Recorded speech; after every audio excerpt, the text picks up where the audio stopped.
On a bitterly cold winter day, in a desolate mountain forest, a man was wielding a machete, chopping at a withered sapling. Gusts of cold wind stung his cheeks, but he didn't stop. Zhao Zheng forced himself to continue chopping down trees, enduring the chill, but his thoughts had already drifted away. He was originally a billionaire CEO in modern times, enjoying a wonderful life on vacation. Unexpectedly, when he woke up the next day, he found himself transported to ancient times and became a poor and destitute middle-aged man.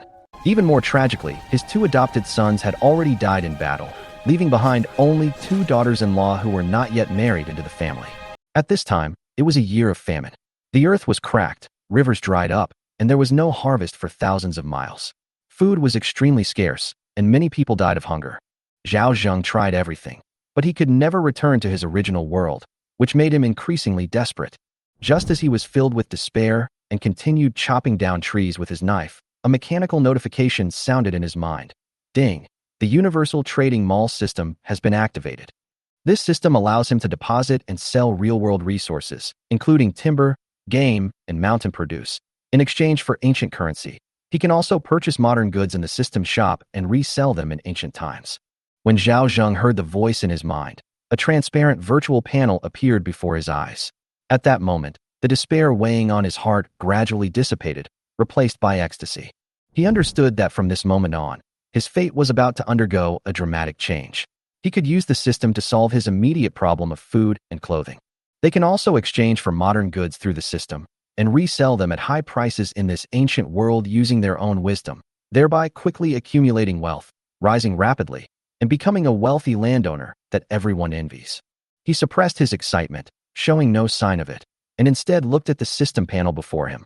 10 caddies of ordinary miscellaneous wood, 1.5 fun per caddy. Deposit/retrieve sell? With a thought, Zhao Zheng conjured up the wood, which vanished instantly, replaced by freshly chopped firewood in his system space. Sell. Ding! Sale successful. 5 Dekong Tong Bao coins suddenly appeared in Zhao Zheng's hand. At the same time, the system panel changed again, and a new system shop option appeared. The mall was filled with a dazzling array of goods, offering everything imaginable. The monetary system was also entirely based on the standards of the Great Kong dynasty. With this, he would have the means to turn his life around, and might even be able to provide a better life for his two future daughters-in-law. But right now, the most important thing was to fill his stomach. He ran to a secluded corner and redeemed a bottle of mineral water and 4 large steamed buns from the system. The steamed buns, made from refined flour, had a rich wheat aroma that almost brought tears to Zhao Zheng's eyes. He finished 4 steamed buns in one go, then drank half a bottle of water before letting out a satisfied burp. He then returned to his original spot to continue chopping firewood. There wasn't much firewood left in the forest. He needed to chop as much as possible before the villagers ran out to earn money. He still had a lot to do. Just as Zhao Zheng was putting all his effort into chopping wood, a rough, hoarse voice came from behind. Old Zhao, you're quite the opportunist, aren't you? I opened this road. Who told you to chop my wood? It was Lu Laosi who spoke. Zhao Zheng looked up at him. This man was his neighbor. The two had originally gotten along fairly well, but ever since his eldest son snatched away Yang Zhaodi, whom Lu Laosi had his eye on, Zhao Zheng had harbored resentment towards him. From then on, Lu Laosi opposed him at every turn. In the past, when Zhao Zheng's 2 sons were still at home, Lu Laosi did not dare to openly provoke him. Now that his son had died in battle, he immediately came to bully him. This is an unclaimed mountain. Just because you say you own it doesn't mean you do. Zhao Zheng retorted coldly. Everyone's watching. Don't you know the rules? Lu Laosi's voice was extremely loud, and people around gathered to watch. Upon seeing Zhao Zheng, everyone sneered. His son died in battle. His lineage is over. Serves him right for listening to his brother's nonsense and sending both his sons to the army. Several old women added with sarcasm. Zhao Zheng was furious. In his previous life, the original owner of this body was a heavy drinker and gambler who often slept with the men of these people. Now that he was in trouble, these people naturally wanted to kick him while he was down and couldn't wait to crush him. Old Zhao, didn't you hear what my father said? Lu Tini walked over menacingly, carrying a wood-chopping knife, looking fierce and menacing. In ancient times, villagers were generally uneducated and unable to reason, yet they could still insist on having their way even when they were in the wrong. Zhao Zheng knew that if he backed down today, Lu Laosi and his son would only become more demanding in the future. With a sharp thud, he slashed the tree trunk with his knife. So what if you turn your back on me? It's unclaimed land. Whoever comes first gets it. Your name isn't even written here, Zhao Zheng said calmly. If you're not satisfied, come with me to see the village elder. My son just died for the country, and you dare to bully me? Ask him face to face whether I can cut down this unclaimed forest. He pretended to be agitated and made a move to drag Lu Laosi to see the village elder. Lu Laosi was a complete scoundrel. He was in the wrong to begin with. So how could he dare to actually go see the village elder? Although Zhao Zheng's character was questionable, he was, after all, the father of a fallen soldier. If things really escalated to the village elder's hands, he would be in deep trouble. Old Zhao, I was just joking with you. The village elder is old. Don't bother him. Lu Laosi quickly waved his hand. But Zhao Zheng wouldn't let it go. The onlookers were stunned. When did Zhao Zheng, who was always timid, become so tough? An older woman whispered. He must be traumatized by his son's death. We should stay away from him to prevent him from acting recklessly. Lu Tiniu realized what was happening and quickly blocked Zhao Zheng, saying with a forced smile, Uncle Zhao, let's talk this out. But Zhao Zheng acted like a rogue, demanding that they compensate him for his emotional distress.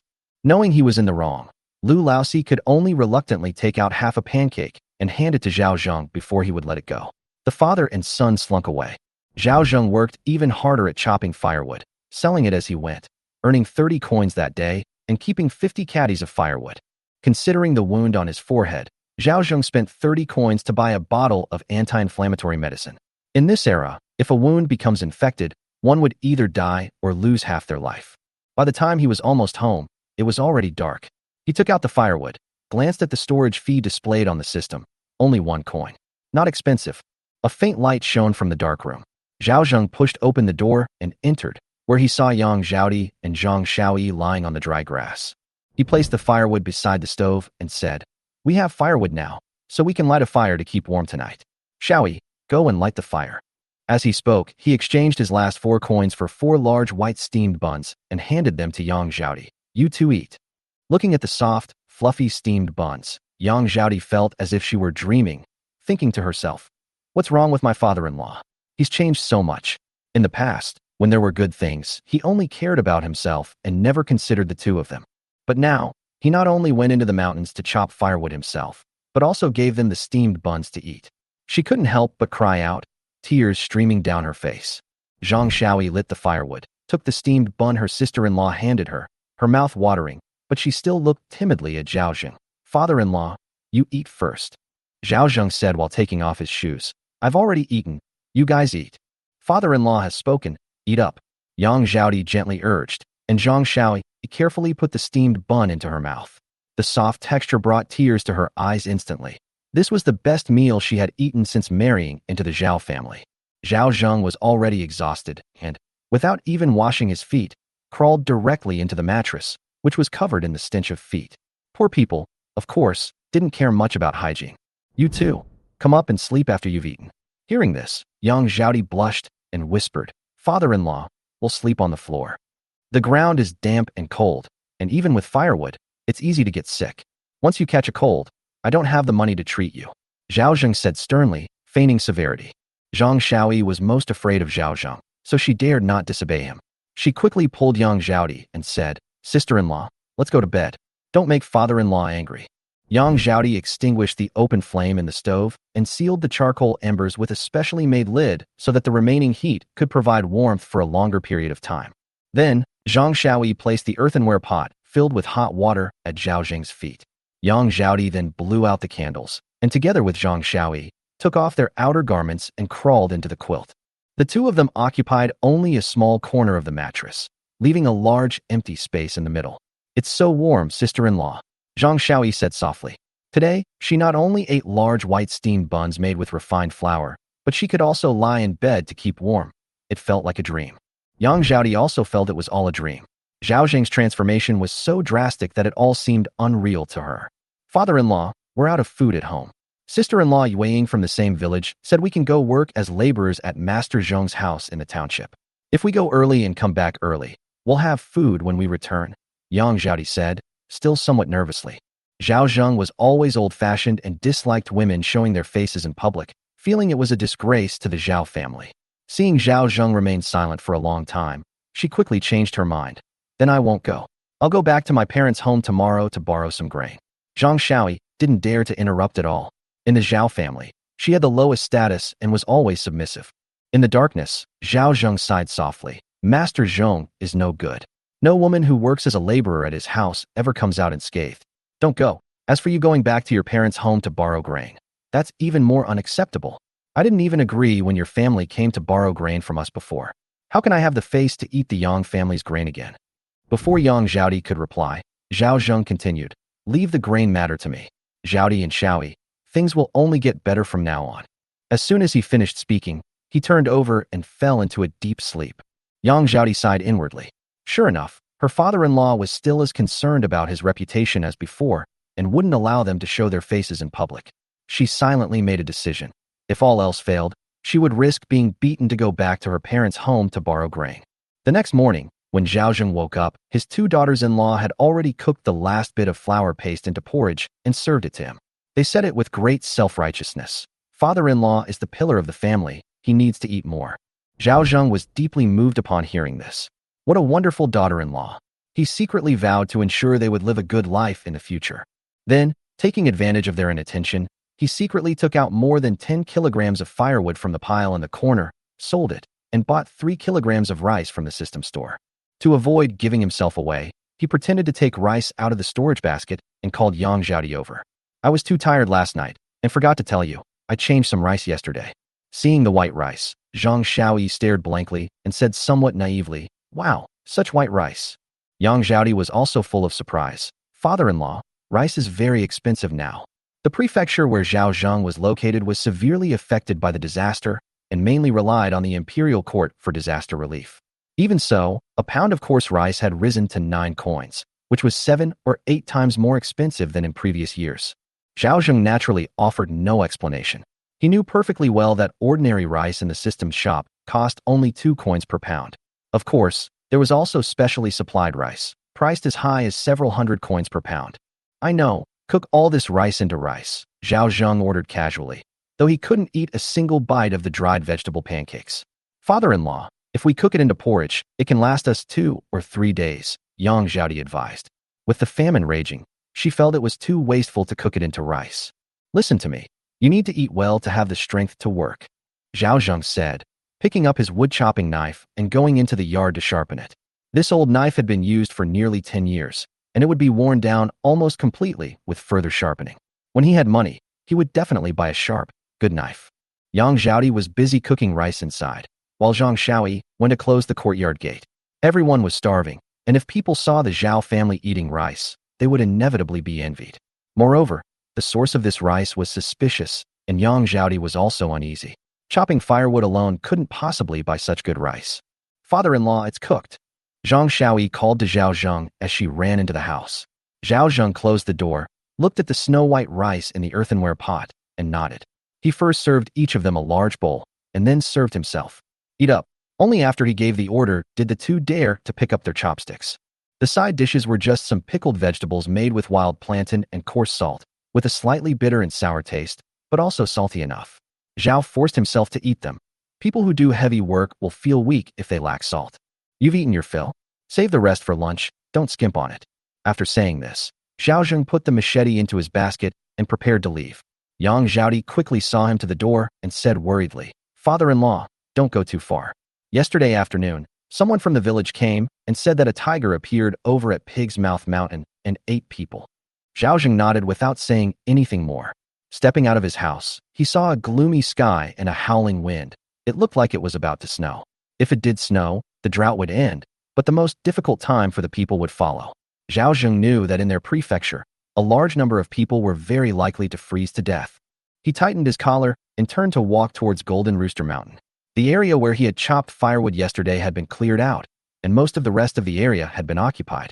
Golden Rooster Mountain was remote, gloomy, and desolate, near Pig's Mouth Mountain, where wild beasts roamed, and very few people were willing to risk going there. But Zhao Zheng had no choice. He was on the verge of death, so why would he care about any wild beasts? After walking for nearly 2 hours, he finally arrived at Golden Rooster Mountain. Just then, a yellow shadow darted past him with a whoosh.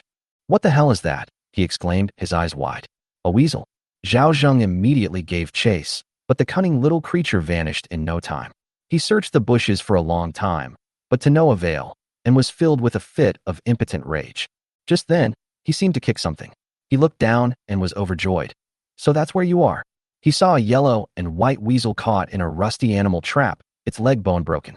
Wild animals roam this area, and hunters often come to set traps and snares, so Zhao Zheng wasn't surprised. He weighed the weasel in his hand. It must have weighed 5 or 6 pounds. After skinning it, the whole family could have a good meal. Ding. One wild weasel captured. Ding. A nearly new 9th grade weasel pelt, valued at 120 coins, can be stored and sold. Ding. For caddies of weasel meat, valued at 60 coins, can be stored and sold. Chapter 4. Old man, put down my prey. Zhao Zheng stared at the weasel in his hand and couldn't help but sigh. This pelt is really valuable. In ancient times, many people used weasel pelts to make clothes and hats. No wonder the price is not low. If the pelt were intact, it could probably be worth several times more. However, weasel meat was a rare delicacy in those days. Zhao Zheng originally wanted to skin and process it on the spot, but he was worried that the smell of blood would attract wild animals, so he decided to be more cautious for now. Without hesitation, he twisted the weasel's neck cleanly and neatly, then tossed it directly into his basket. Thinking of Zhao Di and Xiao Yi back home, a smile unconsciously crept onto Zhao Zheng's lips. He knew he'd have meat for dinner when he got back. Looking down at the animal trap on the ground, he sighed. If it were anyone else, they probably would have taken the trap too. However, Zhao Zheng was not the kind of person who would abandon principles for personal gain, so he put the animal trap back in its original place. Just as he was about to continue chopping wood, an angry voice suddenly came from behind him. Old man, put down my prey. Zhao Zheng turned around and saw a boy of about 10 years old holding a bamboo bow and arrow. He recognized him at a glance as Wielding, the 13-year-old son of Widow Qin from the village. That kid had caused a lot of trouble. He'd even stolen and eaten all of Xiao Yi's hard-earned chickens, leaving not a single bone. Zhao Zheng was furious. Back then, he'd been too cowardly to utter a sound. But now that someone else had taken over, he was determined to teach him a lesson. When Wielding saw that it was Zhao Zheng, he immediately questioned him about whether he had stolen his prey. Despite his young age, he had a sharp tongue, calling Zhao Zheng Old Man Zhao repeatedly without any respect. Zhao Zheng was furious. Zhao Zheng had originally planned to share some meat with him, since the tongs did indeed belong to him. But after being scolded like that, he immediately decided this meal was off for him. Watch your mouth, kid. You should call me grandpa, according to seniority. Zhao Zheng retorted. But Wielding was not convinced and threatened with his bow.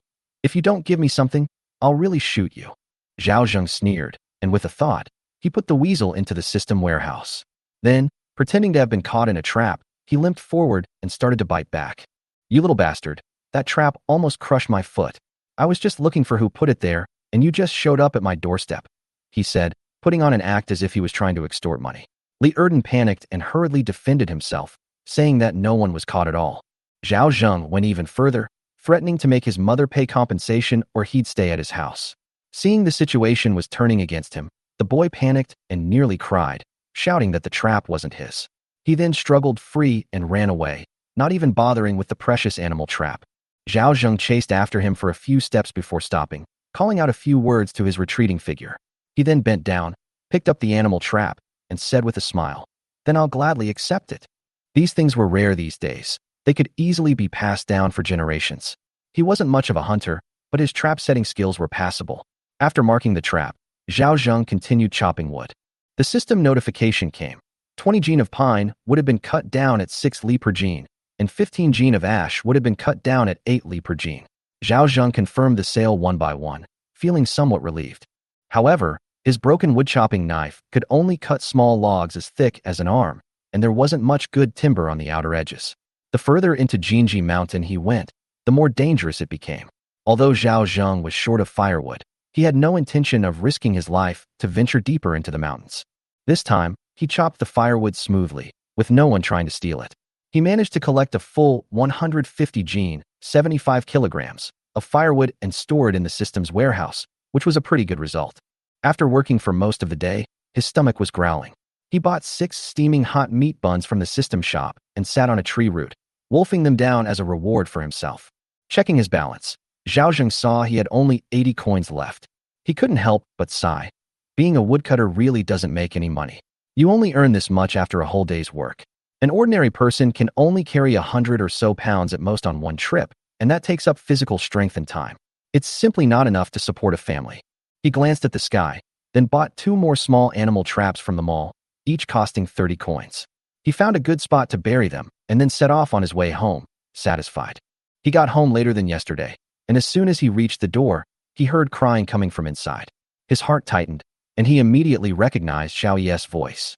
He quickly called out, Xiao Yi, I'm back."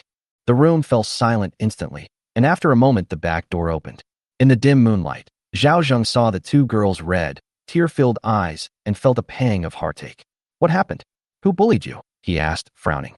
Yang Zhaodi shook her head, saying it was nothing, and busied herself helping him unload the firewood. Zhao Zheng put on a stern face and turned to look at Xiao Yi. "You speak." Xiao Yi hesitated for a moment, then answered softly. It turned out that in the evening, the old woman from the Li family came to cause trouble, saying that Zhao Zheng had stolen her grandson's game and beaten him. She not only stole the firewood and leftovers from the house, but also took away the grain that Zhao Di's family had borrowed. Even more outrageous, she claimed that Zhao Zheng had gone deep into Jinji Mountain and been carried off by a wild beast. Upon hearing this, both of them were terrified, cried for a long time, and prepared to call for help to find him if he didn't return soon. Zhao Zheng's anger flared. How dare Li Erden bring his old woman out to cause trouble? He's really got some nerve. But with the 2 women crying so pitifully, he couldn't afford to lose his temper any longer. He could only soothe them, saying, "Don't be afraid, I'm back safe and sound." He closed the door, looked at their swollen eyes, and sighed. "Didn't I tell you not to leave me any food? Save it for lunch. And what's this about borrowing grain? Didn't I say we didn't need to borrow any?" Yang Zhaodi explained nervously that she and Xiao Yi weren't hungry. 1 meal a day was enough, but they thought he was working hard outside and should eat more. Zhao Zheng was both amused and exasperated and turned to ask, "What about borrowing grain?" Xiao Yi lowered her head and whispered, "Sister-in-law was afraid that our family wouldn't have enough to eat and that you would go hungry, so she borrowed from father-in-law. If you want to hit someone, hit me instead." Chapter 5. Lu Tini wants to become a godfather. Looking at his 2 daughters-in-law who cared so much for him, Zhao Zheng felt a surge of warmth in his heart. Where could he find daughters-in-law like them? He wouldn't even dare to say a harsh word to them, let alone hit them. He asked if the old woman had laid a hand on him, and Yang Zhaodi quickly shook her head, saying no. Zhao Zheng snorted coldly upon hearing this, secretly resolving to confront the old woman of the Li family tomorrow and demand an explanation. He had originally planned to just teach Li Erden a lesson and let it go, but now that someone dared to come to his door to cause trouble and steal grain, he couldn't let it go so easily. He watched as the 2 men, clearly hungry but stubbornly insisting they weren't, while their stomachs kept growling, and couldn't help but laugh and cry. He took out today's spoils from his basket, a dead weasel, 3 pounds of rice, and 2 pounds of eggs. He instructed, "Zhaodi, go wash the rice. Xiao Yi, boil 6 eggs, 2 for each of us." Yang Zhaodi looked shocked, hardly believing what Zhao Zheng was holding. "Father-in-law, did you make this?" Zhao Zheng nodded and gave a brief account of what had happened during the day. Upon hearing this, Yang Zhaodi quickly squatted down to touch Zhao Zheng's feet, asking with concern if he was injured. Zhao Zheng waved his hand and said it was nothing, while Xiao Yi took the eggs in a daze. These dozen or so eggs felt as heavy as gold in her hands. The last time she had eaten eggs was last year. Zhao Zhengzhou went into the yard and began to deal with the weasel. Inside the house, Xiao Yi was tidying up the rice while whispering to Yang Zhaodi, "Sister-in-law, am I dreaming? We have rice and eggs in the house. Who can afford that these days?" Yang Zhaodi shook her head in understanding. She had only learned from her trip back to her parents' home today that rice had risen to 20 coins a pound, something farmers simply couldn't afford. Meanwhile, her family could cook rice whenever they wanted and eat eggs whenever they wanted. If the villagers knew this, even the landlords would be envious. Xiao Yi looked at the pile of eggs with a pain in her heart. Each egg can sell for 6 or 7 coins. Are you really going to boil 6 at once? Although Yang Zhaodi also felt the pain, she still gritted her teeth and said, "I'll listen to my father-in-law." She washed a pound of rice, added more water, and cooked it until it was soft, and also hid the remaining eggs. Zhao Zheng shed the weasel pelt and sold it through the system, earning a full 120 coins. Then he bought iodized salt and some seasonings from the shop and marinated the meat. He went inside, skewered the meat with bamboo sticks, placed it on a wooden rack, and started grilling it over a fire in the earthen stove. Looking at the aroma filling the room, Yang Zhaodi asked in surprise, "Father-in-law, is this meat grilled?" Zhao Zheng countered, "Is that not allowed?" She quickly replied that it wasn't impossible, but she was thinking of making it into cured meat so they could eat it during the new year. Zhao Zheng smiled and said, "We'll eat something even better during the new year." He said it casually, but it warmed the hearts of the 2 women. Zhang Shaoyi sat in front of the stove, her eyes fixed on the sizzling, oily meat, swallowing hard. She had never imagined she would ever eat such a delicacy as weasel meat. Zhao Zheng then turned serious and instructed them on something. Now that we can eat rice and meat, we must not let anyone know. Otherwise, we'll be in big trouble. If others knew they were eating so well, how could they possibly live in peace? Yang Zhaodi and Zhang Shaoyi nodded repeatedly, saying that they had hidden it very well and no one would tell. Zhao Zheng then instructed that they should also be careful to conceal their meals, cook more food at once, and that he would dig a cellar in the room the next day to hide all the good stuff there. The two women readily agreed, promising to do as they were told. The aroma of meat grew stronger by the stove. The weasel meat, roasted to a glistening sheen, emitted an irresistible fragrance. Zhao Zheng tasted it and said it was cooked. Then, he gave each of them 2 hind legs, a bowl of white rice, and 2 eggs. Looking at their thin figures, he smiled and said, "You need to eat more to get used to this good life." Yang Zhaodi took the food, tears streaming down her face. Zhang Shaoyi also cried while biting into an egg. They had never eaten so much before. Zhao Zheng was bewildered by their crying and asked, "Why are you crying again?" Yang Zhaodi wiped away her tears and said she was moved.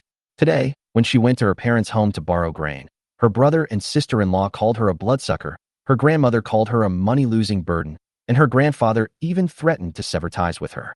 If her mother hadn't secretly slipped her some grain, she would have returned empty-handed. Zhang Shaoyi choked up as she said, "I've never eaten so much before. I can't even describe the feeling in my heart."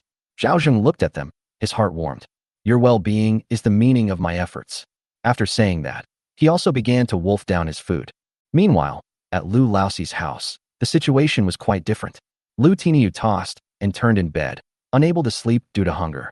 He wrinkled his nose and sniffed, then suddenly exclaimed, "Dad, can you smell meat?" Lu Laoxi rolled over and cursed, "Smell my ass. I can only smell your stinky feet." Lu Tiniu didn't believe him, so he got up, opened the window, and glanced towards the Zhao family's house. "Dad, there really is a meaty smell. It feels like it's wafting from the Zhao family's house." Lu Laoxi also sat up, sniffed, and said, "It does smell a bit fragrant, but it's the smell of pine. Zhao Laogo cuts firewood but doesn't sell it. He keeps it all for his own use." Lu Tiniu swallowed and whispered, "Dad, I want to get married." Before he could finish speaking, Lu Laoxi slapped him on the back of the head. "Can you afford to get married? Our family is almost starving. Do you think you can get a wife to eat your flesh?" Lu Tiniu said aggrievedly, "But everyone in the village who is the same age as me has become a father. People laugh at me for not even having a wife yet." Old Lu was furious. "If you're so capable, go marry him yourself. I won't stop you." At this moment, Lu Tiniu's eyes lit up. "Then what if I go and recognize old Zhao as my godfather?" Old Lu almost exploded with rage upon hearing this. "What did you say?" Lu Tiniu quickly explained, "Dad, think about it. Old Zhao's son is dead, so his lineage is cut off. If I recognize him as my godfather, then both of those young wives will be mine." He practically drooled at the thought of Yang Zhaodi and Zhang Shaoyi. Marrying 2 wives without spending a penny. What a bargain. Lu Laoxi's face darkened even more when he recalled Zhao Zheng's tough stance yesterday. "Don't even think about it." But at that moment, a voice came from inside the house. "Honey, I think Tainyo's words make sense. Once we become godparents, everything will belong to our family in the future." Old Lu shook his head and sneered, "Keep dreaming. He still has brothers. Aren't his brothers the culprits who caused him to be childless? Do you think old Zhao still acknowledges them?" Chapter 6. Subduing the Li family. The next morning, before dawn, the aroma of food wafted from Zhao Zheng's house. His 2 daughters-in-law had gotten up before daybreak to reheat the leftover weasel meat from the previous night, and the 3 of them devoured it all while it was still dark. After the meal, Yang Zhaodi looked at Zhao Zheng with some concern and asked him softly if he really wanted to go and settle accounts with the Li family. Zhang Shaoyi also advised him that Widow Qin had been getting very close to the hunter Ma at the village entrance recently, and those 3 brothers were not reasonable people. Zhao Zheng simply replied calmly, "Don't be afraid, just follow me." He then went inside, took a handful of millet from the system's basket, and muttered to himself that this stuff was several times more expensive than rice. He had somewhat figured out the system's pricing logic. Rice was cheap by modern prices, while these unpolluted coarse grains had become a luxury. The 2 women didn't dare ask any questions and silently followed him out the door. Zhao Zheng deliberately limped as he walked along the village road. The villagers, who got up early, immediately gathered around to ask him questions as soon as they saw him. Some asked if he had encountered wild animals on Jinji Mountain, while others asked if there was plenty of firewood in the mountains. Zhao Zheng was delighted and immediately spoke up. Yesterday, I was chopping firewood on Jinji Mountain when some brat set a trap and caught my foot. He even sent people to my house to cause trouble and robbed us of all our valuables. I'm going to get an explanation for this today. He spoke as he walked, and the villagers along the way listened with great interest. Such stories spread quickly in the village. 3 people make a tiger, 5 people form a gang, and in no time, a large crowd had gathered. In this day and age, the village has long since stopped caring about saving face. To survive, you have to put aside all pride. Zhao Zheng knew this, so he made sure to build rapport as he went, and his words traveled faster than the wind. Before long, he arrived at the village entrance with his 2 daughters-in-law. Zhao Zheng didn't go inside. He stood outside and called out loudly, "Uncle Yud, it's me, Zhao Zheng, Zhao Laosan. I've come to say something to you." A middle-aged woman opened the door to the Su family's house. Upon seeing Zhao Zheng, she initially looked impatient and asked him what he was doing here so early. But when Zhao Zheng handed her 2 jean of millet, her expression immediately changed. "Oh, Zhao Laosan, look at you. You came all this way. Why did you bring anything?" she said, but obediently took the millet. She called out loudly into the house, "Father, the Zhao brothers are here." Su Yud came out upon hearing this, a slight smile appearing on his face. To be honest, their family wasn't doing well either. Being able to get 6/10 of their food was already considered good. Zhao Zheng didn't go inside, but stood at the doorway and began to complain. "That widow from the Li family, taking advantage of my absence, came to my house and caused trouble, stealing all the grain we borrowed, and even bullying my daughter-in-law. According to the laws of Dekong, this is banditry." As he spoke, he wiggled his left foot again. "My foot was injured by a trap her grandson set. It's no small matter. I won't be able to walk properly for 10 days or half a month." After Zhao Zheng finished speaking, he secretly winked at his 2 daughters-in-law. The 2 immediately started acting, tears welling up in their eyes, crying like pear blossoms in the rain, which attracted the attention of the villagers watching. Seeing the old man with a limp and his 2 daughters-in-law dressed in mourning clothes, looking utterly alone and helpless, everyone's heart softened. That Li family woman is despicable. Her grandson hurt someone, and she even tries to shift the blame. Didn't she steal another woman's husband when she was young? Now that her son is gone, isn't this retribution? The Zhao family just lost 2 sons, leaving only an old man and 2 widows. How can she still bully them? Just then, Su Yud finally appeared, dressed in a blue jacket, his silver hair neatly combed. He walked to the door and immediately said, "Stop arguing. I heard everything." The villagers immediately quieted down upon hearing his words. Su Yud looked at Zhao Zheng and said, "Third brother, I understand what happened to you." Then he turned to his son and instructed, "Go and invite second master and third master here. That widow from the Li family is outrageous. Her behavior is just like the bandits from the mountains back in the day." Su Dashan nodded and carried away the millet. He also felt that these 2 pounds of millet were worth the trouble of showing up. The so-called second master and third master were 2 other old men in the village. One had a son serving in the army in the township, and the other was a follower of a landlord. These 3 men were the ones who led the way in important village affairs. Zhao Zheng made such a big fuss this time to let everyone know. It wasn't him who bullied the widow and orphan. It was the Li family who were being unreasonable first. He didn't want to fight, but to shut them up completely. He insisted on going with them to find the people, and despite his painful feet, he limped along. When they arrived at the homes of the other 2 village elders, he gave each of them a pound of millet. The 2 elderly men accepted the millet with smiles, their faces full of satisfaction. Zhao Zheng had a clear plan. Exchanging this small amount of grain for a chance to win a village grand court hearing was worth more than anything else. So, the 3 village elders led a large group of villagers to the Li family's doorstep in a grand procession. Li Erden was in the yard at the time, whittling bamboo skewers, preparing to set traps at Jinji Mountain. Seeing this scene, he was so frightened that he dropped his bamboo knife and ran into the house. He ran while shouting, "Grandma! Mom! Something terrible has happened. A huge group of people are coming." Grandma Li was happily cooking white rice porridge inside the house, the rice she'd stolen yesterday, which she'd just added water to cook today, and it smelled delicious. She was originally pleased that her grandson would eat more porridge and grow taller. But hearing her grandson's shout, she instantly flew into a rage, grabbing a rolling pin in her hand. "Old Zhao ran away yesterday, and now he dares to come knocking on our door? They stole my prey and dared to bully my grandson. I'll beat their faces to a pulp." She stormed out the door, But when she saw the huge crowd outside and the 3 village elders standing at the front, she was dumbfounded. Her hand trembled, and she almost dropped the rolling pin. She chuckled dryly. "Oh dear, Uncle Su, Uncle Wong, Uncle Wu, what brings you 3 here?" She tried to cover up her surprise by hiding the rolling pin behind her back, while verbally inviting them inside. Su Yud, however, showed her no mercy, coldly replying, "No need for a seat. Li family daughter-in-law, you've been married into this village for decades. How come you seem to be regressing? Not only did your grandson set a trap and injure Zhao Zheng, but you also led people to his house to steal his grain? Do you have any respect for village rules? Do you think the 3 of us are just for show?" Grandma Li's face turned pale instantly. She tried to argue that Zhao Zheng had stolen her family's prey and beaten her grandson, which was why she was so angry that she took action.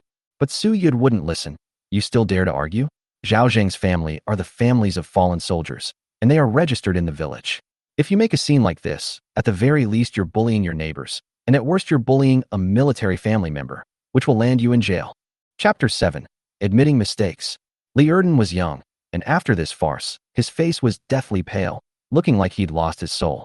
Grandma Li was also a little uneasy, but she was used to being stubborn. How could she admit defeat?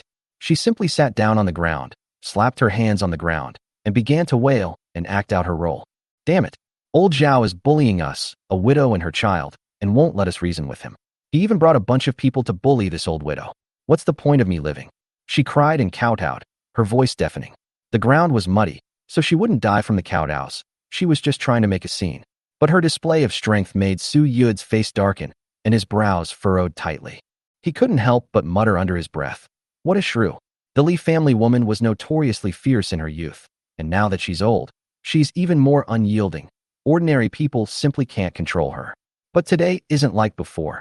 Su Yud knows Zhao Zheng paid him with millet to stand up for her, and with so many villagers watching, if he can't control this woman, his position as village elder will lose all credibility. He warned coldly, "Mrs. Li, it was your child who set a trap and hurt someone, and then went to their house to cause trouble. Not only do you not admit your mistake, but you also throw a tantrum. This is a violation of the laws of Dekong." Mrs. Li refused to admit her mistake and even escalated her anger. "I don't know anything about the law. I only know that old man Zhao bullies us. He'll be satisfied if our whole family dies, won't he?" She actually started acting, holding her grandson and saying, "Erden, go get the rope. Grandma will take you to die with her. Let's see how they bully us then." Li Erden was so scared that he burst into tears, crying out, "Grandma, I don't want to die." This scene stunned the onlookers, and many people couldn't help but roll their eyes. Just then, the sound of a baby crying came from inside the house. Zheng Chunmei, who was breastfeeding her child, heard the commotion outside and quickly straightened her clothes. She asked her young daughter, "Tiger Girl, what's all the noise outside?" Tiger Girl ran out and looked, her face turning pale with fright. "Mom, a bunch of people have come outside, and Grandma and brother are being bullied." Upon hearing this, Zheng Chunmei's heart skipped a beat. Sure enough, Zhao Laosan had come knocking. She had advised her mother-in-law yesterday not to go too far, and now she had indeed caused trouble. She quickly picked up the baby and said to Hunyeo, "Go quickly through the back door and find your Matabai. Tell him to come over right away." Hunyeo dashed out. Holding her crying, hungry little daughter, Zheng Chunmei steeled herself and went out the door. She saw her mother-in-law pulling her son, pretending to hang himself, looking like she was about to die. She felt both ashamed and anxious, but pretended to be stupid and asked, "Mother, what's going on?" The mother-in-law immediately picked up the act. "Chunmei, they're bullying us, a widow and her child, and they won't let us live." Zheng Chunmei smiled bitterly to herself. She knew that at this critical juncture, every extra meal was a struggle, but this performance had gone a bit too far. Suppressing her emotions, she bowed to the 3 village elders. "Grandpa Su, Grandpa Wong, Grandpa Wu, what brings you 3 here?" Of the 3, Su Yud was the one who truly held sway. Su Yud looked at her and sighed. "Chunmei, your family is suffering, but isn't the Zhao family suffering too? You've lost your husbands, and the Zhao family has also lost their sons. They are also a widowed and orphaned family." He tapped his cane, his tone stern. "Your affair has become the talk of the whole village. Your 2 daughters-in-law are still wearing mourning clothes. What will the villagers say? What will other villages think? You've disgraced the entire village." Su Yud's tone shifted, his voice growing even lower. "The Zhao family are still the families of fallen soldiers. The township has records. If this gets out, tantrums won't help. If the township holds them accountable, they'll be fined or even forced into labor. Upon hearing this, Zheng Chuanmei's heart tightened and her legs trembled. She had just given birth and was already weak. If she were really forced into labor, Erden would definitely have to take her place. If the only male in the family were to go to perform corvée labor, would he even come back alive? Grandma Li's face turned even paler upon hearing this. She hugged her grandson tightly, repeatedly muttering, "He can't go. Erden is our only son. He can't go." Some onlookers couldn't help but chuckle. Even this shrew is scared? Zhao Zheng stood to the side, not uttering a single word. He had spent the money, so naturally he had to let the village elders handle it. If he couldn't even resolve something this small, who would he rely on for support in the future? At this moment, Zheng Chunmei, holding her child, knelt on the ground, trying to explain. "Grandparents, it was actually Zhao Laosan who struck first." But Su Yud interrupted her. "Your Erden calls Zhao Zheng grandpa. So it's a lesson for him to hit your grandson. If it were someone from another village, let alone hitting him, they would have broken his legs, and he wouldn't be able to come back." As he spoke, his eyes turned cold. "If you really insist on resisting, I can only follow the rules. Dashin, go to the township and report this to them so they can investigate this matter." Su Dashin nodded and made a move to leave. "Okay, Dad, I'm leaving now." At this, Zheng Chunmei panicked completely and kowtowed repeatedly. "No, don't go. We were wrong. We know we were wrong." The resentment she felt towards Zhao Zheng surged up in her heart. This old man is really something. He actually managed to get 3 village elders to come up with him and forced her family to bow down. If they don't back down today, the Li family will never be able to survive in the village again. Seeing that the momentum had been suppressed, Su Yud also softened his tone and turned to Zhao Zheng. "Third brother, they've all admitted their mistakes. How about this? Let them apologize, return what they stole, and then stop making a scene, okay?" Zhao Zheng feigned gratitude and grievance. "Thank you, Uncle Yud, Uncle Wang, and Uncle Wu, for upholding justice for me. Whatever you 3 say will do." Su Yud nodded in satisfaction, thinking that Zhao Zheng had acted much more cleverly than usual today. He symbolically asked the other 2 village elders a question, and they also nodded in agreement. He cleared his throat and said, "Mrs. Li, you will apologize to the Zhao brothers in public now and return the stolen goods intact. This matter ends here. If you do it again, no one can protect you." Mrs. Li's lips trembled, and she wanted to argue back. Zheng Chunmei whispered a reminder from the side. "Mother, Erden is our only son. If he really has to go to corvée labor, can you bear it?" Grandma Li finally breathed a sigh of relief. Wiping away her tears, she said to her grandson, "Child, kneel down and kowtow to apologize." Li Erden was full of grievances and was still thinking about getting revenge on Zhao Zheng later, but for now he could only act like a submissive grandson. As he knelt down, he cried out, "Uncle Zhao, I was wrong. I will never dare to say or do anything reckless again." Zheng Chunmei quickly smiled apologetically. "Uncle Zhao, the child is just being naive. Please be magnanimous." Zhao Zheng nodded, his tone softening. "Chunmei, a child can be taught.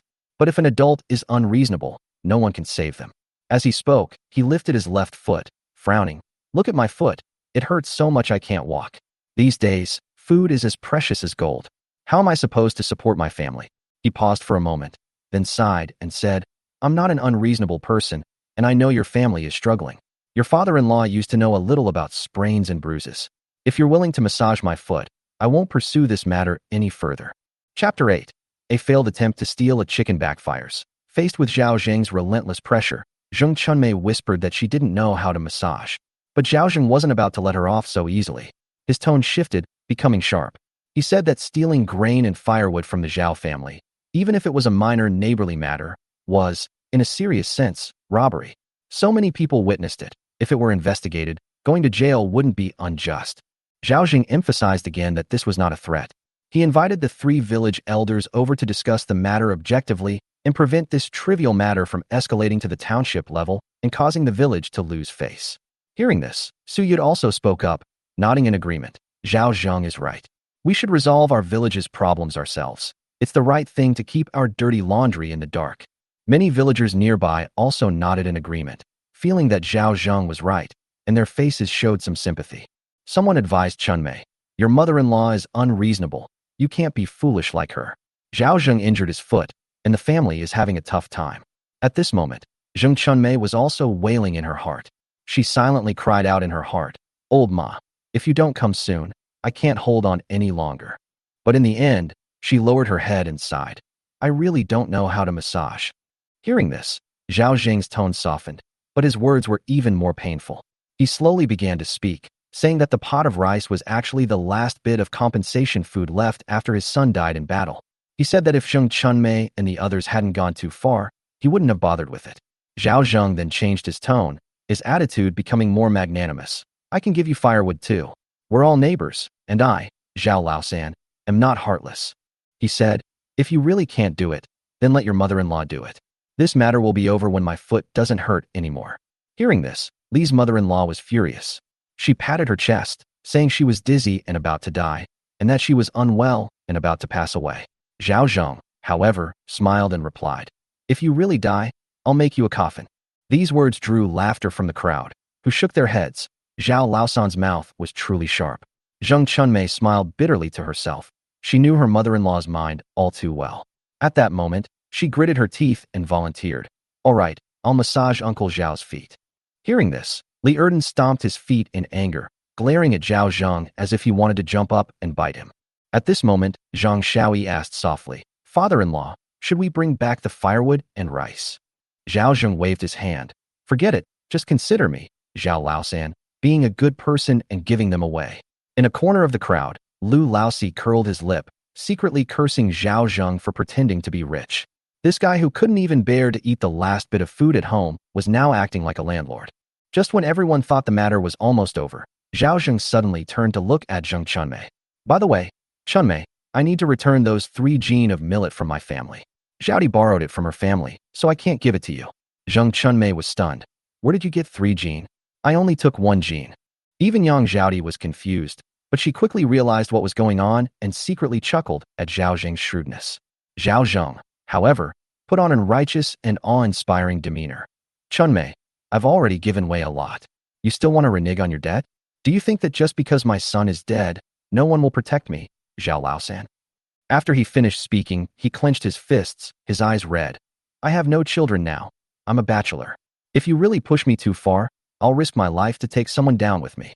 These words silenced the crowd, and some people even quietly took a few steps back. In the village, old men like this, with no ties to their families, never hesitate to speak harshly. If truly driven to desperation, it wouldn't be surprising if they did something drastic. Zheng Chunmei knew Zhao Zheng was bluffing her, but she couldn't produce any evidence. In this situation, if Zhao Zheng said 3 jin, then it was 3 jin, and she couldn't refute it.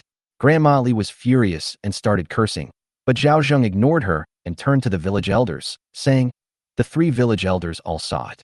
I yielded repeatedly, but they were still being aggressive.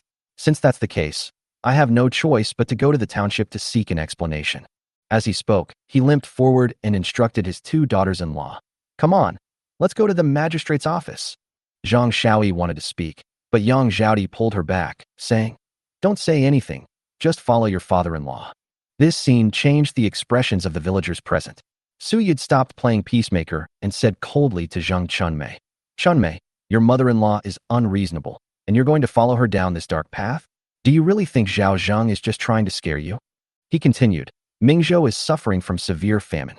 The imperial court has dispatched 8,000 troops to oversee the situation. The biggest concern right now is anyone stealing grain.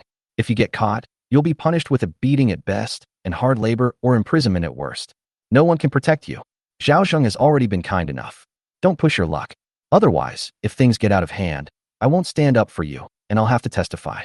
Now, Grandma Li panicked completely and knelt down to beg for mercy, shouting, Uncle Su, we won't do it again. We really didn't take that much. Zheng Chunmei's eyes were also red, and she called out to Zhao Zheng in a hoarse voice, Uncle Zhao, wait a moment, I'll get you the millet right away. She kicked Li Erden hard and whispered, go and move all the firewood next to the stove back to the Zhao family. Zheng Chunmei went back into the house, took out the pound of millet she had brought from the Zhao family, gritted her teeth, and grabbed 2 more pounds from the rice jar on the floor, almost emptying it. Finally, she even ladled out the bowl of rice porridge that had been cooking in the pot and presented it to Zhao Zheng. Uncle Zhao, this is 3 pounds of millet, and the rice porridge in the pot was made with your family's rice, so I'm returning it to you as well. Chapter 9. This is amazing. The thick porridge made from cooked white rice was steaming hot and smelled wonderful. Everyone around stared at the bowl of porridge, swallowing hard, their eyes filled with envy. Zhao Zheng, with a stern face, asked coldly, didn't you say you didn't have any? Zheng Chuanmei's eyes were red as she handed over the porridge, saying, "Uncle Zhao, I was wrong. Please accept it." She was deeply distressed. She had been extorted, yet she had to humbly beg the other party to accept the money. The feeling was truly unbearable. Su Yud, standing nearby, tried to smooth things over. "Zhao Zheng, she's already admitted her mistake and brought out the item. Stop making a scene and give me some face." Zhao Zheng then calmed down and nodded. "All right, then I'll give Uncle Yud face."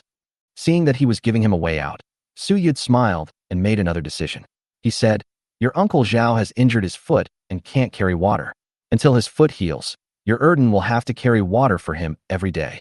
If you dare to slack off, I'll deal with you." Zheng Chunmei could only nod repeatedly and whisper, "Yes, I'll listen to the village elder." Zhao Zheng then turned and instructed, "Zhao Di Shaoyi, take our things." The two daughters-in-law breathed a sigh of relief, picked up the firewood again, and tucked Millet into their arms, their eyes filled with surprise. They never imagined that their father-in-law could actually keep the Li family so well-behaved.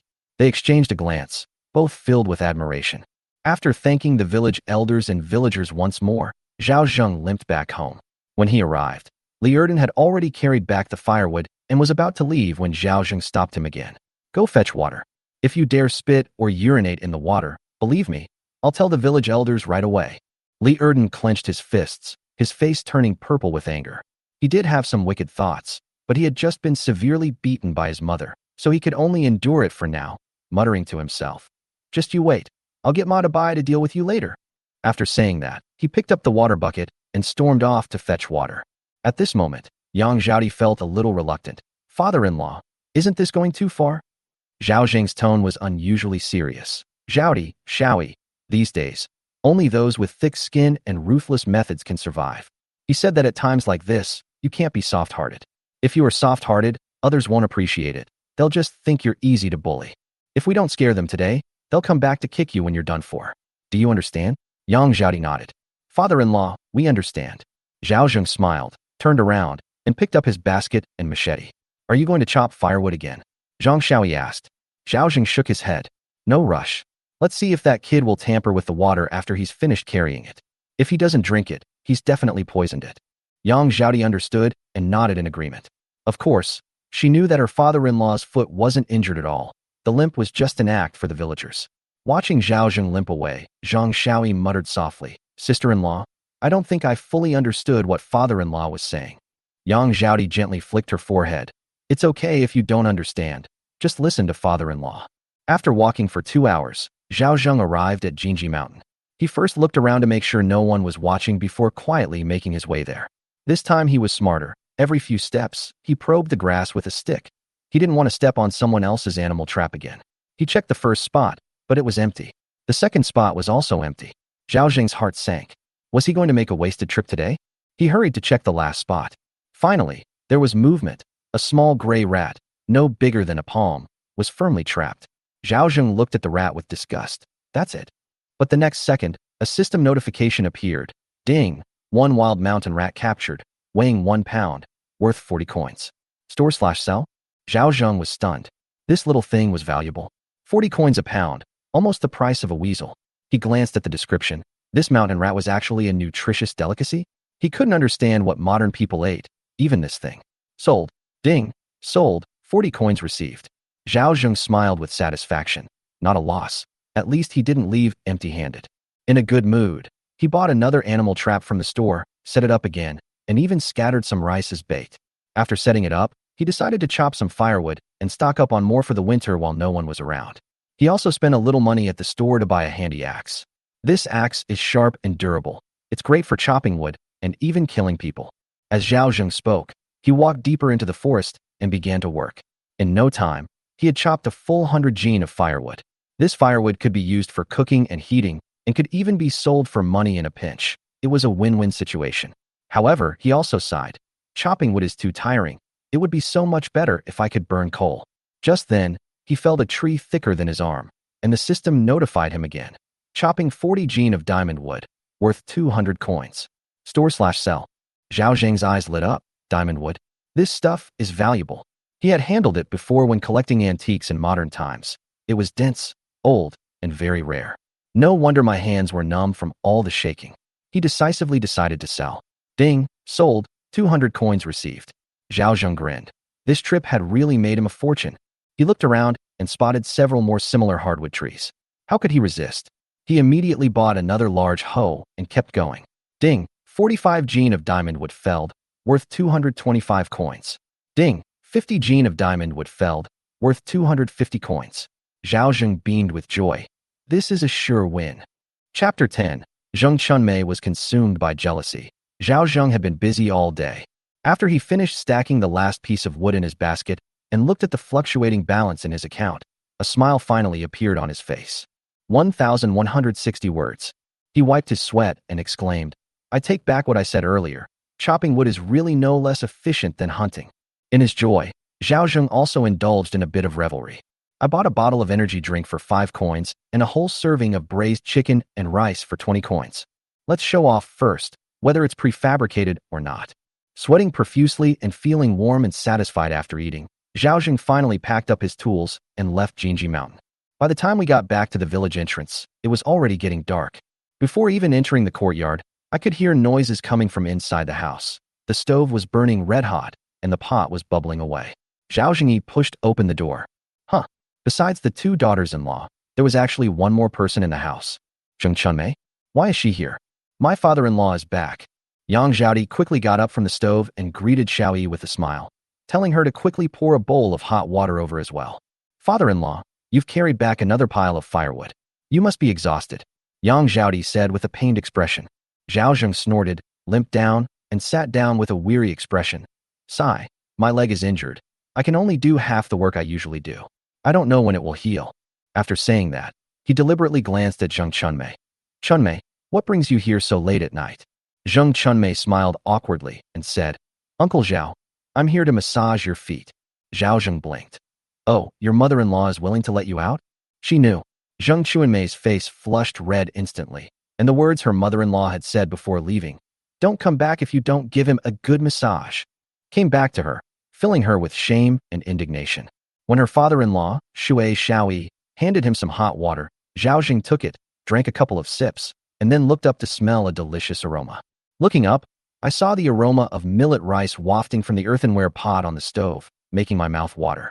Is dinner ready? He asked. It's ready, Yang Zhaodi said with a smile. Please have some, father-in-law. Have you eaten yet? Not yet. Yang Zhaodi glanced at Zheng Chunmei and said loudly, we only need to eat 1 meal a day. You are the breadwinner of the family and have to work, so you must eat 2 meals a day, otherwise your body won't be able to handle it. Zheng Chunmei frowned as she listened. I thought to myself, isn't this too wasteful? Couldn't they just add some rice bran to the porridge? Why do they have to be so extravagant? If I knew they ate rice for every meal, I'd be furious. Zhao Zheng waved his hand, feigning exhaustion. I'm too tired to eat. You guys eat something. Zheng Chunmei looked at the earthenware jar, swallowed, and felt so empty that she started to feel lightheaded. She forced herself to speak. Uncle Zhao, it's getting late. Shall I give you a foot massage first? My feet smell really bad because I haven't washed them. I'll wash you. Zheng Chunmei gritted her teeth and went for it. Looking at Zhao Zheng's big, dark, muddy feet, she barely managed to hold back from vomiting. Zhao Zheng was quite surprised. Oh, you're quite proactive? Yesterday's incident was caused by my son Erden's ignorance.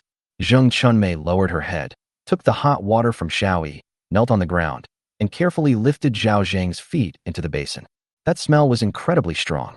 Zheng Chunmei almost fainted from the fumes. She forced herself to wash and dry herself, then started massaging again, her technique quite skillful. Zhao Zheng asked while humming, didn't you say you couldn't? My father-in-law knew some bone-setting and massage techniques when he was alive. My husband learned from him, and I've watched him do it a few times. She pressed the button while cursing Zhao Zheng in her mind. This foot is clearly not injured. They're just trying to extort money from her. But she dared not leave. If Zhao Zheng acts like a scoundrel, her whole family will be in deep trouble. Feeling comfortable and in a good mood, Zhao Zheng said to his 2 daughters-in-law, Zhao Di and Xiao Yi, go eat. I really can't eat. Okay, father-in-law. The 2 women ate their rice with pickled vegetables with great relish. The white millet rice and the fragrant pickled radish smelled wonderful. Zheng Chunmei was practically drooling while watching. She was stunned. Wasn't Zhao Laosen always fierce towards his daughter-in-law? The food here is even more exquisite than what she, as the head of the household, enjoys. Involuntarily, she recalled the large iron pot at home where rice bran porridge was cooked until it was so thin you could see your reflection in it. She had just given birth and couldn't even get a bowl of corn soup. She had to give it to her mother-in-law and son. Look at those two daughters-in-law. A feeling of resentment welled up inside me. Uncle Zhao, you're so good to your daughter-in-law, she said sourly. Zhao Zheng sighed, his tone very serious. Of course they're my daughters-in-law, just like my own daughters. Anything good in the house, they'll definitely get priority for them. I haven't eaten millet rice in a long time. I drink rice bran porridge every day. I have no strength in my hands, and my breast milk is insufficient. My baby is crying loudly from hunger. Zheng Chuanmei's words were pleading, but her eyes remained fixed on the rice in the pot. Zhao Zheng naturally understood the implication in her words, but his expression remained unchanged. Then you need to talk to your mother-in-law. You just gave birth and need the most nutrition. How can you not eat well? The baby is still breastfeeding. You can't let the baby suffer. Zheng Chunmei was overjoyed. My mother-in-law is in poor health, and Erden is growing up. The whole family is relying on me. It's really too much of a burden. Zhao Zheng casually remarked. Then let your mother-in-law go hungry for a few meals. Anyway, she doesn't do any work, so she can give you her share. Zheng Chunmei was stunned. That old guy really knows how to play dumb. If she really dared to steal her mother-in-law's food, that shrew would be cursing her at the village entrance for an hour the next day, accusing her of one crime after another. She dared not touch the words filial piety. Just then, Zhao Zheng suddenly pulled out 2 eggs from his pocket. Here, Xiaoyi, these are the eggs I traded for firewood today. Let's boil them and eat them. Eating only pickled vegetables isn't nutritious. Zhang Xiaoyi was taken aback and quickly waved her hand. Father-in-law, goodbye. My sister-in-law and I both have a bit of an upset stomach today. Stomach upset? Zhao Zheng was taken aback. Yang Zhaodi quickly covered her sister's mouth and laughed to smooth things over. She probably caught a cold. We'll save it for tomorrow morning. Zhao Zheng then realized that he himself had diarrhea that day. I guess they were starving for too long, and their stomachs couldn't handle eating too much meat all at once. He then nodded without saying a word.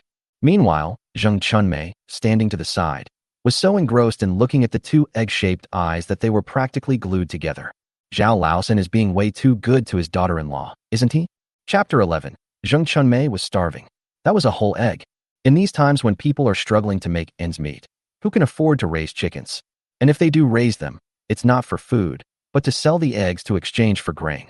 It is said that an egg could sell for 7 or 8 coins at the market, making it practically a hard currency. But Zhao Zheng casually took out 2? Wouldn't it be more worthwhile to hatch this thing into a chick? Zhao Zheng didn't take it seriously and handed it over, saying, eat it. It's just an egg, you'll get used to it. Yang Zhaodi paused, hesitating about how to handle this extravagance, when Zheng Chunmei interrupted. If you're not going to eat it, then give it to me. You're not happy about having eggs? You've spoiled me. Yang Zhaodi glared at her, knowing exactly what the woman was up to, but still said gently, Father-in-law, I'll take some corn flour and make some egg pancakes. They can still be eaten when they're cold. Zhao Zheng nodded. Okay, I'll listen to you. Soon, the pan was filled with the sizzling sound of oil frying. The aroma of millet and eggs wafted over, and Zheng Chunmei almost pressed her nose to the side of the pot.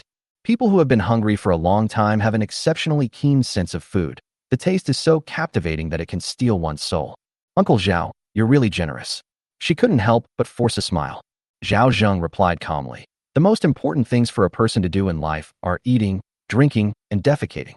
If I had a father-in-law like you, I'd be laughing in my sleep. Zheng Chuanmei's words were laced with flattery. Zhang Xiaoyi rolled her eyes and snorted coldly. You do have a father-in-law, but he's dead. Zheng Chuanmei's face flushed red and then turned pale with embarrassment, so much so that she almost dug out a 3-bedroom apartment. At this moment, Yang Zhaodi handed over the cooked egg pancake. Father-in-law, please eat it while it's hot. Zhao Zheng took it and started eating it without saying a word. It tastes good, but it's a bit lacking in scallions. It would be even more perfect if it had some noodles, meat, and side dishes. The aroma made Zheng Chuanmei's stomach rumble. Is it really as delicious as you say, Uncle Zhao? You don't believe me? I'll have to try it to know. She felt ashamed as soon as she said it, but hunger made her disregard all else. Zhang Xiaoyi, who had long disliked her, puffed out her cheeks and angrily said, My sister-in-law's cooking is the best. I won't let you eat it. Zhao Zheng laughed. All right, here's a small piece for you to try. After saying that, he tore off a piece smaller than a fingernail. Open your mouth. Zheng Chunmei opened her mouth and Zhao Zheng stuffed the pancake inside. She swallowed it before she could even savor it, her anger simmering inside. This is all? Old Zhao is so stingy. Seeing her drooling with desire, Zhao Zheng tore off another piece of the same size. Open your mouth again and taste it slowly this time. Zheng Chunmei carefully chewed the fragrant millet and egg, the aroma melting in her mouth, and the taste almost brought tears to her eyes. I wish I could have another one. Zhao Zheng stuffed the whole pancake into his mouth and ate it with a happy expression. I'm full now. I'll definitely sleep well tonight. Zheng Chunmei looked mournful. Uncle Zhao, could you give me half a piece? I won't eat it for free. Consider it a loan. I can't lend it to Chunmei. My family isn't well off either. Zhao Zheng pulled his foot away and said, let's go home early. That's all for today. These words, spoken so casually, left Zheng Chunmei feeling a pang of disappointment. She got up dejectedly, turned around and walked to the door, but Zhao Zheng behind her instructed, Zhao Di, Xiao Yi, eat the rest of the egg pancakes. Don't leave them. I'll go and exchange them for eggs for you tomorrow. These seemingly casual words pierced Zheng Chunmei's heart like a knife. Why can't she even get a crumb of bread, even though they're both daughters-in-law? She bit her lip, with only one thought in her mind. I'll come again tomorrow night. As she was walking out of the courtyard gate, a dark figure suddenly darted out and startled her. Who? Chunmei is my pillar. What are you doing here? Ma Dazhu lowered his voice. Did you just come from Zhao Laosan's house? You've already seen it. Why are you asking? Ma Dazhu gritted his teeth and said, Chunmei, it's not that I didn't want to help you during the day, but all 3 village elders were there. If I jumped in, it would only make things worse. They accepted Zhao Laosan's millet, so they'll definitely protect him. Zheng Chunmei rolled her eyes and felt a wave of disdain in her heart. Isn't he just a coward? However, she still went along with him on the surface. Okay, it's normal for you not to show up in that kind of occasion. She had initially harbored some illusions about Ma Dazhu, but now she realized he was just a big talker who only knew how to boast.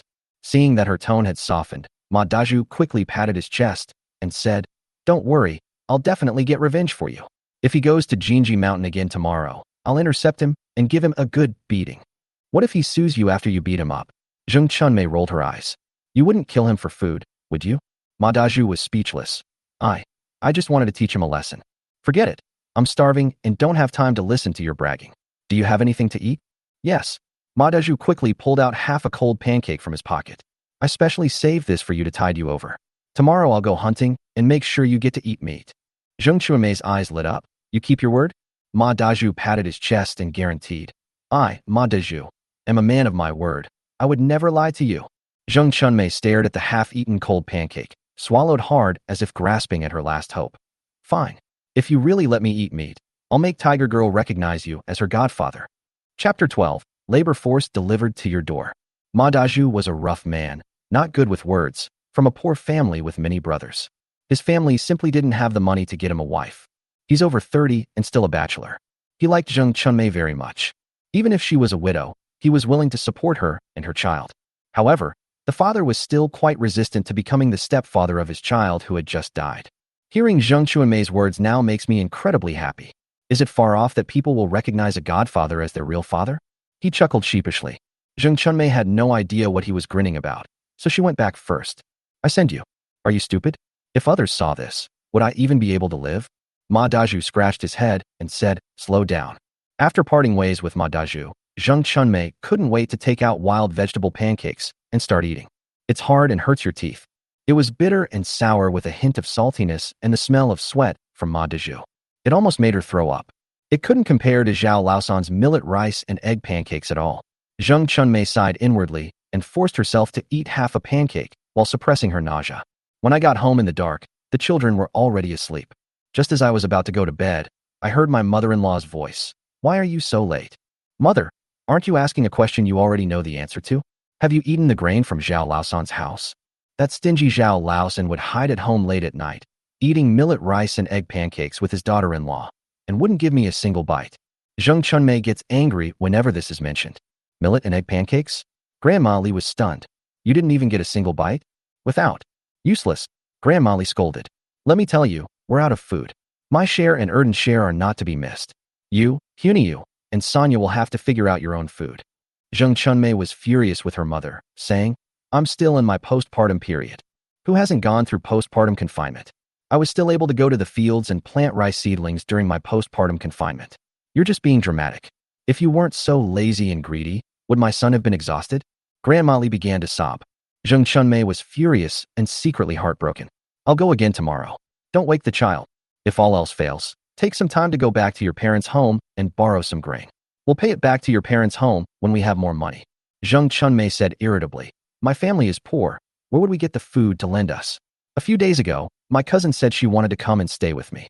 When Grandma Li heard this, she immediately panicked and said, no way. Then she started rambling on and on. Zheng Chunmei turned her back to her and secretly shed tears. She didn't know how much longer she would have to endure this. She felt that she could hardly take it anymore. Zhao Zheng was awakened by the cold the next day. Listening to the whistling wind in his ears, Zhao Zheng decided that he absolutely had to get a heated Kong, a traditional Chinese bed stove. He didn't want to sleep on this broken bed for even a day longer. The floor stove is underutilized, and the house is drafty with heat not concentrated, so my feet are cold when I wake up after a night's sleep. Repairing the house is not an option for now. Being too high profile makes you an easy target. Dad, the meal is ready, Yang Zhaodi said. Zhang Shaoi peeled the eggs and handed them to Zhao Zheng. She buried the eggshells in the soil to prevent them from being discovered and to increase soil fertility. Zhao Zheng ate the egg in one gulp and then ate a bowl of rice before saying with satisfaction, it's getting colder and colder. I need to make a heated Kong, traditional Chinese bed. I won't go chop firewood today. Yang Zhaodi asked, what is a heated Kong bed for father-in-law? The bed connected to the stove is hollow in the middle, so you can boil water and cook food while also warming the bed. With this, you won't be cold even when it snows, Zhao Zheng said. Zhang Shaoi had never left the village. The farthest place she had ever been was the township market. She knew that only wealthy families could afford a stove, but what was the bed connected to the stove? She frowned. Wouldn't that mean she'd roasted herself alive? Zhao Zheng chuckled. No, you two go to the back mountain and dig up some yellow mud. I'll go collect stones. You'll see when I've finished building it. As a modern youth who has been influenced by the internet explosion, even if I haven't eaten pork, haven't I at least seen a pig run? He first dug a hole in the earthen wall to serve as an opening for connecting the flue. Yang Zhaodi and her sister-in-law were not rich heiresses, but they were both very efficient at their work. Once outside, Zhao Zheng picked up his baskets and headed out, but he was still walking with a limp. Before dawn, villagers gathered to go to the barren mountains to cut firewood and greeted Zhao Zheng when they saw him. Zhao Zheng responded with a smile. But Zhao Zheng could still hear them talking about him. Why has Zhao Laosan suddenly become so diligent? If we don't work hard, we'll freeze to death this winter. Before, when his son was alive, he was taken care of. Now that his son is gone, his brothers despise him and he is bullied without anyone standing up for him. If he continues like before, he won't be able to keep his daughter-in-law either. Zhao Zheng smiled dismissively and didn't take it to heart. Instead, they went to the back of the mountain and picked up some stones. He was exhausted and panting after making 2 round trips. The predecessor was such a useless person, drinking and gambling instead of doing anything productive. He was exhausted after only 2 trips. However, I've been hungry for too long and am severely malnourished. I need to take it slow, replenish my nutrition first, and then gradually start exercising. Zhao Zheng's idea was simple. Work hard to make money, stockpile supplies, and prepare for the winter so he could live a good life. Just then, Lu Tiniu walked over. Uncle Zhao was busy, just playing around. Lu Tiniu's lips twitched. Why did Zhao Laosan always talk back to him like that? Uncle Zhao, do you need any help? Unsolicited kindness is either a sign of malice or theft. Zhao Zheng's eyes lit up. Young people should respect the elderly. Lu Tiniu had just made a casual remark, but he didn't expect Zhao Zheng to actually agree. He felt a little annoyed, but then he thought that his plan needed a pretext to get closer to Zhao Zheng. Without saying a word, he picked up the carrying pole and the basket. After the weight of over 100 jin, approximately 50 kilograms, was applied to the carrying pole, Lu Tiniu grimaced and asked, Uncle Zhao, what are you doing with these stones? Can't you lift it? Who said such a light weight is nothing? He can't complain about the weight. He has to act tough. Zhao Zheng chuckled and flattered. Young people are really something else. Upon hearing this, Lu Tiniu became even more energetic and walked with lightning speed. Zhao Zheng followed behind, limping. Slow down and wait for me. A short while later, Uncle Lu Tiniu arrived, panting heavily as he put down his carrying pole. Just then, Yang Zhaodi and Zhang Shaoi came over carrying yellow soil. His eyes lit up when he saw the 2 women, sister-in-law Zhaodi and sister-in-law Shaoi. The 2 women simply nodded and ignored him. They had heard Lu Laosi and his wife talk about the Zhao family behind their backs quite a bit in the village. They were very disgusted with it. Just as Lu Tiniu was about to step forward to help Zhao Jingdao, Zhao said, Tiniu, come with me to the back mountain to pick up a few more baskets of stones. Chapter 13. Zhao Di and Xiao Yi were terrified. Still being picky? Lu Tiniu's face fell. Does he really think he's some kind of bull? The house is leaking air. I'll get some stones to patch it up. Zhao Zheng knew perfectly well that this scoundrel still harbored designs on his daughter-in-law. Father-in-law, I'll go with you, Yang Zhaodi said. Zhang Shaoyi also said, Father-in-law, we can do it. Lu Tiniu saw this as a perfect opportunity to prove himself. He hurriedly said, how can I let my two sisters-in-law do such rough work? I'll take care of it. He pounded his chest loudly. Uncle Zhao and brother Shirtu are gone, so treat me like your own son. My mother said that a close neighbor is worse than a distant relative. If you need anything in the future, just call me anytime. Zhao Zheng nodded with a half-smile and glanced ahead, only to see a furtive head peering in their direction. Who else could it be but Lu Laosi? Tainyo, Uncle Zhao was right about you. Don't worry, I won't treat you unfairly after you've done your part, Zhao Zheng said, patting him on the shoulder. Lu Tiniu was excited, not expecting Zhao Zheng to be so easily fooled.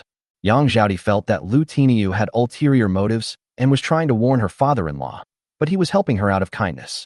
If she complained, people would say she was ungrateful. Watching her father-in-law and Lu Tiniu leave, Zhang Shaoyi frowned and said, Sister-in-law, didn't the Lu family cause trouble for our family a few times? Why is Lu Tiniu still coming to help your father-in-law? Yang Zhaodi shook her head, wondering if she would ask her father-in-law later. Zhao Zheng was happy to have a helper and could relax. Originally, he could only pick out half a basket by himself. Now the baskets are completely full. That's enough for now. Come back later, Zhao Zheng said with a smile. Lu Tiniu cursed inwardly, but he had already made his promise and couldn't go back on it. He grimaced and mustered his courage to walk towards Zhao Zheng's house. Huaku is truly a fierce iron bull. You must be the #1 tough guy in our little mountain village. Old Lu is so lucky to have a son like you. Along the way, Zhao Zheng kept talking nonstop. Lu Tiniu was very pleased and kept saying, my dad said I'm very stupid. Uncle Zhao, please don't praise me, I'm embarrassed. After running around the yard a few times, the stones piled up into a small mountain. Zhao Zheng nodded in satisfaction. That's enough for now. Tainyo, take a sip of water. Zhao Zheng poured some cold water and handed it over. Lu Tiniu was exhausted and hungry. He thought that since he had done so much work, Zhao Laosan would surely invite him to stay for a meal. He has several kilograms of millet at home, so he certainly wouldn't be so stingy. Thinking of the sweetness of millet, he secretly swallowed his saliva. Most importantly, it also helps me get closer to my two sisters-in-law. Take this pancake, Tainyo. You've worked hard. Zhao Zheng handed over the half-eaten wild vegetable pancake he had extorted from Lu Laosi, without waiting for Lu Tainyo's feigned refusal. This is payment, you can't refuse, or your uncle will get angry. Lu Tiniu laughed angrily, thinking, I've worked so hard carrying all these stones, and all I get is a wild vegetable pancake. That's incredibly stingy. Uncle Zhao, don't be embarrassed. This is the food that your uncle saved up. It's okay if you eat less because you're old.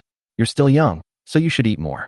As he spoke, he stuffed the dry biscuit in his hand into Lu Tiniu's mouth, his face showing a pained expression. Upon hearing this, Lu Tiniu felt embarrassed to mention millet, since he had originally offered to help. How can you expect someone to feed you millet rice? At this critical juncture, who isn't splitting every grain of rice in two?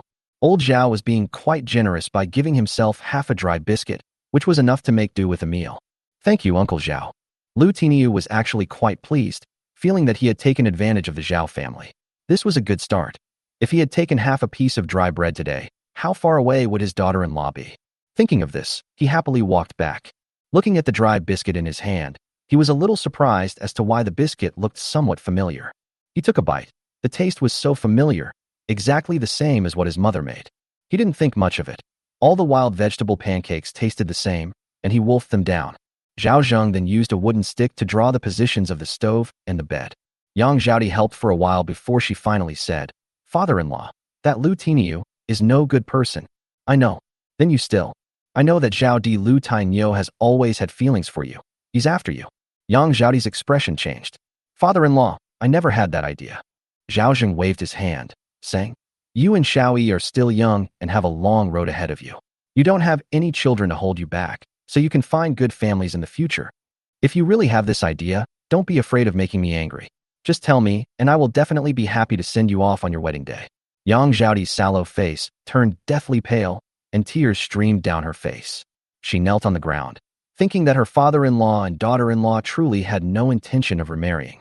They only wanted to stay by her father-in-law's side, serve him, fulfill their filial duties to Lego, and take care of him until his death. Zhang Shaoyi was terrified and cried, "Father-in-law, are you going to send us away?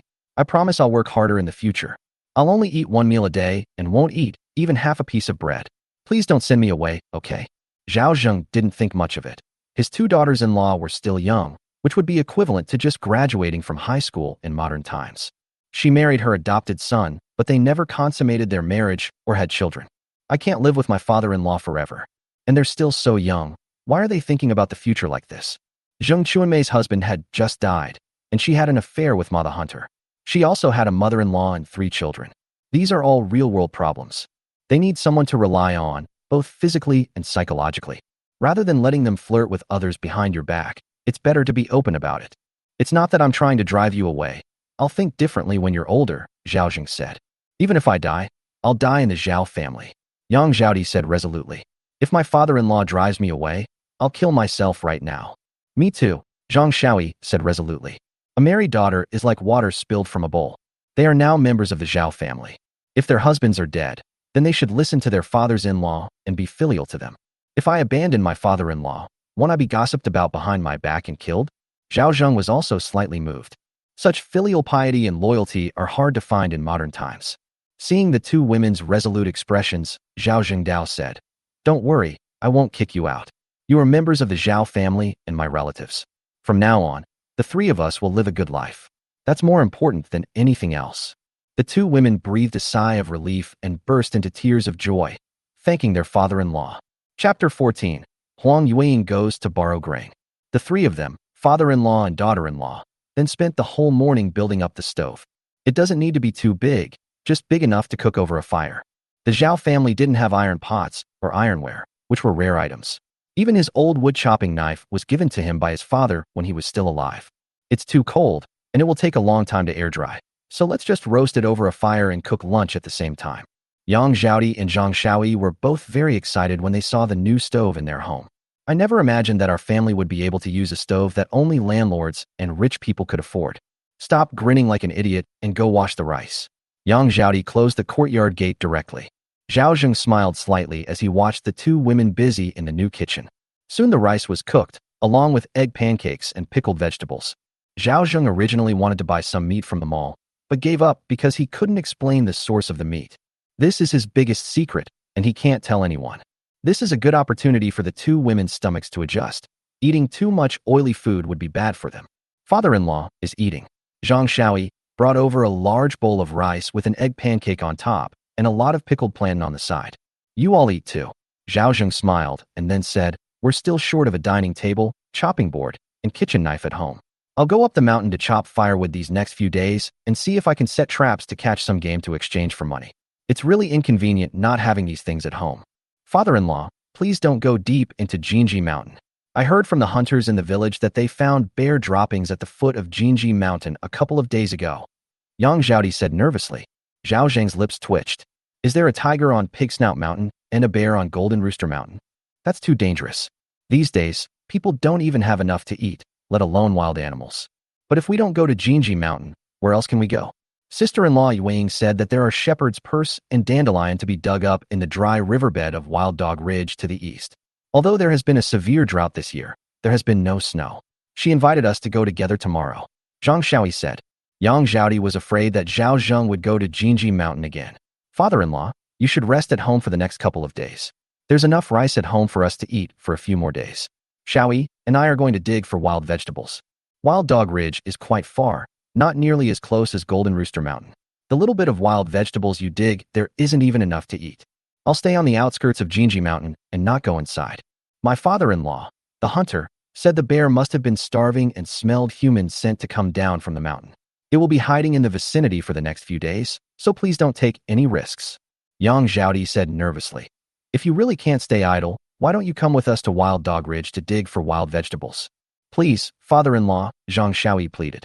Zhao Zheng nodded and agreed, saying they would go in a few days. Fortune and wealth are sought in danger, but also lost in danger. Bears are no joke. A few years ago, a starving bear came down from the mountain and ate people in the village. It was only after the county government gathered 200 or 300 people that they dared to go into the mountain to hunt the bear. Unless you have ranged weapons like crossbows or have pre-made traps to hunt large prey, it's best to be cautious. If something happens to me, My two daughters-in-law will definitely be bullied to death. Both women breathed a sigh of relief, not expecting that they had actually persuaded their father-in-law. In the past, my father-in-law would never listen to them. After eating and drinking their fill, the three of them worked together to build the earthen Kong, heated brick bed. Since there was no steel reinforcement, Zhao Zheng could only use bamboo strips instead. The bottom was supported by wood, and the flue in the middle was built with stones to allow the smoke to linger for longer. Finally, it's all done. Zhao Zheng rubbed his sore back and started a fire to fumigate the area. It should be better in an hour or two.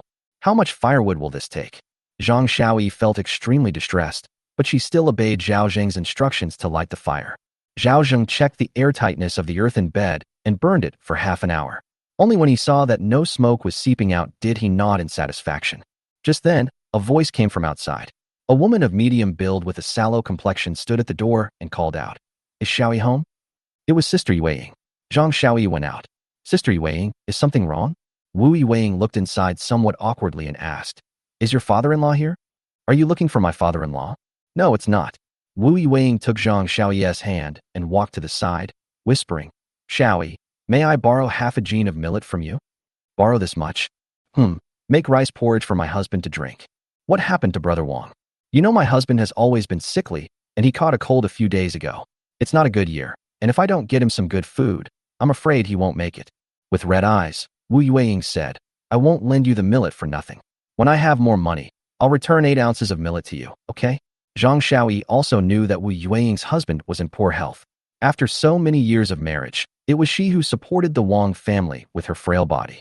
Even so, her husband not only did not thank her, but also beat and scolded Wu Yueying every day. Because Wu Yueying gave birth to 2 daughters, the entire Wang family looked down on her.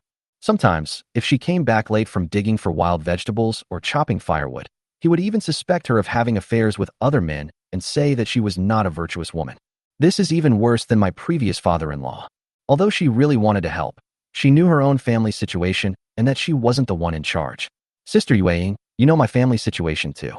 Maybe I should go and discuss it with my sister-in-law." Wu Yueying thanked her repeatedly, saying, "I know your family is in a difficult situation. I was really forced into this situation. I've emptied my family's coffers, and my neighbors are afraid of me borrowing from them. So I had no choice but to shamelessly come to you."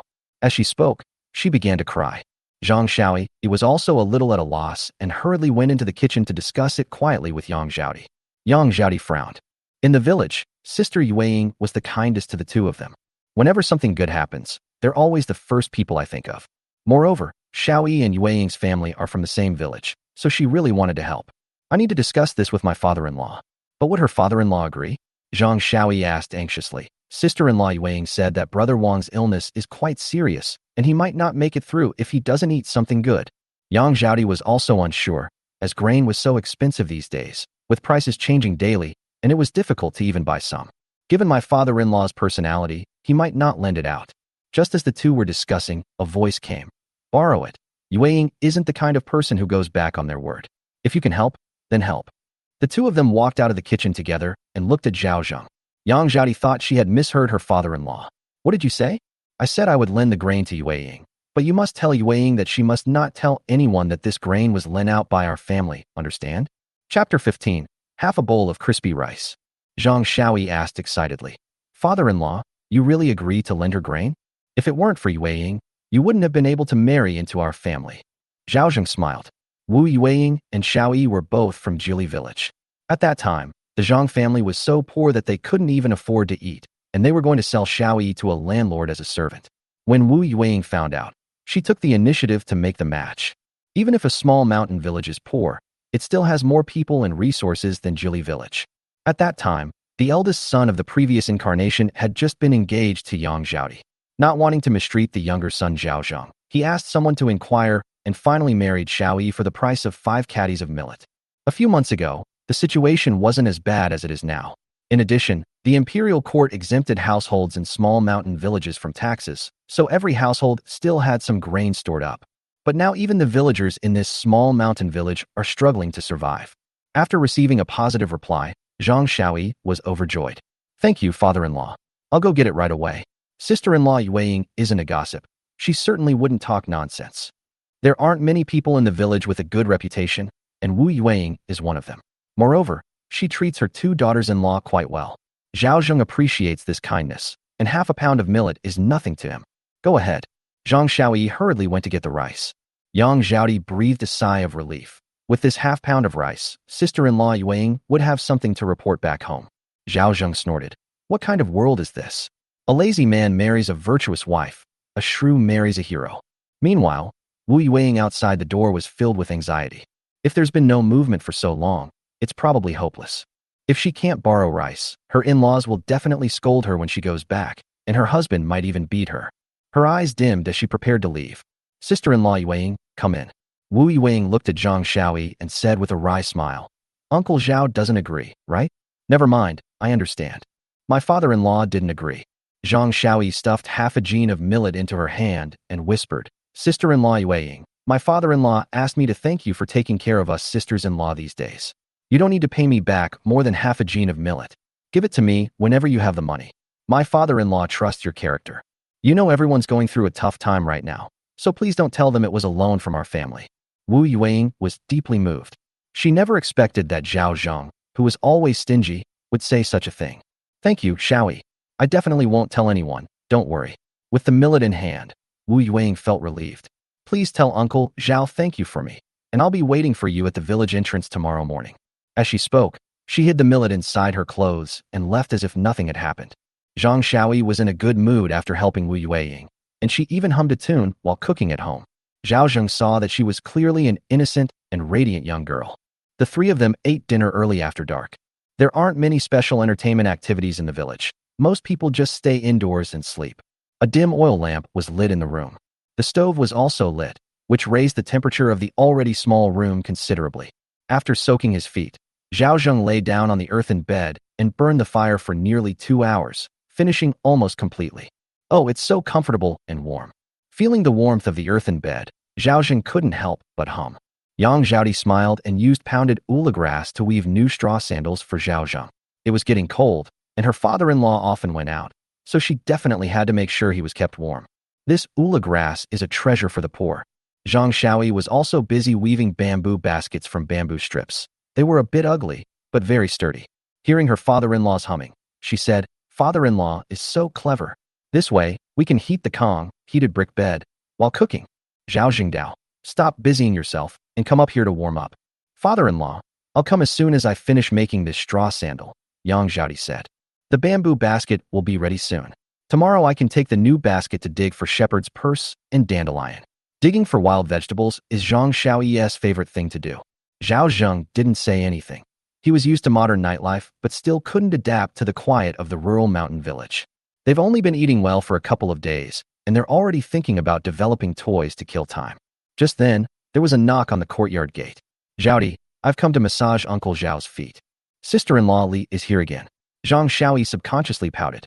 Yang Zhaodi asked her father-in-law if he wanted the door open. Let her in. Zhao Zheng was feeling bored. Wouldn't a foot massage before bed be wonderful? Yang Zhaodi opened the door, and Zheng Chunmei came in, shivering. Uncle Zhao's house is so warm, unlike ours, which is as cold as an ice cave. She was dressed very thinly, wearing only a linen garment stuffed with willow catkins and ula grass inside. She looked bulky, but it wasn't actually warm. He was wearing straw sandals, and his exposed skin was purple from the cold. Unexpectedly, she felt a long-lost warmth as soon as she entered the door. Huh, why has Uncle Zhao's bed changed? She spotted the earthen bed at a glance. Oh, this is the earthen Kong I built today. It's so warm. Would you like to sit down and feel it? Zhao Zheng said with a smile. Zheng Chunmei walked over and touched it with her hand. It was burning hot. Is it comfortable? Zheng Chunmei was stunned, then plopped down on it. It felt so comfortable. Uncle Zhao, how did you do that? That's none of your business. Zhao Zheng isn't a saint. Why should he tell others about the earthen bed he painstakingly built? Zheng Chunmei fell silent. If she could sleep on such a warm earthen bed, would she still wake up from the cold at night? She watched Yang Zhaodi leisurely weaving straw sandals while Zhang Xiaoyi warmed herself by the earthen stove, and she felt extremely envious. Uncle Zhao, let me give you a foot massage. Don't massage my feet today, massage my back instead. Pressing the back? Come up here. Zhao Zheng lay face down on the earthen bed. Zheng Chunmei blushed, feeling that Xiaofan was being unfair to Uncle Zhao. We agreed that we would only massage your feet, not your back. Half a bowl of crispy rice. Zhao Zheng pointed to the low table on the bed. Zheng Chunmei looked over and was immediately delighted by the crispy rice. Even burnt rice crust is still rice, not millet. Uncle Zhao, that's not what I meant. If you think it's too little, then forget it and just give me a foot massage instead. Zheng Chunmei was anxious. How could she let the crispy rice she was about to eat fly away?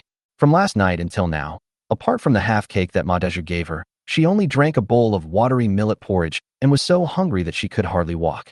This half bowl of crispy rice was a rare delicacy to her. Uncle Zhao, let me massage your back.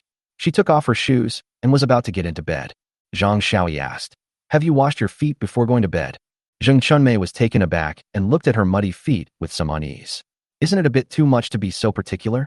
This is my father-in-law's newly built earthen bed. It's very clean. You can't get on the bed without washing your feet. Chapter 16. A Day of Despair. Zhao Zheng looked at Zhang Shaoyi with a smile. She seemed to dislike Zheng Chunmei. On the other hand, although Yang Zhaodi didn't like it, it wasn't as obvious. Go get some cold water and rinse your feet, Zhao Zheng said. In the past, our family didn't have the means, but as our family's circumstances improve, we naturally become more particular about things. Zheng Chunmei sighed. She hadn't finished her postpartum confinement yet, and washing her feet with cold water could easily cause postpartum illnesses. A woman who isn't her own man certainly won't care about her. She rinsed her feet with the icy cold water and dried them before climbing into bed. Uncle Zhao, I'm here. Pressing is a bit difficult for me, but it's okay if you use a little more force, Zhao Zheng said lazily. Zheng Chunmei didn't say anything, but awkwardly massaged Zhao Zheng's back. Zhao Zheng would hum a few words every now and then. Perhaps because the room was warm, she was sweating slightly. Her gaze never left the half bowl of burnt rice. After pressing for about 3/4 of an hour, Zheng Chunmei said wearily, feeling weak all over, Uncle Zhao, I have no strength left. Zhao Zheng stretched, and all the day's fatigue vanished. He turned around and looked at Zheng Chunmei, who was covered in sweat, and took the food away. Zheng Chunmei had been busy for so long, just waiting for these words. Thank you, Uncle Zhao. He said thank you verbally, but in his heart he cursed. Damn stingy Zhao. I worked myself to the bone, and all you gave me was half a bowl of crispy rice. You deserve it, you damned son. Wait, you can eat this crispy rice here, and then leave. You can't take it back with you, Zhao Zheng said. Why? Zheng Chunmei asked, puzzled. Without any explanation, he left the food behind. Zhao Zheng thought, are you going to take it back for your little beast, an old beast to eat? I'm not that cheap. Zheng Chunmei was furious, but she didn't dare to talk back. She picked up a piece of rice crust and stuffed it into her mouth. The crispy rice crust, with its slightly burnt aroma and the sweetness of the rice, was enough to satisfy Zheng Chunmei even without any side dishes. It's so delicious. This was the first time she had eaten rice in months. It's so delicious I could cry. After finishing her meal, Zheng Chunmei, still feeling unsatisfied, shamelessly asked, Uncle Zhao, is there anything else? Don't be greedy. If it weren't for your pitiful state, you wouldn't even get a single grain of rice from my house, let alone half a bowl of rice crust, Zhao Zheng said coldly. Zheng Chunmei looked at Zhao Zheng with a slightly resentful gaze. To be honest, Widow Zheng's mournful appearance really did evoke a sense of pity in me. No wonder she could be so infatuated with Ma Dezhu. All right, go back now so your mother-in-law won't worry. Zhao Zheng gave him the order to leave. Zheng Chunmei sighed, got out of bed, opened the door, and walked out. A cold wind blew in, and the warmth instantly left her. For a moment, she wanted to turn back. But she was not Zhao's daughter-in-law after all. Shaoyi, make some extra crispy rice tomorrow. It's quite delicious. This was the last thing Zheng Chunmei heard after closing the door. She was shocked. The Zhao family actually still had rice? They were so extravagant that they used rice to make crispy rice. It was such a waste. Everyone said that Zhao Laosan had swindled his brother out of all the compensation and pension money for his son who died in battle, but that wasn't entirely true. Zhao Laosan isn't a pig. He must have something up his sleeve. Does that mean I can still eat crispy rice tomorrow? She felt a slight thrill inside. As it turned out, Ma Dezhu stopped him once again. Ma Dezhu, you scared me to death. Zheng Chunmei said angrily. Why are you here blocking my way at night instead of sleeping at home? Chunmei, I came here specifically to tell you that I went to Jinji Mountain today and blocked Zhao Laosan on the way, but he still hadn't come back by evening. That old guy didn't even go out today? Although Zheng Chunmei couldn't see Ma Dezhu's face clearly, she could hear the frustration in his voice. Don't worry, I'll go and wait for him again tomorrow. I don't believe he won't come out. Zheng Chunmei was startled and said, forget it, don't block him anymore. Why? Ma Dezhu looked puzzled. Don't you want the millet that he tricked out of you back? Zheng Chunmei wondered if she had injured Ma Dezhu. Would he still ask her to massage his feet and back? Will I still be able to eat delicious egg pancakes and crispy rice? Do you want to become a highway robber? Didn't you hear from the village elder that the imperial court sent 8,000 troops to oversee the operation? If Zhao Zheng goes to the authorities to report you, they will eventually find out about you. And is Zhao Zheng an idiot? Why would he carry food with him all the time? He's a bachelor.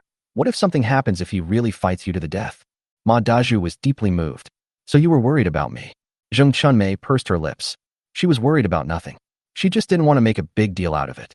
But Ma Dazhu had helped her so much. So she wasn't an ungrateful person, right? Chunmei, you're so kind. I'll listen to you. But I'm not done with Zhao Laosan yet. Did you say you wanted me to hunt prey so I could eat meat? Ma Dazhu smiled awkwardly. I've been waiting for Zhao Laosan all day, but haven't gotten anything. Are there any other food options? They didn't finish eating at all. Zheng Chunmei was speechless. Then I'll head back first. All this talk is less meaningful than what an old hunter does. At least the old man has eggs and rice to eat. Back home, it was pitch black and as cold as an ice cellar. She didn't even want to go to bed. Did Chunmei eat any grain from Zhao Laosan's house today? I gotta eat it. Oh, what did Grandma Li eat in her joy? She ate half a bowl of millet porridge. Somehow, Zheng Chunmei changed the half bowl of crispy rice into half a bowl of millet porridge. She knew her mother-in-law's temperament. If she found out that she had eaten half a bowl of crispy rice, her rations might be reduced tomorrow. This stingy old man, Zhao actually gave you millet porridge? It's so thin it's like water. It's almost like you haven't eaten anything. You just pee and it's gone. Zheng Chunmei lied. If we eat here a few more times, we'll get our money's worth. That damned old Zhao is so stingy. We'll just get our money back. Grandma Li said, since you ate 2 meals today, tomorrow you should have your bowl of porridge and give more to Erden. He's still growing. We can't let him suffer.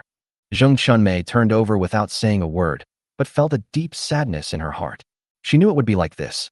Luckily, I didn't tell the truth. Otherwise, she wouldn't have even had half a bowl of porridge. She gave birth to 3 children for the Li family, yet she's not as generous as Zhao Laosan, an outsider. Tears fell silently. Hearing her mother-in-law's voice, she said, yes, I'll listen to my mother-in-law. The room fell silent again, and Zheng Chunmei's heart sank as well. That night, she had the same dream over and over again. I dreamt that I was sleeping on Zhao Laosan's warm earthen bed, eating rice and egg pancakes, with a strong fire burning in the stove, and the room was as warm as spring. Suddenly, I felt a chill in my stomach. It turned out that her mother-in-law had lifted the mattress and forcibly woken her up when it was dawn. She looked at the rooftop in despair, seeing no hope, and another day of hunger and hardship began. Chapter 17. Treasures Deep Within Wild Dog Ridge. Zhao Zheng woke up from the warm Kong, a heated brick bed.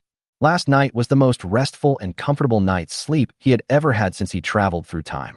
Although the earthen bed is hard and not very comfortable, it is still better than a wooden bed. Father-in-law and sister-in-law made you a bowl of egg drop soup. Zhang Xiaoyi brought over the steaming egg drop soup. The so-called egg flour dish is made by cracking eggs into boiling porridge and sprinkling some sugar on top. It's incredibly delicious. Let Xiaodi make you a couple more bowls so you can try them too. Zhao Zheng choked on his boiled eggs these past 2 days, and his burps smelled like chicken poop, so Yang Xiaodi has been trying different ways to cook them for him. My father-in-law, sister-in-law, and I don't need it. We must drink it, Zhao Zheng said. Otherwise, where will we get the strength to dig for wild vegetables today? Zhang Xiaoyi felt a warmth in her heart, knowing that she had learned about her father-in-law. Zhang Xiaoyi went to the kitchen. Zhao Zheng bought some white sugar from the mall, sprinkled it on the egg flours, and took a delicious sip. He let out a long sigh of relief. No wonder it's called vermilion bird soup. One sip and his stomach felt warm and cozy. The problem was solved. The straw sandals that Yang Xiaodi had specially made for Frangipani fit her perfectly. My clothes were a little torn, but everyone's the same these days. He did consider getting some warmer fabric, but what would people think if he wore it out? Try to find a few padded jackets and cotton padded trousers to wear underneath. It doesn't matter if your outer clothes are tattered and you're freezing. Isn't that stupid? After making up his mind, Zhao Zheng bought 3 padded jackets from the mall and put them on, which immediately made him feel much warmer. But it still cost more than 100 coins. This is just a regular padded jacket. If he were to buy a more formal, thermal jacket, he could only afford to buy a sleeve with his current savings. We still need to work hard to make money and improve our living standards. Zhao Zheng made up his mind, but he was thinking about finding a good opportunity to give the 2 padded jackets to the 2 women. After getting dressed properly, Zhao Zheng picked up the broken wood-chopping knife and the basket containing wild vegetable cakes meant to deceive people. You definitely can't be high-profile in front of outsiders. The 3 of them, father-in-law and daughter-in-law, carried baskets and their loads. As soon as I stepped outside, I saw groups of hard-working villagers heading out. Hey, where did Zhao Laosan go? Let's go dig for wild vegetables, Zhao Zheng said. Where can you find wild vegetables in this freezing weather? An old woman mocked. Zhao Di and Xiao Yi, don't your father-in-law understand? Don't you two understand? Yang Zhaodi smiled and said, if we can't find wild vegetables, we can at least gather some firewood. We can't just stay home and wait for meals every day. Upon hearing this, everyone praised Zhao Zhengfu for being so lucky to have such a sensible and filial daughter-in-law. Soon the three arrived at the village entrance and saw Wu Yuing waiting there. Seeing Zhao Zheng, she felt a little embarrassed. Uncle Zhao, thank you so much for yesterday. We're neighbors, so we'll help out in any way we can, Zhao Zheng said with a smile. But today, I'll have to trouble you to lead the way. Wu Yuing nodded and said, don't worry, the place I'm taking you to will definitely have wild vegetables. Shepherd's purse and dandelion are both relatively cold-resistant wild vegetables that can grow even at temperatures as low as -4 or -5 degrees Celsius, although they grow relatively slowly. Although this year was dry, it didn't snow and the temperature didn't drop below -10 degrees Celsius. It could also be because the months are not yet complete. The three girls huddled together, chattering away as if they had endless things to say. Zhao Zheng followed behind, limping, and occasionally chimed in with a few words. Around noon, the four arrived at Wild Dog Ridge. The former riverbed was now cracked, and the silt on the riverbank had become hard. Occasionally, you can also see two dried up, dead fish. It's clear that someone came to the riverbank to turn over the soil before the river dried up. The area was a mess, and it was difficult to walk. A few months ago, I also came here to dig for loaches and turtles, and I got a lot of loaches to sell to the Zheng family. Wu Yuing still had a hint of pride on her face. This was the time of year when loaches should be at their fattest. If she could dig some up and pair them with white rice noodles, it would be incredibly delicious. Zhang Xiaoyi could only swallow hard as Yuang said, sister-in-law Yuang, please stop talking, my mouth is watering. Wu Yuang licked her chapped lips. She was just too hungry and couldn't help but fantasize. Before long, they arrived at a sunny spot. The soil there looked a little damp, but it was only slightly so and felt soft underfoot. Look, there really is shepherd's purse here. Yang Zhaodi couldn't help but get excited as she looked at a low-lying shepherd's purse plant. Wu Yuing laughed too. This place was like her own private plot of land. If it weren't for her good relationship with Zhang Xiaoyi, she would never have brought them here. There are still dandelions here, though they're a bit small. Zhang Xiaoyi was overjoyed. Wu Yuing tucked the stray strands of hair that had fallen across her face behind her ears and hurried to pick them, because in a few days they would be gone. The two women nodded repeatedly and quickly began searching the area. Zhao Zheng also pulled up a wild shepherd's purse. Wild shepherd's purse, 1.5 gene. Zhao Zheng almost vomited blood. So cheap? This shepherd's purse plant weighs only about 10 grams. You'd need to harvest at least 40 or 50 plants to sell for 5 coins. He even doubted that there were at least 50 wild vegetables in the area. Wild dandelion, 1 catty, 25 coins.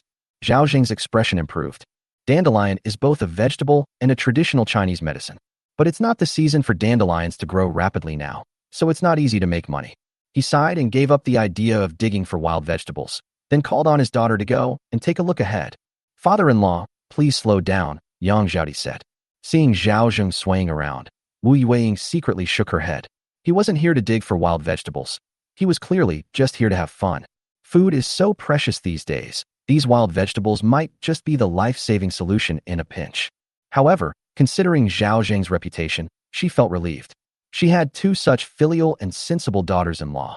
Unlike herself, who was a slave at home and had to work herself to the bone outside without anyone caring about her. Thinking about this made Wu Yuing feel choked up. Zhao Zheng didn't know what Wu Yuing was thinking, nor did he care. Wild Dog Ridge Canyon is bare, with some trees growing on the cliffs, but Zhao Zheng had no intention of taking any risks. Following the river, Zhao Zheng arrived at a cliff. This was the Wild Dog Ridge waterfall. The deep pool below the cliff was bottomless and the water had become murky. Occasionally, you can still see traces left by animals drinking water. It seems we'll be leaving empty-handed today. Zhao Zheng sighed. Just then, his gaze inadvertently fell upon a tree nestled in a crevice in the valley. The tree had long since lost all its leaves, but its branches were laden with heavy fruit. What's that? Zhao Zheng's eyes lit up, and he climbed up from a pile of rocks to get closer before he could see what the fruit in front of him was. It's a persimmon. Zhao Zheng was overjoyed. This stuff is great. Not only can it be eaten as fruit, but it can also be dried into persimmon cakes. Chapter 18, Wu Yuing's Gratitude. Looking at the persimmons hanging all over the branches, Zhao Zheng wondered why no one was picking them. Then I realized that I had already come deep into Wild Dog Ridge, and not everyone is willing to travel that far. Moreover, what are we doing here after all the firewood has been looted? Even if someone knows there are persimmon trees here, they may not bear fruit due to this year's drought. Zhao Zheng looked down and saw a tiny stream of water flowing down the cliff face. Hey, no wonder there are so many fruits here. It turns out there's a water source here too. Aside from the rotten fruit that has fallen to the ground, there are at least 80 or 100 fruits left on the trees. Zhao Zheng climbed up a tree and picked a ripe persimmon with a layer of white frost on its surface. He took a bite and sucked out the sweet flesh with juice, which spread in his mouth. Eating sugar can trigger the release of dopamine, making people feel happy. The same goes for fructose. Although it's a bit numbing and the persimmon seeds are large, it's definitely the best fruit you can eat in winter right now. Zhao Zheng couldn't wait to pick the persimmons from the tree. He saw some persimmons that had been pecked by birds and felt it was a pity. He thought it was better not to waste them. If he didn't want to eat them, he could give them away. After a while, Zhao Zheng picked all the persimmons, removing the rotten ones, and there were still 1 or 230 left, weighing at least 20 pounds. Wild persimmons, valued at 160 coins per pound, are being offered for sale on consignment. Deposit. It's too cheap, it's not worth it. It's better to keep them for yourself. If you can't finish them, you can dry them into dried persimmons for future use.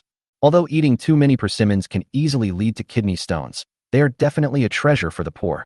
Persimmon trees are drought and cold resistant and do not require special care.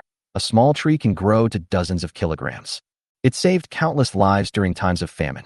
Uncle Yid's family also has a persimmon tree that he cherishes, but it doesn't bear as much fruit as this persimmon tree. Thinking of this, Zhao Zheng picked up the fruit on the ground again. He could give it away if he didn't want to eat it himself. He took 3 pounds of persimmons from the warehouse, put the rotten fruit in a basket with his clothes, and then walked back home satisfied. The 3 women then finished digging up all the wild vegetables in the vicinity. Adding it all up, it's less than 2 pounds. But Yang Zhaodi and Zhang Shaoyi were still extremely grateful. Wu Yueying wiped the sweat from her forehead. Thank you. Just don't forget me if you have any good things to do in the future. She paused, then said, It's getting late. I have to rush back to cook. Why hasn't Uncle Zhao come back yet? Yang Zhaodi was also somewhat worried. Just then, Zhang Shaoyi said, Father-in-law is back, and it looks like he's carrying something in his pocket. Zhao Di and Shaoyi, look what treasure I've found. Zhao Zheng stepped forward and spread out his clothes, revealing bright red fruits that caught the 3 women's eyes. Persimmons. Wu Yueying was taken aback. Where did Uncle Zhao find these? Zhao Jingdao.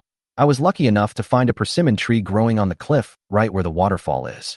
As he spoke, he put down the bamboo basket on his back. Inside were still many good fruits that had been pecked by birds. It was such a pity that there were so few. Wu Yueying was extremely envious. The 3 of them worked themselves to the bone digging for wild vegetables, but Zhao Zheng's wandering around yielded far less. These persimmons are absolutely a treasure. If you go to the market now, they'll sell for at least 10 coins a pound. They're only eaten as dessert by wealthy people. It would be even more expensive if it were made into dried persimmons. Yang Zhaodi said happily, Father-in-law is really amazing. So many persimmons can make a lot of dried persimmons. Zhang Shaoyi swallowed hard. She was sure she could make a lot of money selling it at the market. Sell whatever you want. Keep it for yourself. Zhao Zheng grabbed a few ripe persimmons and stuffed them into the hands of the 2 women to try. Eating too many of these isn't good for you. Thank you, father-in-law. Zhang Shaoyi had only eaten half a wild vegetable pancake for lunch, and now she was starving. She took a bite of the persimmon, and her eyes immediately narrowed. So sweet. Yang Zhaodi hadn't eaten persimmons in a long time. The last time she ate a persimmon was a few years ago when her father secretly bought her a dried persimmon at the market. It's so sweet, it warms my heart, Yang Zhaodi said with a smile. Wu Yueying swallowed hard, trying her best not to look, but how could she resist? Since they are already lacking food and clothing, their bodies desperately need sugar. She just wished Uncle Zhao could give her a persimmon. But then I thought to myself, I've only borrowed half a pound of millet. Why would I want to eat someone else's persimmons? That's far too greedy. Even a rotten persimmon will do. I don't need anything good. Just then, Zhao Zheng also handed 2 persimmons that were not quite ripe to Wu Yueying. Seeing that everyone should have some, Yueying also tried them. Wu Yueying was stunned. I have one too. Uncle Zhao, this is very expensive. Didn't you bring us here to dig for wild vegetables too? Zhao Zheng stuffed a persimmon into her hand and said, Eat it, don't be shy. Wu Yueying felt a warmth in her heart. Although Uncle Zhao had a bad reputation in the village, he had indeed been good to her. Thinking back on her prejudice against Uncle Zhao, she actually felt ashamed and thanked Uncle Zhao. However, She resisted the urge to eat them and carefully put the persimmons into the basket, then covered them with wild vegetables. Sister-in-law Yueying, aren't you going to eat? As she spoke, Zhang Xiaoyi had already eaten her third persimmon. We'll eat when we get back, Wu Yueying said, licking her lips. Zhao Zheng could tell at a glance that she intended to save it for her family. But he didn't say anything or even consider giving more. Even though he still had more than 20 kilograms of persimmons, he wouldn't be a pushover. A small favor is appreciated, but a large one breeds resentment. Even if you want to be good to others, you can only do it slowly and steadily. Feeding them too much will only create enemies. Zhao Zheng put the good persimmons into the two women's baskets and covered them with wild vegetables before saying, "It's getting late, let's go home." All three women nodded. On the way back, Yang Zhaodi and Zhang Xiaoyi were very happy and discussed how to deal with the persimmons the whole way. Wu Yueying echoed her, though her smile seemed somewhat forced. It was getting dark when we reached the village. Many people were surprised to see that the three women had actually dug up wild vegetables, especially those who had mocked Zhao Zheng that morning. They came over to try and get close to him, hoping to find out where the wild vegetables were dug up. Zhao Zheng's smiling evasiveness left them both angry and helpless, and they all cursed him in their hearts for being cunning. In fact, all the wild vegetables in Wild Dog Ridge had been dug up, but Zhao Zheng just wouldn't tell them, making them guess and speculate to drive them crazy. Wu Yueying smiled and shook her head. She didn't tell anyone her thoughts. Since wild vegetables could grow in that place even in winter, there would definitely be even more growing in the spring. After parting ways with Zhao Zheng and the other two, the first thing she did upon returning home was not to prepare the wild vegetables, but to call out to her two daughters, Hua Hua and Xiao Xiao. Come out and see what good things your mother brought you. Chapter 19. The conflict caused by two persimmons. Hua Hua is 10 years old and Xiao Xiao is 8 years old. However, the two little girls were severely malnourished, their hair was dry and yellow, and they were significantly shorter than other children of the same age. However, the two sisters were very well behaved and helped Wu Yueying with a lot of housework at home. Mom, you really dug up so many wild vegetables. Hua Hua exclaimed happily. Oh, we can have wild vegetable dumplings tonight. The so-called wild vegetable dumplings are dumplings made of wild vegetables mixed with rice bran and a small amount of millet. They don't taste good, but they are filling. Little Grass was also very excited. Mom, you're amazing. Grandma said this morning that it was impossible for you to dig up wild vegetables. Wu Yueying smiled, took out two persimmons from the basket, and ate them quietly so her father and grandmother wouldn't know. The two little girls were shocked. Mom, where did you get these persimmons? Don't ask, just eat. Wu Yueying felt a pang of sadness. Her two children had never eaten anything good in their lives, and they looked shocked when they saw persimmons. She felt terrible. The two sisters were a little nervous as they took the persimmons. Just as they were about to start eating, a voice that terrified them rang out from behind them. You two good-for-nothings, what are you eating behind my back? A fierce-looking old woman followed them out of the house, making the two sisters tremble with fear. Mother is nothing. Did I ask you? Old Mrs. Wang glanced coldly at her daughter-in-law, snatched the things from the child's hands, and then her eyes lit up with joy. Where did you get these persimmons?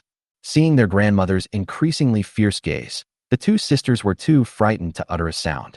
Wu Yueying was also helpless. I picked this up from outside. Found them. Old Mrs. Wang sneered. Do you think I'm stupid? And you only found two. Wu Yueying didn't want to argue with her.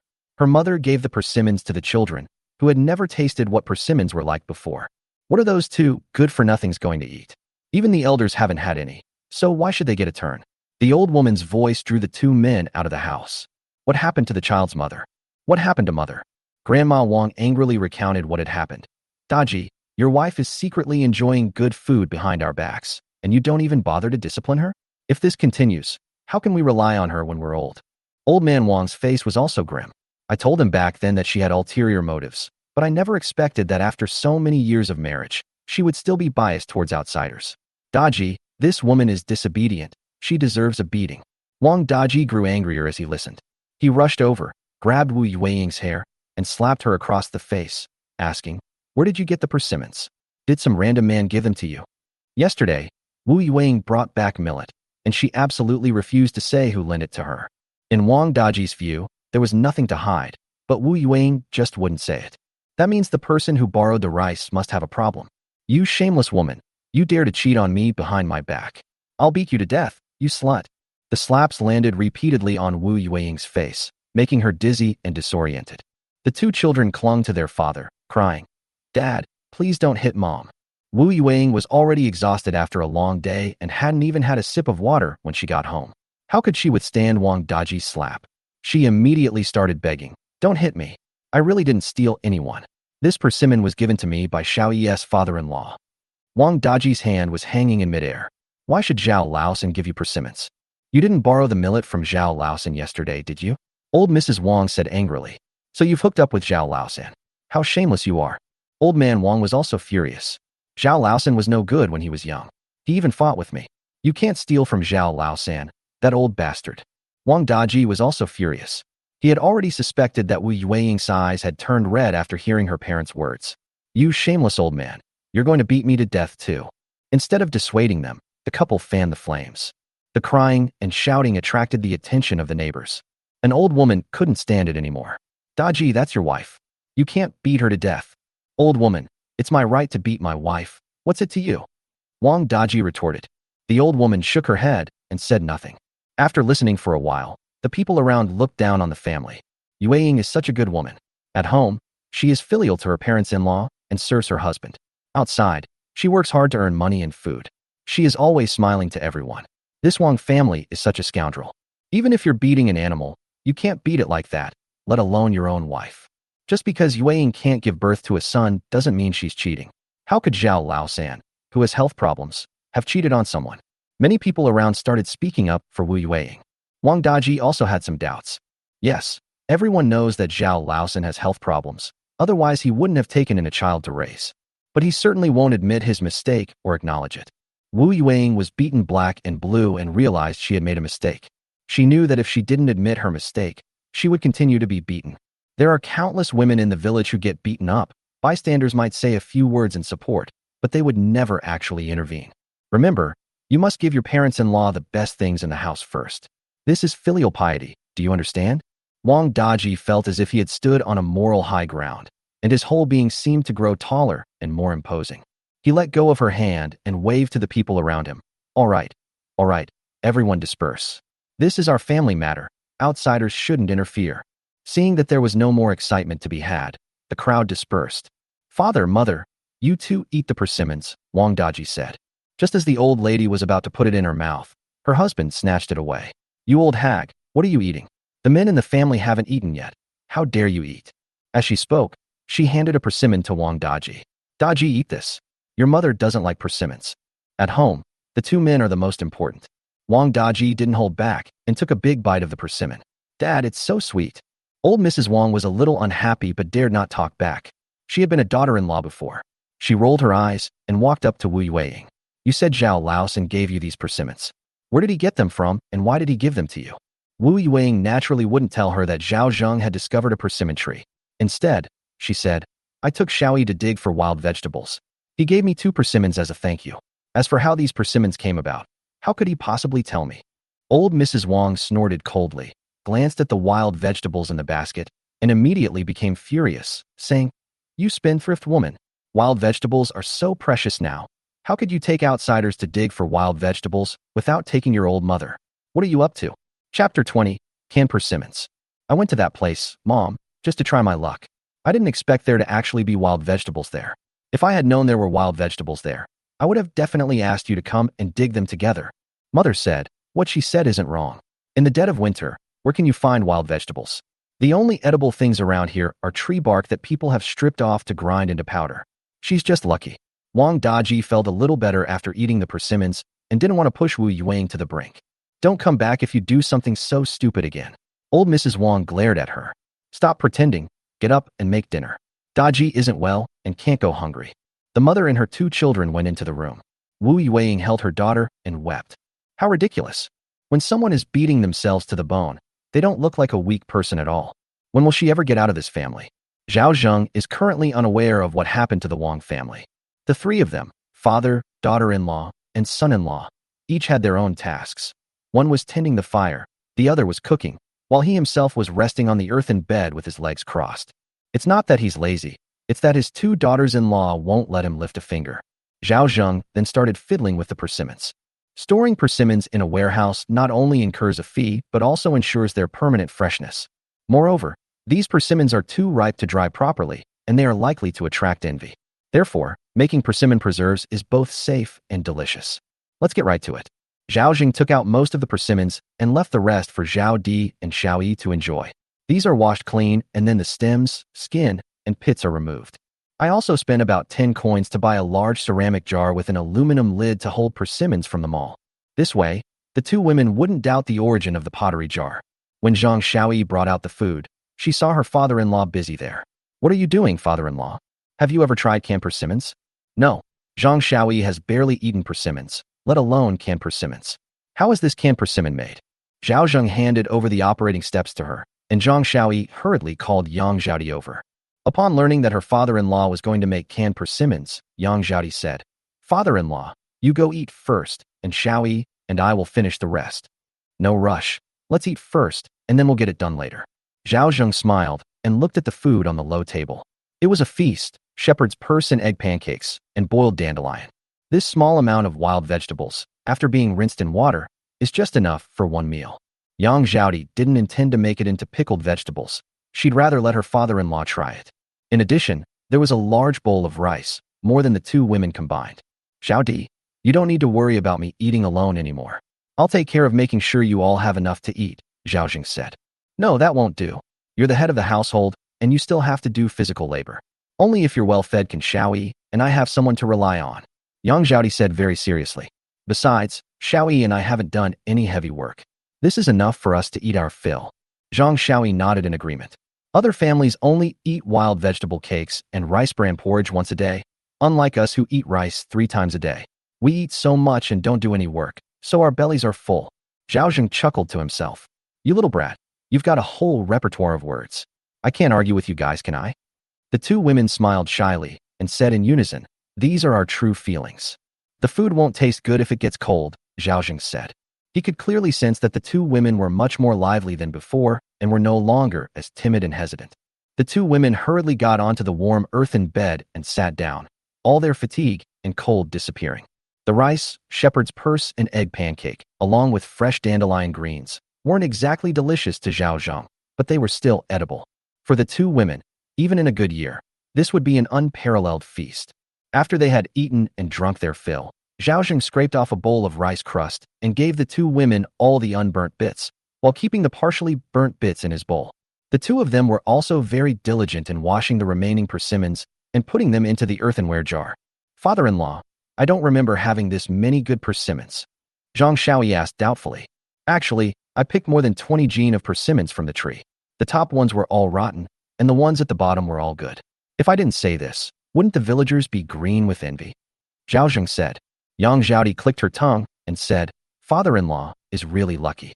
Many people went to Wild Dog Ridge, but only father-in-law found these persimmons." Zhang Xiaoyi was also excited. "Wow, that's enough to last a long time. If we can't finish it all, we can sell it for money to buy more grain." She became more and more enthusiastic as she spoke. The two of them then placed the persimmons and sugar into the earthenware jar, layering them, then covered it and placed the jar in water to boil and sterilize it, while simultaneously sealing it a second time. In less than 15 minutes, the persimmon preserves were made. Zhao Zheng then turned the cans upside down so that they could be stored for more than 3 months. Just then, Zheng Chunmei arrived as scheduled. Zhang Xiaoyi hurriedly hid the canned food, as if afraid that others would find out. Yang Zhaodi didn't even spare the persimmon peels. She decided to dry them in the shade and grind them into powder, since the outer peel also had a slightly sweet taste. There's no way around it. The poor just make the most of everything they have. Zhao Zheng let her have her way. In the past, he would have definitely disregarded her, but after experiencing hunger, he could empathize and understand. "Uncle Zhao, I heard you went to Wild Dog Ridge with Sister Wang today and found some wild vegetables?" Zheng Chunmei said with a smile as soon as she entered the door. "It's really rare to see greenery in the dead of winter." "Good luck." Zhao Zheng chuckled. Zheng Chunmei took off her straw sandals and was about to get onto the Kong, heated brick bed, when she saw Yang Zhaodi and the other woman looking at her. She hurriedly said, "I washed my feet before I came. They're clean." "That's more like it," Zhang Xiaoyi said with a stern face. Zhao Zheng lay on the earthen bed. "Chunmei, please massage my head and neck more often today." "Edel." Zheng Chunmei climbed onto the warm earthen bed, which immediately dispelled the cold. Compared to the wooden bed at home, which felt like an icebox, this place was simply paradise. For some reason, she had been thinking about the Zhao family's earthen bed all day and even looked forward to coming over. She missed the crispy rice, the earthen bed, and that warmth. Especially when she caught a glimpse of the crispy rice on the low table, she became very excited. She knelt down beside Zhao Zheng, reached out and pressed his shoulder and neck, and whispered, "Uncle Zhao, what about the crispy rice? If you press it right, it's yours." Zhao Zheng Dao. "Thank you, Uncle Zhao." Zheng Chunmei was so excited that she pressed even harder. But she suddenly felt something was wrong. For some reason, she suddenly felt a little guilty and looked at Yang Zhaodi and Zhang Xiaoyi behind her. Seeing that they weren't paying attention to them, they breathed a sigh of relief and didn't dare to move Zhao Zheng's hand away. What if Uncle Zhao gets angry? Chapter 21. Going to the market. "Uncle, is this force enough?" Zheng Chunmei asked softly. "Not bad," Zhao Zheng hummed. "Why is his hand getting higher and higher?" Zheng Chunmei is an experienced woman. If she still doesn't know what's going on, she'd be incredibly stupid. But she really doesn't dare to move that hand away. Fortunately, since nothing too outrageous was done, the old bachelor was allowed to take advantage of the rice crust. Besides, who in the village doesn't know that Zhao Laosan is no good? That's about the best we can hope for. She secretly mocked herself and then began to talk about what had happened in the village, eventually mentioning Wu Yueying. "What's wrong with Yueying?" Zhao Zheng frowned. "Yu Yueying got beaten up today. Her husband is such a scoundrel. He's lazy and good for nothing, and Yu Yueying is the only one supporting them," Zheng Chunmei said with great disdain. And the reason for being beaten was just because of 2 persimmons. Hearing this, Zhao Zheng was speechless. Just because of 2 persimmons, he beat Wu Yueying to a pulp. Yang Zhaodi and Zhang Xiaoyi also frowned. Zheng Chunmei glanced at the persimmons in the basket on the low table, swallowed hard, and said, "I heard that you gave Yueying the persimmons." Zhao Zheng didn't deny it. He was lucky enough to find a small persimmon tree growing on a cliff at Wild Dog Ridge, and picked 3 genes of persimmons. The rest either fell to the ground and rotted or were pecked by birds. "Uncle Zhao is really lucky," Zheng Chunmei said. Zhao Zheng chuckled and picked out a few persimmons to take back for the children to try before he left. "Thank you, Uncle Zhao." Zheng Chunmei was overjoyed. "I never expected to get to eat not only crispy rice, but also persimmons today. Even if a persimmon is pecked to pieces by a bird, it is still a persimmon." She had forgotten when she last ate persimmons. All she knew was that they were very, very sweet. This time she pressed for longer than the previous 2 times. After becoming exhausted again, she ate the burnt rice at the bottom of the pot. "I feel like I've come back to life." Then, in front of Zhao Zheng, he picked out 2 rotten persimmons. "Why not pick a few more? 2 are enough." Zheng Chunmei knew the difference between eating a full meal at one meal and eating a full meal at every meal, and she was afraid of upsetting Zhao Zheng. Zhao Zheng thought for a moment and then stuffed 2 rotten persimmons into her hands. "These are the 2 leftovers you can eat yourself, for the child." She was surprised by the unexpected surprise and thanked them repeatedly. He then ate 2 persimmons right in front of Zhao Zheng. Their fresh sweetness was simply delicious. "It's getting late. You should head back now. I won't see you off." Zhao Zheng gave himself a massage, feeling sleepy, turned around, hunched over, and closed his eyes. "Although my body was exhausted, I was very excited. If he doesn't let Zheng Chunmei leave soon, he'll be exposed. His predecessor had health problems, but now he's actually recovered. And it far exceeded his expectations. Although I don't understand what's going on, things are getting more and more hopeful. Xiaoyi, come with me to the market tomorrow, and I'll buy some cloth to get you 2 some new clothes." This was the last thing Zheng Chunmei heard before she left the Zhao family. She was incredibly envious. Her clothes were the ones she wore when she married into the Li family, and they had been worn for over 10 years, patched upon patched. "I need to work harder tomorrow, in case old Zhao is in a good mood and gives me a piece of cloth." The next day, Zhao Zheng took the 2 women to the market. Yang Zhaodi paraded through the streets carrying rotten persimmons, all for the villagers to see. When villagers asked her, she said she was taking persimmons to the market to sell for money. The news spread as soon as the father-in-law and daughter-in-law left the village. Everyone began to speculate about where the persimmons came from. Finally, I thought of Wu Yueying.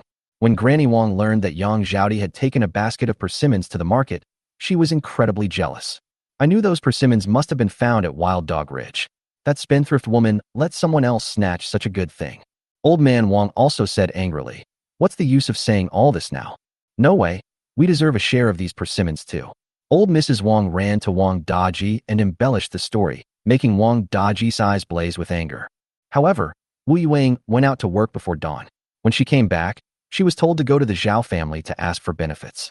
If they didn't give her any, she would tear down the Zhao family's door.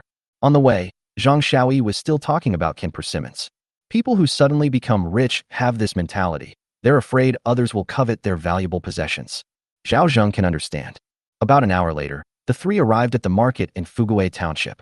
Fuguay Township isn't very big, but it's quite populated. The market was bustling with people. Stalls were set up on both sides. Everyone was too weak to shout, so they all sounded listless.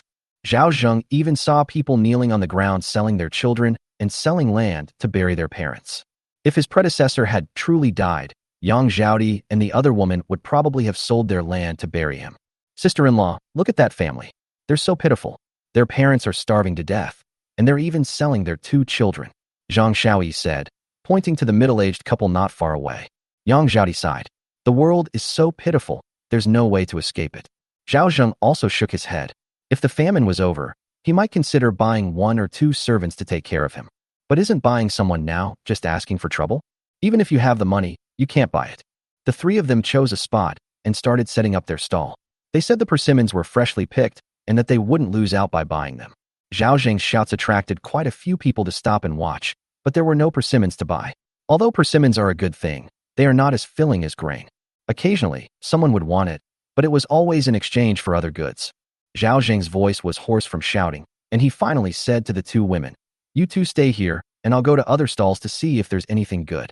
If someone wants to buy, we can sell at a loss. It doesn't matter. Bartering is best." After giving his instructions, Zhao Zheng began to stroll around the market. He then took the padded jacket from the warehouse, put it into a bamboo basket, and spent several dozen coins to buy a piece of cotton cloth. It's not that we can't afford fine silks and satins, but rather that they're not cost-effective. There was almost no grain at the market. In those days, even if there was grain, it was impossible to openly sell it at the market. However, Zhao Zheng noticed some leather items displayed in front of a stall. He squatted down calmly. "Brother, what kind of leather is this?"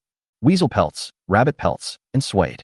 The stall owner was a man in his early 30s, and he had a ruddy complexion, so it was clear he was eating very well. "Wow, you've got some great hides, buddy. Your hunting skills are really good." Zhao Zheng praised it, and then the system notification sounded in his ear. A level 9 wild weasel pelt is worth 160 coins. A wild, first-grade rabbit pelt is worth 30 coins.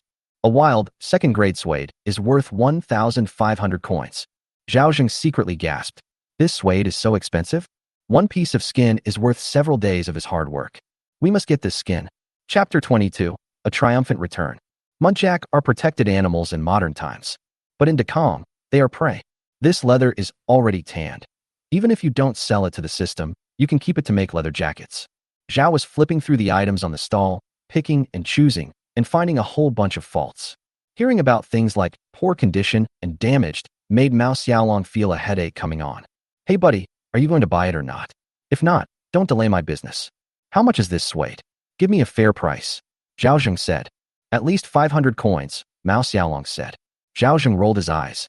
2 bolts of medium-grade linen only cost 400 or 500 coins, and you want 500 coins for a single deer pelt?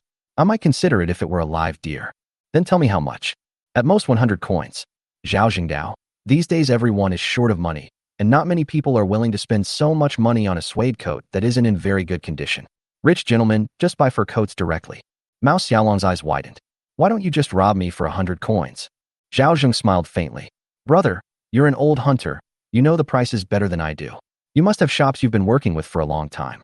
If you could sell it, you would have sold it long ago. Why would you be selling it at the market? With everyone struggling to get enough to eat, how many people would buy this stuff?" Mao Xiaolong was speechless. Indeed, the shops in the countryside were undercutting prices too much. They were even worse off than the price Zhao Zheng offered. You might be able to sell it in the city, but it's too far, and city people are more cunning. Without connections, you can only sell it cheaply. If these hides remain unsold for too long, those people will start making a fuss. That's too little. Add some. 105 articles. 150. At most 110 coins. After some haggling, Zhao Zheng finally had no choice but to reluctantly pay 120 coins for the suede.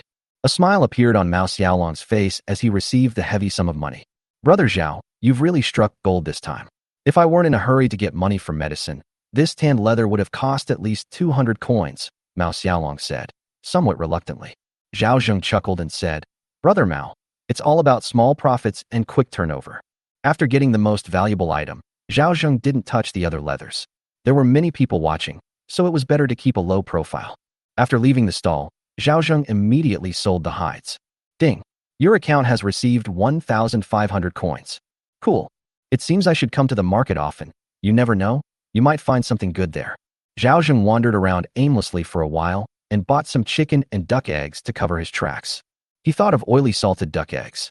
Although it wasn't the best season to eat salted duck eggs now, he could pickle them before the new year if he wanted to. Back at the stall, these rotten persimmons were actually exchanged for some things that weren't very valuable. There were even small dust pans, brooms, earthenware pots, chopping boards, and a foot of linen. Her father-in-law had given her all the persimmons.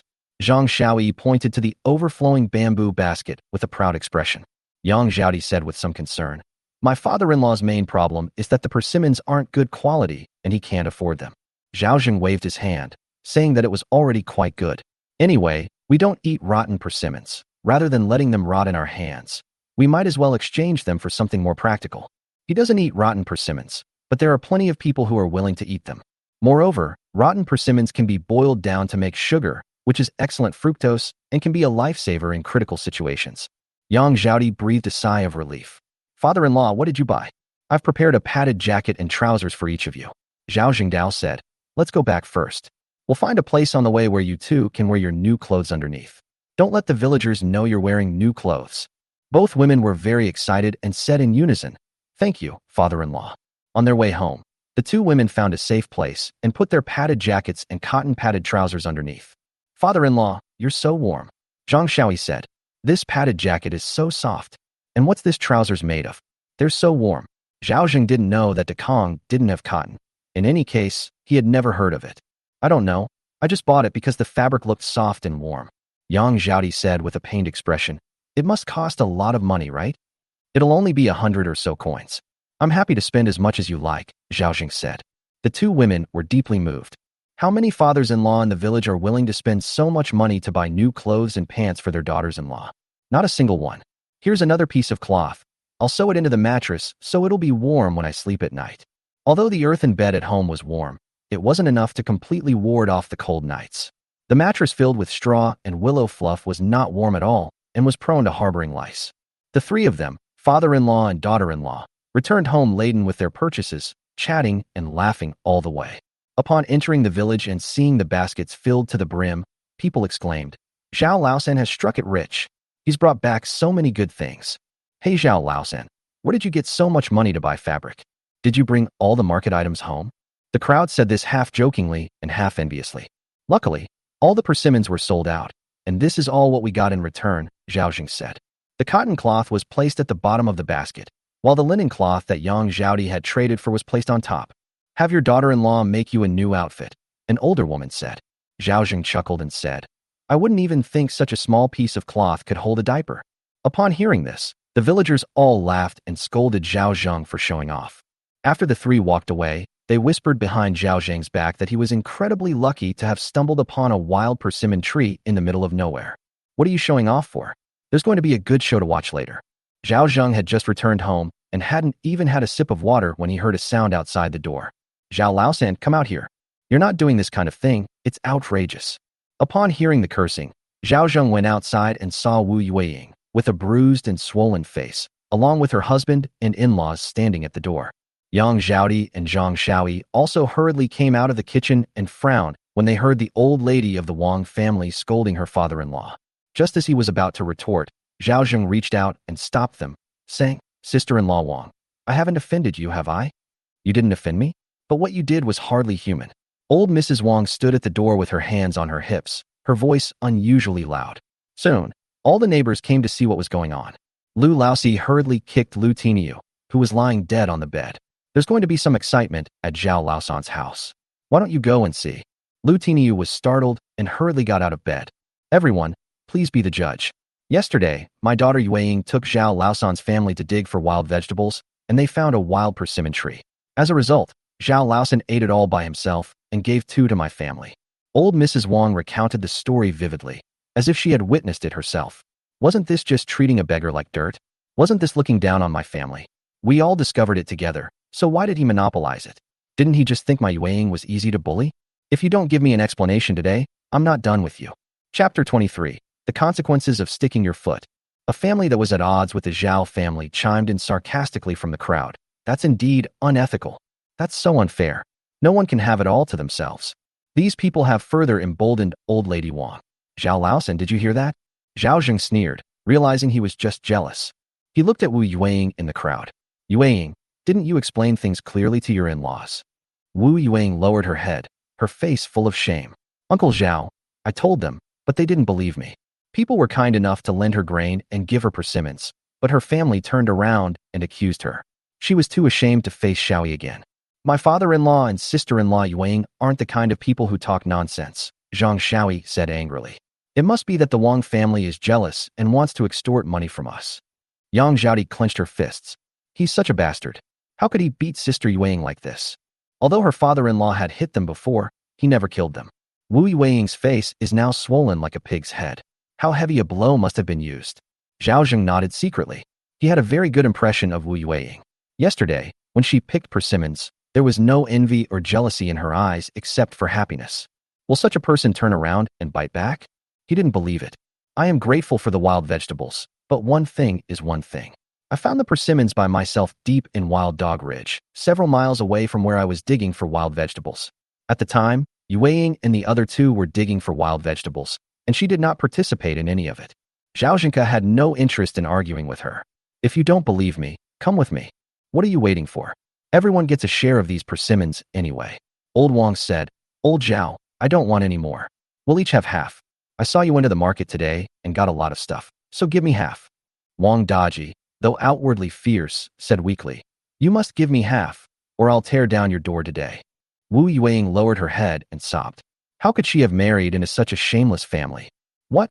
Are you trying to rob me if I don't give it to you? Zhao Zheng said with a stern face. That's rightfully ours. Even if you make a scene at the village elders or the township level, we're still in the right. Old Mrs. Wang said aggressively. Some uninformed villagers leaned over the wall and said, Old Zhao, it's better to avoid trouble. It's no big deal to divide it in half. Zhao Zheng laughed when he heard these idiotic words. These people are the kind who hope you're poor and fear you're rich. If you're worse off than them, they'll be secretly happy, but on the surface they'll feign pity and act all high and mighty. But if you live a better life than them, it's more painful than killing them. It's just a competition of who's poorer. Anyone can do that. Just as Zhao Zheng was about to speak, Lu Tiniu arrived and started yelling. What are you all shouting about? How can you bully people like this? Old Mrs. Wang put her hands on her hips and said, Who do I have here? It's Lu's little calf. What business is it of yours? The old man from the Wang family looked at him with ill intent and said, Lu Tiniu, do you want to stand up for the Zhao family? What's wrong with standing up for them? Since Lu Tiniu wanted to establish himself in the Zhao family, he had to stand up and support them. Eager to prove himself, he opened his mouth and cursed. Why should Uncle Zhao share the persimmons he worked so hard to find with your family? Shameless. Who are you calling shameless?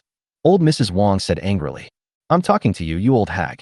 One sentence completely ignited the Wang family. Old man Wang punched Lu Tiniu in the eye. Lu Tiniu covered his face and wailed. You old bastard. How dare you smash me? Old Mrs. Wang used her fingernails to scratch Lu Tiniu's face relentlessly, turning him into a tangled mess in no time. The son kicks him, Old Mrs. Wang commanded. Wang Daji was very cunning. He went around behind Lu Tiniu and kicked him in the crotch. You dare to curse my mother? I'll kick you to death. Lu Tiniu clutched his crotch and knelt on the ground in agony. Seeing his son being attacked, Lu Laoxi's eyes turned red. He grabbed a manure rake and rushed out of the yard. You old bastards from the Wang family. If you hit my son, I'll fight you to the death. Run. Old Lu is coming with a rake to fight your family to the death. Seeing that their demand for an explanation had turned into a fight and was about to escalate into a brawl, the crowd hurriedly retreated. Seeing Lu Laoxi rushing over aggressively, Wang Daji was startled and ran away as fast as he could. Grandma Wang was also frightened and rushed into the Zhao family's courtyard without thinking, slamming the door shut behind her. Old woman, open the door quickly. Old Wang shouted when he couldn't open the door and ran away as well. Things developed too quickly. The Wang family members, who were just moments ago fierce and menacing, were now either hiding or fleeing. Zhao Zheng sneered, rushed over, pulled Wang's grandmother away, opened the door, and kicked her out. Bang! He immediately closed the door and bolted it shut.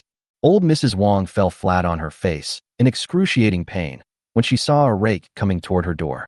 She was so frightened that she closed her eyes. Wu Yueying rushed over and pushed Lu Laoxi aside to stand in front of her mother-in-law. Those around who witnessed this scene laughed at the Wang family men, saying they were spineless and not even as good as Wu Yueying, a woman. Lu Laosi tried to strike again after failing, but was stopped by his fellow villagers. Laosi, if you really kill someone, you'll have to pay with your life. Why don't you keep your son in check and let him come here and meddle in everything? It's none of your business to meddle in other people's affairs. You deserve to be beaten up. Lu Laosi's face was burning with embarrassment. He couldn't very well admit that he had his eye on Zhao Laosan's daughter-in-law and family fortune, could he? Seeing Lu Tini kneeling on the ground, weeping bitterly, I was furious. Useless piece of trash. But she was worried about her son, so she quickly helped him up. Was he all right? My father is in excruciating pain. Am I going to be ruined? That damned Wang Daji. If anything happens to my son, I'll fight your family to the death. Hearing this, Wang Daji, who was watching from a distance, exclaimed, "Oh dear," and dared not stay any longer. He ran home in a panic. Old Wang also knew roughly what had happened to the person his son had injured, and he hurriedly ran away. Old Mrs. Wang wanted to leave, but Lu Laosi stopped her, saying, "Don't go. Take my son to see a doctor for his injuries. If anything happens to my son, I'll report him to the authorities and have him imprisoned. He insulted me first." Old Mrs. Wang, who was all bark and no bite, panicked when she saw Lu Tiniu's pained expression. This had nothing to do with her. He was the one who insisted on standing up for Zhao Laosan. "I'm an old man with poor health, so you can just marry my daughter-in-law." As she spoke, she struggled free and, disregarding the disdainful looks from her fellow villagers, shifted all the blame onto Wu Yueying. Wu Yueying burst into tears. Seeing her like this, Lu Laosi felt a little sorry for her, but one thing at a time. "Don't say I'm bullying a woman. My son is your man. You have to take full responsibility for the injury." Chapter 24. The Lone Warrior. Wu Yueying wiped away her tears and didn't try to make excuses. After all, it was her father-in-law and several others who ganged up on Lu Tiniu. That kick that would kill him off his lineage was delivered by his own husband. With so many people watching, even if the matter goes to the village elder, their family is still in the wrong. She glanced at the tightly closed door and immediately said, "Let's go to Master Sun's place." Sun Daxian is a local healer in a small mountain village who can treat illnesses. Her family worships a fox spirit, and she is also responsible for performing shamanistic rituals if anyone in the family has a mental illness. Lu Laosi nodded and said to the courtyard, "Zhao Laosan, my son was injured while standing up for you, and you didn't say a word." Zhao Zheng then opened the courtyard door, spread his hands, and said, "I'm quite grateful that Tainyo came out to speak for me, but to be honest, I didn't let him come up. Who knew he would start cursing as soon as he came up? It was beyond my expectations. Okay, I'll go with you to Master Sun's place, but I wasn't the one who hit people. If you want to go to the village elder or report to the authorities, I can be a witness." Old Lu was furious, but Lu Tiniu kept calling out, and fearing something might happen to his son, he hurriedly carried him on his back and headed towards Sun Daxian's house. "You two don't need to come along." Zhao Zheng didn't let Yang Zhaodi and the other person come over. Before long, the group arrived at Dr. Sun's house. After Sun Daxian's diagnosis, it was concluded that Lu Tiniu had a broken bone. In other words, Lu Tiniu became a lone warrior. "Old Lu, the sky is about to collapse. Grandma's son, will my Tainyo still be able to have children in the future?" Dr. Sun said. "There is one who can still have children, but this scoundrel needs to be dealt with. If I can't handle it here, I might have to go to the village to find a doctor." Zhao Zheng sneered inwardly. "That's good. Now that Wang Daji has kicked Lu Tiniu half to death, Lu Tiniu can no longer covet Zhao Di.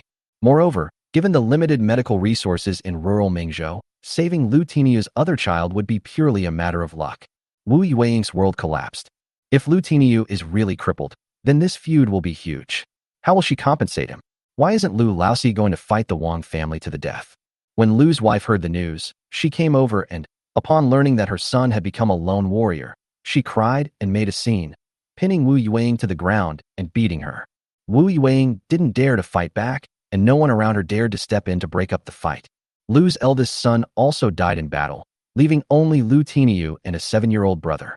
However, the child was in poor health, and in those days, even adults could barely survive, let alone children. There are many children who died young in the village, especially in the mountains behind the village. To put it simply, Lu Tiniu was practically the Lu family's only hope. Zhao Zheng sighed and said, "You think killing her will restore Tainyo's health? With the Wang family's character, if you kill her, not only will no one take responsibility, but Tainyo's family will also turn around and bite you. Zhao Laosan, it's all your fault. If it weren't for you, my Tainyo wouldn't be like this," Lu's wife said with deep resentment. "Sister-in-law Lu, don't say I'm heartless." Zhao Zheng's face turned cold. "I didn't ask your Tainyo for help. He came to me on his own. I could have handled this myself, but his meddling has only complicated things. Isn't this a troublesome thing that fell from the sky for me? Lu's wife was speechless after being rebuked, her face turning a deep shade of liver. She then threw a tantrum, saying, I don't care. You still have to take responsibility, or I'll die in front of your house. Whether you want to find the village elders or sue the authorities, I'm ready anytime. Trying to extort me? Well, you'd better be able to succeed. Zhao Zheng said coldly. Our two families don't get along well to begin with. Do you think I don't know that you two have been gossiping about me behind my back to outsiders every day? Originally, I was planning to pool some money to send Tai Nyo to the village to find a doctor because of his act of bravery, but now you can forget about it. As he spoke, he looked at Lu Tiniu and said, Tiniu, it's not that Uncle Zhao isn't helping you. It's that your mother is going too far. If I spend that money, even if it's just mud falling down my pants, it's still shit. If you want to complain, blame your mother. Of course, as long as your mother is willing to take the right attitude and explain things clearly to everyone, I am still willing to pool some money to send you to see a doctor in the village. After saying that, he turned and walked away. That damn Zhao Laosan is a real scoundrel. My poor Tai Nyo has helped such a heartless guy. Zhao Zheng wanted to laugh and curse a couple of times, but what was the big deal? It wouldn't hurt him. If he wanted to live a fulfilling life in a small mountain village, he had to be thick-skinned and ruthless. Otherwise, anyone would dare to step on your foot. Lu Tiniu's face was contorted with pain as he looked at his wailing mother and cried out, Mother, do you want me to live or die? If you don't send me to the village doctor soon, I'm going to die from the pain. Who will take care of you in your old age and see you off when you die? Upon hearing this, Lu Laosi lightly kicked his wife, telling her to stop wailing and go after Zhao Laosan to explain that this matter had nothing to do with him and to ask him to pay some money. Lu's wife was stunned. What? You're the one who drove him away. If you don't go, do you expect me to go? Lu Laosi said angrily. Lu's wife had no choice but to angrily chase after them. And you, Wang's wife, hurry home and get the money so we can go with you to deliver Tai Nyo to the village. If you dare to run away, I'll fight your whole family with a knife. Lu Laosi said through gritted teeth. Wu Yuang nodded, knowing she couldn't avoid it, and could only walk home dejectedly. Soon, the farce between the Wang and Lu families spread throughout the village. Everyone laughed at Lu Tiniu for meddling in other people's business and getting himself into trouble. After Lu's wife absolved Zhao Zheng of responsibility, Zhao Zheng reluctantly took out the money. This is the last of my family's savings, a total of 15 coins. Sister-in-law Lu, please don't think it's too little. The Lu family woman's face turned green. What could 15 coins possibly do? At this time of year, you probably can't even buy a pound of rice. But no matter how much she pleaded, Zhao Zheng insisted that he had been swindled out of all the money. Lu's wife knew that Zhao Zheng's money had been swindled away by his brother, so she had no choice but to accept the money with a dark face and without even a word of thanks. Wu Yuang was also quite pitiful, only managing to get 10 coins from the Wang family, even worse off than Zhao Zheng. The old lady of the Wang family took the opportunity to shift all the blame onto her and even threatened to sell the flowers and grass to make money. In the end, it was Lu Laosi who went to Wang's house with a machete, and Su Yud, fearing that someone might die, reluctantly came out.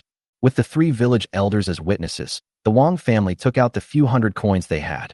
After receiving the money, Lu Laosi didn't dare to delay and took his son to the countryside. It is said that the old lady of the Wang family rolled on the ground and wailed so loudly that half the village could hear it. Zhao Zheng felt extremely pleased. 15 coins were nothing to him. They weren't even enough for a meal for him these days. But it solved 2 problems. However, if it weren't for the loss of face, he wouldn't have given 15 coins at all. Yang Zhaodi said with heartache. 15 coins can buy 2 eggs. Zhang Shaoyi worriedly said, I'm afraid Sister Yuang will be beaten to death by the Wang family after she comes back. Zhao Jingdao, respecting other people's fate is not our business. We should not interfere. Lending her grain is already more than enough. I'm hungry after a long day of running around. Zhao Zheng took a pound of meat out of the bamboo basket. We're having stew tonight. Chapter 25. The most delicious food in the world. What kind of meat is this, father-in-law? Pork, Zhao Zheng said. Yang Zhaodi's expression changed. Father-in-law, this pork smells so bad that no one wants to eat it. In Dakong, pork is considered cheap meat, and even poor people don't like to eat it. There are very few people who raise pigs. Zhao Jingdao, this pork has been castrated so it won't smell bad. When stewing, put this packet of Chinese medicine in the stew. In Dakong, spices were something only high-ranking officials and wealthy people could afford. Poor people thought pork didn't taste good not only because of its gamey smell, but also because of the lack of seasonings. He bought the seasonings from the store, wrapped the recipe in gauze, and used it to stew shu sols. It made them very fragrant. Oh, Yang Zhaodi nodded. Although she still didn't believe it, she figured she might as well do what her father-in-law said. Zhang Shaoi lit a fire and glanced at the firewood. Her father-in-law's firewood was running low. Zhao Zheng looked at it and realized that there wasn't much left. It would only last one night at most. The main problem is that the heated brick bed uses too much firewood. I'm going to chop wood tomorrow. Zhao Zheng thought for a moment and said, in the future, let's cook more breakfast and combine lunch and dinner. If we cook too often, it will easily attract the attention of the villagers, and it will be troublesome if we are targeted. If the Wang family can cause trouble over some rotten persimmons today, then tomorrow others will also come after the Zhao family for a bite to eat. When it comes to poverty, at the very least, the villagers should believe that the Zhao family is just as destitute as they are. Both women nodded, and today's events had made them wary. Never let outsiders know about any good things you have in the future. Soon, the aroma of stewed meat wafted from the earthenware pot. The aroma of spices mixed with the meat made Zhang Shaoi wipe the drool from the corner of her mouth. It smelled so good, and there was really no gamey smell at all. Unlike weasel meat, pork contains a lot of fat and has a good balance of lean and fat. If you took a bite of this, wouldn't it be absolutely divine? Zhao Zheng also had a craving for meat. After a few days of transition, he felt that this body shouldn't have indigestion from eating some stewed meat. I lifted the lid, and a wonderful aroma wafted out. Poke it with chopsticks until it's broken up, then take it out of the pot. The stewed meat, tender and perfectly marbled with fat, had an indescribably springy texture when it landed on the plate. The glistening broth poured over the meat is an absolute delicacy. Dinner is served. With a single sentence from Zhao Zheng, the three of them got onto the kong, a heated brick bed. Zhang Shaoi once again served Zhao Zheng a full bowl of white rice. Zhao Zheng picked up a spoon and first scooped a spoonful of soup onto the rice porridge. The glistening rice, coated in broth, has an enticing color. The unique aroma of stewed meat tantalized Zhao Zheng's sense of smell every moment. I stirred the rice, added 2 pieces of stewed meat, and then took out the quail eggs that I had put in earlier from the stewed meat. A perfect braised pork rice dish appeared in the eyes of the 2 women. One bite. A look of satisfaction appeared on Zhao Zheng's face. This was definitely the most satisfying meal he had ever had since he traveled back in time. Tasty. He let out a long sigh. This is what life is all about. Seeing the 2 women, he couldn't help but urge them. Don't just watch me eat. You guys start eating too. Eat like me. I guarantee it will taste delicious. The 2 women followed suit and made themselves a stewed meat rice bowl. Yang Zhaodi's eyes lit up after taking one bite. The flavor of the fat and lean meat bursting in her mouth was absolutely the best meal she had ever eaten in her life. She exclaimed that it was so delicious. She never expected that the scrambled pork would taste so good. Zhang Shaoi was so moved by the delicious food that she cried. Wah, if it weren't for my father-in-law, I would never have eaten such delicious meat in my life. Zhao Zheng laughed and said, silly girl, this is nothing. There will be even better food in the future. This is just a beginner's level of cuisine. Zhang Shaoi was so shocked she couldn't speak. How could something so delicious be just a beginner-level dish? Zhao Zheng nodded, thinking that if he ever made braised pork, dompa pork, or pagoda pork, the little girl would probably swallow her tongue in envy. Seeing that the 2 women only dared to pick up small pieces of meat, Zhao Zheng directly picked up 2 large pieces of meat for each of them and put them into their bowls. He told them to eat as much as they wanted, as the meat wouldn't taste good when it got cold. The father-in-law also ate. Yang Zhaodi also put a piece of meat on Zhao Zheng's plate. A feeling of happiness flowed through Zhao Zheng's heart. This is home. The 3 of them quickly finished the rice. Zhang Shaoi's belly was so full that she said with some distress, if I keep eating like this, I'll definitely become a big fat person. Yang Zhaodi nodded in agreement, saying that even landlords and rich people who eat meat and eggs every day don't live as well as we do.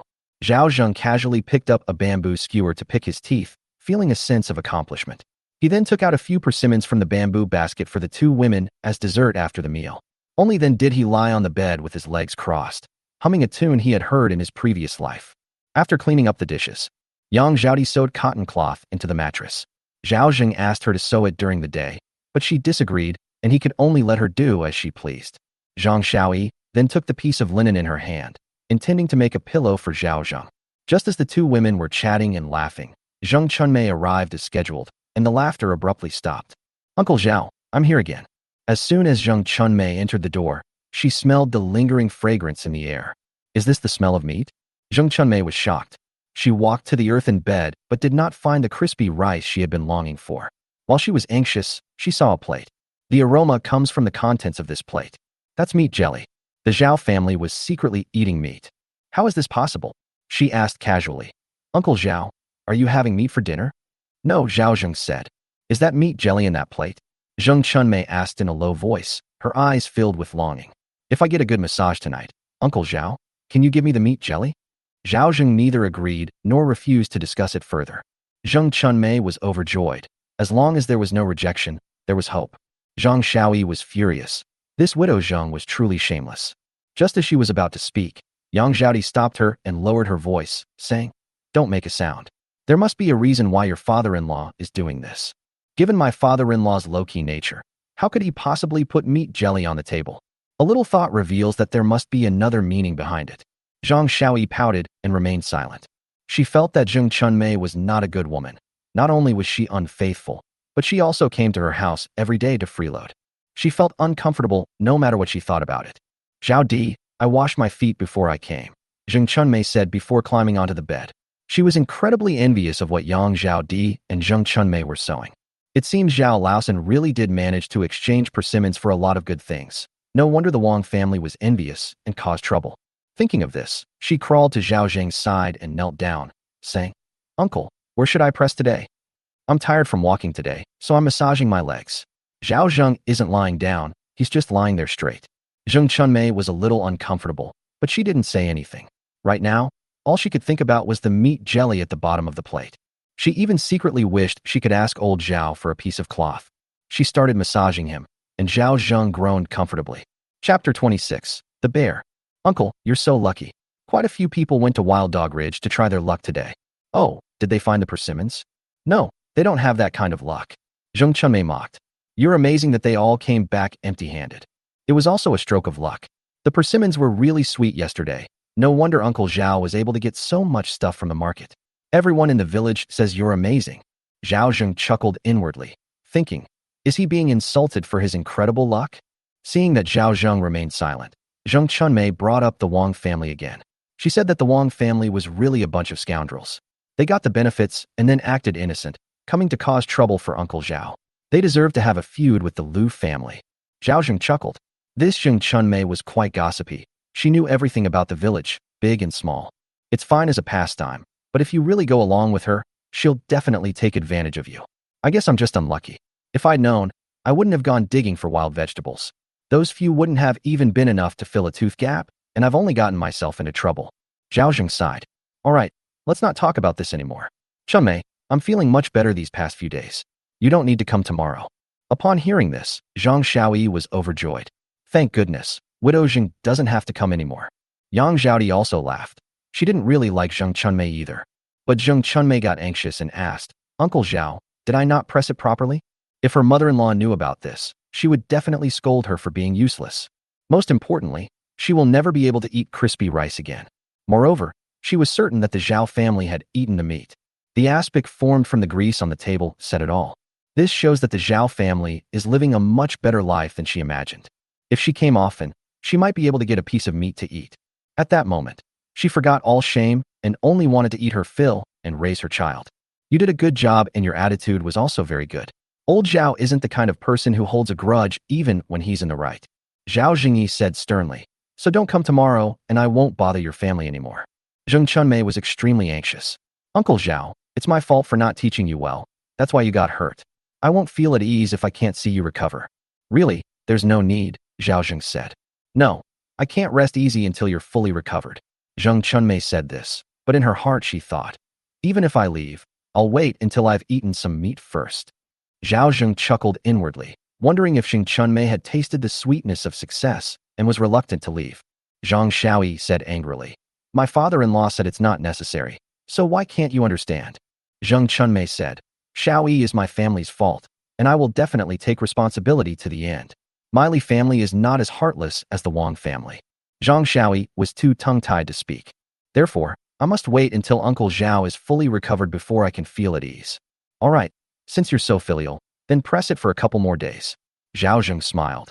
But if the villagers ask, you can't say I forced you to. It was my own choice and had nothing to do with Uncle Zhao. That's good. Zhao Zheng's smile deepened as he thought to himself. It's rare for me to show kindness, but since you've come to me willingly, you can't blame me. This time, Zheng Chunmei massaged even harder and was covered in sweat. She thought Zhao Zheng would give her the meat jelly on the plate, but unexpectedly Zhao Zheng said, Chunmei, it's getting late. You should go back. I won't see you off. Zheng Chunmei was stunned. She had worked so hard, but she had gotten nothing in return.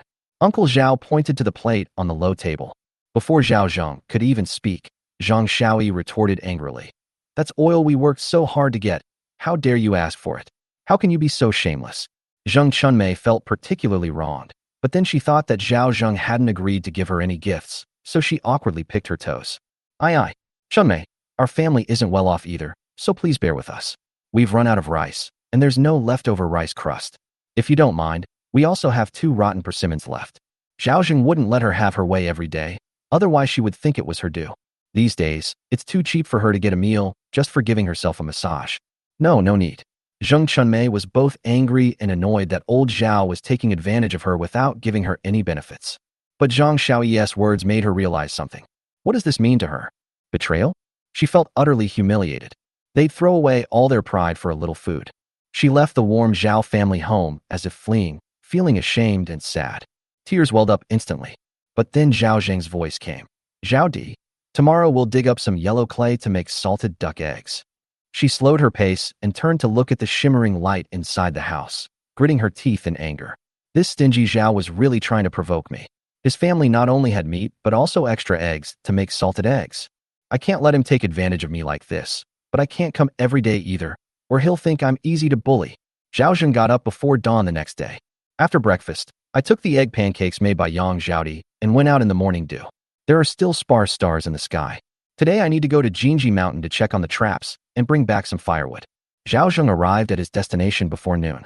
He held an axe in his hand, keeping his eyes and ears open to make sure there were no problems before going over. But when he arrived at the place where the traps were placed, his heart sank. There was blood and pheasant feathers on the first clip.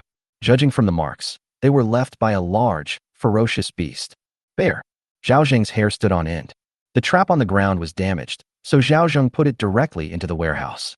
It ate my pheasant, so it shouldn't come over, right? With that thought in mind, he mustered his courage and found a second clip. There's nothing there. The third trap also yielded no prey, but the fourth trap yielded a wild rabbit for Zhao Zheng, and it was a gray hare that was still thrashing about. The rabbit is quite large and looks very fat. He was overjoyed. His trip had been worthwhile. Ding caught a wild rabbit weighing 6 jin, approximately 3 caddies, and sold it for 301, approximately 1,500 renminbi. Zhao Zheng grinned and twisted the rabbit's head off. Deposit. In the mall, rabbit skin is worthless, but rabbit meat is very valuable. The key to their food is wildness. The rabbit head can be made into spicy rabbit head meat, which can be roasted or shredded. Zhao Zheng put away the traps and planned to leave. Since bears were seen on Golden Rooster Mountain, he didn't intend to come back anytime soon. Just then, a round, chubby black bear followed by 3 little black bears climbed down the mountain. Zhao Zheng's heart almost stopped beating for a moment. Chapter 27. Responding calmly. The mother bear led her cubs down the mountain. Is it smelling human scent? I hope I don't get eaten like a spicy snack by those 4 today. Zhao Zheng broke out in a cold sweat, but did not flee in panic. The fastest running speed of a bear is about 45 kilometers per hour, and unlike a cheetah, it doesn't have a short burst of speed. It can maintain this speed for up to 3 kilometers. Even if Zhao Zheng had 4 legs, he couldn't outrun it. The most terrifying thing is that bears don't kill their prey with a single blow like felines. They eat them alive. You will watch helplessly as it cuts open your abdomen, eats your hands and feet, and finally dies in excruciating pain. Playing dead? In the eyes of a starving bear, it would eat without hesitation. Climbing a tree? It is an excellent tree climber and can even swim. Zhao Zheng gripped the axe firmly in his hand. Browse the shop for weapons that can save you. Damn it. The mall, though comprehensive, lacked firearms. However, although Zhao Zheng did not have the weapon of equality for all beings, he did see the composite bow. In modern times, he happens to be a member of a shooting club. The price was 2,200 coins. The balance is exactly 2,300 coins. I bought it. He then took out a 45-pound, 20-41 kilogram compound bow for beginners and 10 high-strength fiberglass arrows. This entry-level compound bow was the only weapon he could afford that was the most lethal. He forced himself to calm down. He quickly took out the arrows and aimed them at the mother bear. In their past lives, those wealthy people often went hunting abroad in groups. He's been a tycoon for too short a time to experience it. This bear didn't go to the cave to hibernate, but instead came down the mountain, probably because it didn't store enough fat during the summer and autumn. In addition, the continuous drought and lack of snow prevented it from hibernating. This is a black bear with white fur on its chest, not a brown bear that weighs over 1,000 pounds. If I remember correctly, there aren't many adult male black bears that weigh over 200 kilograms. This female bear has been starving for so long. She probably only weighs a little over 200 pounds. Because of its small size, it's considered a disgrace within the bear family. Their diet consists mostly of insects and plants, and they rarely actively hunt animals. However, if they're desperate, that's a different story. Even a small bear can take on two. At that moment, I absolutely cannot let it carry me. Seemingly sensing danger, the mother bear stopped and glanced at Zhao Zheng. At this moment, Zhao Zheng was no more than 20 meters away from it. Indoor target practice and outdoor target practice are completely different things. Zhao Zheng's palms started to sweat. If you leave, I won't kill you. Otherwise, these three brats won't survive. Natural selection dictates that Zhao Zheng is unwilling to hunt mother bears with cubs. These types of black bears generally will not attack humans unless provoked. It growled at the three little ones behind it, then lowered its head and started digging in the soil, seemingly gnawing on grass roots. But it was moving step by step toward Zhao Zheng. Zhao Zheng sighed inwardly, knowing this was a harbinger of an attack by the bears. It will first lower its head and pretend to eat, but actually it is observing you. As soon as you are not paying attention, it will rush over and pounce on you. And if nothing unexpected happens, this whole area has been marked as its territory, so I've essentially trespassed into its territory. It arrived with 3 bear cubs, and at that moment it was undoubtedly at its most aggressive. The human body is full of salt and fat, making it incredibly tempting. In that instant, it raised its head and charged towards Zhao Zheng. Collapse. Whoosh. The arrow transformed into a black shadow and pierced its belly without missing a beat. In an instant, the black bear, in pain, turned around and ran up the mountain. The 3 little ones were also left behind by it. Chase. It will die if it is hit by an arrow. He grabbed his compound bow and gave chase. He followed the trail of blood on the ground deeper into Jinji Mountain. After walking about 100 meters, they found the mother bear's carcass under a tree. The arrow was deeply embedded in the mother bear's body, and Zhao Zheng had to exert a great deal of effort to pull it out. As for the 3 little bears, they had long since disappeared. Otherwise, Zhao Zheng would send the whole family on their way. That's just how I ended up. If I were the woodcutter, I'd be dead here today. He felt no remorse whatsoever for killing the mother bear. Your own life is the most important thing, whether in heaven or on earth. Ding captured a wild black bear weighing 210 jin, approximately 140 caddies, and valued it at 10,050 yuan for safekeeping and sale. Zhao Zheng frowned. Bear skin, bear gall, bear paws, and bear bones are all good things. Add to that the bear meat, and there's more than that, right? He felt that the mall was taking advantage of his loopholes. He immediately sold the rabbit in the store and bought a set of knives. He began to butcher the bear. He even collected bear blood in jars, preparing to make bear blood curd or bear blood wine. Although the knife was quite fast, it still took Zhao Zheng most of an hour. He didn't intend to sell the bear skin. He planned to tan it into leather to make leather clothing or sleeping mats. He also kept the bear paws, bear gallbladders, bear bones, and bear penis for his own consumption. After removing these parts, only about 120 caddies of meat remained, which sold for 6,000 coins. If all of those are included, the value exceeds 16,000 coins. The online store definitely took advantage of him. Zhao Zheng pursed his lips, but couldn't help being happy as he looked at his balance, which had tripled. Not only did I earn back the money I spent on the compound bow, but I also got so many great things. Bears all have their own territories. With the mother bear dead, the area should be safe, but we can't let our guard down. There are tigers in Pig Snout Mountain, and they might come to Golden Rooster Mountain to hunt. Hungry tigers often drag hibernating black bears out of their caves to eat them. Zhao Zheng stretched, took out an egg pancake from Zhao Di's stall to fill his stomach, chopped 200 caddies of firewood as reserves, put the 4 clips away, and then whistled as he turned back. Not far from the village, he took 50 pounds of firewood from the warehouse and carried it home. I dare not carry too many for fear of attracting attention. As soon as I entered the village, many people greeted me. Zhao Zheng limped along, feigning exhaustion as he responded to the crowd. Old Zhao went to Jinji Mountain again. Su Dashan asked with a smile as he came out of his house. Zhao Zheng nodded. He had left before dawn, but he couldn't go to Jinji Mountain anymore. Why? Su Dashan asked. I was chopping wood at the foot of the mountain today when I spotted 4 bears. I was almost scared to death. Zhao Zheng pretended to be shaken. If I hadn't run fast, I wouldn't be back today. 4 or 4. Su Dashan was taken aback. Are you sure it's 4 bears? Zhao Zheng said with a bitter face. I wouldn't dare joke about something like this. This is a big deal. Su Dashan stopped Zhao Zheng and then called Su Yud out. Old Zhao said that he saw 4 bears on Jinji Mountain today. Su Yud also looked serious. Are you sure they are 4 bears? Zhao Zheng nodded vigorously in confirmation. Su Yud frowned and sighed. Dashan, take the gong and go to the village and knock on it to tell the villagers about this, and tell them not to go to Jinji Mountain for the next few days. Chapter 28. Salted Duck Eggs. Knock knock. Villagers, please don't go to Jinji Mountain to cut firewood recently. Zhao Laosan has spotted 4 bears. Su Dashan walked around striking the gong, and the news quickly spread throughout the small mountain village. Zhao Zheng thought that even though there was infighting among the villagers, there was still a sense of human warmth that belonged to the countryside. When the news reached the Ma family, Ma Daju scoffed. 4 bears? He was talking nonsense. If there really were 4, he would have been devoured by the bears long ago. Old Ma said, although Zhao Laosan is not a respectable person, he shouldn't lie about this kind of thing. I was the one who found the bear's droppings. Now we can be basically sure that the bear didn't hibernate and came down the mountain. Dad, we haven't hunted anything for a long time. If this continues, we'll be starving. Ma Urgent said. If you ask me, if we take our hunting dogs to Jinji Mountain and manage to hunt a bear, our family will have a much better winter. The second brother was right. Our family has been hunters for generations, and we've hunted bears before. Ma Daju was seething with anger. These past few days, he hadn't been able to provide Zheng Chunmei with any food, and he was met with a barrage of complaints. Now all he can think about is getting Zheng Chunmei to eat meat and getting Hu Niu to recognize him as her godfather. Old man Ma was also tempted. Our family won't do. Those are 4 starving bears. We'd better call more people. There are a few good fighters in Xiaomao village. Get them all together. Daju, you go now. Ma Daju was excited and said, Urgent, come with me. When they got home, Yang Zhaodi and her 2 daughters rushed over to unload the firewood and hand out water. Zhao Zheng drank some warm water before sitting down on the earthen bed to rest, feeling satisfied. Father-in-law, did you spot a bear on Jinji Mountain today? Yang Zhaodi replied. It's best not to go to Jinji Mountain anymore. It's too dangerous.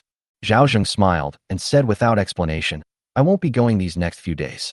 Upon hearing this, Yang Zhaodi breathed a sigh of relief and took out the food she had prepared in advance for her father-in-law to eat. Have all the salted duck eggs been made? It's too obvious during the day, so we do it at night, Zhang Xiaoyi said. Zhao Zheng nodded. That's right, wealth should not be flaunted. These days, even eating millet porridge is a luxury, let alone using precious duck eggs to make salted eggs, which would surely invite envy and criticism from the villagers. My father-in-law and uncle came to our house today. Zhao Zheng frowned. What was he doing here? Yang Zhaodi sighed and said that her grandmother wanted her to come over. It's definitely not good news.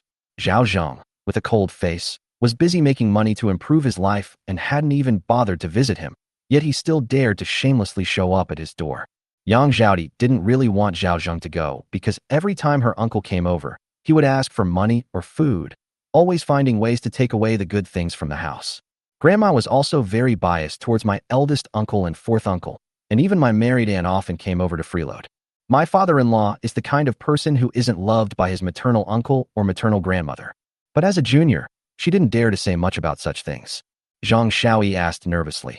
Uncle wouldn't know that we have canned persimmons and salted duck eggs, would he?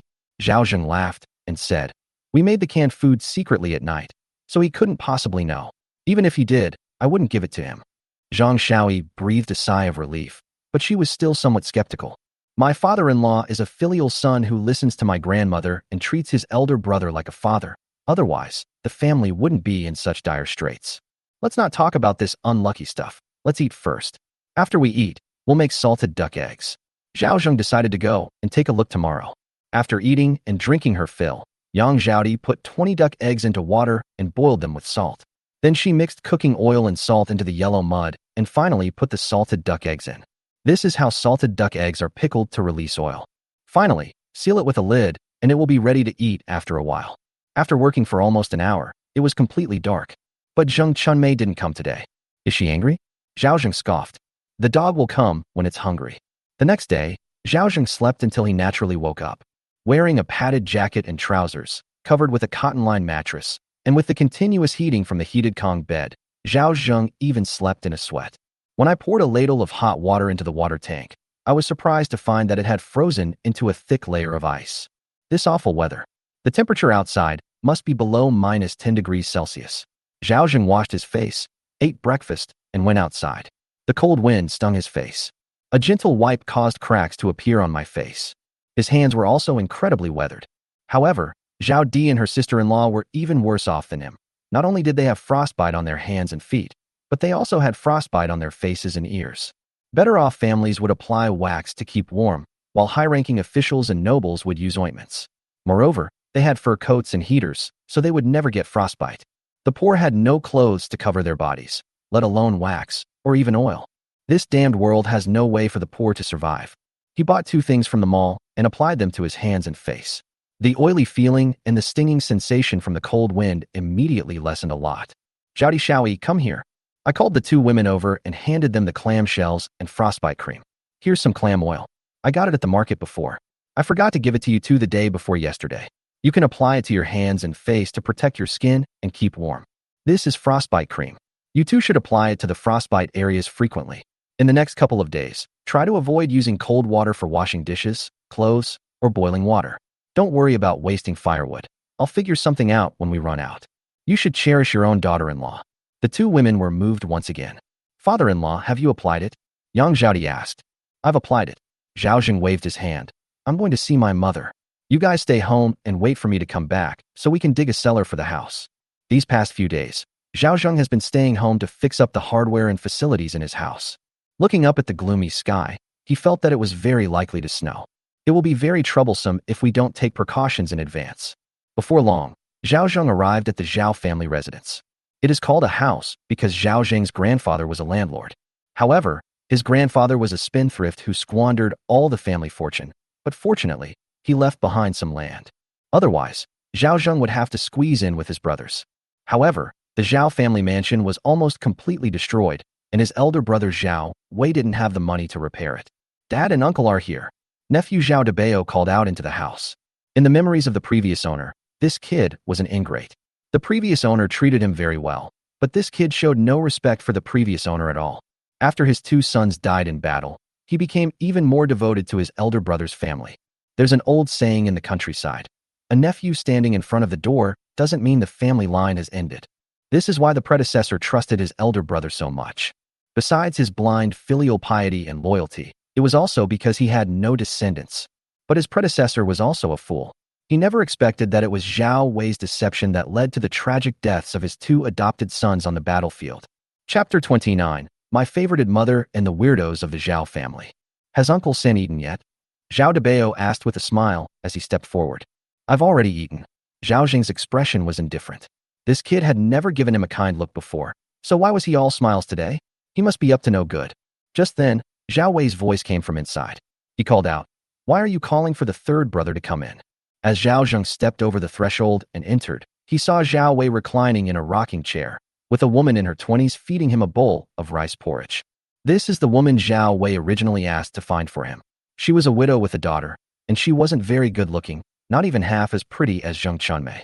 However, she was younger than Zhao Wei, almost 20 years younger. When she saw Zhao Zheng, she smiled and said, 3rd uncle is here. Please sit down. The old lady hasn't gotten up yet. Zhao Zheng looked down on this kind of woman, but she was a wife he had married with money from his predecessor's money, and he definitely had to settle the score. Just say what you want to say. I'm in a hurry to go back and dig a cellar. Zhao Zheng pulled up a chair and swaggered down. He had absolutely no liking for this cheap older brother who was full of bad intentions and liked to act like a landlord. What cellar? Zhao Wei narrowed his eyes.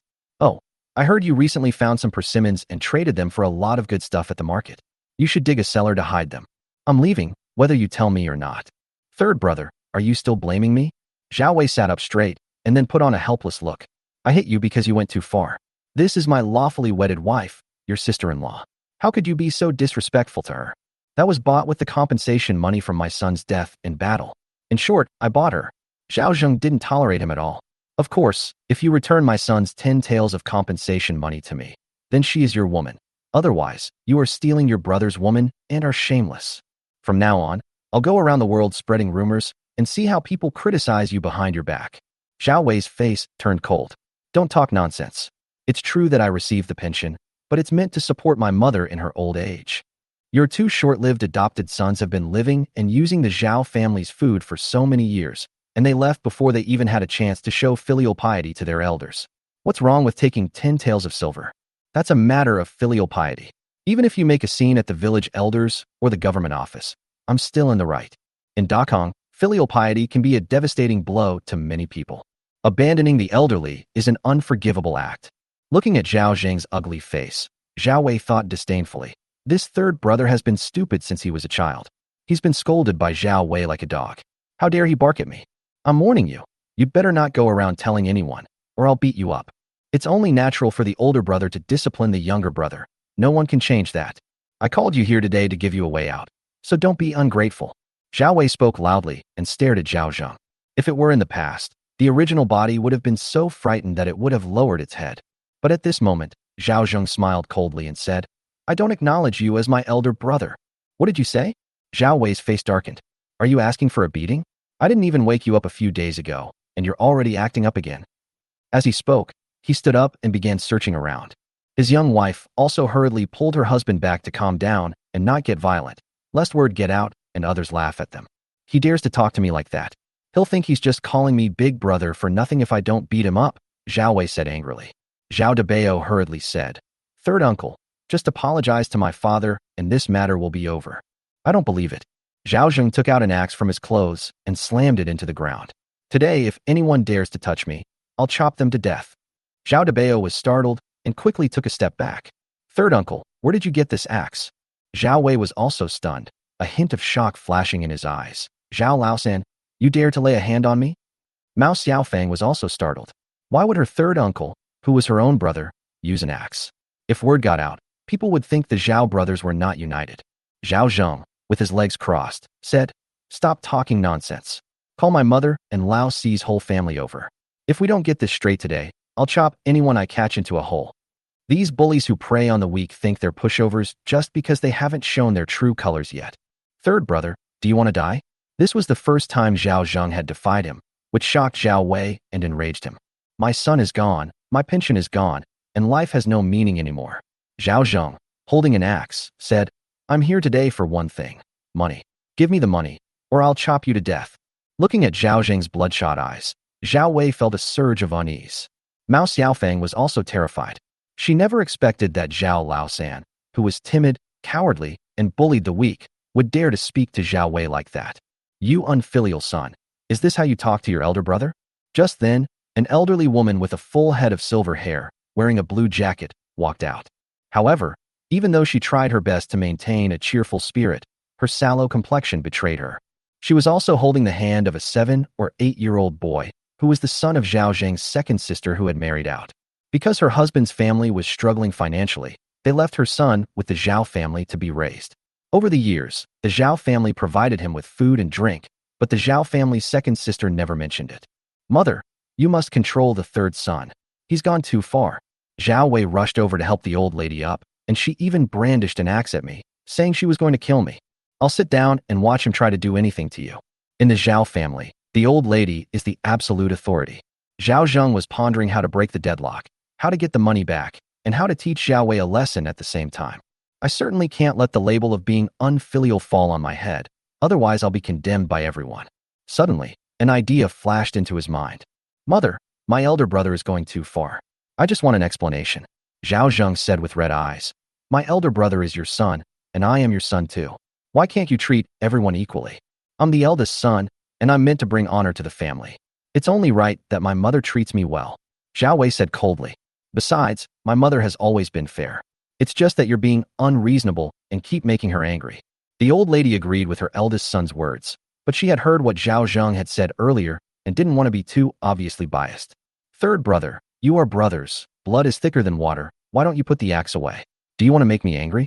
If I take back the axe, he can return the silver to me, Zhao Zheng said. I already told you that's money for my mother's retirement. Zhao Wei said angrily. I can also take care of my mother.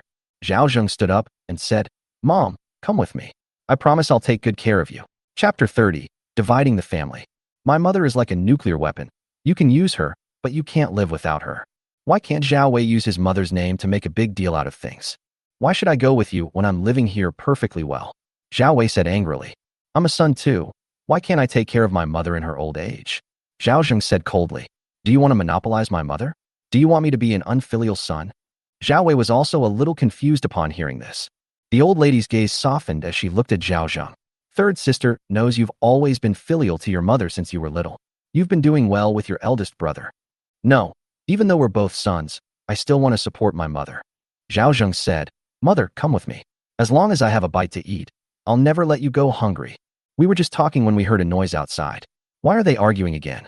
Following closely behind, Zhao Yi, the fourth son of the Zhao family, arrived with his family.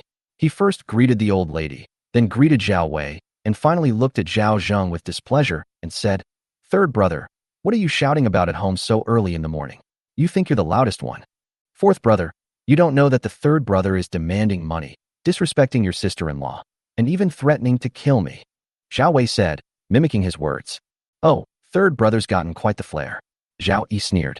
An axe is for chopping wood, not for chopping down your brothers. The family members all laughed. They know exactly what kind of person Zhao Zheng is. An axe is good for chopping wood, but it can also be used to kill ungrateful bastards.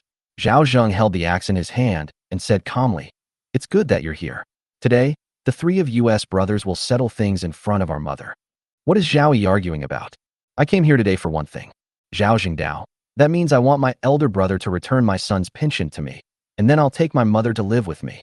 I'm willing to spend any amount of money to support my mother, but I can't let my older brother use my money to support her. If word gets out, people will say that I, Zhao Zheng, am unfilial, and even if I had 8 mouths, I wouldn't be able to explain myself. Zhao Yi and his family were stunned. Is the third son out of his mind? The eldest brother took the money to marry a wife, and the money is all gone. What will he give her? Moreover, the eldest son also shared some of the money with their family. Zhao Wei said with a dark face. I think I understand now. You want to split up the family, right? Zhao Zheng nodded emphatically. You're not wrong to say that. You can't possibly ask for money. Just give up on that idea. If Zhao Zheng hadn't been holding an axe, Zhao Wei would have already made his move. Even if they don't give money, the family will still have to continue dividing the pension as money to support their mother. But it needs to be clearly stated how many years of support it is for. I'll contribute how much, and you and the fourth brother should contribute the same amount. This money needs to be kept in their mother's hands. Zhao Zhengdao. Zhao Yi acted like a cat whose tail had been stepped on. Where am I supposed to get 10 taels of silver? Don't talk nonsense. Zhao Wei's face was also very unpleasant. Third brother, you're all my own brothers. Why do you have to make things so ugly? When you swindled my pension, did you never think of me as your brother? When you beat me so badly that my scalp was bleeding, did you never think that I was your brother? When the Wang family came to my door to extort money from me, did I never think that I was your brother? Now you're telling me this? Do you really think I'm a pig? Zhao Wei said with a stern face.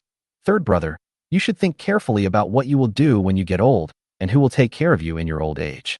We agreed beforehand that Da Bao and Xiao Bao would take care of you in your old age. Yes, the 3 sons, Bao and Xiao Bao, are all of marriageable age. Your Zhao Di and Xiao Yi can marry into their families, which will strengthen family ties and ensure they won't abandon you in the future, the old lady said, showing favoritism. No wonder you call me over. Zhao Zheng sneered repeatedly. He had swindled my compensation money, profited from my son's suffering, and now he wanted to trick my daughter-in-law out of her? Are you even human? Don't you understand the saying? Third brother, don't let the good stuff go to outsiders. Zhao Debao hurriedly replied. Third uncle, I will definitely take care of you in your old age after I marry my sister-in-law. Say no more. I'm going to call the village elder over right now. Today, either you return my money or let my mother come with me. Anyone who dares to stop me from being a dutiful son, I'll chop them up. With that, Zhao Zheng stormed off from the Zhao family home. The Zhao brothers, Zhao Wei and Zhao Yi, looked at each other in bewilderment. The old lady also looked displeased, determined to make a big fuss and become a laughingstock. Da Bao, go stop your third uncle. What if my third uncle has an axe and decides to chop me up? Zhao Debao said sullenly. You think I'm scared just because you let him go and call the village elders? Zhao Wei said with a gloomy face. I wonder how he'll survive after the family splits up and no one helps him. This time, after Zhao Zheng came to the Su family and explained his purpose, he gave Su Yid a pound of millet. Uncle, my rice jar is almost empty. Please bear with me. Su Yid wasn't angry that it was half the amount of rice as last time. Including the 2 jin of rice he had given Zhao Zheng before, Zhao Zheng had already taken out 3 jin of rice and given 1 jin to each of Lao Wang and Lao Wu, so that was 5 jin of rice. They've almost emptied their food reserves. Look at what you're saying. If I don't help you, who will I help? Su Yud tossed the grain to his wife. This time, he didn't tell Su Dashan to leave. A pound of millet isn't worth getting Su Dashan involved. Zhao Zheng then went to two other village elders and gave them half a pound of millet. The two old men nodded as he repeated what he had said to Su Yud. As time went on, many people learned that the Zhao family was going to split up and flocked over to watch the spectacle. When Zhao Zheng called the three village elders over, Zhao Wei's expression turned even uglier. But they didn't dare to speak recklessly in front of the village elders, so they brought out stools and poured tea for them. The villagers gathered at the gate to watch the spectacle. Su Yud took a sip of tea and sat at the top, looking very dignified. Sister-in-law, you should know why your third son invited the three of us over. Your son is willing to invite you over to take care of him. My old brothers and I are all very envious. The old lady shook her head and said, he can't even support himself. How can he support me? The fact that she mocked her son's incompetence in front of everyone shows how much she despised Zhao Zheng. Those around them chuckled to themselves. Zhao Wei sneered. That's what I said too, but he's really taking advantage of my kindness. Uncle Yud, don't listen to his nonsense. Zhao Yi also said, my third brother is too saddened by the death of his son, so he is acting recklessly here to pick a fight with us two brothers. They died in battle, not killed by us two brothers.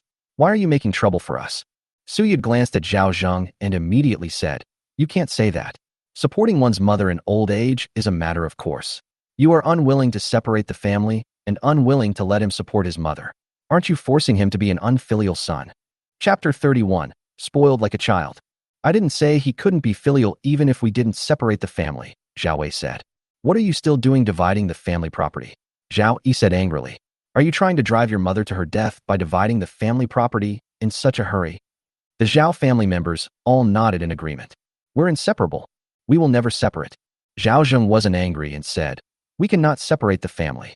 I spent 10 taels of silver to support my mother, so you two have to pay 10 taels of silver in return. I'll take out these 10 taels of silver, and I need to make sure it makes a sound. Uncle Da, could you please write me a note so I don't have to give my mother any more money or food for the next few years? Of course, if my mother gets sick, I'll also provide someone to take care of her. You want to buy out the deal? Zhao Wei glared at Zhao Zheng. I spent 10 taels of silver, why can't I? Zhao Zheng said coldly. In front of the villagers, I can pat my chest and say that I have never mistreated my mother over the years. You can't expect me to pay for you to be a filial son, can you? I told you, if you're unwilling to return the money, I'll take my mother away. Don't worry about whether I can eat my fill or not. If I'm hungry, you can take her away anytime. You just want to take the money. Shouldn't I be asking for my son's compensation? Zhao Zheng insisted that he would either give the money or the person. Either buy out the shares for a few years. Zhao Yi pulled Zhao Wei aside. Someone's keeping an eye on Lao San. Otherwise, how could he have come up with something like this? Who cleaned it up? Who else could be the jinx of his two husbands? Zhao Yi gritted his teeth and said, those two jinxes look like vixens and are obviously no good. Zhao Wei wholeheartedly agreed. Saying this now is useless with so many people watching. The three village elders are still insisting I should just buy out the loans for a few years. Paying them is out of the question. Zhao Yi thought for a moment and nodded. Okay, let's buy out a few years' worth of loans. He'll definitely come to us for help again if he runs into trouble in the future. After discussing it for a while, Zhao Wei walked over and said, I'm used to living at home. The third brother's house is small and dilapidated. I suffered there. Let's buy out the house for a year. A year? Zhao Zheng laughed and asked, can you earn 10 taels of silver a year? The villagers who were watching the spectacle also found it outrageous and said one after another, 1 year is too short. It should be at least 3 or 4 years. 10 taels of silver could have bought dozens of bushels of rice back then, enough for your old mother to eat until she died and still not finish it. The eldest son of the Zhao family has gone too far. Isn't this blatant bullying of his own brother? Upon hearing this, Zhao Wei's face flushed. 3 years at most, he could only be detained for 3 years. 5 years is out of the question. Zhao Zheng is sitting on his laurels, with village elders offering their opinions. Su Yud said, 2 taels of silver a year is enough. Don't we still have you two brothers? Including your sister-in-law's retirement allowance of 6 taels of silver a year, that's enough. The elders from the other 2 villages nodded in agreement, thinking that 5 years would be feasible. Zhao Wei glanced at Zhao Yi and could only nod helplessly. 5 years it is. Words are no proof, so I'd like to trouble Uncle Da to write a note for them to sign and put their fingerprints on, Zhao Zheng said. That's all easy to say. Su Yud looked at the old lady and sister-in-law and asked, what do you say? The old lady seemed a little reluctant. It had been too long, hadn't it? Mother, If you're unwilling, come live with me. I'll take care of you in your old age and see you off in your final days. Zhao Zheng. The old lady kept shaking her head, thinking that going to Zhao Zheng's place meant going hungry 3 times a day. I'm afraid my old bones will starve to death in less than 2 months. In the end, she agreed. Su Yud wrote a note, and the 3 brothers pressed their fingerprints on it. The note was kept by Su Yud and could be used as evidence in case of future disputes. Although Zhao Zheng didn't get the money back, at least he got a 5-year buyout. Moreover, his silver and rice are not so easy to obtain. We'll see how things unfold. He will also gradually find out about his adopted son. Seeing that the excitement had died down, the crowd dispersed. However, the news that Zhao Zhenghua had spent 10 taels of silver to buy out 5 years' worth of work spread. That third brother is too awful. We definitely have to find a way to teach him a lesson, Zhao Wei said, clenching his fist. Zhao Yi said, forget it. His son is dead, and he has no ties. So let's not push him to the brink. What if he really fights you to the death? Zhao Wei was also a little scared, and he was waiting for this matter to end. When Zhao Zheng returned home, he dug a cellar under the old wooden bed. Yang Zhaodi and Zhang Shaoyi also learned what had happened. Seeing their father-in-law working hard, they helped him while comforting him, saying, it's just 10 taels of silver. Shaoyi and I will earn more silver to support our father-in-law in the future. When the harvest is good, I'll raise chickens, ducks, and geese to sell, and I guarantee everyone in the village will envy my father-in-law. Zhao Zheng smiled and nodded. Let's not talk about those unlucky things. Let's get the cellar ready today and move the salted duck eggs and canned persimmons in when we come back. The 3 of them worked hard all afternoon and actually dug out a square cellar. It's not big, but it's definitely big enough. Zhao Zheng put the original bed board back on top, then filled it with soil and found some wood to make supports so that it wouldn't collapse. They found some stones of different sizes outside and placed them inside to make a simple cellar, and that was it. Then he moved the canned persimmons and salted duck eggs into the cellar before leaving. At Zhao Zheng's insistence, Yang Zhaodi boiled a bucket of water for him to bathe in, and he went to another room to take a bath. It was too cold, so Zhao Zheng spent over 10 coins at the mall to buy a plastic jacket to wear on his head, so he wouldn't be too cold. After taking a shower, Zhao Zheng felt completely refreshed. This was the first bath he had taken since he traveled through time. He put the plastic sheeting into the system's warehouse. He felt that taking a shower was too inconvenient now, and he needed to find a way to get a bathroom. People like Zhaodi and Shaoyi don't take baths after winter starts because they're afraid of catching a cold. Not only is it unhygienic, but it also makes you more susceptible to skin diseases. He put on his padded jacket and then his tattered, dirty clothes before going outside. Father-in-law, hurry up and get on the calm, heated brick bed. To warm up, don't get cold. Zhang Shaoyi was very nervous. She handed Zhao Zheng a clay pot filled with hot water, covered him tightly with a quilt, and then handed him a bowl of soup. This is mugwort tea that your sister-in-law brewed for you. It's made with aged mugwort leaves to ward off the cold. Looking at the dark mugwort tea, Zhao Zheng couldn't bring himself to drink it, but not wanting to disappoint the 2 people, he forced himself to swallow it in one gulp, silently chanting, this is Chinese coffee, Chinese coffee. There's still a little over half left. Seeing Zhao Zheng reluctantly coaxing her like a child, Zhang Shaoyi said, father-in-law, please drink it all. Zhao Zheng took a deep breath before finishing the rest of the mugwort tea. And you know what? This stuff really works. In no time, he was farting nonstop, like he had a bomb in his pocket. Sweat began to bead on his forehead, and he felt warm all over. He sighed. My daughter-in-law is so much better than my son. I feel like you and Zhao Di are spoiling me like a child. Chapter 32. Something's happened. After finishing his meal, Zhao Zheng lay down on the bed to rest. After a few days of rest and recovery, his body felt full of energy. Perhaps he ate too much. Zhao Zheng felt a little dizzy and confused. In his dazed state, there was a knock on the courtyard door and a hurried voice came from outside. Is old Zhao home? Who is it? Zhao Zheng jumped. Hey Dashin, come out quick. Something's happened. Su Dashin shouted. Zhao Zheng put on his tattered clothes and straw sandals and went out the door. Yang Zhaodi and her 2 sisters-in-law hurriedly followed them out. What happened to the mountains? Although he couldn't see Dashin's specific expression, he could sense his anxiety from his anxious tone. Old Ma's family sent people to hunt bears in Jinji Mountain, but they encountered a tiger. Old Ma was bitten, and his second son was also injured. It is said that a hunter in Xiaomao village was carried away by a tiger. Su Dashin roared angrily. Those damned Ma family members. I told them yesterday not to go to Jinji Mountain, but they insisted on thinking their skills were superior. Now they've ruined themselves and others. Zhao Zheng frowned. The tiger from Pig Snout Mountain has run to Golden Rooster Mountain. Could it be that the bloodstains I left when I killed the bear yesterday attracted it? This isn't my fault. I already gave them a warning. It was the Ma family who overestimated themselves, Zhao Zheng thought. All right, pack your things and go with the villagers to Jinji Mountain to rescue people, Su Dashan said irritably. Going up the mountain tonight. Zhao Zheng was somewhat reluctant. You know my foot isn't fully healed. Yesterday's escape aggravated it. If I go with you, I won't be of any help. I'll just be a burden. Su Dashan frowned, knowing that Zhao Zheng had injured his foot and that such a big thing had happened. If he didn't step forward, would anyone help him if something happened to his family in the future? Don't worry, not only the men from our village, but also people from Xiaomao village will go. There will be at least 100 or 200 people. Even if the Tiger King came, it wouldn't be a problem. Su Dashan patted Zhao Zheng on the shoulder. Just stay at the very back. As long as everyone gets there, that's fine. He had already said all that, so even if Zhao Zheng was unwilling, it was no use for me. You two stay home, I'll be right back. Father-in-law, you must be careful. Yang Zhaodi was extremely anxious.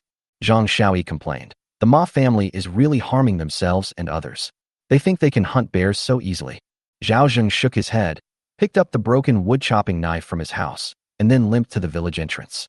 At this time, a group of over 100 men and women, young and old, had gathered at the village entrance. Families without male heirs or those who are too old do not need to provide manpower. Many people held torches, illuminating the surroundings. Su Yid stood at the very front, and who else could it be but Ma Dazhu standing next to him? He stood there dejectedly, looking as if he had lost his soul. If he hadn't suggested it, this big incident wouldn't have happened. Are all the men, young and old, here?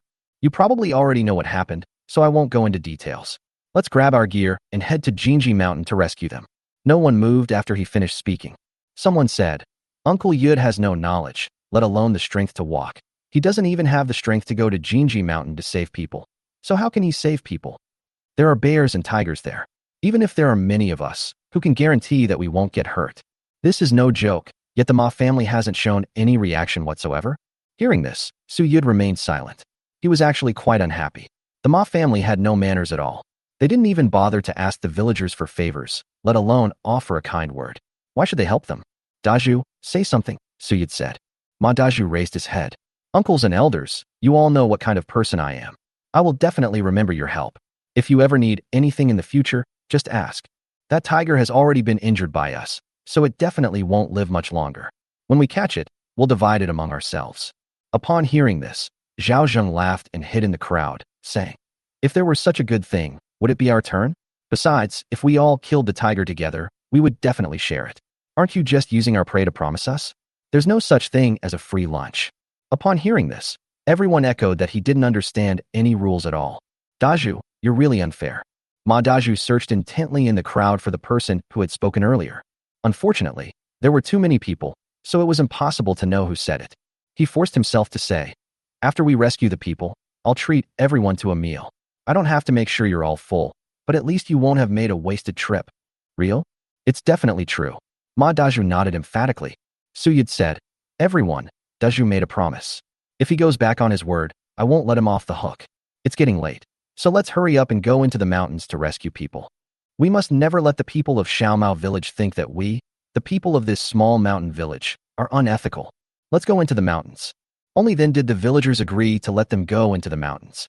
Zhao Zheng was in the crowd, and he even saw Zhao Wei and Zhao Yi. The two people had just come over to greet him and teased him, telling him not to get carried away by a tiger.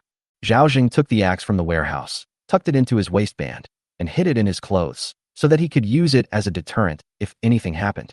If all else fails, he still has a compound bow. People from a small mountain village met people from Xiaomao village along the way. The person leading the way was also the village chief of Xiaomao village. As soon as they met, they were at each other's throats, and he kept scolding the hunters from the small mountain village for being dishonest and concealing the truth. The plan was to hunt a bear, but instead a tiger appeared out of nowhere. In particular, the son of the man who had been carried away by the tiger punched Ma Dazhu twice in the face. If anything happens to my dad, I'll never forgive you. Coincidentally, Zhao Zheng had met this person before. He was the stall owner who sold him suede at the market. Unexpectedly, he turned out to be the village chief's nephew. No wonder things had blown up so much. But he didn't greet them. He just silently hid in the crowd and let them argue. Su Dashan stepped forward and said, No one expected this to happen. Even if you beat him to death now, you can't save your father. And the men in our small mountain village are all courageous. Even when something happened, they didn't hesitate and came to rescue people in the dark. Xiaolong is back. Mao Dahai, the village chief of Xiaomao village, told his nephew to find his father first, and they could settle the rest of the score later. The two sides quieted down for the time being. It was past midnight when more than 200 people from the two villages finally arrived at the foot of Jinji Mountain. The night was pitch black, so dark you couldn't see your hand in front of your face. The pitch-black Jinji Mountain was like a black hole, sucking away all the firelight. For a moment, not a single person dared to take the lead and enter. Chapter 33. Boo's roll down the mountain. Go find me in the west, and those of you in the east, Mao Dahai said, then led the group in the direction the tiger had gone during the day. Su Dashan said, Daju, you go ahead and lead the team. We'll search the east side thoroughly. We need to find people, dead or alive. The group replied listlessly. Zhao Zheng continued to linger at the back of the crowd. After all, it was already quite impressive that a cripple like him could even come. After searching for more than an hour, the group was cold and hungry as they traversed through the mountains and forests. Moreover, Jinji Mountain also has some dangerous areas. Zhao Zheng was speechless at the sight of them avoiding these places. Tigers have a simple hunting habit. If they can't finish their prey in one go, they will drag it into bushes or tall grass to cover it up and prevent vultures and other predators from eating it. Then continue eating in the evening. Most tigresses with cubs live in caves. Solitary tigers, lacking a fixed habitat, typically rest in bushes and grass. Zhao Zheng didn't even mention how much he planned to pay, so why was he working so hard? After walking for a while, Zhao was resting against a tree. Just then, Zhao Yi came over, panting. Third brother, can you still walk? Even if he couldn't walk, he had to. Zhao Zheng gripped the axe handle. His brothers had all fallen out before. Could they possibly have any good intentions coming here now? This Jinji Mountain is too dark and dangerous. Let's go together, the three of us brothers.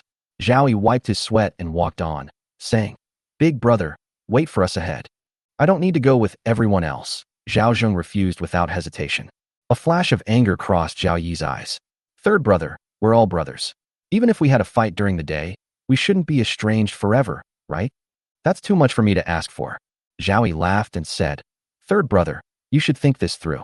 If you really cut off all ties, you won't have anyone to help you if you get bullied in the village again. I'm a bachelor with no children. If anyone bullies me, I'll fight them to the death, Zhao Zheng said with a sneer. If you're so capable, then remember what you said. Zhao Yi returned to Zhao Wei's side with a stern face, saying, My older brother isn't coming over. Zhao Wei snorted coldly. He couldn't deal with Zhao Zheng during the day, but now that it was dark and windy in the mountains, it was normal for Zhao Zheng to slip and fall into the ravine. Even if I don't die from the fall, I'll at least be crippled, right? Will Zhao Laosan still be able to cause trouble then? Isn't it up to him to decide what to do? I have to teach him a lesson tonight, Zhao Wei said in a low voice. Isn't it too much, eldest brother? After all, the third brother is our own brother, not an outsider. Zhao Yi couldn't bring himself to do it, not because he had a conscience, but because he was afraid of being discovered. Your 3 children are of marriageable age. Do you have the money or the food to get married? Take care of him, and my eldest son will marry Zhao Di, and your third son will marry Zhao Yi without you having to spend a single penny or grain of rice. Zhao Wei sneered. It's good, but he came here causing trouble to divide the family property. He never treated us like brothers, and he has no intention of being filial to our mother. This disloyal and unfilial son of his. I only regret not beating him to death a few days ago. Zhao Wei gritted his teeth. All right, stop talking. You keep an eye on him. He'll definitely come this way. I understand, brother. Zhao Yi nodded, steeling his resolve to teach Zhao Zheng a painful lesson. Unbeknownst to the two, Zhao Zheng had secretly followed Zhao Yi and overheard their entire conversation. Okay, you want to play like this? Then don't blame me. Zhao Zheng never hesitated to use the worst-case scenario to speculate on people's hearts. In particular, if Zhao Wei hadn't transmigrated here, his predecessor would have been buried long ago. What kind of good person would kill their own brother? He quietly ran ahead of the two, bought a roll of charcoal thread from the mall, tied it to their path, and hid the other end in the bushes. To the right of the road is a steep hillside with protruding rocks below. If you roll down there, you'll either die or be crippled. As the flames drew closer, Zhao Zheng tightened the fishing line in his hand. Just then, a pulling force came. Ouch! Zhao Wei stumbled and fell forward. In the midst of the chaos, he grabbed Zhao Yi. The next second, the torch in Zhao Yi's hand flew out, and the two rolled down the mountainside. The screams of the two brothers echoed through the mountains. The sound also caught the attention of the people in front. Su Dashan exclaimed in alarm. Something's happened over there. Go check it out. Everyone looked toward where the two brothers had fallen. Slow down. It's too steep here. Watch your step. Zhao Zheng had already reeled in the fishing line and run back to the back before they arrived. Mountain, save me. It's me, Zhao Yi. Hurry. In the darkness, Zhao Yi was blocked by a tree. He was very scared and panicked. Aren't you with Zhao Wei? Where is he? Su Dashan held up a torch and shone it down, where he could vaguely see Zhao Yi's shadow and a torch burning not far away. I don't know. He seems to have rolled down. Zhao Yi said, I was stopped by a tree, but my hand hurts a lot. It feels like it's broken. Su Dashan was also exhausted. He couldn't find the villagers and instead got into trouble. Quickly grab a rope and go down to rescue the two brothers. At this moment, Zhao Zhengkai caught up from behind, panting, and asked in a somewhat flustered manner, Dashan, how are my eldest brother and fourth brother? They rolled down, Su Dashan said. Let me down. I need to save my brother. Zhao Zheng said, starting to climb down. Wait, your foot is injured. If you go down, can you pull them up? Su Dashan stopped Zhao Zheng, who was resting nearby, and said, I'll take the men down. Soon, Su Dashan led his men down and met Zhao Yi. Zhao Yi's right hand was broken and his head was also bleeding. As for Zhao Wei, he was unconscious 50 meters away from Zhao Yi and could not be woken up no matter what. Su Dashan's heart sank. Something terrible had happened. Quickly, send a few more people to pull Zhao Wei up. It took the group quite a bit of effort to rescue Zhao Wei. Zhao Zheng rushed over, his eyes also red. He first pinched Zhao Wei's philtrum, but seeing that Zhao Wei was still unconscious, he insisted on carrying him back. Everyone sighed upon seeing this. Unexpectedly, Zhao Laosan was so loyal. His two adopted sons were killed in battle because of Zhao Wei, who also swindled him out of his pension. He was beaten, but still didn't hold a grudge. They're brothers. Even if their bones are broken, their tendons are still connected. Every family has its little squabbles. Everyone praised him, but some whispered mocking Zhao Laosan, saying he was just stupid. Zhao Wei got his comeuppance for doing so many dirty things. Seeing Zhao Zheng limping and struggling to carry Zhao Wei, Su Dashan said helplessly, If you carry him like this, you won't be able to get out tomorrow. We need to cut some wood, make a frame, and carry him out. Chapter 34. This money cannot be given. Su Dashan arranged for the two men to cut the wood, and then said to Zhao Jingdao, You three brothers should go back now. I have no way to explain this to Aunt Zhao after what happened. I'll visit the Zhao family when I get back. No one else had any objections. The three brothers were truly pitiful. One was lame, one had a broken arm, and one was unconscious. Su Dashan arranged for 4 more people to escort Zhao Wei away. This debt would definitely be settled with the Ma family. Ma Daju's face turned black. He owes this a huge favor. How will he repay it? He was filled with intense hatred. It's all that damn Zhao Laosan's fault. If he hadn't said there were 4 bears on Jinji Mountain, he wouldn't have come to hunt them. Yet, he still had to outwardly thank and comfort the Zhao brothers. After watching the Zhao brothers leave, Su Dashan said, The people of Daju village have done more than enough. When you get back, you should bring some things and visit the Zhao brothers. Ma Daju nodded stiffly. Okay, I understand. Su Dashan said wearily, Let's keep looking. In the latter half of the night, Zhao Zheng and the others descended the mountain. Zhao Zheng was exhausted and was at the very back. He secretly spent a dozen or so coins from the mall to buy a bottle of 8 treasure porridge and a country bumpkin chicken leg, showing off his purchase. Only after he had eaten and drunk his fill did he follow along, completely satisfied. He didn't return to the village until it was fully light. Zhao Wei woke up halfway there, but he couldn't move anything below his neck. He practically howled all the way back. I'm crippled. I can't move. What am I going to do? Zhao Wei panicked completely. He couldn't feel his hands or feet, nor could he feel his penis. He has a newlywed young wife at home. If he cripples her, won't she cheat on him behind his back? The most crucial point is that if he can't even take care of himself in the future, what's the point of living? My fourth brother took me to see Master Sun so she could treat me. Zhao Yi said impatiently, Stop howling. If it weren't for you, I wouldn't have broken my hand. He hated Zhao Wei intensely. If he hadn't wanted to teach the third brother a lesson, would they have fallen so badly? He's now kicking himself for it. Zhao Wei knew Zhao Yi's character and immediately turned his gaze to Zhao Zheng. Third brother, I know you listen to me the most. You'll take me to Sun Daxian's place, or rather, to the countryside. Zhao Jingdao, you're my older brother, so of course I'll take you to see a doctor. Don't worry, brother, I won't let you become a cripple. I knew you'd listen to me the most. Zhao Wei said gratefully. Soon the group arrived at Sun Daxian's place. She could still see Zhao Yi's hands, but she shook her head at Zhao Wei's condition, saying, The fall was too serious. His keel bone is broken. Go to the village to see a doctor. Maybe there is still hope. Zhao Wei's face immediately turned ashen. Soon, Zhao's matriarch Mao Xiaofeng, along with the fourth son's wife and son, arrived. When she saw her two sons, one lying motionless on a wooden frame and the other with his right hand broken, the old woman cried out in heartache. "My son, you've suffered so much." Zhao Yi's wife also cried. "These years are already hard enough, and now that your hand is broken, how are you going to live?" Mao Xiaofeng cried uncontrollably. Sun Daxian's head has been blown apart by crying. "All right, stop wailing here. Just take your eldest son to the village for treatment. The longer you delay, the more trouble you'll cause." Old Mrs. Zhao finally came to her senses. "Okay, I'll go right away." As she spoke, she looked at Zhao Zheng and saw him standing there perfectly fine, and scolded him. "How can you be a brother? Why don't you take good care of your brother?" Zhao Zheng sighed. "Therefore, not all mothers love their sons. That's how favoritism works. It's completely irrational. They are both sons. If it were my own old woman lying on the ground, she probably wouldn't even glance at me. What hatred or resentment? They are all my own flesh and blood. Why treat them like enemies?" The fourth brother carried a torch and walked ahead with the eldest brother. "I followed behind in the dark, my foot injured. Did they ever care about me?" Zhao Zheng shook his head. "You're being too biased." He left without looking back. Old Mrs. Zhao stared at Zhao Zheng as if he were an enemy, then said to her grandsons, "Dabao, heir Bao, carry your father to the village." After Zhao Zheng returned home, news of Zhao Wei's brother's injury spread. Everyone in the village is talking about it.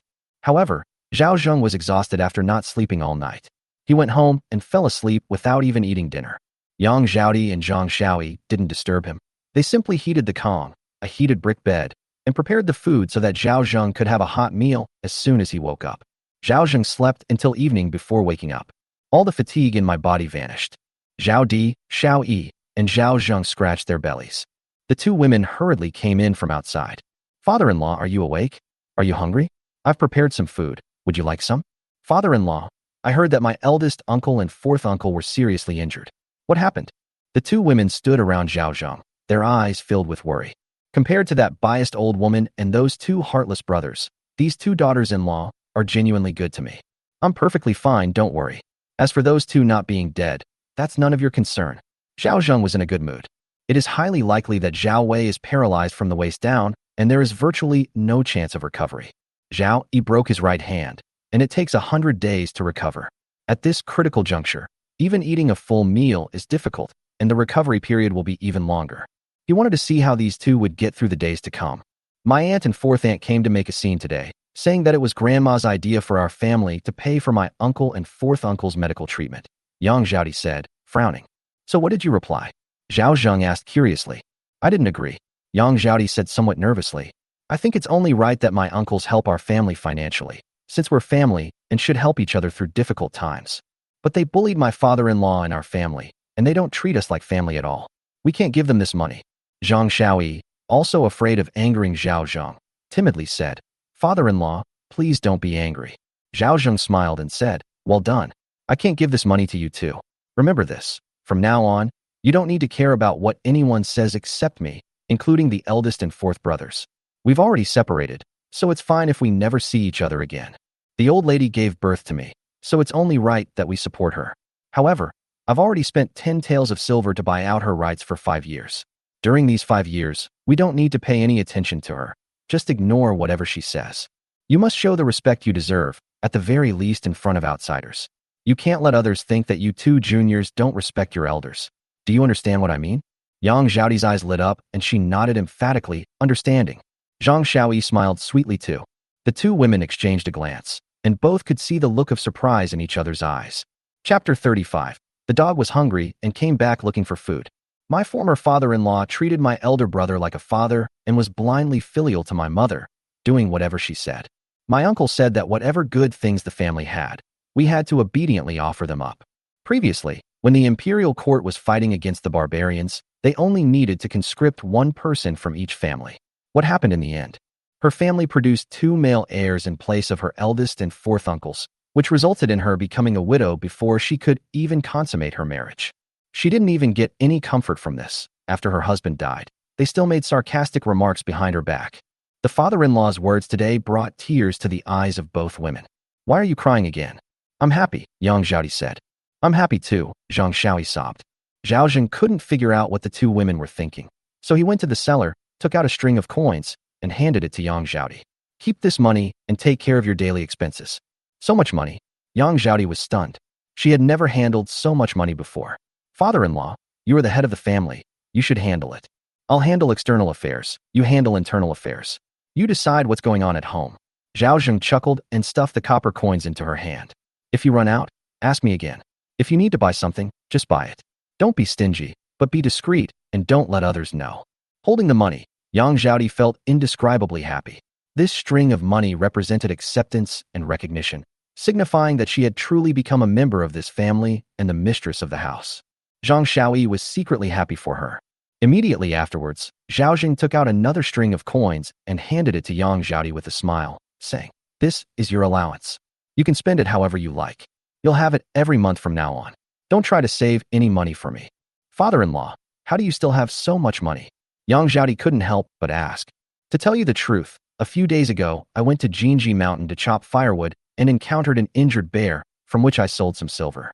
Zhao Zheng lied and said, "Otherwise, how would I have the money to buy meat and cloth for you?" The two women were startled when they heard that Zhao Zheng had encountered an injured bear. "That's when I realized why my father-in-law was so generous.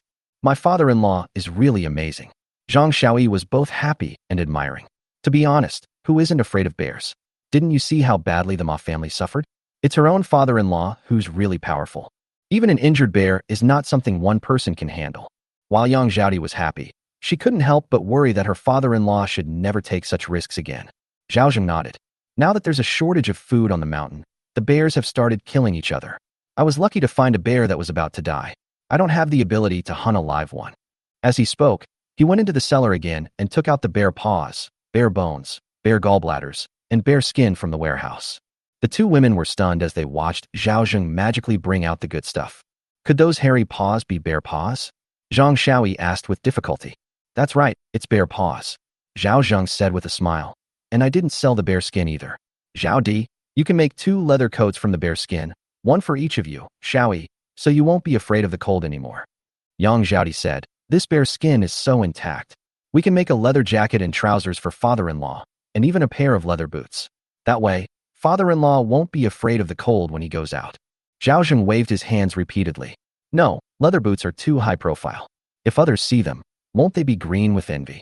How about we make 3 outfits, one for each of us? You're in charge of the household affairs, so you're in charge," Zhao Zheng said with a smile. Yang Zhaodi was secretly thrilled after receiving a positive reply. Zhang Xiaoyi was also happy, as I had never worn clothes made of bearskin before. Zhao Zheng smiled slightly, and then told the two women to prepare the bear paws. It was cold, so they wouldn't spoil in a short time. Yang Zhaodi still had all these things in the cellar, planning to clean them up that night. "Since my father-in-law didn't sell them initially, it means they were meant to be kept for his own enjoyment. While other families are still eating millet porridge and wild vegetable cakes, and some families have even started eating tree bark powder and clay, our family eats rice and eggs at every meal, and will soon be able to eat bear paws." She would never dare to think of such a thing. Zhang Xiaoyi whispered in her ear, "Sister-in-law, what does bear paw taste like? Is it even better than stewed meat?" The best thing she's ever eaten is stewed meat, and the second best is rice bowl. She couldn't think of anything that tasted better than those two. Of course, this is a delicacy reserved for high-ranking officials and nobles. It's definitely better than stewed meat. Although Yang Zhaodi had never eaten bear paw before, she was certain it would taste better than stewed meat. After dinner, Zhao Zheng prepared a seasoning packet and stewed 2 bear paws for dinner to try. "I haven't eaten meat for 2 days, and my mouth tastes bland. The chicken leg I ate last night doesn't count. It was just a snack." It wasn't until dusk that the two women cleaned the bear paws, added seasonings, and stewed them in an earthenware pot for over an hour. Just as Zhao Zheng was lying in bed humming a tune, Zheng Chunmei knocked on the door and said, "Uncle Zhao, I'm here to give you a foot massage." Upon hearing this, Zhang Xiaoyi's face immediately fell. Why was Widow Zheng here again?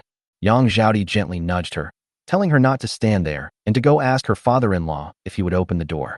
Zhang Xiaoyi didn't want to open the door, but she was afraid that her father-in-law would be angry, so she reluctantly walked to the earthen bed. Should her father-in-law open the door? Zhao Zheng smiled. It seemed the dog was hungry and had come looking for food again. "It's not easy for her to leave her whole family behind so late at night," Zhao Zheng said. "Oh," Zhang Xiaoyi responded and pushed open the door.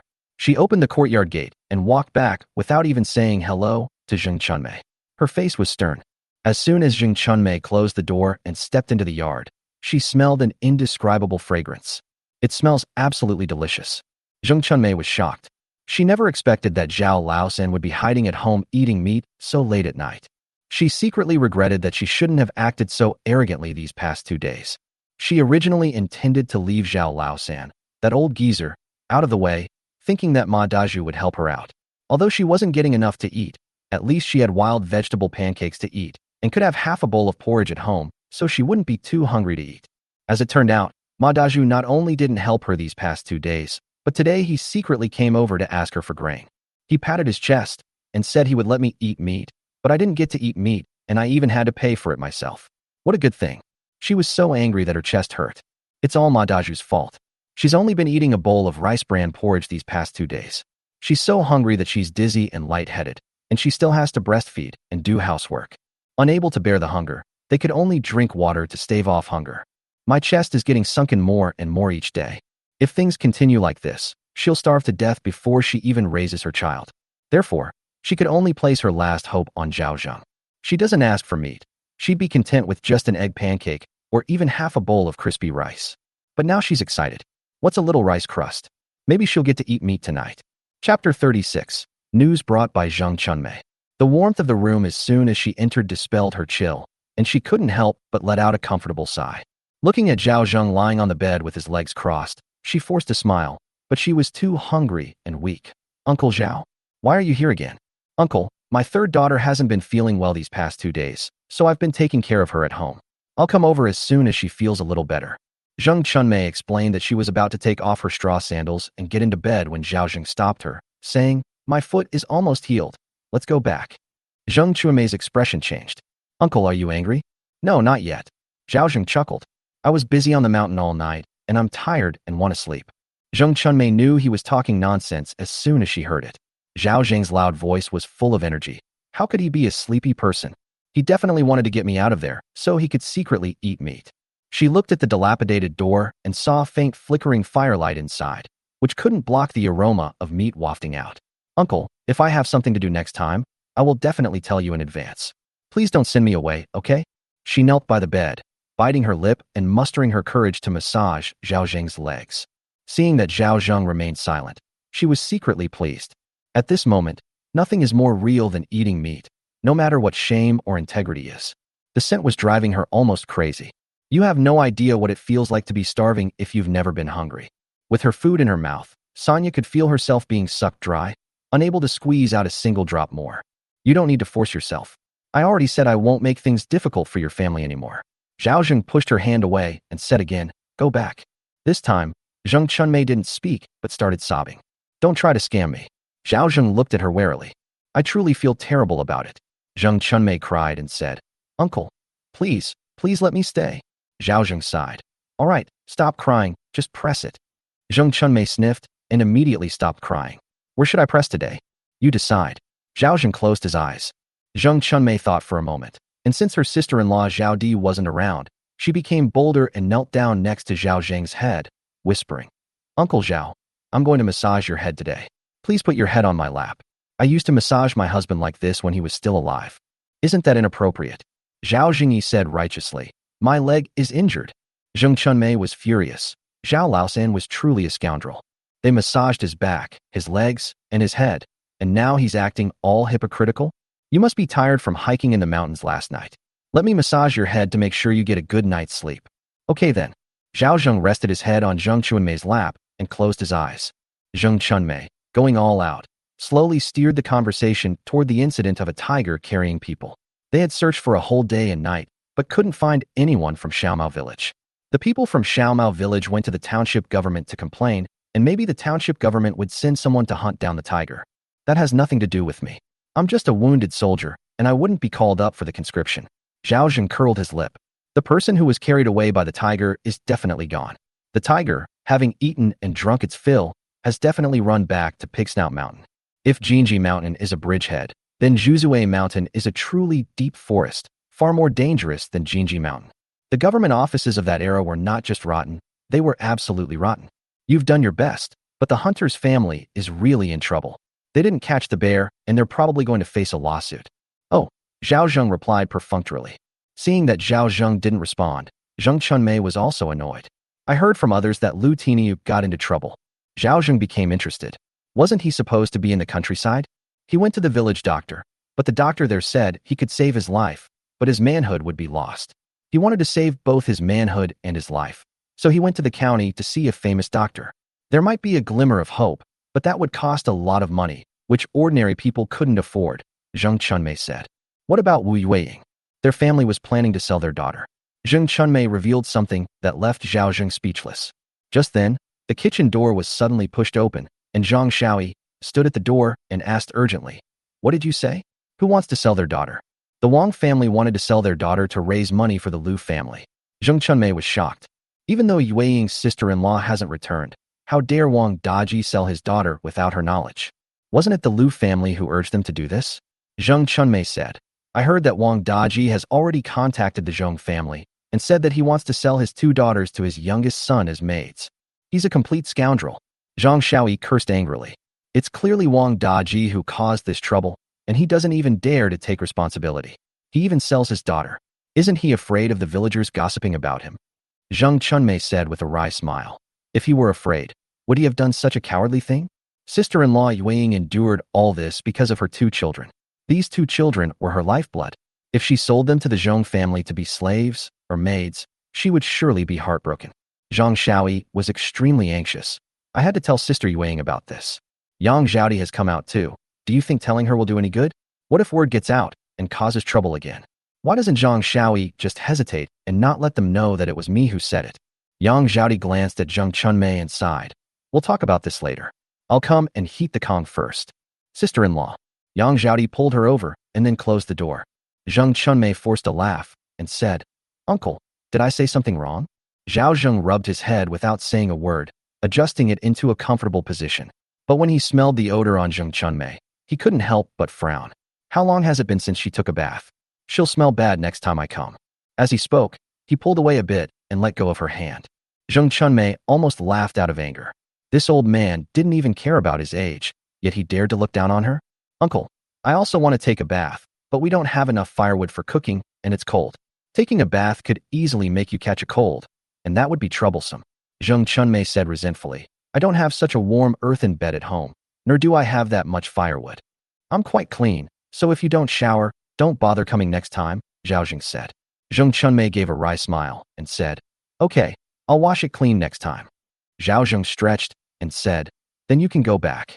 Zheng Chunmei swallowed hard, reluctant to part with the warm earthen bed and the meat that was yet to be eaten.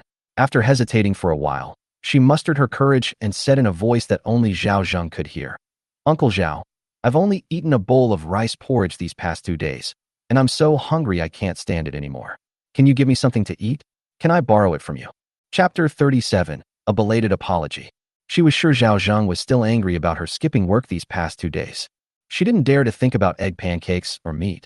She was content with just burnt rice crusts. Zhao Zheng Dao borrow. Can you even afford to pay it back? You're raising 3 children on your own, and your old wife is lazy and good for nothing. How are you going to pay it back? Zheng Chunmei was overcome with grief. Her life couldn't have been easier after her husband died. While taking care of the household chores, she also had to figure out how to prepare food. I thought Ma Daju was someone I could rely on, but it turns out he's all show and no substance. He's not even as good as Zhao Laosan. However, it's only during famine years. If the harvest is good, she will definitely be able to support the family when the children are older. Uncle Zhao, I'm sure I can pay it back. I can't just go to your house and ask for grain without any proof, can I? Chunmei, it's not that your uncle doesn't want to help you, but as the old saying goes, you can lend to someone in urgent need, but not to someone who is poor. Your whole family depends on you, but I'm afraid you won't survive this famine. I definitely won't lend that grain. Zheng Chunmei was in despair. But what can we do? Zhao Laosan is right. We lend to those in urgent need, but not to the poor. There's only one grown-up male in the family who can't handle anything. The old woman was lazy and gluttonous, and occasionally she would take a couple of herbal medicines. Who would dare lend grain to such a family? She was extremely anxious, but then a brilliant idea flashed into her mind. Uncle, how about I take care of you when my Erden grows up? She felt that Zhao Zheng would definitely agree. He's fallen out with his family and has no one to rely on anymore. There will be no one to take care of us in our old age. Yang Zhaodi and Zhang Xiaoyi are still young, and they will definitely have to remarry in the future. Zhao Laosan will definitely agree to this proposal. You must agree to let Erden recognize you as his godfather, Zhao Zheng said with a half smile. You think I'm stupid for raising a son for the Li family? Even if I really fall out with my family, I won't leave my family fortune to outsiders, understand? Besides, I'm not so old that I'm about to die yet. It's not impossible for me to pick up another child from outside to take care of me in my old age. Chunmei, you want grain but are unwilling to invest in it? Where in the world can you find such a good deal? Zheng Chunmei was in a state of utter confusion. She always felt that Zhao Laosan was giving her a hint. Did he also want to? Absolutely not. Letting him take advantage of her is fine. But how could she do such a shameless thing with an old man? Although Ma Daju has many brothers, none of them are married, and he is young and skilled at hunting. Even if Ma Daju is no good, there are other people in the village.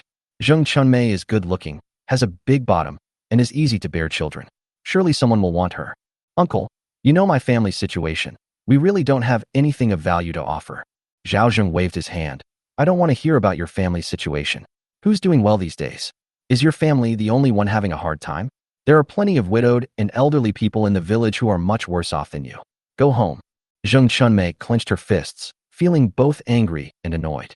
She sacrificed so much and worked so hard to massage his head, yet she didn't even get a bite of crispy rice. That's utterly despicable.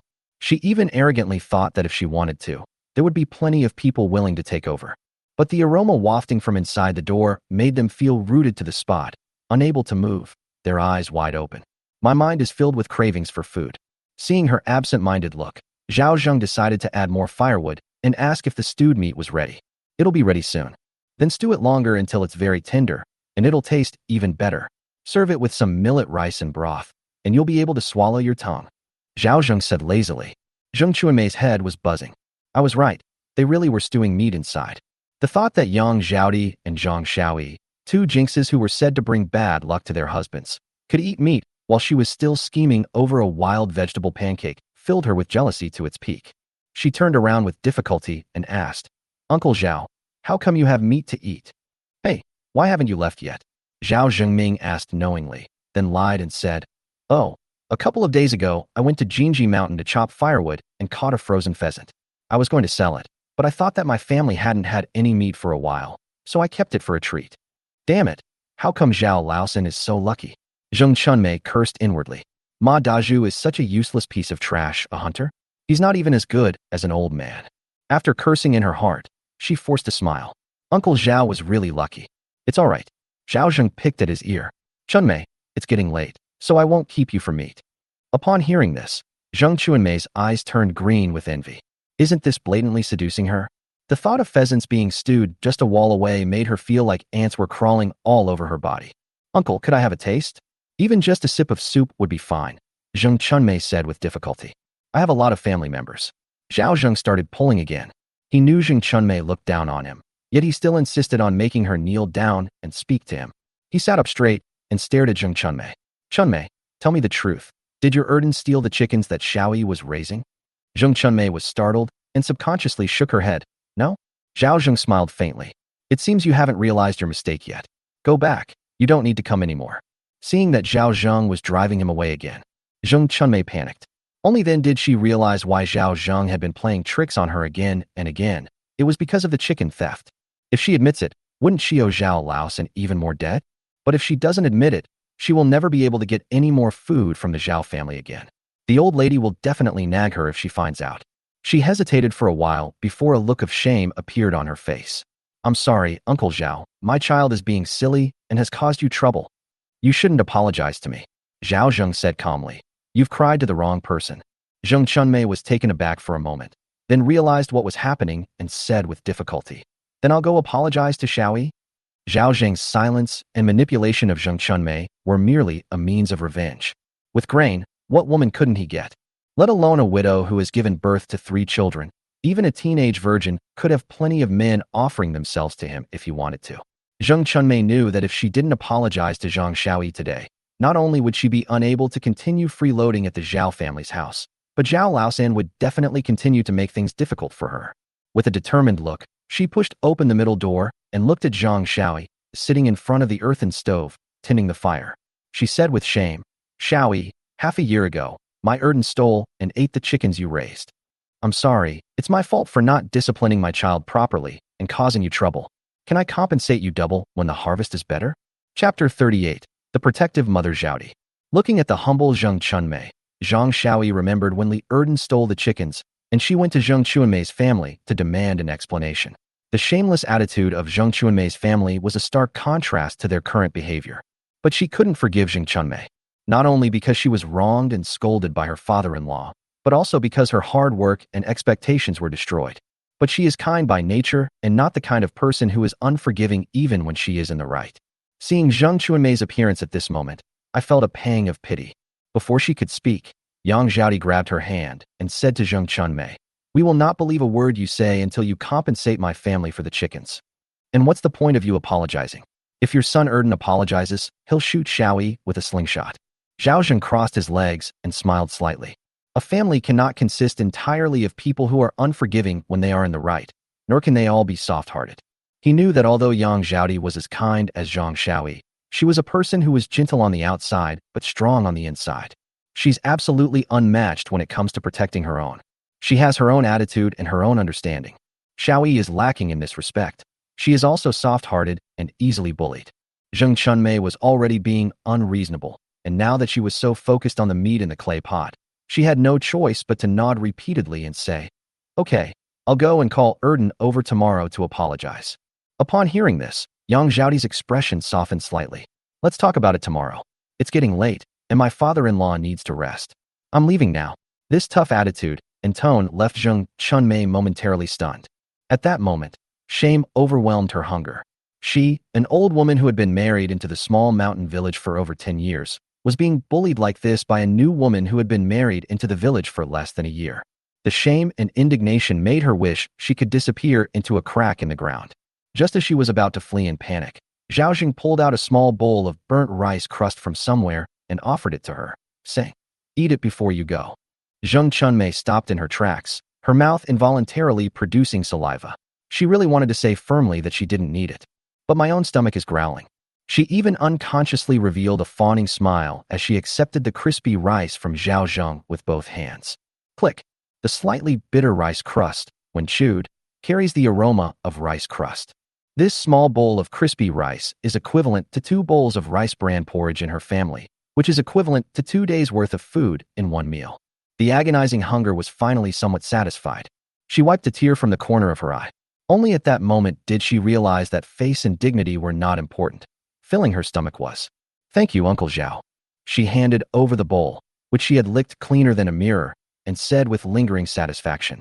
Zhao Zheng said lazily, "If you come earlier tomorrow, there might not be any meat, but you might be able to try some meat soup."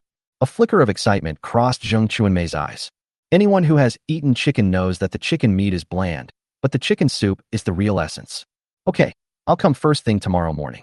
Zheng Chunmei left the Zhao family with light steps, her mind filled with the aroma of fragrant, oily chicken soup. If we could get a bite of Sonya's food for several days, we wouldn't have to worry about food anymore. Just as he was thinking this, he was intercepted by Ma Dazhu halfway there. "Dazhu, what are you doing here again?" Zheng Chunmei asked, her face displeased and her eyes showing a hint of wariness. Ma Dazhu said anxiously, "Chunmei, I really need your help right now. Can you lend me a few pounds of millet? I promised the villagers I would treat them to a meal. If I break my promise, my whole family will be unable to survive in this small mountain village." "Are you crazy? Where am I supposed to get a few pounds of millet for you?" Zheng Chunmei was furious. "I'm eating rice bran porridge every day, and I still want to borrow some grain from you." Ma Dazhu knew he was asking for trouble, so he said, "Can you lend me some money? Just 100 coins won't be too much." "Does your family not have money?" "I've spent all my savings on medicine for my dad and brother. It's drained my coffers," Ma Dazhu said regretfully. "Lend me some money, I'll sell some grain, and after I treat everyone in the village to a meal, I'll go hunting. I can pay you back in 10 days to 2 weeks at most, and you'll even be able to eat meat." Zheng Chunmei didn't believe a word of it. "My mother-in-law is in poor health and often needs medicine. My third daughter has also been sick these past few days. The fortune teller, Mr. Sun, treated her, costing me a lot of money. If I give it all to you, what will happen to my mother-in-law? What will happen to my third daughter? By the time your family's troubles are over, my family will be gone." Ma Dazhu was so embarrassed by what he said that he didn't think that much about it. "But Chunmei, believe me, I will make sure you can eat meat within a month at most." After saying that, he left without looking back. Zheng Chunmei breathed a sigh of relief, but shook her head helplessly. In fact, Ma Daju was really good to her, but unfortunately, he was not as good as Zhao Laosan in terms of skills. Exhausted, I hadn't even laid down when my mother-in-law asked if I had eaten any of the Zhao family's grain today. "I ate rice bran porridge," Zheng Chunmei replied weakly, feeling inexplicably happy that her mother-in-law was eating rice bran porridge while she was enjoying crispy rice. This gave her a strange sense of satisfaction. "Damn stingy Zhao," Granny Li cursed before closing her eyes. At this moment, Li Erden, who was pretending to be asleep, leaned close to Zheng Chunmei's ear and asked, "Mother, did that Zhao the stingy bully you? You just wait and see. I'll go to his house in a couple of days and steal all the grain back." Upon hearing this, Zheng Chunmei instantly lost her temper and gave her son a hard slap, stunning Li Erden. "Mom, why did you hit me? All you do is steal. You're always up to no good. What girl would dare marry you if you keep going like this?" Zheng Chunmei was furious. Li Erden started crying. This really angered old lady Li. "Zheng Chunmei, why did you hit my grandson? If my grandson wasn't so quick, would you even be able to eat chicken?" "Mother, you can't teach the child like that. Other people's things belong to them. We must earn them with our own hands." Zheng Chunmei placed all her hopes on Li Erden. She didn't want him to become a thief. "You don't know anything. My grandson is smart," said the old woman from the Li family. "If you weren't so useless, how could Zhao Laosan have extorted our grain?" Zheng Chunmei was exhausted and simply gave up arguing. No matter how reasonable her mother-in-law was, she always had her own twisted logic. She insists on ruling her own territory. Even if she's wrong, she thinks she's right. The baby girl, Sonia, was woken up and started crying softly. Zheng Chunmei quickly lifted her arm and began feeding the child. The cold bed absorbed her already limited body heat, causing her to shiver uncontrollably. In addition, Sanyada's demands made her even weaker. Her mind once again longed for the warm earthen bed at Zhao Zheng's house and the chicken soup she had never seen before. Only by thinking about these things could she have the motivation to get through this long and cold night. Chapter 39. The Recruitment from the Countryside. "Thank you, father-in-law." On the earthen Kong, heated brick bed, in the Zhao family home, Zhang Shaoyi said to Zhao Zheng with a moved expression, "Why is that silly girl thanking me again? If it weren't for you, widow Zheng, you certainly wouldn't have apologized to me." Zhang Shaoyi sniffed. Although she had been shocked by what her father-in-law had done many times these past few days, this time widow Zheng bowed her head and apologized, making her wish she could tear her heart out. Only then did she realize that her father-in-law had given widow Zheng food and summoned her here so that she would bow her head and admit her mistake. She felt somewhat ashamed, as she even suspected that her father-in-law harbored feelings for widow Zheng. "She deserves to die. She's my daughter-in-law. She bullied you. I'll definitely help you get revenge." Zhao Zheng waved his hand, not taking it to heart at all, and picked up his chopsticks to eat. The bear paw won't taste good when it gets cold. He picked up a piece of bear paw with his chopsticks. It was so soft and mushy that the bone was falling off. Moreover, meat stewed in a wood-fired stove has a unique stove aroma. Add spices to remove any fishy or unpleasant smell, and every bite is packed with collagen. It's incredibly nourishing. Zhao Zhengmei squinted her eyes and immediately put a piece of meat on each of the two women's plates and urged them to eat. Zhang Shaoyi wiped away her tears and snot and lowered her head to eat. Yang Zhaodi smiled knowingly. She knew her father-in-law must have his own plans, so even though she didn't like widow Zheng, she never said anything. She was right. There are some things a father-in-law, as a man, shouldn't say. Saying them would be seen as bullying an orphan and a widow. She herself is a woman and a widow, and she speaks the words her father-in-law cannot say. As soon as Yang Zhaodi tasted the tender bear paw, she couldn't help but exclaim, "So delicious." This bear paw is not only nourishing, but it also dispels wind, strengthens the spleen and stomach, wards off cold, invigorates qi, and beautifies the skin. You should eat more. There's more after you finish. Zhao Zheng has also eaten delicacies from land and sea, but he has to say that this wild bear paw has a unique flavor. One bite, and your stomach feels warm and cozy. The three of them ate the bear paw clean, their bellies bulging with hunger. Zhao was planning to make some noodles with the remaining broth the next morning. The handmade noodles would be served with the bear paw broth and a poached egg. It would be so delicious. Zhao Zheng rested his head on the newly made rag pillow that Shaoyi had given him, crossed his legs, and felt a fever because the Kong, heated brick bed, was burning too hot. He even took off his padded jacket. The two women were lying on the other side as well. They used to hug each other for warmth, but now they felt too hot to be close together. Especially after they covered themselves with cotton-lined mattresses, they would sleep far apart from each other. All of this is the heartfelt gratitude of the two daughters created by their father-in-law. After eating their fill, the three of them couldn't sleep, so they started chatting. As they talked, the conversation turned to the Wang family. Zhang Xiaoyi said, "Father-in-law and sister-in-law Yueying are too pitiful. We can't just let the Wang family sell their daughter like this." Before Zhao Zheng could speak, Yang Zhaodi said, "Sister-in-law Yueying is also a member of the Wang family. If you help her like this, she may not be grateful to you, and it could easily cause trouble for our family again. I'll just tell her secretly, and then I won't interfere." Zhang Xiaoyi clearly lacked confidence when she said this. Zhao Zheng is not the kind of person who repays evil with kindness. He became a self-made millionaire in modern times not because of luck, but because of his methods. He either doesn't make a move at all, or when he does, he absolutely won't give the other party a chance. His style of doing things is to repay kindness with kindness and evil with evil. He later learned about the Wang family situation. Wu Yueying was indeed a good person. Even though she was beaten black and blue, she didn't mention that she had discovered the persimmon tree. "If I hadn't taken the rotten persimmons to sell the next day, the Wang family might not have come to my door." Of course, he didn't think he was wrong. He just felt that the Wang family deserved to be taught a lesson. "Help if you can," Zhao Zheng said.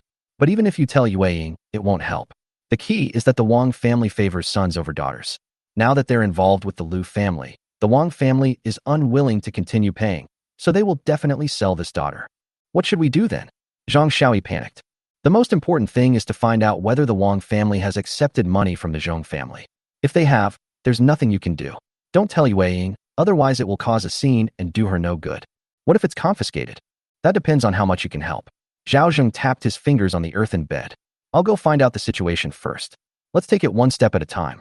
Don't do anything reckless without my instructions. Don't do something bad with good intentions, understand?" Zhang Xiaoyi nodded emphatically. "I will listen to my father-in-law."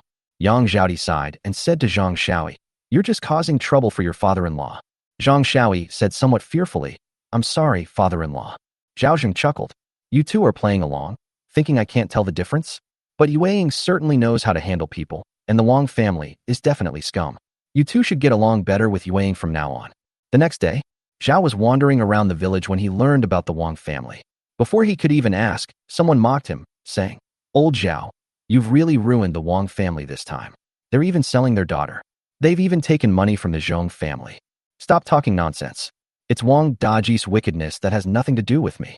Zhao Zheng sneered inwardly. This kind of person is just trying to smear himself and watch the show, trying to drag the Zhao family down. It's not your business. You better not talk nonsense. I've already paid you for the sake of being from the same village. What more do you want from me? The man gave a sheepish smile and dared not speak again. Zhao Zheng frowned. If the Wang family had accepted money from the Zhong family, then this matter would be difficult to handle. However, Zhao Zheng was also afraid of making a mistake, so he asked several people before he finally got a positive answer. Su Yud even intervened in this matter. Before Wang Daji accepted the money, Su Yud had given him a severe dressing down, saying he was a scoundrel. But these days, there are so many people selling their children, and since they're not their own, he can't really interfere much. The old woman from the Wang family said, "If I can't afford to raise you, then you can raise me." This angered Su Yud so much that he left with a dark expression. Zhao Zheng could almost picture how grim Su Yud's expression must have looked, based on the vivid descriptions of the old women. When he got home, he told Zhang Xiaoyi what had happened. He told her not to get involved, saying that the Zhong family was not easy to deal with, and it was better to avoid trouble. The Zhong family is a well-known local gentry family in the surrounding area, and Zhao Zheng is not someone he can afford to offend. Zhang Xiaoyi shouted angrily, "Wang Daji is a beast. He's not even human." Yang Zhaodi also shared the same hatred of the enemy. Just then, the sound of a gong came from outside, and all the villagers, young and old, gathered at the village entrance. "Knock knock. Everyone, gather at the village entrance. People from the township are coming." Zhao Zheng frowned. "They're probably from the village, conscripting people to hunt tigers in Pigsnout Mountain. You stay home. I'll be right back." Chapter 40: Losing money while working. Just like Zhao Zheng thought, the incident of a hunter from Xiaomao village being carried off by a tiger has drawn attention. The township official dispatched a patrol team to collect the money. Yo Jiao is a township official responsible for apprehending thieves, also known as the head of the township police station.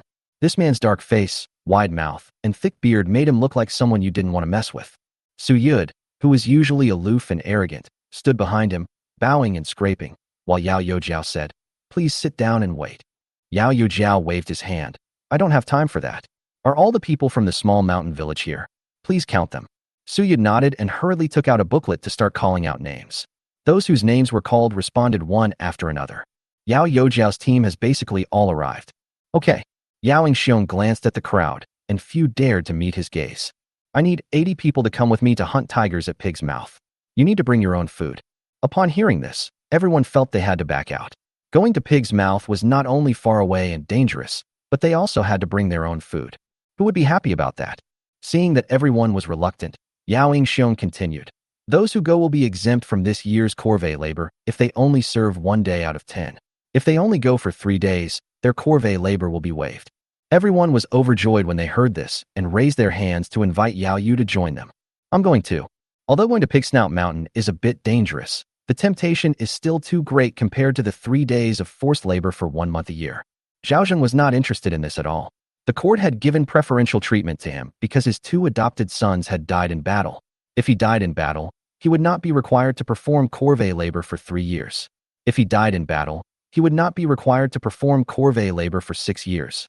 Moreover, if one is unwilling to perform corvée labor, one can buy out 1 year's eligibility with grain and cloth. In the blink of an eye, more than half of the people in the crowd were selected. "Everyone's here." Yao Xiong nodded. Suyad also felt proud and worked hard with Yao Youjiao, making sure not to bring shame to their small mountain village. After everyone left, Zhao Zheng also returned. Yang Zhaodi and Zhao Zheng breathed a sigh of relief when they saw Zhao Zheng return. Just then, Zheng Chunmei brought Li Erden over. The little thing looked very reluctant as it saw Zhao Zheng's unnatural expression. "Mother, I don't want to apologize to old Zhao the Stingy." "What?" "Zhao Laoku is calling me grandpa." Zheng Chunmei gritted her teeth and said, "I'm telling you, if you don't admit your mistake today, don't call me mom anymore." Li Erden was puzzled as to why his mother sided with Zhao Laoku and even dragged him over to apologize while his grandmother was away. "It must be that old Zhao gave my mother some kind of bewitching potion." Li Erden was furious. Although he was only 13 years old, many people in the countryside were already fathers at that age. His grandma also said that she would try to find him a wife next year so that he could become an adult. "Uncle Zhao, I'll take Erden to apologize to Xiaoyi." Zheng Chunmei pulled Erden over here to apologize to your Aunt Xiaoyi. The young man, at the age when he was most concerned about his reputation, held his head high with an unyielding attitude. Zhao Zheng wouldn't tolerate him. "Don't apologize. I'm going to find the village elder and tell him you haven't been fetching water for my family these past few days." Li Erden's expression changed drastically. He clenched his fists and gritted his teeth. That damn Zhao Laoku only knows how to tell the old woman in the village that he's right. He's not like a man at all. "Aunt Xiaoyi, I'm sorry, I was wrong. I shouldn't have eaten your chicken," Li Erden said, forcing himself to speak, but there was no remorse in his words. Zhao Zheng didn't even dare to hope that this little beast would repent and apologize. It wasn't over yet. 1 chicken would cost you 20 coins. 4 chickens would cost you 80 coins. Li Erden's face turned pale. "Is this really expensive?" Zheng Chunmei was also anxious. "Uncle Zhao, you didn't say you would pay compensation last night. Apologizing is the right thing to do. Do you think you can eat my chickens for free?" Zhao Zheng sneered. "These days, an egg costs at least 7 or 8 coins. I'm only giving you 80 coins because you're from the same village. Uncle Zhao, even if you sold me, I still couldn't come up with that much money." Zheng Chunmei said anxiously. "My husband spent all his money on medical treatment before he passed away. I'm just a widow and my child. I simply can't afford it." Yang Zhaodi didn't say anything, but Zhang Xiaoyi felt a little sorry for her. However, her sister-in-law had told her a lot last night that she had to make the Li family feel the pain so that they would never dare to bully her family again. "Then I don't care. You either pay me back or work for me at my place. You choose one," Zhao Zheng said. "Old Zhao, don't bully people like this," Li Erden said angrily. "Shut up." Zheng Chunmei slapped her son on the bottom and then said to Zhao Zheng, "Working is fine, but there has to be a time limit." Zhao Zheng said, "Now, a day's work outside only earns about 10 coins. After 8 days, the wages are wiped out." "Okay, I agree." Zheng Chunmei nodded. "Why? He's clearly bullying us." Li Erden was furious. "No, he has to go and tell Ma Dabai so Ma Dabai can teach Zhao Laoku a lesson." He then ran away without paying attention to Zheng Chunmei's red eyes. Zheng Chunmei felt embarrassed. Uncle Zhao and Erden were being unreasonable, so she told him not to hold it against them. In Zheng Chunmei's view, what's 10 days of work? At least she has a legitimate excuse to come to the Zhao family so that she can eat more of their food. For her, it was actually a good thing. Zhao Zheng nodded. He thought that the little bastard would teach him a lesson sooner or later. There's some firewood in the kitchen. Chop it up in a bit. Then use the mud and water to make adobe bricks with molds and let them dry in the yard. I plan to raise the yard wall a bit and build a small house next to it. After saying that, Zhao Zheng added, I don't provide meals while you're working. Zheng Chuanmei's mouth was full of bitterness. She knew that Zhao Laoku would definitely bully her again, or at least not let her gain any advantage on the surface. She refused to believe she couldn't get a piece of meat from the Zhao family. Uncle Zhao, what you promised me last night. First chop the firewood, then add a small bowl of crispy rice and a bowl of meat broth. Zhao Zheng said, and then got to work. Yang Zhaodi handed the machete to Zheng Chunmei to use for chopping. Zhang Shaoi ran happily to Zhao Zheng's side and whispered, Father-in-law, I'm so happy. Zhao Zheng patted her head and told her to make some meat broth for Zheng Chunmei later, remembering to dissolve it in boiling water so she could taste it, but not to let her eat her fill. It's father-in-law. Zhang Shaoi nodded. She felt she had learned something new. By the way, father-in-law, what are you doing? I plan to build a dry toilet behind the kitchen. It will be convenient, and we can also use it for composting, Zhao Zheng said. That's great. My sister-in-law, and I won't have to sneak around anymore. Zhao Zheng smiled and shook his head. The village was too poor. Many families couldn't even afford to build a dry toilet. Most just dug a pit, and that was it, with very low utilization. In slightly wealthier families, the dry toilet would be located together with the pigsty or chicken coop. In his previous life, Zhao Zheng had seen similar dry toilets in some remote rural areas. Zhao Zheng built the dry toilet simply because it was inconvenient. He was also fed up with wiping his butt with toilet sticks. It's a piece of bamboo or a small wooden stick that's been soaked in water after use, and then reused by multiple people. Even though Zhao Zheng, who is very clean, always uses new ones, his buttocks still ache from being scraped by several white socks, as if he were being attacked by several white socks in turn. There's still a certain etiquette involved. Some people are so careless that they use pebbles to wipe the surface or don't wipe it at all, which is quite cruel. But Zhao Zheng absolutely needs toilet paper. Chapter 41, Demanding Money at the Door. In the past, when we were poor, we had to stretch every penny to two. I have over 6,000 coins in my account. Feel free to use them. He wanted to fix the dry toilet first to solve his bottom problem before dealing with washing and brushing his teeth. He was disgusted with brushing his teeth with willow sticks dipped in charcoal powder. In this small mountain village, 90% of the people don't brush their teeth, especially the men, whose teeth are covered in yellow spots when they grin. It was thanks to his ancestors' past wealth that he was able to get rid of his teeth. After marking the location, Zhao Zheng didn't stop there. He dug up a lot of lust to prepare for mixing with mud and spreading the soil. Zheng Chunmei was so tired after chopping the firewood that her hands and feet felt weak.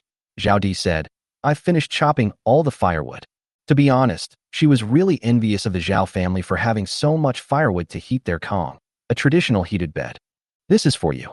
Zhang Shaoi handed over a small bowl of dark, burnt rice and a bowl of steaming, oily chicken soup. Zheng Chunmei was instantly energized and thanked Shaoi. She happily picked up the rice crust and chicken soup and walked to the side, first taking a bite of the rice crust. She then held the chicken soup in both hands, looking at the oil glistening on the surface with utmost reverence, the kind of meat she hadn't touched in months. It was the oil that her body desperately craved. Slurp. She took a small sip carefully. His eyes immediately narrowed. It tastes so good. Although the soup was a bit bland, at least it had salt, meat flavor, and some oil. But in these times, how many families can afford to eat meat and drink meat soup? Sonia is in for a treat today. This bowl of soup will definitely fill her up. Zheng Chunmei was overjoyed and secretly glad that she had admitted her mistake. Otherwise, how could she have enjoyed such delicious meat soup? She was so happy, even though the soup was 9/10 water. Zhang Shaoi pouted. Yang Zhaodi tapped her head. Don't you think about whether we could eat meat and drink soup if it weren't for your father-in-law? I just don't like her. Even if she admits she's wrong, I still won't like her, Zhang Shaoi said, pouting. You may not like it, but you should just do what your father-in-law does from now on. He's very smart, Yang Zhaodi said. After finishing the rice crust and chicken soup, Zheng Chunmei felt a long-lost sense of fullness and was full of energy. She rushed to Zhao Zheng and said, Uncle, let me help you make adobe bricks. Even she didn't realize that her tone was full of flattery. Zheng Chunmei worked until nearly noon, then blushed and said, Uncle, I'll go back and feed Sonia first, then I'll come back to help you. She hadn't expected the chicken soup to be so nutritious. Her clothes were soaked in just a short while. Zhao Zheng didn't keep her. He wiped his sweat and prepared to eat. On the other side, Zhao Erbao rushed home in a panic. The doctor in his hometown said that his father was ruined and that even if he went to the county town to find a famous doctor, it would be useless. His father would spend the rest of his life lying in bed. What did you say? The old lady suddenly stood up and felt dizzy. If Zhao Bao hadn't been supporting her, she probably would have fallen to the ground. After a while, she calmed down and cried out, "My poor son, how could you be so pitiful?" She was in a state of turmoil. She had always regarded her eldest son as her pride and placed all her hopes for her old age on him. Now that he can't move, he can't even support himself, let alone take care of himself in his old age. As for Zhao Yi, he has now lost his hand and his family is not doing well. His wife is not easy to get along with. She is a complete shrew. "How is your stepmother?" the old lady asked. She said, "If it can't be cured, then don't bother with treatment and save some money." Zhao Bao said with a wry smile. "That stupid woman." The old lady was furious. "By the way, who controls your father's money?" "It's in my older brother's hands." "That's good."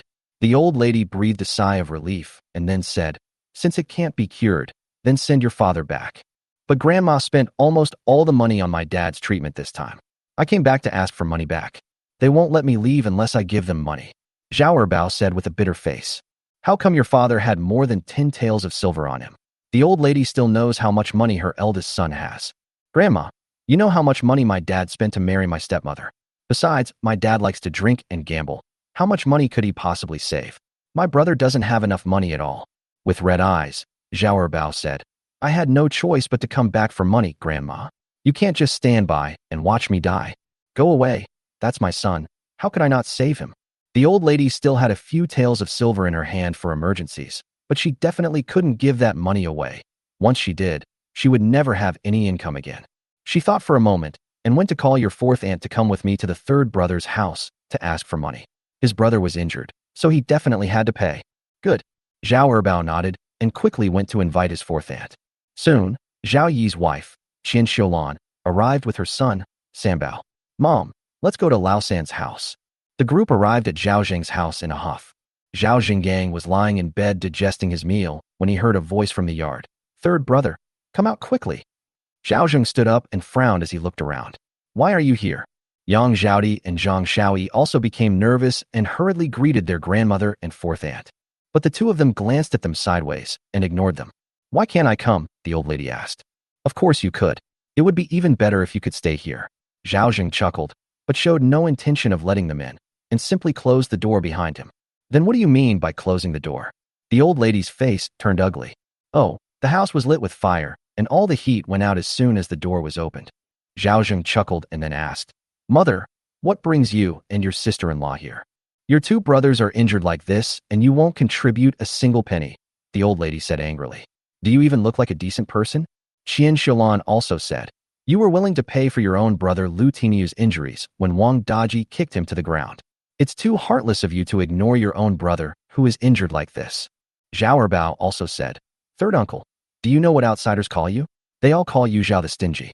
Zhao Zheng said indifferently, "What others call me is none of my business. It's not like I'm missing a piece of flesh. You all know my family's situation. We've run out of pension and pension grain. If it weren't for Zhao Di going to her parents' home to borrow grain, the three of us, my father-in-law, my daughter-in-law, and I, would have starved to death long ago.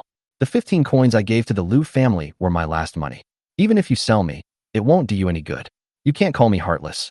Why don't you think about who swindled all my money?" "Mother, it's not that I don't want to give you money, nor that I don't care about brotherhood. I can't just steal or rob, can I?" Chapter 42, Heartfelt Envy. Zhao Zheng's words were so reasonable and well-founded that the old lady was left speechless. Qian Xiulan didn't believe it. "She heard that you spent a lot of millet to invite the village elders. How come there's none left when it comes to our area? I think you just don't want to give it to me." Zhao Sanbao echoed his mother's words. "I've heard from the villagers that Uncle San's family is rich but stingy."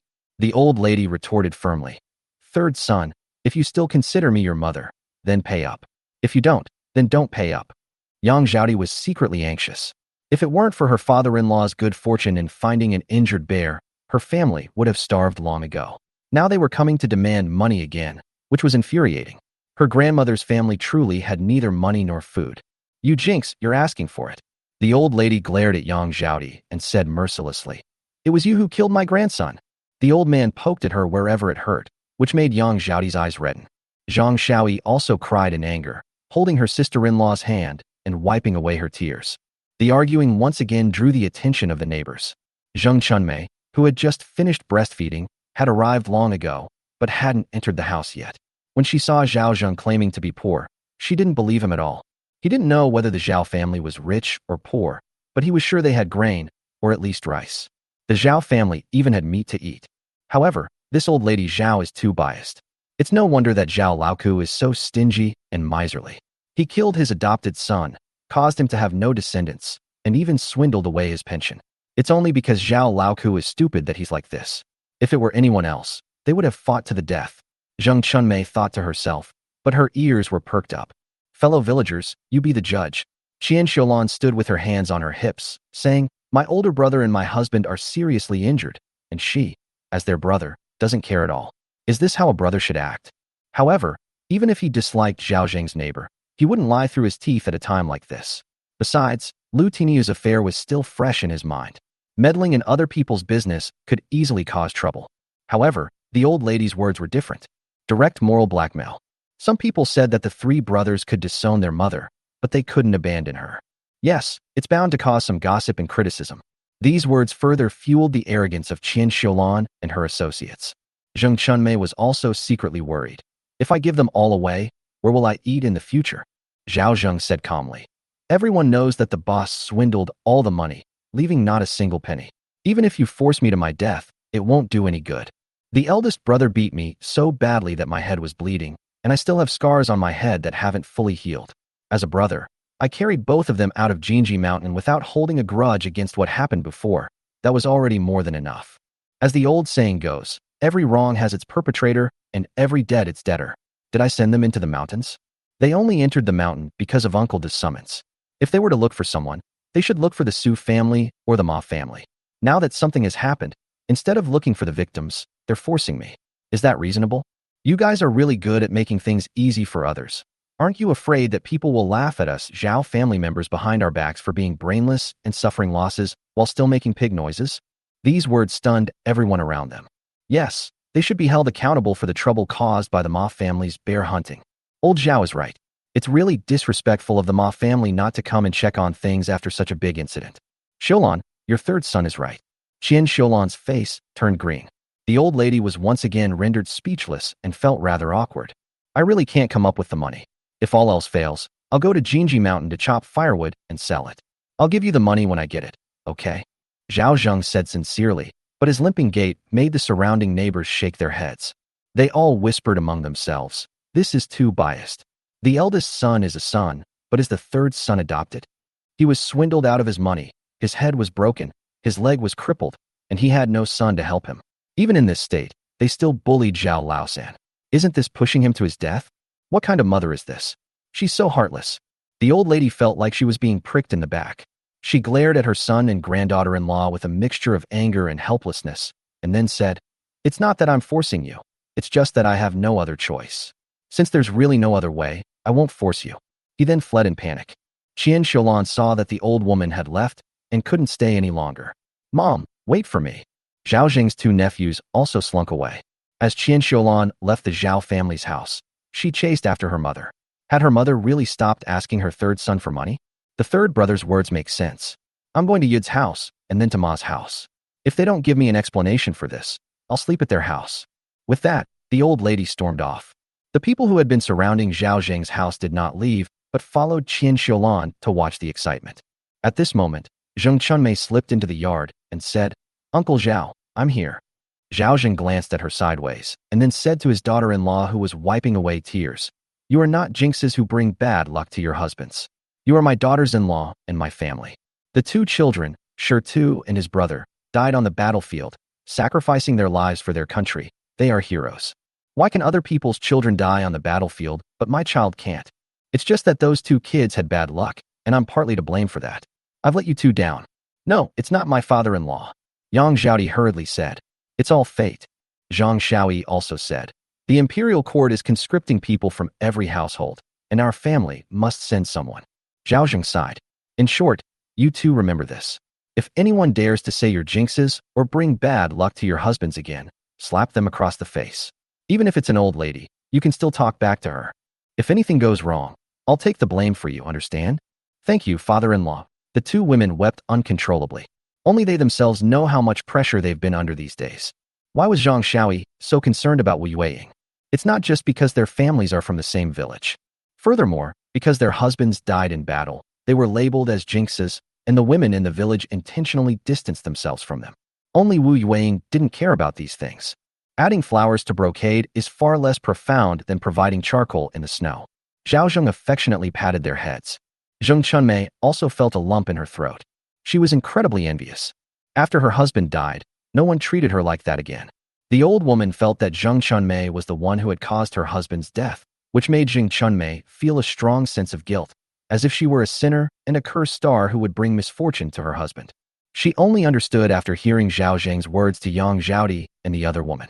It wasn't because she caused her husband's death, but because she didn't have a father-in-law as enlightened and caring as Zhao Laosan. Chapter 43, I'm starving.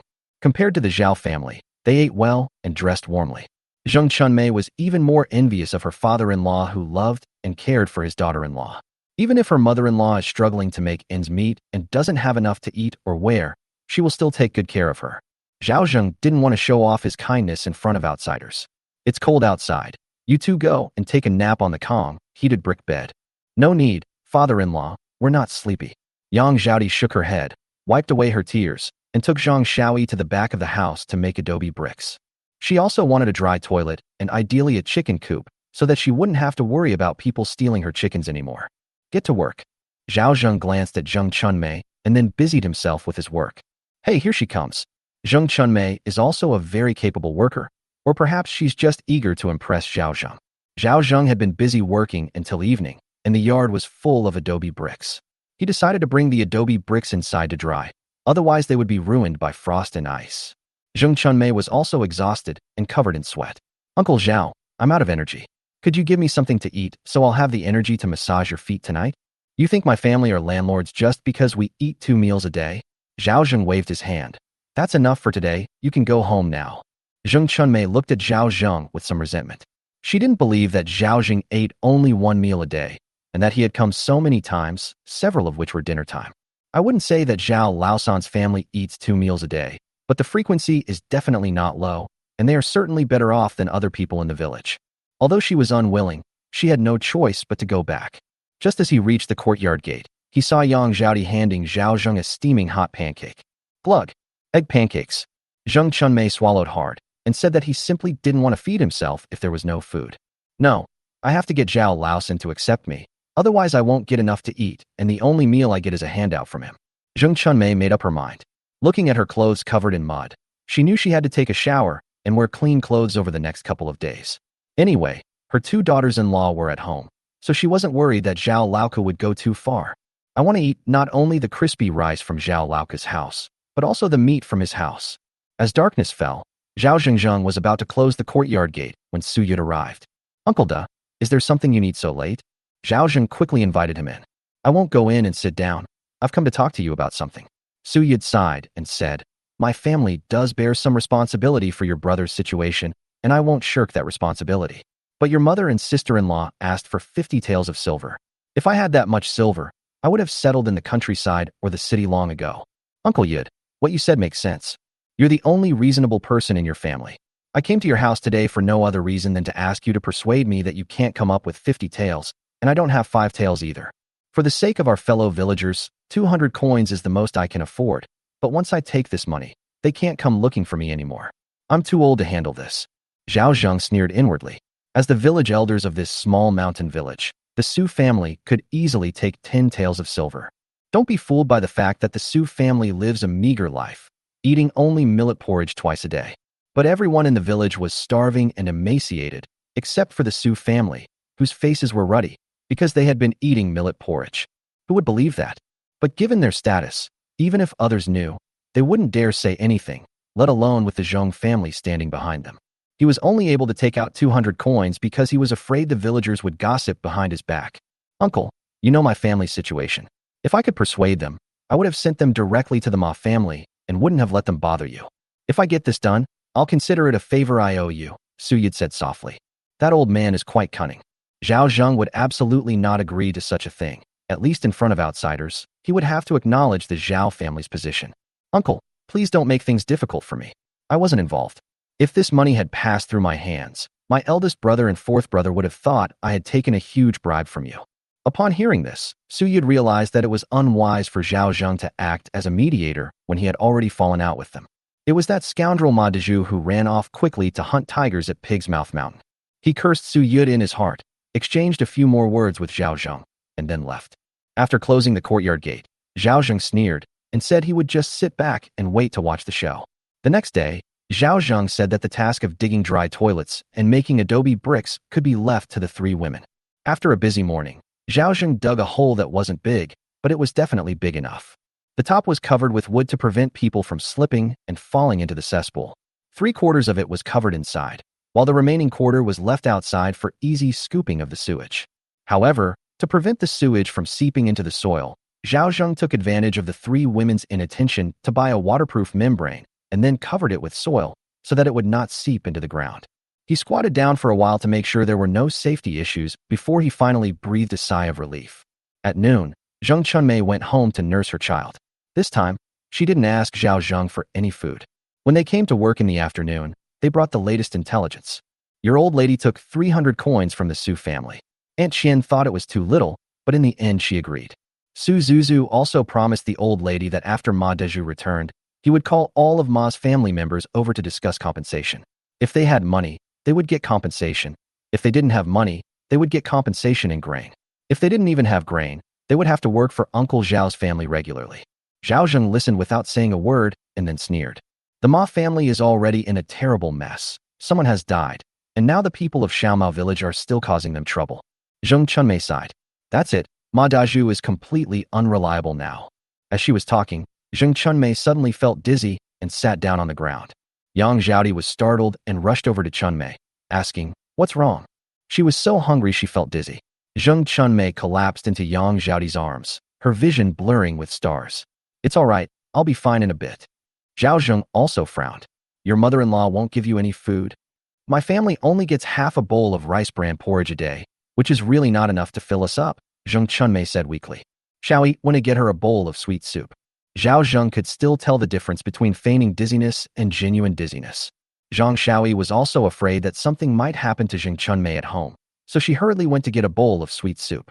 "This sugar is refined sugar, which my father-in-law brought back. In addition, there is something called milk powder, which is fragrant, sweet, and delicious. However, it was a tonic given to the two of them by their father-in-law, and I heard that a small jar costs 200 or 300 coins. They were both reluctant to drink it because it was too precious for them, but their father-in-law forced them to drink it every day and would scold them if they didn't." He brought the prepared sugar water to Zheng Chunmei's lips. Zheng Chunmei tasted the sweet soup and drank it down as if it were sweet dew. Chapter 44, Hundredfold Profits. "Slow down. No one's going to take it from you," Zhao Zheng said. After finishing a bowl of sweet soup, Zheng Chunmei recovered. She licked her lips, seemingly still savoring the taste of the soup. "Thank you, Uncle Zhao." "Thank you, Shaoi. You can't go on like this. You'll starve to death sooner or later." Zhao Zheng frowned and said, "Don't come back after you go home." Zheng Chunmei thought Zhao Zheng would pity her, but she didn't expect him to be so heartless. "Uncle Zhao, you're kicking me out again." As she spoke, tears began to fall. Zhao Zheng won't buy it. "You've done 2 days of work, and I'll waive the remaining 6 days for you. Isn't that good enough for you? Uncle Zhao owes you, and I must repay you. If something happens to you here, your mother-in-law will tear down my roof." Zheng Chunmei was furious. She knew that Zhao Laoku was afraid something would happen to her. "I'm just too hungry," she said. "That wasn't my fault."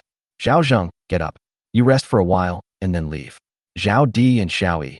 "If she doesn't want to leave, then take her away. It's my father-in-law." Both women nodded. Compared to chickens, human lives are more important. They don't want their families to get into even bigger trouble. Zheng Chunmei had no choice but to leave, but she was increasingly resentful. "I'll come back tomorrow, and I won't be satisfied until I get to eat meat from Zhao Laoku's house. I'll die happy. The adobe bricks are almost done. Just let the excess dry. Tomorrow, you guys stack the dried adobe bricks at home. I need to go to the market to see if there's any work available. It's not good to just sit around and do nothing." Zhao Zheng was starting to panic after not making any money for several days. Winter is still long, and there are so many places where we need to spend money. The thatched roof of my house leaks wind and rain, and it would definitely collapse under the weight of snow. Even with a heated Kong bed, one feels insecure without a roof over one's head. so he had to replace the roof. Moreover, if there is a continuous influx of income in the future, we can explain it to Zhao Di. Father-in-law, let us go do the chores while you rest at home, Yang Zhaodi said. We'd like to invite you to rest at home, Zhang Xiaoyi said. We've agreed beforehand that you're in charge of domestic affairs, and I'll handle external affairs. You're in charge of things at home, but you have to listen to me when it comes to things outside. Seeing the two women hesitate, Zhao Zheng continued. In this year, human labor is worthless, and even if you work yourself to death, you still can't get enough to eat. This situation will only get worse as the disaster intensifies. Those landlords are all wolves in sheep's clothing. They take advantage of this good opportunity to buy and sell land at low prices and then rent it out to farmers at high prices when the harvest is good. You two can work your butts off and still not be enough to satisfy their exploitation, so there's no future in working. Maybe starting a small business will give you a chance to get ahead. It's never good for a woman to be out in the public eye, so I'll go instead. Have faith in me. The two women were dejected, but they knew their father-in-law was right. What Zhao Zheng said was true, and reality was even crueler than he described.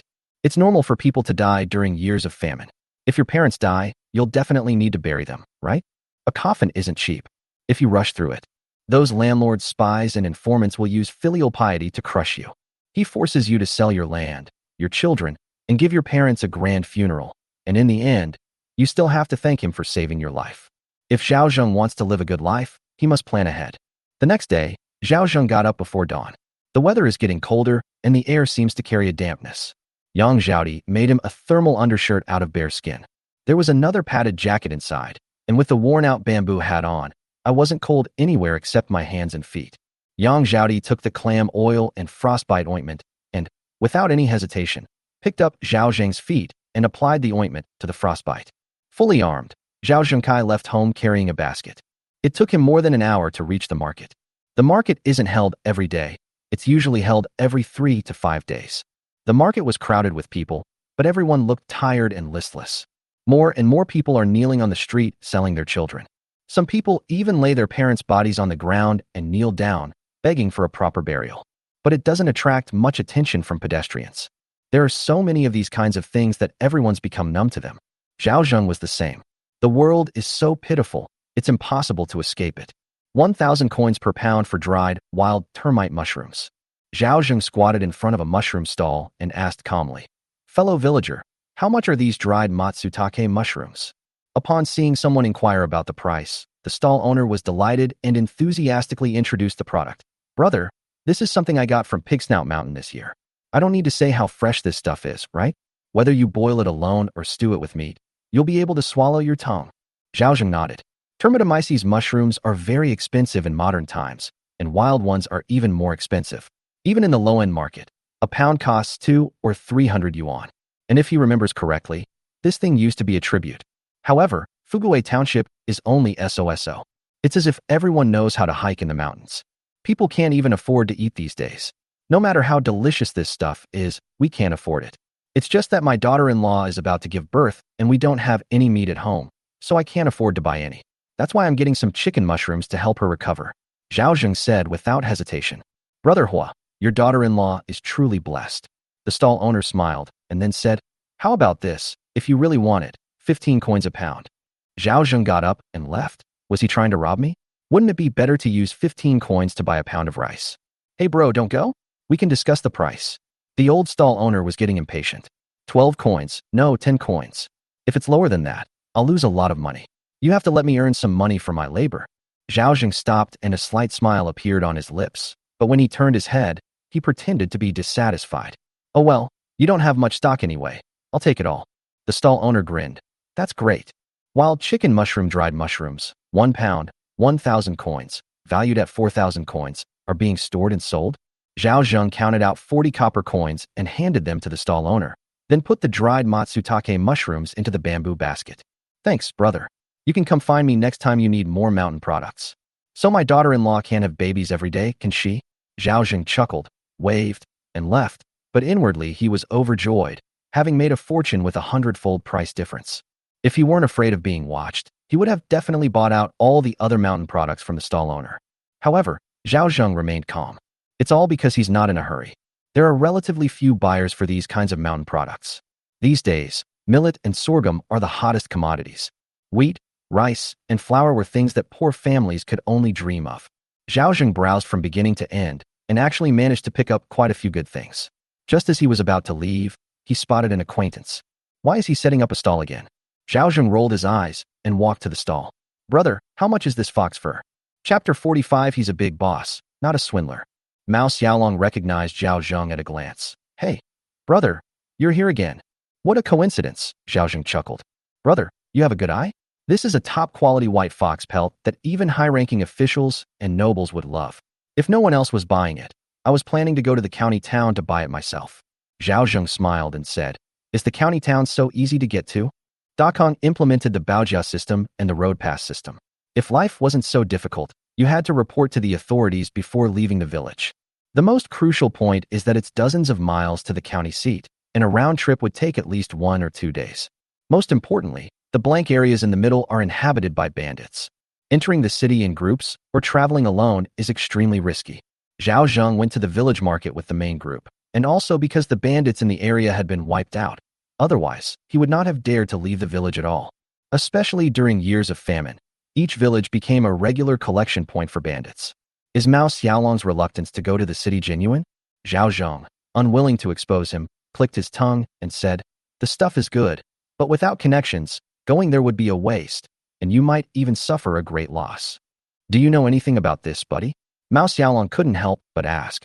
I don't understand, but I've heard people talk about it. Zhao Zheng said, If you had connections, you would have sold it long ago. Why would you come to this poor, remote place to sell it? We're all poor people. How many of you know anything about it? No matter how good this kind of fur is, it's only for rich people. If you rashly enter the city, not only will you not be able to make money from it, but you might also get ripped off. Mao Xiaolong gave a wry smile. Brother, you really know your stuff. It's so hard for us hunters to survive. Zhao Zheng would never have said such a thing if he didn't know Mao Xiaolong's background. But after learning about the other party's origins, he felt more confident. Brother, if your supply is stable, I might be able to help you sell your goods. Mao Xiaolong frowned, secretly wary. Brother, you're not a middleman, are you? Not entirely. Zhao Zheng rambled on. In short, if you can supply a stable amount, I can buy in bulk. Of course, the quality of the fur must be guaranteed. Mao Xiaolong couldn't figure out Zhao Zheng's background. He'd been fooled before and had no liking for these slippery brokers. He half-jokingly said, The goods are definitely fine, and the quality is guaranteed, provided you pay the price. If you have any ideas, let's find a place to talk. Zhao Zheng pointed to an inn not far away. How about we go over there for tea and a chat? After thinking for a while, Mao Xiaolong said to his younger sister, Wanner, you watch the stall. I'm going to talk to this older brother about something. Mao Wenwan was 17 or 18 years old. She wore a fox fur hat, a deerskin coat, and deerskin boots. The burlap scarf wrapped around his neck covered half of his face, so Zhao Zheng could only see a pair of big eyes. Do you know this uncle, bro? I suppose so. Mao Xiaolong nodded, looking at brother Zhao Zheng. My name is Zhao Zheng. You can just call me Lao Zhao. Okay, brother Zhao. Mao Xiaolong smiled, left his sister behind, and then followed Zhao Zheng to the inn. It's called an inn, but it's really just a roadside tea stall with not many people drinking tea. Zhao Zheng ordered a pot of chrysanthemum tea with ginger and garlic in it, and the taste wasn't very good. Mao Xiaolong, however, drank it with great relish. After exchanging pleasantries, Zhao Zhengdao said, Brother Mao, if you are really willing to help, I have a way of cooperating. Inspect the goods on the spot and pay on the spot, and the money and goods will be settled in one transaction. Really? Mao Xiaolong still didn't quite believe you could eat all that skin. If I'm willing to take it, I must have my connections. As for whether I can actually sell it, that's none of your business. If Zhao Zheng didn't know Mao Xiaolong's background, he definitely wouldn't dare to cooperate with him. What if he gets double-crossed? The more remote and small the place, the more fierce the local customs tend to be. In some villages, during good years the entire village turned into bandits, robbing passers-by with extreme aggression. Looking at Zhao Zheng, Mao Xiaolong suddenly felt that the other party was mysterious. Brother Zhao, if you can really eat the skin in my hand, I can give you a discount. That's easy to discuss. Zhao Zhengdao, how about this? How many hides do you have on your stall? Give me an estimate. You want them all? Zhao Zheng put down his teacup and said somewhat displeasedly. Otherwise, why would I need to flirt with you? Mao Xiaolong swallowed and said, I didn't bring much cargo this time. Maybe 1 or 2 taels of silver at most. Okay, I'll take it. Zhao Zheng calmly took out a silver ingot from his pocket and put it into Mao Xiaolong's teacup after he finished drinking tea, so that no one else would see it. Silver. Mao Xiaolong exclaimed. Zhao Zheng frowned and fell silent. Mao Xiaolong hurriedly covered the teacup with his hand and looked at Zhao Zheng again with a look of shock. Who is this guy? How could someone so casually produce an ounce of silver? Is that enough? Zhao Zheng poured himself a cup of tea and took a slow sip. Enough. Mao Xiaolong's throat tightened. Brother Zhao. Oh no. Boss Zhao. You really want the hides from my stall? I'll say it again. If you don't believe me, then we don't need to cooperate. Believe me, I believe you. Mao Xiaolong was anxious. Before seeing the silver, he didn't believe it at all, but now he was overjoyed and knew he had hit the jackpot. If they can cooperate long-term, their family will be able to overcome this difficulty. He went over and counted the pieces of leather. Zhao Zheng poured the remaining chrysanthemum tea from the teapot into his bamboo tube, dropped in 2 coins, and then left. Mao Xiaolong didn't see anything wrong with it. Why waste money that had already been spent? He felt that this made Zhao Zhengkai more like a qualified merchant. Arriving at the stall, Zhao Zheng kept touching the leather. Dingjiyuki weasel skin, Dingya rabbit skin, badger skin. There are many kinds. The most valuable one is a deer hide, but it is not very complete. It is estimated to sell for about 2,500 coins.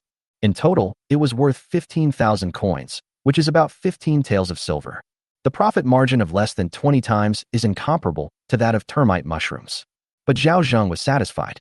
Mr. Zhao, where's your shop? I'll deliver it to you. Mao Xiaolong said warmly. No need. Just tie them up and put them in my bamboo basket. This is nothing. You should pack up and go home early. Zhao Zheng waved his hand, seemingly not caring about the hides at all. Mao Wenwan was stunned and tugged at her brother's sleeve. What's going on? Mao Xiaolong said. Wanner, this boss Zhao has bought all the goods from our stall. Mao Wenwan was stunned, not realizing that this old man was so wealthy. She immediately became anxious and said, Don't be fooled. Haven't you learned your lesson from last time? Mao Xiaolong stuffed the silver in his hand into hers. This was money from boss Zhao. He was a real big businessman, not a swindler. Chapter 46 is even sweeter than my childhood memories.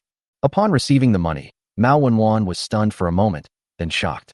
It's unbelievable that there are such generous people in this remote and impoverished place. This is a silver ingot. She couldn't resist and took a bite. Oh my, it's really silver. Looking at his sister's simple and honest appearance, Mao Xiaolong couldn't help but tap her head to prevent boss Zhao from making a fool of himself. Mao Wenwan blushed and hurriedly said to Zhao Zheng, I'm sorry, Mr. Zhao, my brother was scammed last time, so. The little girl took off her scarf, and Zhao Zheng could see her clearly. She was quite pretty. It was best to be cautious. As Zhao Zheng spoke, he stuffed the small leather bag into the bamboo basket. Mao Xiaolong also tied the leather with a rope. Boss Zhao, I'll carry it for you. No need. I can do it myself. Zhao Zheng smiled and said, Little Mao, I'll be back in about 10 days. If you have any hides, save them for me. Besides furs, if you have any other good mountain products, you can save them for me. The wealthy people in the city really like them and offer high prices. Zhao Zheng, wielding his influence, patted Mao Xiaolong on the shoulder. Mao Xiaolong was also filled with respect. Sure enough, he was a big merchant from the city who had come down specifically to collect wild delicacies for the city's dignitaries. Why are you dressed in such tattered clothes? Of course, it's for safety. Zhao Zheng, carrying a pile of hides, hurriedly found a secluded spot and stored them all in the warehouse. He had no intention of renting a storefront. That requires proof of identity. They are easily targeted, and the businesses in the towns and villages have all been divided up by the local gentry. Is it so easy to snatch food from the tiger's mouth? Unless you have powerful backers, it's incredibly difficult to stand out here. Everyone says that opportunities are scarce in modern times, but after coming to Dakong, I realized that this place is practically hellishly difficult. A single travel permit can trap you to death in the village. He didn't dare linger and hurriedly left the market. After a trip to the market, I earned about 40 taels of silver, and after deducting costs, I had 44 taels left. They sold everything that could be sold, left everything else in the warehouse, and filled the bamboo baskets with junk. The rags and rice bran were just for the villagers to see. He even took some rotten wood. It was around 3 p.m. when we arrived in the village. Hey, old Zhao went to the market and picked up some good stuff. I didn't go to work in the countryside. These are all things the employers didn't want, so I picked them up, Zhao Zheng said. Wow, the sun must have risen in the west. You, old Zhao, can actually do manual labor. Many people looked surprised. Who doesn't know that Zhao Laosan, a lazy good-for-nothing, actually had a day when he had to work? Go away, who do you think you are? Can't I work harder? Zhao Zheng rolled his eyes in annoyance before limping home. Upon learning that Zhao Zheng had returned, Yang Zhaodi and Zhang Xiaoi hurriedly put down what they were doing and came over. Xiaoyi went to pour tea for her father-in-law. All right. Zhang Xiaoyi wiped the sweat from her forehead and hurriedly poured tea for Zhao Zheng, even adding a spoonful of sugar to the tea. Zhao Zheng took the tea, took a sip, and breathed a satisfied sigh of relief. The tea Xiaoyi brewed was still the sweetest. Looking at the full bamboo basket, Yang Zhaodi knew that her father-in-law must have brought back something good today, but instead of rummaging through it, he put it on the kong, a heated brick bed. Father-in-law, she's here again. Who? Zhao Zheng frowned. Immediately afterward, Uncle Zhao saw Zheng Chunmei, covered in dust and dirt, walking out from behind the house. Didn't I tell you not to come? Zheng Chunmei said with a forced smile. I can't go back on my word. Zhao Zheng was convinced that he had figured out Zheng Chunmei's plan to stay at the Zhao family's house. Or perhaps she tasted too much sweetness and was reluctant to leave. How can you be so shameless? Zhao Zheng cursed. This widow is too clingy. She's not to be trifled with. Who knows what kind of trouble she might cause in the future? We should cut ties with her decisively. Zheng Chunmei was stunned by the scolding. Uncle Zhao, did I help in the wrong way? Don't think I don't know what you're thinking. Zhao Zheng said sternly. Trying to extort money from my family, huh? Let me tell you, don't even think about it. Zheng Chunmei panicked. Uncle Zhao, I really didn't mean to extort you. I just wanted to compensate you. Didn't I say you don't need to understand human language? Zhao Zheng said with a dark face. Zheng Chunmei's tears streamed down her face instantly. Standing there, she felt incredibly worthless. Yang Zhaodi frowned slightly. Even she felt that her father-in-law's scolding was excessive. Although Zhang Xiaoyi disliked Widow Zheng, she also felt that the insults were too harsh. Uncle Zhao, leave my house, you're not welcome here. Zhao Zheng had given this woman an order to leave. Why couldn't she understand a polite way of speaking? Zheng Chunmei burst into tears. She could no longer hold back and ran away in a panic. Zhao Zheng breathed a sigh of relief. Surely Widow Zheng wouldn't come back now. Isn't my father-in-law going too far? Yang Zhaodi asked timidly. Zhang Xiaoyi, I felt heartbroken when I heard that. Zhao Zheng shook his head. If I don't do that, who will be responsible if she really comes to our house? That old woman isn't a reasonable person. She also has 3 little ones. If she really comes to our house, should I chase her away or beat her up? Both women understood the reasoning, but they still felt it was too cold-hearted. In the end, the 2 women didn't say anything.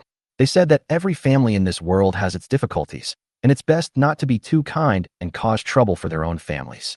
After resting for a while, Zhao Zheng came to the back of the house where the dry toilet was almost finished and only needed to be capped. The progress is good. Going to the toilet will be much more convenient now. Zhao Zheng smiled and then called the 2 women into the house.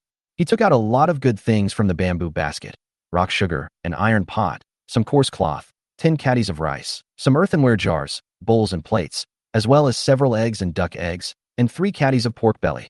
The 2 women watched, swallowing hard. Father-in-law, why did you buy so much stuff? Zhang Xiaoyi exclaimed, her eyes nearly unable to take it all in. Zhao Zheng smiled, and, as if by magic, pulled out 2 strings of candied hawthorns and handed them to you as a little snack. Oh, it's candied hawthorn. Zhang Xiaoyi's eyes crinkled with laughter as she sweetly said, Thank you, father-in-law. Yang Zhaodi was overjoyed. No girl dislikes candied hawthorns. Her father had only sold her 1 skewer when she was very young. She only ate 1 of those skewers, and her older and younger brothers ate the rest. She still remembers that sweet and sour taste. Even though she later went up the mountain to pick hawthorns and ate them, she never tasted that sweet and sour flavor. 1 bite and the outer sugar coating crumbles, revealing the ripe hawthorn, its sweet and sour flavor blending perfectly with the maltose. It's incredibly delicious. Tasty. She used to only be able to eat 1, but now she can have a whole string of them all to herself. Yang Zhaodi's eyes crinkled with laughter. This feeling was even sweeter than any of her childhood memories. Chapter 47. Zhao Zheng cooks. Is it delicious? Delicious.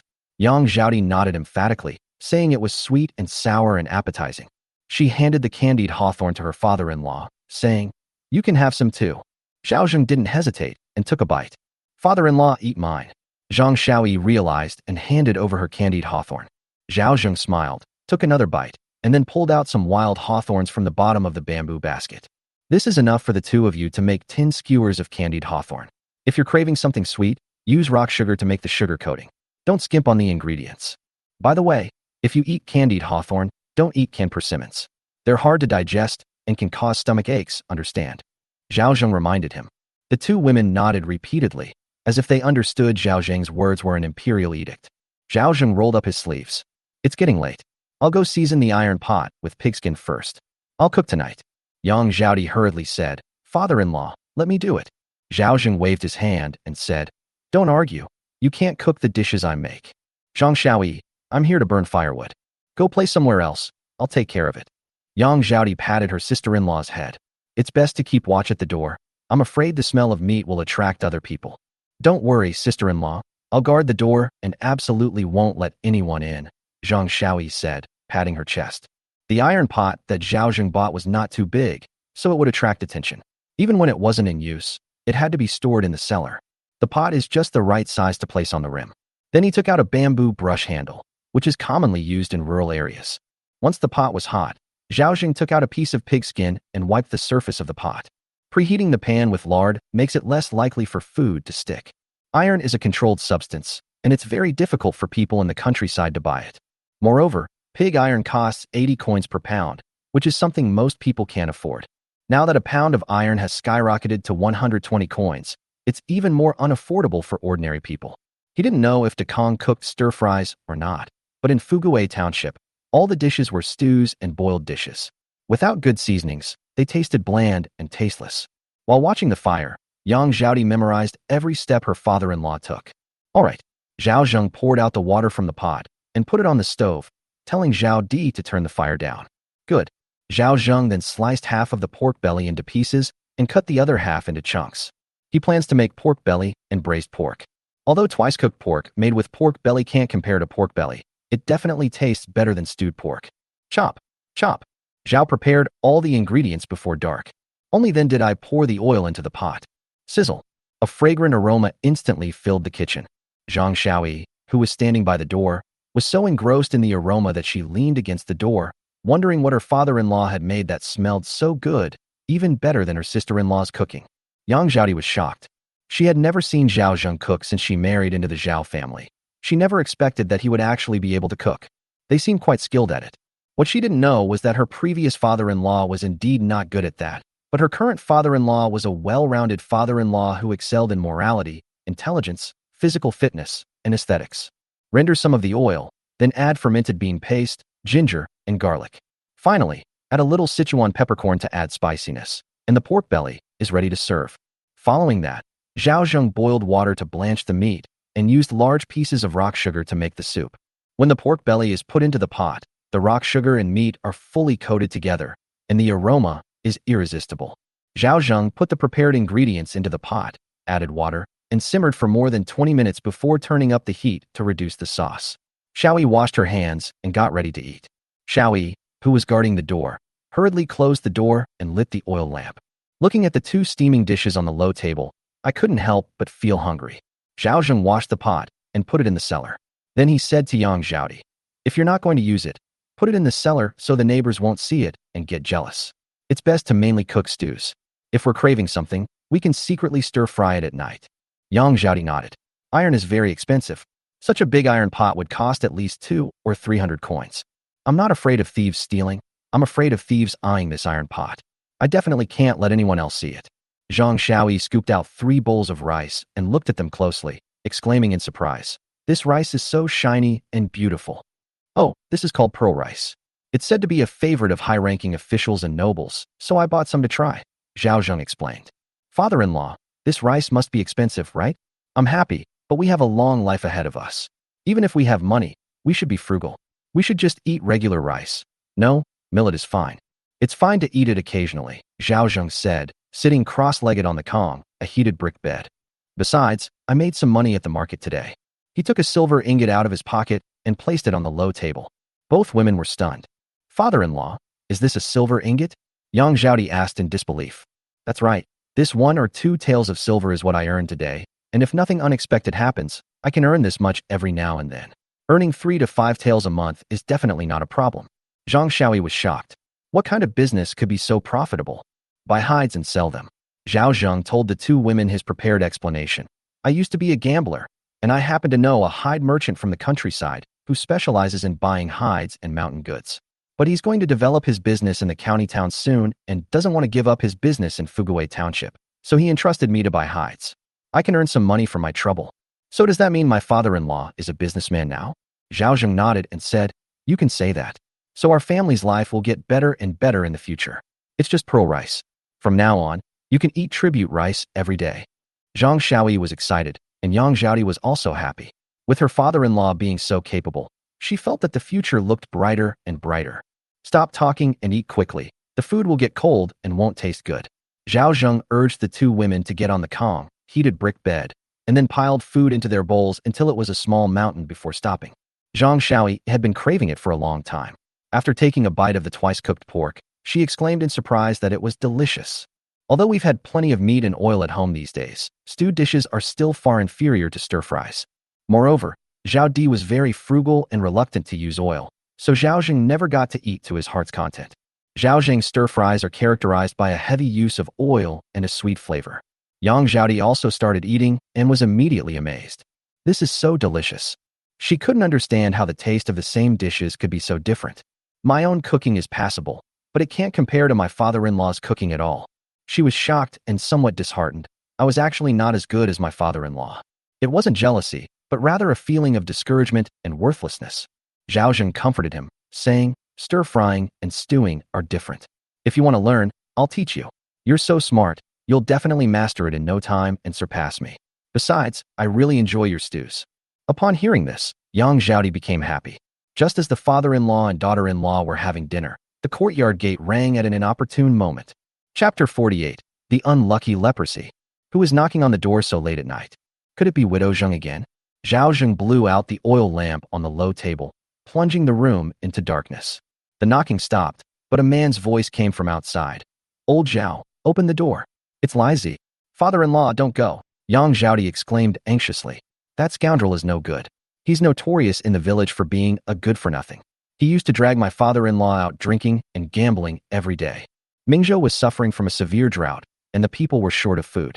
The imperial court had strictly prohibited brewing wine. At this critical juncture, anyone caught drinking wine would be punished with caning at best and exile at worst. So this leper is not a good person. Zhang Xiaoyi also pleaded softly. Your father-in-law's visit can't be anything good. Zhao Zheng thought for a moment.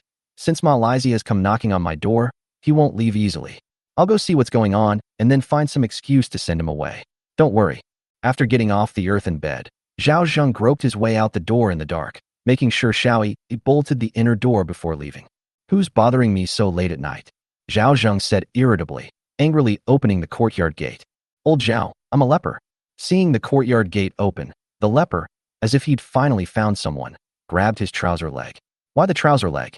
Because at that moment, the leper was lying on the ground. Oh, it's you, Lizzie. What are you doing here so late at night instead of staying home? Zhao Zheng calmly withdrew his foot. These days, after he got injured, all his cronies disappeared. Even when he was being extorted by the Li family and harassed by the Wang family, no one came forward to help.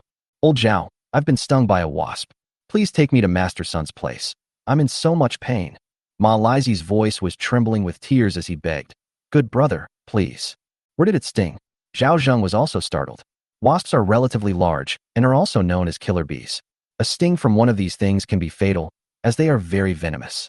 I don't know how many times I've been stung, my whole body aches. The mole's voice grew weaker and weaker. Please take me there. I beg you. Zhao Zheng was really afraid that he would die at his own doorstep, so he shouted, Help! Ma Lizzie has been stung by wasps. Help me out. He yelled at the top of his lungs. Before long, quite a few villagers did indeed emerge in the dark. What's wrong with old Zhao the Lizzie? Zhao Zhengdao. I was sleeping at home when he suddenly ran over and knocked on my door, saying he had been stung by a wasp, and asked me to take him to Master Sun's house. Everyone, please help me take him to Master Sun's house. Is there anyone kind enough to go to Ma Lizzie's house to deliver the message? Wow. A kind-hearted teenager said something and then ran off. Although the villagers in the small mountain village had various ailments, they were still quite righteous in this life-or-death situation, and they all carried the leper towards Master Sun's house.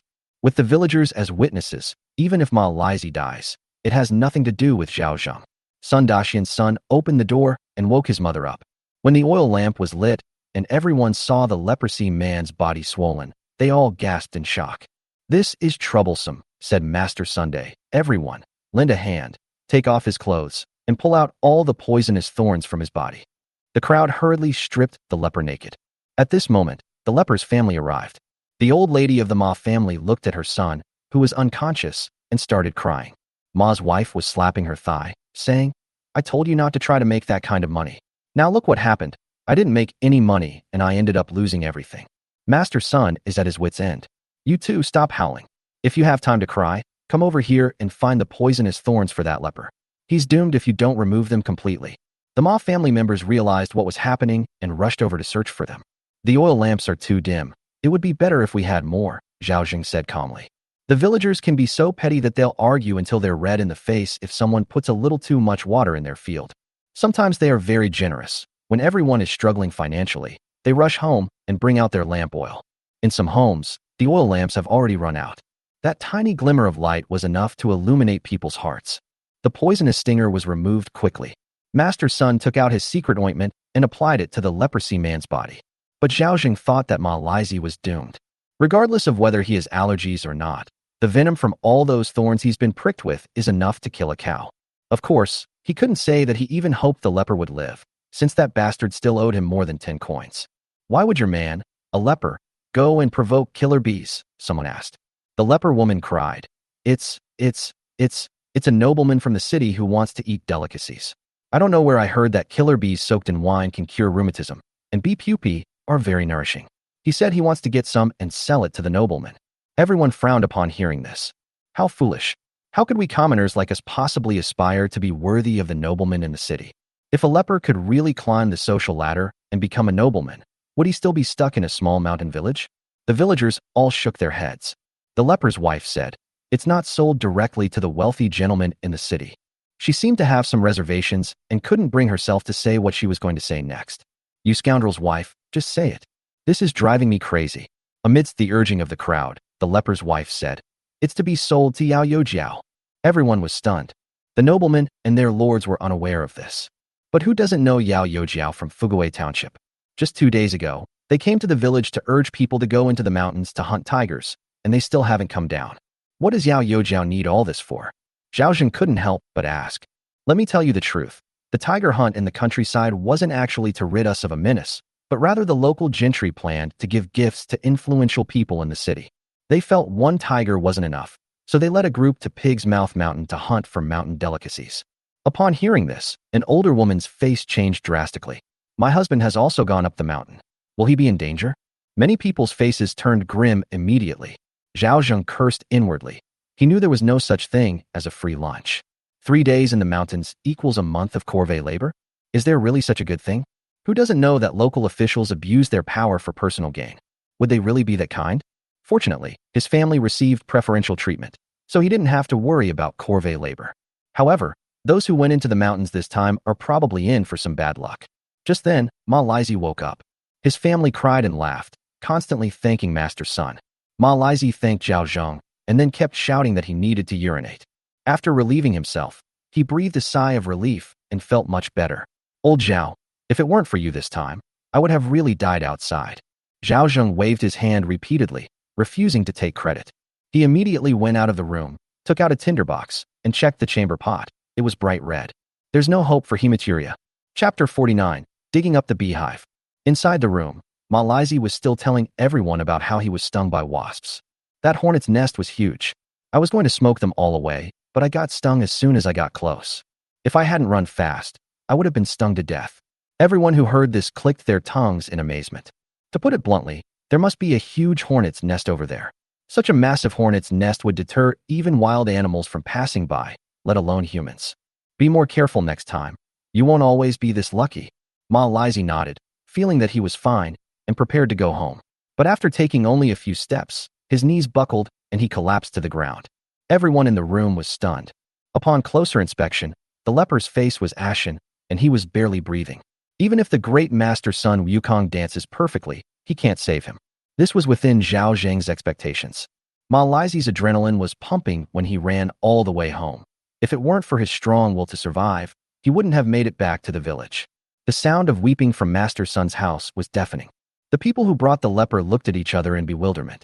No one expected that the leper, who was just a few moments ago, would suddenly be gone. This further enhanced the killer bee's reputation and deterred many people from even considering searching for bee larvae. It's good to curry favor with influential people, but you also need to be alive to do so. The village gong sounded. Even when they were asleep, The villagers of the small mountain village got out of bed and braved the cold wind to come to Ma Lizie's house.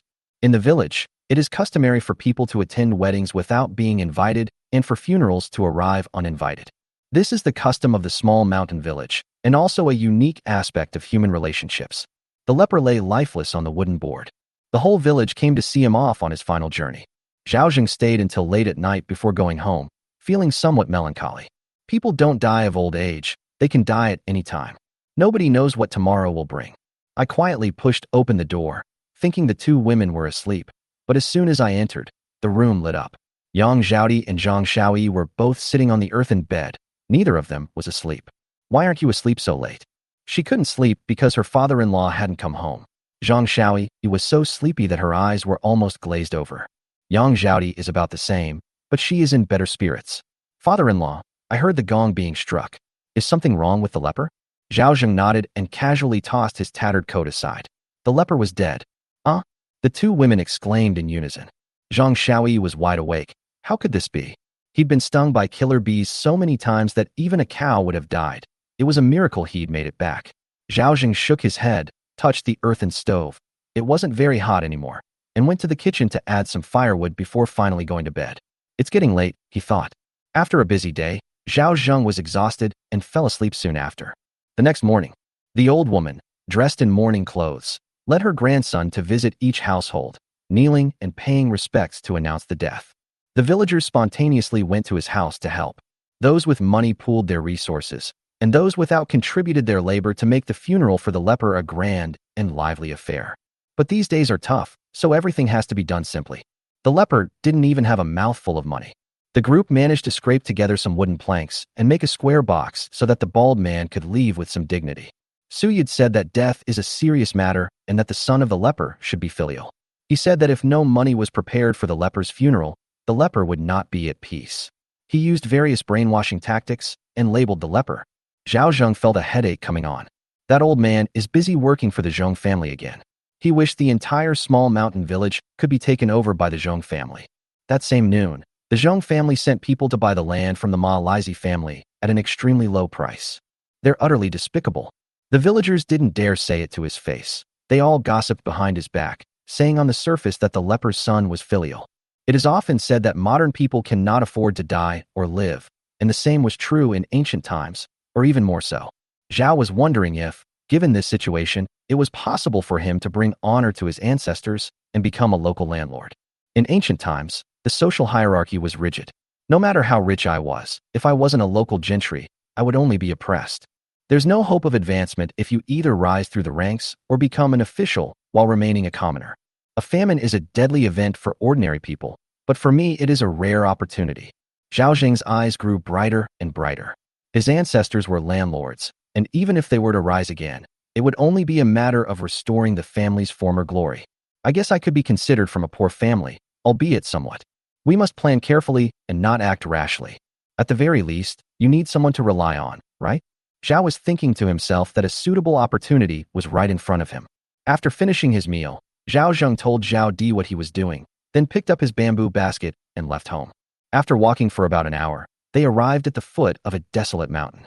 Fortunately, the mountain wasn't too barren, because the other mountain belonged to a landlord and ordinary people wouldn't dare to come over. Zhao Zheng looked around but couldn't find anyone, so he bought a one-piece bee suit from the mall, a thicker version at that. It cost him over 300 coins. With this thing, you wouldn't be afraid of any number of killer bees. I bought another bottle of erguo too, a type of Chinese liquor, and mixed it with 3 bottles of mineral water before pouring it into a large glass jar. He then bought a small hoe and a small net, and after getting ready, he arrived at the bee outlet. The beehive is not large, but there were wasps around. These bee soldiers are very fierce. Getting close to the nest carries the risk of being stung. Once the charge signal is given, a large number of wasps will rush out until the intruders are driven away. Therefore, it's no wonder that the leper died after digging up the beehive without taking any precautions. And this is the place where the leper was stung. As soon as they got close to the surrounding bee soldiers, they prepared to dive and fight. You think you can sting me? You're something else. Zhao Zheng cursed and picked up a small hoe to start digging. What was originally a fist-sized opening was transformed into a plate-sized one after a few strokes of the hoe. We still haven't seen the beehive. It's hidden quite well, probably quite large. He sped up and worked for a while before he finally saw the nest after digging nearly a meter. So big. Zhao Zheng was delighted. However, there were too many bee soldiers around, which blocked Zhao Zheng's view. He waved the net in the air, and in a few quick movements, dozens of wasps appeared in the net. He immediately put it into the glass jar. One by one, they fell helplessly into the diluted liquor, thrashing about listlessly. Let you be so arrogant. Today I, Master Zhao, will take you all. Zhao Zheng grinned and quickly collected all the wasps that were visible to the naked eye. The result was that the glass jar was swarming with wasps. Zhao Zheng's trypophobia was almost triggered by looking at it. Then he can focus on digging the beehive. Occasionally, a few lone wasps fluttering around him won't affect his work. 15 minutes later, the beehive came into Zhao Zheng's view. There were quite a few wriggling bee pupae inside. These things are said to be aphrodisiacs. Chapter 50. Yao Youjiao has descended the mountain. Zhao Zheng swept up all the bee pupae. Then, a huge queen bee was found in the hive. As long as there is a queen bee and the hive is not destroyed, it can reproduce into a large colony after a period of time. Moreover, wasp nests are edible. It's said to be a traditional Chinese medicine, but Zhao Zheng looked at the dark honeycomb and had no desire to eat it at all. They are far inferior to bees. Wild hornet nests cost 200 coins per pound, and undried ones are worth 16,000 coins. A wild wasp costs 3.5 coins, but is worth 1750 coins. Wild bee pupae cost 200 coins per caddy, worth 640 coins. Zhao Zheng gasped in astonishment. Was a wasp nest actually more valuable than wasps and bee larvae? So, wouldn't a pound of dried honeycomb cost 400 coins? Wow, it's so expensive. After thinking for a while, he took half of the beehive and left the rest for the queen bee. He only planned to keep 1/3 of the wasps and bee pupae and sell the rest to Yao Xiong. Zhao Zhengkai left after backfilling the honeycomb. It was already evening when I got home. Coincidentally, Yao Xiong also happened to be leading a large group down from Pigmouth Mountain. The result was not satisfactory. Not only did they fail to hunt tigers, they didn't even manage to hunt a single bear. What's worse, they encountered both a pack of wolves and a herd of wild boars. The wild boar king, weighing over 1,000 pounds, went berserk and charged at the crowd, its body covered in thick mud that even arrows couldn't pierce. He killed a middle-aged man from the neighboring Dawang village with a single blow. In the end, they had to confess to 3 people before they could drive away the wild boar herd. After 3 days, the gains were small and the losses were large. Yao Xiong's face was as black as the bottom of a pot.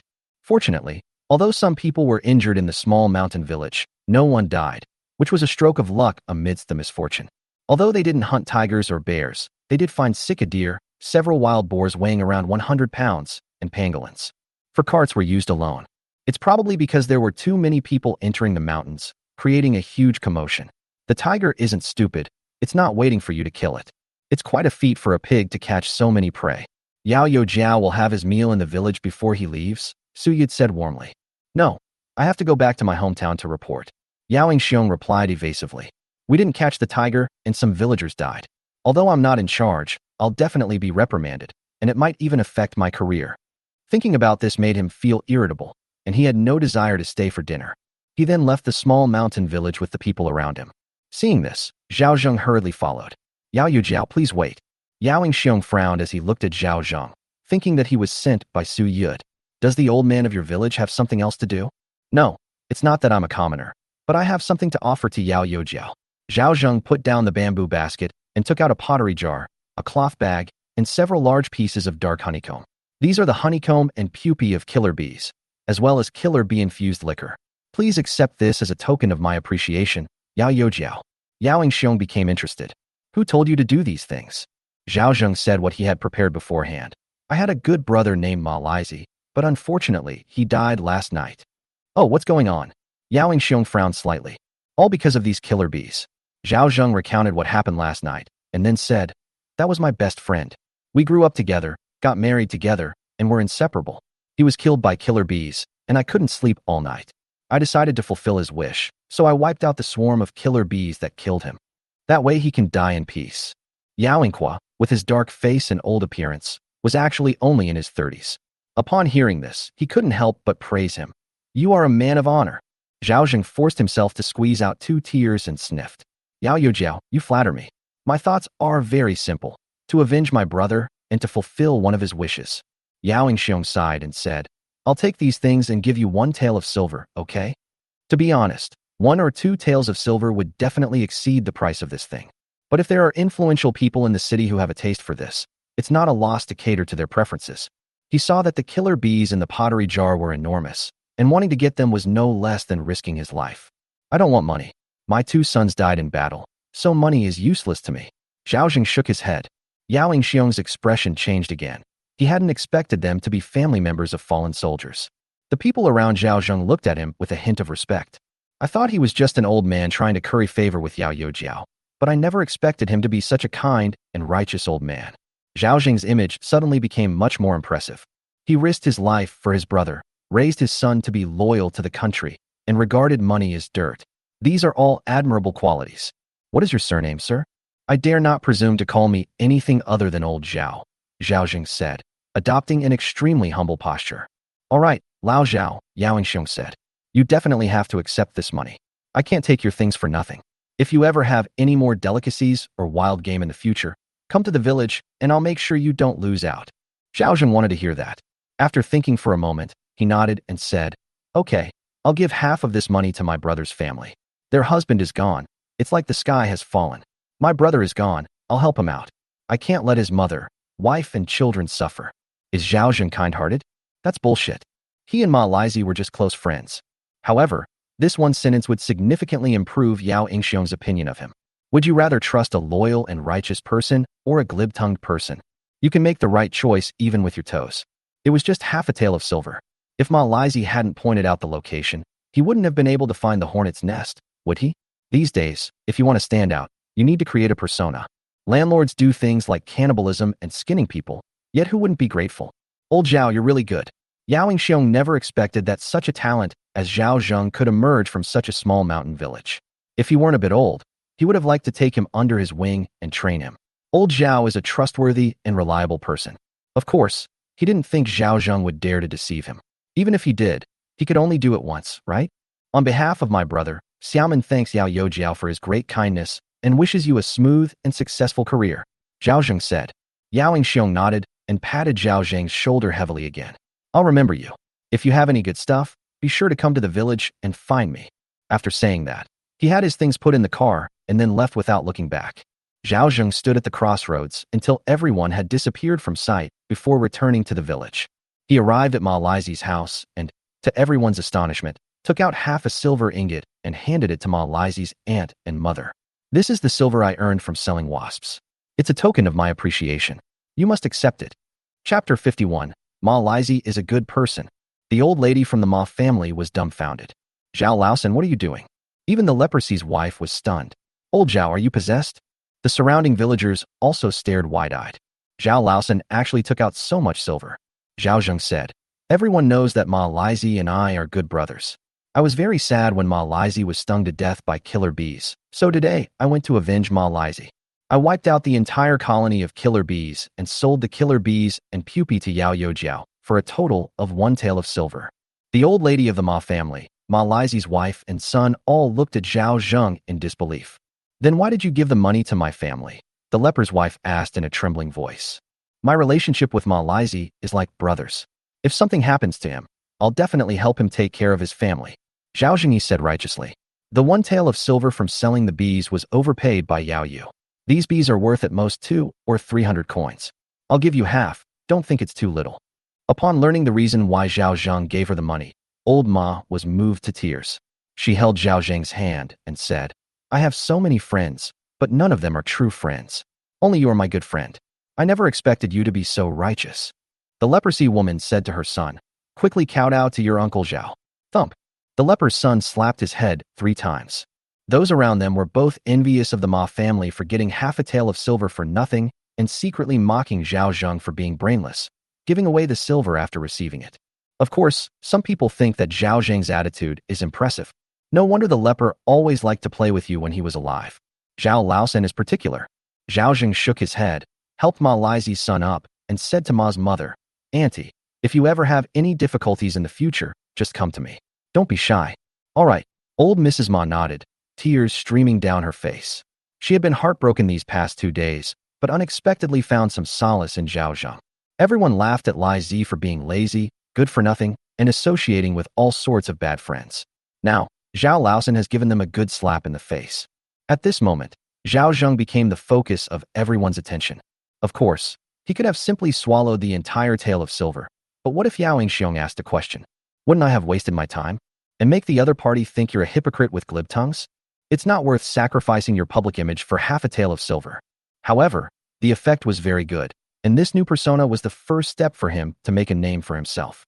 Looking at the leper lying on the wooden board, his body covered in lividity, he couldn't help but think to himself, "Leper, you burned yourself to light up others. You are a great man." News of Zhao Zheng's departure from the Ma family spread quickly. Everyone's talking about it. When this reached the ears of the Wang family, Wang Daji cursed at home. Damn Zhao Laosan. He's so generous, only offering 15 coins?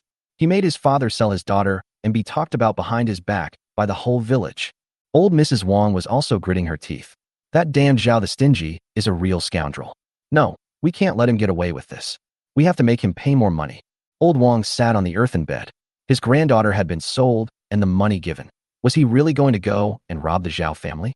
Old Zhao had a good relationship with the village elders, so they would definitely side with him. He shouldn't cause any more trouble. The Wang family is already being criticized to death, so why are they envious of Zhao Laosan at this critical juncture? Aren't you afraid of being criticized to death? Moreover, Zhao Laosan not only avenged Ma Lizhi, but also gave the Ma family money, earning praise from everyone in the village. How could he possibly win? Old Mrs. Wang said. Then what should we do and just let it go like this? Wang Daji retorted. We definitely can't let it go like this. Old Wang thought for a moment and decided to figure out how to deal with Yue Ying's return. The news also reached the Li family. Old Mrs. Li was insanely jealous, staring at her daughter-in-law, Zhao Laoko, who was lying on the bed breastfeeding her child. You've got money now. Hurry up and go to Zhao's house today and eat as much as you can to bankrupt him. Zheng Chunmei was secretly envious, but she was extremely unwilling to hear these words. She's been humble enough. But even if she was shameless, she couldn't bear to go past Zhao Zheng pointing his finger at her and calling her shameless. I don't want to go there. His daughter-in-law doesn't like me and gives me the cold shoulder every day, Zheng Chunmei said. Does his family have the final say, or does old Zhao make the decisions? Old Mrs. Li said with a dark face. What's the value of face? Getting your money's worth in food is what matters. Let me tell you, we don't have much food left at home. Either you go to your parents' house to borrow some, or you go to old Zhao's house to eat. Otherwise, starting tomorrow, your half bowl will be reduced by half again. Zheng Chunmei was already in pain from being bitten by Sanya, and hearing this made her even angrier. Thinking about Zhao Laosan's attitude towards his daughter-in-law, and then about her own mother-in-law, she wondered why there was such a big difference between them, even though they were both elders. Mother, aren't you afraid I'll starve to death? I never starved, did I? Back then, I ate only one meal every 2 days and still managed to support this family. Old Mrs. Li said sternly. Anyway, I don't care. My and Erden's portions can't be less. Zheng Chunmei was furious but had no way to help. Finally, she gave in and said helplessly, Fine, fine. I'll go, okay? That's more like it. I won't be satisfied until I've eaten back those 3 pounds of millet. Old Mrs. Li said angrily. Mother, you hold Sanya while I go boil water. Boil water? Firewood is easy to gather, but we won't survive on it, said old Mrs. Li. Boil water for a bath. Zheng Chunmei said coldly, ignoring the old woman's expression and turning around to start boiling water on the stove. Meanwhile, on the other side was the Zhao family. Qian Xiulan angrily went to the old lady and told her about Zhao Zheng giving her the money. The old lady almost fainted from anger. Mother, do you think third brother has something wrong with his head? That's half a tael of silver. If we used it to sell grain, we could get dozens of kilograms, enough for our whole family to get through this winter. Food cannot be bought with money. There are limits. Minnesota has suffered from drought for 2 years, leaving the land barren. Even with money, it's impossible to buy much food. Moreover, the rice available for purchase is mostly yellowed, old rice, and millet bran infested with insects. Even aged rice is extremely difficult to buy. Wouldn't it be better for our family to use this money properly? Mother, say something. Zhao Zheng giving money to Ma Laozi was even more painful than Qian Xiulan losing money. It would be so nice to give this money to her family. The old lady stood up, her face dark, and said, This spendthrift son of a little money is so arrogant and likes to act rich. Does he not want to live a good life? Go to the third brother's house and get the remaining half tael of silver back. What if he doesn't give it to me? His brother is still recovering from his injuries. How could he not give him money? The old lady said coldly, If you don't give it to me, I'll smash my head against his doorstep and die. Chapter 52, a vile shrew, a vile shrew, a vile shrew. I'm afraid things might get complicated if I stay up too long. The old lady immediately called her daughter-in-law and grandson and ran to Zhao Zheng's house. Seeing this, Yang Zhaodi and Zhang Xiaoyi were on high alert. Grandma and fourth aunt. The old lady gave the two women a cold look. Where's the third one? Mother, is something the matter? Zhao Zheng came out of the house and looked at the old lady and Qian Xiulan and could roughly guess the purpose of their visit. I heard you sold some bees for a tael of silver and gave half of it to the Ma Lizhi family. Is that right? The old woman asked coldly. Zhao Zheng nodded. That's right, that's true. You spendthrift son. Your own family is barely making ends meet, and you're still meddling in other people's business. The old lady said with exasperation. If even the two women in your family can't control your money, then you're not fit to manage it. She reached out her right hand and took it. Take what? Zhao Zhengming asked knowingly. I'll keep the money for you. The old lady said sternly. This time, she didn't mention the money for Zhao Wei's medical treatment. She had already spent all the money in her pocket, so she definitely had to keep this money in her possession. Zhao Zhengdao, I've already given you the money for the past 5 years. If you want retirement money, come back today, 5 years from now. Third brother's mother is doing this for your own good, Qian Xiulan said sarcastically. Otherwise, you'll go out and fool around with those shady friends again.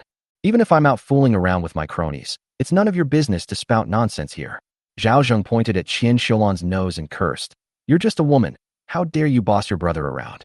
You disrespectful brat. Believe me, I'll slap you on behalf of the fourth brother. Qian Xiulan was furious. How dare you? Zhao Sanbao also stood in front of his mother, saying, Second uncle, try touching my mother. Zhao Zheng stepped forward and slapped Zhao Sanbao across the face. How dare this disrespectful brat speak to his elders like that? Snap. One slap was enough to stun Zhao Sanbao.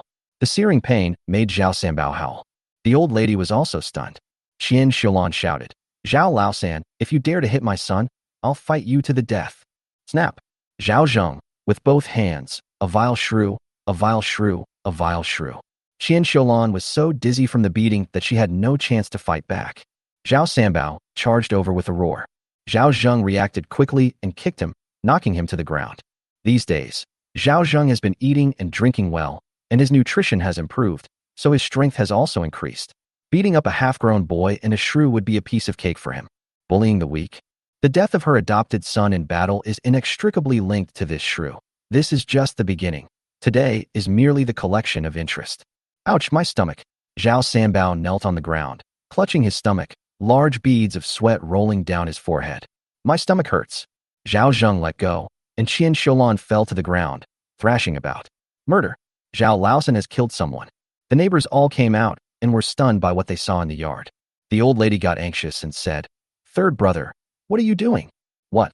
Zhao Zheng, his eyes red, said, Mother, are you jealous of my success? You're biased because we're all sons, right? Fine, since fourth brother's wife says I killed someone, then I'll kill someone to show her. He rushed into the room, grabbed a broken wood-chopping knife, and came out again. He came to my house every day to cause trouble.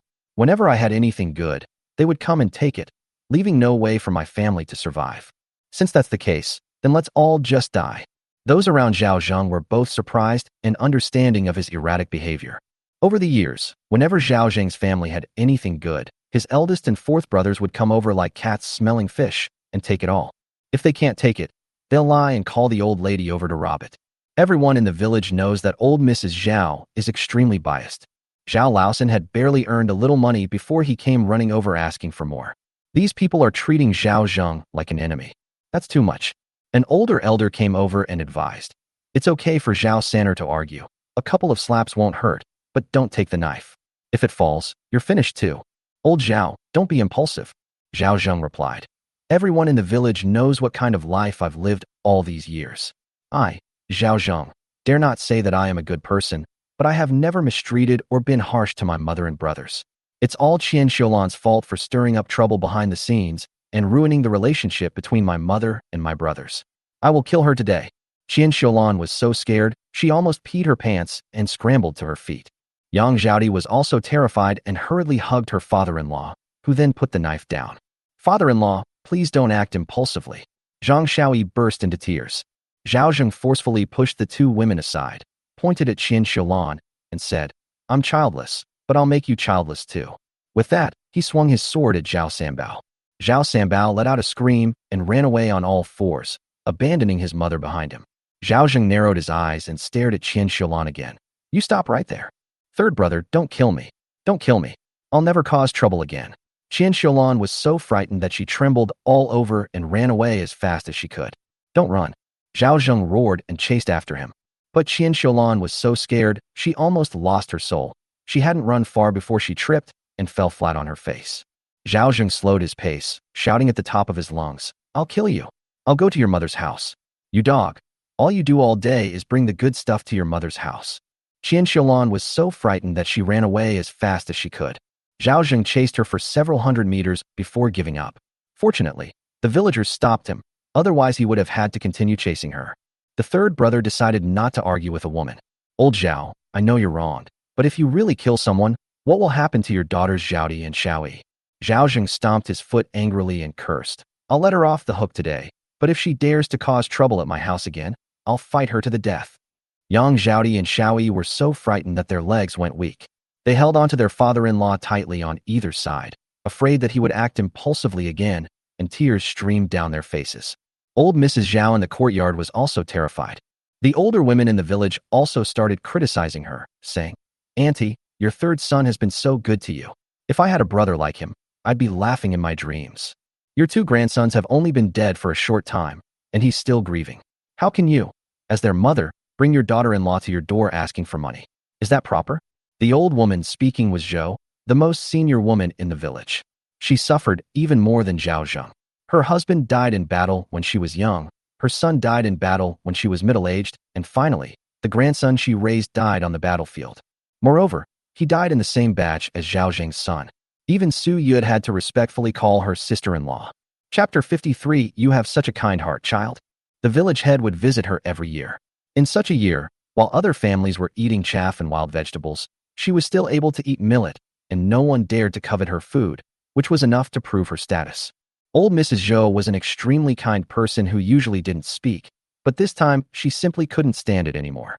Everyone in the village knows how obedient Zhao Laosan is to his brothers and how filial he is to his mother. How could you push him to the point of using a knife? Even a rabbit will bite when cornered. Old Mrs. Zhao didn't dare to argue with her sister-in-law and could only stammer, I'm just afraid he'll waste money.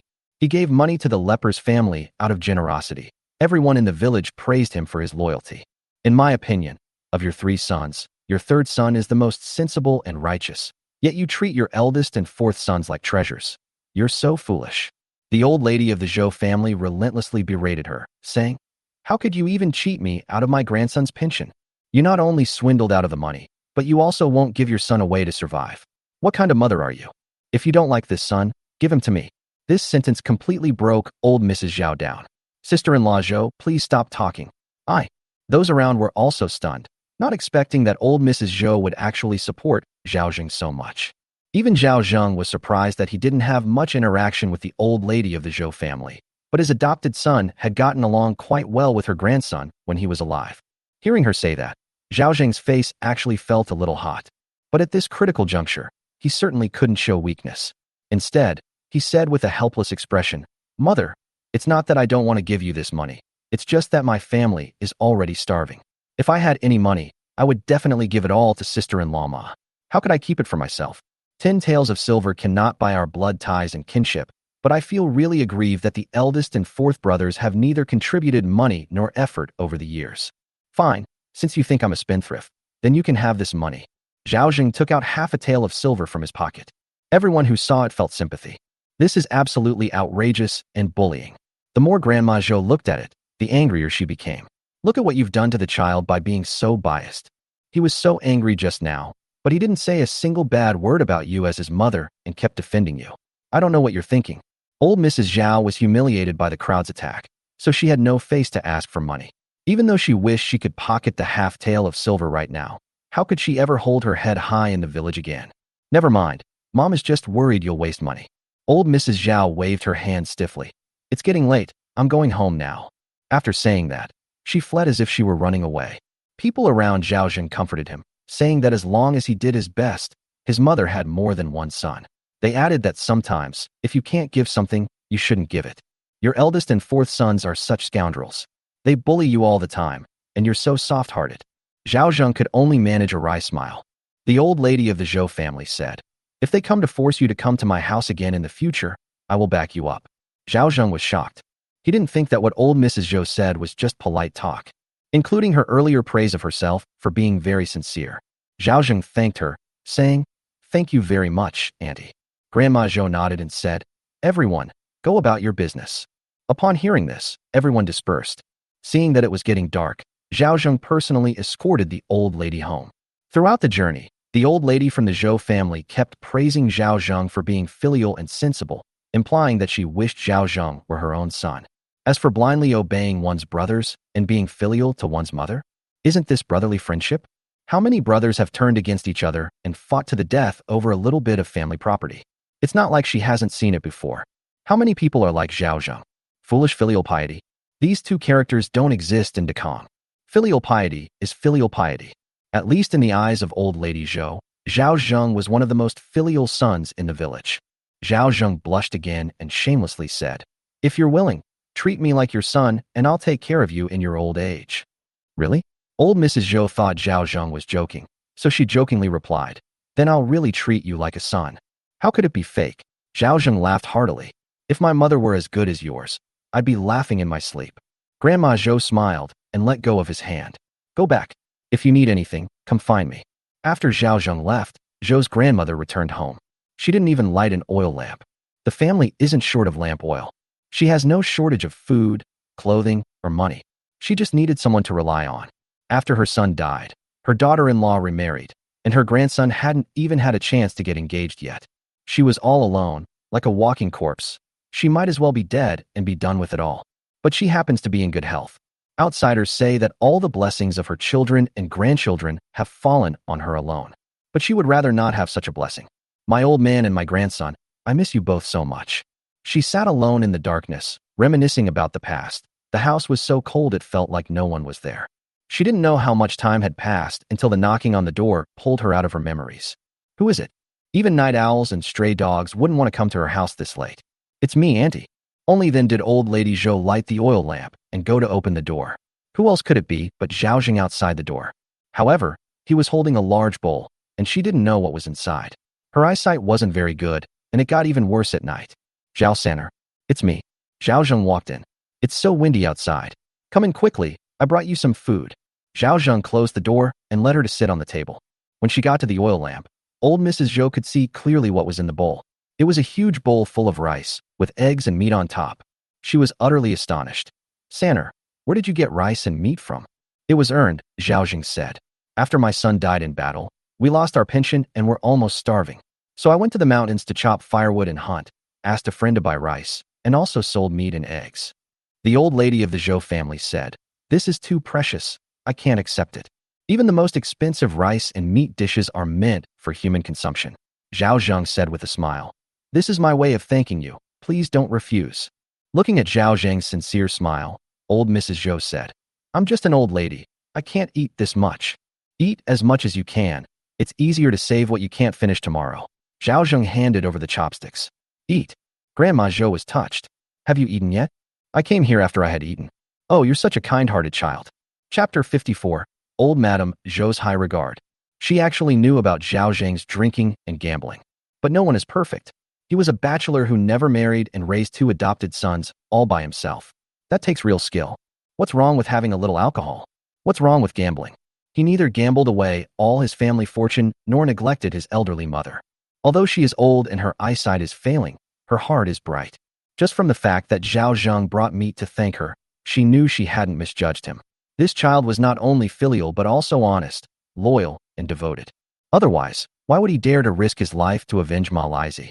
No wonder that when his son was alive, he liked to play games with Zhao Zheng's son, like father, like son. Absolutely right. She didn't hesitate and took the chopsticks to eat. The soft, mushy rice mixed with meat fat was perfect for an elderly woman like her with few teeth. The eggs absorbed the broth perfectly, with a just right saltiness. In particular, the meat is so tender that it melts in your mouth. It melts in your mouth with just a slight touch. "I haven't had eggs and meat in a long time," said old Mrs. Zhou. "Thanks to you, I can eat them again. From now on, as long as I have food, you'll have food too. As long as I have clothes, you won't get cold," Zhao Zheng said. Grandma Zhou didn't say anything. She just ate her meal with a smile, but she couldn't eat more than a third of it. Immediately, the old lady went into the inner room in the dark. When she came out, she had a cloth bag in her hand and a 2-meter square piece of indigo cloth. I don't have anything to give you. Here are 5 caddies of millet. This cloth was given to me by the village. Take it all. This is too precious, ma'am. I won't stand on ceremony with you. So don't stand on ceremony with me either. Old Mrs. Zhou said. I've kept everything you just said in mind. Since you treat me as an elder, I'll treat you as my own child. What's a little rice and cloth to my own child? Don't you have relatives? Old Mrs. Zhou sneered. We've already cut ties completely. They'd love for me to die so they could divide up my family's possessions. Zhao Zheng, so you trust me that much? I'm old and don't have many years left to live. I'd be happy to help you if I could. Old Mrs. Zhou said. Although my eyesight isn't good, I'm very good at judging people. You're a decent child, not the kind of ungrateful wretch. Zhao Zheng felt a warmth in his heart. Although the old lady was old, her mind was brighter than anyone else's. He certainly had his own calculations. The Zhou family has been loyal and righteous for 3 generations. You can't find many similar ones even in the whole of Minnesota. This explains why the Zhou family came from a poor background. If they had been local gentry or a prominent family, they would certainly have been granted imperial titles and honors by the court. It's no exaggeration to say that with Grandma Zhou in that small mountain village, it's like a pillar stabilizing the East China Sea. Even the local gentry dared not make a move on the old lady. The old lady's sweat was redder than their blood. This was the face of Fuguay Township. When the township head submits a report to his superiors, the old lady is an indispensable element and a source of political achievement. The old lady lost her grandson and many people came to take advantage of her, but how many succeeded? Anyone who thinks the old lady is a fool is the real fool. There's still a long road ahead. Just watch and see. Zhao Zheng didn't stand on ceremony with the old lady. For him, food and clothing were no problem at all. He could handle even 10 more people, let alone 1 more. But the old lady's return gift was different. It represented approval. He chatted with the old lady for a while before taking the rice bag and cloth home. Yang Zhaodi and Zhang Shaoyi were both very surprised to see what their father-in-law was holding. They were all shocked when they learned that it was given by the Zhou family matriarch. Everyone in the village says that Grandma Zhou has a very strange temper. She would scold anyone who came to borrow grain from her. Zhao Zheng chuckled and said, I'm different from them. You two should visit her house more often when you have free time. You don't have to do anything, just chat with her. Zhao Zheng didn't say much. He handed the rice to Xiao Yi and the cloth to Zhao Di. This cloth is nice. You two can make some new clothes. Knock, knock, knock. The courtyard gate was knocked on again. Who is it? Zhao Zheng frowned. Uncle, it's me, Chunmei, here to give you a foot massage. Upon hearing this, Zhang Shaoyi frowned. Why are you here again? Yang Zhaodi was speechless. This widow Zheng was far too stubborn. Suddenly, a possibility flashed through her mind. Could it be that widow Zheng has different feelings for her father-in-law? That shouldn't be possible, right? Once the thought arose, it wouldn't leave my mind. My father-in-law isn't that old, and he's been eating well these days, so he's not as dry and unkempt as before, and he's become quite clean. After tidying herself up, she looks to be only about 35 or 36 years old. Most importantly, my father-in-law is very capable. While others eat chaff, wild vegetables, and tree bark, our family eats rice, eggs, and meat every day, and even has bear skins for clothes. Life couldn't be better. With no able man to shoulder the burden in the Zheng family, the widow and her children are sure to have a hard time surviving. Thinking of this, Yang Zhaodi's face turned cold. Shaoyi, blow out the lamp and ignore her. Zhang Shaoyi hurriedly blew out the light, and the room immediately became dark. Zhao Zheng had achieved his goal and didn't want widow Zheng to get entangled with him. If others find out, it could easily ruin his public image. But the more Zhao Zheng ignored her, the louder the knocking became. If this continued, everyone around would hear it. That widow Zheng is so tactless. Zhang Shaoyi said angrily. She shouldn't have given her the crispy rice. I'll go out and take a look. Zhao Zheng sighed, pushed open the door, and went out. Zheng Chunmei was also a little uneasy when she heard the noise in the yard. The footsteps grew closer, but the person stopped behind the door. Chunmei, why are you here again? Give Uncle Zhao a foot massage. My foot is better now, so I don't need to massage it anymore. I still owe Uncle Zhao 60 coins. If I can't pay the money, I'll make up for it with my labor. There's no need to worry about it. Just excuse her from taking care of the child from now on, since we're from the same village. If Zhao Zheng knew she had such sticky teeth, he would have just given her some rice bran porridge. After saying that, he was about to go back. Just then, Zheng Chuanmei's shy voice came from behind the door again. Uncle, I took a bath today and changed into new clothes. Zhao Zheng immediately stopped and subconsciously turned around. Zheng Chunmei clenched her fists, very nervous, and her palms were sweating. At that moment, she threw all her dignity and pride to the back of her mind. If Zhao Zheng refuses her again, she will have no face to come back. She was almost in despair when there was no sound from inside the door for a long time. Just then, a deep voice came from inside. I'm going to chop wood at Jinji Mountain before dawn tomorrow. The sound of footsteps gradually faded into the distance. Zheng Chunmei's eyes held a complex expression. Jinjishan tomorrow? With Yang Zhaodi, Zhao Laosan only had to lift a finger in the Zhao family. But once he went to Jinji Mountain, it wouldn't be as simple as just lifting a finger. Chapter 55. Going to Golden Rooster Mountain to chop wood with Widow Zheng. On her way home, Zheng Chunmei was extremely conflicted. She was stopped by Ma Daju halfway there and said speechlessly, Daju, why are you here again? I heard from Erden that Zhao the Stingy is bullying us again. Ma Daju's voice was weary and angry in the darkness. Don't listen to a child's nonsense. He doesn't understand. Zheng Chunmei doesn't want to have too much to do with Ma Daju right now. His father was injured but did not die, but he could no longer go into the mountains to hunt and became half a cripple. His brother is also almost crippled in one leg. The entire Ma family relies on Ma Daju alone. How can they support themselves? The people of Xiaomao village are still causing him trouble, and Zhao Wei's brothers are also causing him trouble. It's quite despairing to think about it. Don't be afraid. If old Zhao really bullies you, I won't let him get away with it, Ma Daju said coldly. Take care of your own problems first. I can handle mine, Zheng Chunmei said before leaving. Ma Daju opened his mouth, but in the end, all he could do was angrily pound the tree. But what could he do even if he was furious? The only solution now is to marry off my younger sister. Perhaps that can help the family get through this difficult time. The next day, Zheng Chunmei woke up hungry before dawn. After feeding Sonia some food, she forced herself to put the child next to her mother-in-law, despite her exhaustion and weakness. Mom, I'm going to chop firewood at Jinji Mountain today.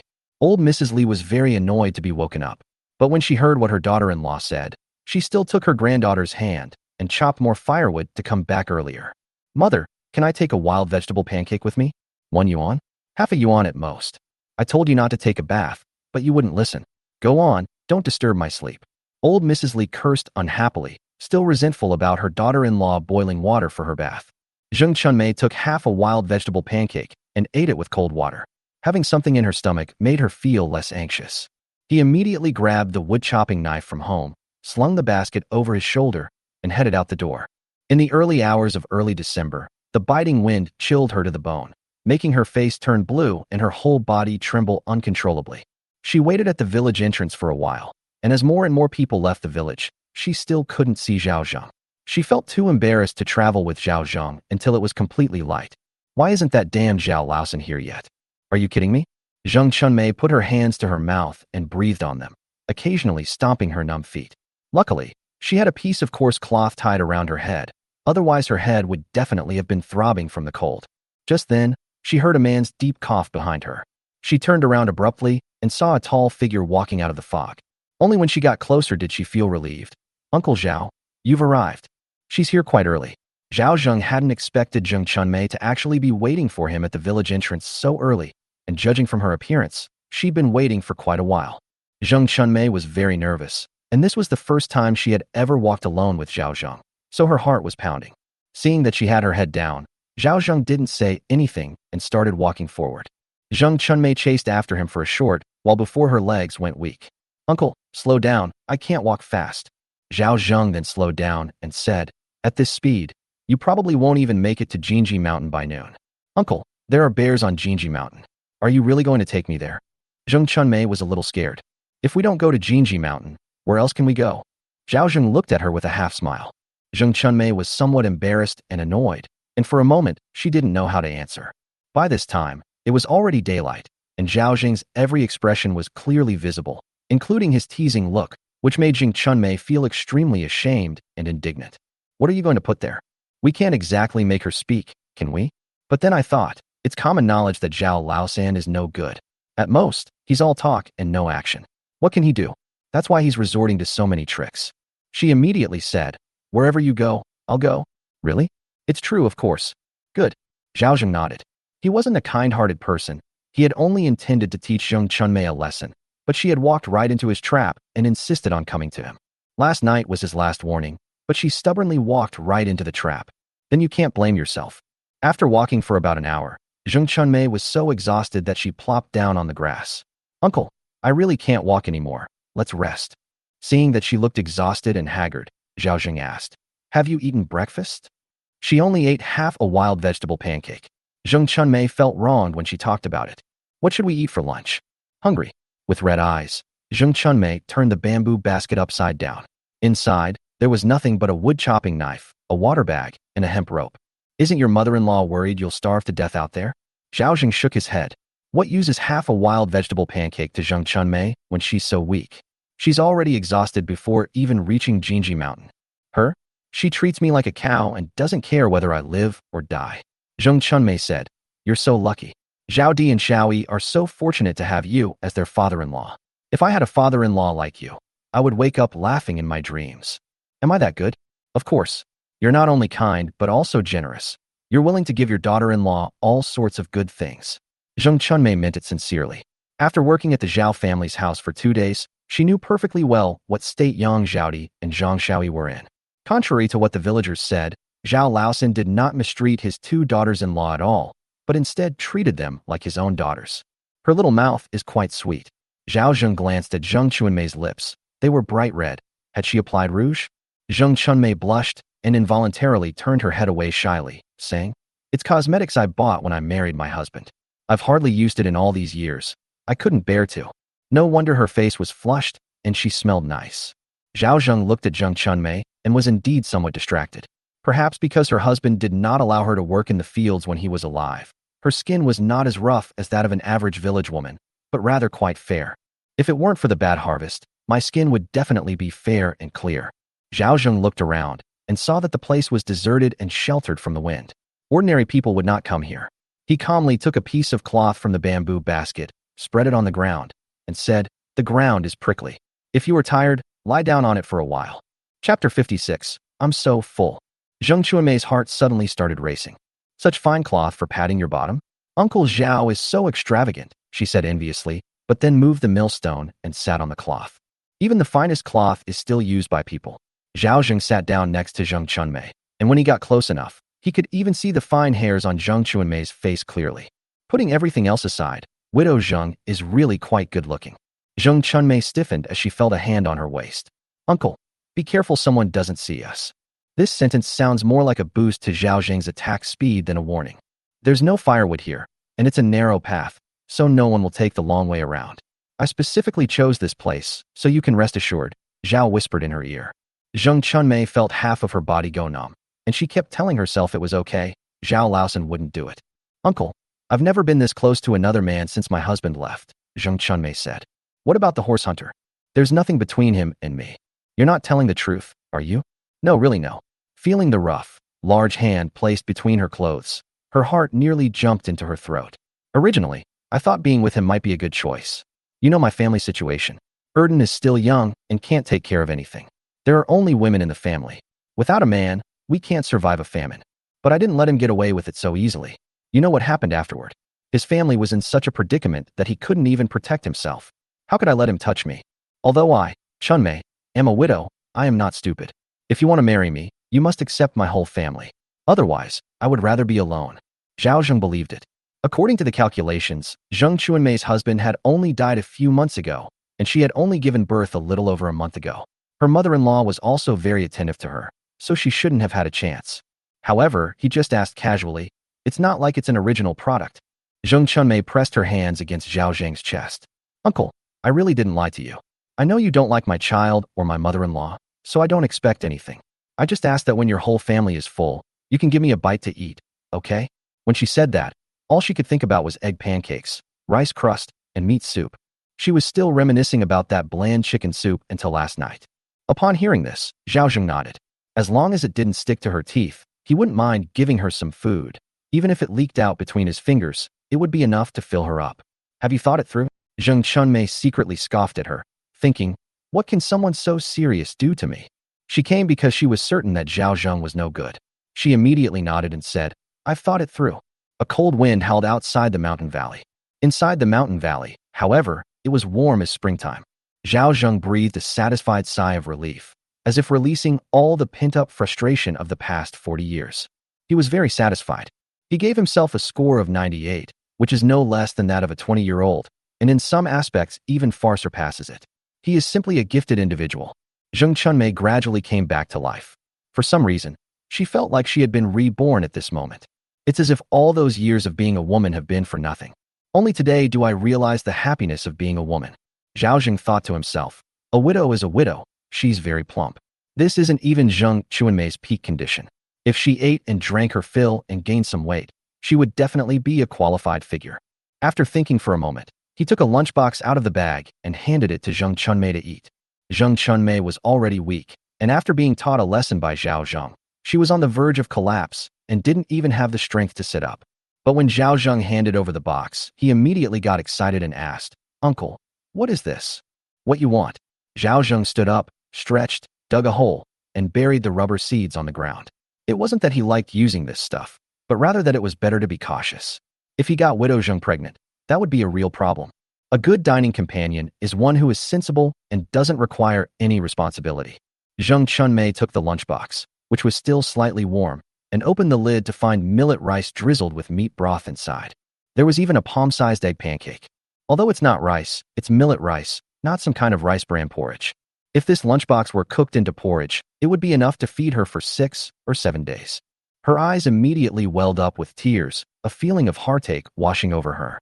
She had borne children for the Li family, yet in the end, it was less valuable than spending time with Zhao Laoku. Even if her husband hadn't died, she hadn't had a proper meal in all these years. "Uncle Zhao, eat up, this is just the beginning. As long as you listen to me and keep me happy, I'll make sure you can eat as much rice as you want, not just millet rice." Zhao was thinking of buying a pack of cigarettes from the mall, lighting it, and taking a nice puff. A cigarette afterwards is better than being a god. He felt extremely pleased after proving his abilities. Zheng Chunmei nodded repeatedly. "I will definitely listen to Uncle from now on." As she spoke, she began to wolf down her food. She knew she looked terrible while eating, but she was just so hungry.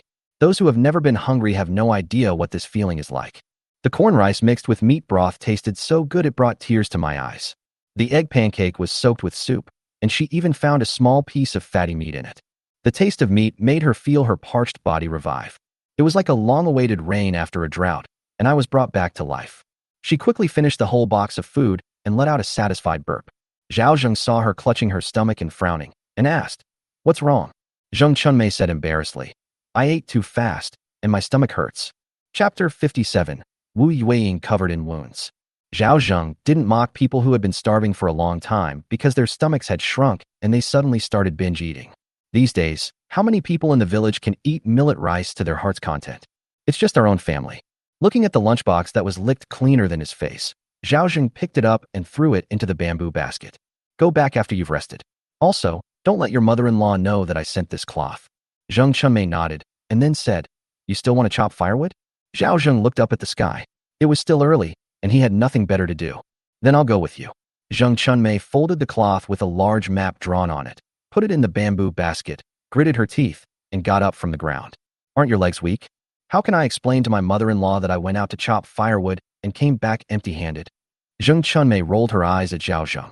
Although her legs were weak, her stomach was full, and her originally depressed mood had improved a lot. She felt much clearer. "I won't help you carry firewood." So cold-hearted, he doesn't even acknowledge you after pulling up his pants. Zheng Chunmei looked at him with a hint of resentment. For Zhao Zheng, this was a thrilling and satisfying deal. It's not like it's your own woman. There's no need to feel sorry for her. Moreover, this woman is very clever and easily takes advantage of others. Oh dear, if you don't want to recite it, then don't. Why get angry? Zheng Chunmei thought to herself with a bitter smile. She thought to herself that Zhao Laosan was really a jerk. He was so angry that he wanted to kill her just now, and now he was ignoring her. She immediately felt resentful, but she still had to follow behind him, eagerly waiting. "Uncle, since you have no problem, why don't you get married?" "Uncle Zhao, with your robust health, have you ever thought about finding a woman to settle down with?" "Uncle, shall I introduce you to a woman?" Zhao Zheng ignored Zheng Chunmei's chatter. When they arrived at Jinji Mountain, Zhao Zheng said, "You go outside and chop some firewood while I go into the mountain to take a look." Zheng Chunmei was a little scared. There might be bears here. "I'll go in with you," she said. These past few days, 100 or 200 people have been hunting in the mountains. Not to mention bears. Even tigers wouldn't dare to show their faces. Do you really think these wild animals aren't afraid of death? Zhao Zheng didn't want his secret to be discovered, so he either had to obey or never come with him again.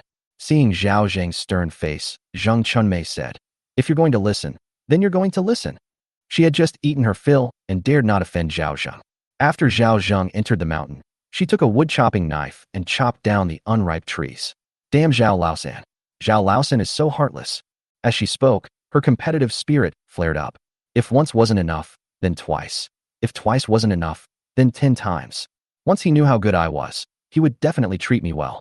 I not only want to eat my fill, but I also want to eat rice and meat in big bites. She knew she couldn't be open and honest with Zhao Zheng, and she never thought that as long as she could get through these few years, things would get better when Erden grew up. Meanwhile, Zhao Zheng went into the mountains to cut down trees. One caddy of Chinese tune wood is sold for 1 coin, worth 50 coins, and then stored and sold. Ding cut down diamond wood. If Zheng Chunmei hadn't been nearby, Zhao Zheng would have even considered buying a chainsaw and spending 2 days collecting enough wood for the entire winter. Those valuable large trees are sold by the meter, so they can definitely fetch a high price. After storing another 300 jin of wood in the warehouse, Zhao Zheng slowly carried 50 jin of wood down the mountain. After eating her fill, Zheng Chunmei worked efficiently, and her bamboo basket was full. "Chunmei should go home now," Zhao Zheng said.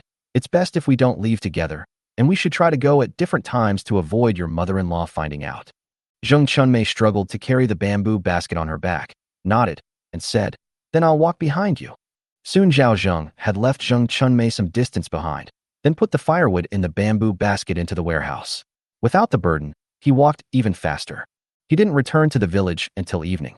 Zheng Chunmei arrived home about 15 minutes later. Before she could even catch her breath after putting the bamboo basket down, old Mrs. Li, holding Sonia, angrily said, "Why are you back so late? It takes mother 3 or 4 hours to go to Jinji Mountain and back." "I've already come back early enough," Zheng Chunmei said. "How come so little firewood burned up in just 2 days?" Old Mrs. Li said with disdain. Zheng Chunmei was furious. "How much firewood can a woman like me carry? I only ate half a wild vegetable pancake this morning. I'm lucky I didn't die on the way." She was in great pain. If Zhao Laosan hadn't given her a full meal, she would never have made it to Jinji Mountain. "Mother, are you only happy when you've worked me to death? Let's see how you'll cope if I die," she said, her eyes reddening as she took Sonia from her mother and sat down to nurse the baby. Sonia was so hungry that she choked on her milk several times before slowing down. It's obvious at a glance that she didn't breastfeed her much. Seeing her daughter, who looked emaciated from hunger, Zheng Chunmei was overcome with grief and tears streamed down her face. Old Mrs. Li realized she had gone too far, so she went over and said, "Chunmei, I only said that because I consider you my own daughter. I'm a woman too, and I know that life without a man is not easy. I went through the same thing back then. Neither of us, mother and daughter, can be relied on. We have to rely on ourselves. Otherwise, how can we raise these 3 children?" As she spoke, old Mrs. Li also began to cry. "Why am I so unlucky?" she said. Seeing this, Zheng Chunmei couldn't bear it. "Mother, please don't cry. I will definitely find a way to raise the 3 children and make sure the Li family line doesn't end. I will definitely not let brother bang down. Oh, my good daughter. She's truly my good daughter." Old Mrs. Li hugged Zheng Chunmei and nodded repeatedly. When Zhao Zheng returned home and saw Wu Yueying covered in bruises, he was completely bewildered. "Father-in-law, that's how it is. Could you please let sister-in-law Yueying stay at our house for 1 night?" Zhang Xiaoyi pleaded. Yang Zhaodi wanted to ask Zhao Zheng for help, but considering the potential trouble it might cause, she remained silent. Zhao Zheng sighed and went to fetch hot water to treat her wound. Chapter 58, Zhao Zheng's Idea. Hearing this, Zhang Xiaoyi breathed a sigh of relief and hurriedly fetched hot water in a wooden basin. Zhao Zheng pretended to go down into the cellar and spend a dozen coins to buy some cotton swabs, iodine, and Yunnan Baiyao. The story is quite simple. Wu Yueying returned home during the day and discovered that her child was missing. Wang Daji lied to her, saying he had gone out to play, but when the child still hadn't returned by evening, Wu Yueying went out to look for him. As a result, she learned from the villagers that the child had been sold to the Zhong family as a servant 2 days earlier. Wu Yueying then broke down. The usually submissive Wu Yueying went home and got into a fight with Wang Daji. But she was no match for a man, and with the help of her in-laws, she was beaten into this state. If it weren't for the villagers intervening, Wu Yueying would probably have been beaten to death. Although she wasn't dead, Zhao Zheng could tell that her heart was dead. "Sister-in-law Yueying, please don't do anything foolish. Death won't solve anything." Zhang Shaoyi wiped her wounds while tears streamed down her face. Then what's the point of my life? Wu Yueying asked numbly. The flowers and grass are gone, and my heart is dead too. Zhao Zheng sat to the side, disinfecting her with iodine and then applying Yunnan Baiyao. They had only gone to the Zheng family. They weren't going to die. If you were to die, they would truly be slaves for life with no hope of advancement. Am I useful just because I'm alive? Wu Yueying exuded a death wish. Wang Daji had taken the money and signed the contract. Even Su Yud, who had always been a lackey of the Zheng family, tried to persuade Wang Daji not to sell his daughter, but he wouldn't listen. Selling his own flesh and blood felt like being pierced by 1,000 arrows. We need to find a way to earn money to redeem the child, Zhao Zheng said. A strange light flashed in Wu Yueying's eyes, but it quickly dimmed again. That's 3 taels of silver. I'll never earn that much in the future. Is 3 taels of silver a lot for selling 2 little girls? Very few. But then again, if the Zheng family hadn't been so concerned about their reputation, they probably wouldn't have even received 3 taels of silver. These days, there are countless families who sell their children, wanting nothing but a bite to eat. Everyone knows that being sold to a landlord as a slave or servant is a hard life, but at least there is still a way to survive, right? This is the current way of thinking, and it's also a way out with no other option. If you stay with the Wang family, you'll never earn more than 3 taels of silver in your entire life. But if you sever ties with the Wang family, things might be different. Zhao Zheng said calmly. With your abilities, it's only a matter of time before you save up 3 taels of silver in 2 years if you work hard. But if the Zheng family bought your daughter for 3 taels of silver, you will definitely need to pay double or even more to redeem her. Those are the kind of people who eat people without spitting out the bones. Don't even think about redeeming your daughter without cutting off your own flesh. Zhang Shaoyi's eyes widened. Father-in-law, are you saying that you want sister-in-law Yueying to separate from the Wang family? It's not that we're separating. It's that we're living together but not completely apart, Zhao Zheng said. Yang Zhaodi felt her scalp tingle upon hearing these unorthodox words. They were far too audacious for her. A married daughter is like water spilled from a bowl. Once she enters another family, she belongs to that family. Only men have the right to divorce women. How can a woman tell a man she wants to leave home? Wu Yueying's eyes lit up, and she sat up straight. Can Uncle Zhao do it? Why not? Zhao Zheng said. Of course, the premise is that you are willing. Of course I'm willing. I've had enough of this kind of life. Wu Yueying said bitterly. Over the years, I've endured their beatings, insults, and humiliations. It's just that I'm incapable of bearing a son, and I've let down the Wang family. But they shouldn't have sold my daughter. She's my lifeblood. I'd give up my life for them. Zhao Zheng had no idea how to break free from Wu Yueying's mental constraints. Every era has its own information cocoon. In modern times, you could simply get a divorce and take the children with you. However, in Dakong, where the husband is the guiding principle, such unorthodoxy has no fertile ground to thrive. Instead, she will be seen as an outcast, and the national law will not be able to help her. Therefore, we must help her without damaging her reputation. Otherwise, she will find it difficult to move forward in the future. Uncle Zhao, as long as you can help me, I'll serve you like a slave for the rest of my life. Wu Yueying knelt on the Kong, a heated brick bed, seeing Zhao Zheng as her last straw. Zhao Zheng walked to the side and said, These days the economy is bad. There are many people selling their children, and people starving to death is also rare. Your 2 daughters went to the Zheng family, and even if they didn't get enough to eat, at least they would have something to eat. But in the Wang family, they only get 1 meal a day and they're not even full. The children are almost starving to death. The root cause is that Wang Daji's family favors sons over daughters. Even if you redeem the children, do they have any chance to grow up in such a family? So in my opinion, this is actually an opportunity for you 3. If you can seize this opportunity, whether you 3 are bullied or go hungry in the future, it will all be your own choice. If you don't seize this opportunity, even if you die, you won't be able to save the child. The Wang family will not let you go. They will take you back to have children. They will not stop until you give birth to a son. Zhao Zheng's words were cold and harsh, yet they reflected a cruel reality. These days, women have no status. Women who can't give birth to sons will definitely be looked down upon. I know all this, but I can't help it. No matter how gentle she is on the outside but strong on the inside. Wu Yueying was at a loss, completely bewildered. She grabbed Zhao Zheng's hand, pleading, Uncle Zhao, please help me. Zhang Shaoyi didn't dare to speak up. Getting involved in such a big matter could bring even more trouble to her family. Yang Zhaodi also frowned. For Zhao Zheng, helping her was simple. It was just a few taels of silver, which he could easily come up with. But what happened afterward? Wu Yueying will remain Wang Daji's wife unless she leaves the small mountain village and breaks off her relationship with Wang Daji. Therefore, if you want to be a good person, you must neither implicate yourself nor leave any loose ends. You must strike at the Wang family's Achilles heel.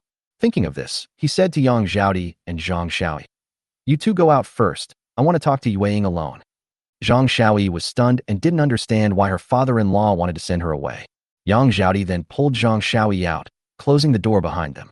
There were only two people left in the room. Zhao Zheng, Yueying, I think you should go back to your parents' home for help first, and then. Wu Yueying listened very carefully. Is this really okay? Whether it works or not, I have a way to cover for you. If you don't follow my method, even if you earn enough money to redeem your mother, it still won't change your situation. Chapter 59, Lu Tiniu's Madness. Wu Yueying thought for a moment and nodded emphatically. Okay, I'll listen to Uncle Zhao. At this moment, she had a glimmer of hope and sincerely said to Zhao Zheng, Uncle Zhao, whether it works out or not, I will owe you. Zhao Zheng waved his hand and said, Let's talk about it when it's done. She then called the two women who were outside in. That night, the four of them slept on the heated kong, a traditional brick bed, and chatted idly. Meanwhile, the Wang family. Wang Daji cried out in pain. Mom, please be gentle. It hurts so much. Old Mrs. Wang took out her family's treasured aged tea oil and applied it to the wounds on her son's face, cursing and saying, That bitch was so ruthless. She's disfigured him. She can't even give birth to a son, and she still has such a bad temper. I'll drag her back tomorrow and hang her up to beat her. Old man Wang said with a sinister look in his eyes. She ran to Zhao Laosan's house. If it weren't for Zhao Laosan, would our family have sold our daughter? That bitch is probably having an affair with Zhao Laosan in private. Old Mrs. Wang, surely not. Isn't Zhao Laosan impotent? You slept with him and know he's impotent, the old man from the Wang family said coldly. You're talking nonsense. You've been the only man in my life. How could I possibly sleep with someone else? Old Mrs. Wang cursed, but suddenly felt a little uneasy. Wang Daji said, Isn't that what everyone in the village says? If he were any good, wouldn't he have found a wife long ago?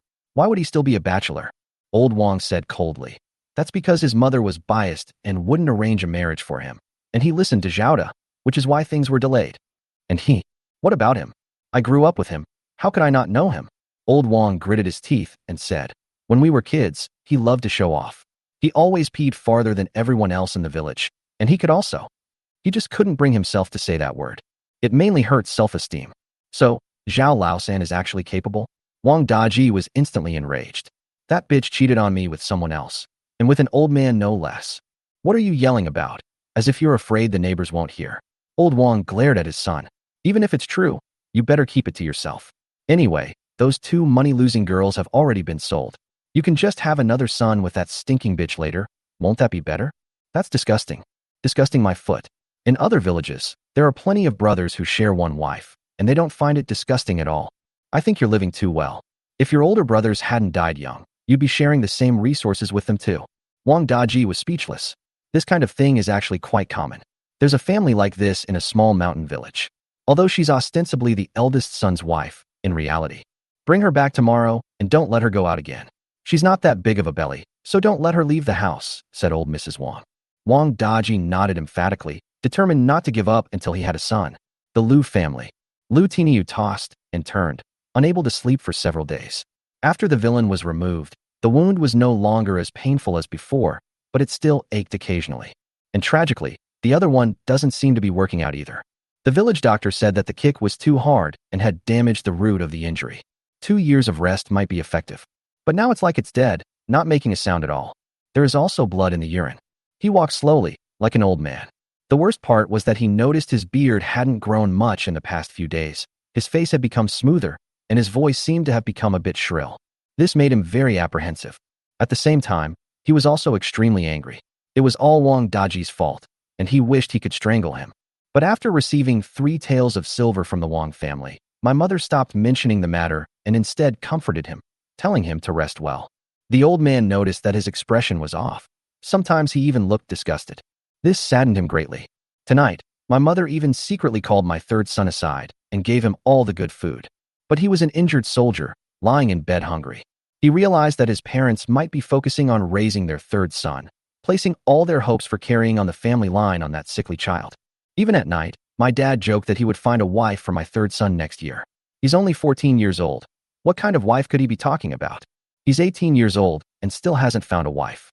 In the past, when I begged him to find me a wife, he would always make excuses. Otherwise, he wouldn't have set his sights on Zhao Laosan. It's not that I can't be a bachelor. There are quite a few old bachelors in the village. But since he can't be a bachelor like Zhao Laosan because of his disability, he might as well be a woman. Lu Tiniu was in great pain. He knew he was crippled and would never recover in his lifetime. So he wants revenge. We must get revenge. He wanted Wang Daji to be like him. Let him taste his own pain. As for Zhao Laosan, he's a good-for-nothing anyway, so there's no need to bother with him. He endured the night with these thoughts in mind. When his parents were snoring loudly, he would sneak up and crawl forward like a crab, which looked quite ridiculous. He tucked the machete from his house into his waistband, quietly opened the door, and went out. The moonlight was bright, and the ground was sparkling with frost crystals. My feet crunched on the ground. He used to be full of vigor and could wear a single layer of clothing without feeling anything was wrong, but now he felt cold to the bone. The village dogs noticed him and began barking wildly, their cacophony masking the sound of him scaling the wall and entering the Wang family's courtyard. Phew! A deafening snoring sound came from behind the door. He carefully opened the window and peered into the dark room. He entered smoothly and could vaguely see 3 dark figures lying on the bed. Lu Tiniu gripped the knife tightly in his hand, his heart pounding in his throat. He wanted to chop those 3 bastards to pieces with one stroke, but then he thought that murder would cost him his life, and he didn't want to die. But if all that's done is to cripple Wang Daji, at most his family will lose money. That way, the father won't have money to find a wife for his 3rd son. He can't have a 3rd child if he doesn't have one. He took out a tinderbox he carried with him to pinpoint Wang Daji's location, but quickly blew it out. My hand groped around in the dark and quickly found my target. So you can experience this kind of pain too. He exerted all his strength, using every ounce of his power. Wang Daji, who was sound asleep and having a sweet dream, was suddenly awakened by a sharp pain. The intense pain made him scream, and the next second, he almost fainted from the pain. In the darkness, I grabbed the person who hurt me. It hurt so much. The sound broke the silence of the night. It also woke up the parents who were fast asleep. The elderly couple from the Wang family suddenly opened their eyes and exclaimed in unison, "Daji, what's wrong with you?" Chapter 60. Building the kiln to prepare for firing tiles. After Lu Tiniu was caught, he was suddenly kicked by Wang Daji and fell backward to the ground, knocking over a chamber pot and getting soaked in it. Ouch, that hurt so much. The sudden sound startled old man Wang. Who is it? Grandma Wang, there's a thief. Go catch the thief. Without thinking twice, Lu Tiniu endured the pain, opened the door, and rushed out of the house. However, even though he was running fast, his groin injury hadn't healed yet, and this running almost killed him with pain. Old Wang grabbed the lunchbox by the door and rushed out, yelling at the dark figure, "I'll beat you to death. You dare to steal from my house. I'll beat you to death." Old Mrs. Wang shouted, "Thief! Come quick, catch the thief." The exclamations disturbed the tranquility of the small mountain village, and soon the neighbors around the Wang family came out after hearing the noise. "Where's old Wang, the thief?" "I've been caught here," old Wang shouted. "Quick, someone help me catch him." The thief on the ground was quickly caught. When the old lady from the Wang family looked at the oil lamp in her house, everyone around her was stunned. "Isn't this Lu Tiniu from Lu Laoxi's family? Oh, it really is. Is he going to die from having his face covered in blood?" Upon hearing this, everyone around took a step back. The Wang family and the Lu family had a long-standing feud. Old man Wang stubbornly retorted, "So what if I beat him to death? Who told him to come to my house to steal things?" Old Mrs. Wang also said, "Even if he's beaten to death, he deserves it. Quickly wake him up," an elderly woman said. "Go and fetch Lu Laoxi." Everyone started talking at once. Someone pinched Lu Tiniu's philtrum, while someone else hurried to Lu's house to report the news. Lu Laoxi, who had just been startled awake from his sleep, was also completely bewildered. "What nonsense are you talking about? My Tainyo is still sleeping at home. Go and take a look." Lu Laoxi is furious. "My son sleeps in the same bed with me. How could that be a lie?" He lit the oil lamp and shone it on the bed. The bed was empty, and when he touched the mattress, it was cold and lifeless. Lu Laoxi trembled, his eyes filled with panic, and slapped his sleeping wife awake. "Stop sleeping. Something's happened to Tainyo." The next day, Zhao Zheng slept until he naturally woke up. Last night, the 3 women kept whispering until late into the night before he finally fell asleep, which gave him a real headache. After relieving himself in the outhouse and looking at the empty roof, Zhao Zheng secretly vowed to himself that he would do whatever it took to get the tiles fired in the next few days. Making roof tiles is not a technically demanding task, nor does it require the complexity of firing ceramics. You just need to find some clay and dry it. It's just waste charcoal. However, coal is not widely available in Dakong, which leads to high costs. Therefore, only the masters could afford to use blue bricks and white tiles. First, build a small stove out of stones. Then in a couple of days, push a cart to the village to buy some coal. After fastening his belt, Zhao Zheng saw a bowl of warmed-up breakfast in the kitchen, a bowl of duck egg drop soup with sugar, a bowl of rice, a freshly made egg pancake, and pickled vegetables. Zhao Di and Xiao Yi were not at home, and no one knew where they had gone. Zhao Zheng sat on the heated kong and enjoyed his breakfast. Shortly after, footsteps were heard outside. Yang Zhaodi and Zhang Xiaoyi ran home. Their father-in-law had an accident last night. What's wrong? Why are you in such a hurry? Yang Zhaodi recounted what had happened, and Zhao Zheng was stunned. You mean Lu Tinio broke into the Wang family last night and turned Wang Daji into a eunuch?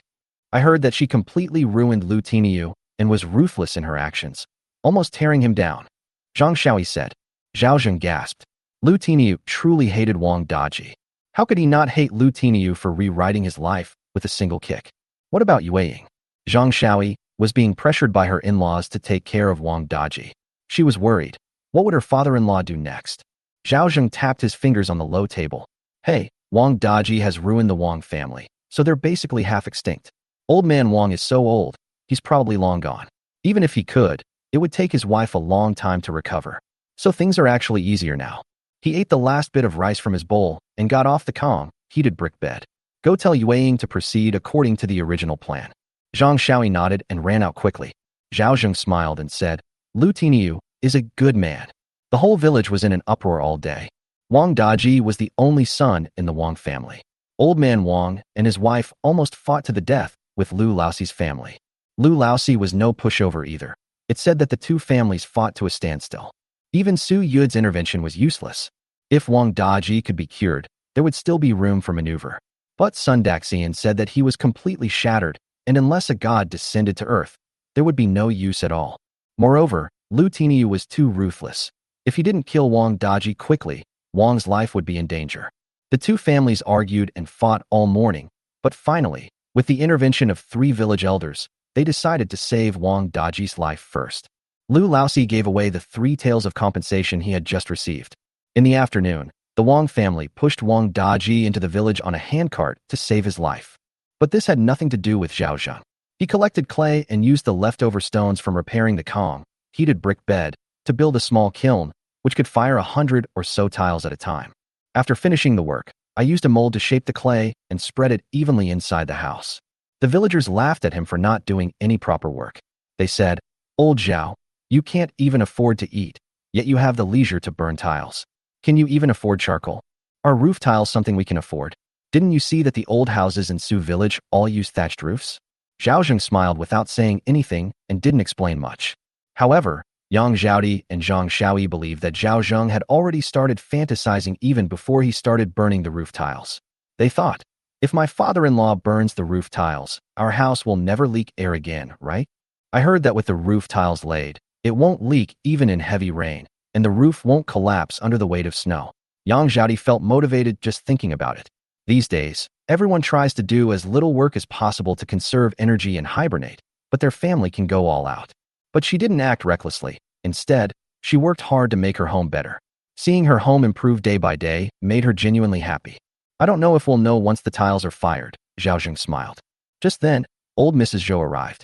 Oh, Sanner, I heard you're planning to fire tiles. Oh ma'am, what brings you here? Zhao Zheng wiped the sweat from his forehead. Since I'm just sitting at home doing nothing, I might as well lend a hand, the old lady said, rolling up her sleeves and getting to work without even thinking about getting dirty, picking up the clay and getting busy. Auntie, it's cold, don't get cold. Staying at home makes me feel cold even from the cracks in my bones. I need to move around a bit, you old woman. I've been busy my whole life, and I just can't stay still. Zhao Zheng tried to persuade her, but she wouldn't listen.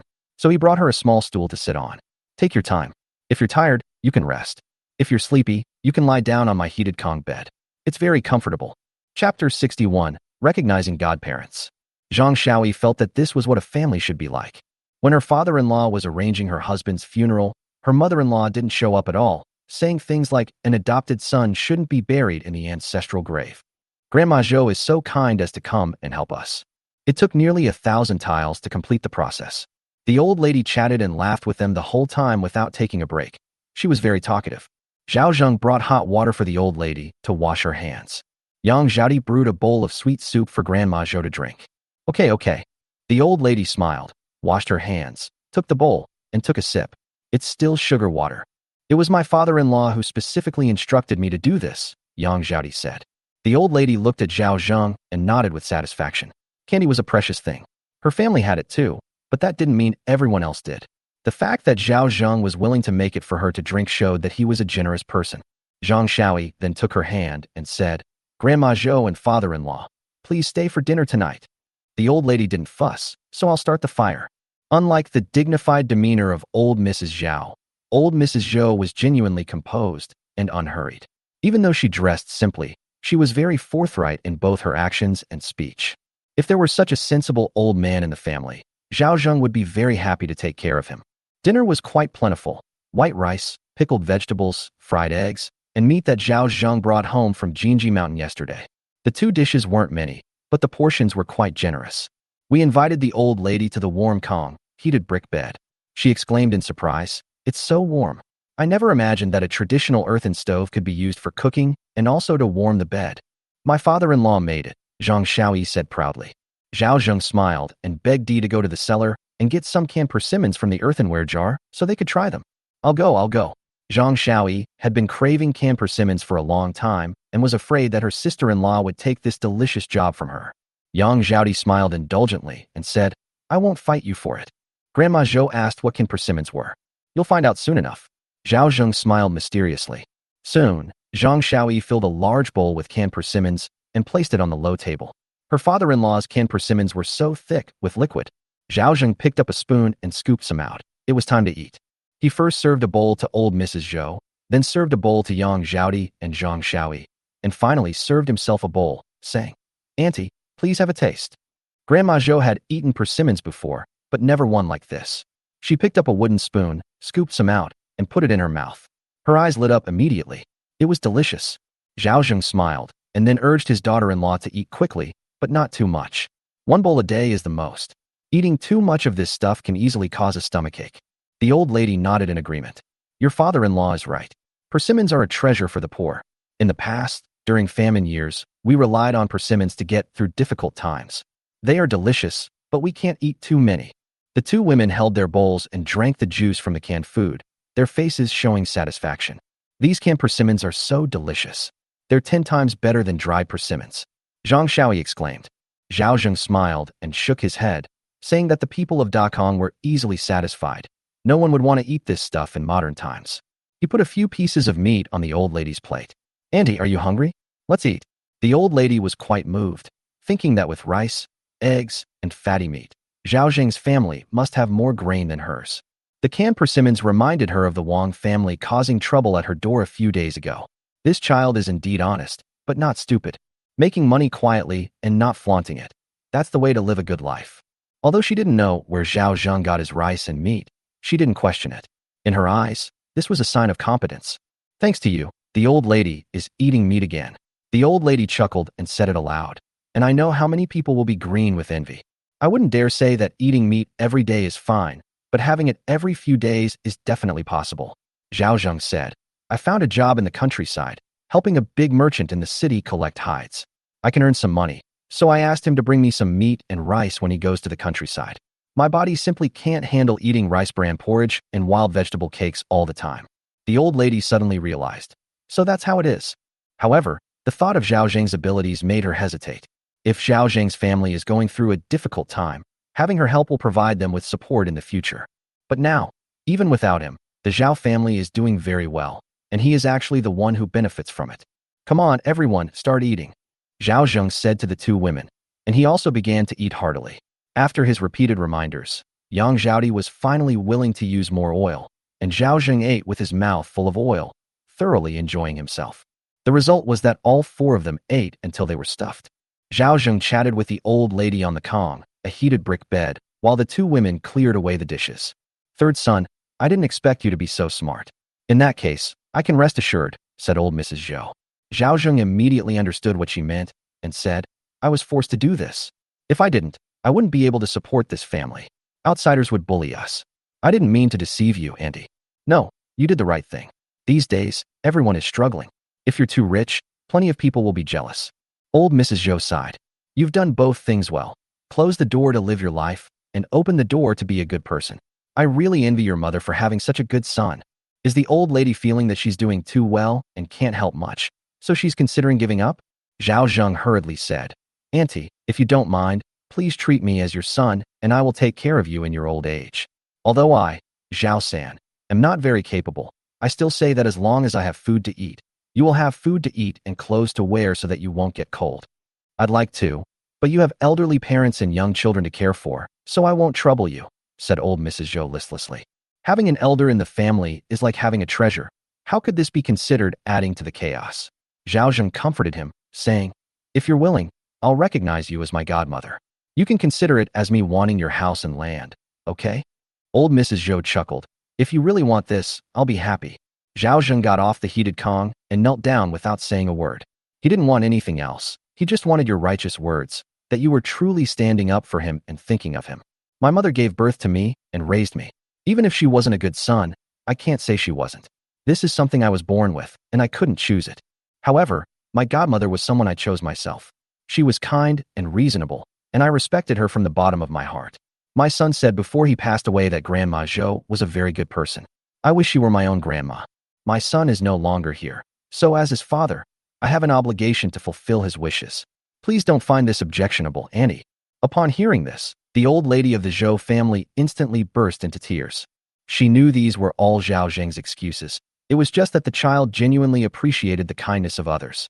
She was deeply moved by these sincere words. My child, get up quickly. Your mother has accepted you as her son. Chapter 62. Widow Zheng returns defeated. In Dakong, recognizing a godparent is a very serious matter. An adopted son is entitled to inherit the family business. Zhao Zheng's kneeling essentially sealed the deal between the two parties. Given the old lady's personality, everything in the Zhou family will belong to Zhao Zheng after she passes away. The Zhou family owns the most land in the village. The kind-hearted old lady rents it out to villagers to cultivate, charging only 10% of the rent per year. She is far more conscientious than any landlord. Every year, people from the village would come to visit, and they would never lack rice, flour, oil, or cloth. In all calculations, Zhao Zheng came out on top. Grandma Zhou was also happy that she lacked nothing except someone to take care of her in her old age and see her off in her final days. She searched the village for a long time, hoping to find a widowed, teenage boy to raise and care for her in her old age, but she couldn't find one she liked. On the contrary, it was Zhao Zheng, who was middle-aged, who agreed with her wishes. Get up quickly.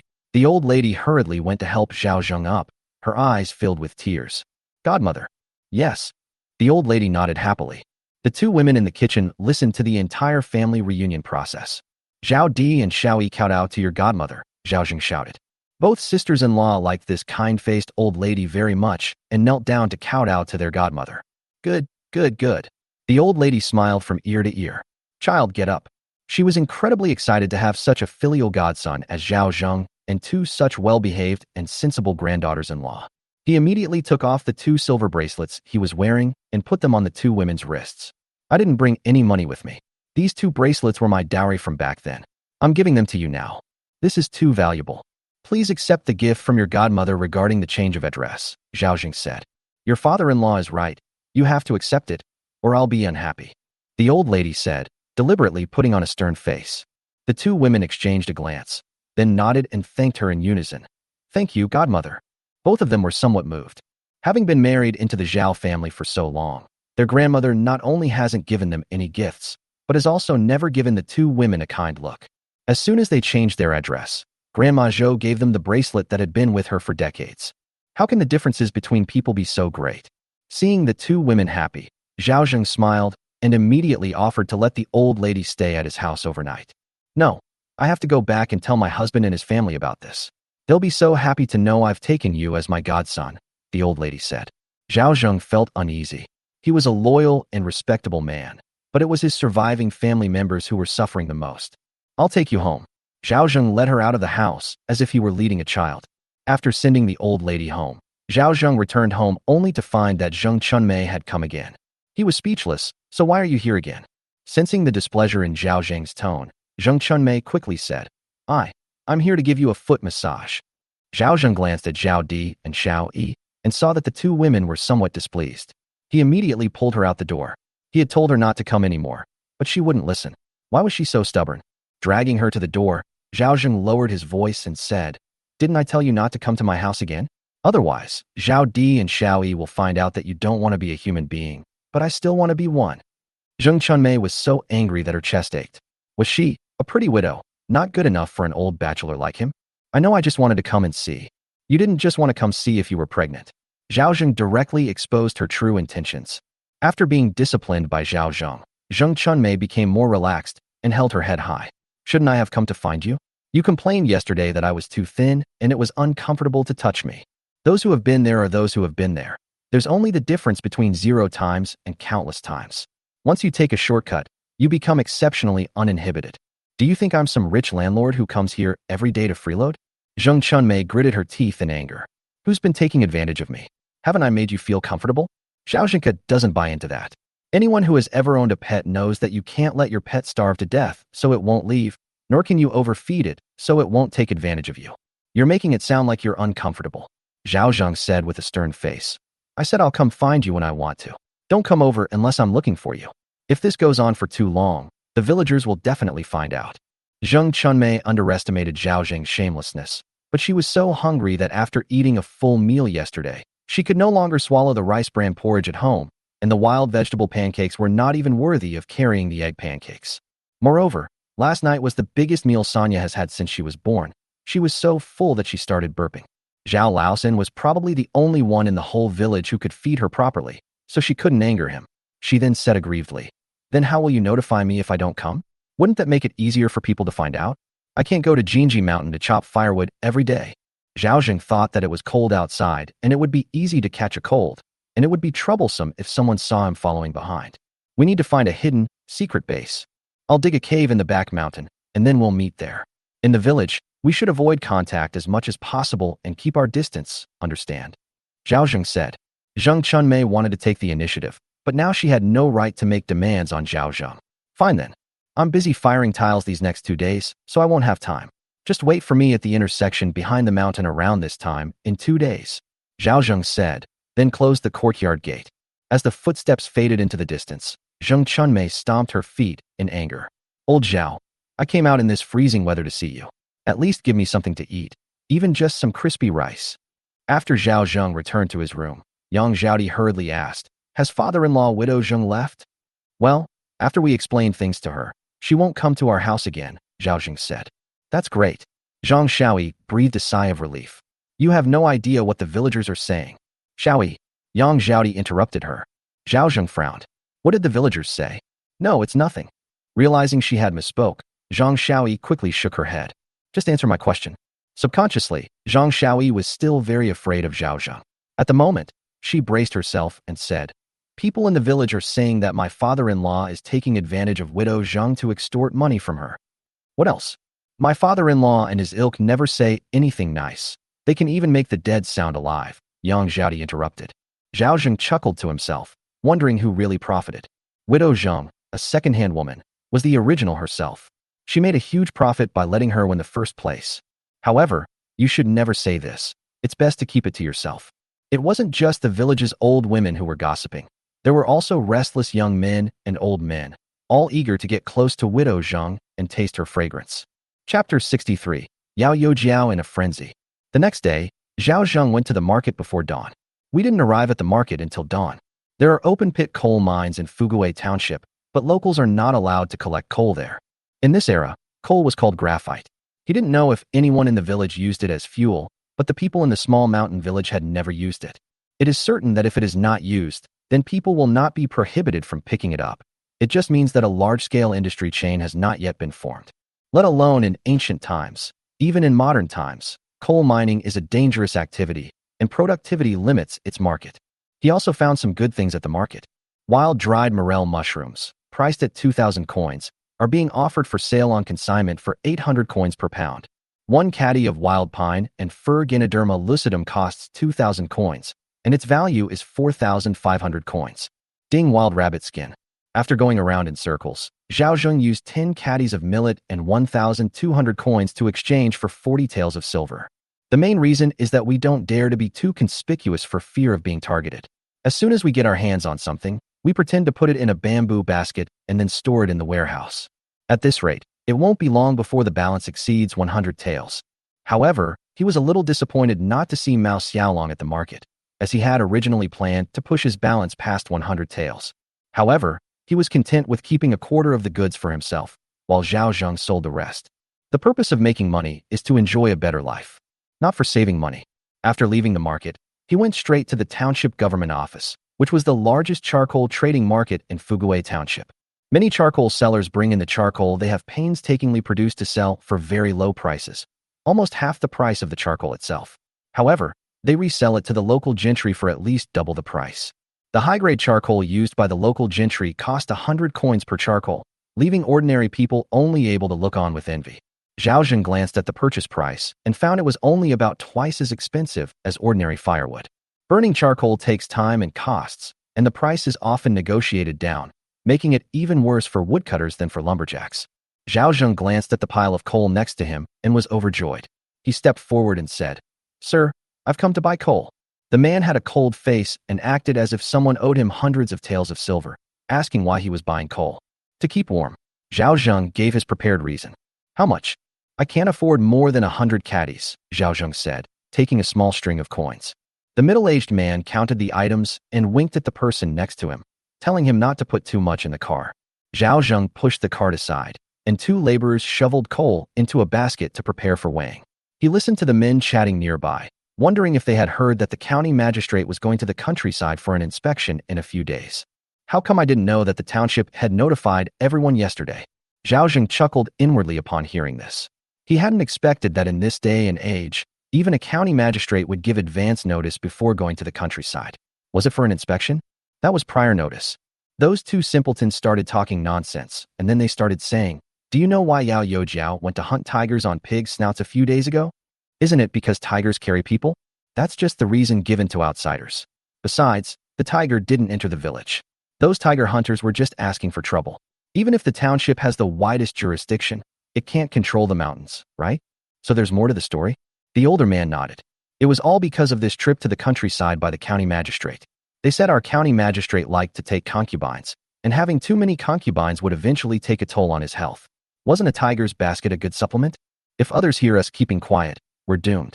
The older man looked around and glanced at Zhao Zheng not far away before lowering his voice to start talking about other things.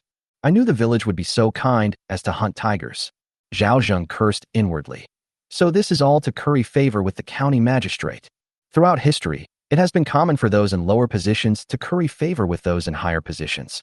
Just because the county magistrate liked to take concubines, he gathered 100 or 200 people into the mountains for the purpose of making tiger baskets effective, and 3 strong men lost their lives. These 3 men were the pillars of their families. Moreover, there was no explanation or compensation given for those who died while being conscripted for corvée labor. "We have to climb up." Zhao Zheng made a fierce decision, and then a good opportunity suddenly appeared in his mind. He glanced at the shop and spent 600 coins to buy 10 small blue pills. Then he bought a small porcelain bottle and put the pills into it. Then he walked up to the 2 men and asked, "May I ask if Yao Youjiao is in the government office?" The 2 were annoyed at being interrupted, and one of them scolded, "What do you want with Yao Youjiao?" "Oh, I know Yao Youjiao. He brought some mountain delicacies for him from the countryside." "You know Yao Youjiao?" Both of them were incredulous. Zhao Zheng nodded and acknowledged Yao Youjiao, saying that if there were any good mountain delicacies, he should send them to Yao Youjiao as soon as possible. As he spoke, Zhao Zheng showed the 2 the mushrooms in his basket. "Oh, Yao Youjiao is inside. You can just go in." Both of them looked a little better. "Thank you."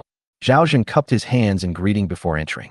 "Old ox, give this one the full weight," the older man said to the laborer who was shoveling coal after thinking for a moment. At this moment, Yao Xiong was reviewing the intelligence sent from Dagwan Township. The 2 villages are adjacent to each other, and there is a mountain called Dagwan Mountain in between. It is not very big, but behind Dagwan Mountain is Zhuzue, and there are bandits on the mountain. News came from Dagwan Township that bandits were planning to come down the mountain to plunder before the new year and have a prosperous year. As a resident of Fugui Township, patrolling and apprehending thieves was his primary job. "How much money do you have to fight these bandits to the death?" But if those bandits actually succeed, he will be under a lot of pressure. He was scolded by the village headman a few days ago for failing to hunt a tiger. If the village is robbed, even the Yao family wouldn't be able to step in to protect him. Although Yo Jiao was not the highest-ranking official in the village, he was in charge of the troops. Moreover, it was a position of real power. Although most of the power was in the hands of the township head, the Yao family's development had improved year by year since he took office. Once you lose this position, there will be plenty of people who will kick you when you're down. Therefore, he has to fight desperately to keep his position. Just then, one of his local soldiers came over and said, "A man from outside has come to deliver mountain delicacies to you." Old Zhao from the small mountain village. Old Zhao? Yao Xiong was initially confused, but then a figure flashed through his mind. He put down the letter in his hand and said, "Let him in." The bees and bee larvae were quite good, so he was deeply impressed by Zhao Zheng, especially Zhao Zheng's loyalty and righteousness, which he remembered vividly. A short while later, Zhao Zheng walked in and Yao Yu paid his respects. A smile appeared on Yao Xiong's face. "Old Zhao, what good stuff did you bring me this time?" Chapter 64. Power is a good thing. Zhao Zheng put down the bamboo basket and took out the dried mushrooms from it. Yao Yu said, "These are so fresh." Yao Xiong was slightly disappointed when he saw that it was just an ordinary wild mushroom. But then I thought, in the eyes of country folk, aren't these fungi a delicacy? What is a rare delicacy to them is not even worth a second glance to me. But remembering that Zhao Zheng had come all the way to the village to find him, he said, "The stuff is okay, but it can't compare to the bees. I can't give you a high price. He may have money, but he shouldn't be taken advantage of." Zhao Zheng smiled and said, "This is a real delicacy for Yao Youjiao to try, not this." Yao Xiong is interested? "Do you have something even better?" Zhao Zheng looked around, took out a porcelain bottle from his pocket, and handed it to Yao Yu. "Good stuff is in here." "What is this?" Yao Xiong opened the bottle and found small blue pills inside. "This is a man's treasure. It'll make men feel amazing, and the women in the house will be raving about it." Zhao Zheng chuckled. "Is this an aphrodisiac?" Yao Xiong was taken aback. "This one is better than that one. It works faster and doesn't harm the body. Even old people can use it and feel refreshed." "Are you serious?" "Honest and trustworthy. This is my most treasured possession, and I put a lot of effort into making it." "Do you know how to make pharmaceuticals?" "I don't know much," Zhao Zheng said. "I once saved a doctor who had fallen into the water. To thank me, he gave me a few prescriptions, saying that if I ever went out of business, I could make the medicine and sell it for money." He then lied. "The medicine is good, but the ingredients are too hard to find. It took me a long time to gather them all." "Have you tried it?" "The old doctor gave me some medicine before he left, and I used it all, which even cured my hidden ailment."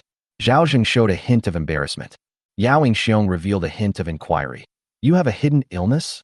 Zhao Zheng chuckled dryly and whispered a few words in his ear. Yao Xiong glanced down at Zhao Zheng's crotch. "Are you serious? Everyone in the village knows about my ailment, but they don't know that this medicine has cured me." "Yao Youjiao, if you don't believe me, you can go to the small mountain village and ask." Zhao Zheng said with a bitter face, "If it weren't for Yao Youjiao's character, I would never have brought this medicine." By this time, Yao Xiong was already 80% convinced that if the medicine was really that effective, then it would be extremely valuable. He became excited at the thought of the county magistrate's unspeakable secret. "This thing is even more powerful than tiger bones and tiger baskets. How much are you planning to sell it for?" "I was so grateful to Yao Youjiao for selling my bees for a high price last time. Consider this a gift to Yao Youjiao." Zhao Zheng waved his hands repeatedly. "Until now, it's a transaction where both parties are willing to buy and sell, and I respect your loyalty to your friends," Yao Xiong said. "Well then, it's best to be cautious with any medication that's ingested. Once I've confirmed the drug's effectiveness, I'll personally go to your small mountain village to find you." Fearing that Zhao Zheng would be unhappy, he added, "It's not that I don't trust you, but you're not a great doctor, so it's better to be cautious." Zhao Zheng nodded. Yao Xiong was indeed cautious. One should be careful about what goes into the mouth. However, the weak and the elderly should use it sparingly. Taking one every few days can enhance the experience, but it cannot be taken every day. Even the best medicine cannot withstand reckless use. "You're right. The medicine is just a catalyst. Good health is the key." Yao Xiong thought for a moment and then took out another silver ingot from his belt. "This is the money for your medicine." "That's enough. Although the materials for making medicine are hard to find, they shouldn't cost that much." Old Zhao accepted it. Yao Xiong stuffed the money into Zhao Zheng's hand without saying a word. "If you push me away again, I'll get upset." Zhao Zheng sighed and said, "Then thank you, Yao Youjiao." Yao Xiong patted his shoulder and said, You haven't had lunch yet? Stay for a quick meal. Oh, I wouldn't dare delay you. Zhao Zheng waved his hand repeatedly, picked up his bamboo basket, and walked out. He knew they were just being polite, and he couldn't believe them. Besides, there's a class difference between them that can't be erased with a bottle of medicine. Yao Yingxiong followed him out, and the people outside greeted him warmly. Yao, you please pay? Yao Yingxiong nodded and watched Zhao Zheng walk to the cart next to him. Old Zhao, is this your cart? Yes, all the firewood on the surrounding mountains has been cut down, so we'll sell some coal to use. Zhao Zheng said. Hey, fill the cart up, Yao Yingxiong said, pointing to a man. The two men who had been gossiping earlier hurriedly came up to Zhao Zheng and personally helped him shovel coal, saying with fawning expressions, Does Yao Youjiao know this brother? This is old Zhao selling charcoal at half price next time he comes to the village, you know? Yao Yingxiong looked down on the villagers and didn't think much of them either, but why wouldn't he do something that could easily win him favors? Yes, both men nodded and shoveled coal with all their might. Yao Youjiao actually personally escorted old Zhao out. Old Zhao's identity must be extraordinary. Next time, we'll definitely have to be more discerning. Many thanks to Yao Youjiao. Zhao Zheng also expressed his gratitude once again. The two men stopped when the cart could no longer hold any more coal. One of the men even took out 50 coins from his pocket and handed them to Zhao Zhengfang, who was unaware of Zhao's identity and had offended him greatly. The two men, who had been so arrogant just moments before, now wore a hint of fawning on their faces. It has to be said that power is a wonderful thing. Even a small-time peddler in the countryside has plenty of people trying to curry favor with him. Zhao Zheng chuckled as he accepted the money, then took out 20 coins and handed them over to the two brothers. You've had a hard time. Consider these 20 coins as my treat for you to have some tea. Yao Yingxiong nodded to himself, thinking that old Zhao was really good. He was not only honest, but also knew how to get along with people. After watching Zhao Zheng leave, Yao Yingxiong found someone he trusted to test the medicine. Old Zhu, why don't you try this medicine?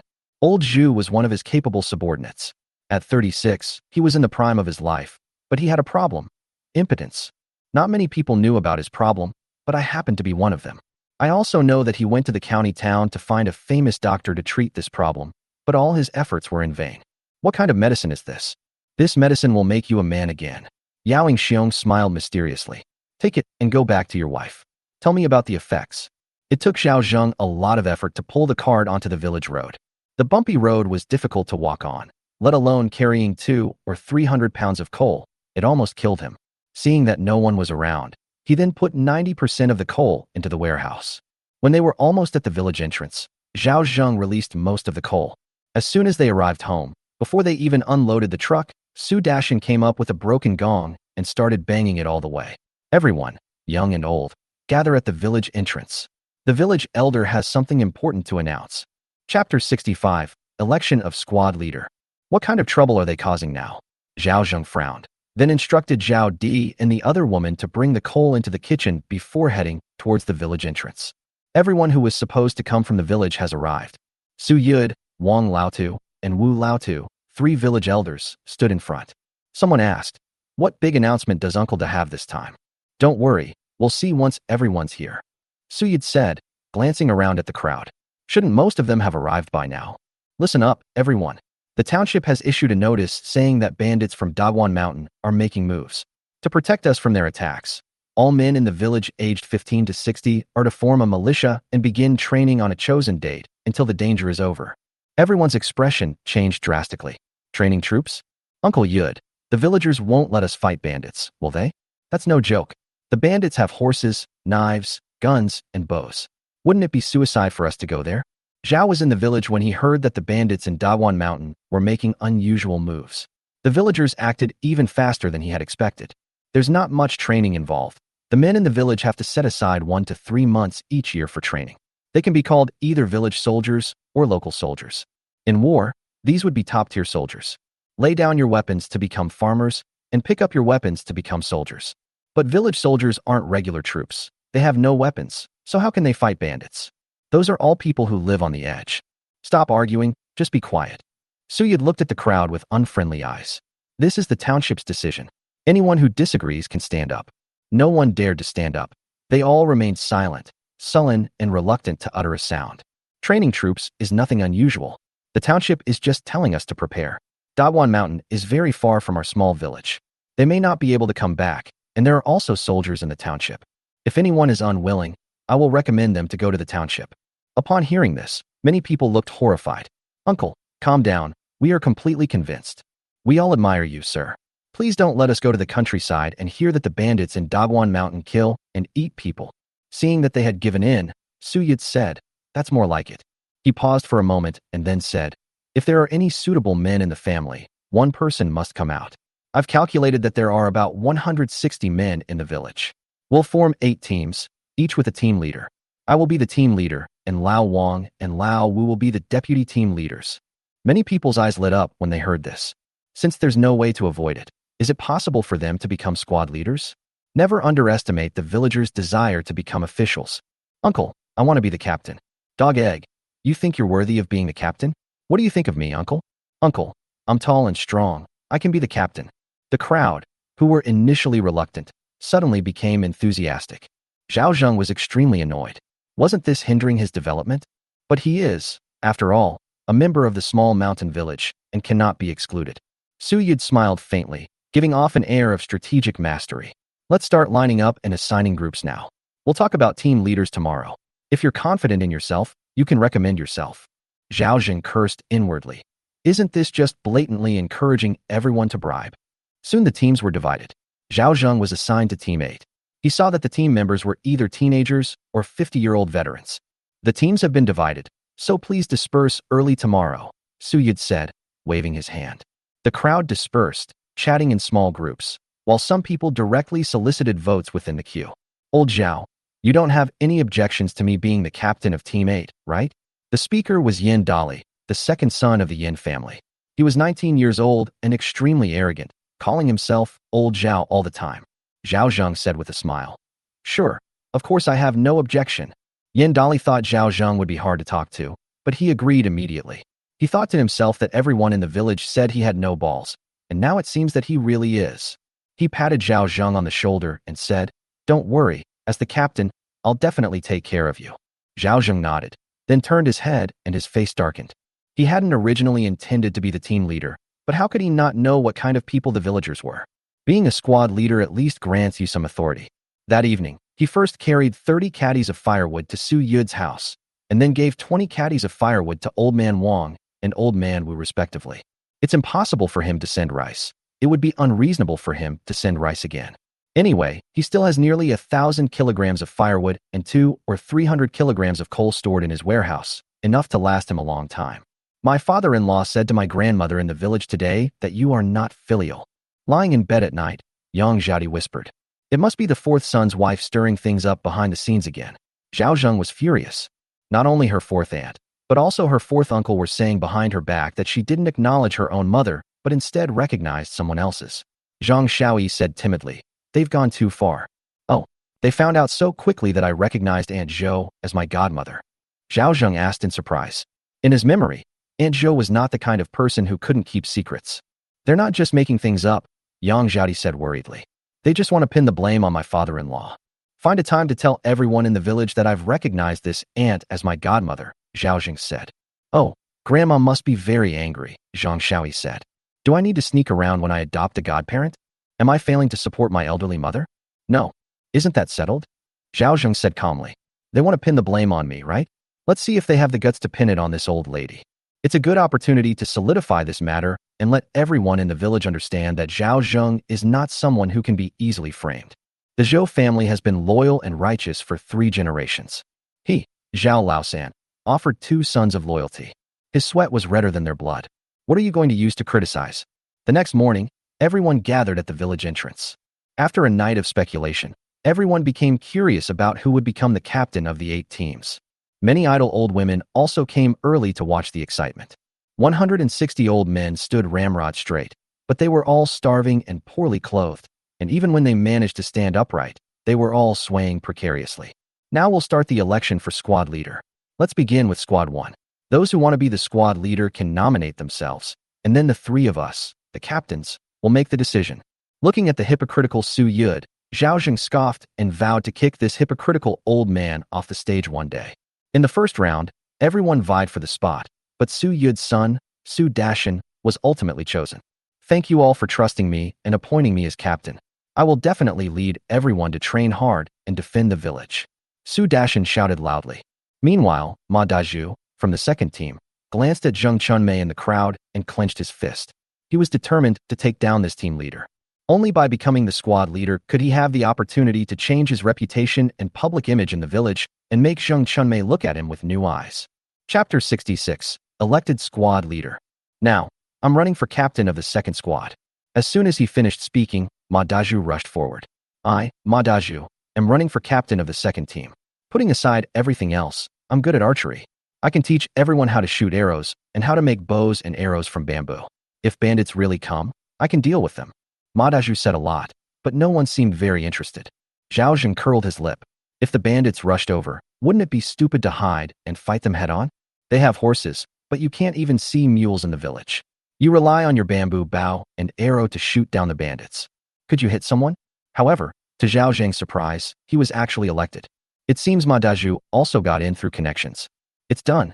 Ma Dazhu waved excitedly and looked at Zheng Chunmei in the crowd. Just then, Zheng Chunmei also looked in his direction, and he felt incredibly proud.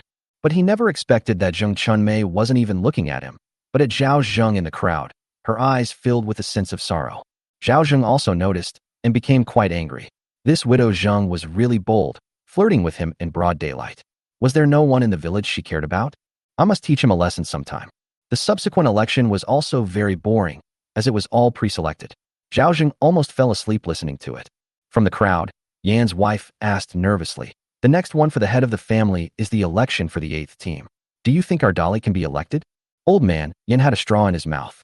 Dolly had already said that everyone in the team supported him, so there was no doubt about it.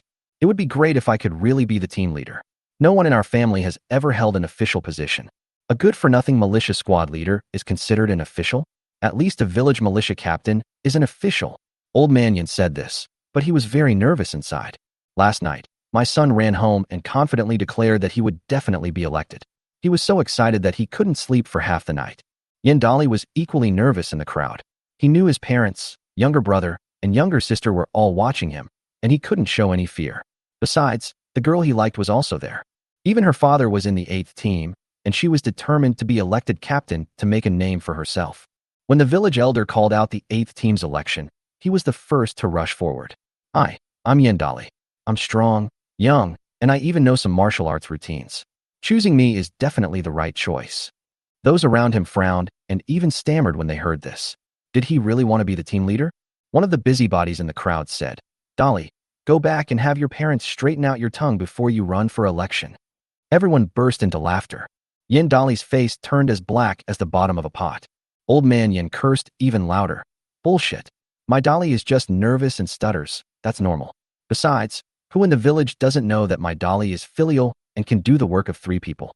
Is there anyone in the 8th team more suitable to be the team leader than him?" He offended everyone in Team 8 with just one sentence.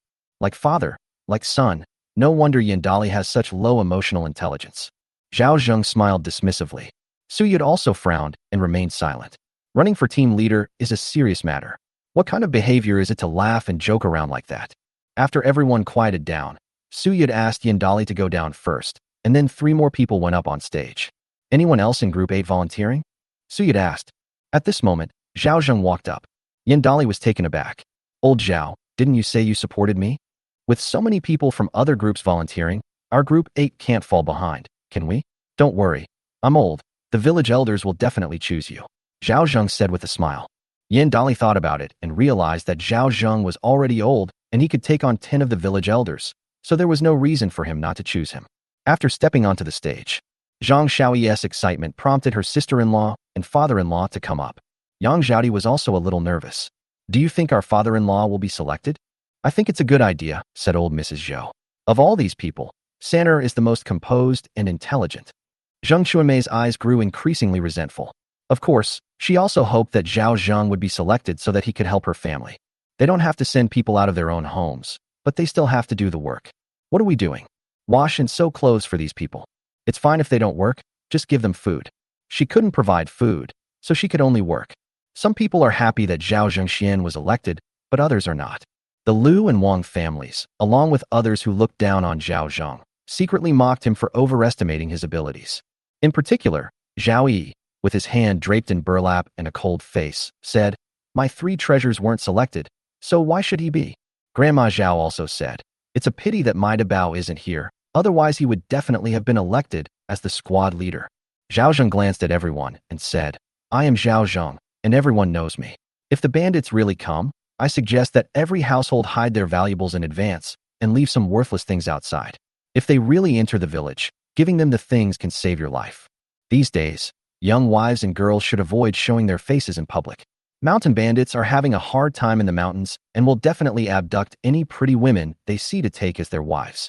So, to avoid this situation, we should prepare in advance. If I were the leader of the 8th squad, I would definitely lead everyone to survive and minimize the losses. After saying that, Zhao Zheng left. Many people fell silent. Indeed, there was no hope of winning a battle against the bandits with just these people. It's better to hand over the goods to save your life. It's not like this small mountain village hasn't been robbed by bandits before. They rarely kill people as long as they are honest. The most dangerous ones are actually the young wives and girls that Zhao Laosan mentioned. Those vicious mountain bandits are all lecherous, and once they take a liking to someone, they will definitely be kidnapped. Old man Yin sneered. What's the use of hiding from bandits if you're spineless? What's the point of having a squad leader like you then? The woman from the Yin family also said, choose our Dali, so he can teach you martial arts and protect the village. Lu's wife, Zhao Laosan, is no good. We can't let him be the team leader. Old Mrs. Wang and old Mr. Zhao are spineless. If we let them be the team leader, we'd be lucky if they didn't sell us out, let alone protect the village. Zhao Yi didn't say anything. He could curse in private, but he certainly couldn't say it openly. In fact, if Zhao Zheng could really become the captain, it would be a good thing for their family. He wanted Zhao Zheng to be elected, but he was also unwilling to accept it. Old Mrs. Zhao also kept a stern face and didn't say anything. Yang Zhaodi and Xiaoyi watched the 3 village elders whispering to each other, their hearts pounding in their throats. After a while, Suyid cleared his throat. After discussing it with the other 2 deputy captains, the 3 of us agreed that the most suitable person to be the captain of the 8th squad was Yin Dali had stepped forward, ready to receive everyone's attention. Zhao Zheng. Yin Dali was completely dumbfounded when Suyid called out that name. Chapter 67. The Benefits of Using Backdoors. Yin Dali's smile froze as he stared in disbelief at Zhao Jingzuan. Why did old Zhao choose Zhao instead of him? What did he have that was inferior to an old man? Old man Yin also said indignantly, it's just unfair. Zhao Laosan is a coward. He doesn't deserve to be the captain of the 8th team. Yan's wife chimed in. Zhao Sen must have used connections. Seeing the Yin family making a scene, Zhao Yi was the first to jump out and say, bullshit. How could my 3rd brother possibly get in through connections? Yang Zhaodi said angrily. Your Yin family is talking nonsense even though you weren't elected. My father-in-law would never use connections. Zhang Xiaoyi said angrily, her brows furrowed. Zheng Chunmei also shouted from the crowd. I have no objection to Uncle Zhao being elected based on his abilities. I have no problem with Zhao Saner being righteous. This is old Lady Ma. Old Mrs. Zhou couldn't bear to see Zhao Zheng being bullied, so she stood up and said, it was a fair election, and the whole village is watching. You guys should be more careful in your attempts to frame us. Do you really think everyone else is stupid? Immediately, many people stood up to accuse the Yin family of speaking without conscience. Old man Yin and his wife, though outwardly fierce, were actually too timid to utter another word for a moment. Yin Dali, you're going all out. Old Zhao, do you dare fight me? If you win, this captain position is yours. Zhao Zheng smiled faintly. What kind of skill is it if you think you can beat a young man with a fist? No matter how strong you are, can you beat a bandit with a knife? Dali, being a captain isn't about fists. Brains are what really matter. A captain's greatest role isn't killing bandits, but protecting the villagers from harm. I concede defeat. No need for a contest. Yin Dali clenched his fists and cursed. Coward. You don't even dare to hit me. He then angrily said to Su Yud. The village elder has admitted defeat. Shut up. Su Yud snapped his cane in anger, his face cold. This is the result of our 3 captains' discussion. Do you think we would favor Zhao Zheng? If you're that capable, I can recommend you to the local protection team. Mrs. Yin turned pale and said, you mustn't go to the countryside. Old man Yan's heart skipped a beat, and he hurriedly softened his stance, saying, Uncle Yud and Dali were ignorant and offended you, so we don't want to be the team leader anymore. What? You don't want it anymore? Can you afford it? Old Wang and Old Wu were initially a little guilty for accepting Zhao Zheng's favors, but the Yin family's commotion enraged them, and they unleashed a torrent of angry curses. You're brainless, but your son is even less brainless than you. Want to be captain? Only if the 3 of us are dead. Old man Yin got scared, walked up to his son, slapped him, and then kowtowed to the 3 village elders to admit his mistake. Yandali panicked a bit. He was just reckless, not truly fearless. He hurriedly knelt down, kowtowed, and admitted his mistake.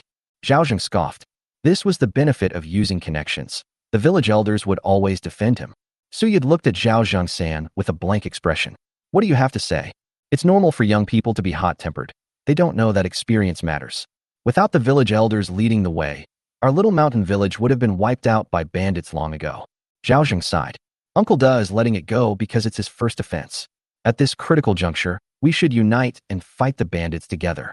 His words both praised the 3 village elders and expressed his own stance. The 3 village elders were overjoyed and nodded repeatedly. Since your captain has pleaded for you, we'll let it go this time. Suyid pointed at Yandali and said, if you're still not satisfied, keep it to yourself, and let's see if I dare to deal with you for disrupting village unity. With the accusation of damaging unity slapped on his head, Yandali didn't dare to utter a sound and stammered. No, absolutely not. Get back to the ranks. Yandali slunk back to the team and glanced at his family, all of whom looked disappointed. In particular, the girl he liked frowned and felt a surge of hatred in her heart. Staring at Zhao Zheng's back, he roared in his heart, damn old Zhao. You lied to me. Just wait, this captain will definitely not let you have it so easy. 8 team leaders have been selected. Everyone else should go back to the village. The team leaders will hold a meeting at the village ancestral hall. Suyid said this, and everyone dispersed. We arrived at the village ancestral hall. After everyone was seated, Suyid said, in order to prevent bandits, the 8 teams need to patrol day and night. In addition to patrolling, we also need to set up hidden observation points, which all require people to stand guard. Our suggestion is that the 8 teams take turns spending one day in pairs, while the other teams can use their spare time to do other things. However, you cannot leave the village too far. Starting today, you need to submit a report in advance to leave the village. You cannot leave the village without a valid reason. If you feel there are any problems, please feel free to raise them. Suyid glanced at the crowd. Zhao Zheng was the first to say, no problem, I will follow the village elders' instructions. The 3 village elders nodded secretly. Zhao San's skill in navigating interpersonal relationships is truly admirable. It's no wonder they promoted him. Ma Daju cursed under his breath. What a bootlicker. All he knows is how to flatter. He immediately shouted, I, Ma Daju, will resolutely obey the village elders' orders. In an instant, the captain's responses grew louder and louder. Okay, since there are no problems, let's start training today, with at least 1 hour of drills every day. Patrols are paired up according to odd and even numbers. If the first team patrols during the day in the first round, then the first team in the second round will patrol at night. No team can avoid this. Today, the first team will patrol during the day, and the third team will patrol at night. After leaving the ancestral hall, Zhao Zheng breathed a sigh of relief. Fortunately, each team could train independently. If they were all in one place, it would be difficult to slack off. Everyone was so hungry their legs were weak. How could they possibly train the troops? They didn't even have the strength to escape when the bandits came. Zhao Zheng was also helpless. Mingzhou clearly had 8,000 troops stationed there, but they couldn't deter the poor in remote areas. They wouldn't send troops for a small, wealthy village. Firstly, mobilizing troops consumes a huge amount of food and supplies, yet yields little reward. Secondly, they maintain peace within the territory. As long as there is no popular uprising, they will remain still. Those generals in Mingzhou would never send troops, even if it meant their lives. Hey Zhao, wait a minute. Neo Dalai, the squad leader of the 6th team, called out to Zhao Zheng. What's up? Zhao Zheng and Neo Dalai grew up together, but their relationship was just so, with neither gratitude nor resentment towards each other. He was chosen simply because he was a carpenter. These days, skilled craftsmen can make a living anywhere and are quite respected. From now on, we'll be partners, so we should work together more. Neo Dalai scratched his head, a little embarrassed, and said, I'm not afraid you'll laugh at me. I'm not bad at carpentry, but I'm not confident being the team leader. Can you teach me? Chapter 68. You won't even call me captain. Neo Dalai is a good person with a good reputation in the village. He is skilled and humble. Since he had asked for advice, Zhao Zheng was happy to say a few words. He immediately put his arm around Neo Dalai's shoulder, and they talked as they walked. That's a good relationship. Training troops is not an option. These soldiers are barely getting enough to eat, so you're making them work themselves to death by training them. That would be killing them. That's what I think too. Neo Dalai slapped his thigh. Old Zhao, you've hit the nail on the head. To be honest, if I don't train the troops, I'm afraid I won't be able to explain it. But if I do train them, I'm afraid they'll cause trouble. As they were talking, Zhao Zheng saw Ma Daju shout in a loud voice. Everyone from the second team, come and line up for training. Some people were unwilling, but Ma Daju immediately started cursing, saying that his official power was too great. Few people can hold on to power that has suddenly been granted to small farmers. Not only Ma Daju, but several other team leaders were also like this. People as clear-headed as Neo Dalei are relatively rare. The village elder only needs to give one opinion. He didn't say that training must be done in the village. If you take your team members a little further away on patrol, just say you were out training. Do you think your team members will expose you? If you're not going to patrol, I suggest you practice with all your team members. What are we practicing? Zhao whispered a few words in his ear. Do you understand? Neo Dalei's eyes lit up, and he gave a thumbs up. Brilliant. Absolutely brilliant. You can also divide the team into 2 groups of 10 people each, patrolling in the morning and the afternoon respectively. This will save so many people from being out in the cold wind. Patrolling at night requires extra caution. Bandits might not come down the mountain during the day, but they might at night. You need to carry a gong. If there's a problem, strike the gong immediately. One team should be outside and the other inside. If there's a problem, wake up the villagers immediately. Neo Dalei nodded repeatedly and shook Zhao Zheng's hand. Old Zhao, I didn't expect you to be so knowledgeable. I've really learned something. Zhao Zheng smiled and said, we're partners. As long as we cooperate well, we can make fewer mistakes. So, let's practice together more. As long as we don't make any mistakes when we're on duty, we'll be fine. That makes sense. Neo Dalei said gratefully, I know what to do. Lao Zhao, if there's anything you need in the future, just ask. As long as it's something I can do, I won't refuse. Zhao Zheng nodded and went. When I got home, Zhao Di had already heated up the food. My father-in-law, grandmother, and 4th uncle just arrived. Are they causing trouble again? No, not at all. Yang Zhaodi waved her hand repeatedly. Grandma wants you to go back when you have time. She said your eldest uncle is coming home in the next couple of days. Zhao Zheng nodded. Even if he was unwilling, he couldn't ruin his public image. Besides, the boss is a useless person now. How high can he jump? After lunch, I'll be training the troops this afternoon. I'll explain the precautions for firing tiles to you, and you can watch as they are fired, Zhao Zheng said. My father-in-law is very tired from training the troops, so eat more. Zhang Shaoyi piled the meat from her plate into Zhao Zheng's bowl until it was overflowing. After eating and drinking to their heart's content, Zhao Zheng went out and called the members over. Few of the 19 people were willing. In particular, Yandali dragged his feet and arrived at the very end, his dead fish eyes giving off a keep-away vibe. Zhao Zheng put his hands behind his back and said, I know you don't want to train soldiers, and I don't want to either. If we're all starving, who has the energy to train? Although the bandits may not necessarily come to our small mountain village now that they are coming down the mountain, the situation has been so bad these past 2 years that they might go to even more distant places to plunder. Don't expect the local government to send troops to help us. By the time they arrive, the bandits will have already disappeared. So we have to rely on ourselves. If bandits enter the village, we can't guarantee the safety of others, but at least we can protect our own families, right? So the focus of our training from now on is not on practicing movements, but on teaching you how to protect your families from harm the moment bandits come down the mountain. Don't take any chances and think that the bandits won't come or that even if they do, they won't affect your family. Never have such thoughts. Yin Dali whispered in the crowd. What a coward. All he knows is how to run away.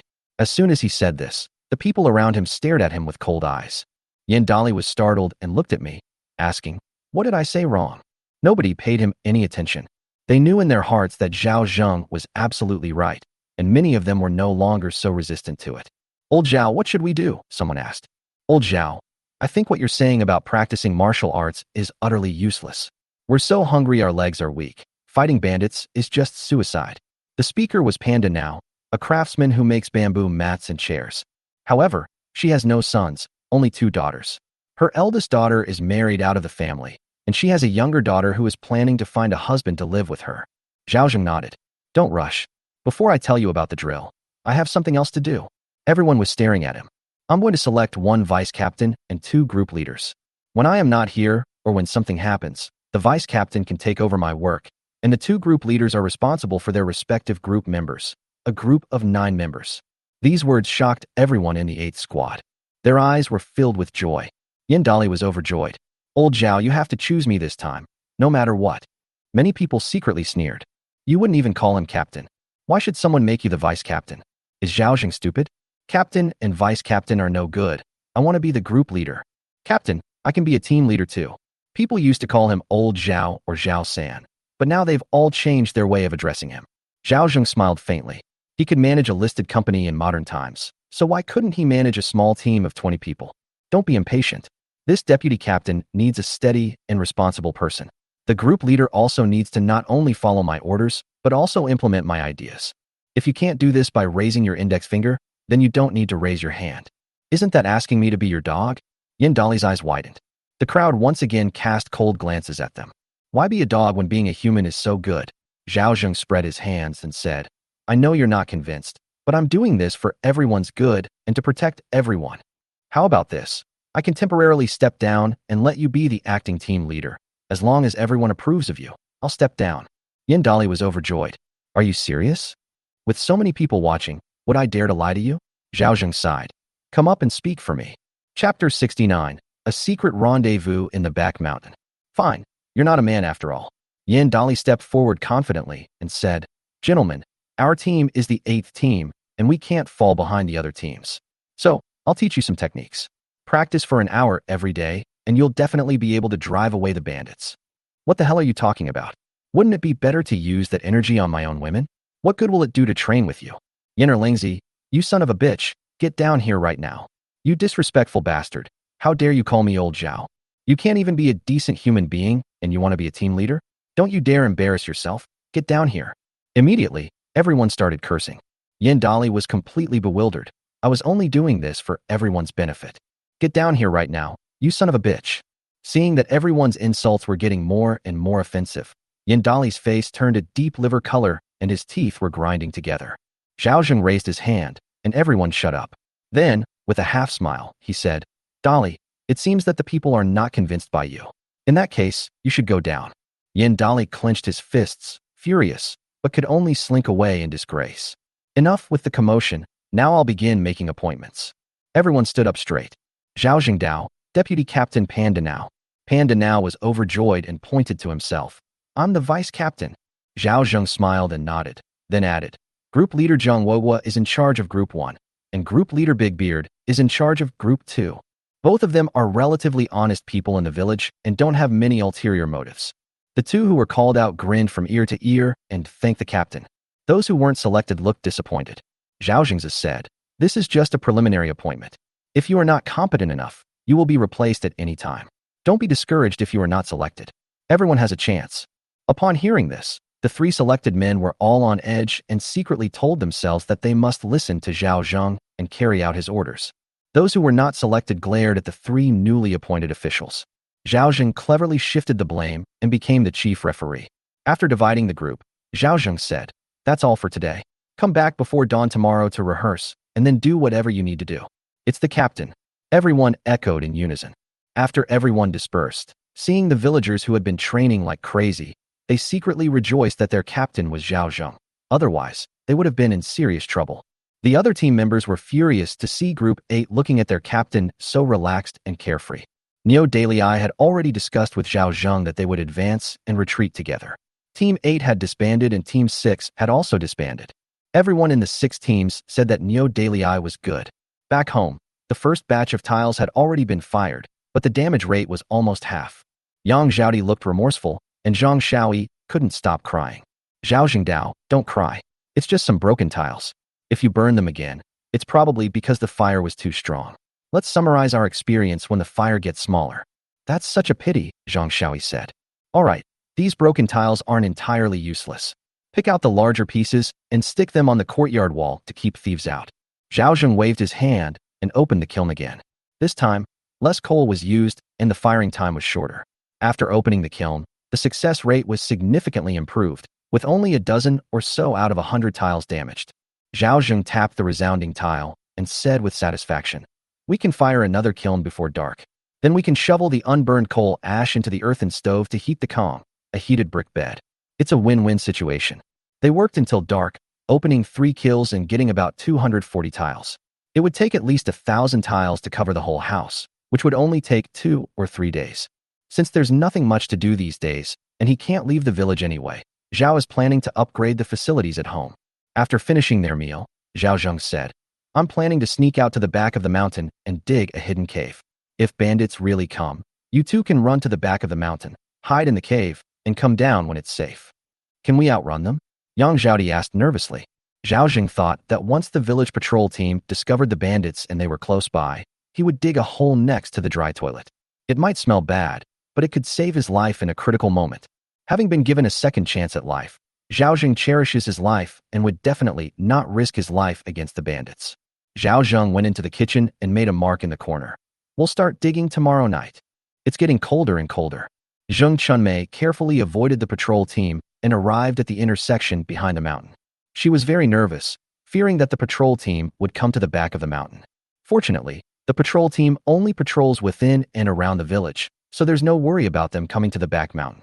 Just then, she heard light footsteps behind her, and then she was lifted into the air, startling her so much that she cried out.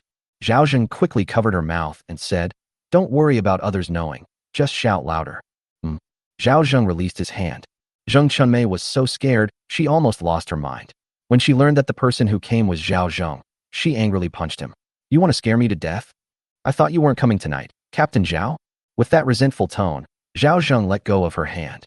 "This isn't the place to talk. Come with me." In the darkness, Zheng Chunmei was a little scared and held tightly to Zhao Zheng's arm. Many villagers, including her father-in-law and husband, were buried on the back mountain. Have we arrived yet? It will be soon. After an unknown amount of time, Zhao Zheng arrived at the entrance of a cave. This cave was not dug by Zhao Zheng. It was already there, and no one knew who had dug it. The cave is not large, and there are some stones and traces of fire inside. Sometimes when it rains, villagers working on the back mountain will take shelter here. Zhao Zheng took out a white candle and lit it, instantly illuminating the cave. He immediately asked, "Is there a cloth strip?" Zheng Chunmei blushed and took out the cloth hidden in her clothes and spread it on the ground. Chapter 70. Widow Zheng's Determination. "I was wrong, okay?" Zheng Chunmei felt excruciating pain in her back and cursed inwardly. "Damn old Zhao. He has no conscience at all. I just glanced at you a couple of times, and that's not allowed." Zhao Zheng took out a cigarette and then pulled out his lunchbox to eat. Zheng Chunmei's slight dissatisfaction vanished with the arrival of the boxed lunches. She finally understood that if she wanted to have a full meal, she had to make Zhao Zheng happy. When he opened the lunchbox, instead of millet rice or meat soup, there were 3 soft, large white steamed buns. Refined flour steamed buns? Zheng Chunmei was shocked. Refined flour was more expensive than rice. Zhao Zheng didn't want Yang Zhaodi to find out, so instead of getting food from home, he spent 3 coins to buy 3 steamed buns to save money and avoid washing the lunchbox. Don't like it? Who said I don't like it? Zheng Chunmei had been starving for 2 days and was so hungry that she picked up a steamed bun and stuffed it into her mouth. The sweet and delicious taste made her unable to help but make a satisfied sound. "It's so delicious. Uncle Zhao, where did you get this fine flour?" "Don't ask questions you shouldn't ask," Zhao Zheng said unhappily. Zheng Chunmei pursed her lips and didn't dare to ask. She then leaned close to Zhao Zheng and said, "Uncle, if you give me steamed buns every day, I promise I'll treat you like my own man and make you feel comfortable." "You haven't made me feel much better either." What hasn't Zhao Zheng seen before? This little temptation can't hold him back at all. "As long as you behave and make me feel good, I can still make sure you're well fed." Zheng Chunmei was somewhat unwilling. Hadn't she done all that tonight enough to satisfy him? "It seems that if I don't show some real skills next time, Zhao Laosan will look down on me." "Uncle, can I take this steamed bun back with me?" "No." Zhao Zheng's face turned cold. "Either finish eating and leave, or don't eat at all." Zheng Chunmei sighed inwardly, and then ate the 3rd large steamed bun, feeling full in no time. It's not very comfortable, but it's definitely better than going hungry. If possible, she would rather eat her fill at every meal than go hungry for 2 days and then eat her fill for 1. Sometimes she even thought about secretly having a child with Lao Zhao so that he might not be so heartless. Whenever this thought popped into her head, she was both afraid and somewhat tempted, but reality would never allow her to have a child with Zhao Laosan. "I just want to eat his food. Besides, Zhao Laosan is so powerful, I feel pretty good too. It's like I've made money twice." "That's right. How could a widow like me have a child for an old bachelor?" She handed the lunchbox to Uncle Zhao Zheng. "Will you come again tomorrow?" "In 3 days, I'll be on patrol at night. Wait for me at the intersection." Zhao Zheng stood up. "Remember to take a shower before you come. I don't want to touch you when you're all dirty." Zheng Chunmei nodded. After getting to know Zhao Zheng over the past few days, she had figured out his temperament. As long as you didn't cross his bottom line, he was easy to talk to. He is also generous and keeps his word. Although he's a bit ruthless and doesn't pity himself, he's definitely 100 times better than those smooth-talking men in the village. As they walked out of the cave, Zhao Zheng said with a half-smile, "Your father-in-law's grave is just ahead. Would you like to go and pay your respects?" Zheng Chunmei trembled with fright and angrily punched Zhao Zheng, then said, "Fine, I'll go. You're not afraid, and neither am I. If my father-in-law knew you were bullying me like this, he would definitely settle accounts with you." Zhao Zheng smiled silently. He didn't have that kind of fetish. On the way down the mountain, Zheng Chunmei kept whispering in his ear, "Uncle, are you my man now? Uncle, you're the only one I can rely on now." If it were an ordinary person, they would have been moved by her pitiful words. But Zhao Zhengkai didn't believe it, even though it did sound very protective. Can he handle something that even Dorgan couldn't? "Let's go back." Zhao Zheng let go of his hand. "Uncle, I'm going back now." Zheng Chunmei, who had just finished eating and drinking, was startled when a dark figure suddenly appeared at her doorstep. "Chunmei is my daju," Zheng Chunmei said angrily. "Are you crazy? What are you doing hiding at my doorstep? If my mother-in-law finds out, how will I ever face anyone again?" Ma Daju repeatedly apologized to Chunmei, saying, "I was looking for you, but there's a patrol team in the village, so I didn't dare wait for you in front for fear of being discovered." Zheng Chunmei has absolutely no desire to have any entanglement with Ma Daju now. Don't be fooled by Zhao Zheng's indifference towards her. Men are all selfish and petty. If she continues her ambiguous relationship with Ma Daju and rumors spread, Zhao Zheng will definitely be angry. What if he cuts off his food supply? Can Ma Daju allow himself to eat millet rice, steamed buns, and drink meat soup? Tell me what's wrong. I'm tired. Zheng Chunmei's tone was distant. "Chunmei, I've become the squad leader of the second team. You can come to the second team for logistics. I can take care of you," Ma Daju said with some pride. As he spoke, he pulled out a large piece of wild vegetable pancake from his shirt. Why was it a large piece? He was so hungry that he couldn't resist breaking off a small piece. "Chunmei, are you hungry? Here's a wild vegetable pancake for you." Looking at the dark-colored wild vegetable pancakes, Zheng Chunmei had no interest whatsoever. "I don't want it." "Why?" Ma Daju is confused. "Are you still blaming me for not letting you eat meat?" Zheng Chunmei shook her head as she ate the meat. She's been eating so much these past few days. Her face flushed at the thought of the appetizers Zhao Zheng had given her in the cave. "The taste is still lingering in my throat." Clearing his hoarse voice, he said, "It's not that you're the captain of the second team now. You have to train the troops every day, so you need this pie more than I do." Ma Daju felt a warmth in his heart. It turned out they cared about him. "It's okay, I can handle it. You need to breastfeed the baby, so you need it more than I do." "I said I don't need it, and that means I don't need it." Zheng Chunmei was getting impatient. Her legs were sore, her body felt weak, and her throat hurt. She didn't want to argue with Ma Daju at all. She wouldn't even look at a broken wild vegetable pancake. Just then, a voice came from the courtyard. "Who's outside? Is it Chunmei?" Zheng Chunmei panicked. "My old lady heard this. You'd better run." Ma Daju felt a chill run down his spine and ran away as fast as he could, not forgetting to say before he left, "Chunmei, wait for me. I'll make sure you get to eat meat as soon as possible." Zheng Chunmei breathed a sigh of relief and replied, "Mother, it's me." Pushing open the door and walking in, I saw the old woman standing at the door. Although I couldn't see the expression on her face, I knew she must look very unhappy. "Who were you chatting with outside just now?" Chapter 71, 2 Contracts. "Nobody like it." "Is that farting, Ma Daju?" Old Mrs. Li snorted coldly. "You heard everything. Why are you asking me?" Zheng Chunmei felt annoyed and didn't want to argue with her. She was really tired after climbing the mountain and going through all that trouble tonight. "Chunmei, I know you're still young, but men can't be relied on. I used to think Ma Daju was all right, but not anymore. His father is crippled and his brother is injured. How will he manage to support the whole family all by himself?" The old lady of the Li family said earnestly, "Cut off all contact with him." "We didn't have a very deep relationship to begin with," Zheng Chunmei said wearily. Ma Daju didn't even touch her hand. To be honest, the old lady knew about this before, but she turned a blind eye. "Why? Isn't it just that you want Ma Daju to come to your house and help you out? This kind of thing is not uncommon.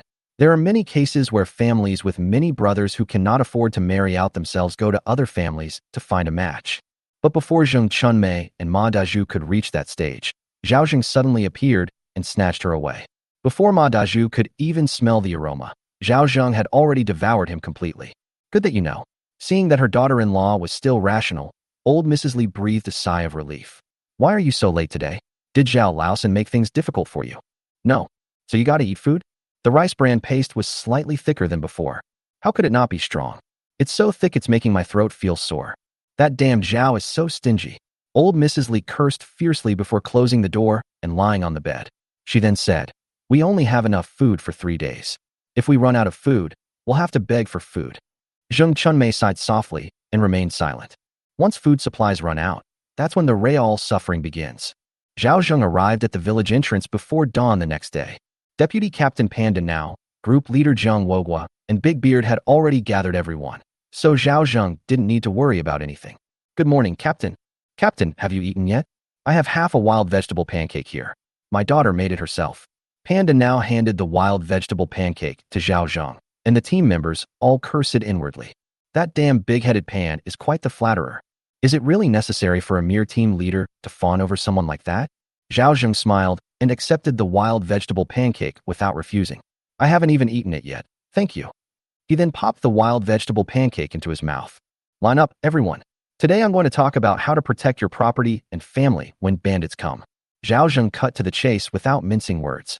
First, he needed to plan the retreat route in advance. Second, he needed to leave some valuables at home to prevent the bandits from getting away with nothing and then killing him in a fit of rage. Because we are the village guard team, we have an obligation to protect the villagers. However, our numbers are limited, so we only need to take care of the area belonging to our 8th team. We will go door to door to explain the plan to our neighbors as I am about to describe it. Zhao Zheng's unique drill also attracted the attention of the team members, who all listened attentively. Only Yandali looked displeased and would occasionally retort. Zhao Zheng completely ignored this kind of pedantic argumentative person, then clapped his hands and said, "Let's get started." Everyone sprang into action. The drill by the 8th team immediately attracted the attention of the villagers and the discussion of other teams. I'm dying of laughter. When the bandits came, he didn't resist and even led the way in running away. Zhao Laosan is such a coward. Are all the guys in Team 8 cowards? These are the words of Ma Dazhu and several other young team leaders. The vast majority of villagers had no intention of fighting against the bandits. Although they envied them, they still followed the captain's words and relentlessly condemned this cowardly move. And the 6th team is just as pathetic as the 8th team. They are indeed partners. Everyone burst into laughter. Neo Dalai, however, turned a deaf ear. He had no desire to fight. His mind was filled only with the yearning to live. For 2 consecutive days, Zhao Zheng launched surprise attacks in the village, sometimes during the day and sometimes at night. Zhao Zheng also planned 2 retreat routes. As long as they retreated along these routes, the bandits would definitely not catch up. Although it caused complaints from the neighbors, they still resolutely carried it out. In addition, there was another thing that gave Zhao Zheng a headache. These past few days, Suyud has frequently led the village guard team to patrol the Zheng family's residence. In Zhao Zheng's view, robbing a poor man by bandits was not as good as robbing a landlord. But in reality, the landlords kept slaves and tenants, built walls, fortifications, and weapons. With too few people, you can't break through. With too many, you're vulnerable to being cut off from the rear and having your base attacked. Most of the bandits were ordinary people who couldn't survive.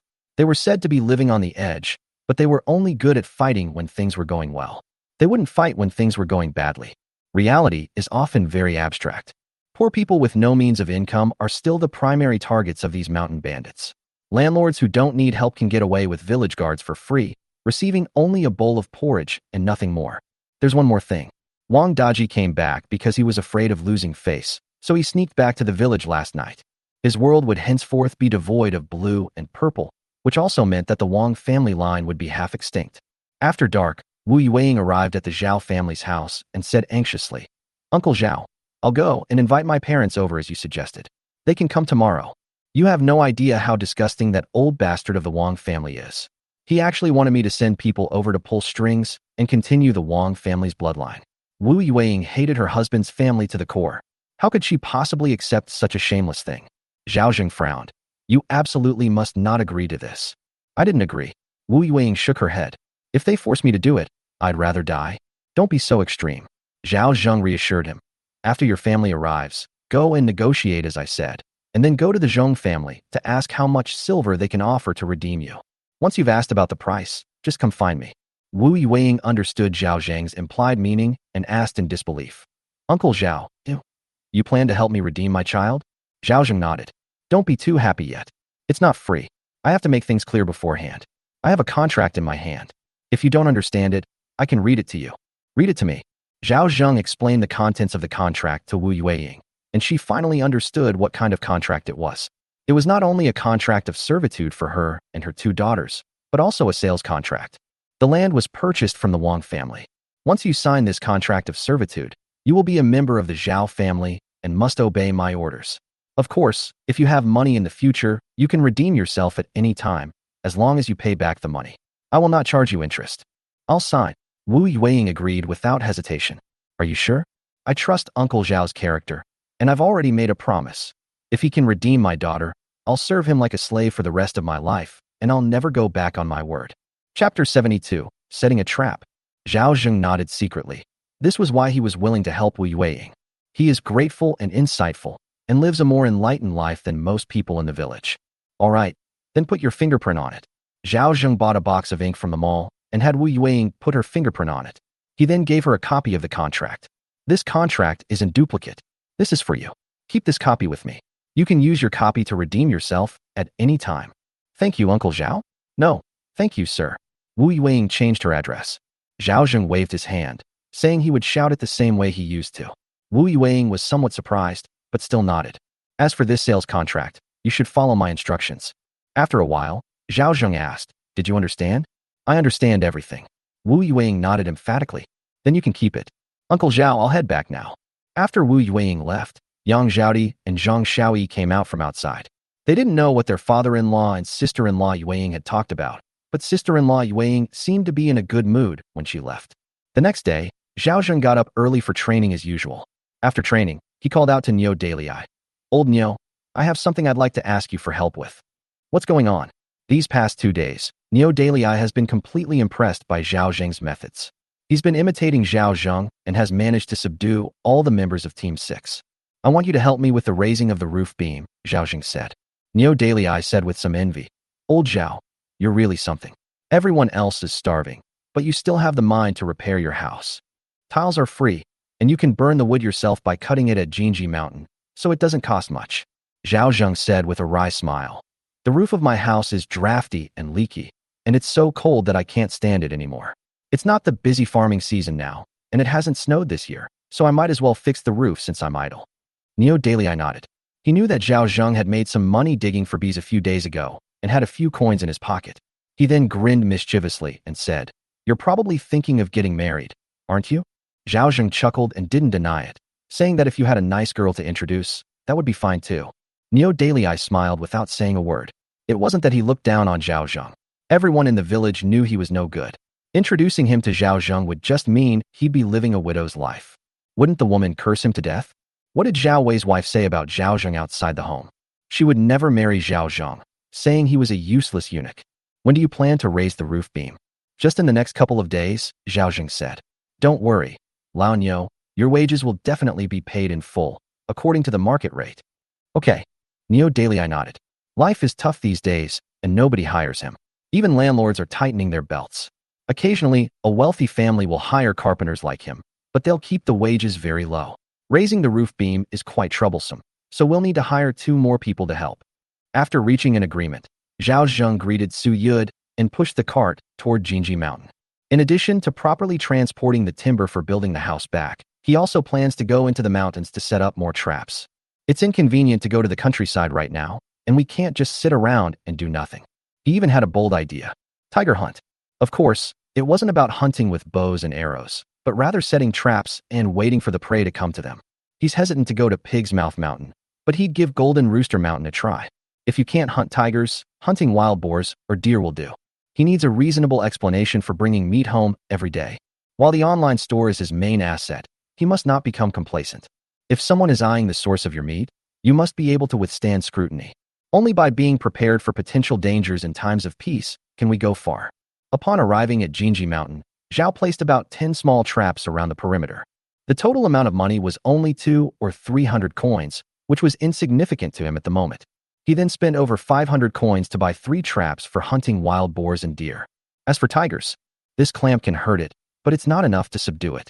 Of course, Zhao Zheng could smear some poison on it, but could the meat of a tiger that had been poisoned still be eaten? He also wanted to try the taste of tiger meat.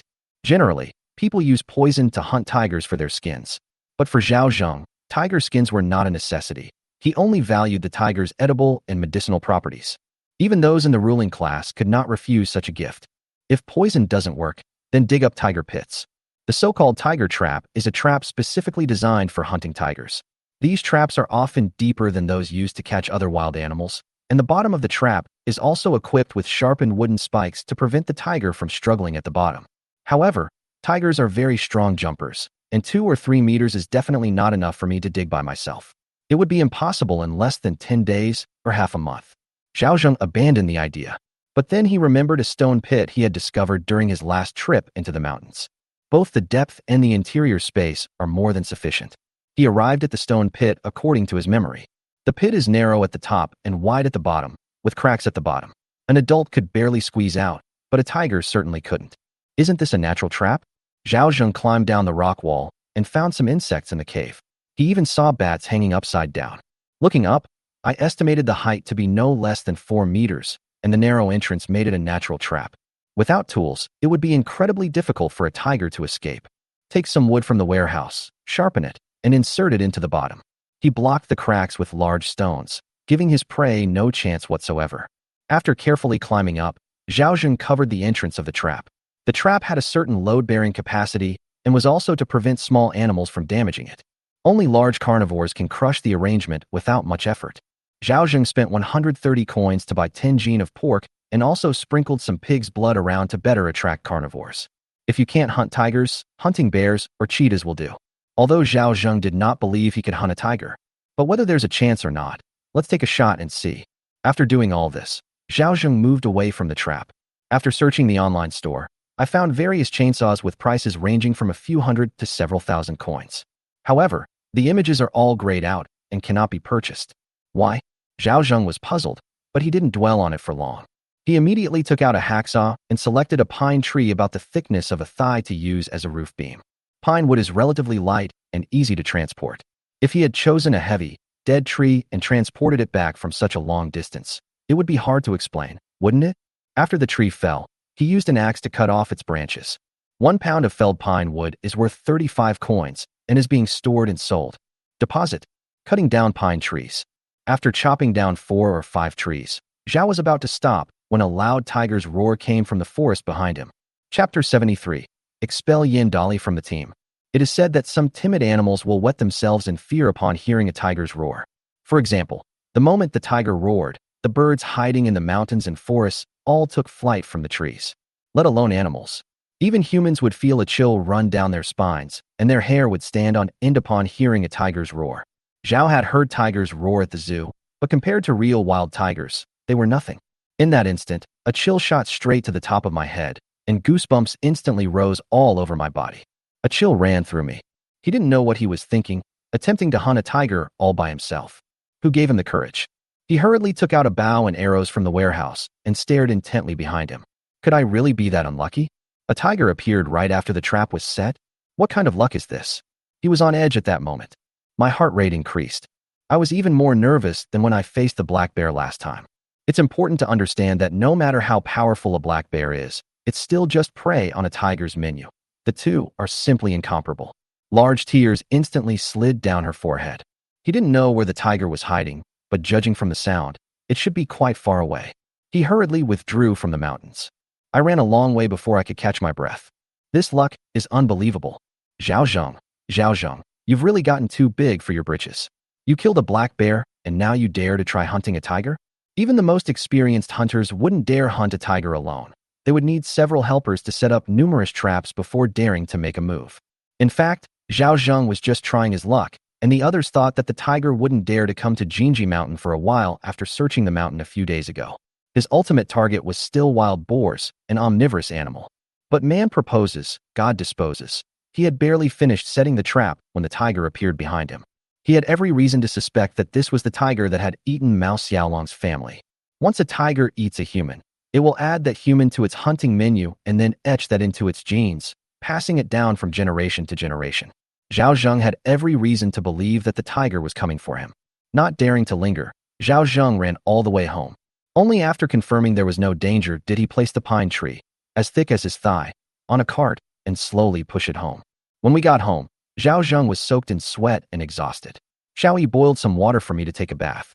Seeing the pine logs being brought back from outside, Zhang Xiaoyi thought her father-in-law was covered in sweat from transporting the logs and said with concern, "Father-in-law, you've worked so hard."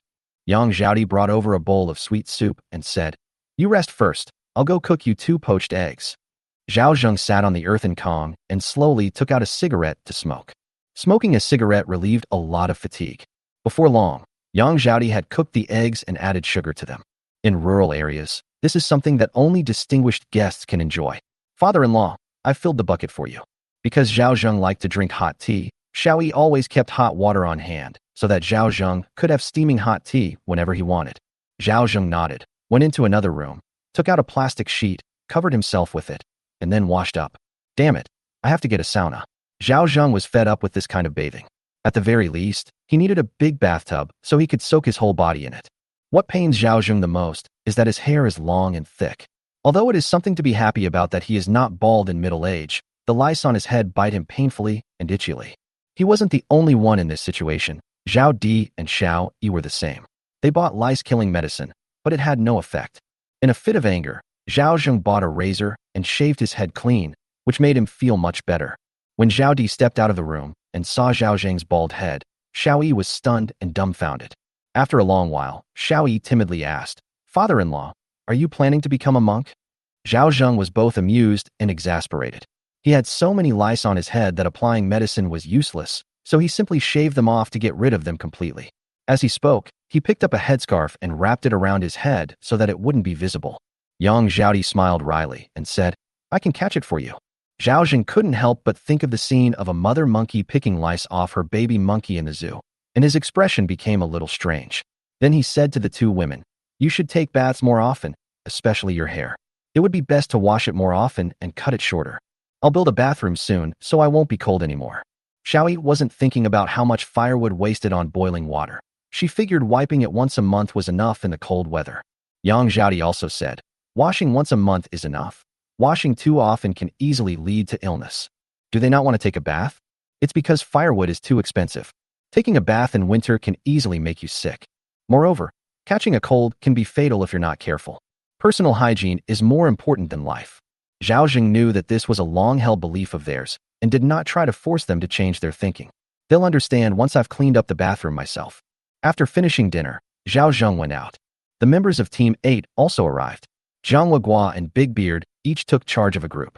Pan Dineo hurriedly greeted him when he saw him coming. "Hello, Captain." Everyone shouted in unison, "Hello, Captain." Zhao Zheng nodded, looking very confident. "Today is our first night patrol. The first group will be outside the village in the first half of the night, and the second group will take over the task in the second half of the night. I have already made arrangements with the old leper at the entrance of the village. The members of the second group will sleep at the old leper's house, and I will send 1 person to stand guard. This way everyone can rest and still have the energy to work the next day. It's the captain." Everyone nodded in agreement with Zhao Zheng's method.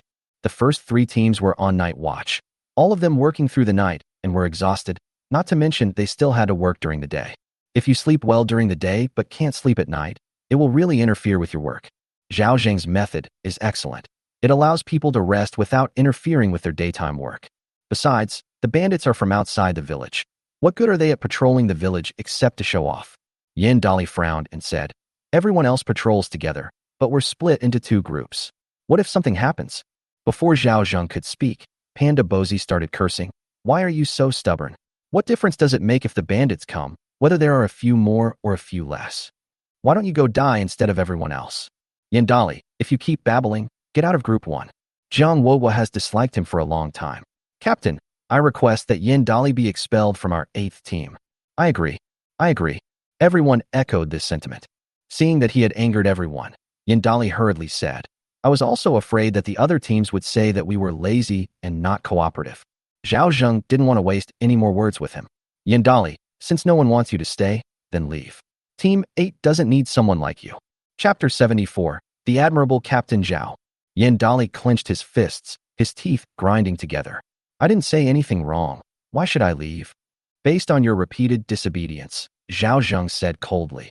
"If you don't want to go to the township's protection team, then obediently leave and go to the logistics department to help the team members wash clothes and serve tea and water. That would be a contribution. If you continue to cause trouble here, I'm going to my old home in the village right now." Zhao Zheng turned and left. Yin Dali's eyes turned red with anger.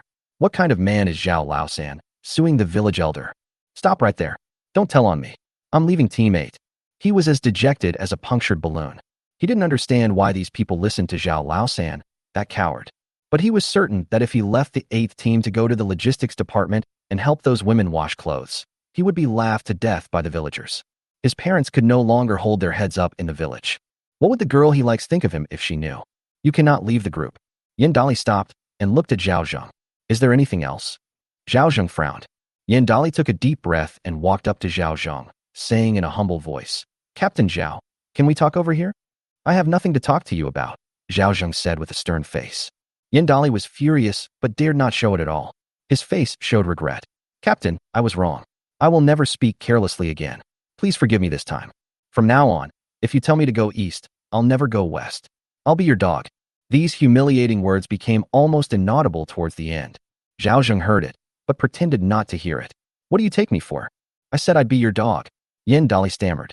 Can't you hear me? Speak louder. Zhao Zheng put his hand to his ear. Everyone was holding back their laughter. Did they all hear it? But Zhao Zheng didn't? Yin Dali glanced at the others, his heart burning with anger. But in the end, in order not to be kicked out of the 8th team, he still went all out and said, be your dog. Puff. Ha ha ha ha. Everyone burst into laughter. Panda now looked at Yin Dali with disdain, thinking, this guy thinks he can marry my Lingji? Both Zhang Wogua and the bearded man were satisfying to watch. Previously, Yin Dali mocked them for giving Zhao Zheng a dog, but now he's begging Zhao Zheng a dog in front of everyone, which is really too satisfying. The others were secretly alarmed. Zhao Zheng was not only skilled in training soldiers, but also adept at handling interpersonal relationships. He could deal with Yin Dali so easily that he made him behave like a dog. No wonder the village elders chose him to be the team leader. It's simply incomparable. Oh, so you want to be my dog? Zhao Zheng looked at Yin Dali's embarrassed face and pondered for a moment. Fine, since you're so sincere, I'll give you one last chance. Remember, this is the last chance. If you can't seize it, you're out of Team 8. Thank you, Captain. Yin Dali nodded stiffly. Go back. Yin Dali returned to his original position dejectedly, having completely lost face. Although he hated Zhao Zheng to the core, he no longer dared to openly contradict Zhao Zheng. However, for Zhao Zheng, having a couple of argumentative characters in the team is perfectly normal. It's good to make an example of them. After his actions, everyone's gaze towards him changed. Now let's begin the patrol. According to our previous plan, Deputy Captain Pan, you will keep watch in the village while I go to the back mountain to provide backup at any time. If there is any emergency, lead everyone to the back mountain immediately. I will guide the villagers from the back mountain. It's the captain. Panda now nodded emphatically. The members also got busy with their respective duties. Bang bang. Panda now, holding a bamboo tube, began his watchman's clapper along the main village road. One watch, from 7 to 9 o'clock tonight. Villagers, be careful with fire. None of the villagers knew Mingli. Why is Zhao Laosan's patrol different from everyone else's? There are also people responsible for keeping watch. That's great. Now I know what time it is. For most villagers, the beating was a novelty, but for Zhao Zheng, it was a reminder not to sleep too soundly. If the bandits came in the middle of the night, everyone in the village would be fast asleep, and there would be no way they could escape in a short time. Only the members of Group 8 knew the deeper meaning behind this, which was also why they admired Zhao Zheng. Moreover, while all the other members could rest, Zhao Zheng had to stay alone on the desolate back mountain all night. Who wouldn't admire such dedication? At the very least, they couldn't do what the back mountain was like, dark, cold, and scary, with occasional flickering will-o'-the-wisps. If any child misbehaves, people will threaten to throw them into the back mountain. It can stop a child from crying at night. Zhao Zhengkai didn't believe any of this. He was certain that no one would dare to come to the back mountain at night, which was why he set up his secret base there. After Pan Dineo finished his watch, Zheng Chunmei arrived as scheduled. If it weren't for the flickering firelight in the darkness, she wouldn't have dared to go upstairs. Smelling the smoke, she walked up to you. Aren't you on patrol at night? How dare you send me to the back mountain? Aren't you afraid someone will find out? Zhao Zheng explained the reason, and Zheng Chunmei chuckled. They all thought you were all alone and miserable in the back mountain. Who would have thought you were stealing a widow in the back mountain? Aren't you ashamed to say that? You don't like it? Widow Zheng asked, raising her head. Zhao Zheng had no answer and quickly changed the subject. Did you take a shower? It's been washed inside and out. It's so clean, Zheng Chunmei said, then couldn't help but sneeze. Did you catch a cold? Yes, a little. Zheng Chunmei couldn't help but shiver. Hurry up, it's windy, I'm so cold. Zhao Zheng, though not cold from being wrapped in a bearskin coat, still tucked her under his arm, and slowly walked towards the forest. This time, Zhao Zheng did not go to the back mountain, but chose a cave near the top of the mountain. He dug this cave on the spot so that he could react immediately if anything happened at the foot of the mountain. Once inside the cave, Zhao Zheng lit a candle. Zheng Chunmei, on the other hand, laid out the cloth with practiced ease. In the dim candlelight, Widow Zheng knelt there. Her hair was tied up and a wooden hairpin was inserted. She even had a little rouge on her face, and her small lips were so red that they looked like they had been smeared with blood.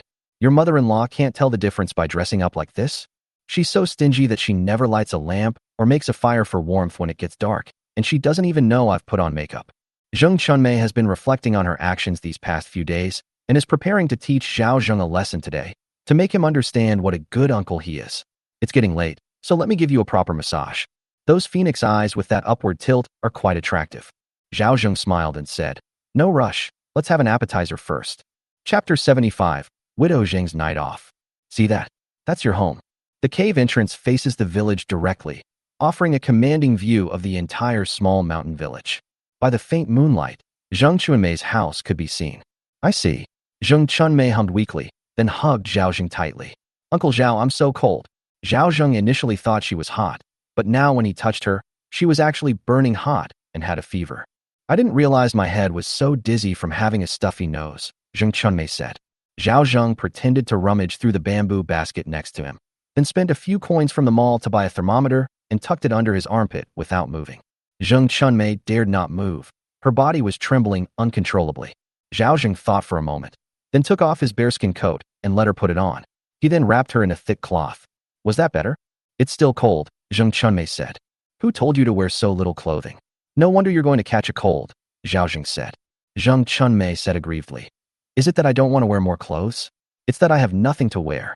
We didn't have many clothes at home to begin with, and with the weather being cold and the child still young, we couldn't let him get cold. So, my mother-in-law wore all the remaining clothes. She wouldn't let me wear it out when I went out, and she would even let me sleep in it. When I got home at night, the bed was as cold as an icebox. Not everyone has a heated Kong bed, firewood, and thick clothes like your family. Zhao Zheng sighed, and then took the thermometer from under her armpit. He saw that her temperature had reached 39 degrees Celsius. He has a high fever. Why didn't Zhao Zheng say anything when he frowned and looked distressed? Zheng Chunmei wept silently. I was afraid you would think I was being dramatic, afraid you would think I was trying to extort you. The already thin and haggard widow Zheng looked like a broken vase at this moment. Zhao Zheng rummaged through the cabinet again and took out a fever reducer and some medicine for treating colds. He took a kettle and cup from the basket, prepared the medicine, and handed it over. He gave her the fever reducer and this medicine to treat colds. It's too expensive for me, Zheng Chunmei said with red eyes. She knew that Zhao Zheng was not a stingy person, but at this moment, she couldn't help feeling humble. You gave it to me willingly, even though I didn't need it. Zhao Zheng exhaled a puff of smoke. If you die of illness, where will I find such an obedient young widow? Go away. I thought you were reluctant to part with me, but it turns out you were just afraid of having no one to take care of you. Zheng Chunmei said this, but she very conscientiously took the medicine, drank it, and felt a warm feeling in her stomach. She thanked Uncle Zhao. Zhao Zheng pursed his lips, then took out a lunchbox from the bamboo basket and ate. Eating your fill will help you recover faster. Zheng Chunmei took the lunchbox. It felt heavy, and she thought it probably contained millet rice. But when I opened it, I was completely stunned. Rice and chicken? So much.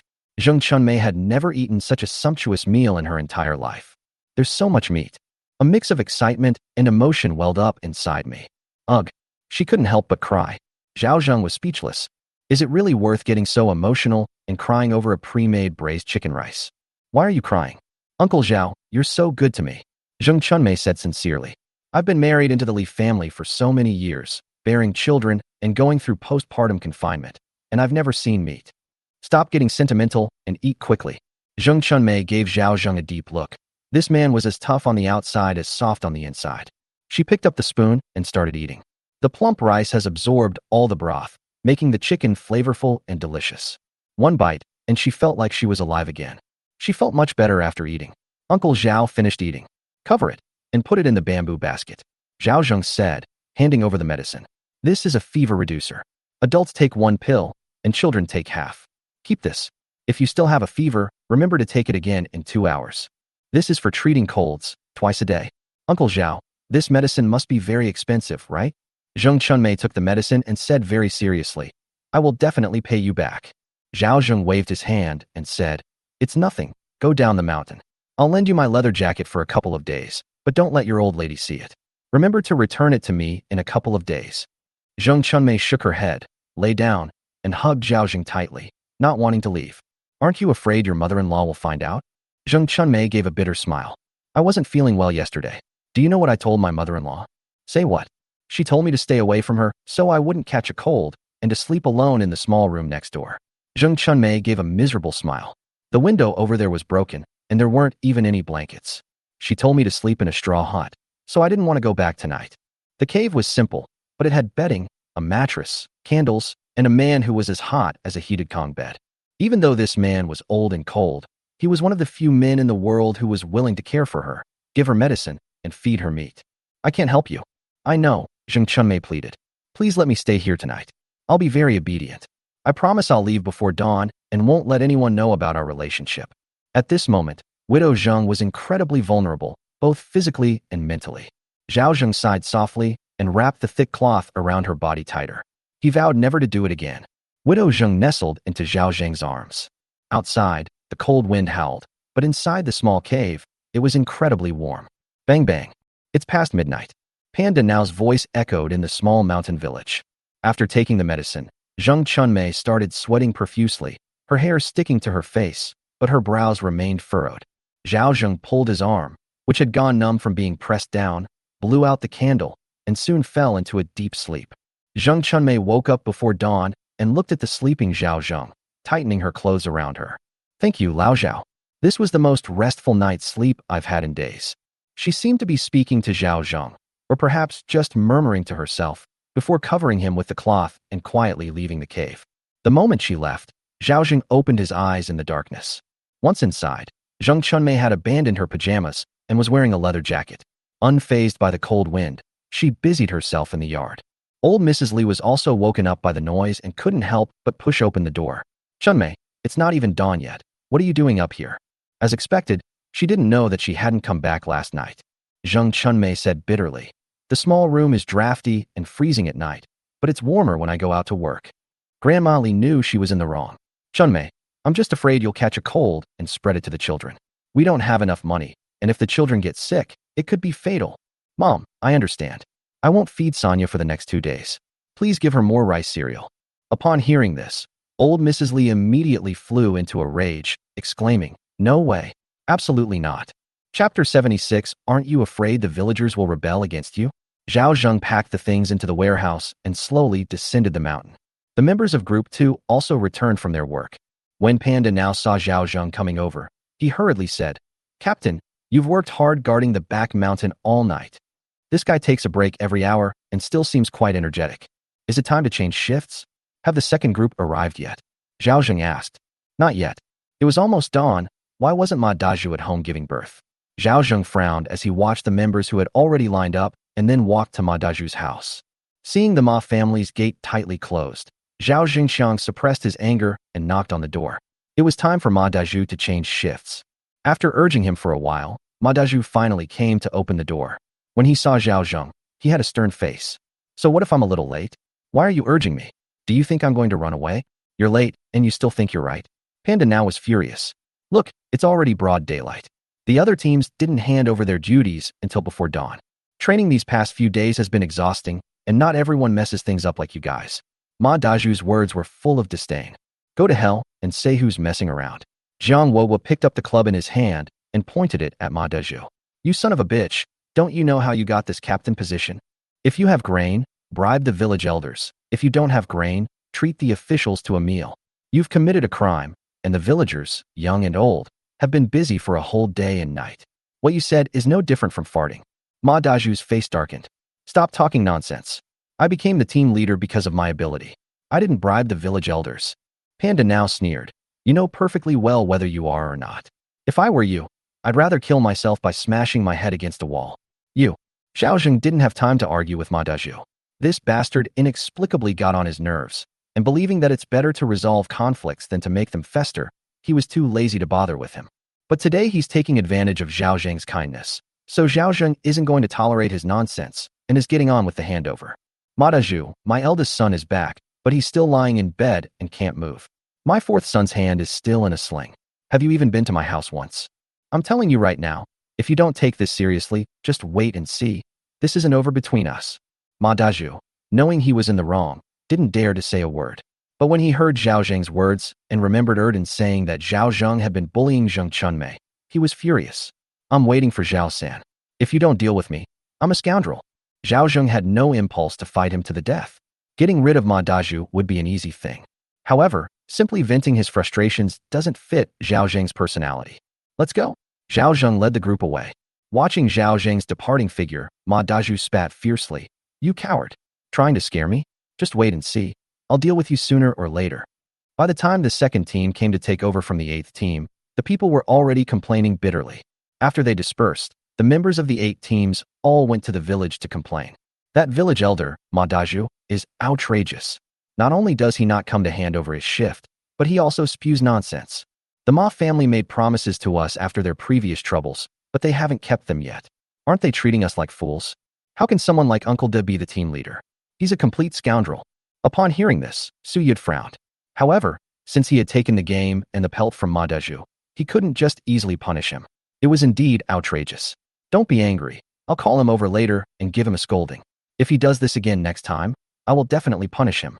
Everyone was dissatisfied with Su Yud's attempt to smooth things over. Zhao Zheng spoke up. When Uncle De was in the meeting, we all agreed that we would hand over the shift on time. We don't blame the members of the second team. We only blame the captain of the second team for not following the rules.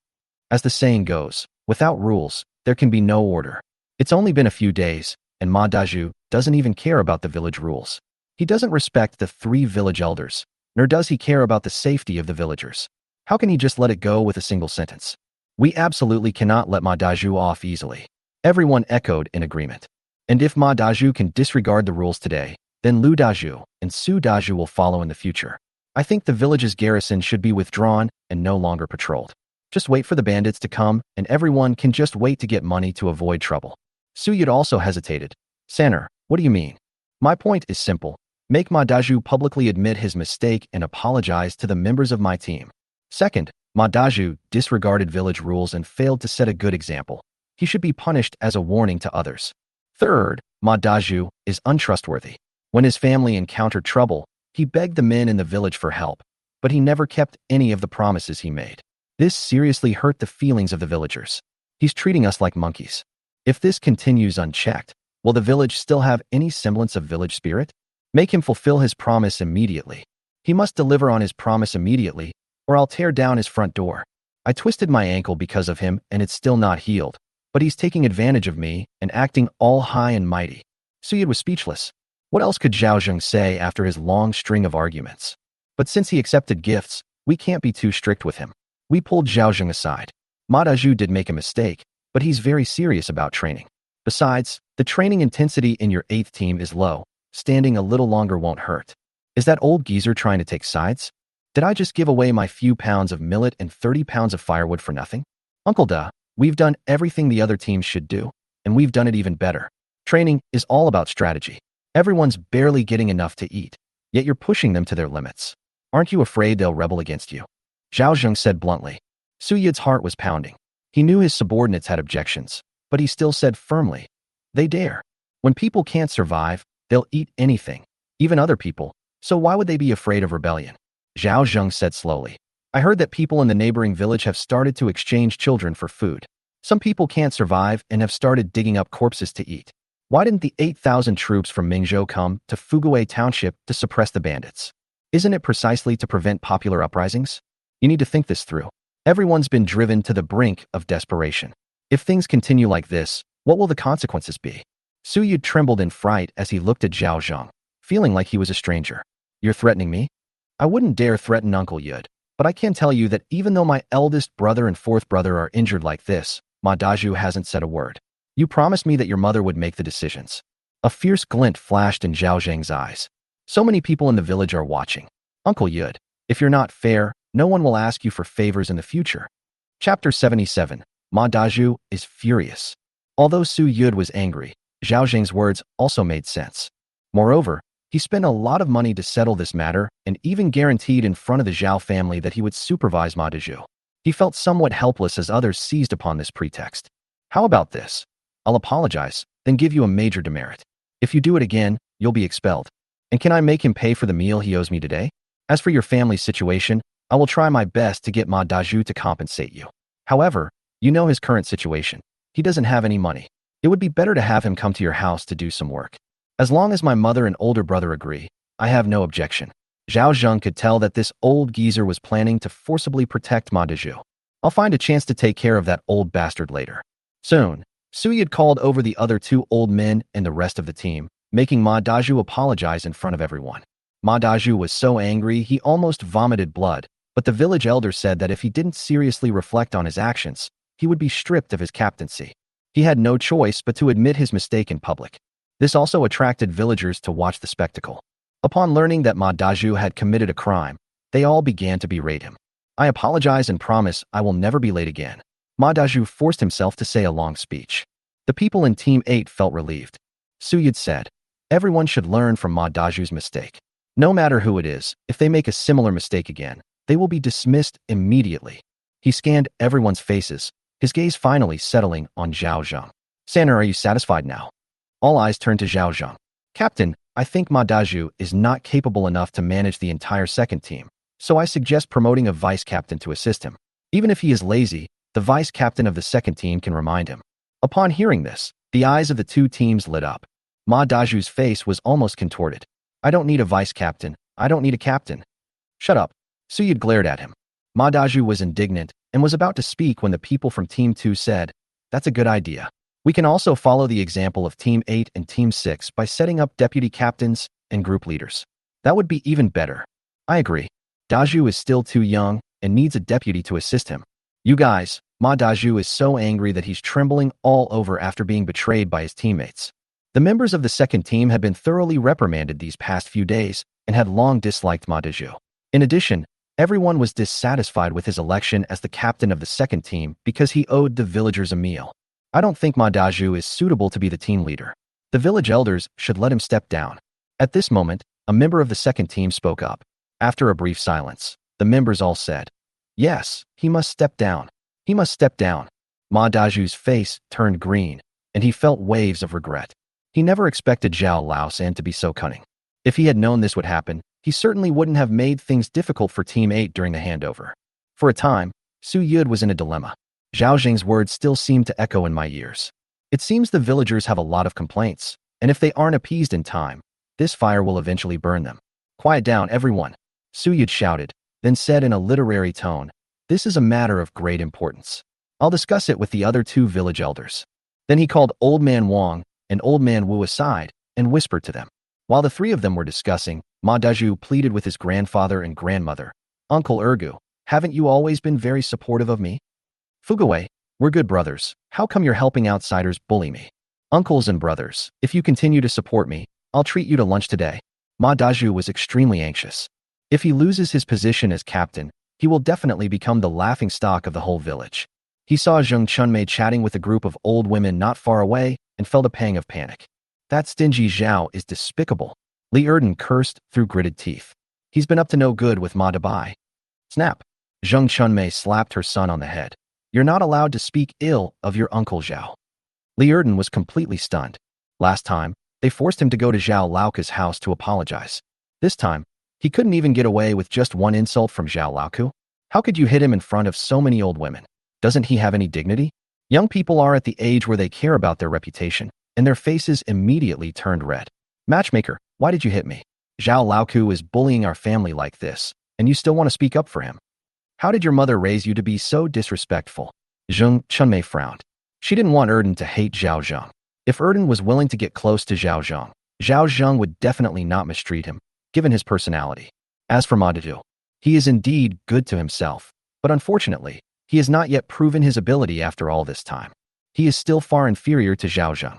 Have you become addicted to giving massages to old Zhao?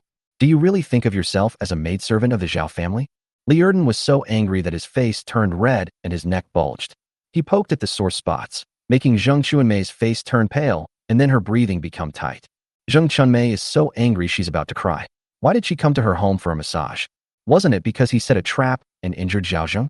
How could this child talk to his mother like that? Erden, your mother treats you so well, and you're so ungrateful. The older women around him also frowned and criticized Li Erden. They knew everything about the Li family and the Zhao family. It's none of your business. Li Erden said angrily and ran away. Chunmei, the child is still young and doesn't understand. Don't be angry, people around advised. Zheng Chunmei remained silent, her eyes red. Some busybodies asked Chunmei if she still went to Zhao Laosan's house for a foot massage. He recovered a few days ago and stopped letting me go, Zheng Chunmei said. At least Zhao Laosan has a conscience and didn't let the orphan and widow bully him, an old woman said. Zheng Chunmei had no desire to stay any longer. Li Erden, as the only male in the family, was her only hope. Now that he was like this, how could he bear the burden in the future? It's all the old woman's fault for instilling the wrong ideas in him. If this continues, the child will be ruined.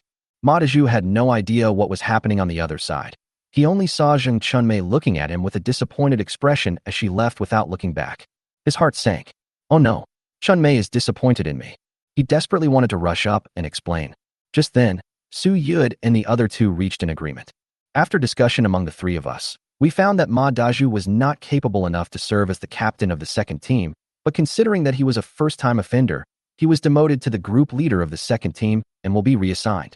Ma Dazhu's head was buzzing as he went from being the team leader to the group leader. He glared fiercely at Zhao Zheng and roared in his heart, Zhao Laosan, I'm not done with you yet. Chapter 78, Gaining Both People and Land. Zhao Zheng didn't care at all about Ma Dazhu's hostile gaze. In fact, he almost laughed. If you don't provoke yourself, everything will be fine, right? Things went as he expected. Su Yud was smart enough not to completely extinguish Ma Dazhu's hopes. If he had really stripped him of all his power, Ma Dazhu might have given up entirely. The captains of the other teams were also terrified, fearing that their power would be taken away. Ma Dazhu, did you hear that? I heard you. Ma Dazhu nodded reluctantly. We must learn from this. Su Yud said coldly. And you owe the men in the village a meal. You'd better pay it tonight, you hear me? Your neighbors have given you so much time. You should be more considerate. One wave subsides only for another to rise. Ma Dazhu is on the verge of the sky collapsing. His heart was bleeding. He had spent a fortune to become the team leader, but before he could even gloat for 2 days, his savings were almost gone. He still had to treat the villagers to a meal. This was practically driving him to his doom. But what could he do? Can the village chief stand guard today, or can he do it tomorrow? Ma Dazhu looked humble. He had decided to pawn all the valuables in his house and exchange them for some grain. The only valuable things in his house were probably his bow and arrows and his traps. All the leather in our house was given to Xiaomao village as compensation. If they were to pawn their bow and arrows and traps, they would truly be destitute. If you try to renege on your promise by noon tomorrow, I might forgive you, but the villagers won't. Su Yud snorted coldly, flicked his sleeves, and left with 3 village elders. Seeing that the misfortune had not affected them, the captains of the other teams quickly disbanded their members. However, it is a foregone conclusion that 3 teams will serve as models, with deputy captains promoted and grouped into smaller teams. They hated Ma Dazhu, not Zhao Zhengquan. Why did you have to be so foolish as to provoke an old bachelor who lost his son? The villagers gradually dispersed, but Ma Dazhu once again became the laughing stock of the villagers. When Zhao Zheng returned home, he found Wu Yueying there, but she looked uneasy. Yang Zhaodi and Zhang Xiaoyi were comforting her. Uncle Zhao, Wu Yueying almost burst into tears when she saw Zhao Zheng. Zhao Zheng didn't shy away from his daughter-in-law's question. How much silver will it cost to redeem the child? The Zheng family steward demanded 15 taels of silver. Wu Yueying was completely distraught. She had bought the item for 3 taels of silver and was now redeeming it for 15 taels. They were even more tyrannical than bandits. 3 departures and 15 returns. It's even more usurious than loan sharking. But that's just how unreasonable it is. It's only because the Zheng family has a conscience that they wrote down 300 taels of silver. What would have happened if it were an ordinary landlord? Don't cry, it's just 15 taels of silver. I'll give it to you. Since Zhao Zheng has already decided to take on this matter, he won't sit idly by. Are your in-laws willing to sell land to redeem their daughter? My parents spent all yesterday persuading me to agree that I can live with the family even if I leave home, and that one of my children will be given to the Wang family to find a son-in-law to continue the Wang family line. Wu Yueying said, Wang Daji has completely ruined the Wang family line, leaving no descendants. Wu Yueying refused to join the Wang family scheme, so they had no choice. She then produced a contract that Zhao Zheng had written in advance, instructing them to sell land to redeem their daughter. If it weren't for Lu Tiniu, the Wang family would never have sold the land. Zhao Zheng took the contract and read it carefully. He then went down to the cellar and took out 15 taels of silver. 15 taels of silver, count them. The heavy silver coin was in hand. Not to mention Wu Yueying. Even Yang Zhaodi and Zhang Xiaoyi were stunned. So much silver? Can a bear really sell for that much money? Although they were full of doubts, they didn't ask. In short, it's a good thing that your father-in-law is rich. That's right, 15 taels of silver.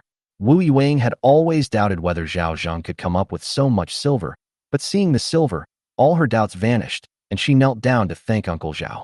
Get up. Zhao Zheng helped her up and then said, when you redeem the child, bring several people with you. Remember to get the contract back and tear it up on the spot, understand? Understood. Wu Yueying was incredibly excited. She had been in despair, but Zhao Zheng had given her hope. Go. Wu Yueying didn't dare to delay, quickly hid the silver and left. After she disappeared from sight, Zhao Zhengdao said, don't hold back if you have any questions. Is her father-in-law, a bear, really that valuable? Zhang Xiaoyi was so frustrated.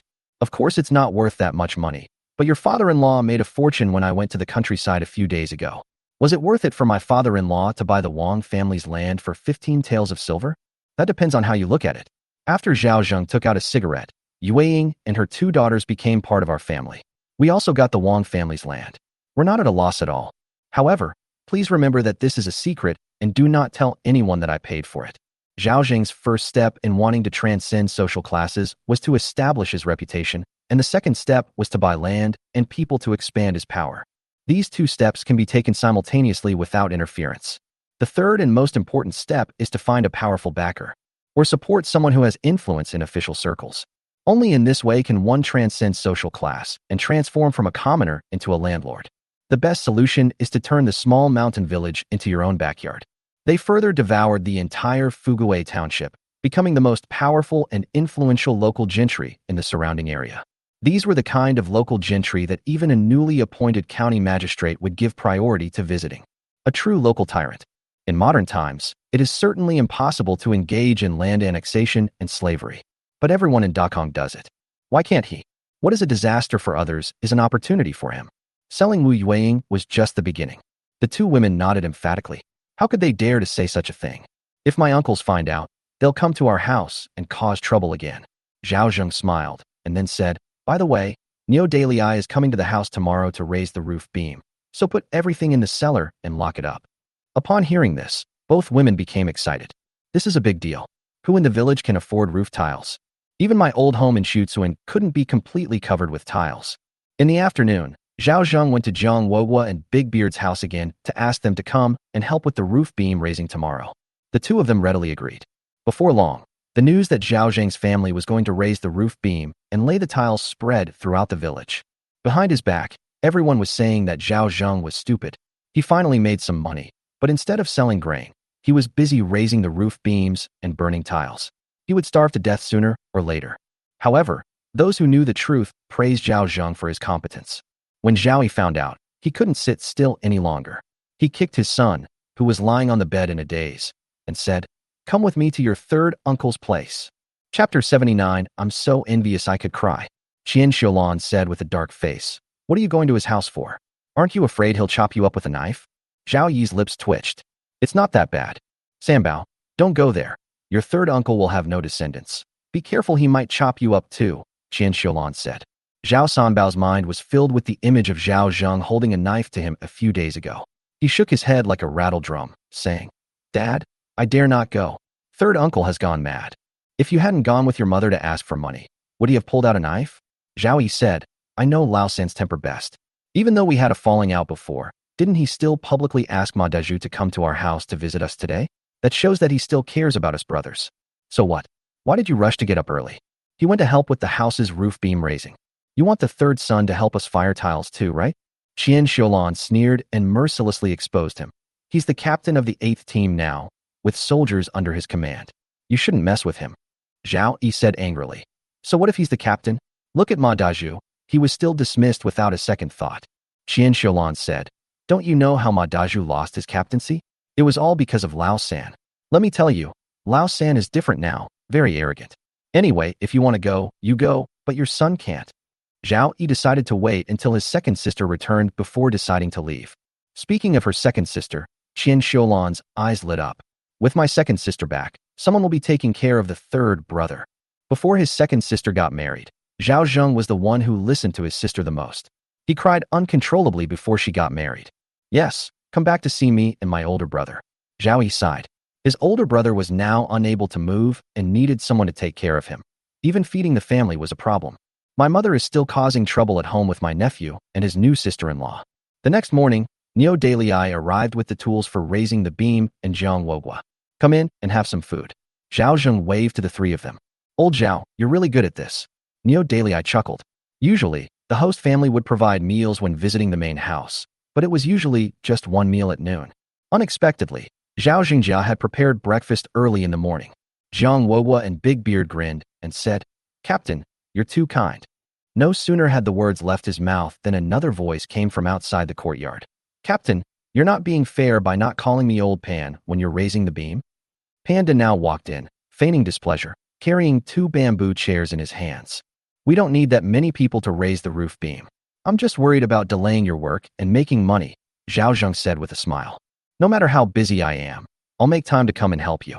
Panda Bozi has gotten to know Zhao Zheng better these past few days and thinks he's a really good person, loyal, thoughtful, and knows how to handle interpersonal relationships exceptionally well. I specially made 2 bamboo chairs as a gift for Zhao Zheng's housewarming ceremony. I don't have anything valuable, but these bamboo chairs are decent enough to give you.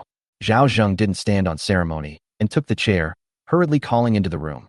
Xiaoyi, pour me another bowl of tea. Jiang Wogua and the bearded man exchanged an awkward glance. No wonder Panda now is the deputy captain.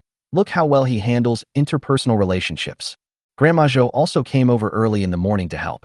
She stood at the door with a smile, bringing tea. Come on in, have some tea. The group of people all changed their expressions when they saw old Madame Zhou's face. Auntie, you're here too? I can pour the tea myself. Why should I ask you to? Several people respected old Lady Zhou, and few in the village dared to speak ill of her. Since you've come to help Sanner, I should pour you some tea, said old Mrs. Zhou. All 4 of them were a little confused. Zhao Zheng said, I've recognized your aunt as my godmother, so you can drink this tea without worry. Upon hearing this, old Mrs. Zhou's face crinkled into a wide smile. Neo Dalai and his companions were all terrified. Old Zhao, you're amazing. You always seem to have all these good things happen to you. With your aunt protecting you, you can walk around the village with your head held high. Although the group was joking, their envy was genuine. Previously, some people from the village came to her door saying they wanted to live with her in their old age, but she scolded them all away. Everyone said the old lady would die alone, but Zhao Zheng did what no one else could. Come in and have a meal. Zhao Zheng gestured for the group to enter the inner room. Xiaoyi and Zhaodi came out carrying steaming hot millet rice and vegetables. The group was stunned once again. Millet rice? Could that bright yellow pancake be an egg pancake? Could there be meat in that bowl? The 4 of them stared at Zhao Zheng in disbelief. Captain, this food is way too greasy.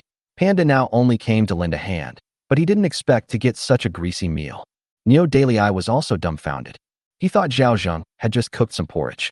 Even so, it's still quite particular. If a family gives you a wild vegetable pancake, they're considered very generous. You should know that many families in the village have started eating tree bark powder, and those who can afford to drink porridge are all wealthy families.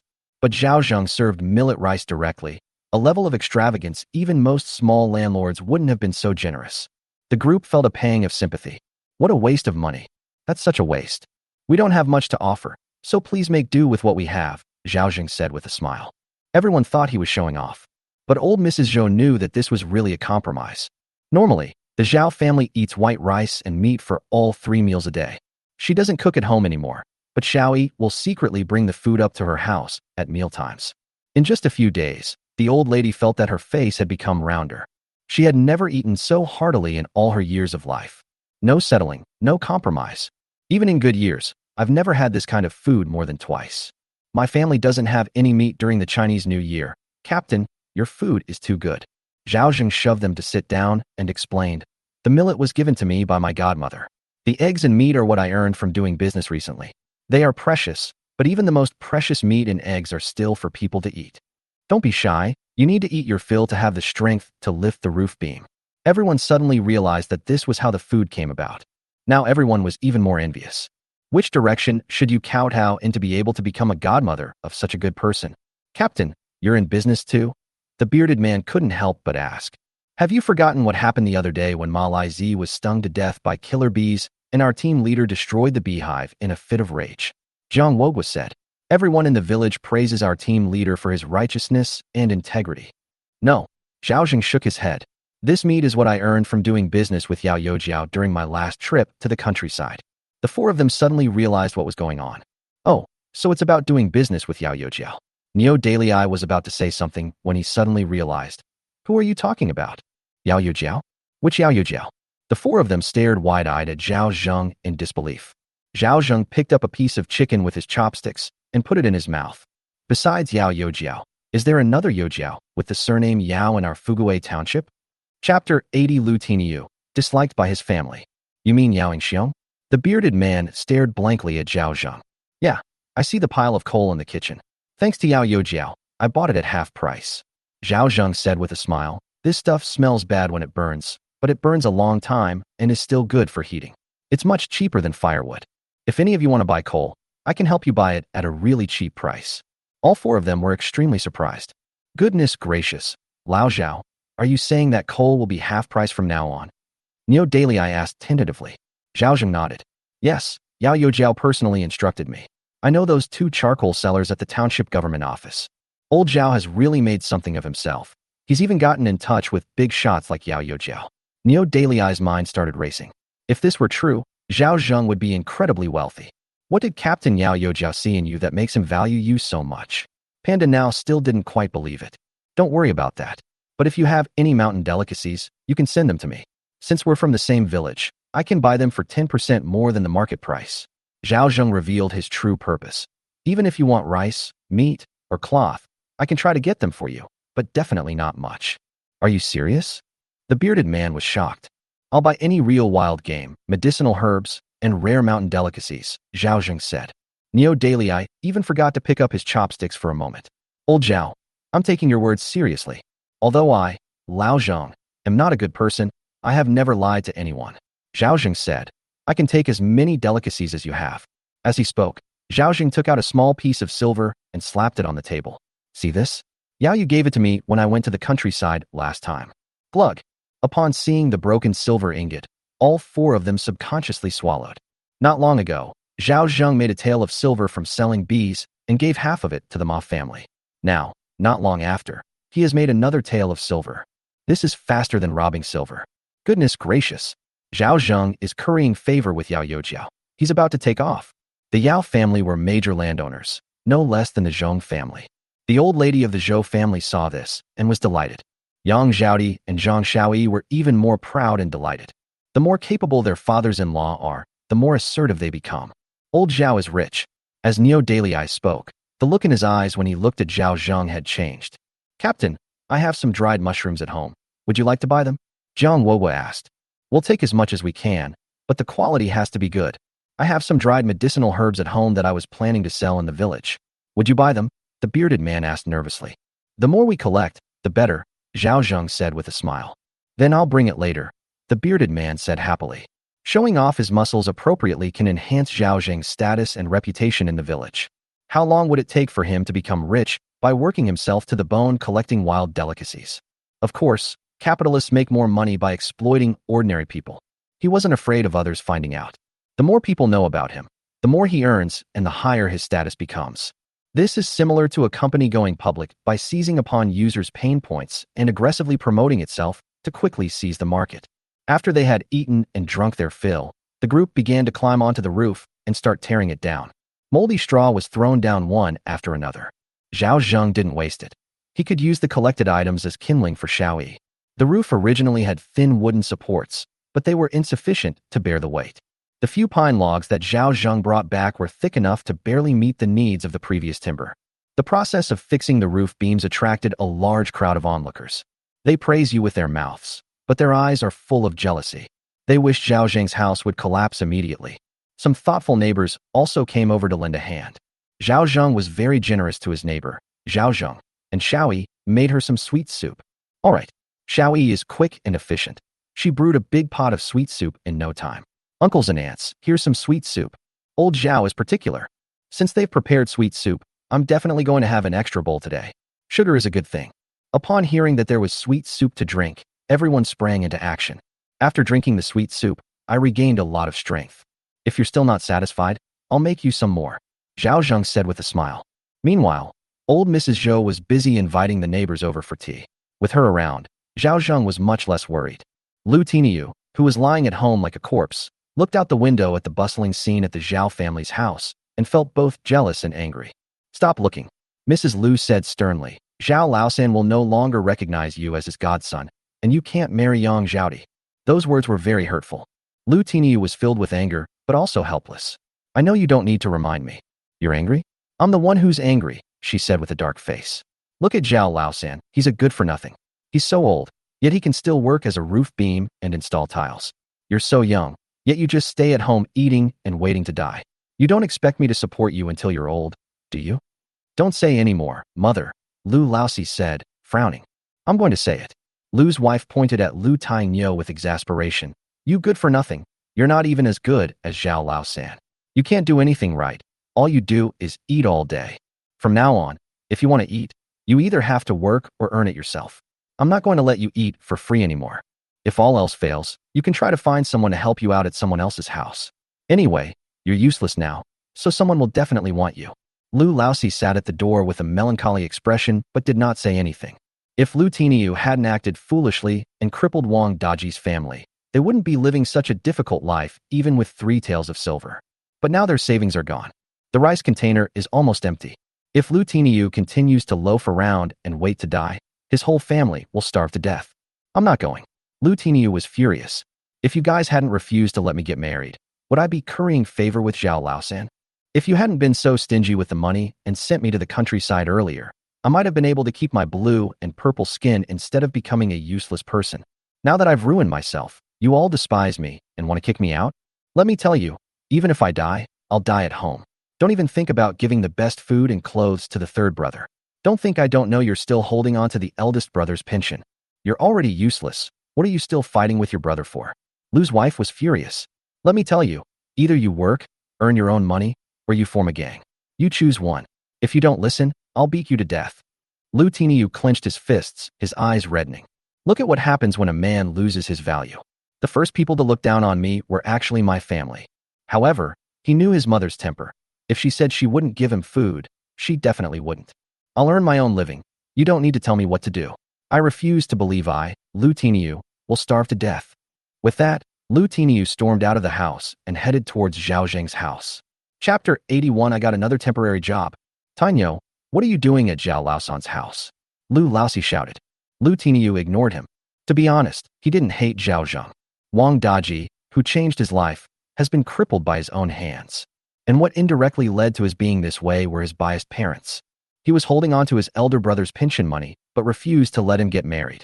After they were crippled, the two of them spoiled their third son rotten and even said they would find him a wife when he turned 13. That's ridiculous. He won't leave home, even if he can't eat the food at home. Seeing Lu Tiniu approaching menacingly, Zhao Zheng subconsciously took a step back. Is something wrong, Tiniu? He was secretly on guard, fearing that Lu Tiniu might go mad and retaliate against him. Uncle Zhao, if I help you with the work, can you give me something to eat? Lu Tiniu said with red eyes. My mother thinks I'm useless and wants to kick me out to work for someone else. I have nowhere else to go. Can you help me? I'll do anything. Just give me 1 meal a day and I'll be your slave from now on. Everyone around was watching. Zhao Zheng frowned. Tainyo, we are neighbors. What kind of person are you to come to my house and act like a slave? If your parents find out, won't they talk behind my back? Please, Uncle Zhao. Lu Tiniu knelt on the ground in front of everyone. Lu Laosi, who was following behind, was furious when he saw this scene. Your father isn't dead yet. Why are you kneeling? Lu's wife almost died of anger. You bastard, instead of kneeling to your mother, you'll kneel to Zhao Laosan. If it weren't for Zhao Laosan, would you be like this? Before Zhao Zheng could even speak, the Zhou family matriarch, who was fiercely protective of her son, said, Lu family woman, you can eat whatever you want, but you can't say whatever you want. What does it have to do with my third son that your Tainyo was kicked by Wang Daji? Today is a happy occasion for Sanner's family to raise the roof beam, so please don't cause any trouble. Aunt Zhou, this is between me and the Zhao family. What does it have to do with you? Although Mrs. Lu is wary of old lady Zhou, she hasn't bullied the old lady. Does that mean she can't speak? Third son is my godson. You're trying to pin this on me, so it's my problem.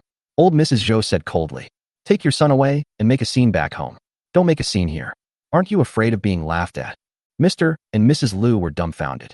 That good-for-nothing Zhao Laosan actually recognized old lady Zhou as his godmother? Who doesn't know that the old lady of the Zhou family is all alone? If she passes away, wouldn't all of the Zhou family's houses and lands belong to him? Damn it, Zhao Laosan is really cunning. Lu Laosi was furious. Why should Zhao Laosan get such a good thing? Lu's wife was also dumbfounded. People around also started to chime in.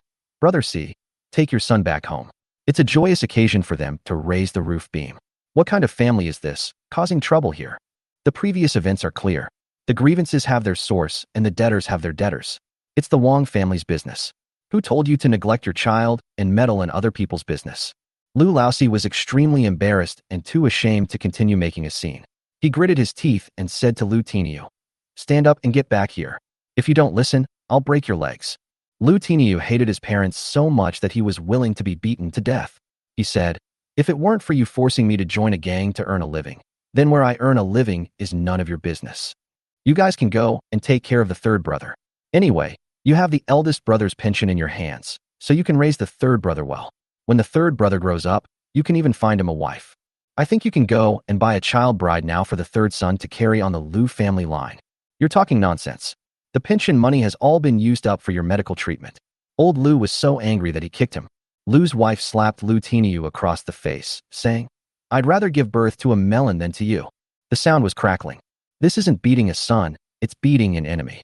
They really went all out to kill him. People around couldn't stand it anymore and stepped forward to dissuade them. Your Tainyo's injuries haven't fully healed yet. Do you really want to beat him to death? No matter what, he's your son. How could you possibly kill him? Lu Laosi, his face ashen with rage, pointed at Lu Tiniu, who remained silent, and said, if you don't come back, die out there, and I'll pretend I never had you. After saying that, he stormed off in a huff. Lu's wife also glared fiercely at her son before turning and leaving. Lu Tiniu sat on the ground, dejected. His body was covered in footprints and his face was swollen. The physical pain was nothing compared to the fear in his heart. People around him shook their heads, but they weren't Lu Tiniu's parents and couldn't interfere. These days, everyone's struggling. So why would Zhao Laosan be of any use just because you've come here? That Lu Tiniu is really stupid.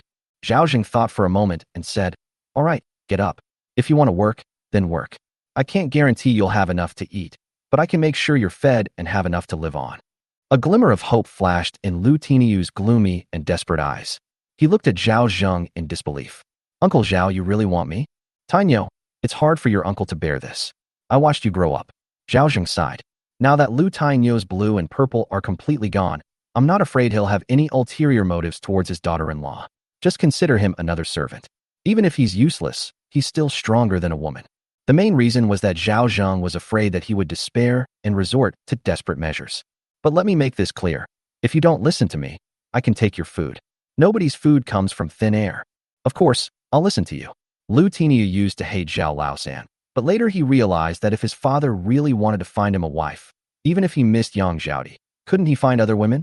Looking back now, perhaps it wasn't Zhao Laosan who snatched the opportunity, but rather that his father simply wasn't willing to spend the money, which is why he missed out on Yang Zhaodi. The initial hatred was forcibly placed on Zhao Laosan by his father. Zhao Zheng, of course, was unaware of his inner thoughts and continued. Everyone can bear witness that I accepted Tai Nyo as a day laborer. He will work for me, and I will give him food, but I will not provide accommodation. If he is quick and obedient during the 1-month probation period, he can be a long-term worker. If he is disobedient, I can fire him at any time during this month. Fearing gossip, Zhao Zheng continued. I'll go find the village elder to write a note and get it signed. Once you're signed, you'll be considered a temporary worker for my family. Lu Tiniu originally just wanted to make a living and, incidentally, spite his parents. Hearing this now makes me even happier. Doesn't that mean he got a long-term meal ticket and could keep an eye on his parents' home at any time, so he could rush back immediately if anything happened? That's great. No problem. Lu Tiniu nodded emphatically, speaking loudly. Gentlemen and ladies, be my witnesses. Everything is voluntary on my part. In the Lu family courtyard, Lu Laosi was trembling with anger. Lu's wife wailed, that wretched beast. He immediately fell straight backward. Chapter 82. Ma Daju treats us to dinner. The old woman, surnamed Lu, collapsed to the ground, pounding her chest and wailing. Heavens above, What sins have I committed to give birth to such a wicked beast? Lu Laosi sighed deeply, watching Lu Tiniu curry favor with Zhao Zheng. He felt even worse than if his wife were cheating on him. Isn't this like recognizing a thief as your father? He really gave birth to a beast. Zhao Zheng also quickly found Su Yud to write a note, and then read it aloud to Lu Tiniu in front of everyone. Tiniu pressed his fingerprint on it and said, "You are a short-term worker in my family. If you complete your internship, you will be a long-term worker in my family. Since the harvest is bad now, wages are being calculated as food rations. We'll calculate your wages again when the harvest is better. Uncle Zhao, I'm already very grateful that you've given me a meal," Lu Tiniu said sincerely, then pressed his fingerprint on the note. Some people around him were envious, while others thought Zhao Zheng was an idiot. They can't even feed themselves properly, yet they hire day laborers to put on a show of wealth and act like good people. But Niu Dalai and the others understood that Zhao Zheng had latched onto a powerful figure. A mere day laborer was nothing. As long as you follow Yao Yu, you'll definitely get rich. After signing the contract, Zhao Zheng said to Lu Tiniu, "Your injury hasn't healed yet, so I won't let you do any heavy work. Just hand you tiles." "Thank you, Uncle Zhao." Lu Tiniu nodded gratefully. His wound hadn't fully healed yet, and it still hurt when he walked. He'd been at home for so many days, and his parents hadn't shown him any concern. Unexpectedly, the first person to care about me was Zhao Zheng, whom I used to hate the most. He felt both moved and grateful. Zhao Zheng patted him on the shoulder and then addressed the crowd. "Folks, let's raise the roof beam." The crowd below helped pass the wood up. Although the house wasn't tall, its main feature was a lively atmosphere. This is the unique warmth and hospitality of a small mountain village. After the main beam was placed on the roof, Zhao Zheng had Niu Dalai place copper coins under the wood before he began laying the wood. The more people passing the tiles, the faster the process becomes. The work was finished in less than a morning. The main problem is that the Zhao family's house, even when all the houses are together, is only about 60 or 70 square meters, which is considered large. Some families only have a single thatched house, which is very shabby. "Fellow villagers, you've worked hard, please don't leave. Have a simple lunch at my house, everyone," Zhao Zheng said. Everyone thought Zhao Zheng was just being polite and waved their hands repeatedly. Until old Madame Zhou said that raising the roof beam was a joyous occasion, and without everyone's help, we wouldn't have been able to stay so soon. "So we're having a simple meal, and there's not much food, so please don't mind if the hospitality is a bit lacking. My godmother has already said, so stay." Zhao Zheng smiled and told Xiao Yi to start the fire and cook. Since Zhao Zheng wants to be a landlord, he definitely has to show off his strength. If the groundwork is laid properly, people won't be surprised. Zhao Zheng bought some dried dates and raisins from the mall. "These are some I bought when I went to the countryside to do business a few days ago. Everyone, have a taste." "Hey Zhao, you've struck it rich. What kind of business does the third brother run? I've never heard you mention it before." Everyone was surprised again. These dried fruits weren't cheap. Everyone's curiosity was piqued when they heard Zhao Zheng talk about his business. They knew exactly what kind of person Zhao Laosin was before. That's someone similar to Wang Daji, idle and irresponsible. Is he good at business? Even sows can climb trees. Before Zhao Zheng could speak, Panda now said, "You know Yao Youjiao, right? Our captain hangs out with Yao Youjiao."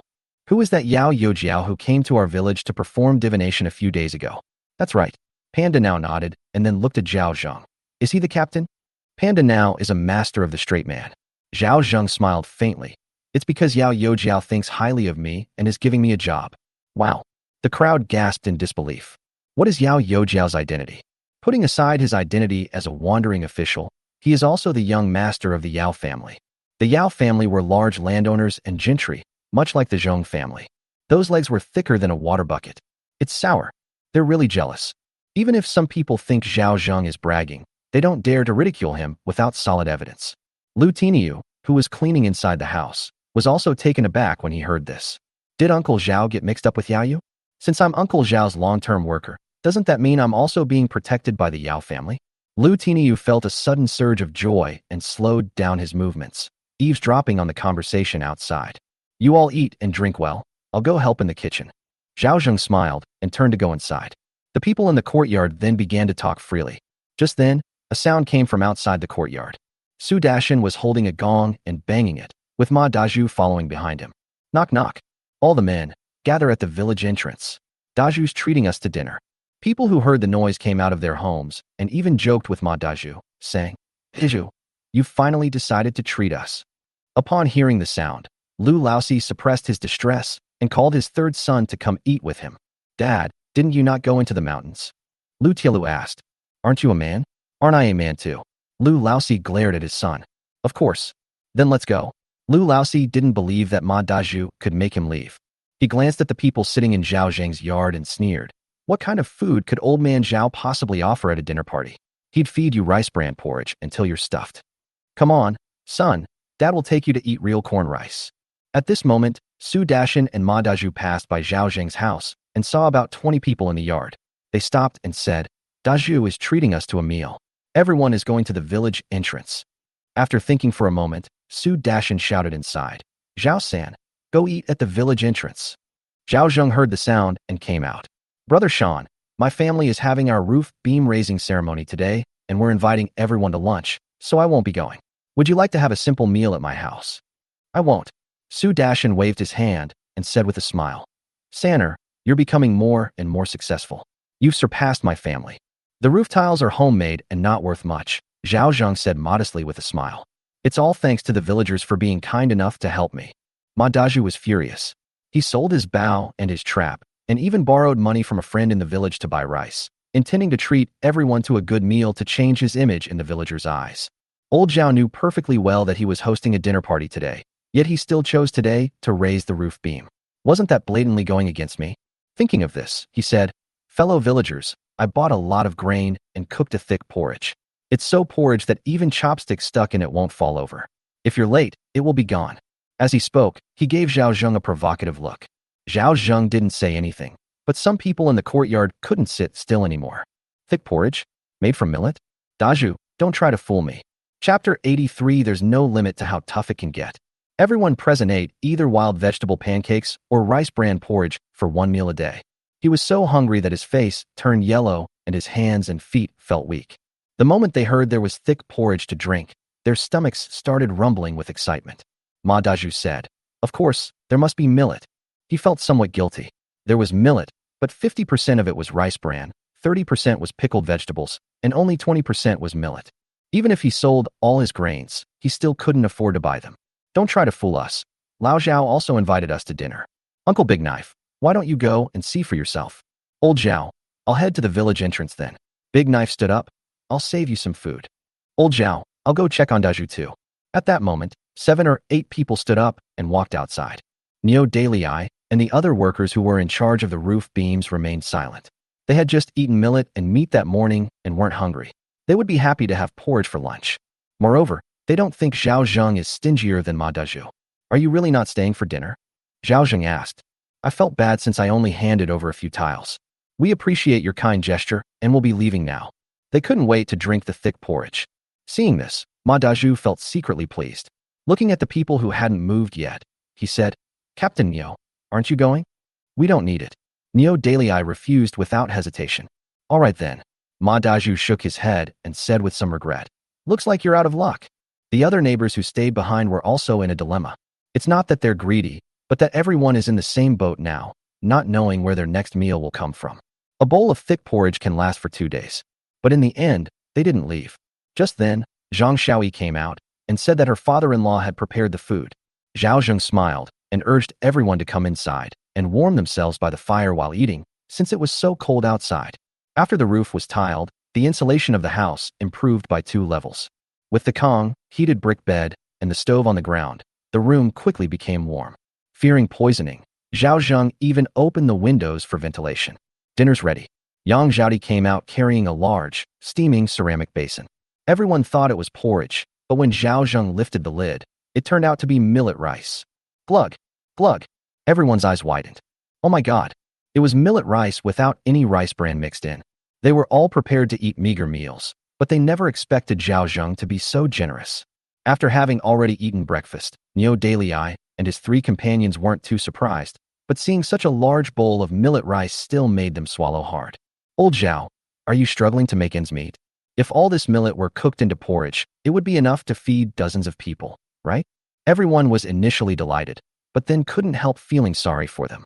Zhao Zheng laughed and said, Life goes on. It's just a meal for everyone. It won't bankrupt me. Everyone gets a share of the rice. Everyone immediately became excited. If Big Knife knew you were treating us to millet rice, he'd be kicking himself. That's right, Ma Daju is too stingy. We risked being eaten by tigers to go into the mountains, and he only treated us to porridge. He's so stingy. Old Zhao is truly magnanimous. Everyone praised Zhao Zheng, saying all sorts of nice and pleasant things. This made Zhao Zheng blush with embarrassment. Grandma Zhou smiled and said, "Everyone, don't just focus on serving the rice." Seeing that they didn't move, Zhao Zheng simply took the bowl and filled it to the brim for them. "I only helped with a small favor, but I got to eat such good millet rice." Everyone held their bowls and couldn't stop smiling. Everyone felt they had hit the jackpot. There's rice, but no side dishes. You make it sound so good. I could eat 3 bowls of rice straight, the bearded man said in a deep voice. Zhao Zheng laughed and said, "I'll go check the kitchen if there are any vegetables." No sooner had she finished speaking than Zhang Shaoyi came out carrying a large basin with great effort. The basin was very large, almost the size of a rice bowl. It was completely full inside. It has eggs, meat, pickled vegetables, and lots of mushrooms. There is a thick layer of oil on the surface of the soup. It almost blinded everyone. "Meat.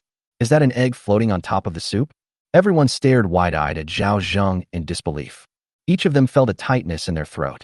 At this moment, even the millet rice paled in comparison to this hearty dish. "Old Zhao, you're too kind." Neo Daily Eye swallowed hard. He thought breakfast was already quite substantial, but lunch was even worse.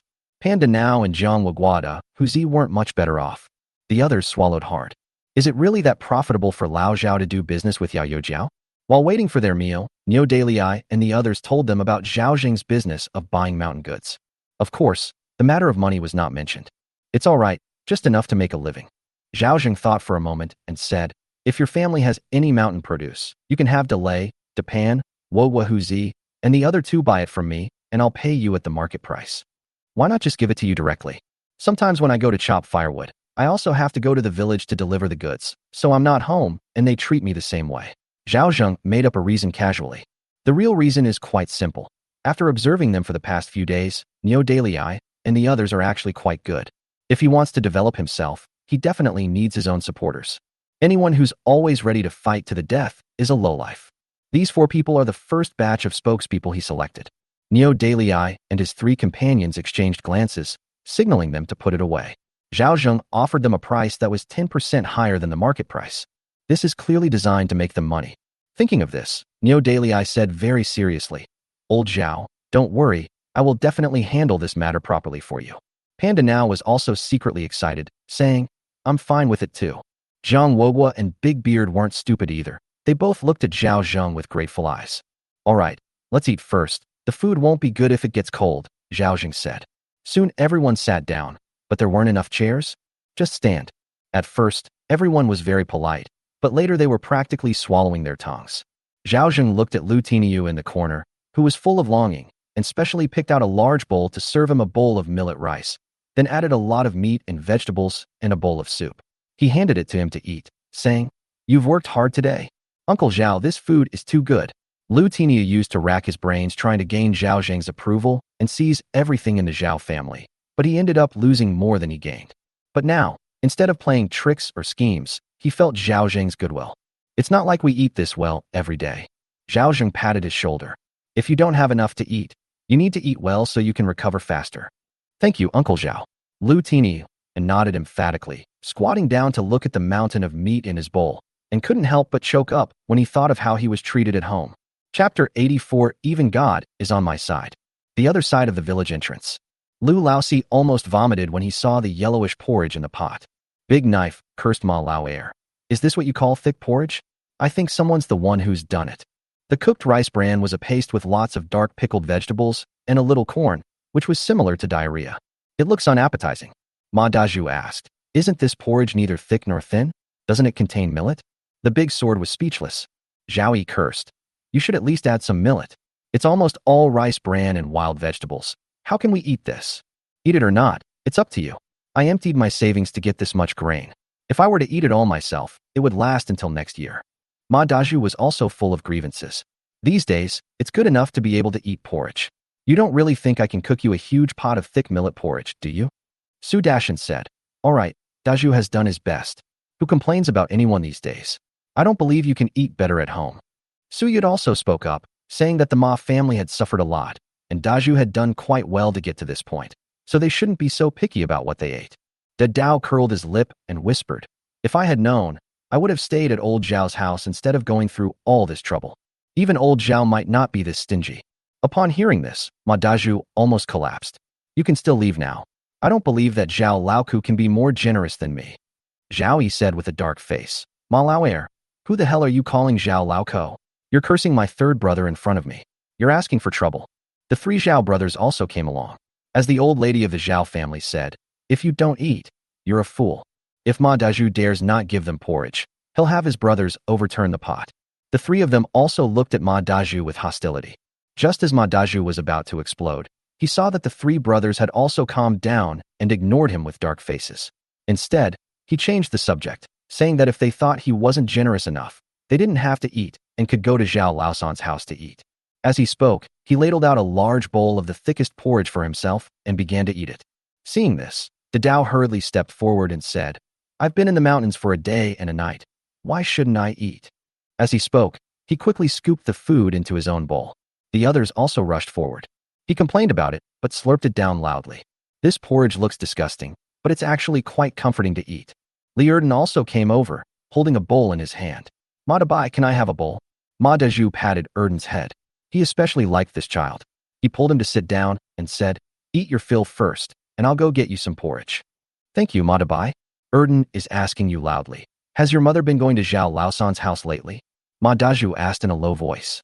"I didn't go." Ma Dazhu nodded. "Is your mother angry with me?" "Probably not." Liurden thought for a moment and shook his head. "Ma Dabai, when are you going to teach Zhao Laoku a lesson for me?" "It'll be here soon." Ma Dazhu hated Zhao Zheng to the core, but after being tricked by him, the captain lost all his savings and was even emptied out, so he was also somewhat wary. Oh, Liurden didn't think much of it, knowing that his Ma Dabai would never lie to him. He immediately said, "Ma Dabai, when are you coming to my house? I overheard my grandma and mom talking last night, and they said they wanted you to come over." "Really?" Ma Dazhu. "Ishi, did your grandma really tell your mother that?" "Of course I would lie to you." Liurden whispered, "Come to my house. When you and my mom have another little brother or sister, I'll take them to set traps." Ma Dazhu patted Erden's head with a doting expression and said, "I haven't spoiled you for nothing, kid." "Then you'd better hurry." Liurden, having finished eating and drinking, grabbed his bowl and ran off. Ma Dazhu's mind was racing. This was definitely the best news he had heard in the past few days. "I forgot to tell this kid to call Chunmei out. I'll go find Chunmei in a couple of days." The thought of Zheng Chunmei and Ma Dazhu fills them with motivation. With him in charge, who would dare to bully them? After everyone had eaten and drunk their fill, they patted their bottoms and left, and not a single person spoke well of Ma Dazhu. They're always complaining about something or that. Ma Dazhu was almost furious, but at least he kept his promise, and he was definitely more generous than Zhao Laosan. Once Neo Dalai and his group finished their meal, a comparison between the two sides will make it clear who is better. He was daydreaming as he cleared the dishes. However, before he had even finished cleaning up the dishes, he heard the old women at the village entrance chatting together. "Have you heard? Zhao Laosan arranged a lavish meal for the people who were raising the roof beam. How hard is it? The millet rice and the pot of meat and vegetables. Do you think it's hard or not?" The older women were stunned. Was it true or false? Hadn't Zhao Laosan been swindled out of all his money? Where did he get the money to sell meat? These days, meat is plentiful and expensive. Everyone was incredulous. It wasn't until someone revealed that Zhao Zheng had become the godmother of the Zhou family matriarch and was doing business with Yao Youjiao that the others realized what had happened. For a moment, I was both amazed and envious. Ma Dazhu, who was standing to the side, was almost dumbfounded. Did Zhao Laosan become the godmother of the Zhou family's old lady? And is he doing business with Yao Youjiao from Fuguei Township? That's bullshit. Absolutely impossible. Ma Dazhu's expression shifted between light and dark. The former is still possible, since so many people heard old Mrs. Zhou admit it. But the latter refused to believe it no matter what. He, Zhao Laosan, is nothing. How dare you aspire to associate with Yao Youjiao? Dream on. Wait a minute. What would happen if word got out that Zhao Laosan was bragging about his relationship with Yao Youjiao, and that the real person knew he was using Yao Youjiao's name to ruin the Yao family's reputation? The Yao family will definitely not let him go, and might even kill him. Thinking of this, Ma Dazhu became excited. But how should I report it? Just as I was thinking this, a sudden commotion came from the village entrance. Someone's coming on horseback. Could it be bandits coming? The old woman at the village entrance was startled. A sharp-eyed young woman remarked, "They can't be bandits carrying the village flag." To distinguish themselves from local officials and mountain bandits, they would carry specific flags. People from the township are here. Go and inform the village elders, a young man said, running towards Su Yud's house. Ma Daju was a little nervous, but when he saw the person riding the horse clearly, he became excited. It's Yao Yojiao. Haha, Zhao Laoku, even the heavens are on my side. You're finished now. He had just started thinking about how to file a complaint when Yao Yojiao arrived. Wasn't this God helping him? Thinking of this, he hurriedly dropped the bowl and chopsticks in his hand and ran towards the village entrance. When Su Yud learned that Yao Ingxiong had arrived, he hurriedly took his son out and saw Yao Ingxiong. A fawning smile appeared on his face. It is an honor for our humble village to have you, Yao Yoxiong. Chapter 85. Old Zhao. Yao Ingxiong didn't particularly like this village elder from the small mountain village who was so particular about his words, simply because he was the Zhong family's representative. I, Su Kunliu, have come here to inspect the military training situation in this small mountain village. Su Yud hurriedly said, after Yao Yojiao issued the document. Our small mountain village responded immediately and established a village protection team. There are people patrolling day and night. I'll go and gather all the villagers here for you to inspect. He made a gesture, and Su Dashin understood immediately. He grabbed the gong and ran out to start banging it all over the village, calling for all the village soldiers to assemble at the village entrance. Yao Ingxiong withdrew his gaze and immediately asked, Old Su, do you know where Zhao Zheng's house is? Su Yud asked, do you need to see Zhao Zheng? Yao Ingxiong nodded but didn't say anything. Su Yud's heart was pounding. Could it be that what those old women said was true? Has Zhao Laosan really managed to curry favor with Yao Ingxiong? Just as he was thinking this, Ma Daju, who had been watching from the side, mustered up his courage and stepped forward to Yao Yojiao. I'll take you there. He had been standing to the side, not daring to approach casually. When he heard Yao Ingxiong inquiring about Zhao Zheng's location, he was overjoyed. It must be that Zhao Laosan's act of using the Yao family's name was discovered, and Yao Yojiao came to inspect the area and took the opportunity to deal with Zhao Laosan. Yao Ingxiong immediately recognized that Ma Daju disliked this hunter who wasn't very skilled. He probably wouldn't have gone into the mountains to hunt tigers if it weren't for him. Su Yud frowned. Daju, what business is it of yours? Hurry up and line up. This kid has no sense of propriety. Does he think Yao Yojiao deserves his fawning? Ma Daju could tell that Su Yud was unhappy, but at this moment he was determined to go all out. Doesn't Zhao Laosan like to tattle and frame others? He can also file a complaint. If Zhao Laosan and Yao Yojiao are happy about this, they might give him a hand. At that time, he'll be able to do whatever he wants in the village, and the village elders will be nothing. I'm quite familiar with Yao Yojiao, so it's only right that I show you the way, Ma Daju said. Who do you think you are? Get lost. Su Yud was furious. This kid is utterly ungrateful. Who do you think you are, Yao Ingxiong? Why are you trying to curry favor with me? Are they worthy? Yao Ingxiong was also very unhappy, but at this moment the villagers ran over from all directions, and the procession was almost complete in no time. Su Dashin ran over, covered in sweat. Yao Yojiao had arrived, except for the patrol team members who were outside.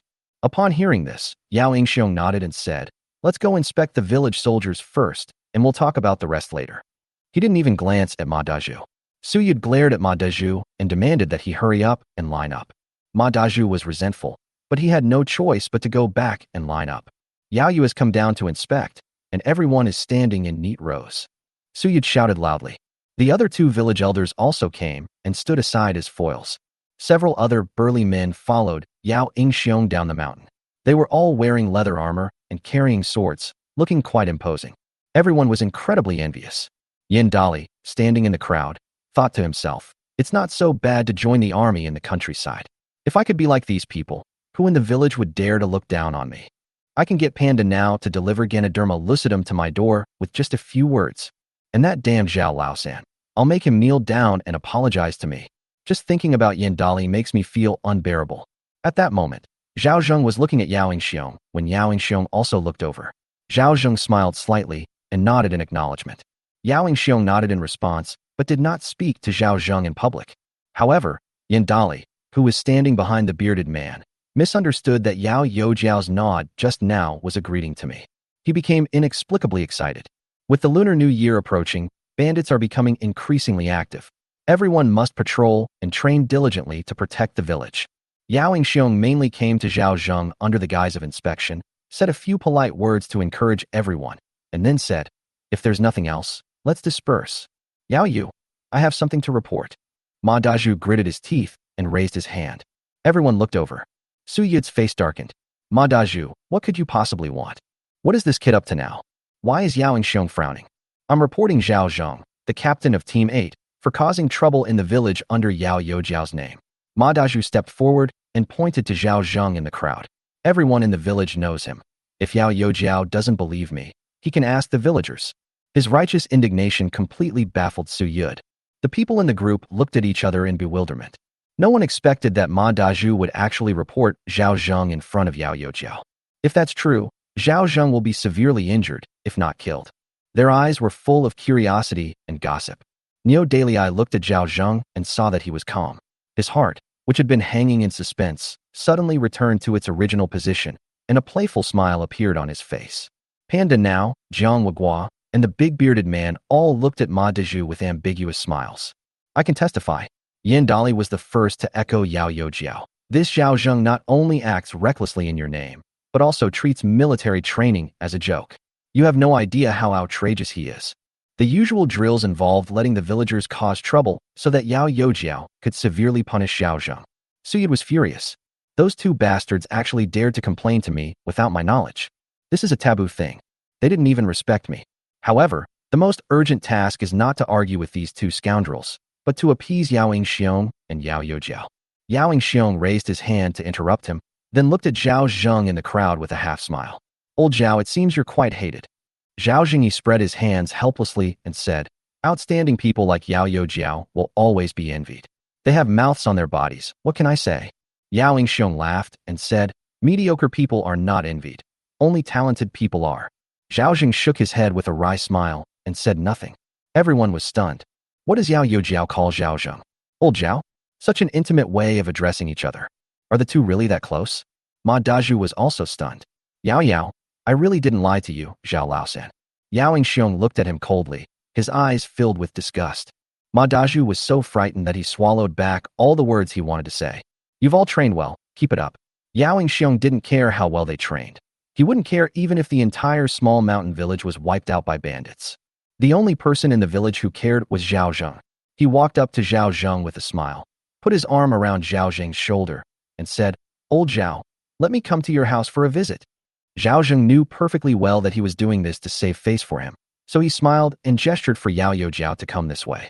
As he spoke, he stopped and glanced at Su Yud, who looked astonished. Uncle Yud, would you like to come to my house for tea? Chapter 86. A common man is innocent, but possessing a treasure is a crime. Want some tea? Do you think Yao Youjiao wants to invite him for tea? Su Yud realized that the inspection team was clearly there to find Zhao Zheng. He was shocked and wondered when Zhao Zheng had hooked up with Yao Xiong. Is it time to sell bees? Or is it that Yao Xiong is supporting Zhao Zheng and preparing to intervene in the small mountain village? No. Su Yud shook his head. Zhao Zheng didn't say anything and left chatting and laughing with Yao Xiong. Everyone present was stunned. Neo Daily Eye and his three companions were secretly excited. Ma Daju trembled all over. His heart pounded like a drum, as if it were about to burst out of his chest, and his legs began to go weak. How could it be true? How could Zhao Laosan possibly curry favor with Yao Youjiao? Ma Daju felt a chill run down his spine, but at this moment, his jealousy and anger were overshadowed by fear. He'd really messed up by flattering Zhao Laosan. Given his personality, he certainly wouldn't let it go. Seeing Ma Daju's pathetic state, the members of the second team instinctively kept their distance, and no one wanted to touch him. Yin Dali from Team 8 was also trembling like a leaf. This is impossible. Su Yud looked away from his son and whispered, if Zhao Laosan really gets on Yao Xiong's good side, we can't treat him like an ordinary villager anymore. Soon Zhao Zheng brought Yao Xiong to his home. Yang Zhaodi and Zhang Shaoi went to stay with old lady Zhou instead of staying at home. Yao Xiong was taken aback when he saw the red cloth hanging from the eaves. Was it a newly installed beam? Zhao Zheng nodded. This morning. Not bad. Yao Xiong looked at Zhao Zheng with new respect. In this day and age, others can't even get enough to eat, but Zhao Zheng's family can still raise the roof beam and use new tiles. He must be very capable. He had thoroughly investigated Zhao Zheng's background and knew that his ancestors had been wealthy, which explained why he was so well-mannered in both his speech and his conduct. Of course, the most important thing is not this, but Zhao Zheng's hidden illness. That's true. The money earned from selling bees was also given to the Ma family in full. Country folk are prone to losing their morals for petty gains, and Zhao Zheng's loyalty and righteousness are especially rare in times like these. He is indeed a talented person. Please don't look down on Yao Yojiao. We're just a poor, remote place with nothing much to offer. Zhao Zheng said. A cup of tea is enough. Yao Yingxiong smiled. Besides, Zhao Zheng had not only served a cup of tea, but also several kinds of dried fruit. For a villager to be able to bring out these things, he must have brought out the best of his ability to entertain him. I was afraid people wouldn't believe me when I bought mountain delicacies from Yao Yojiao, so I used Yao Yojiao's name without his permission. Zhao Zheng said with great shame. Please punish Yao Yojiao. Yao Yingxiong laughed and said, It's a trivial matter, nothing to worry about. Old Zhao, I still believe in your character. You're just buying mountain delicacies, not doing anything bad in my name. What's wrong with that? In his view, Zhao Zheng's willingness to use his reputation was tantamount to doing things for him in disguise.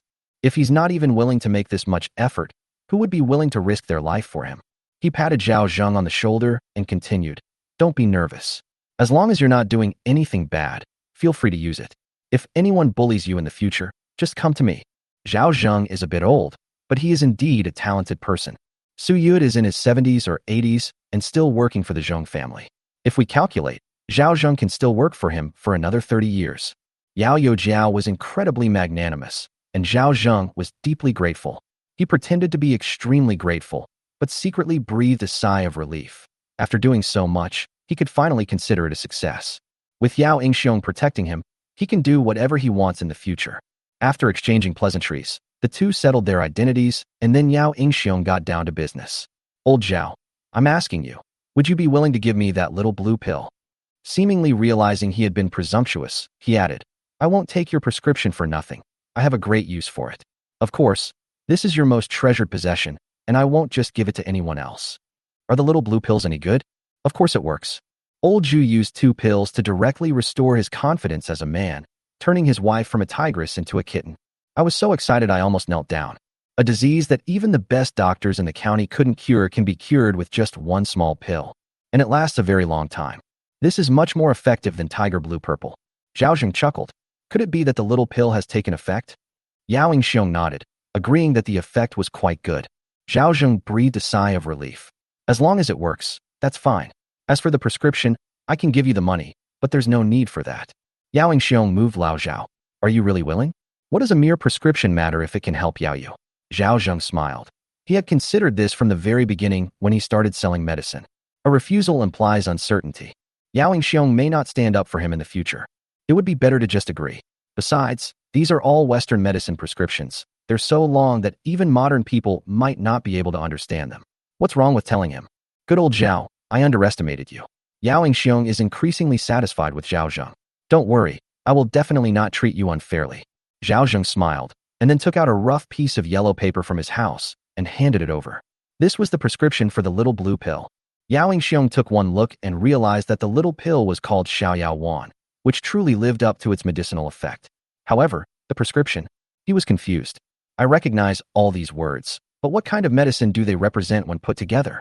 This is the original prescription the old Taoist priest gave me. This pill is made from the essence of many kinds of medicines, such as epimedium and lingzhi essence, which make up one of the ingredients. After all these medicines are gathered, one more ingredient is needed as a guide. What kind of medicinal guide? Zhao Zheng went into the cellar of the house and bought some very small, sand-like pills from the mall. He put them into a small bottle and said, These are the medicinal ingredients. There are only these left. Once they are used up, there will be none left. The old Taoist priest only gave me the prescription but not the medicinal ingredients. Yao Yingxiong was completely bewildered. Why was that? Because this medicine is too strong and can easily make people sick if not used in moderation. He gave me the prescription to repay a debt of gratitude and to give me a chance to survive when I encounter difficulties, not to let me pass it down as a family skill. I am just an ordinary villager who goes to the mountains to collect herbs, but I am not a real doctor. If I learn how to make medicinal ingredients, it will only bring about a disaster that kills people. So over the years, I've only cured my own hidden ailment. If it weren't for Yao Yojiao, I definitely wouldn't have taken it out. Yao Yingxiong looked at the tiny pills in the bottle with disappointment. He feared there were only 200 or 300 left, so the prescription would be useless. However, although he felt regretful, he did not think Zhao Zheng was lying. If Zhao Zheng had truly mastered the art of this medicine, he wouldn't be stuck in a small mountain village at the age of 40. With the miraculous effects of Xiaoyao pills, there is absolutely no problem in opening a pharmacy in a village or even a county town to sell xiaoyao pills. The old Taoist priest was right. A common man is innocent, but he is guilty of possessing a treasure. Chapter 87. Go apologize to Zhao Laosan. Yes, yes, that's what the old Taoist priest said too. Zhao Zheng sighed. He gave me several prescriptions, but they all lacked the necessary ingredients. Even with the prescriptions, the medicine couldn't be made effective. Yao Xiong looked at the yellow paper in his hand. This old Taoist priest specially altered the prescription beyond recognition to protect you. As he spoke, he looked at Zhao Zheng with surprise. You can write? Zhao Zheng nodded and said, my ancestors were landlords. I went to school for a couple of days when I was a child. Later, an old Taoist priest taught me some things. I'm not very literate, but I can read and write without any problems, and I also know a little bit of divination. Not bad, really not bad. Yao Xiong's eyes lit up. These days, anyone who can read and write and do math is a talent. Since you can read, write, and do math, why are you still holed up in a small mountain village? You could be a shopkeeper in a store or write letters on the street and earn more than you do now. When he was young, he did think about it, but he had to take care of his parents. As the old saying goes, while parents are alive, one should not travel far. Zhao Zheng continued to patch up his public image. Yao Xiong nodded, confirming that this was similar to what he had heard. Zhao Zheng was indeed a very filial person in the small mountain village, even to the point of being foolishly filial. You've really been held back. Although Yao Xiong didn't get the complete prescription, he was still very satisfied with Zhao Zheng's honesty. In any case, he had to accept this favor. How about this? You make all these medicinal ingredients into xiaoyao pills and give them to me. I'll still buy them at the same price as before, 10 pills per tael. No need for money. These medicines are troublesome, but not expensive. It just means I'll have to go up the mountain to collect more and spend more time. Zhao Zheng said, Yao Youjiao, if you really consider me one of your own, then don't be so polite. Okay, I won't ramble on. Yao Xiong is a very generous person. Come to the village in a few days, I'll give you a surprise. What surprise? If I told you, would it still be a surprise? Yao Xiong kept everyone in suspense. Zhao Zhengdao, aren't we not allowed to enter villages at will? The Guanshan bandits. The county magistrate went to the countryside yesterday, and the chief constable led his men to Dagwan Mountain to give them a warning. The bandits from Dagwan Mountain won't be coming down again for a while. However, that area is easy to defend and difficult to attack, so it won't be easy to wipe them out. Let's wait until after the new year. Yao Xiong sighed, recalling the county magistrate's parting words, and felt a headache coming on. He glanced at the time and said it was getting late. I have to go back to my hometown. That's all for today. I'll see you off. Zhao Zheng escorted him all the way to the village entrance. The elderly women who were chatting quietly lowered their voices when they saw this. I'm going back now. Remember to come find me in the township in a few days. I'll be waiting for you at the township government office.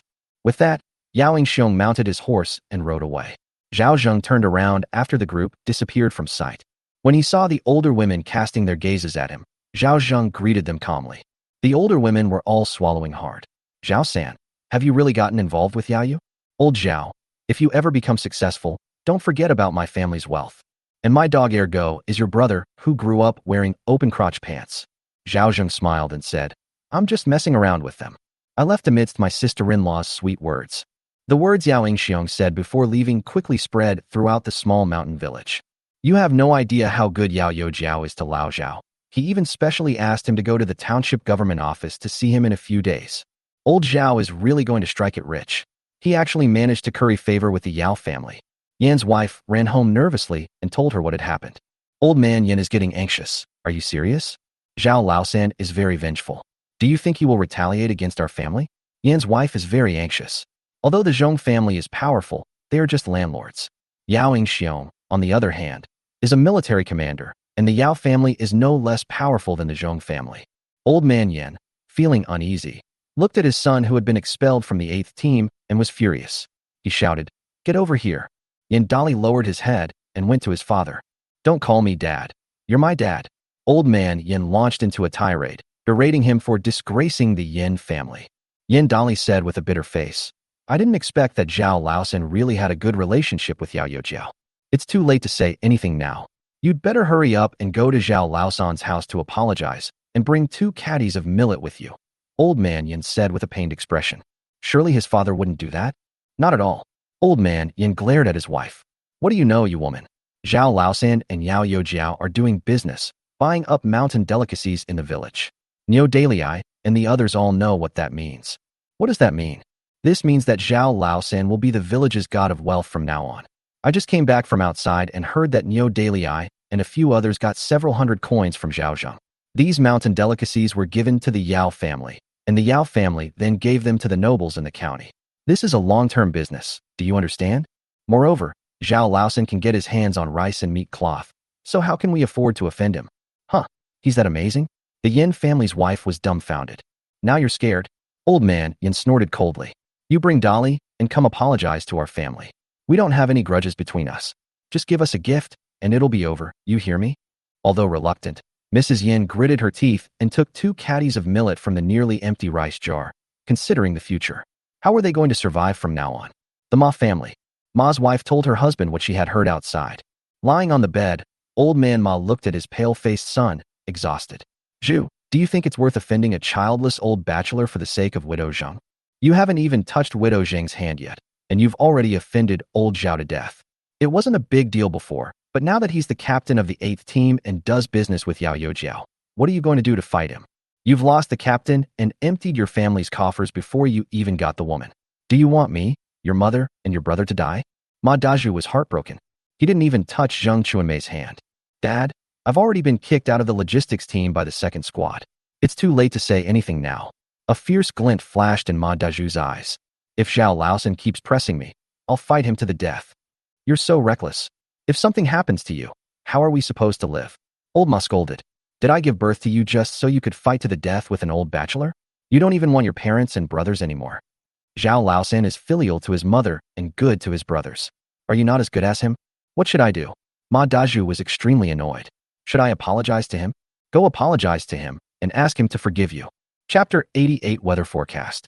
Ma Dazhu was 1,000 times, 10,000 times unwilling. I just can't stand him for bullying an orphan and a widow. What does it matter to you if he bullies the Li family? Old Ma is furious. What does he have to do with the Li family? Even the village elders didn't say anything and asked you to step in? Is Li's wife any good? If she hadn't indulged her grandson in stealing and set a trap that injured Zhao Laosan's foot, would Zhao Laosan have targeted the Li family? Mrs. Li sighed. Dazhu, being a stepfather isn't so easy. Ma Dazhu was indignant, but unable to refute it. After a long while, he said, given our family's situation, do I even have a chance to get married? You should be secretly laughing if you can find Widow Zheng. You'll even get 3 children for free. If I tell you to apologize, then go? I'd rather die than go. Ma Dazhu stood up. If I apologize, will Zhao Laosan let me be the team leader again? If I apologize, will he stop targeting me? A barefoot person isn't afraid of someone wearing shoes. Why should I be afraid of him? After saying that, he stormed off in a huff. Come back. Father, I actually think second brother is right. Apologizing won't help, the 3rd son of the Ma family said quietly from the side. Meanwhile, in the Zhao family cellar, Zhao Zheng was overjoyed when he saw the mountain delicacies that Neo Dalei and the others had brought. Wild chicken leg mushrooms, dried, are being sold for 75 coins per pound, valued at 300 coins. Wild hazel mushrooms are being sold for 200 coins per pound, valued at 1,600 coins. The dried wild porcini mushrooms have already sold for 500 coins, but are worth 2,700 coins. These mushrooms were all picked by the villagers when they went into the mountains on weekdays. These fungi, which thrive on the land and water, are one of the key factors that allow them to survive during years of disaster. The most valuable item is wild dried matsutake mushrooms, which sell for 2,000 coins per kilogram. The fungi alone brought Zhao Zheng a profit of 15 taels of silver. In addition, there were medicinal herbs collected by Jiang Wogwa and Big Beard. 1 pound of processed wild isatis root costs 31, but its value is 501. Wild astragalus membranaceus, grade 1, 501 per gene, 500 G, valued at 10,001. Wild epimedium. These are all purely wild medicinal herbs. Zhao Zheng kept some tonics for later use and sold the rest. His balance also jumped from over 80 taels to 200 taels in an instant. This is the right path. Harvesting leeks is much better than working alone. Just then, the system notification sounded again. Balance surpassed 100 taels for the first time. Mall items updated. Warehouse storage prices reduced by 1/3. Storage weight limit increased to 100 tons. Weather forecast updated. Available for viewing at any time. Zhao Zheng was overjoyed. He never expected that breaking the 100 tael mark in his balance would bring such good fortune. When he bought the chainsaw, he wondered if the system would be upgraded, and now it seems he was right. Open the store. The word buy has now appeared under the previously gray and white chainsaw image. That's great. It will make cutting down trees much easier from now on. In addition, some previously unavailable items were now available, and he even saw hunting bows with sights, Nepalese cookery knives, triangular bayonets, and other items. However, there are still no firearms. Most importantly, the mall now offers a wider selection of small electronic products. Zhao Zheng spent 1 or 2 taels of silver to buy himself a low-end Longines watch with luminous hands. Hey, is it still automatically calibrating the Dekong time? After thinking for a while, Zhao Zheng sold 2 more women's watches as gifts for Zhao Di and Xiao Yi. With these watches, they would know the time and wouldn't be completely clueless and have to get up at the first crow of the rooster. However, what Zhao Zheng was most concerned about was updating the warehouse storage. Previously, the warehouse storage limit was 10 tons. If it was full, the daily cost was 100 coins.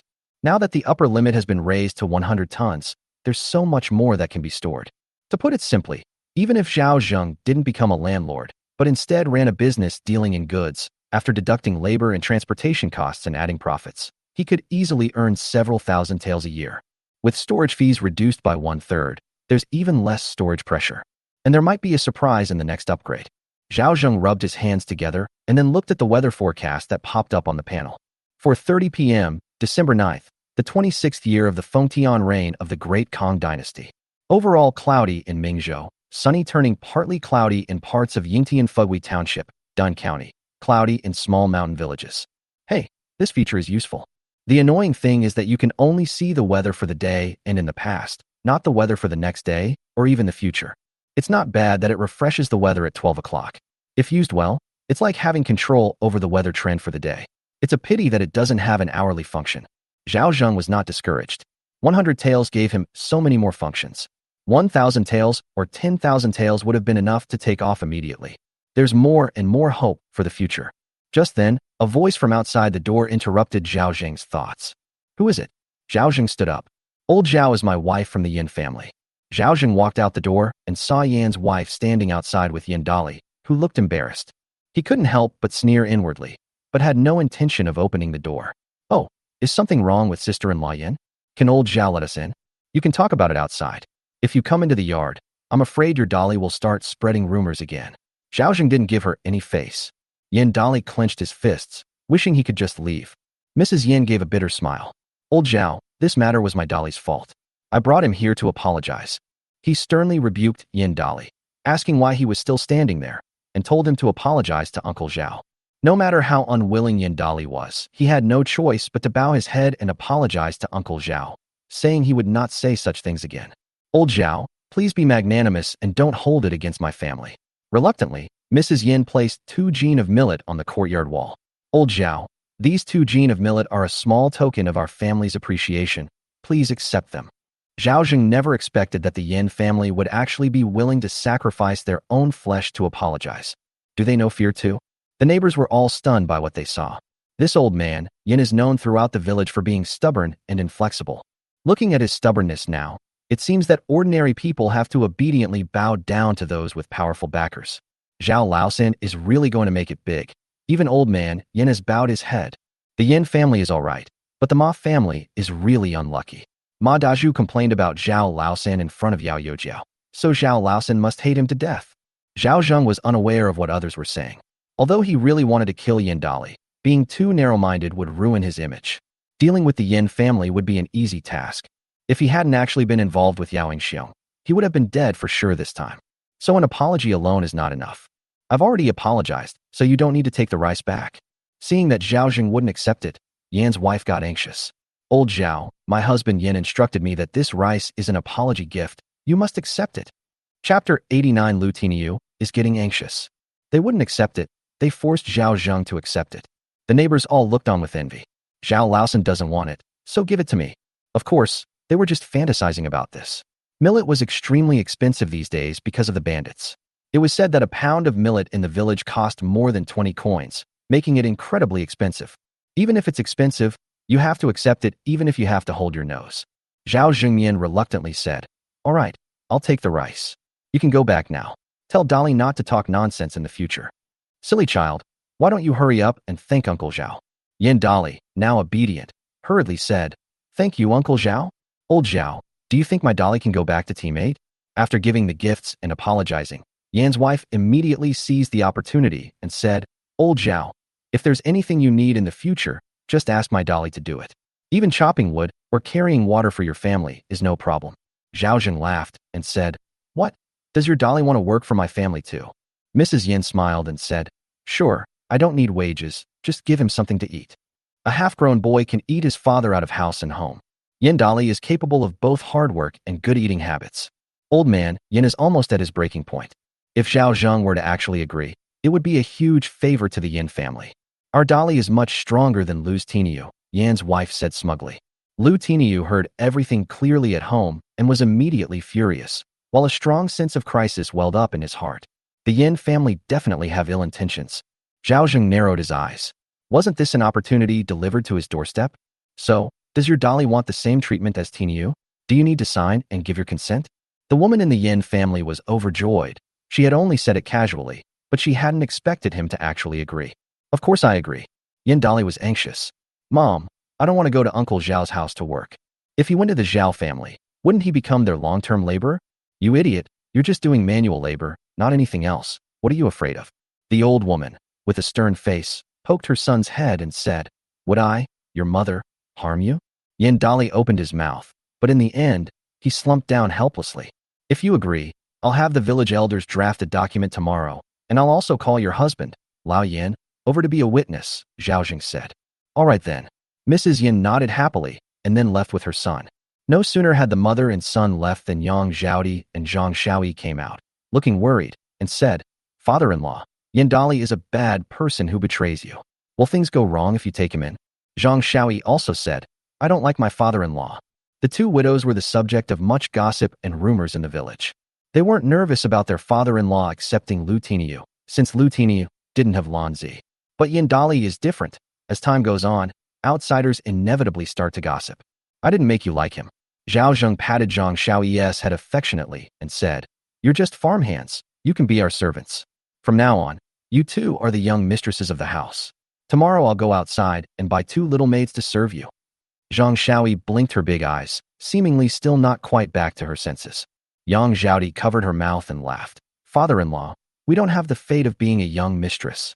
Zhang Shaoyi also said, Father-in-law, our family is just getting a little better off, and we haven't reached the point where we need to hire farmhands or buy maids.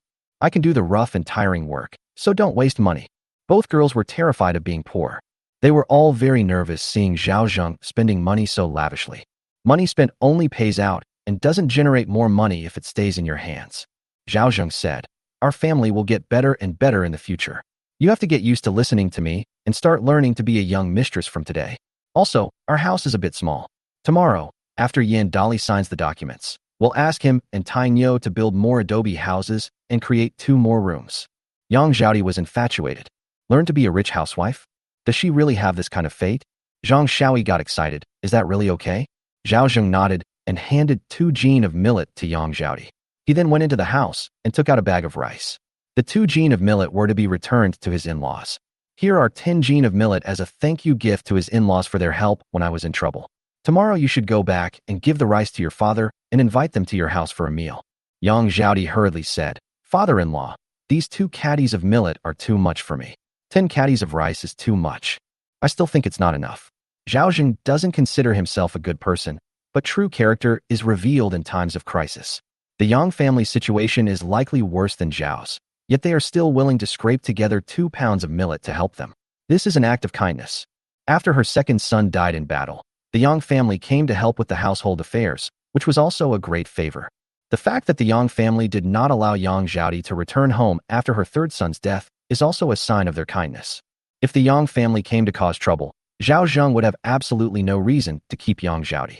In other words, the original owner was ungrateful that his in-laws helped with the funeral arrangements, and he even felt that they were trying to steal the show and had a fight with Yang's father, which ended badly. Now that things are looking up at home, he's more than willing to lend a hand. He also needed to find someone in another village to act as his informant. So why can't this person be your in-law? Since Zhao Di is family, we shouldn't be so formal. I even argued with my in-laws when they came to help with the funeral arrangements, and now I really regret it. I was very grateful that he was still willing to lend me grain.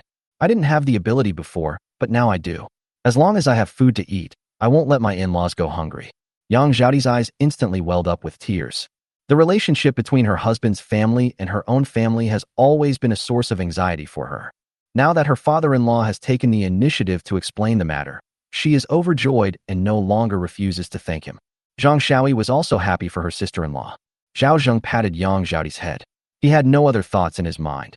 He just wanted to treat his two daughters-in-law well and stop them from crying. I'm so happy. Yang Zhaoti sniffed, her eyes full of joy. My parents would be overjoyed if they knew. Just then, there was another knock on the courtyard gate. Zhao Zheng frowned. Who the hell is it again? Uncle Zhao is my iron ox. Yang Zhaoti wiped away her tears and took Zhang Xiaoyi to the woodshed. Zhao Zhengza went over to open the door. Tainyo, what's wrong so late? Lu Tiniu clenched his fist and said, Uncle Zhao, are you really going to take Yandali in? What's wrong? Uncle Zhao, you absolutely mustn't accept him. That kid has no good intentions. Lu Tiniu is getting anxious, and Yandali has been talking badly about you behind your back. Who knows what kind of trouble he might cause if he comes to our house. Chapter 90. Yandali wants to eat the destitute. Zhao Zheng feigned surprise and said, No way, he even came to apologize in person. Definitely. Yandali is a stubborn, brute force guy. Who in the village has he ever respected?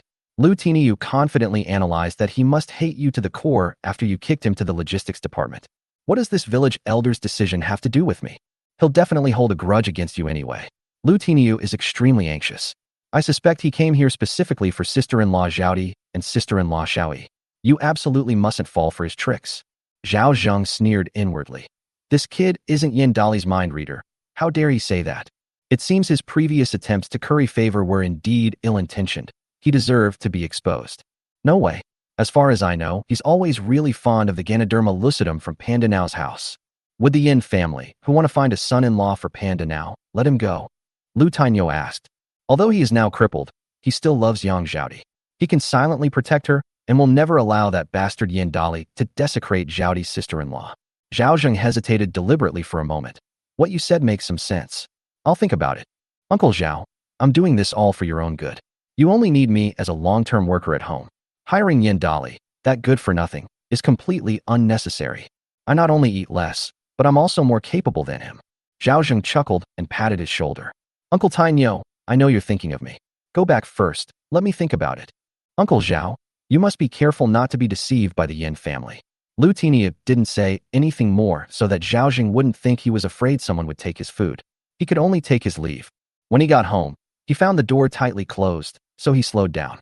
Then he heard a voice from inside. Iron Donkey, hurry up and drink this millet porridge. When your second brother comes back and sees you eating something good, he'll make a fuss again. Damn it, aren't we really going too far? Lu Laosi sighed. If he hadn't caused trouble, would our family be in such dire straits?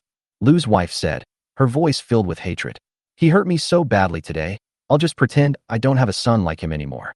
He can forget about getting a single grain of rice from me from now on. Then she said gently to her third son, My son, eat more and grow up quickly. When the time comes, I'll find you a virtuous wife who will take good care of you. Lu Tiniu, standing outside the door, had a livid face and felt icy cold inside. He kicked the door open. The three people inside the room were startled. Lu's wife instinctively hid the bowl behind her back and angrily cursed. Are you trying to kill me? Lu Tiniu said coldly. What's so great about hiding a bowl of millet porridge? Do you know what I ate at Uncle Zhao's house today? A big bowl of millet rice with egg, meat, and soup. It's incredibly delicious. Lu Laoxi's face was gloomy.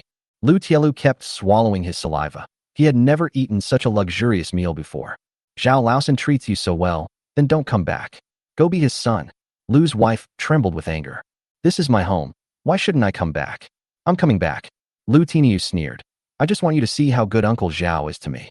Mother, don't worry. I will definitely take good care of Uncle Zhao and treat him like my own father. You'll see. Seeing his parents yelling in anger, Lu Tiniu felt inexplicably pleased. He then looked at his younger brother. You short-lived brat. Let's see if you can raise him. After saying that, he ignored his parents' scolding and went to the next room to lie down in the haystack, where the hatred in his heart was temporarily relieved. The next morning, Zhao Zheng woke up. A house with tiles is different.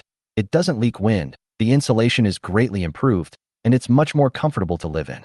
This morning, Zhaoti made him a meatloaf soup with eggs, expensive matsutake mushrooms, and some chopped astragalus root.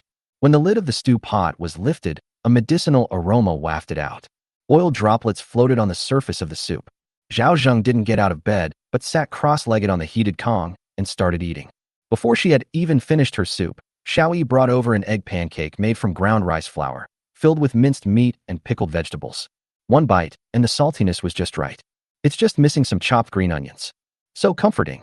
Zhao Zheng took a bite of the perfectly warm rolled pancake and couldn't help but exhale a puff of hot air. While this kind of life couldn't compare to modern times, it was definitely something only landlords and wealthy people could enjoy.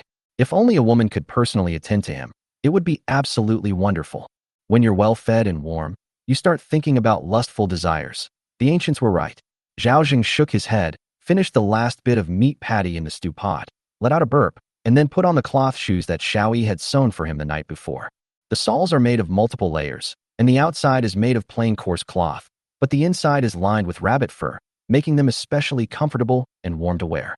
After washing up, I stretched my muscles and bones in the yard and did a bunch of wild punches, which made me feel incredibly refreshed. Old Zhao is exercising in the yard. Old Yin came over with his wife and children and stood at the door looking into the yard. He saw Zhao Zheng with a ruddy complexion and his head was steaming. He cursed inwardly.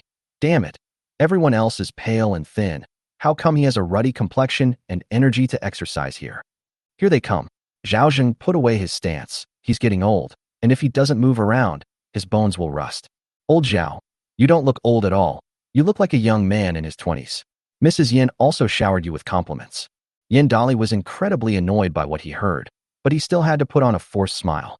His parents had talked to him a lot last night. He thought it made perfect sense.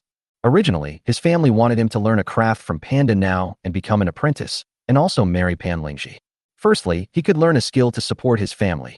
Secondly, he could get married and take over the Pan family business after Panda Now and his wife passed away, a triple win. But Panda Now stubbornly refused to admit that the craft was to be passed on to his future son-in-law, which was practically an open refusal. Yin Dali had initially wanted to struggle a bit, but now he had given up. Encouraged by his parents, he set his sights on Zhao Laosan, who had no offspring. This guy is a good-for-nothing who has no descendants, but still has 2 daughters-in-law. If he works hard, it might all be his. The thought of eating offspring whose children have no descendants is exciting. You know my conditions, right, Lao Yin? Old man Yin nodded. It's really too difficult at home. Otherwise, I definitely wouldn't have asked Dolly to do extra work for you. I don't have any other requests. Just give the child something to eat. As he spoke, he gave Yin Dali a wink. Yin Dali understood immediately and stepped forward to express his opinion. Just then, a sharp voice rang out. I disagree. Chapter 91, Tearing Off the Face. Zhao Zheng looked in the direction of the sound and saw a thin, old woman walk into the courtyard from outside the wall. The Zhao father and son, as well as the Zhao brothers, followed her. A name flashed through Zhao Zheng's mind, second sister Zhao Feng. Yin Dali turned around with a displeased look and said, Who is so arrogant? When old man Yin turned around and saw this, his lips twitched, but then a smile appeared on his face. Feng has returned to her parents' home? The old woman from the Yin family also said, Isn't this Sister Feng? Zhao Feng glanced coldly at the Yin family and walked up to Zhao Zheng with his younger brother and nephew. Third brother, you have a lot of grain at home, right? You don't even share the labor with your own brothers when you hire long-term workers. Zhao Di and Xiao Yi didn't even try to persuade her that this was how she was supposed to live her life. Yang Zhaodi and Zhang Xiaoyi came out when they heard the noise. Their expressions changed, and they hurriedly stepped forward, saying, Second aunt, what brings you here? How would I know how much your father-in-law squanders money if I didn't come? How would I know that you 2 daughters-in-law don't help manage the household at all? Because Zhao Feng is very thin and shrewd, and has a fierce look in her eyes, plus she is thin and emaciated from not eating enough for a long time. She looks even more mean. You 2 daughters-in-law are so irresponsible. Not only are you cursed to bring misfortune to your husbands, but you are also unfilial. The 2 women felt wronged, but dared not retort. In the Zhao family, the father-in-law listens to his second aunt the most. If he talks back to her, he will be scolded, which is considered a light punishment. Zhao Zheng looked at Zhao Feng with icy eyes. She was also involved in the death of her adopted son in battle. Although her predecessor was obedient and blindly filial, she would not have sent both of her sons to join the army, thus causing her lineage to end. It was mostly the second sister who instigated it. She refused to even show her face after her adopted son died. Her predecessor was beaten to death by her older brother, but she never showed up. Now she's come to my house and point fingers. Who is unfilial? Zhao Zheng frowned and said, Zhao Di and Xiao Yi treat me like their own father. They are filial to me and do everything for me at home. If such a daughter-in-law is not filial, what is? Zhao Feng was stunned and looked at Zhao Zheng, the third son, in disbelief. I'm here to teach your daughter-in-law a lesson, and you're talking to me like this? No one can discipline my daughter-in-law except me. Zhao Zheng snorted coldly. Second sister, you have no right to educate them. No matter who it is, scolding my daughter-in-law in front of me is slapping me in the face and disrespecting Zhao Zheng. Zhao Feng stared wide-eyed in disbelief. He was so angry that his chest heaved violently as he pointed at Zhao Zhengdao. You dare to talk to me like that? Zhao Yi was also dumbfounded. Third brother, are you confused? How can you talk to your second sister like that? Shut up. Who gave you the right to interrupt me? Zhao Zheng glanced at her with a warning look and said, Listen to me.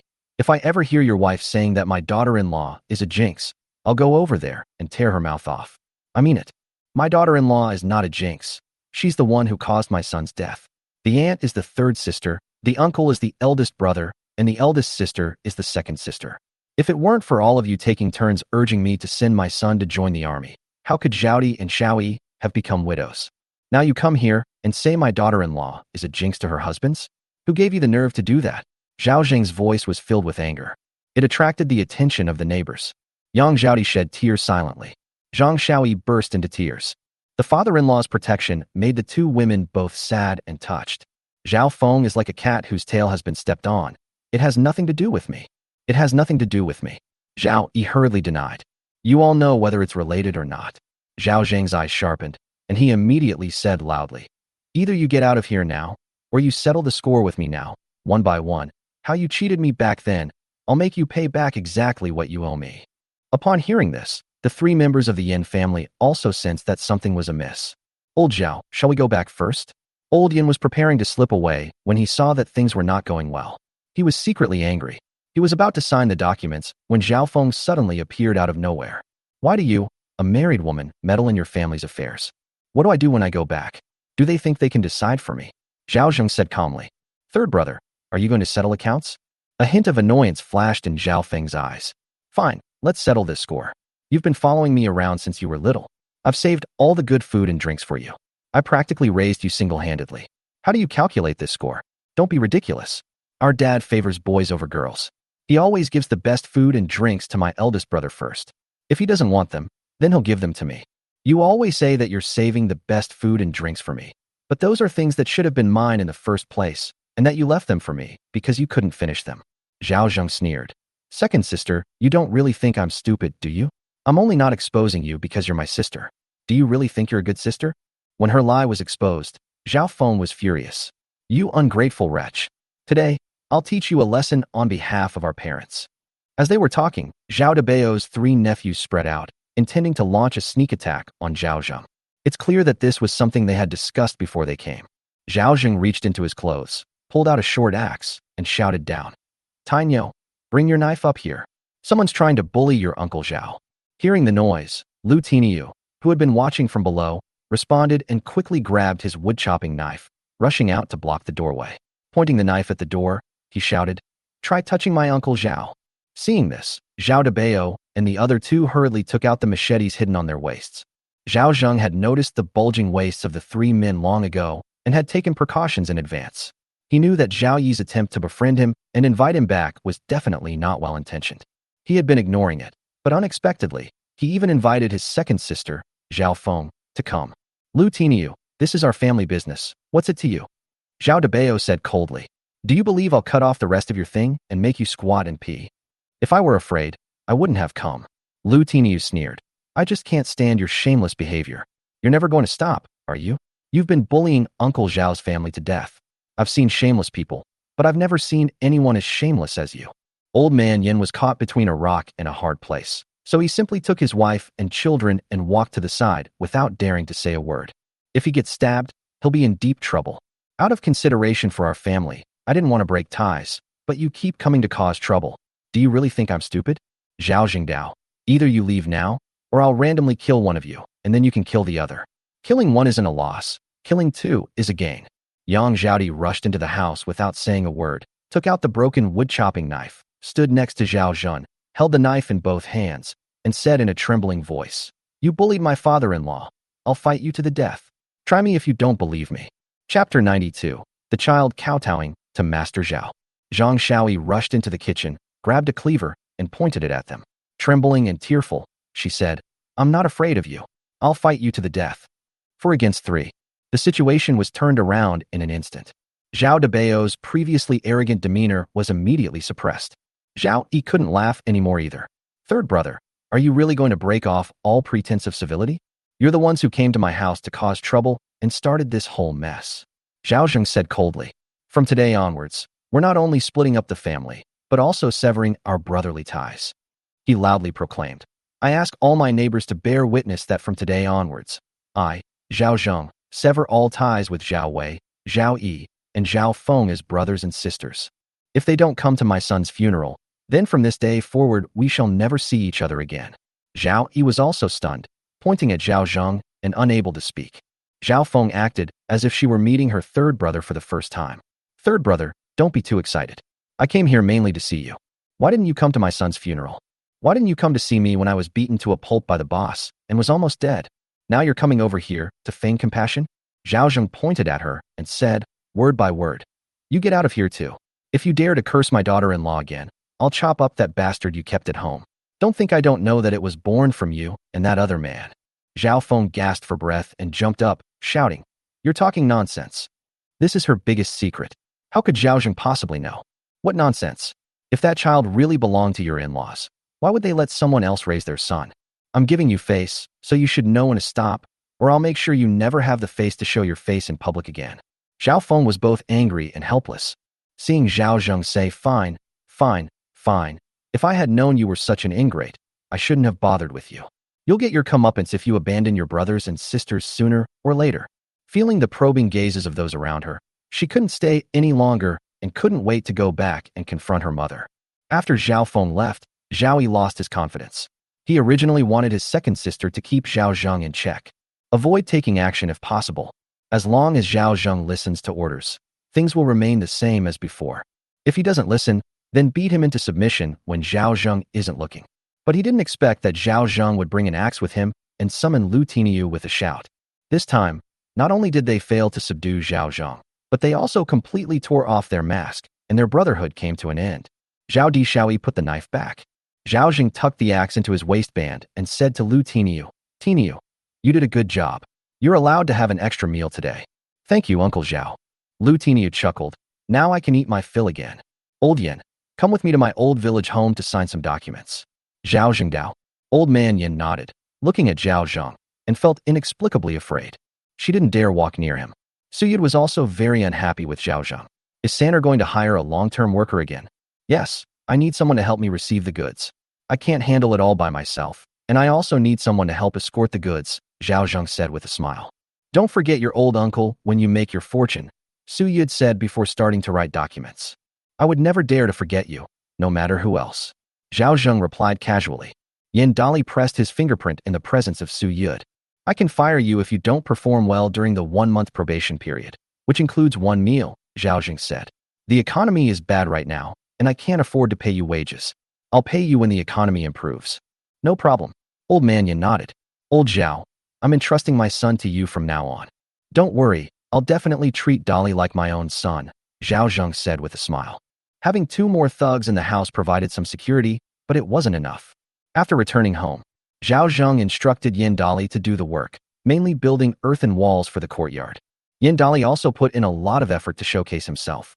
This made Lu Tiniu feel a strong threat, and despite his injuries, he insisted on chopping wood. The 2 young men were also secretly competing with each other. This is something Zhao Zheng was happy to see. At noon, Yang Zhaodi cooked millet porridge, which was quite thick. Although it's not as good as yesterday's millet rice with meat, it's still better than what 99% of the people in the village are eating. Lu Tiniu began to eat heartily. Yin Dali was so hungry that his eyes bulged out when he saw the millet porridge that was big enough to stick chopsticks in. It was made purely from millet and had no bran added. "Goodness, is Uncle Zhao's family really that wealthy?" Sitting under the eaves, Lu Tiniu sneered. "This is nothing. Uncle Zhao is very generous. If you work hard, he'll let you eat your fill of rice, not just thick porridge." Yin Dali didn't believe for a second that even small landlords only drank porridge these days. Millet rice? I wouldn't even dare to think about it. His mother was even stingier, making rice bran porridge with tree bark powder and only giving him a tiny bit of millet to eat with pickled vegetables. It looked thick, but after eating it, he felt weak all over and his stomach was bloated. It was so uncomfortable. Zhao Zheng was also happily drinking his porridge. He was tired of eating meat and vegetables these days, so he occasionally had some multigrain porridge to soothe his stomach. After they finished eating, Zhao Zheng made Lu Tiniyu wash the dishes, and he forbade Zhao Di and Xiao Yi from doing such rough work anymore. In the afternoon, Zhao Zheng arrived at the village entrance and called all the members of Team 8. It's not about training, but about expanding into the market. Just as I was about to speak, the old women and men at the village entrance started talking all at once, as if they had seen something extraordinary. Zhao Zheng looked closely and saw Wu Yueying leading 2 children, one on each side, walking towards the village. Yueying, why did you bring the flowers and grass back? Will the Zheng family agree to let them come back? Wu Yueying replied with a smile. I have redeemed the flowers and grass. Everyone was stunned by these words. Wasn't it just sold to the Zheng family? How come it's been redeemed already? Where did you get the money to ransom them? Wu Yueying didn't explain. Her gaze had already been locked on Zhao Zheng. She then led her 2 daughters and quickly walked through the crowd to Zhao Zheng. Children, kowtow to your master Zhao. Hua Hua and Xiao Chao knew that they were able to escape because of Grandpa Zhao, so they immediately knelt down and kowtowed, saying, Thank you, Grandpa Zhao. Wu Yueying also knelt down, overjoyed and weeping, to thank Uncle Zhao. Get up quickly. Zhao Zheng hurriedly helped the mother and her 2 daughters up. It's good that you're back here. You should live a good life from now on. This scene left everyone stunned. Why is Yueying kneeling before Zhao Laosan with her child? Did he give her the money to redeem her child? It's impossible, absolutely impossible. I was there when Wang Daji signed the documents. He got 3 taels of silver from selling the child, but redeeming the child would cost 15 taels of silver. Where would Zhao Laosan get so much money? Chapter 93. Wu Yueying returns to the village. Everyone chimed in with their own opinions, but no one believed them. But if Wu Yueying hadn't brought her child to kneel before Zhao Zheng, it wouldn't make sense. Zhao Zheng looked at the 2 children, who were already thin, and they became even thinner after visiting the Zheng family. He said, Go to Grandpa Zhao's house and ask your Aunt Zhao Di to get you some food. I'll be back in a bit. He patted the 2 children's heads tenderly and said to Wu Yueying, Let's go home. It's windy outside. Thank you, Uncle Zhao. Wu Yueying nodded gratefully before taking the child's hand and leaving. After the mother and her 2 daughters had walked away, everyone in Team 8 stared intently at Zhao Zheng. What's going on with the captain? Did you really redeem these 2 children? The Wang family and Zhao Zheng are enemies. They even helped the Wang family redeem their child? Zhao Zheng smiled and delivered the prepared explanation. I didn't have that much money to redeem the child. Yueying begged me for help. I helped her find a landlord to buy the Wang family's land and raised more than 10 taels of silver. But we were still short a little money. I felt sorry for the mother and her 2 daughters, so I lent them some money and raised 15 taels of silver. This money wasn't lent for nothing.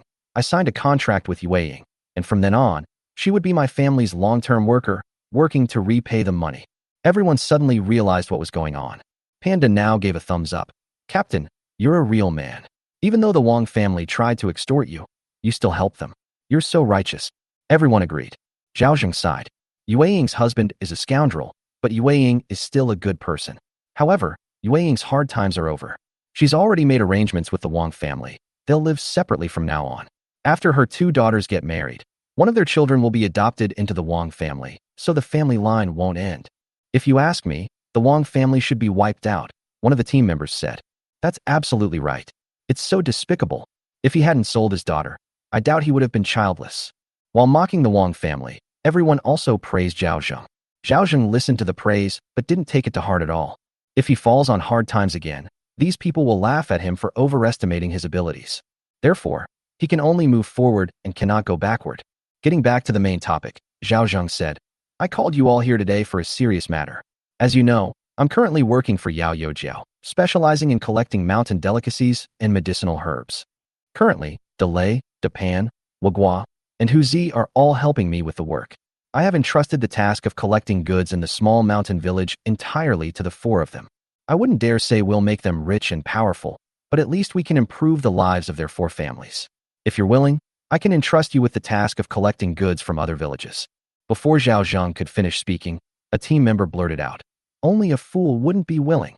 These past 2 days, Neo Dalei and 3 others have been scavenging for mountain goods in the village, and it's said they've made a lot of money, more than Neo Dalei earned doing carpentry.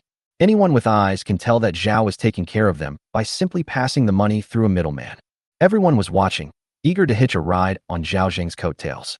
Don't rush, don't rush. Zhao Zheng gestured for him to finish speaking first.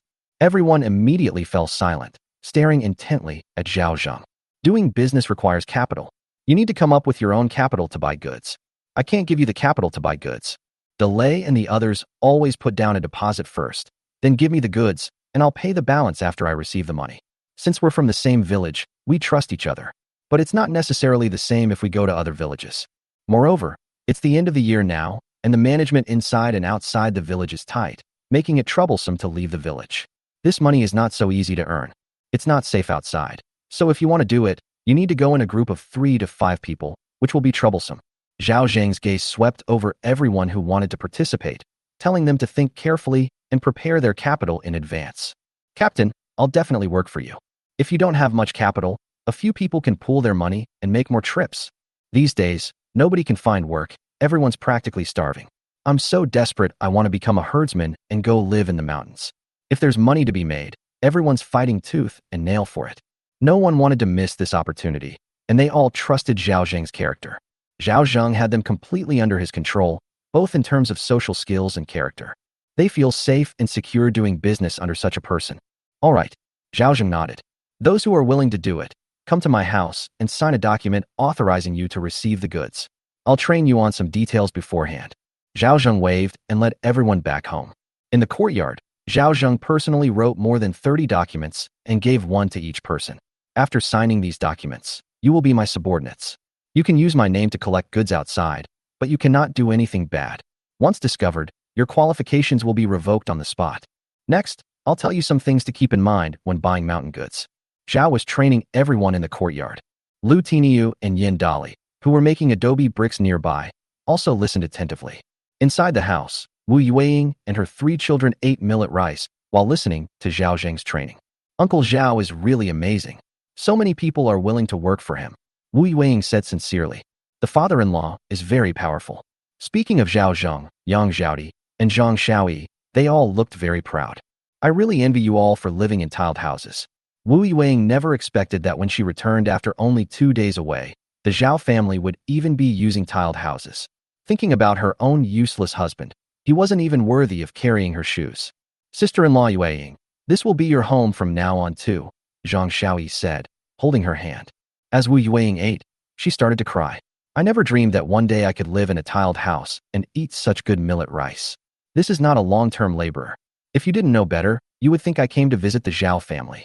I owe your family so much that I can never repay it in this lifetime. Zhao Di and Xiao Yi, don't worry, I will die in the Zhao family. From now on, leave all the heavy and rough work at home to me. Hua Hua and Xiao Chao chimed in. We'll help mom with the chores too. Yang Zhaodi patted the heads of the 2 skinny children and said, you need to be well fed to have the strength to help your mother.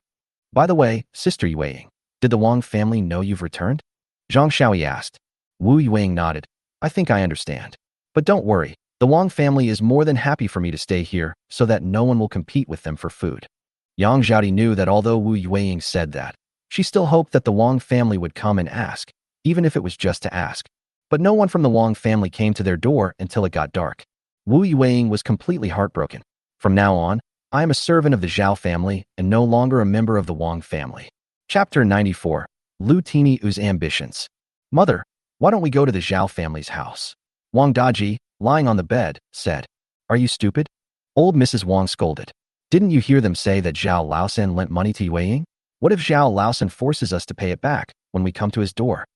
Wang Daji said. Now that the child is back, shouldn't we go and see what others think of us? Who cares what they think? Are we going to lose 2 pieces of flesh? Old Mrs. Wang snorted and said, besides, it's a good thing that Yueying is working for the Zhao family now. Zhao Laosan is helping you raise your wife and children. When the children grow up, won't they call you dad and pass on their family line to you? But Zhao Laosan wasn't a good person. Yueying was at his house. Zhao Laosan is a good-for-nothing. What are you afraid of? But didn't dad say that? Don't listen to his nonsense. If Zhao Laosan were really capable, he would have been married long ago. Old Mrs. Wang sneered. Even if Zhao Laosan really wanted to do something, he would only have a fleeting moment of pleasure. What are you worried about? Wang Daji was speechless. Old Wang also said, your mother is right. Let's just leave it at that. That filthy bitch Yueying has gone back to the village and doesn't even know how to bring her child home. She has no manners at all. Old Mrs. Wang said sadly. What's the use of saying all this? We've sold all our fields. How are we going to live now? The elderly couple cherished their land dearly, but old Wang eventually gave in regarding the matter of offering incense. Daji, go find Yueying in a few days. Even though she's left home, she's still part of our family. Make her bring back grain every month. Old Wang said. Wang Daji nodded, feeling indignant that Wu Yueying had returned to the village instead of going home. That bitch. I'll find a time to teach her a lesson. That night, Zhao Zheng sent Yin Dali away beforehand, then took out an egg pancake from his pocket and handed it to Lu Tiniu. Tiniu, this is your reward dinner. Uncle Lu Tiniu, is this an egg pancake? Zhao Zheng nodded. I really owe you a lot today, otherwise I would have suffered a great loss. Lu Tiniu patted his chest and said, Uncle, don't worry. With me here, no one will bully you. Uncle Tainyo, you're not unhappy that you received Yandali's help today, are you? Lu Tiniu's face stiffened.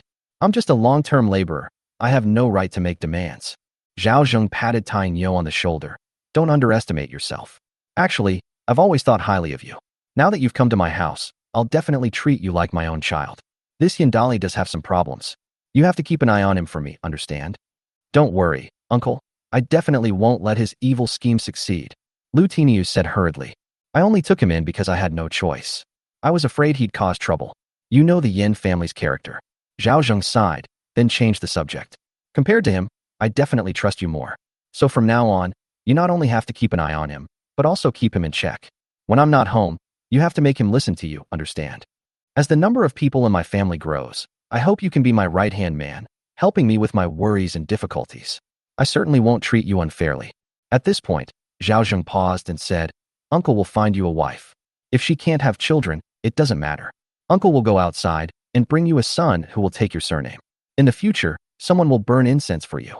Lu Tiniu stared blankly at Zhao Zheng, then felt an overwhelming sense of emotion, and tears suddenly streamed down his face.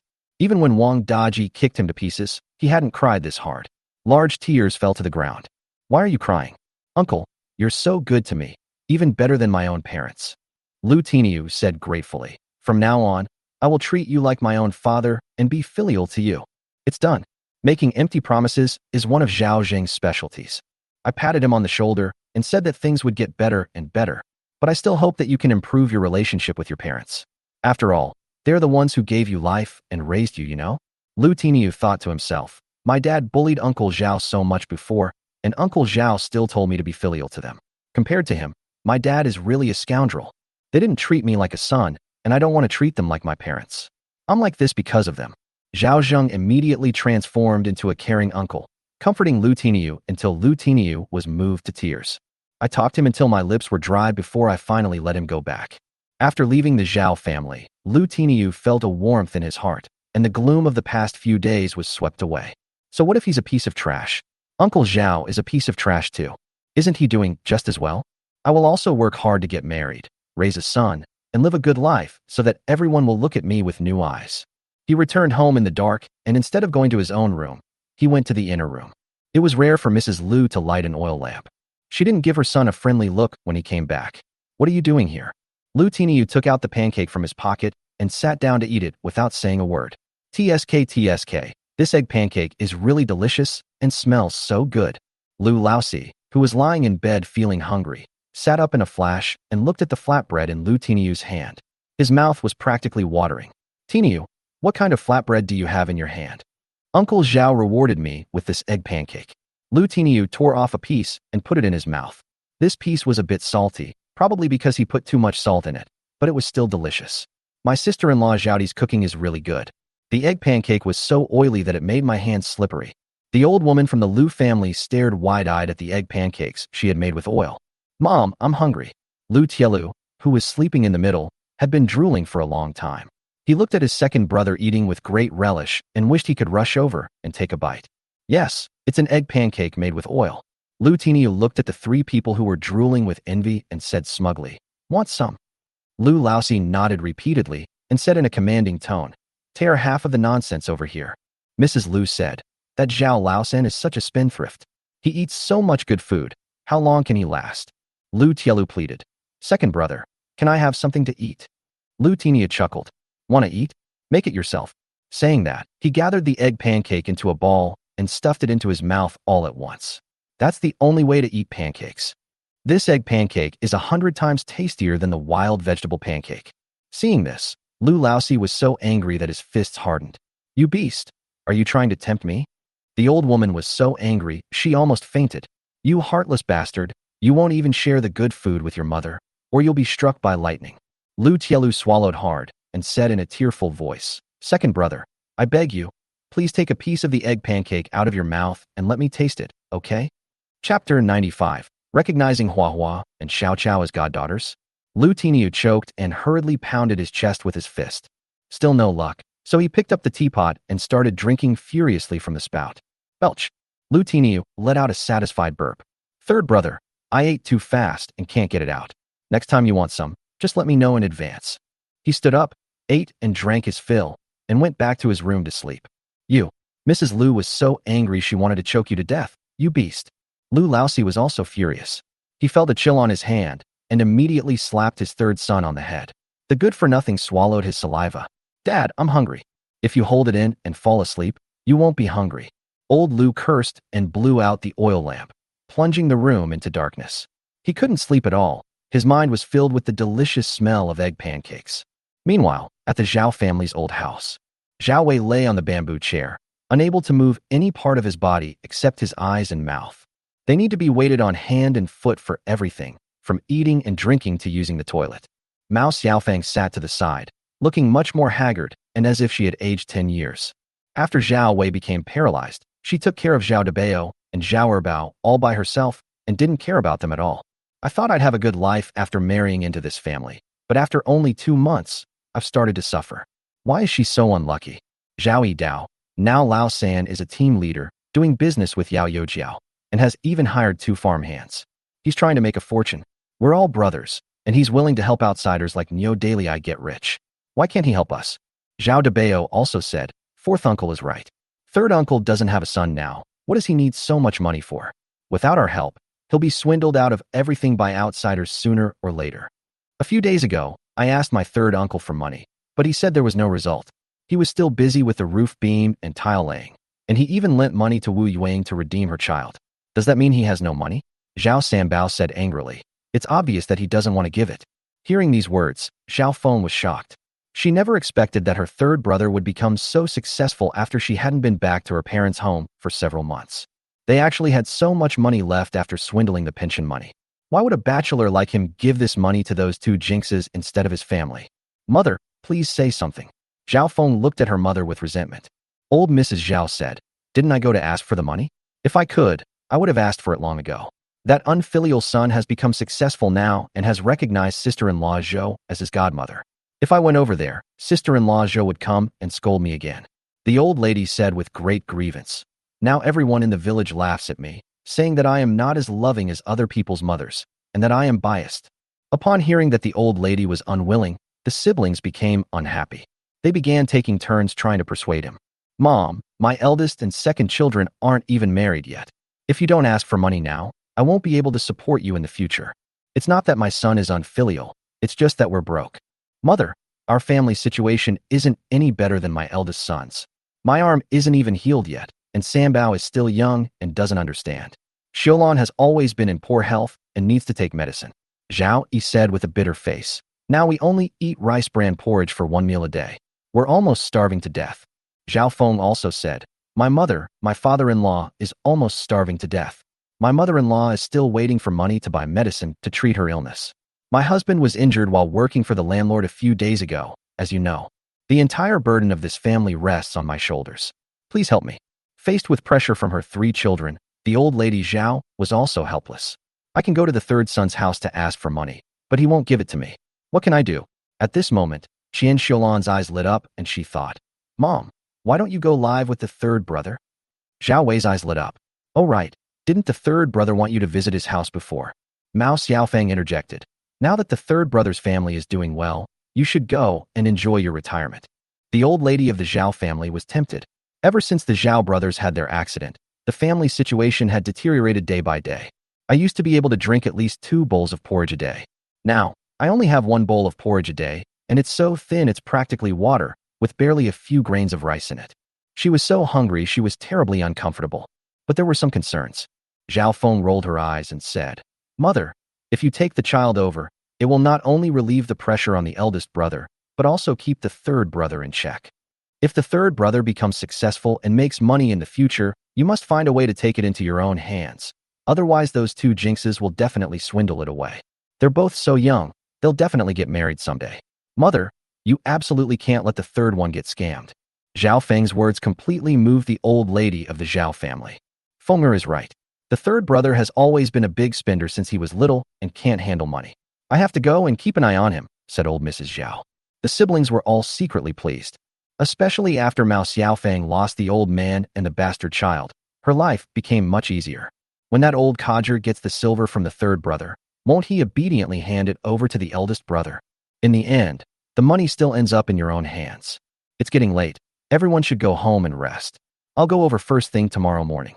3 more people squeezed into Zhao Zheng's heated Kong bed. Although it didn't feel crowded, it wasn't as comfortable as before. Originally, Zhao Zheng and Zhao Dishaoyi slept with a low table separating them. But now the flowers and grass are sleeping in the middle. Wu Yueing originally disagreed, but it was too cold and there were no extra mattresses at home for them to use. At the strong invitation of Yang Zhaodi and Zhang Xiaoyi, the mother and her 2 daughters slept upstairs. Fearing that the 2 little girls' restless sleeping habits would disturb Zhao Zheng's rest, Wu Yueing slept on Zhao Zheng's side. The room was fairly bright with candles lit. After the 2 children finished eating, they fell asleep immediately on the heated Kong, a traditional heated brick bed. No matter how cold the wind howls outside, it remains warm and cozy inside. The child is sweating. Wipe him clean so he doesn't catch a cold. Zhao Zheng handed over a cloth. Wu Yueing responded and took the cloth to wipe the child. Zhang Xiaoyi rested her chin on her hand and looked at the 2 children with envy, saying, "I wish I had such a beautiful daughter." Yang Zhaodi remained silent, her eyes filled with envy. Wu Yueing said, "You 2 are so beautiful, your children will definitely be." She realized she'd said the wrong thing as soon as the words were on the tip of her tongue. "I didn't mean that." The 2 women's eyes dimmed. "They are widows. How can widows have children?" Zhao Zheng could also see the desire in the 2 women. To be honest, the structure of their house is not conducive to long-term development. My adopted son died in battle, and my daughter-in-law is still young. Although I believe in their filial piety, my hidden illness has been cured, and I will definitely get married and have children in the future, which will be within the next year or 2. What will Zhao Di and Xiaoyi do then? Bringing a child from outside to raise. Why let someone else's child inherit the family business that you've worked so hard to build? Zhao Zheng wasn't that great. But it's impossible to leave the 2 of them helpless and without any attachments. He turned his gaze to the 2 sleeping little girls and said with a smile, "Since you 2 like each other so much, why don't you take Hua Hua and Xiao Qiao as your goddaughters?" Chapter 96. Let's add some spices to Yin Dali's story. Yang Zhaodi and Zhang Xiaoyi were both taken aback. They were all somewhat tempted. The 2 looked at Wu Yueing at the same time. "Sister-in-law Yueing, is that all right?" Wu Yueing was taken aback. "Uncle Zhao, I am now your servant." Zhao Zheng waved his hand and said, "These 2 girls, Hua Hua and Xiao Qiao, are smart and sensible. I like them quite a bit. Let's make them godparents. Let's see who dares to bully them in the future." The main reason was that Wu Yueing was good at raising her daughters. The 2 children were also quite young and had the same temperament as Wu Yueing. If it were anyone else, Zhao Zheng might not have agreed. Wu Yueing was also overjoyed that Hua Hua and Xiao Qiao would be very happy to have such wonderful godmothers. "I'll listen to Uncle Zhao," Wu Yueing said. "I like my older sister. I love my little sister." The 2 sisters-in-law spoke with great joy, their eyes suddenly shining. Zhao Zheng knew he had done the right thing. After blowing out the candles, the 3 women in the room chattered incessantly, but Zhao Zheng didn't find it annoying at all and actually fell asleep immediately. In the middle of the night, he felt something in his arms and instinctively hugged it. Soon after, I felt the thing in my arms stiffen. He suddenly came to his senses and realized what he had been holding. The woman's breathing quickened, and after a while, she carefully moved his hand away. Zhao Zheng took the opportunity to turn over, but became even more lucid. How could Yueing be even more powerful than Widow Zheng? Zhao Zheng swallowed hard and suddenly found himself having trouble sleeping. Zhao Zheng overslept the next day. When I woke up, I heard people talking and laughing in the kitchen. Zhao Zheng called out, and the person who came out of the kitchen was neither Zhao Di nor Xiao Yi, but Wu Yueing. When she saw Zhao Zheng, she smiled and seemed to have no thought about what happened last night. Uncle, you're awake. I'll get you some hot water to wash up. She quickly fetched hot water, placed it on the low table, and wet Zhao Zheng's special washcloth before washing Zhao Zheng's face. Hey, I can do it myself. Wu Yueying stubbornly replied, No, uncle. I know you're good to me, but I must do what's rightfully mine. Zhao Zheng treated her so well that she didn't know how to repay him. Zhao Di and Xiao Yi did not treat her as a servant, but continued to treat her the same as before, and even recognized the two children as their goddaughters. She kept this affection deep in her heart, but could not take advantage of it. Lu Tiniu and Yin Dali did the rough work outside, so her job was to do the laundry and cooking for the three masters of the house. She didn't feel tired at all. On the contrary, she felt full of energy. She and her daughter endured hunger and cold every day while doing the hardest work and eating the least at the Wang family's house. After arriving at the Zhao family's house, they ate their fill and slept in warmth. Early in the morning, Yang Zhaodi gave each of the three women a warm padded jacket, which was incredibly cozy. She would be willing to work herself to death, let alone do any work. Zhao Zheng nodded at her and did not stop her further. Wu Yueying wiped him carefully, afraid that she might miss a spot. Then, following Xiao Yi's instructions, he squeezed out the toothpaste, and Zhao Zheng only needed to open his mouth, spitting dirty water into a spittoon. Wu Yueying then climbed onto the earthen bed to help Zhao Zheng put on his clothes. I'll do whatever I want, from clothes to food. In just a few days, Zhao Zheng was living the life of a real landlord. Yueying, you're quite good at serving people. Zhao Zhengdao. I used to secretly learn a lot of skills while working for the Zhong family. Wu Yueying said with a smile that she was a rather conservative person, and when she worked for the Zhong family, she just did her work and never let the Zhong family take advantage of her. She climbed down from the earthen bed and helped Zhao Zheng put on his socks and shoes. Uncle, breakfast is ready. Do you want to go to the yard for some exercise or eat breakfast first? As they were talking, a head peeked in from outside. Who else could it be but Yin Dali? His shifty eyes scanned Wu Yueying, and when he saw Zhao Zheng, he hurriedly said, Uncle Zhao, are you up? Zhao Zheng glanced outside and saw Lu Tiniu working hard to make adobe bricks, while Yin Dali's hands were clean. They're already trying to cheat and shirk responsibility on the second day? He sneered inwardly and said to Wu Yueying, Eat breakfast first. He then called Lu Tiniu, who was working silently outside, and so he could have some porridge. Lu Tiniu was covered in sweat. Uncle, let me finish building up those mud bricks outside before we eat. It's not too late to do this after you've washed your hands, finished your porridge, and eaten. Lu Tiniu nodded and hurriedly went to wash his hands. Yin Dali also pretended to be very busy and rinsed his hands with cold water. In his heart, he was quite disdainful of Lu Tiniu, thinking that Lu was acting like a fool, causing frost and ice to form early in the morning. Wasn't he afraid of getting frostbite on his hands? Zhao Zheng personally handed Lu Tiniu a bowl of thick millet porridge, which also had a lot of pickled vegetables on it. Thank you, Uncle Zhao. Lu Tiniu thanked him profusely, then squatted down under the eaves with his bowl and began to eat with relish. Yin Dali wiped his hands and wanted to take it, but Zhao Zheng held the bowl and ate by himself. His expression froze. Uncle, I didn't. Oh, I forgot about you. Zhao Zheng entered the kitchen, picked up a piece of dark, hardened wild vegetable pancake, and on a sudden thought, bought a drug from the mall that could quickly render a man impotent. This medicine is called diethylstilbestrol. It's an estrogen preparation that's cheap and inexpensive, has good efficacy, and doesn't have an odor. Eating this for a few days will turn Yin Dali into Yin Wuli. Long-term use will allow you to become best friends with Lu Tiniu. Therefore, there's no need to worry about him having any bad intentions towards the women in his family. He spread the medicinal powder evenly on the pancake until it was completely incorporated into the pancake before taking the pancake out.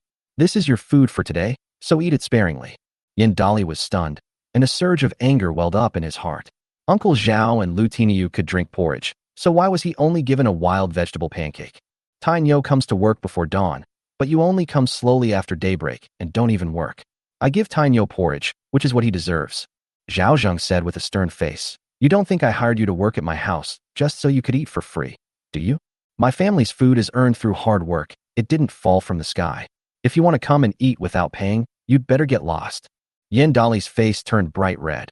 He thought Zhao Zheng was asleep and unaware. Lu Tiniu outside sneered, thinking to himself, Yin Dali, what do you have to compare with me? Uncle won't have the strength to work if he doesn't eat his fill. If you don't want it, get out. Zhao Zheng pointed to the door. Did he really think the landlord was some kind of living saint? I want it. I want it. Yin Dali hurriedly grabbed the wild vegetable pancake and put it in his mouth. No matter how bad the wild vegetable pancake was, It was still more filling than the bland soup at home. In the past, his family could still eat wild vegetable pancakes, but in the last few days, they hadn't even had any. After Yin Dali wolfed down the pancake, Zhao Zheng said, "Your task today is simple. Keep making adobe bricks. If you don't make 500, you don't need to come tomorrow." Chapter 97. Secretly undermining the Zheng family. What? 500 yuan? Yin Dali's eyes widened. Wouldn't that make his hands scald raw? Uncle Zhao makes too much. I can only make 200 or 300 yuan a day at most. Do it or don't. Get lost. Zhao Zheng said coldly. I hired you to work, not to be your master. If you think I'm exploiting you, go and see how landlords exploit their servants. Wu Yueying, who was standing to the side, couldn't help but say, I used to work for the Zheng family. It was okay. I could earn 7 or 8 copper coins for 3 or 4 hours of work, and occasionally I could even get a meal. But now, after working 5 or 6 hours, all you get is a piece of cake or a bowl of rice bran porridge, and people are still scrambling to get the job. Yin Dali clenched his fists, wishing he could just leave, but then he thought better of it and held back, saying in a cowardly tone, Uncle Zhao, please don't be angry. From now on, when I'm not home, you'll be in charge of the household and distribute their rations according to their workload. The best way to deal with bad people is to divide and manage them, preventing them from forming cliques. It's Uncle Zhao. Wu Yueying nodded, feeling valued. Tainyo, from now on you'll be Dali's team leader. If the family hires any more farmhands, you'll be the foreman. I'm entrusting the task of supervising you to you. Zhao Zheng's voice was loud enough for Yin Dali to hear. Yin Dali's face turned green upon hearing this. What right does Lu Tiniu have to manage himself? But he dared not refute the notion that it was so easy to be dependent on others and have to eat their food. If he wanted to take advantage of the Zhao family's extinction, he had to gain Zhao Zheng's trust first. Uncle Zhao guarantees the mission will be completed. Lu Tiniu was overjoyed and the joystick went straight. Uncle Zhao really values him the most. Zhao Zheng nodded, and in this way, Yin Dali became the person with the lowest status in the Zhao family. It's safer to have so many eyes watching him. After dinner, Yang Zhaodi prepared to go back to her parents' home. Zhao Zheng was worried about the safety of the road. Tainyo, you should take Zhaodi home in a handcart. The sooner she goes and the sooner she returns, the better.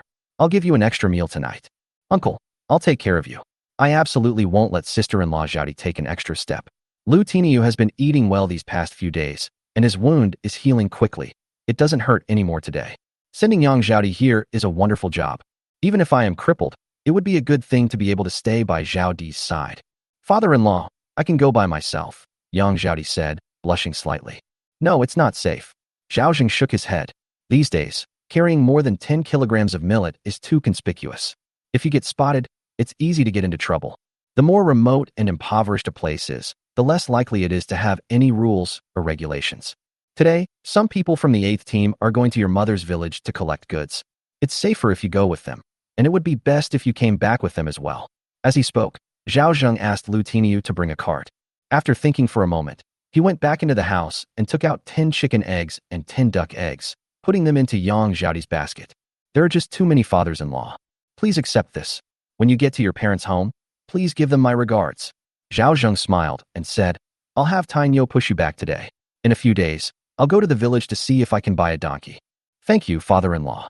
Yang Zhaodi was deeply moved and climbed onto the cart with her basket on her back. Lu Tiniu put the rope over his shoulder and said, Sister-in-law Zhaodi, sit down and let's go. Today, Team 8 is on daytime patrol. Zhao Zheng left one team to patrol outside the village, while the rest went out to collect goods. Su Yid knew but dared not utter a word. In just a few days, Zhao's prestige in the small mountain village rose sharply. Moreover, with Yao Yingxiong and Su Yid standing behind Zhao Zheng, they dared not confront Zhao Zheng directly for the time being. But Zhao Zheng knew this was bound to happen sooner or later. There were only a few landlords in Fuguei Township, and each of their territories was clearly divided up. Why do people listen to Su Yid, who is quite old? It's because he's old and knows a lot. Isn't it because the Zhong family is backing him? At least 1/5 of the villagers in the small mountain village were turned into tenants of the Zhong family by Su Yid. What Zhao Zheng needs to do next is to compete with the Zhong family for the remaining people. Find a way to turn them into our own tenants. He became the largest landlord in the small mountain village. This is his core territory, and he absolutely will not allow anyone else to touch it. So he's going to do something else today. He called Neo Dalei and also invited all the men from the 6th team over. Team 8 is living the high life right now, and even Neo Dalei, the leader of Team 6, has been eating millet rice these past few days. Who in the team isn't envious? Old Zhao, just tell me what you need. Neo Daily Eye recently earned over 300 coins and also exchanged 2 caddies of millet and a foot of cloth with Zhao Zheng, which made him extremely happy. He didn't intend for anyone to know, but his son went out and showed off, and now everyone in the village knows. Of course, that's not the point. The key point is that all the members of the 6 teams want to follow him to collect mountain goods, but he doesn't dare to agree to this without Zhao Zheng's approval. I talked to Zhao Zheng about it yesterday, but he said he needed to think about it, and I was a little uneasy. Yesterday, you said that the members of Team 6 wanted to buy mountain products from me. I thought about it, and there aren't many villages around here. It's the dead of winter now, and there's not much to buy. More people would be a good thing for me, but it might not be for you. So you mean Yo Daily Eye's heart sank? The members of Team 6 were also filled with disappointment. Besides the business of collecting mountain goods, I have another business opportunity if your team members are willing to do it. What kind of business? Neo Daily Eye was overjoyed and grabbed Zhao Zheng's hand. Old Zhao was willing to do anything as long as it made money. The members of Team 6 were also getting anxious. Captain Zhao, as long as we can make money, we'll work for you. We're ready for anything, even the toughest and most tiring. Zhao Zheng smiled and then gestured for everyone to quiet down. This business isn't particularly difficult, but it's not easy either, but it can definitely help everyone earn a living. Even your family members can participate without leaving the village. These words shocked everyone in Team 6. Can our family members participate? Doesn't that mean I can get double the wages? Old Zhao, stop keeping me in suspense and tell me what kind of business it is. Neo Daily Eye urged impatiently. Zhao Zheng smiled faintly. Doing business is fine, but I have to make this clear from the start. If anyone who doesn't obey me while I'm working for you, I definitely won't continue to employ them. It is certain that the master provides food, and it is only right to listen to the master. Everyone nodded. Zhao Zheng glanced at them, and a slight smile appeared on his lips. He knew very well that at least 60% of the villagers had borrowed grain from the Zheng family. What Zhao Zheng had to do was find a way to win these villagers over to his side. Chapter 98. Even capitalists would weep upon reading this. Landlords' methods of annexing land were mostly brutal, often involving lending grain to farmers at high interest rates to achieve their goal of annexing land. 9 out, 13 back? That's all considered good.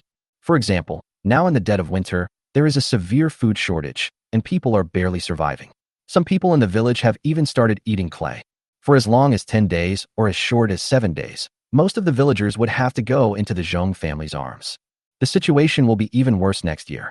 Those with some savings might be able to hold out for a couple more days, but those without savings had no choice but to borrow grain from landlords. Once you lend grain, it's like having a noose around your neck. When they couldn't repay the grain debt the following year, they obediently used the land as collateral. In order to get the Wang family to sell their land, Zhao Zheng did not push them to the brink of ruin. He even allowed them to cultivate their own land next year and gave them a 50-50th split. Generally speaking, in good years, the profit split is 40-60, but some unscrupulous people might split it 30-70ths, leaving you neither full nor dead. A 50-50 split is something only a truly philanthropic person would offer. If Zhao Zheng wanted to become a landlord, he couldn't bypass the Zheng family. It's only a matter of time before we face each other. He only needs to be slightly more kind-hearted than the Zheng family, and these people will surely side with him. Now, the Zheng family is making a fortune off the disaster, splitting the profits 30-70ths with external parties. After deducting costs, the tenants will probably only receive enough grain to barely survive. All right, since everyone has expressed their support, I can't shirk my duty. Zhao Zheng immediately said, I plan to set up a workshop in the village. I'll keep you in suspense about what kind of workshop it is for now. I can't pay too much for those who come to help out when they have time, but I can't afford to treat them to a bowl of thick porridge. Upon hearing this, everyone echoed, as long as there's thick porridge, that's fine. I haven't had thick porridge in ages. Many people couldn't help but swallow hard, showing that many had already reached their limit. Follow me. Zhao Zheng waved his hand and led 20 men in a grand procession toward his own land. His family's land, located halfway up the mountain behind their house, was considered quite good in the village, though not as good as Zhao Wei's and Zhao Yi's. Today, let's widen the road leading up the mountain. After you've compacted the ground, we'll set up a shed here and start working. Everyone responded quickly and efficiently. Some people have even changed how they address Zhao Dongjia. This is how tenants address landlords. Zhao Zheng didn't correct them. Instead, he shouted, Men, do a good job. I'm going back to prepare food. Yes, everyone responded in unison. Seeing them working so enthusiastically, Zhao Zheng called Neo Daily Eye aside. What are your orders, old boss? Neo Daily Eye changed his mind. Is delay making fun of me? How could that be? Aren't you the boss now? Neo Daily Eye was good at handling interpersonal relationships when working outside, and he knew that to earn a living under someone else's thumb, you had to be sweet-talking.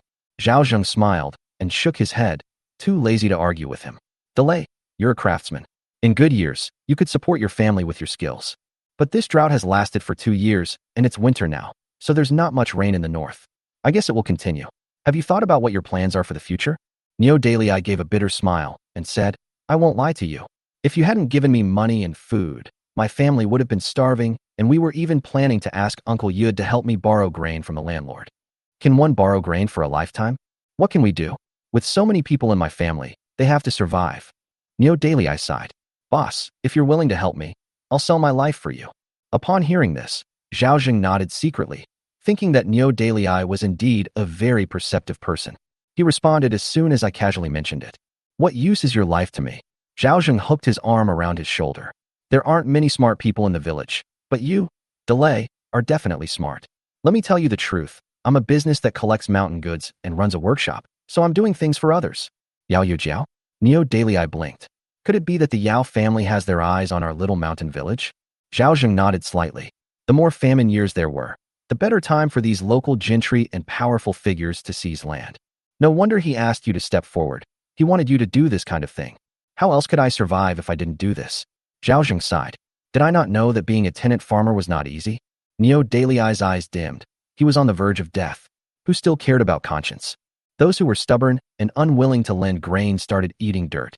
In some remote areas where the land is barren, landlords are unwilling to lend grain and have even sold their children.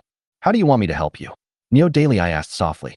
Help me manage this workshop and tell the members of Team 6 that I can lend grain at low interest rates, with a 9 out of 10 out ratio, but you need to use land as collateral. If next year's harvest is good, I'll borrow spring seedlings again. I'll borrow 1 bushel in spring, repay 2 liters in summer, and 3 liters in autumn. Not only that, I can also lend money to you. You can borrow 1 tael in the spring and repay 1 tael and 5 cents in the winter. Neo Daily Eye was calculating in his mind that the price of 9 out and 11 back was already a full 20% cheaper, which would be very low even in a good year. Now, in this famine year, he heard that people outside were calling it 9 out and 18 back. When releasing seedlings in spring, it is common practice to borrow 1 bushel in spring, repay 3 pints in summer, and repay 5 pints in autumn. That's a huge saving of 2 liters. Borrowing 1 tael in spring and repaying 1 tael and 5 cents in winter is also a good deal. This type of borrowing is called borrow 1, repay 2. For example, borrowing 1 tael at the beginning of the year and repaying 2 taels at the end of the 2 years. It is also called lamb loan, where the principal and interest are the same. He licked his chapped lips. Boss, is this for real? Of course, Zhao Zheng said. Right now, I don't want to go against Uncle Yud, so I need you to help me recruit as many people as possible behind the scenes. I'll give you a pound of rice for every one you make. In addition, if you manage the workshop for me, I will give you 300 cash and 10 caddies of millet or 20 caddies of old rice every month. Neo Daily Eye's breathing became rapid. Which carpenter could resist such temptation? I choose 20 gene of aged rice. Neo Daily Eye said with difficulty. Delay, since you've made your choice, you need to sign a long-term contract with me. I'm not asking you to be a contractor or a tenant. Zhao Zheng thought for a moment and said, work for me for 5 years, and then it's up to you whether you renew the contract or not. At this critical juncture, it would take at least 5 or 50 years. Even if he has the skills to make a living and is confident that he can repay the food debt, as Zhao Zheng said, no one knows whether the disaster will continue. The key is to survive. Good brother, come with me. Zhao Zheng patted him on the shoulder and led him home. After drafting a document, he took out a rice bag from the cellar, which was full of old rice. The price in the mall is less than a penny per pound. It's very cheap. In other words, he earned a loyal farmhand for a dozen or so coins a month. Even capitalists would weep upon seeing this. This is your 20 gene of old rice. When Neo Daily Eye received the heavy bag of rice, he was in a daze. 20 pounds of rice had just been obtained. Even old rice is far, far better than millet. Chapter 99. Sister, how did you learn to lie? He had already started making plans in his mind. 1 pound of old rice can be exchanged for at least 1.5 pounds of millet. If all of it is exchanged, wouldn't you get 30 pounds of millet? Could you please help me replace the old rice with millet? Neo Daily Eye was a little embarrassed. Why shouldn't we have rice to eat? It's good, but it's too extravagant. If it were millet, It would be worth at least 30 caddies. Neo daily, I said, scratching his head.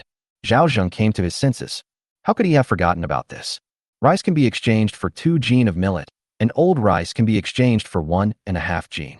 For them all, millet is a high-quality grain, cheap at 6 or 7 coins, while good quality millet costs 10 or 20 coins. In contrast, Chenmi was treated like she was free. If this were millet, Zhao Zheng would be losing money hand over fist. Working under me requires eating rice? Wouldn't that be embarrassing for me?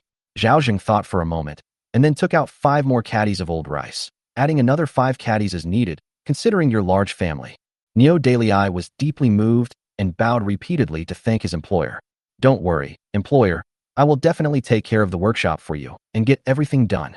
You'd be hard-pressed to find an employer that pays wages before you've even worked a full month. Leave the grain at my house first. We'll carry it back after dark, Zhao Zheng reminded him. Neo Daily Eye, without a care in the world, left the rice at Zhao Zheng's house and immediately went to the back mountain to supervise the work. Meanwhile, Yang Zhaodi's maternal home is Yangjia village.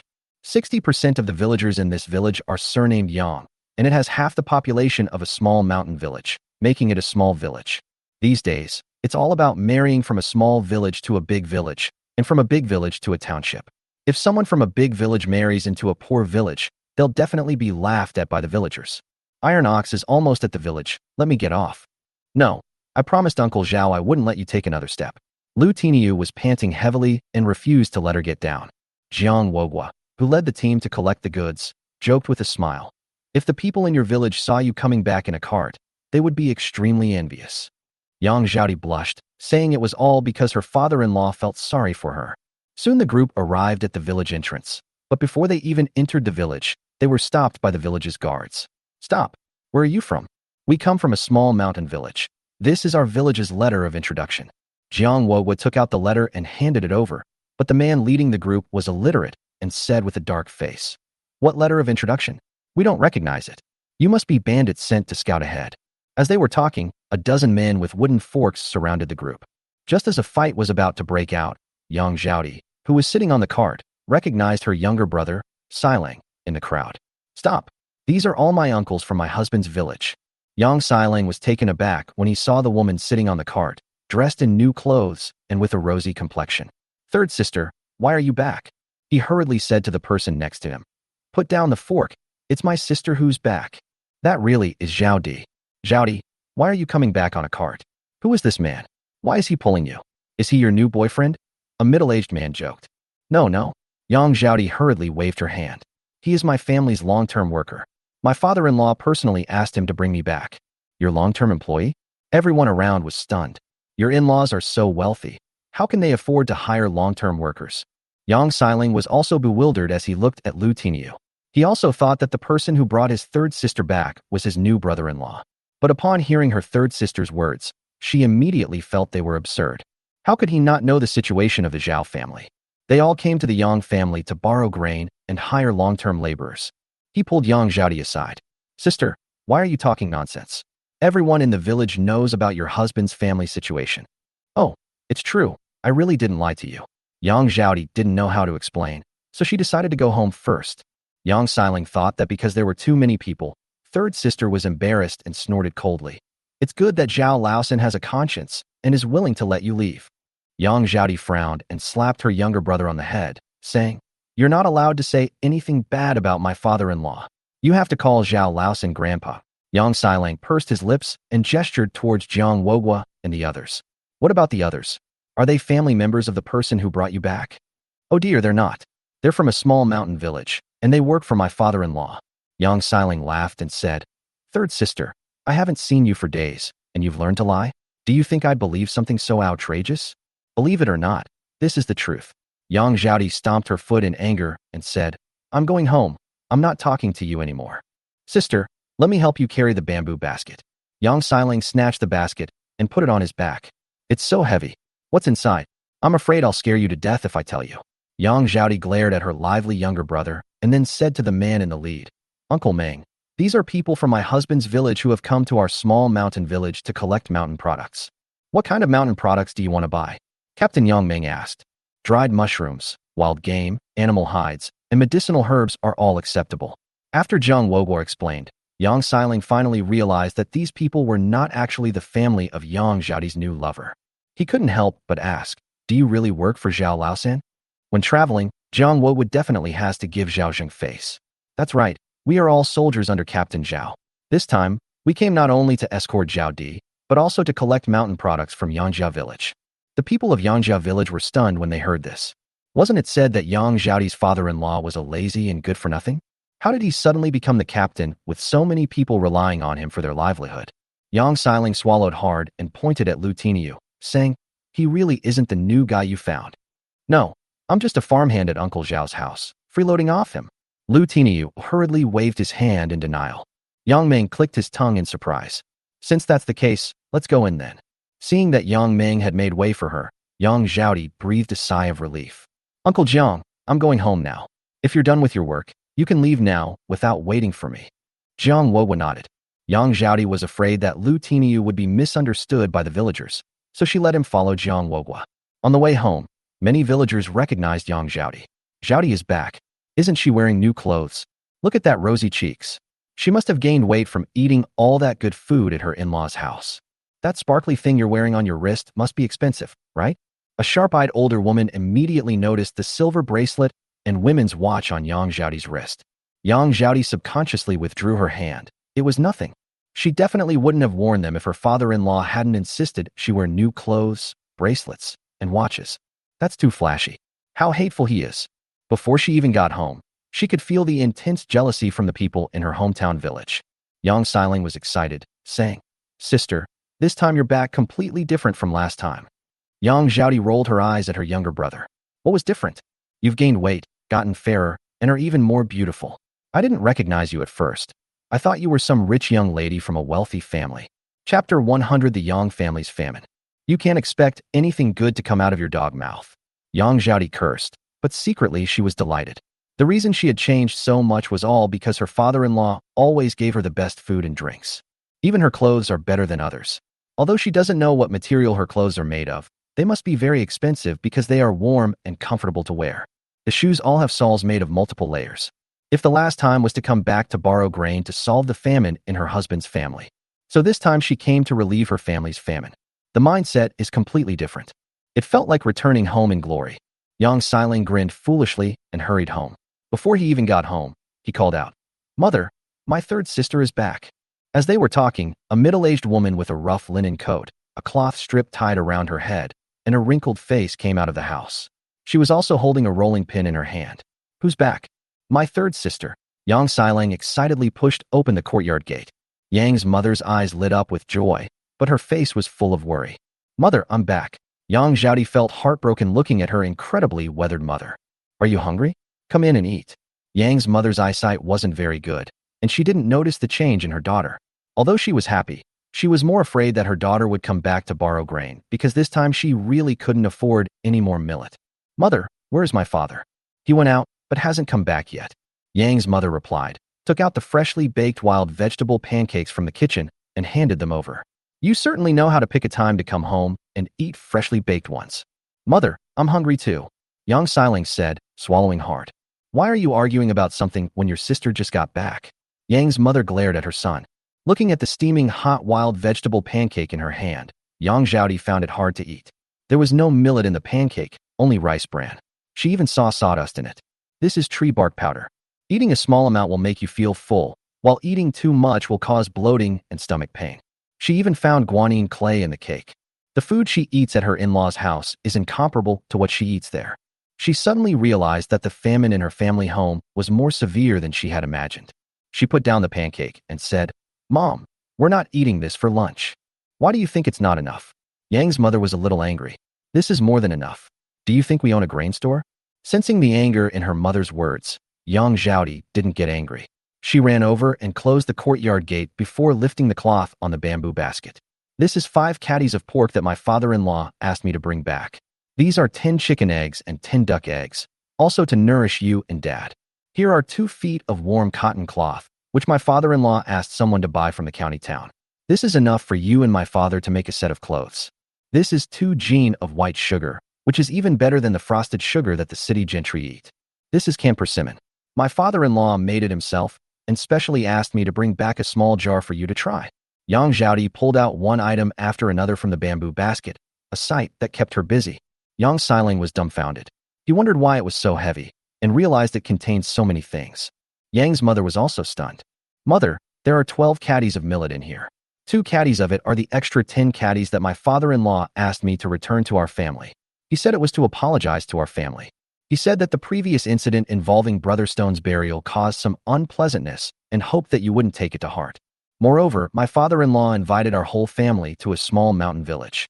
He said he would cook for us personally, and even invited my father to drink." Looking at the heavy bag of rice in her daughter's hand, Yang's mother was shocked. Yang Xiling took the bag, opened it, and wow, it really was millet. She immediately exclaimed in disbelief. Third sister Zhao Laosan. "Oh no, Uncle Zhao, have really struck it rich?" Each of these items individually is something they couldn't afford. There are nearly 10 kinds here. Not counting the fabrics, bottles, jars, and food, there were about 30 pounds of food. If we're careful with what we eat, it can last for 2 months. Yang's mother's hands were trembling and her throat tightened. This was far too precious. "Mom, you rest, I'll cook for you." Yang Zhaodi patted her dazed younger brother and told him to go wash the rice. "We're having millet rice for lunch today." "Huh, millet rice?" Yang Xiling swallowed hard and was immediately overjoyed. "Really? Cooked?" Yang Zhaodi shook her head helplessly, looking at her younger brother's sunken eyes with a bit of heartache, and said, "While you're at it, cut off a big piece of fatty meat and stew a few pieces of meat for us to eat." Yang Xiling shouted excitedly, "Oh, there's meat to eat. Shut your damn mouth. Do you want others to know that we eat meat at home?" Yang Zhaodi was so angry she laughed. Yang Xiling hurriedly covered his mouth, picked up the rice and meat, and got busy. Yang's mother was in a daze for a while before she came to her senses. "Oh dear, you spendthrift. You've made so much. It's enough for our family to eat porridge for 3 days. This meat is too precious to stew. It would be a waste. It's best to render the fat to make the oil, which can be stored for a long time. The cracklings can be eaten as a dish and can also be stored for a long time." "Zhao Di, is this how you live in your husband's family? How did I teach you to manage a household?" Yang's mother was heartbroken. Her son cut off a large piece of fatty meat as if it were her own flesh. Her eyelids twitched when that big tub of rice was put into the water. What kind of family is that? So extravagant. Even landlords and rich people wouldn't dare to eat like this. Yang Xiling hesitated and looked at his third sister. "Listen to me," Yang Zhaodi said to her mother. "Mother, you should rest today and listen to me." Yang's mother looked at the items on the table and hesitated to touch them. She even had a feeling that it was unreal. Yang Zhaodi shook her head. She understood this feeling all too well. When her father-in-law pulled a bare paw out of the cellar, she felt like she was dreaming. Now she's used to it. All right. Yang Xiling was incredibly excited. He used to hate doing these things, but now he was full of energy. Yang's mother sat to the side, lost in thought. Suddenly, she slapped her thigh and exclaimed, "Oh dear, if I had known you were coming back, I wouldn't have let your father go to borrow grain." Yang Zhaodi frowned. "Where did my father go to borrow grain?" "He went to the Zheng family." Mother Yang said with a bitter smile, "There is really no rice left to cook at home, and we have run out of tree bark powder. If this continues, we will only be able to eat clay. But eating too much of this stuff can kill people, so your dad had no choice but to borrow grain." Yang Zhaodi felt a pang of heartache upon hearing this. If she hadn't gone home to borrow those 2 caddies of millet, perhaps her father wouldn't have gone to borrow grain. Yang Xiling's eyes also dimmed. "It's all my fault for being useless. If I hadn't been too young and joined the army, I could have solved the family's famine. Even if you're old enough, you can't join the army." Yang Zhaodi frowned and said, "You're the only son in the family. If something happens to you, will your parents still be alive?" Chapter 101 Borrow 1, Return 3. In Dakong, only the poorest people who have nowhere else to turn will join the army. There's an old saying that goes, "If you don't make nails out of iron, you won't be a soldier." The reason why there are several villages with widows in Fuguwei Township is because the men in the families went to serve in the army. Isn't she a widow herself? Yang Xiling fell silent. Yang's mother frowned, her face full of worry. Yang Zhaodi replied, "Let's wait for father to come back and see how much he borrowed, and then we'll pay it back if he can." She quickly made several egg pancakes with the flour she brought from her husband's family, and then added some stewed minced meat and pickled vegetables to the pancakes. The millet rice is also ready. Yang Xiling was so hungry that his saliva was almost dripping down his face. Yang Zhaodi served her mother a bowl of millet rice, then ladled a spoonful of meat broth from the earthenware pot onto the rice, and handed her a rolled-up egg pancake to her mother to eat. "Oh, what a waste. This is enough for me to eat for 3 days." Yang's mother was heartbroken. Yang Zhaodi had to coax her a lot before she finally picked up her chopsticks. Yang Xiling couldn't wait any longer and followed his third sister's example, ordering himself a bowl of meat soup over rice. After taking a bite, he let out a donkey-like bray. It was so delicious. Keep your voice down. Yang Zhaodi rolled her eyes at him helplessly. Sister, is this what you ate at the Zhao family's house? We don't eat this well every meal, Yang Zhaodi said. Yang's mother asked curiously, wasn't your husband's family suffering from famine before? Yang Zhaodi sighed. This matter is a long story. After a while, Yang Zhaodi gave a general account of what had happened.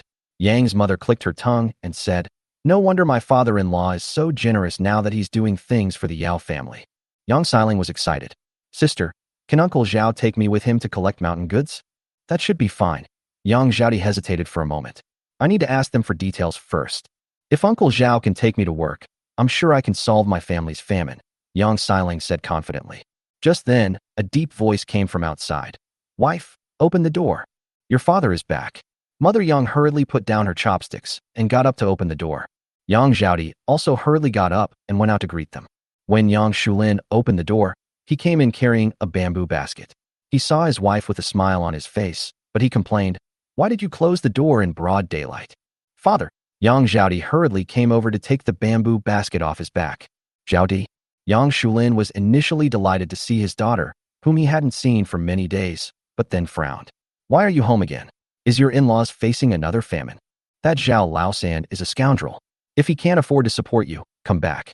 Your father isn't very capable, but it's okay to support an old maid. Yang Zhaodi was both touched and amused. This trip was just to come home and visit. Let's go inside and talk about it later.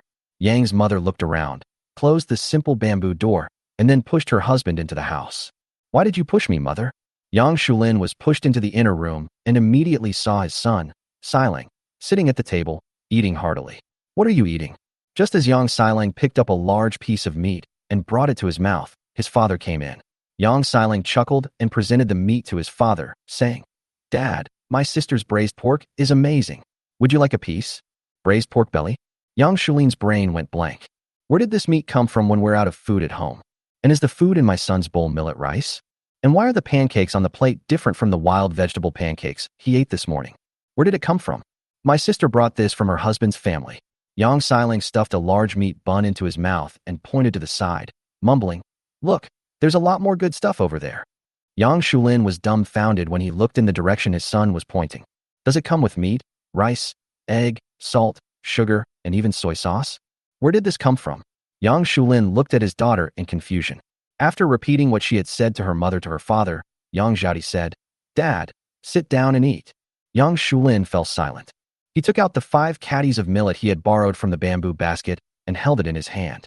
If I had known that Zhao Laosan, no, my father-in-law, was so generous, why would I have needed to borrow grain? Yang's mother asked, how much interest did his father borrow for those 5 caddies of grain? Yang Shulin sighed and said dejectedly, borrow 1, repay 3. If you can't repay it within a month, we'll use our family's land to pay it off. What? Borrow 1, repay 3? Yang Xiling's eyes widened. Does that mean he has to repay 15 caddies of millet in a month? Yang Shulin nodded helplessly. This is outrageous. Yang Xiling clenched his fists in anger. I've heard that in more remote areas, people are exchanging land for grain. It takes 3 mu of medium-sized fields to exchange for 1 gene of grain. Zhong Bapi is so hateful. Yang Xiling was furious but powerless to do anything about it. Yang's mother also wiped away her tears as she borrowed this grain, which essentially ruined the family's land. But what can we do? It's all fate. Dad, take this rice. We'll return the grain today. Yang Zhaodi said, I appreciate your father-in-law's kindness, Zhaodi, but I can't rely on him for support forever, and he might not be able to help us all the way. In the end, we'll have to face it ourselves. Yang Shulin said with a worried look, we return the grain today, but we'll run out of food in just a few days. Go borrow from my father-in-law. At least he won't charge you interest. Yang Zhaodi gritted her teeth and said, if all else fails, I'll beg my father-in-law to let you help me collect mountain produce. I can't guarantee we'll run out of food. Yang Xiling also said, Father, it's better for us to beg Uncle Zhao than to beg Zhong the skinflint. What her father, Zhao Di, said makes sense. Landlords are all heartless and ruthless. Although our father-in-law used to be unreliable, he seems to treat Zhao Di very well now. Let's go and ask him if he can help us. Yang's mother didn't feel that she had to ask Zhao Zheng for help just because she borrowed grain from him. Moreover, the daughter said that after borrowing the grain, her father-in-law had already solved the family's famine, meaning that the 2 caddies of millet had no effect at all. Since they gave so much grain as a gesture of gratitude, even if the Yang family didn't help, they had no grounds for criticism. Yang Shulin felt a little uneasy. Originally, the Zhao family was not as good as his family, but now, in the blink of an eye, the Zhao family has taken off. He felt a pang of unease that it was now his turn to beg the Zhao family. But he couldn't bring himself to suffer for the sake of saving face. Zhao Di, is your father-in-law really inviting us to his house? Yang Shulin asked tentatively. Is it just a polite gesture? It's really not true. Before I came, he repeatedly told me that we must be invited as guests, and he even said that if you didn't go, he would come and invite you personally. Yang Zhaodi said very seriously. Seeing that his daughter didn't seem to be lying, and seeing the table full of delicious food, Yang Shulin made a decision. Daughter, when do you think it would be appropriate for us to visit? Chapter 102 Shameless Ma Daju. Tell me, what is it you want by calling me here? Zheng Chunmei never expected that Erden would trick her into coming here to meet Ma Daju in private. If the villagers see me in broad daylight, how will I ever face them again?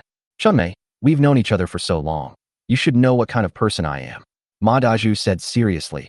Didn't you and your mother-in-law discuss wanting me to come and help your family? I've thought it over. I'm willing to go and lend a hand. Who told you I wanted you to come to my house to help me out? Zheng Chunmei asked, looking astonished. No. Ma Daju quickly swallowed back the words that were about to come out of Erden's mouth. Li Erden.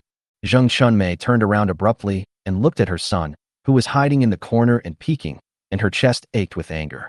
How could this brat spout such nonsense? It must be that the child overheard his mother-in-law's conversation with him the other night when he wasn't asleep. Seeing his mother get angry, Li Erden quickly hid himself. Chunmei and Erden like me a lot, and we get along quite well. I'll definitely be a good stepfather. Don't talk nonsense. Our family doesn't need any cronies. Zheng Chunmei said sternly. Daju, your family's situation isn't good either. Even if I agree to let you come to my house, what about your parents? What about your brothers? Aren't you going to take care of them? My dad has my mom to take care of my brother. Although he was injured, it wasn't too serious. Once he recovers, he won't be unable to do farm work. Besides, even if I go to your house, I can take care of both sides. Zheng Chunmei had no idea where Ma Daju got his confidence from. Those are nearly 10 mouths to feed. How could he possibly have the ability to support so many people? Daju, I appreciate your kindness, but you should take care of your own family first. Zheng Chunmei shook her head, increasingly feeling that Ma Daju was unreliable. Chunmei, I know your family is out of food. If you agree, I can bring you a few pounds of millet. Ma Daju tempted. Zheng Chunmei glared again at the place where Erden was hiding. Why did that brat tell Ma Daju everything? Even though she was starving and desperately wanted those few pounds of millet, she resisted the urge. Your food is enough to feed your family. I can support my whole family. Ma Daju was stunned. He was anxious and a little annoyed. He recalled that Zheng Chunmei had been indifferent to him these days. Chunmei, it's not just rice, it's also meat. Oh, don't you want to eat meat? I don't want to. Zheng Chunmei shook her head, saying one thing but meaning another. What do you mean by Ma Daju's mentality has collapsed? You've completely changed since you went to Zhao Laosan's house. You weren't like this before. Did we have any prior relationship? Is it okay? It has nothing to do with us. Zheng Chunmei said firmly. Daju, thank you for your concern for the child. Let's not meet in private anymore, so as not to cause trouble if the villagers see us. After saying that, she prepared to leave. Ma Daju angrily grabbed Chunmei. You said you wanted meat, and I did everything I could to get it for you. You have to eat it whether you want to or not. I want to be Sonya's godfather. You promised me that. You're hurting me. Zheng Chunmei cried out in pain, but Ma Daju was holding on so tightly that she couldn't shake him off. You're a widow with 3 children to support, and I haven't complained about you. Why are you being so picky? Ma Daju's mentality has completely collapsed. Is it because you've fallen for another man that you're disgusted with me? He couldn't understand why the only explanation was that Zheng Chunmei had gotten together with another man. A figure suddenly flashed through his mind. Could it be Zhao Laosan? Zheng Chunmei panicked. How did he guess? You're talking nonsense. How could I possibly be friends with Zhao Laosan, who bullies my family like this? Zheng Chunmei used all her strength to break free. Besides, who doesn't know that Zhao Laosan is a good-for-nothing? Ma Daju thought about it and immediately remembered what Erden had said. Didn't your old lady force you to go beg for food at Zhao Laosan's house before? Go to hell, you're the one begging. Zheng Chunmei cursed. Ma Daju, don't look down on people. Let me tell you, I will never let Sonia recognize you as her godfather, and you can forget about entering my house. Even if I leave this land lying fallow, I won't let you cultivate it." As she spoke, fearing that Ma Daju would lose control, she hurriedly ran away. "Chunmei, I'm sorry, I acted impulsively just now. I shouldn't have doubted you." Ma Daju panicked and wanted to slap himself. But if Zheng Chunmei leaves like this, wouldn't all his efforts over the past few days have been in vain? A few days ago, he sold all his belongings and treated the men in the village to a meal, and now he has run out of food. With nowhere else to turn, he secretly went to Suyud and mortgaged all his family's land to the Zhong family in exchange for 10 caddies of millet and 1 caddy of meat. He didn't intend to simply refuse to pay if he couldn't afford it. He just wanted the Zhong family to take the land away. What will happen to the Ma family if they lose their land? Isn't the Li family involved? If I go to their door to solicit help, wouldn't that be the same as getting the Li family's land and people for free? But if he breaks up with Zheng Chunmei, he will lose both his loved one and his home. "Chunmei, wait for me." Ma Daju chased after her and blocked her way. "Daju, I've already made myself very clear.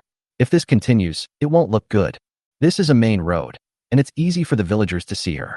Zheng Chunmei just wants to get rid of Ma Daju's entanglement as soon as possible. Chunmei, I'm determined to go to your house to ask for your help. Even if you don't agree, I'll still go and discuss it with your mother-in-law." Ma Daju's voice was loud, and soon it attracted a lot of villagers. Seeing Ma Daju and Zheng Chunmei struggling, everyone's eyes gleamed with intense gossip. "Daju, what are you doing with Chunmei?" an older woman asked in an inquiring tone. "Aunt Nyo, I'm planning to go to Chunmei's house. Forming a clique is an extremely shameful thing, even more shameful than marrying into another family. At least if a man marries into the woman's family, he is considered part of her family. He's caught in a bind, neither inside nor outside the group." "What? You want to go to Chunmei's house to help her?" Ma Daju nodded emphatically. "Yes, I'm going to her house. We're from the same village anyway, so going to her house will allow her to take care of my family, which is perfect." Zheng Chunmei panicked. "Ma Daju, what nonsense are you talking about? Who gave you permission to come to our door?" She looked around, afraid that Zhao Zheng might suddenly appear from some corner. "Don't listen to his nonsense. I didn't agree." A fierce glint flashed in Ma Daju's eyes. He had already thrown away all dignity and face. He didn't care about any of it. "Chunmei, what's wrong with that? Isn't love between men and women a matter of course?" He grabbed her hand tightly and whispered in her ear, "If Chunmei pushes me too far, we'll all die. At worst, we'll become a pair of doomed lovers." Chapter 103, bringing his grandson to beg for food. Li Erden rushed over, looking panicked, and said, "Ma Dabai, let go of my mother. Chunmei, I really like Erden. If you accept me, I will definitely do my best to raise these 3 children. If you lie to me, they will never grow up." Ma Daju whispered in Zheng Chunmei's ear, "Don't do anything reckless." Zheng Chunmei panicked. "As long as you promise me, I promise I won't do anything reckless," Ma Daju said, looking at the panicked Li Erden, and asked loudly, "Erden, do you want Dabai to come to your house?" Li Erden looked at his mother with some hesitation and fear. "Don't judge a book by its cover just because you're a mother," Ma Daju said, squinting his eyes. Zheng Chunmei felt incredibly bitter. She dared not shake her head or refuse. Seeing that his mother didn't speak, Li Erden said, "Of course I want to." Ma Daju chuckled, patted Li Erden's head, and then said to the villagers watching the commotion, "I didn't spoil this child for nothing." Sensing Zheng Chunmei's resistance, he let go of her hand and immediately pulled Li Erden away.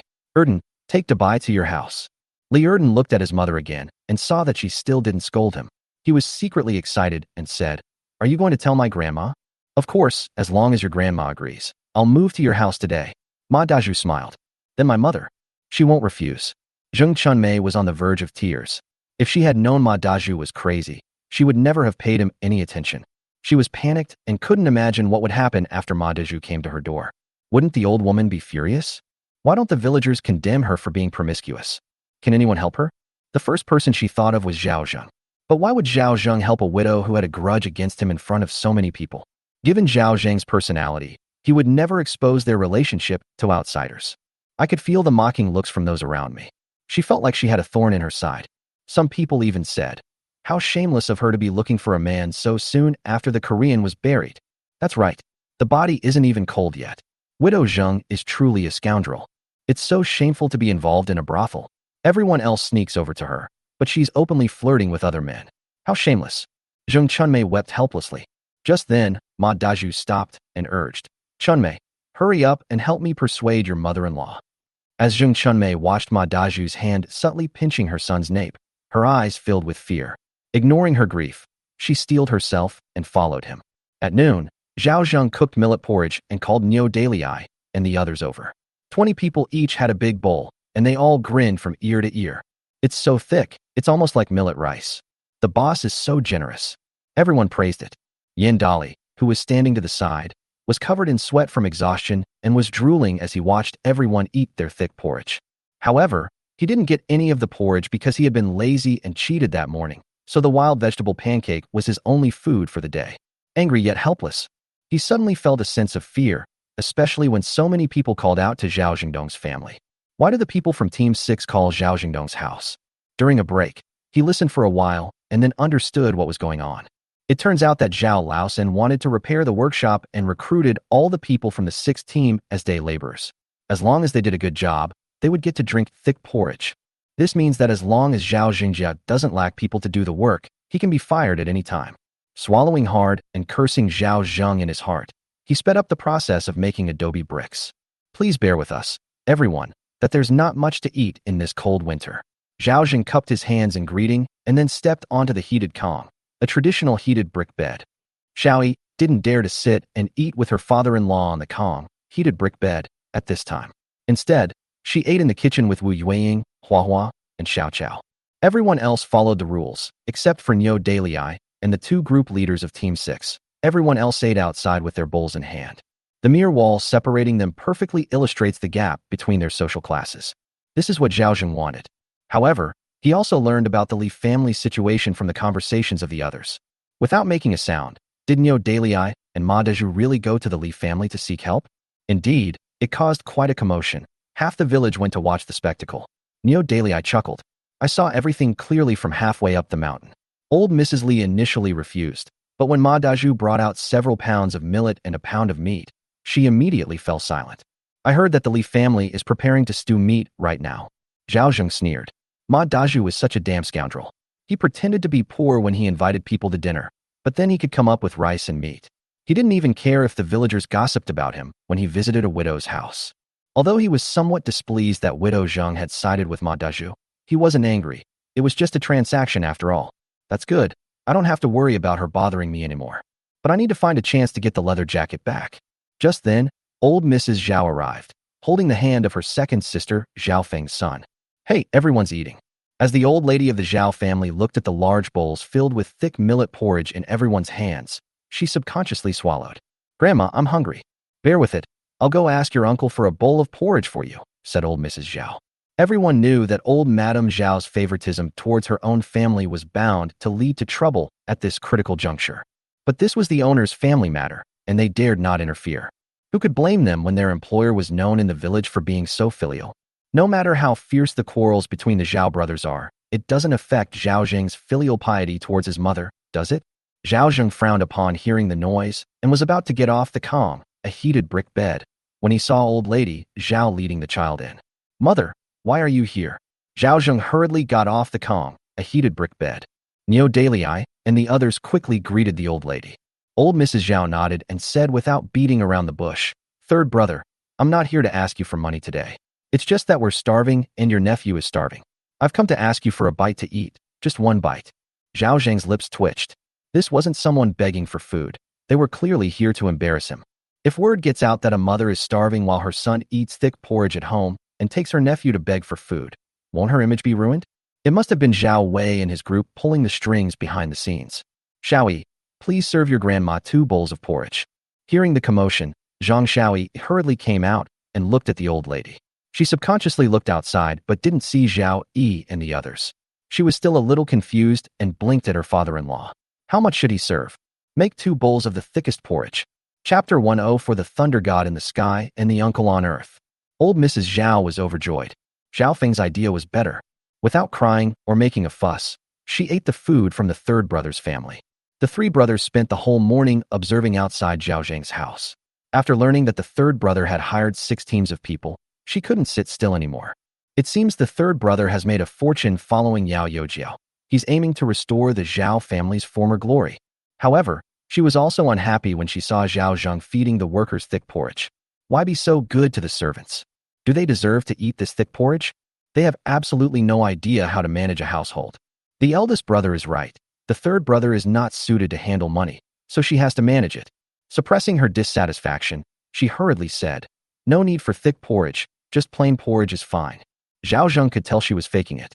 How could a son mistreat his mother? Zhao Zheng shook his head and invited her onto the heated kong. As for this little nephew, who was spoiled rotten by the old lady, he had the airs of a young master, but not the life of one. Zhao Zheng also found him disgusting. Zhang Xiaoyi served 2 bowls of porridge. Even though the old lady was starving, she pretended not to be hungry. "Child, eat up. This is from your uncle. Don't be shy." My little nephew didn't even say thank you, just kept showing off. The old lady sat on the warm kong, heated brick bed, and thought to herself that this was much more comfortable than her own wooden bed. It would be wonderful to sleep on this at night. "Mom, you eat too." Zhao Zheng handed her the chopsticks. "Third, and he can't eat this." "Why? You've already given the eldest brother 10 taels of silver to buy out 5 years' worth of food. If I come back to eat your grain, the villagers will all talk about me behind my back." The old lady shook her head. "I had no choice but to come here this time. My eldest and fourth son's families are starving and about to run out of food. Feng'er came here this time because her family was facing a famine and she had no choice but to ask me for grain. As her mother, I'm useless. I can't help with anything except eating. Anyway, I'm already halfway to the grave, so I might as well starve to death. But your nephew is still young and can't stand being hungry, so I shamelessly came to your house to beg for a meal." Neo Dalei and the others had very strange expressions. That old lady is really ruthless. Isn't she slapping the employer in the face? Zhao Zhengzi said, "I did give you 10 taels of silver, but if you really have no food to eat, I can't just leave you like this. I'll bring you 2 bowls of porridge every morning and evening." 2 bowls of porridge couldn't satisfy old Mrs. Zhao. Suddenly, her eyes reddened, and she began to talk about Zhao Wei's family in front of everyone. "Your eldest brother is crippled, and now he's bedridden and can't move. He calls for me every day. Da Bao and Er Bao are always making a fuss at home, wanting to get married. Your eldest brother's second wife also thinks I'm in the way and is always picking fights to get rid of me. I can only sleep in the straw hut with Dong Dong." The old woman, with tears streaming down her face, recounted the unfilial behavior of her eldest son's family. "The fourth brother is always arguing with Xiaolan at home. I don't have a single day of peace with Sanner. I don't even want to live anymore." Zhao Zheng finally understood that she wanted to live here with her child. It must have been Zhao Wei and his group's idea. Bang! He slammed his hand on the low table. The bowls and plates on the table bounced violently from the impact. The nephew was so frightened that he trembled and hid in the old lady's arms. This unfilial son is not even his own mother can support. Zhao Zheng cursed. "Tomorrow I'll go to the township and find Yao Youjiao to arrest this unfilial wretch and send him to the township government so everyone in the township can see that my Zhao family has raised such an unfilial child." Upon hearing this, the old lady was startled. "Third son, your eldest brother didn't say he wouldn't support me. If I don't give you food or a bed, aren't I trying to kill you?" The fourth son, who also doesn't care about anything, is also a rebellious son. Zhao Zheng pretended to be furious. "Mother, don't worry, I'm here. I will definitely not let these 2 unfilial sons get away with this." In the Kangxi era, a country governed by the principle of filial piety, abandoning one's parents was a grave crime, only slightly less serious than rebellion. Once the case is brought to the county magistrate, the most severe punishment is even more cruel than slow slicing, which involves skinning the victim, stuffing them with straw, grinding their bones, and scattering their ashes. Not only that, the county's education officials, who are in charge of this area, will also be dismissed. So generally speaking, no parent would actually sue their child. At most, they would just scare them. The 3 brothers are all brothers, so let's not make things too ugly. The old lady just wants Zhao Zheng to pity her and keep her around. Who would have thought he would actually go and sue the authorities? "Mother, the money I gave you for your retirement is with your eldest son. He doesn't feed you or give you a bed. That's an unfilial son," Zhao Zhengyi declared righteously. "Tomorrow I will go to my maternal uncle and have him come with me to the township government office. If I don't teach this unfilial son a lesson, I will not be a Zhao. Don't go looking for your great uncle. Absolutely not." The old lady was frightened. The thunder god in the sky, the uncle on earth. If the maternal uncle escorts the unfilial son to the magistrate won't even need to conduct a trial. He'll be punished for a serious crime directly. Neo Dalei chimed in. "Auntie, don't be afraid. The master is a filial son. With him around, you'll definitely have no worries about food and clothing in the future." Wu Yueying also said, "Grandma Zhao, Who doesn't know that Uncle Zhao is a well-known filial son in the village? The eldest son of the Zhao family abandoned your fourth uncle and doesn't care about you. Uncle Zhao must be furious. The people outside nodded in agreement. With just a few words, Zhao Wei and Zhao Yi were labeled as unfilial sons. Old Mrs. Zhao was drenched in sweat. Third son, please don't go to your great-uncle. No, I must teach this unfilial son a lesson. Zhao Zheng refused again, saying that even if he was crippled, he wouldn't behave, so they would send him to heaven. This was an opportunity that came knocking on his door. Even God was on his side. Mother, you can rest assured and stay here with me. I won't let go of the eldest son or the fourth son either. After saying this, Zhao Zheng gave Zhang Xiaoyi some instructions and walked out. Sanner, where are you going? I'm going to find the village elder to write a petition, and I'll go see my great-uncle first thing tomorrow morning. The old lady felt a chill all over her body and wouldn't even drink the porridge. She quickly got off the heated Kong. Sanner, don't go. I'm going back now. She was scared. She was really scared. Mother, this is your home, so please stay here in peace. Zhao Zheng said to Zhang Xiaoyi, take good care of Grandma. Zhang Xiaoyi nodded and then helped the old lady up, saying, Grandma, don't worry, I'll take good care of you. I don't need your help at all. Old Mrs. Zhao flung Zhang Xiaoyi's hand away, slapped her grandson who was still showing off on the earthen bed, and said, come home with me. The little guy got slapped and his head was buzzing. I don't understand why my beloved grandmother would hit me. Overwhelmed with grievance, she burst into tears. Neo Dalai and the others suppressed their laughter. They knew that old lady Zhao's attempt to steal a chicken had backfired, handing Zhao Zheng a handle against her. Do you think the boss will let Zhao Da and Zhao Si get away with bullying them so easily? What are you crying for? Come home with me. The old lady of the Zhao family pulled her grandson off the heated Kong, a traditional heated brick bed. He walked home anxiously. Chapter 105 Adoption. Mom, why are you back? Zhao Feng looked at her mother and her wailing son with a blank expression. Something bad has happened. The old lady of the Zhao family recounted what had happened with a grim expression. The entire Zhao family was dumbfounded. What? The third brother is planning to ask his great-uncle to go to the township government to sue us for abandoning our parents? Zhao Wei, who was lying on the bamboo chair, stared wide-eyed like a bull and panicked. Mom, what exactly did you say at the third brother's house? I didn't say anything. Didn't they say anything about the third brother going to get the village elder to write a petition? Zhao Wei panicked. Zhao Yi was also terrified. No, we can't let him go. If our great-uncle really goes, we'll be guilty even if we're not guilty. We'll be arrested, paraded through the streets, and even beaten to death in the street. Zhao Feng swallowed hard. Was the third brother taking this too seriously? In an instant, they all understood what it meant to play with fire and get burned. It's all your fault for coming up with such a terrible idea. Zhao Wei yelled at his sister. Every time you go back to your parents' home, all you do is borrow grain or money. Other people's daughters bring good things back to their parents' home after they get married, but all you do is eat your parents' food. Zhao Feng jumped up and down. Wasn't I just trying to help you guys? Are you trying to help us? I don't even want to call you out on it. Zhao Yi also said coldly. Aren't you just trying to get money and food from Lao San so you can go back and support your lover? You're talking nonsense. Zhao Feng panicked. Fine. Since you don't welcome me back, I'll leave. You can take your bastard child with you when you leave. Zhao Wei said. Haven't you had enough of taking your bastard child and letting him eat our food for so many years? The two nephews disliked the old lady the least. They had accepted it reluctantly when the old lady had money. But now that the old lady has been drained of her resources, why should they be allowed to support her? No way. Enraged, Zhao Feng gritted her teeth and said, I don't want it anymore. If you don't want to raise it, just abandon it. With that, she ran out of the Zhao family's house as if fleeing. She was certain that the old lady couldn't bear to part with her grandson. Zhao Wei was almost furious. Zhao Yi never expected that his second sister would be so heartless as to abandon the flesh and blood of her own body. My little nephew just cried. She clutched her grandmother's clothes tightly. At this moment, old Mrs. Zhao was also completely at a loss. Stop crying. Zhao Debao slapped his cousin on the head. If he cried again, he'd sell him for money. No, I won't cry anymore. Please don't sell me. The little nephew kept shaking his head, hugging his grandmother tightly and forcing back his tears. Grandma Zhao also held the child's hand tightly, saying, Don't take your anger out on the child. How can a brother raise his sister's child? Zhao Wei said. But his surname isn't Zhao. Zhao Yidao said. Suddenly, an idea flashed through old Mrs. Zhao's mind. What do you think about giving Dong Dong to the third son?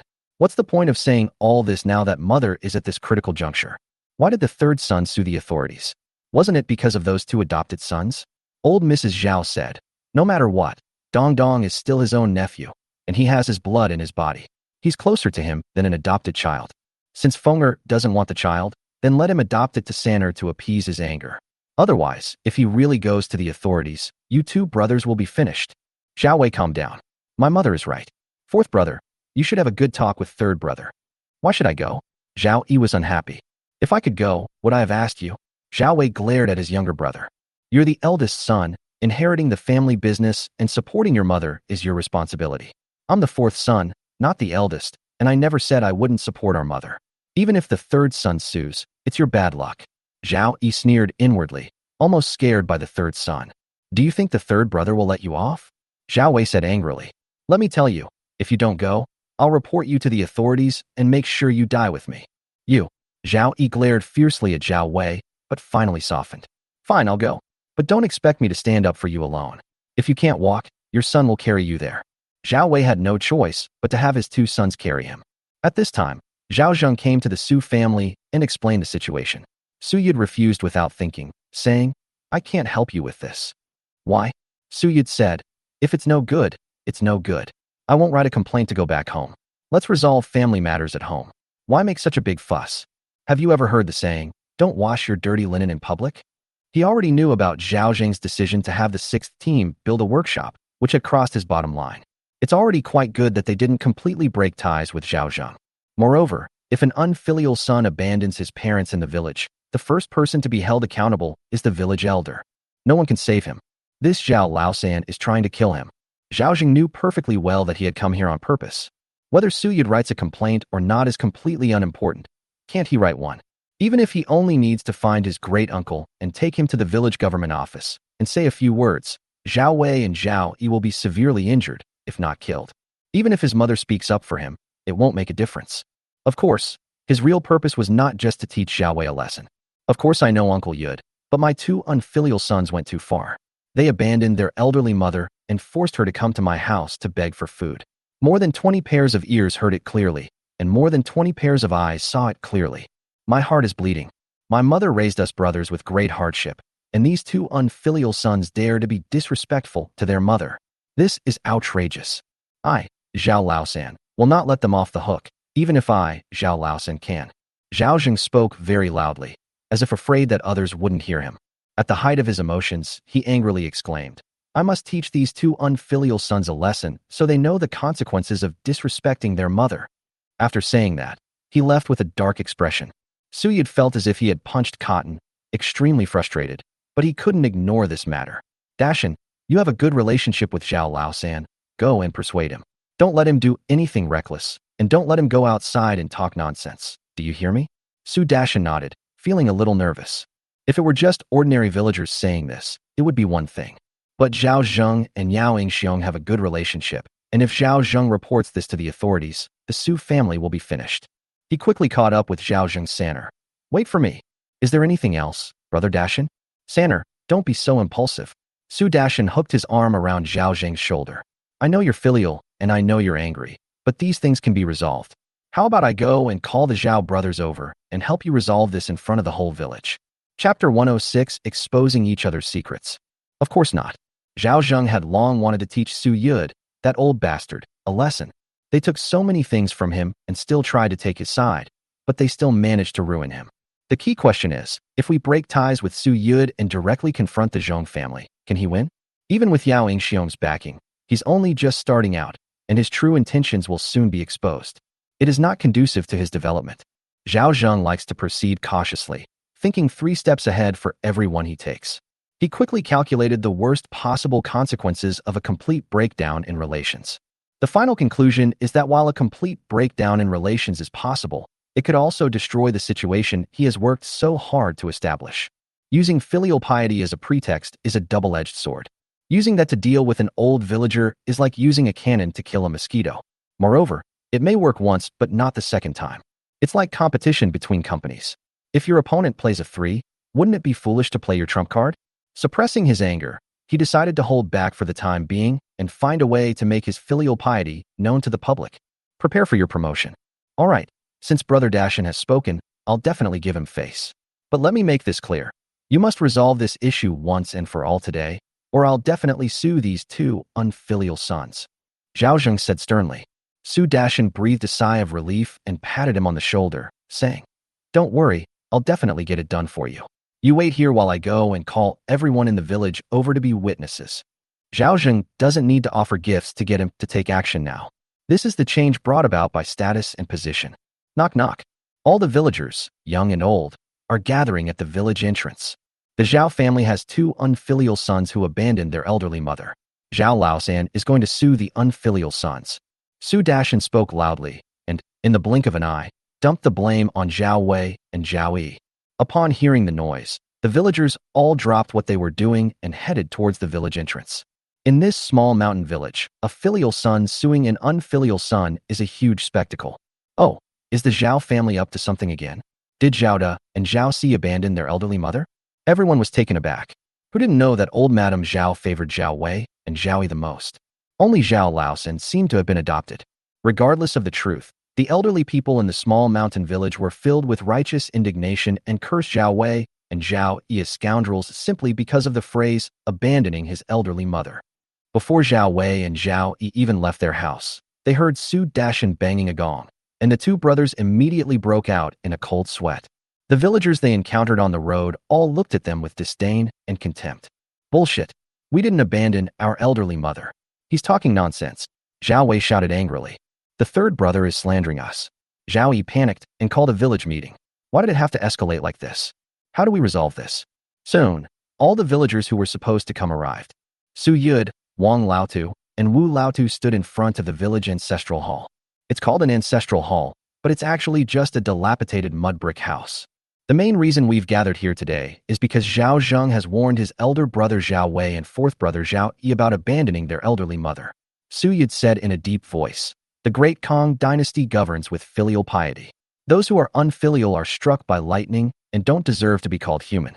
I've lived for decades and have never heard of such a despicable act as abandoning one's elderly mother. I never imagined that two such unfilial children would emerge in my small mountain village today. Both were raised by their fathers and born to their mothers. Some are human, and some are beasts. Call Zhao Wei and Zhao Yi here today in front of the whole village and make things clear to me. As the crowd parted to make way for them, Zhao Wei and his brother, who were hiding at the back of the crowd, instantly became the focus of attention. We didn't abandon our elderly mother. The third brother is framing us. Zhao Yi shouted. Even if I, Zhao Wei, am a worthless wretch, I wouldn't dare abandon my elderly mother. Zhao Wei shouted. I'm a human being, not an animal. Folks, please don't be fooled by Laosan. Zhao Zheng said coldly. Is it true that you didn't abandon that old woman and bring your little nephew to my house to beg for food? My family of over 20 people saw and heard everything clearly, so how could it be fake? My mother said it herself. You scolded her, didn't give her food, didn't give her a bed, and let her go hungry. Are you even human? Even if I gave her 10 taels of silver, I wouldn't let her go hungry, would I? Where did the money I gave you go? Did you use it to get married? If you forget your mother after getting a wife, are you even human? Zhao Zheng's stern rebuke enraged the surrounding villagers. These are all things that everyone can see, not something Zhao Zheng made up. It is precisely because everyone knows the truth that they feel indignant. Su Yud also questioned sternly. Is what Zhao Zheng said true? That's fake. There's no such thing. Village elders, we're innocent. Zhao Wei panicked completely. I was there at the time. I can vouch for it. Everything Captain Zhao said is true. Neo Daily I stepped forward and said, I can also testify that Grandma Zhao herself said that the eldest son of the Zhao family wouldn't give her food or water, and that her daughter-in-law thought she was in the way and wouldn't give her a bed to sleep in. She was so hungry that she ran to Captain Zhao's house to beg for food. I can also testify that what Captain Zhao said is true. Zhao Wei and Zhao Yi are scoundrels. They're practically animals. All 6 team members stood up to testify. For a moment, the surrounding villagers were all gritting their teeth. Unfilial sons and vicious daughters-in-law are things that villagers are happy to see. But when it actually happens to someone you know, it's incredibly relatable. Who doesn't have children? Who isn't afraid of raising an unfilial child? Even if your own child is very immature, they wouldn't cause such a scene. The Zhao brothers panicked. Even if they had 10 mouths, they couldn't explain themselves at this moment. The 3 Zhao brothers were also numb and wished they could find a crack in the ground to crawl into. Zhao Zheng stepped forward and scolded Zhao Wei. I only have one question for you. Where did you spend the money I gave my mother for her retirement? Did you swallow it and not want to give it to your mother? You're talking nonsense. This money wasn't just taken by me.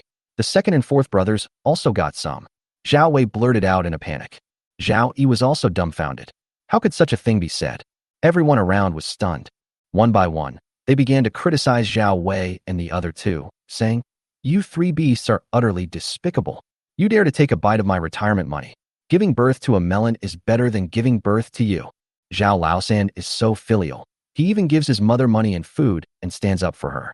You three are worse than animals. The insults from the crowd made Zhao Yi lose his temper. He looked at Zhao Wei and said, "My second sister and I only got 2 taels of silver, but he got 6 taels. After taking the silver, he went to beg for his current wife and spent all the silver. Fourth brother, this was all your idea. If you hadn't suggested it, I wouldn't have let the third brother take the money. You were the one who hit the third brother. You want to take over the third son's daughter-in-law." The two brothers shifted blame and exposed each other's dirty secrets, making everyone grit their teeth in anger. But when she looked at Zhao Zheng again, her face was full of sympathy. Chapter 107: The First Filial Piety in a Small Mountain Village. Zhao Debao couldn't help but cover his father's mouth, saying, "Stop talking, or we'll expose all your secrets." Zhao Sanbao also covered his father's mouth. "Father, please shut up." The two brothers realized that what they had just said was all about how to harm the third brother. Zhang Shaoyi burst into tears immediately after hearing this. Wu Yuang was also extremely disgusted by the behavior of these two people. They were despicable, and their minds were full of thoughts about how to harm Uncle Zhao. Neo Dalai and the others nodded in agreement. Even a beast wouldn't do such a thing. The villagers' accusations were even more severe. Their spittle nearly drowned Zhao Wei and his companions. They tried to slip away but were surrounded by angry villagers. "Don't leave. We must give Sanner an explanation for what happened today." Su Dashan roared. "The matter is now clear. It is a fact that Zhao Wei, Zhao Yi, and Zhao Feng embezzled their mother's retirement money, abused her, and abandoned her. According to the laws of Dakong, suing the county government is punishable by death." Upon hearing Su Yud's words, Zhao Yi's legs went weak and he knelt on the ground. The village elders were all instigated by my older brother. "I'm innocent. I, the village elder, am also innocent." While protesting his innocence, Zhao Wei cursed inwardly. "You damned leg, move it already." But he could only lie on the bamboo chair. The three Zhao brothers were also pale. They just wanted Grandma to go to Uncle's house, but they ended up getting themselves all into trouble. Such an unfilial son should be beaten to death. Arrest him and take him to the village so everyone can see. The villagers, one after another, treated Zhao Wei and his companion like animals, wishing they could get rid of them as soon as possible. However, Su Yud changed the subject, saying that family scandals should not be aired in public, and that if such a scandal were to spread, the century-old traditions of his small mountain village would be completely ruined. According to village rules, the first punishment is 100 lashes, followed by a procession through the village, and finally, kneeling in the ancestral hall to reflect on one's actions for a day and a night. His gaze swept over everyone, and then settled on Zhao Zheng. "Sanner, you are a filial son. What do you say?" "Putting the punishment aside, there are a few things that need to be clarified," Zhao Zheng said. "First of all, I will return all the money I gave my mother for her retirement. Are you two going to pay back the money or not?" Su Yud shouted sternly. "Give it back." They both readily agreed. "When will you pay me back?" "I'll pay it back today," Zhao Yi said. "Sanner, I really can't come up with that much money. Can you give me some more time? If you can't come up with the money, use your house and land as collateral," Zhao Zheng said coldly. Zhao Wei was stunned for a moment before he understood Zhao Zheng's intentions. He was both ruthless and angry, but if he dared to show the slightest impatience at this moment, the villagers would tear him apart. Zhao Zheng then nodded. "From now on, I will sever all ties with you two unfilial sons and your unfilial daughter. I will never see you again.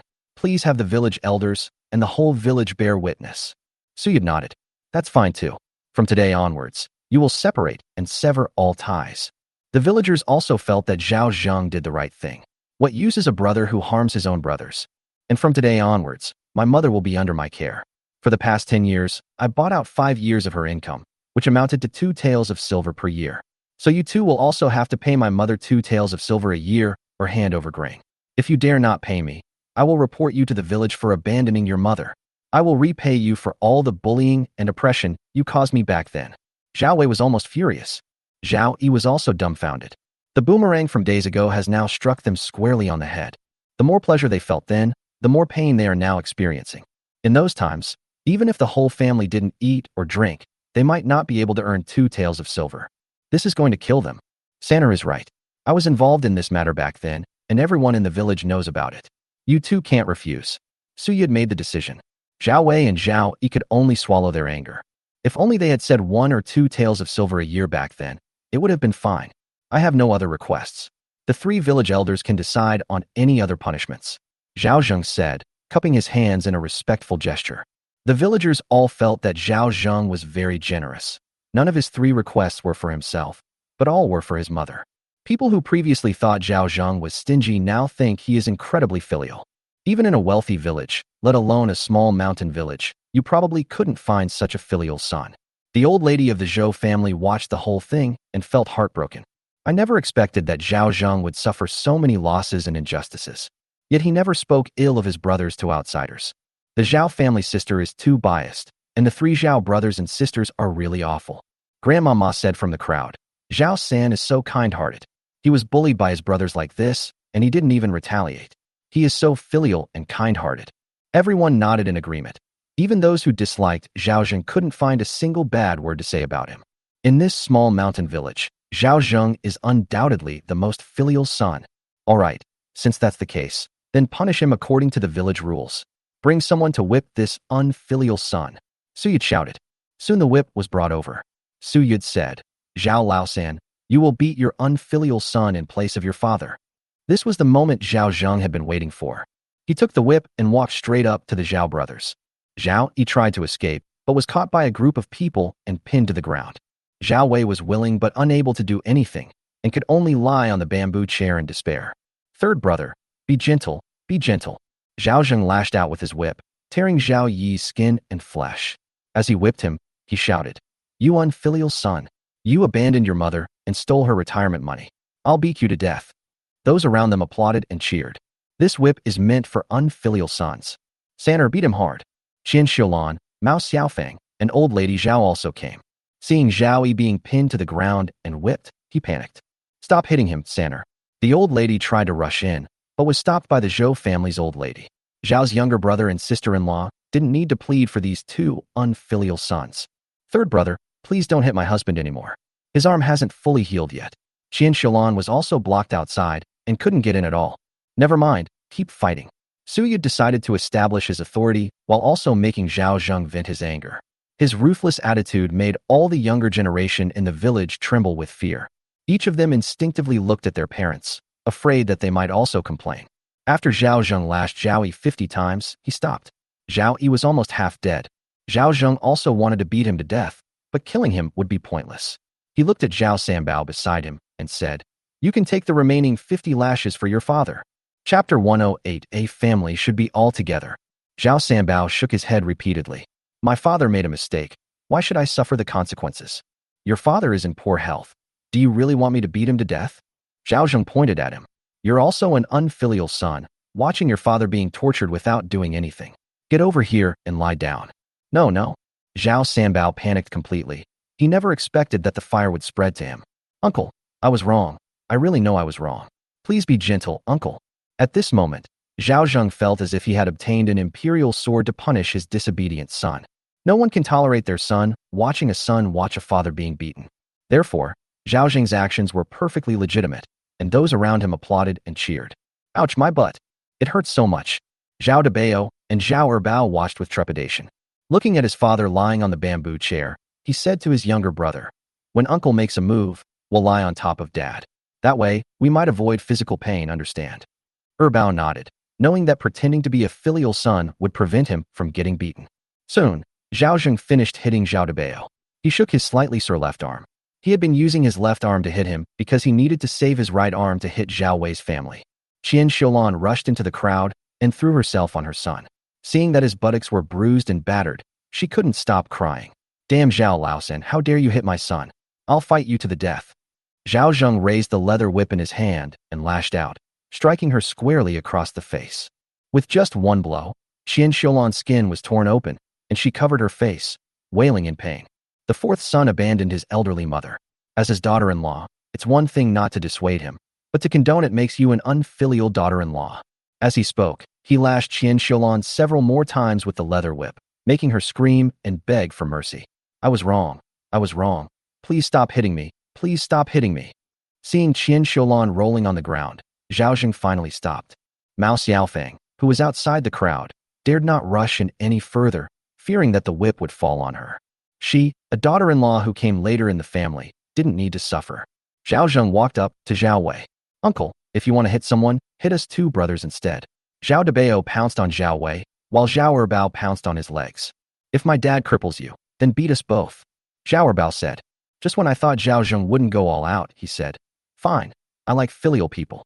Considering how filial you are, I'll definitely go easy on you." After saying that, he started whipping the whip wildly. Clap, clap, clap. Clap, clap, clap. The whip made a whooshing sound in the air, and the force bursting forth from the whip's tail was even more swift and powerful. Zhao Wei is paralyzed from the waist down, but he can still feel the pain when the whip hits his face. "Ouch, it hurts so much. You too, cover your faces." The two brothers had already been beaten and were running away with their heads in their hands. Zhao Debao jumped up and said, "I can't take it anymore that you hit my brother." Zhao Erbao said, "You hit my dad, but he doesn't feel anything and he's not afraid of pain." The two brothers lay on the ground, wishing they could crawl under the bamboo chair. The people around them burst into laughter. Zhao Zheng sneered, "I thought you had really become filial sons, but I didn't expect you to be unfilial sons as well. Then don't blame me for being ruthless. The right hand is firing at full power. A family should always be together." After a while, Zhao Zheng finished lashing Su Dashin 100 times and then quickly walked out of the crowd. The crowd automatically parted to make way. "Mother, from today onwards, you can just follow me. As long as I, Zhao Zheng, have a bite to eat, you will never go hungry. As long as you have a piece of clothing to wear, you will never get cold," Zhao Zheng said. The old lady of the Zhao family was both angry and afraid of her third son. "My son, who used to be timid, cowardly, and obedient, has now turned into a thug." She didn't even dare to look Zhao Zheng in the eye. Aye, mother, don't be afraid. You can continue to live in the ancestral house. I don't want the eldest son's land, so the ancestral house will belong to me." This was Zhao Zheng's true purpose. Too many ancestral homes have collapsed, but they are not beyond repair. How could a big landowner not have a large house with 3 courtyards and 3 entrances? Moreover, the ancestral home is in a great location with a wide view, and it is situated at the highest point in the village, overlooking the entire village. Even if bandits enter the village, they can retreat to the back mountain immediately. Where do your eldest son and his family live if you live in your ancestral home? I've already cut ties with them. Where they live is none of my business, and I don't care. But out of respect for you, I'll give them 3 days to move their things. If they don't leave after 3 days, I'll have no choice but to clear the place out." Zhao Zheng snorted coldly. Old Mrs. Zhao pleaded, "They are your brothers. But they didn't treat me like a brother. Zhao Zheng, take her hand and come home with me." Even if old lady Zhao was unwilling, her eldest and 4th son's families must hate her to death for being beaten like this. Let them support themselves? They were definitely unwilling, and they didn't have any money left in their pockets. If she and her grandson didn't go with Zhao Zheng, they would probably starve to death. Since things had come to this, she had no choice but to go with Zhao Zheng. "Guards, arrest Zhao Wei and Zhao Zheng and parade them through the village as a warning. Let all the young men in the village see this. This is what happens when you are unfilial to your parents." The two brothers were forcibly paraded through the village, and passers-by would spit on them. It's not just that he lost face. He'll never be able to hold his head up in the village again. Zhao Zheng, on the other hand, won everyone's sympathy and approval. After being paraded through the streets, the two brothers were forced to kneel in the ancestral hall as punishment. Zhao Yi was alright, but Zhao Wei, who was paralyzed from the waist down, couldn't kneel at all, so they simply made him lie on the ground. I almost froze to death lying face down on the ground in the dead of winter. Zhao Debao and Zhao Erbao were only concerned about their own injuries and didn't care about their useless father at all. So this trouble fell on Mao Xiaofeng once again. Mao Xiaofeng lamented, "I'm so unlucky to have come to your house. I haven't enjoyed any blessings in a day. I've been treated like a slave every day. If I'd known you were this useless, I would have preferred to go work for the third brother's family." Zhao Wei's heart was bleeding. "It's not too late for you to go now. You said it, so I'm really going." Mao Xiaofeng said, "Forget it. You're already ruined. Your son doesn't care about you, and you won't live for more than 2 years. Once you're dead, I'll beg my mother to let my third son marry me. Anyway, levirate marriage is normal. The so-called transfer marriage refers to the practice of a younger brother succeeding a deceased elder brother. This saying has existed since ancient times and is quite common." Zhao Wei almost vomited blood. "You bitch. I'm still alive. You think you can just transfer your marriage to Lao San? Don't even think about it."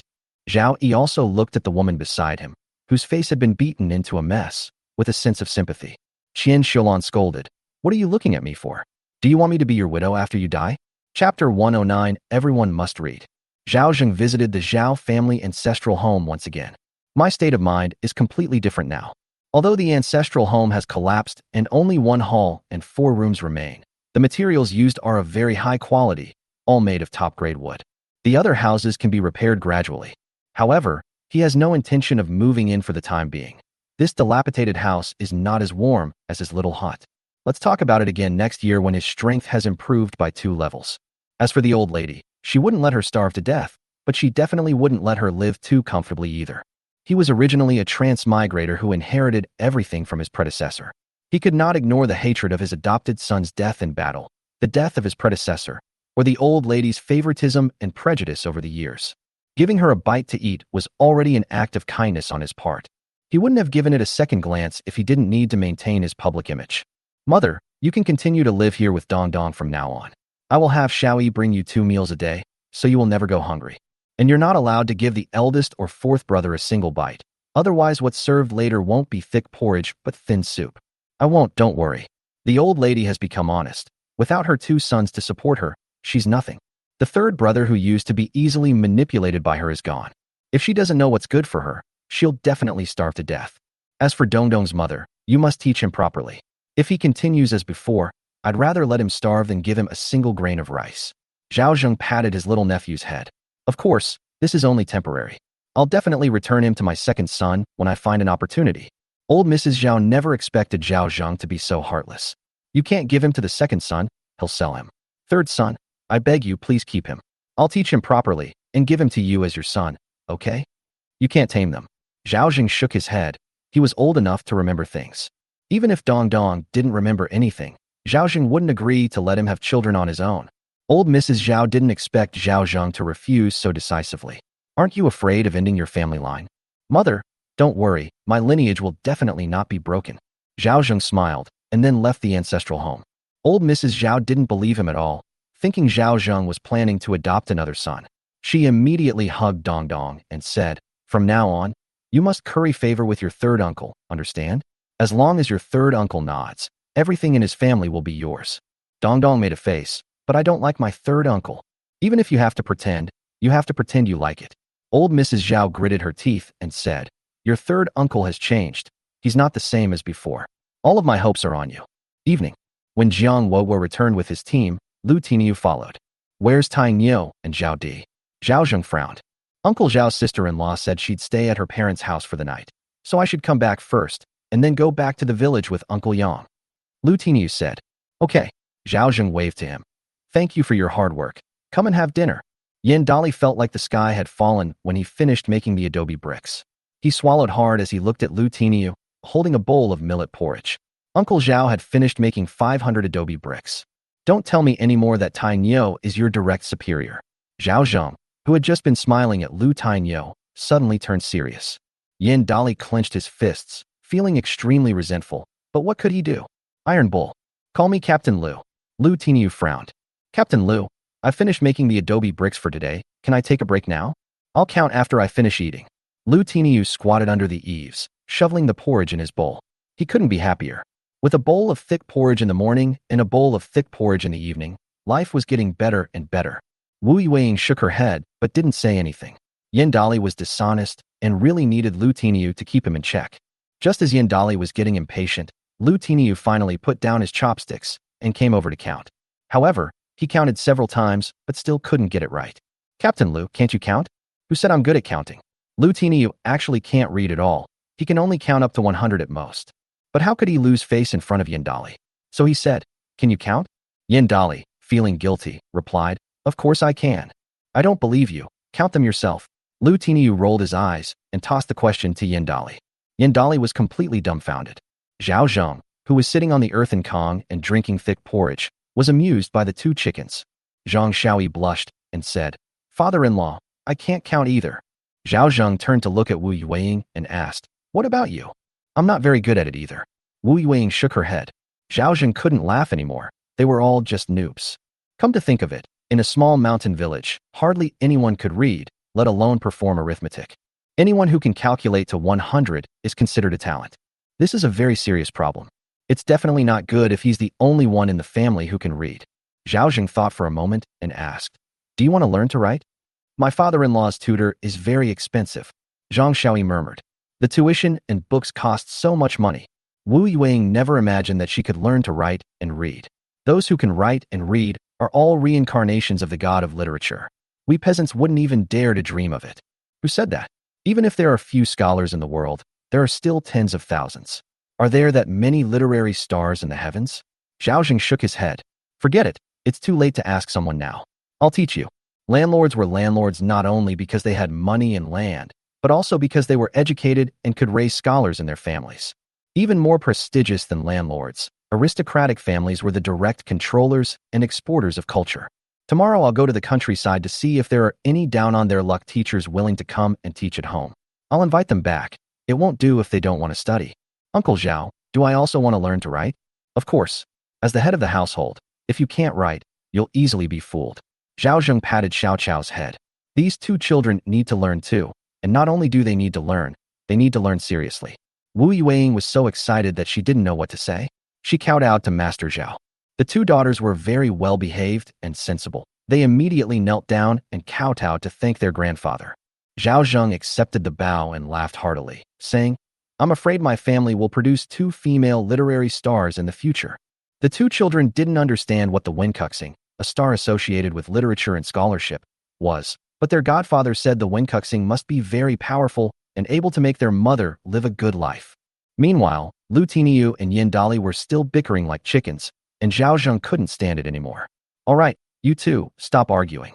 Zhao Zheng got out of bed and went into the kitchen, actually taking out a wild vegetable pancake with filling from the storeroom and handing it to Wu Yueying. "Let's see, since Dali worked hard today, this pancake is a reward for her. Have Daniel give it to him." Chapter 110 Wu Yueying's Inner Touch. Wild vegetable pancakes in hand.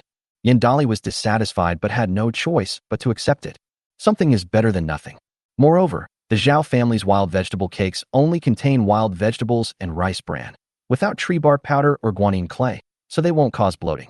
That night, Zhao Zheng began teaching Xiaoyi and the others to read. He bought several copies of the 3-character classic and the 1,000-character classic from the mall, along with some simple arithmetic. They don't need to be super talented. They just need to know basic reading and writing, and addition and subtraction within 10,000. Read with me. Human nature is inherently good. The four of them sat together on the heated Kong, a traditional Chinese bedstove, and read along very attentively. To help them see the words on the book clearly, Zhao Zheng lit several candles to brighten the room. Outside, the cold wind howled, but inside it was warm and cozy. Anyway, there aren't many other entertainment options at night, so Zhao Zheng can pass the time by teaching. Today we'll learn these things. You all need to memorize them quickly. Remember all the words on this list. I'll be doing a dictation test tomorrow night. Zhao Zheng gave them pencils and notebooks, and they would get a reward for doing a dictation exercise. What if I get it wrong in the dictation? Is there a punishment? Zhang Xiaoyi asked, slightly nervously. Zhao Zheng picked up the bamboo stick from the low table, ready to be beaten. "I won't hold back." Zhang Xiaoyi shrank her neck and hurriedly said, "Father-in-law, I promise I wrote it all correctly." Wu Yueying also said, "I will work hard too." Hua Hua and Xiao Chao said in unison, "Grandpa Zhao, we will also try our best." Zhao Zheng nodded and said, "I'll go wash my face and feet here today and go to bed." Wu Yueying tidied up the low table, while Zhang Xiaoyi took down the small blackboard that was hanging to the side. Now, before going to sleep, they washed their face, feet, and even their bottoms. This is Zhao Zheng's strong insistence that everyone pay attention to hygiene. Moreover, you have to take a bath every 5 days, and the lice on your head are combed out clean with a fine-toothed comb. To be honest, even in the summer, the mother and daughter had never cleaned this well. Only after arriving at the Zhao family did she feel like she was living like a human being. She felt that she had wasted the first 20 years of her life. She brought hot water and first washed Zhao Zheng's face, then squatted down to wash his feet without any hesitation, cleaning every crevice between his toes. She then placed Zhao Zheng's wet feet on her lap and carefully wiped them clean with a cloth. That wasn't the end of it. They also had to apply lubricant and frostbite cream to Zhao Zheng's feet and massage it in until it was absorbed before they stopped. Zhao Zheng was so comfortable that he kept dozing off. His technique was much better than that of Widow Zheng. After all, Widow Zheng was only after his food, while Wu Yueying truly served him with all her heart. Zhang Shaoi urged Xiao Chao and Hua to get on the Kong, heated brick bed, and stop fooling around, saying it was time to go to bed. The two girls were all giggling and laughing, but once they got on the Kong, heated brick bed, they became very well behaved. Zhang Shaoi slept on top, and the two little girls slept in the middle.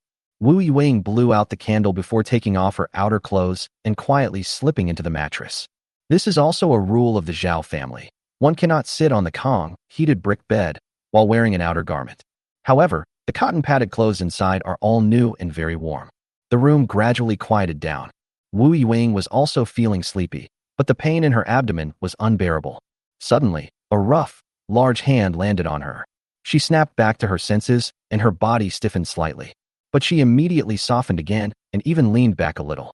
Afraid that the hand would get cold from being exposed, she put it under the mattress and held it in her hand. Afraid that the owner of the hand's feet would get cold, she mustered up her courage and tucked those feet into the back of her legs. But these feet were warmer than her groin area, and for a moment, she couldn't tell who was warming whose feet. Suddenly, the hand reached out and covered her lower abdomen, then gently began to massage it. Wu Yuing almost cried out. Even so, her menstrual cramps were greatly relieved by these warm, large hands. He knew I wasn't feeling well. At this moment, Wu Yuing even felt like crying. This illness was contracted during her postpartum period. When it was severe, she would even writhe in pain. Sometimes when she was resting, Wang Daji would say she was being lazy, and the old lady would point her finger at her and scold her. This made her feel incredibly wronged. But here, she didn't even say a word as the man silently eased her pain. The breathing behind me was very even, as if I were asleep. Wu Yuing sniffed lightly, and then closed her eyes. Wu Yuing slept quite soundly that night, feeling as if she were enveloped in warmth, and was even reluctant to open her eyes. However, her long-established biological clock still caused her to wake up before dawn. She then realized that she was being held tightly in a large, warm embrace. Compared to Wang Daji, who was sickly and needed his own bed warmer, this man was like a ball of fire. Are you ashamed? She didn't think so. From the day Zhao Zheng helped her, she vowed to serve him like a slave for the rest of her life. She would be willing to die for it. Moreover, this wasn't Zhao Zheng's intention. She was afraid of the cold and kept snuggling into Uncle Zhao's arms. She's shameless. She just didn't want Uncle Zhao's reputation to be damaged. He carefully pulled the large hand out from under his clothes. Then he tiptoed to his feet. Just as I sat up, the man next to me said, "It's still early. You should sleep a little longer." The man's voice was languid and magnetic. She said softly, "Uncle Zhao, I have to get up and cook breakfast. You can sleep a little longer." Zhao Zheng rubbed his eyes and said, "I have to go to Jinji Mountain today. Want to chop firewood?" Wu Yuing hurriedly replied, "I'll help you carry the firewood. No need for me to check the traps to see if there's any prey." Wu Yuing's body is very soft, in some ways even better than Widow Zheng's. It's really comfortable to hold her. Although Wu Yuing's skin is slightly dark, it's a weak color, not as delicate as Widow Zheng's, but it's very healthy. My skin is also very elastic. This woman is capable and intelligent, even more so than men, but she just hasn't met a good man. Of course, he could sense Wu Yuing's feelings. These past few days, every time he woke up, there was someone in his arms. The two of them understood each other without saying a word. He could even feel Wu Yuing's longing for support. The strong-willed Wu Yuing outside was now as docile as a kitten when she curled up in his arms. But that's all. Even if Zhao Zheng was extremely hungry and thirsty, he wouldn't do anything reckless on the Kong, heated brick bed.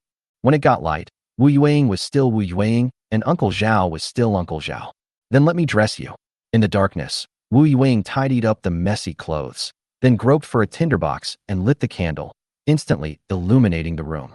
She turned around and saw Zhang Shaoi pouting, seemingly talking in her sleep, while the pillow under her face was soaked with saliva. The flowers and grass were sleeping soundly. Zhao Zheng carefully tucked the blankets around the three children. Wu Yuing, who was not far away, was deeply moved by this scene. Wasn't this the scene she longed for most deep in her heart? Chapter 111 DJI is awesome. After marrying into the Wang family, she fantasized countless times about having a warm and loving family. She fantasizes that her husband is gentle and ambitious. And even if the family is not wealthy, they can always make a good life together if they work together. I imagine my in-laws to be kind and gentle. Even if they like to talk, they won't speak ill of me. Children who are well-behaved and obedient will also receive love from their elders. Even if she works herself to death, she will still feel satisfied and happy. At this moment, what she was thinking overlapped with the scene before her eyes. "Uncle, Let me get you some hot water to wash up. Suppressing her inner emotions, Wu Yuing tiptoed into the kitchen. The water tank, separated by a wall, was covered with a thick layer of ice. She brought out hot water. The water tank was covered with a thick layer of ice. It's very cold today. Maybe she should go out later? Zhao Zheng glanced at the weather forecast. Today's temperature was -30 to -20 degrees Celsius. It's getting colder every day. The weather is too extreme. The temperature was only -20 degrees Celsius a couple of days ago. I don't need to wear more clothes. Zhao Zheng took the hot towel and applied it to his face. He didn't ask Wu Yuing to help him brush his teeth, but instead put on his clothes and shoes and went outside to wash up so as not to wake the children. He then took out the wild vegetable pancakes he had prepared in advance and handed them to Wu Yuing. This was Yin Dali's ration for today. Remember, no matter how hard he worked today, he could only be given pancakes or thick porridge. Will Yin Dali kick the bucket if this happens? No. Zhao Zheng smiled. There needs to be a difference to motivate people. You need to make them feel the difference, understand? Wu Yuing seemed to understand. I'll take my own food to eat outside for breakfast, so don't save me lunch. Zhao Zheng picked up his basket and axe and went out into the cold wind. It was already broad daylight when we arrived at Jinji Mountain. Zhao Zheng ate 10 large meat buns, 2 tea eggs, and a liter of milk before he felt satisfied. For some reason, he has been eating more and more lately, sometimes eating more in one meal than he used to eat in 2 meals. Moreover, they have to eat meat at every meal, otherwise their appetite will be even greater. His originally skinny physique gradually became stronger. Although he still looks like a middle-aged man, he has incredibly vigorous energy, even more so than a young person. He is also much stronger than before. Unable to understand the reason, he could only attribute it to the changes brought about by time travel. But this change is ultimately for the better. First, I checked the 10 small clips that had been placed there earlier. Ding. Wild mountain rat. A wild weasel. Ding, wild pheasant. Zhao Zheng was overjoyed. As expected, using corn and millet as bait worked very well. 5 out of 10 clips were correct. However, these prey had been stiff and dead for 2 days. Fortunately, it didn't rot because of the cold weather. After storing the items in the warehouse, Zhao Zheng went to check the other 3 traps used to catch wild boars. The first one didn't win. The second one didn't work either. Zhao Zheng was frustrated to find that all the bait inside was gone. It must have been eaten by small animals, so the trap couldn't be triggered. After placing some more bait into the trap, Zhao Zheng headed to the 3rd trap. This time, I heard the noise even before I got close to him. Under a tree as thick as a thigh, a large black wild boar covered in black bristles lay weakly, bellowing. Its feet were tightly bound by the lasso. The more it struggled, the tighter the lasso became. The tree at the other end of the lasso had been dug up by the wild boar's tusks, its surface covered with teeth marks of varying depths. Zhao Zheng was overjoyed. That wild boar must weigh at least 200 pounds. Sensing someone approaching, the wild boar lying on the ground suddenly became agitated and let out a squeal like a pig being slaughtered. Wei. Instead of dodging, it tried to charge at Zhao Zheng. A wild boar that big can kill people. If its fangs hit you, your stomach will be pierced. Moreover, this creature is covered in a mixture of pine resin and mud, so even from a distance, arrows might not be able to penetrate its skin. He simply bought a sharp steel fork from the mall. It's the kind that Runta has. At times like this, wild boars usually travel in groups. Fearing there might be other wild boars nearby, he gritted his teeth and plunged the pitchfork deep into its body. Wei.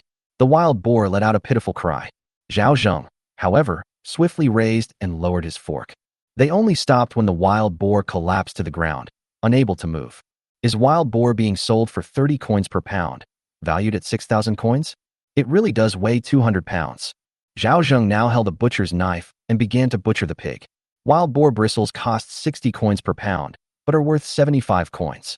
A wild boar tusk costs 300 coins, but is worth 600 coins. One wild boar stomach costs 1,000 coins. Zhao Zheng's eyes lit up. Wild boar stomach is so expensive? I remember wild boar stomach is a traditional Chinese medicine, and it's said to be incredibly effective in treating stomach ailments. Wild boars are omnivorous and eat almost anything, sometimes including rare herbs and even venomous snakes. Wild boars that eat venomous snakes will develop boils on their stomach walls. The more boils they have, the more venomous snakes they have eaten, and the better the medicinal effect.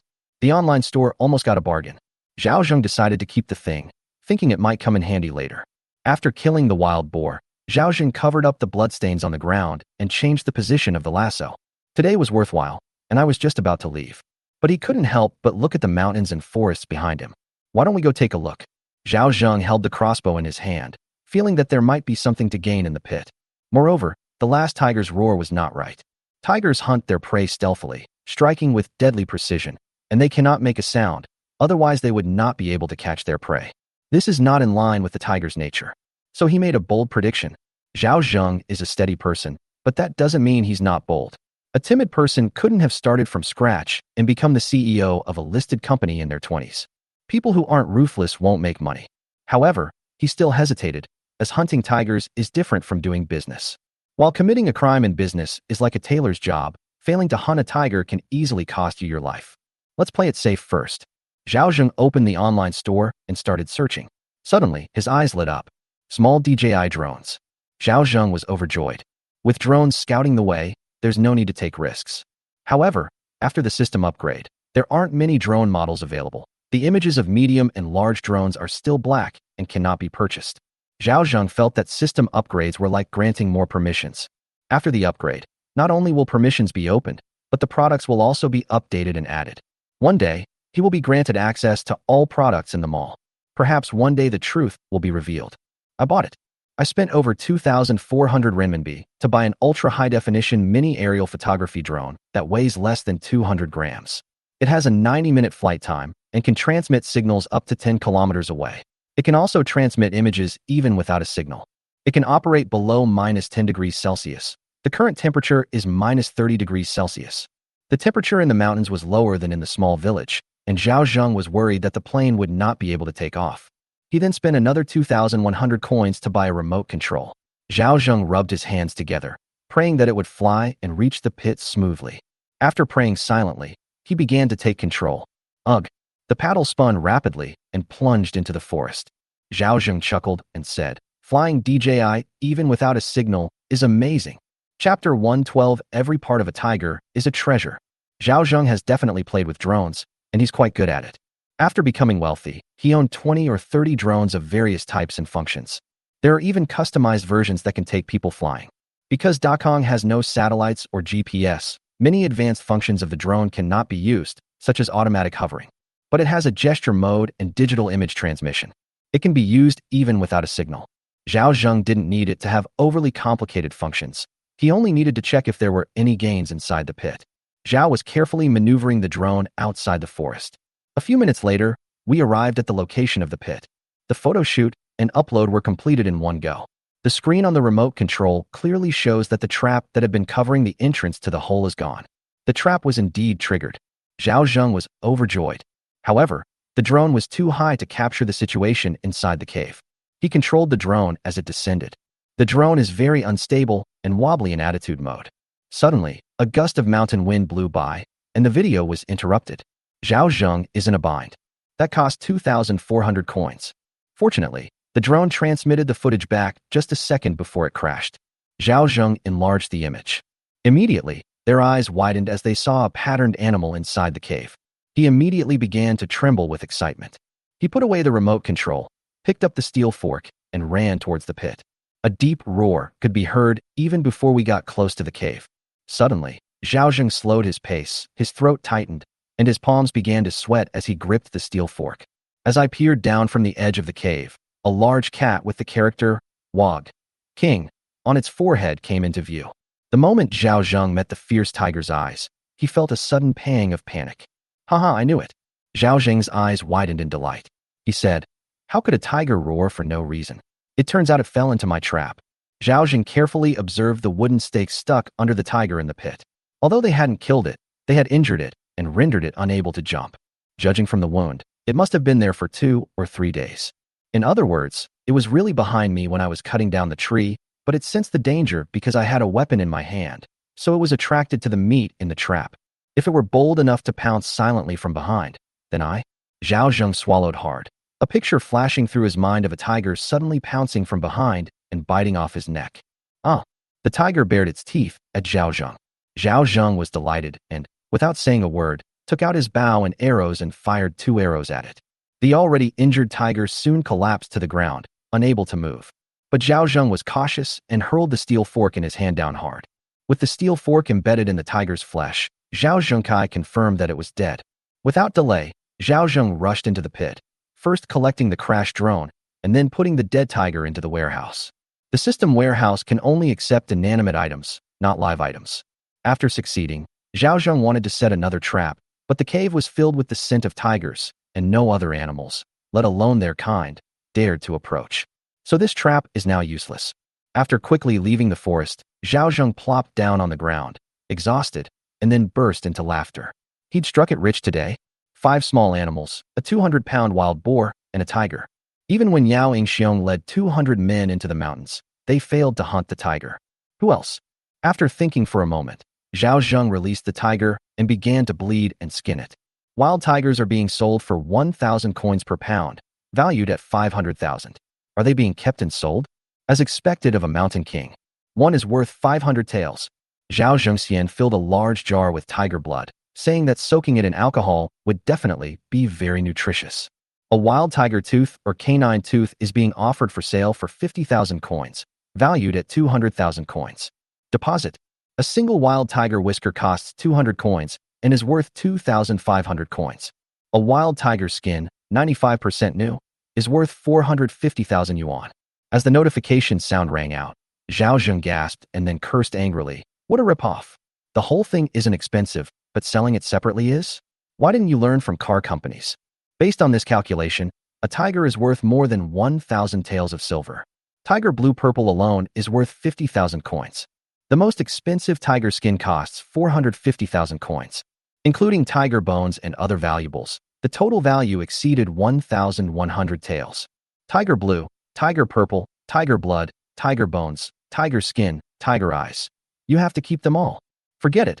Tigers are full of treasures. I'll keep them all for myself. Money can be earned slowly, but tigers are not always available. Wild boar meat wasn't very tasty. It had a strong, gamey smell.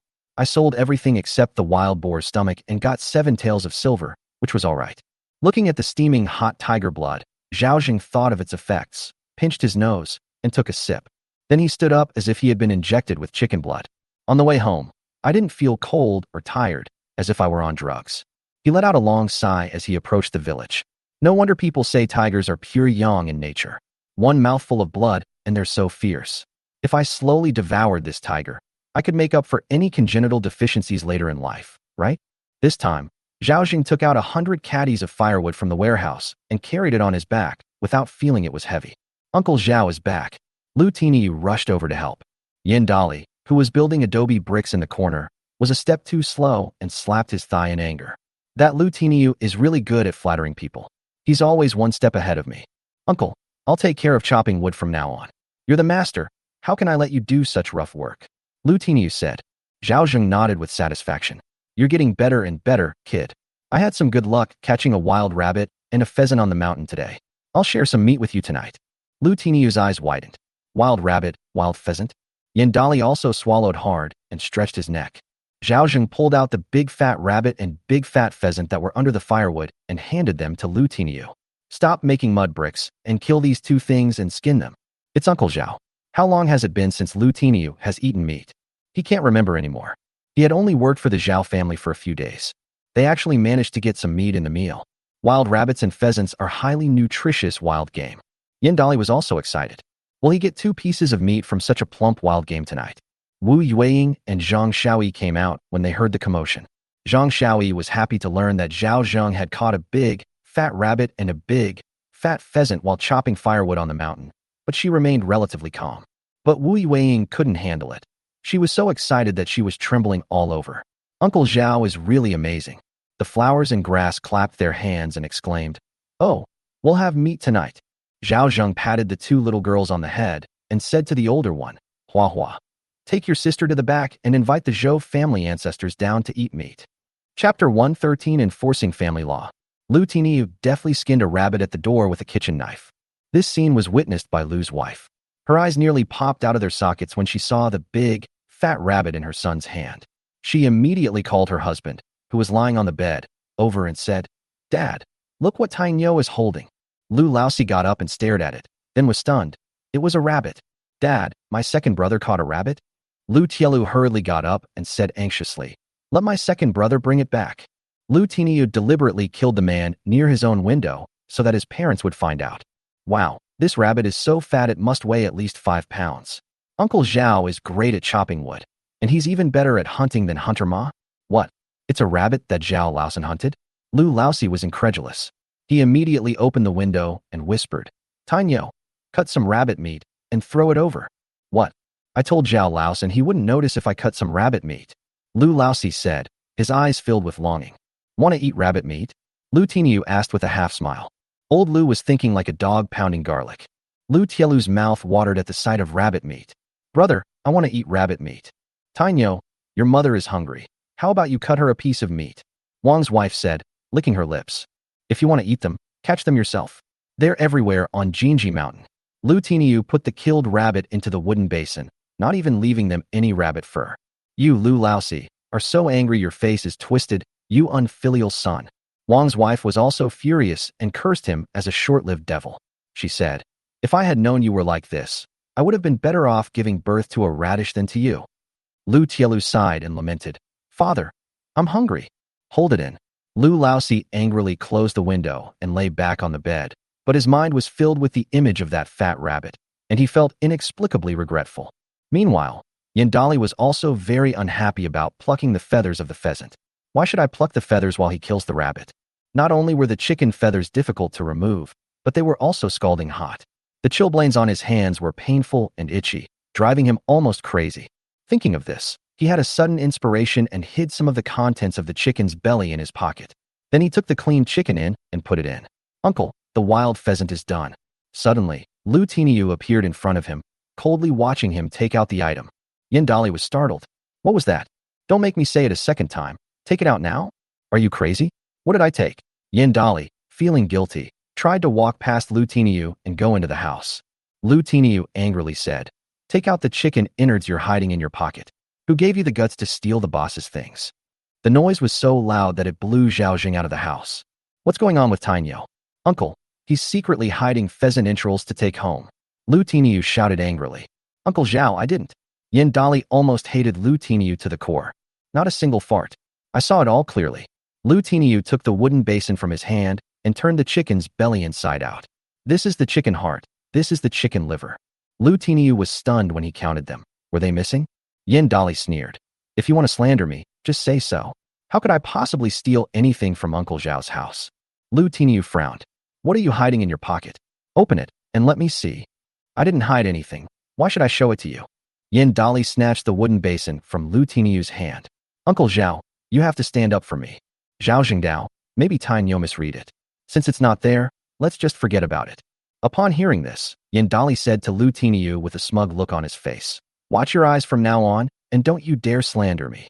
Lu Tiniu knew that Yandali had always been unconvinced by him, and if he didn't expose him today, Yandali would become even more arrogant in the future. Uncle Zhao treated him like his own son and nephew. How could he let Yandali steal things? Thinking of this, he pounced on Yandali from behind, and, taking advantage of his distraction, pulled out what Yandali had hidden in his pocket. Haha, I knew you'd hidden something, Uncle Zhao. I found it. Yandali panicked because Zhao Zheng came out again and saw the not-too-long piece of chicken entrails in Lu Tiniu's hand. Uncle, Dolly, I've always trusted you. Is this how you deceive me? Zhao Zheng stood inside the door with his hands behind his back, his eyes full of disappointment. It's one thing to be lazy, but to be dishonest, which employer would dare keep you? Go back. Don't come back tomorrow. Yandali panicked. Uncle Zhao, I'm sorry. I was confused for a moment and couldn't help cutting off a piece of chicken intestine. I will never do it again. He knelt on the ground and kept pleading. Lu Tiniu, however, was elated. He thought that someone like Uncle Zhao, who was dishonest, should be publicly shamed throughout the village so that everyone could see what kind of son the Yin family had raised. Lu Tiniu. Yandali glared at him, his hatred reaching its peak. Staring at me won't do you any good, you thief. Zhang Shaoyi and Wu Yueying frowned when they came out and saw this scene. Stealing from your employer is a major taboo.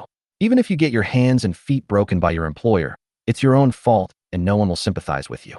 Uncle Zhao, I beg you, I promise I'll never do it again. You can hit me or punish me.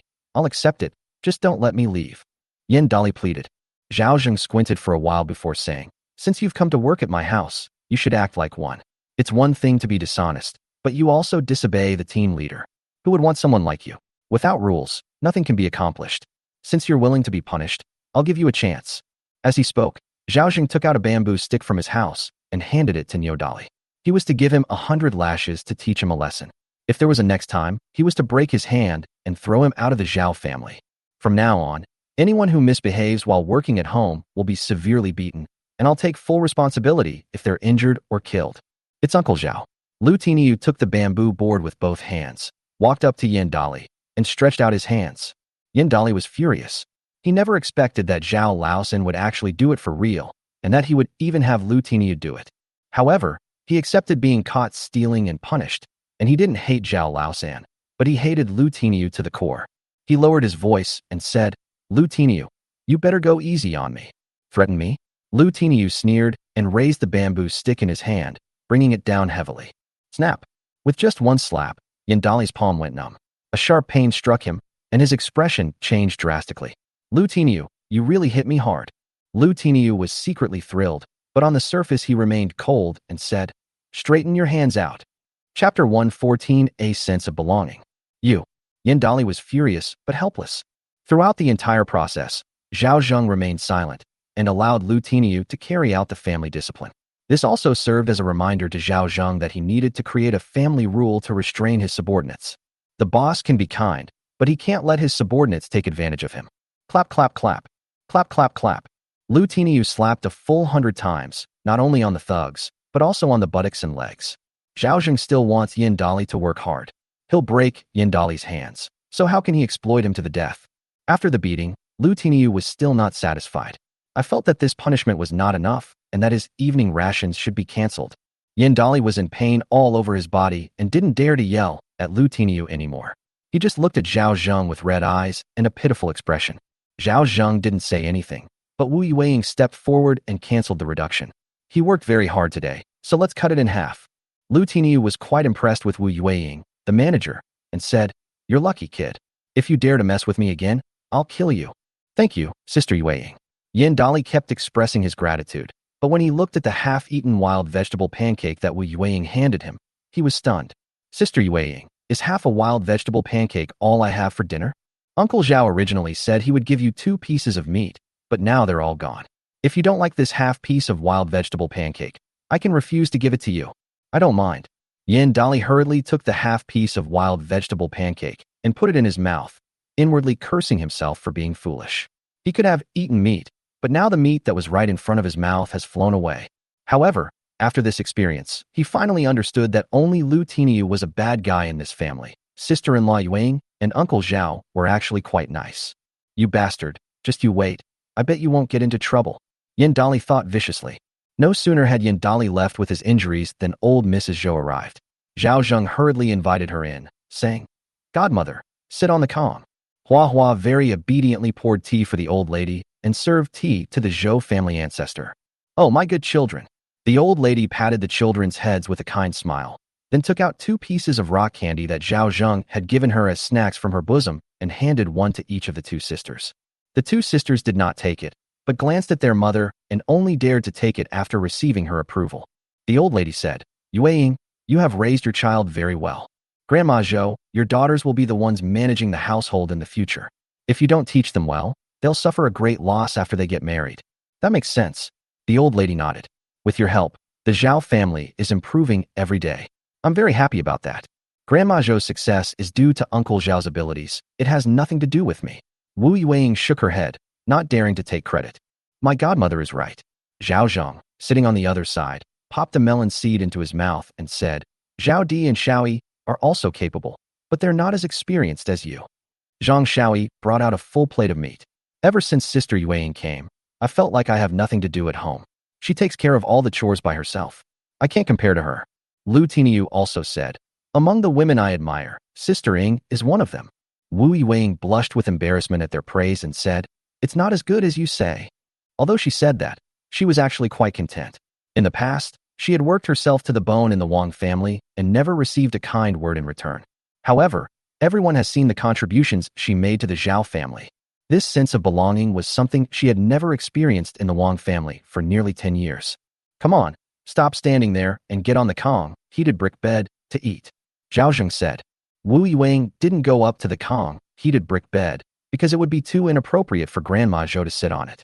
Lu Tiniu is about the same. Uncle Zhao, we can just eat standing up.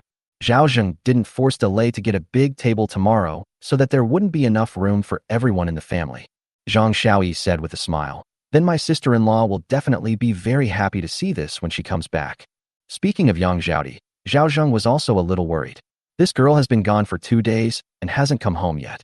Maybe she's homesick and wants to rest at home for a couple more days. Grandma Zhou smiled and said, when I first became a daughter-in-law, I wanted to go home 8 times a day. Zhao Zheng felt some worry but didn't show it. By the way, Sanner, did you take all this meat to your mother? I've saved a portion for myself. I'll take it over after I finish eating. Grandma Zhou nodded, but she only ate some pickled vegetables and didn't touch any meat. Zhao Zheng then picked up a chicken leg for her. That's the only way to get nutrition. All my teeth have fallen out, so I can't bite anymore. Xiaoyi's stew was so tender that you could eat it without teeth. Zhao Zheng smiled and looked at the old woman's empty teeth, then said, tomorrow I'll go to the township and try to get you a set of teeth. Grandma Zhou thought Zhao Zheng was joking. What? You think you can make me a new set of teeth? You'll find out when the time comes. Zhao Zheng smiled but didn't explain, then picked up another chicken leg and gave it to Xiaoyi. Zhao Zheng also made sure to give Hua Hua and Xiao Chao the best meat. This piece of breast meat is quite good. You can have it. Zhao Zheng said. Wu Yiwang looked at the bowl full of meat in her daughter's bowl and said with emotion, Uncle, I'm very satisfied with just millet porridge. Stop talking nonsense. If you, the steward of the Zhao family, don't eat, how is Tai Nyo supposed to eat? Lu Tiniu joked. Yes, Sister Yiwang, if you don't eat, I'll feel embarrassed to eat too. Thank you, Uncle Zhao. Wu Yiwang handed over the bowl. As for Lu Tiniu, Zhao Zheng gave him the pheasant's neck. Lu Tiniu was so happy that he even crushed the bones and swallowed them. Sister-in-law Xiaoyi, your cooking skills are amazing. I learned it from my sister-in-law, Zhang Xiaoyi said with a shy smile. Zhao Zheng enjoyed the meal very much. After putting down his chopsticks and bowl, Zhao Zheng picked up his basket and went to deliver grain to old lady Zhao. As dusk fell, a single lamp flickered dimly in the deathly still main room of the Zhao family mansion. Several voices came from inside. It was Zhao Wei and his family returning from the village ancestral hall. Zhao Wei was so angry that he started cursing Zhao Zheng. Zhao Zheng bought a Nepalese cookery from the mall and tucked it into his waistband. He stepped inside. Mom, I've come to bring you dinner. Upon hearing the noise, the cursing inside the house immediately ceased. Old Mrs. Zhao hurriedly replied, Third son is here. Dong Dong, go and greet your uncle. The little one reluctantly got up and said, Third uncle, you're here. Zhao Zheng walked to the courtyard without even glancing at him and saw Zhao Wei, the 2 Zhao brothers, Zhao Debao and Mao Xiaofeng lying on the bamboo chair. Before Zhao Wei could even speak, Mao Xiaofeng eagerly asked, Third uncle, what delicious food did you bring for your mother tonight? Chapter 115 Zhao Debao's world is without Lanzi. Zhao Wei and his 2 sons knelt in the ancestral hall. Mao Xiaofeng only stayed in the ancestral hall for a short while and did not stay overnight. If you say you have no rice to cook at home, it's probably fake. You probably still have some leftover rice. But it's just rice bran, tree bark powder, and millet cooked into porridge, enough to fill you up, but not to starve you to death. But it's already much better than other companies. But she didn't expect that Zhang Xiaoyi would bring her thick, sticky porridge every morning and evening. How could the old lady possibly keep it all for herself? Add more water and boil it, and it will be enough for them to eat for a whole day. Pure corn cooked together is incredibly fragrant. What's it to you? Zhao Zheng glanced at her sideways and put the millet porridge on the table. He was lucky enough to catch a pheasant while chopping firewood at Jinji Mountain today. He even left the chicken feet and head for her. What? Grandma Zhao was overjoyed to hear that there would be meat to eat. My little nephew's mouth watered immediately. Grandma, I want to eat meat too. Zhao Wei wasn't much better off. He suffered in the ancestral hall while his mother ate meat at home. It's one thing that the 3rd brother's family didn't suffer from famine, but they're eating so well? Zhao Debao's eyes widened in disbelief. Zhao Erbao stared intently at the 2 bowls on the table, wishing he could pounce on them. Zhao Zheng didn't leave either. He lit a cigarette and started smoking. Mom, eat quickly. I still need to take the bowl back after I finish eating. Grandma Zhao originally wanted to share some of the meat with her young nephew, but Zhao Zheng made it clear that he wanted to watch her eat, leaving her in a dilemma. Sanner can give some to Dong Dong. I have no obligation to support him. Zhao Zheng exhaled a puff of smoke. The second son abandoned the child and left. Does she really think the Zhao family is easy to fool? I don't know her anything. Besides, I've severed ties with her. Whether her child lives or dies is none of my business. There are plenty of young, short-lived children in the back mountains. One more won't make a difference. These heartless words made old Mrs. Zhao tremble. Zhao Wei couldn't help but shiver. Judging from his stance, Zhao Zheng is serious. Why are you being so heartless, uncle? We're all family. Zhao Debao gritted his teeth and said, what's the use of having a huge fortune now that you're successful but have no descendants? Uncle, I'm adopting you as my son so you can take care of me in my old age. Zhao Erbao said, that's what I said before. If you agree, I'll come to your house today. Zhao Wei remained silent and did not refute. In the past, Zhao Zheng was cowardly and only asked his son to take care of him in his old age as a perfunctory gesture, but things are different now. After his adopted son died, he became a completely different person. Now he's useless again. To be honest, relying on Zhao Zheng is more reliable than relying on his son. He knew his two sons' character better than anyone else. Zhao Zheng sneered. You think you're worthy of being my son? I'd even consider you my grandson. You're too useless. Zhao Erbao was furious. Where am I useless? How about I become your son, third uncle? Zhao Debao said. You're even more useless. Zhao Zheng said with a look of disgust. Enough with the nonsense. Your whole family must move out of the ancestral home by the day after tomorrow, or don't blame me for getting rough. Third brother, we're brothers. Are you really going to force our whole family to our deaths? Zhao Wei said, filled with grief and indignation. You forced me to die long ago, didn't you? Zhao Zheng said indifferently. When you made me childless, cheated me out of my pension, and beat me half to death. Why didn't you remember that we were brothers? If you try to build a relationship now, it's too late. The deadline is the day after tomorrow. If you don't leave, I'll have the village elders come and invite you out. Once you leave, you can forget about staying in the village. You, Zhao Wei, are so angry you'd vomit blood. Zhao Debao gritted his teeth and said, third uncle, aren't you afraid that a cornered dog will do something rash? If a dog jumps over a wall, just break its leg, right? If you really want to force us to our deaths, then you shouldn't live either. Zhao Debao roared and was about to pounce. If Zhao Zheng had come with his men, he wouldn't have dared to do anything, but since Zhao Zheng was alone and it was dark, he was definitely no match for him. In his subconscious, he had never looked down on this third uncle. In the blink of an eye, Zhao Zheng drew his Nepalese kukri from his waist, and in that instant, the sharp blade was pressed against Zhao Zheng's brow. In that instant, Zhao Debao felt excruciating pain and was so frightened he almost peed himself. The sharp blade was almost dazzling under the oil lamp. Everyone present subconsciously squinted their eyes. Third uncle, don't stab me. If I do, you'll be beheaded too. As soon as Zhao Debao finished speaking, Zhao Zheng kicked him hard in the crotch. Bang! Zhao Debao was kicked to the ground. Accompanied by pig-like screams, Zhao Debao rolled on the ground. Zhao Erbao, who wanted to help, trembled and shrank back in fright. Ah, my blue purple, my blue purple. Zhao Debao cried uncontrollably. Dad, it hurts so much. Zhao Wei panicked. Debao, what's wrong? Dad, it hurts so much. Zhao Debao cried like a pig being slaughtered, everything shattered. In an instant, Zhao Wei's eyes turned red. Zhao Zheng, you damned bastard. How dare you cripple my son? He attacked first, and I was just defending myself. I accidentally kicked him, and it was his bad luck. Zhao Zheng flicked off his cigarette ash and put his Nepalese kukri into the warehouse. This thing is a prohibited weapon and cannot be shown to others. Mao Xiaofeng gasped for breath. She hadn't expected Zhao Zheng to be so ruthless. Grandson, what's wrong? Old Mrs. Zhao stopped eating her meat and rushed over to check on him. As soon as she left, Dong Dong sneaked over and grabbed the chicken feet and head from the bowl. Mao Xiaofeng didn't care about the life or death of her adopted son. All she cared about was meat. When he reached the table and saw the empty bowl, his face darkened and he cursed inwardly. That old hag eats so fast. She immediately picked up the bowl of chicken soup and drank it all in one gulp. It was so delicious. I'm ruined. I'm completely ruined. I haven't even gotten married or had children yet. I'm utterly ruined. As the saying goes, the eldest grandson and youngest son of the grandmother, Zhao Zheng, completely unleashed the old lady's anger with this one nap. Third brother, you went too far. This is your eldest nephew, the heir of our Zhao family. Mother, you're wrong. He's Zhao Wei's heir, not mine. Zhao Zheng smiled faintly. I always speak politely, but they always try to bully me. Do they think I'm easy to bully? Looks like I didn't really teach this little brat a lesson yesterday. Since that's the case, then don't blame me for being ruthless. With that, he turned and left. Zhao Laosan, get back here. Zhao Wei roared. Take my son to see a doctor for his injuries. Take him now. Don't worry, I'll be back in a bit. Zhao Zheng chuckled and disappeared into the darkness.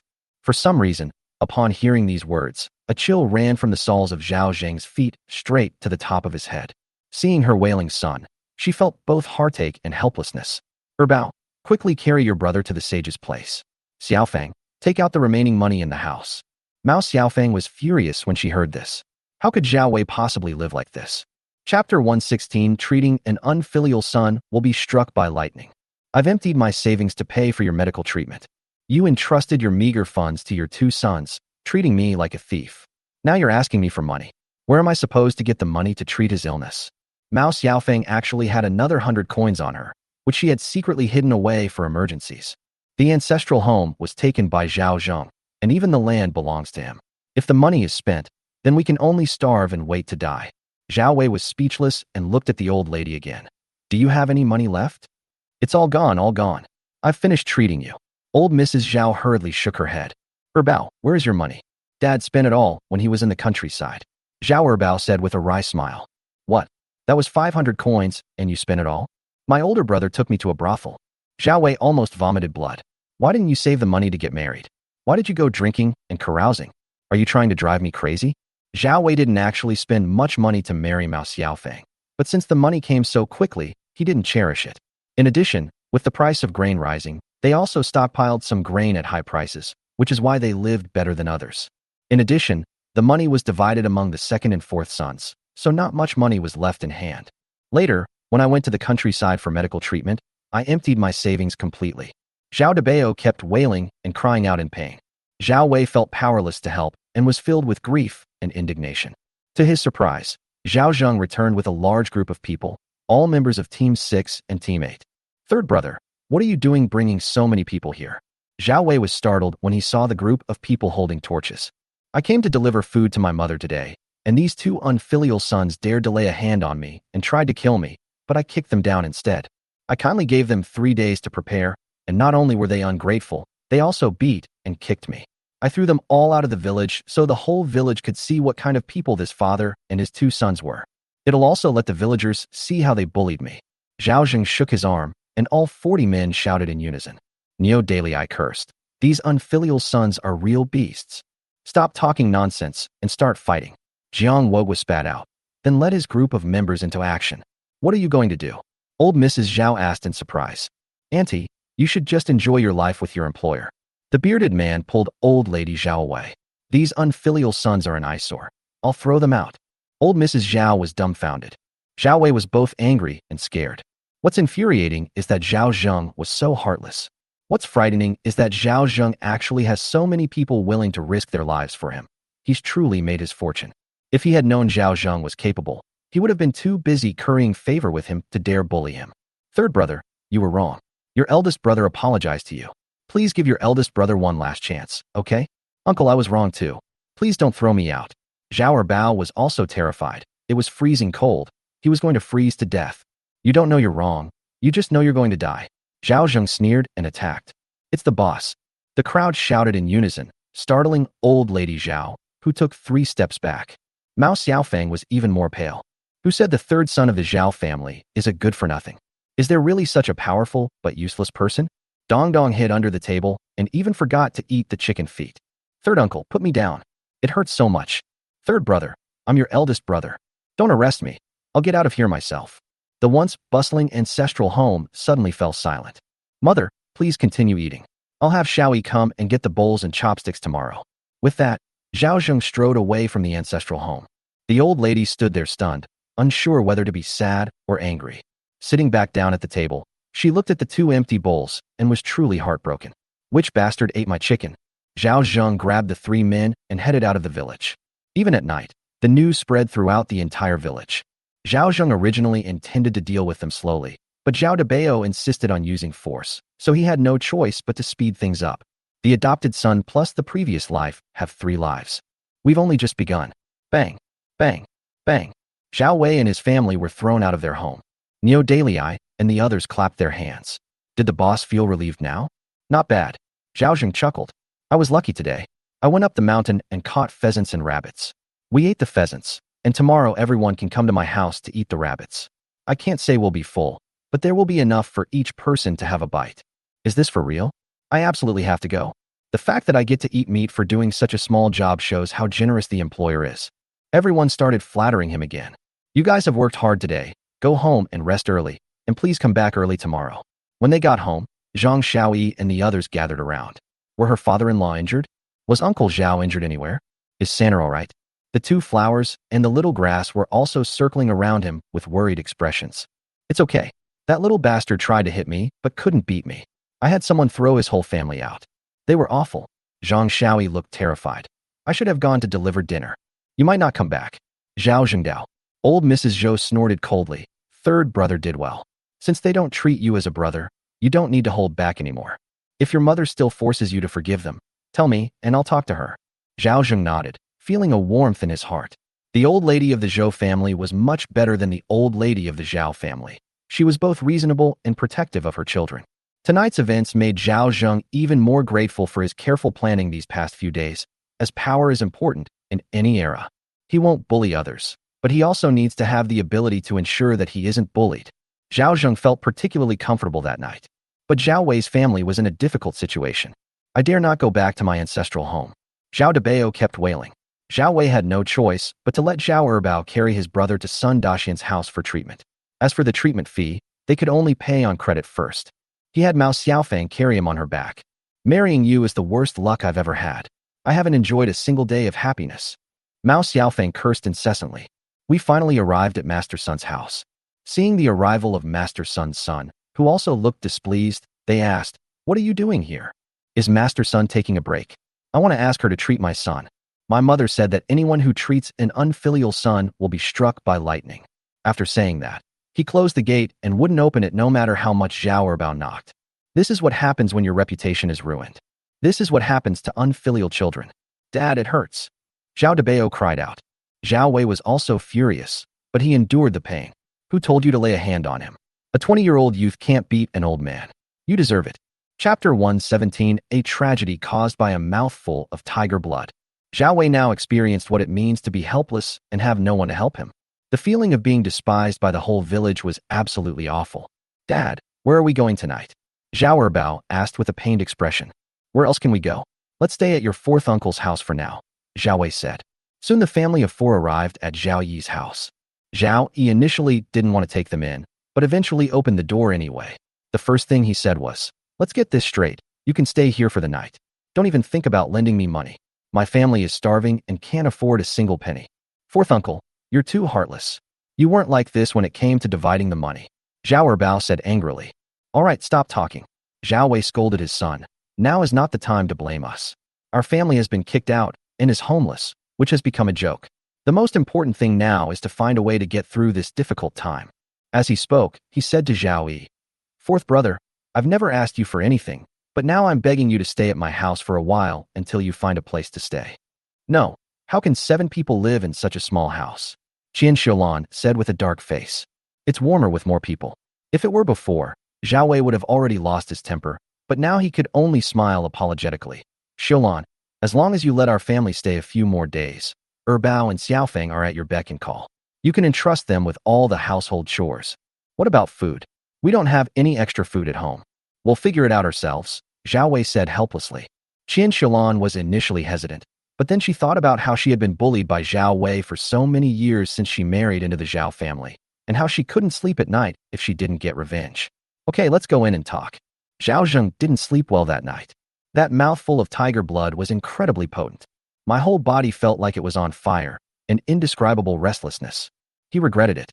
I tried to force myself to sleep, but Wu Yueying snuggled into my arms and pressed herself against me tightly.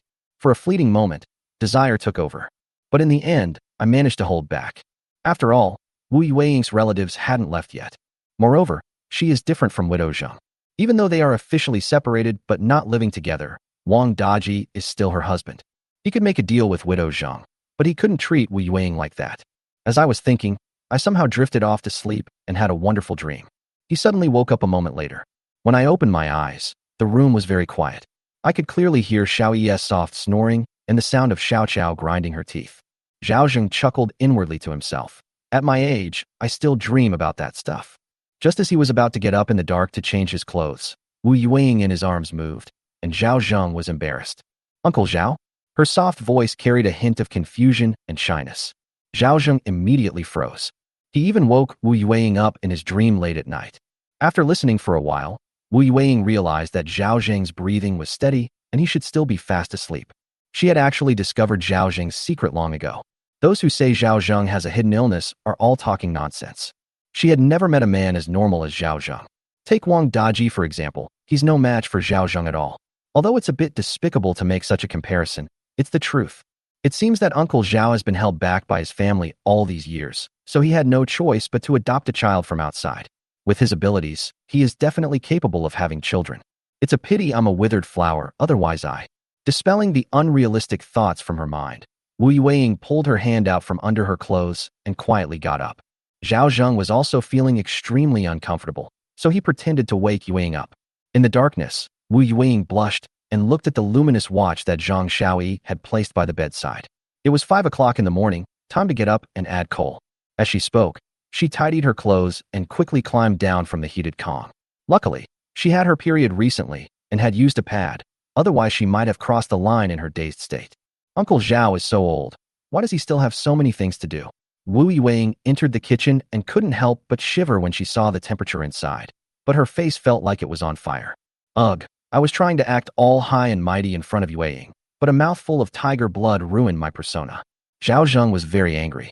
He immediately climbed out of bed, went into the bathroom, changed into clean clothes, and then came out. However, Wu Yueying, being an experienced woman, acted as if nothing had happened after coming out of the kitchen, and even secretly wiped the mat with a wet wipe. Uncle Zhao is going to the market today? Zhao Zheng nodded and agreed with them that he would be going to the township today to deliver a batch of goods to Yao Youjiao, since it was almost Chinese New Year. I won't be back for lunch. I'll cook extra food for dinner tonight, boil the rabbit I caught yesterday, chop the meat into small pieces, and I'm treating everyone to dinner. Was the commotion last night just to deal with Zhao Wei's family? Not entirely. Part of the reason is to show off muscles. Let some people see the power of Zhao Zheng. There's only one way to win these people's hearts. Give them a good meal and some meat every now and then. This method is so simple and effective. Here's Yin Dali's rations from this morning. Zhao Zheng took out a wild vegetable pancake with added ingredients from his pocket and asked Tainyo to ask Big Beard to take the second team to Yangjia village to bring Zhao Di's whole family over. I've written it all down. Wu Yueying helped Zhao Zheng straighten his clothes, patted the dust off his shoulders, and felt a strange feeling in her heart. This really sounds like a husband's instructions to his wife before leaving on a long trip. Zhao Zheng pushed open the door and left home in the cold wind. Today's temperature is even colder than yesterday's. -34 to -28 degrees Celsius, cloudy. Zooming in, some areas of Minnesota even experience sleet. This means the drought is about to end and snowfall is coming. The amount of snowfall in the north can be lethal. We need to prepare as soon as possible, because if it really snows, it won't be easy to leave the small mountain village in a short time. When they arrived at the village entrance, Neo Dalai, Panda Neatu, and others were already waiting for them. They greeted Zhao Zheng repeatedly. Hello, boss. Uncle Zhao. Huh. Zhao Zheng glanced at these rough men and wondered how such a unique little creature had managed to sneak in. Lingji Mushroom? You're coming to the countryside too. Chapter 118, Re-entering the Township Government. My dad said he'd take me to the countryside to broaden my horizons. Pan Lingji is a cheerful girl, 18 years old this year. Unlike her dad, who has a big head, she is quite pretty. In general, rural girls of this age are already old enough to run errands. But Panda now had no son and a skill. After his eldest daughter got married, he was not doing well. He felt sorry for his children and insisted that his second daughter stay at home and find a husband to live with her. He thinks the younger ones are useless and the older ones are unambitious. It's been 2 or 3 years, and I still haven't found a suitable son-in-law. Jiang Wogwa joked. Your dad is planning to take you to the countryside to find a rich husband. The group of rough men burst into laughter. Pan Lingji wasn't embarrassed at all. Of course, I only have 2 criteria for choosing a man. Either he has to be handsome or he has to be very capable. If either one of them meets my standards, I'm willing to marry him. There isn't a single one in our small mountain village that I can stand. Neo Dalai shook his head. I'm handsome and I don't have to worry about women. Why would I choose an 18-year-old old girl? Those with real skills are even more remarkable, and their belts are all tied to women. You, an 18-year-old old maid, have even less of an advantage. Pan Lingji was speechless and extremely frustrated. Panda now said with a dark face, Stop talking nonsense. Who said my daughter is old? My daughter is very young. Don't listen to your arrogant nonsense about old maids. Dad, you're not allowed to call me an old maid. Pan Lingji sat on the cart, sulking. Old Pan, if you keep going like this, the girl will definitely be stuck with you. Jiang Wogwa said. Why don't you marry my second son instead? Get lost. Panda now was furious, but he was also secretly worried. Niu Delay was absolutely right. If he couldn't get married after the new year, no one would want him. Zhao Zheng also shook his head. This was the age when Dekong was 18 years old in his previous life, just graduating from high school. Although Pan Lingji did a lot of farm work, her skin was a cool, fair type. Even when her skin peeled from the sun, it remained fair, making her look younger than her actual age. The problem is that the person is malnourished and their hair is dry and yellow. If she gets enough nutrition, she'll definitely be very beautiful. Lingji is great. She'll definitely marry a rich man in the future. Zhao Zheng patted Panda Nao's shoulder, shook the arm, and the man pulled the cart into the village. Good. Everyone replied in unison. Zhao Zheng walked at the front, followed by about 30 people, a grand and imposing procession. Along the way, everyone teased Pan Lingji, saying that she wasn't someone who couldn't take a joke, but her mouth was as sharp as chili peppers, and she was clearly good at managing a household. Zhao Zheng actually quite likes this kind of personality. At least he won't suffer losses. Because of the bandits in Dagwan Mountain, many people guarded the entrance to the village. Knowing that Zhao was delivering goods to Yaoingxiong, he was able to enter very easily. On the other hand, others weren't so lucky. No matter what you brought with you when you entered the village, they would take advantage of you. Niu Delay couldn't help but say, "It's so great to follow the boss. If I went to the countryside alone, I would definitely be skinned alive." Everyone nodded in agreement. Pan Lingji looked at Zhao Zheng with curiosity, wondering how Zhao Laosan, whom everyone in the village used to look down on, had suddenly become the boss that so many people respected. But now, seeing the people guarding the checkpoint so willing to save face, she actually felt a sense of awe. So even in remote, impoverished areas, there are people who can gain face from the villagers? This was something she dared not even think about. She used to go out with her father quite often, but the villagers looked down on her as if she were pigs or dogs. They were giving Yao Yu face. Zhao Zheng waved his hand without the slightest arrogance. Unless one day he could use his connections to get into the county and enter the county government office openly and legitimately, then that would be considered real face. He soon arrived at the township government office. "Hey, Nyo bro." Zhao Zheng spotted the man who sold him coal last time at a glance. "Your brother Zhao." A smile appeared on Niu Yong's face. Not many people came here to buy charcoal, but he remembered Zhao Zheng well. Why was he here to find Yao Yojiao again? Did he come to him?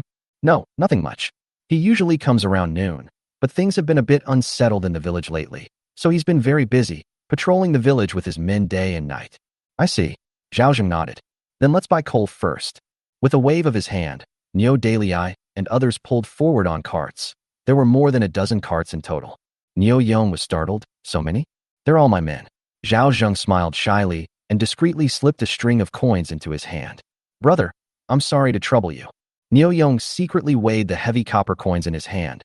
They were at least 100 coins. He was happy but said calmly, Brother, if you're buying a cartload, that's fine. But if you want to buy a dozen cartloads, I suggest you go to Tanshan to pick them up. Is it that you're not allowed to go? That depends on the person, Niu Yong said with a smile. Even if you buy coal here at half price, it will still cost you a lot of money. Besides, the village relies on these coals to make some money. If you buy too much, it won't be easy to explain, will it? Zhao Zheng understood, pulled Niu Yong aside, and stuffed another string of cash into his hand. He asked his brother to give him some pointers. To be honest, I still have a pretty big need for coal. Niu Yong's face lit up with joy. Why is brother Du being so polite? He quickly stuffed it into his clothes. He then asked, How much coal do you need? It'll be at least 10,000 jin a month. Zhao Zhengdao said. Niu Yong's eyes widened. 10,000 jin? What do you need all this coal for? Sell. Sell?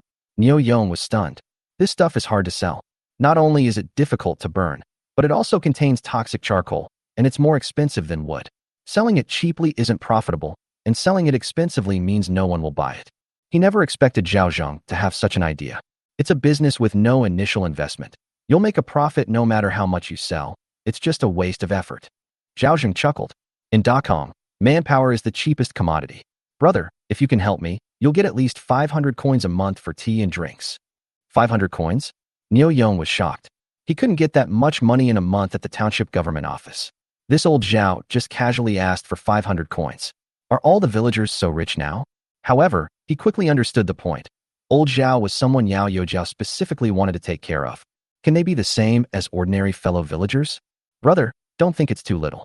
I still have to take care of my subordinates. I only earned this meager salary after a month's work, and I have so many brothers following me around for their livelihood. Zhao Zheng said with a wry smile.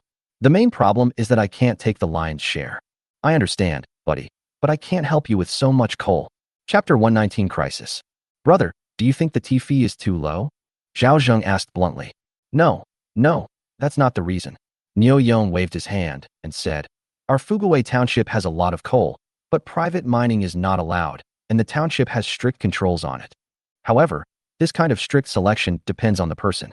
For example, the Zheng family is mining coal, and the coal they mine is the best. All the coal they mine is transported to the county and prefectural capitals, and the price is high. If it's just for home use, I can handle even a few hundred kilograms or 1,000 kilograms, let alone a few hundred kilograms, but 10,000 kilograms is too much. Niu Yong sighed. No one can help you with this except Yao Yojiao. As long as the township head agrees, you can mine tens of thousands of caddies without any problem.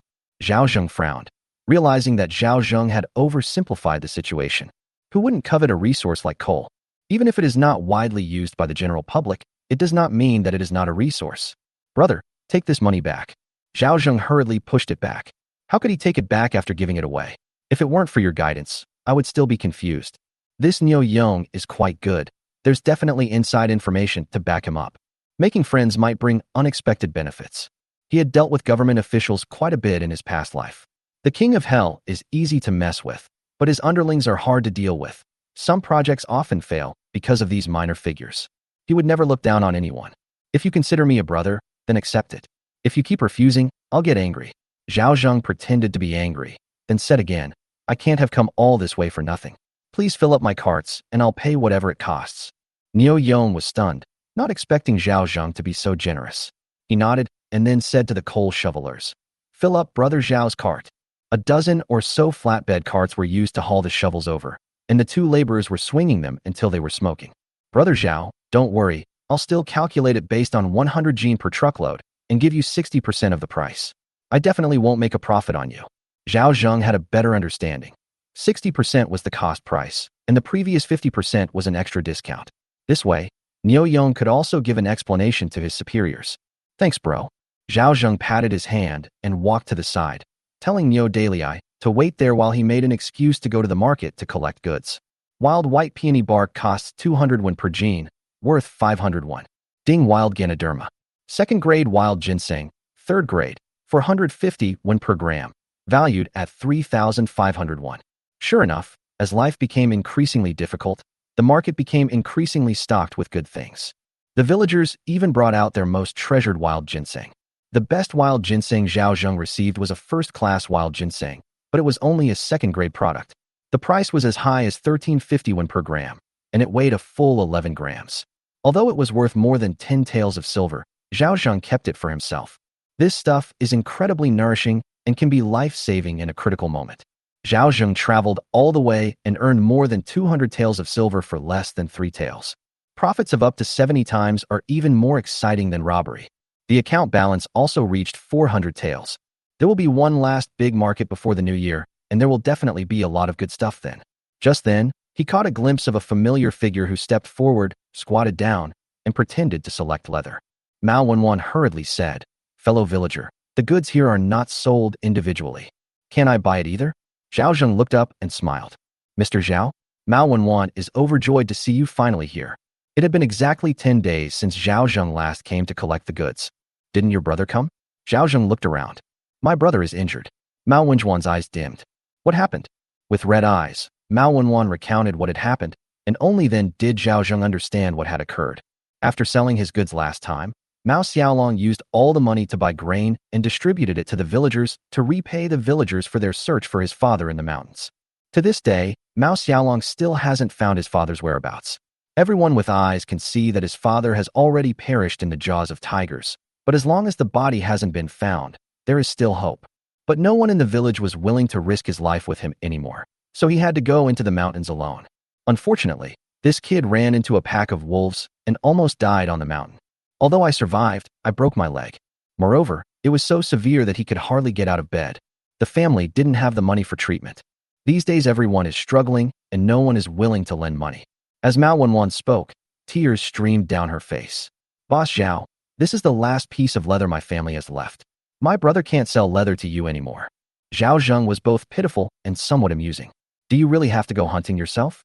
Can't you act as a middleman to collect hides? Given the Mao family's reputation, the local hunters would certainly be willing to entrust their goods to him. It can only be said that Mao Xiaolong's limited knowledge ruined him.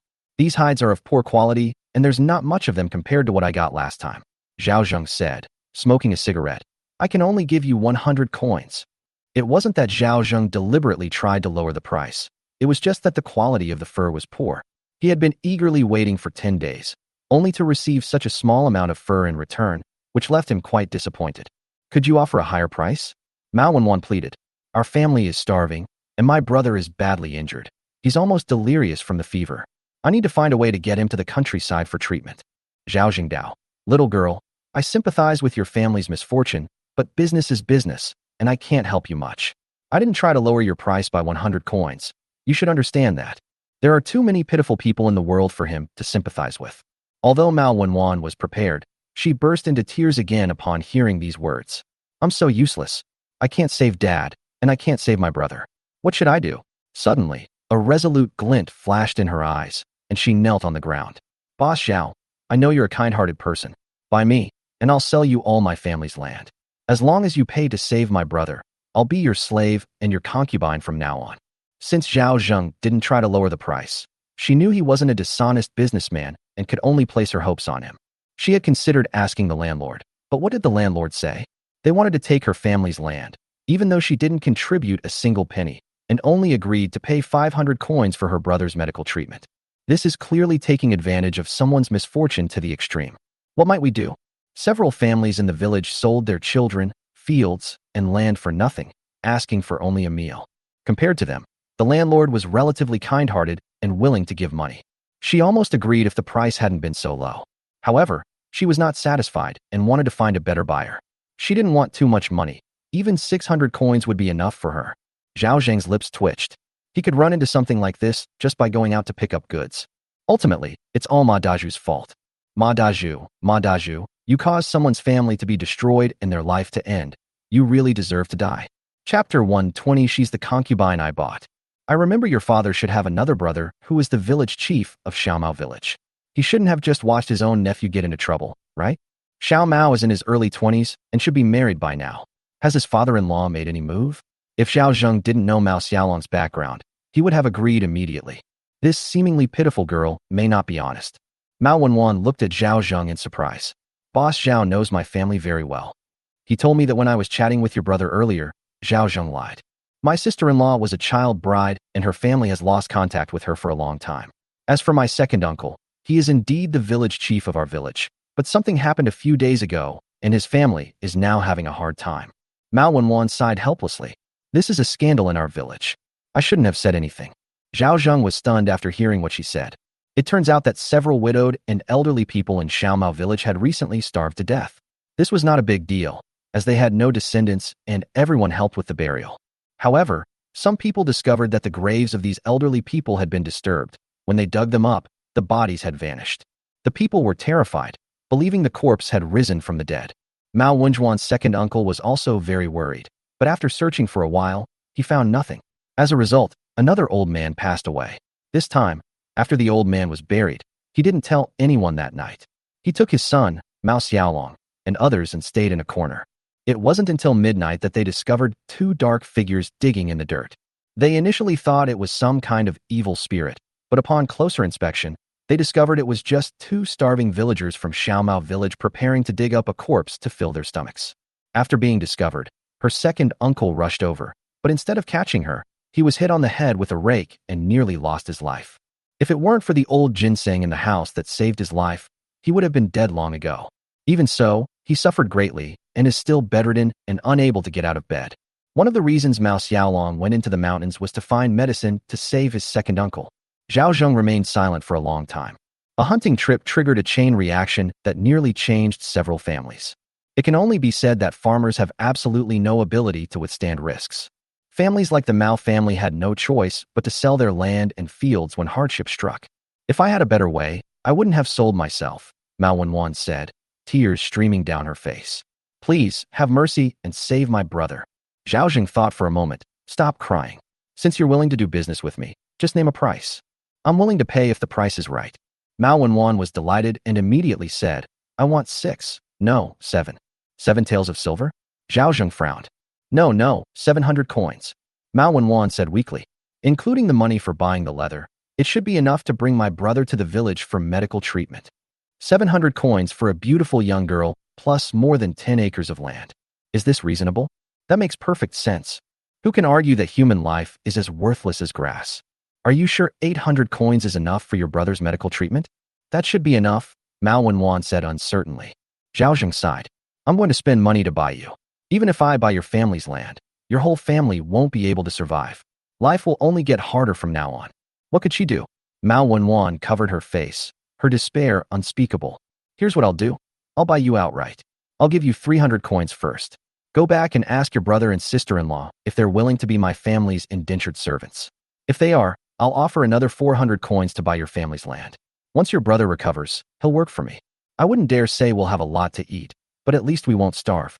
When the harvest is good, I can provide the grain seeds without interest.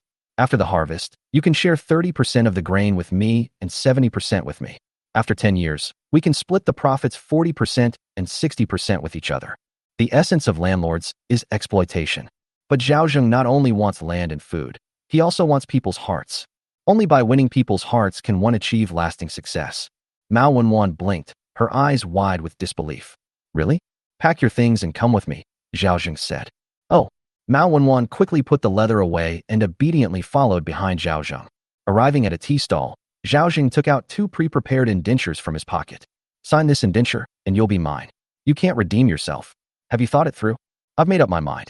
Mao Wenwan felt that Zhao Zheng was much better than the Zheng family. At least he had a conscience. Without hesitation, she pressed her fingerprint on it. 2 copies of the contract were made. Zhao Zheng handed over 1 copy and kept it safe. After carefully putting away the contract, Mao Wenwan suddenly became much more reserved. She looked at Zhao Zheng less boldly than before, her beautiful eyes filled with shyness. She thought to herself that no matter how old Boss Zhao was, he was still younger than Master Zhong, and Boss Zhao must have been a handsome young man when he was young. He also looked quite dignified now. Knowing her fate, she could only console herself with this thought. Have some tea first, I'll process the hides. Zhao Zheng picked up the hides from the side, intending to find a secluded spot to sell them. Mao Wenwan sat obediently at the tea stall, drinking tea, but occasionally glancing in the direction Zhao Zheng had left, as if afraid he would disappear. Fortunately, Zhao Zheng returned shortly after and came with me. Where did Boss Zhao go? Still calling me Boss Zhao? Master Zhao. Mao Wenwan called out uncertainly. Zhao Zheng also felt it was strange. Calling him boss sounded like a customer calling him master, and it made him sound too old. Calling him uncle was even worse, since this was the woman he was planning to use as a concubine. So he shamelessly said, Call me Brother Zheng. Brother Zheng Zheng. Mao Wenwan called out obediently. She was naturally beautiful, otherwise Master Zhong would not have wanted to marry her as a concubine. At the age of 18, she was a beautiful flower in full bloom, and just smelling her was intoxicating. Good. Zhao Zheng nodded in satisfaction and grasped her soft hand.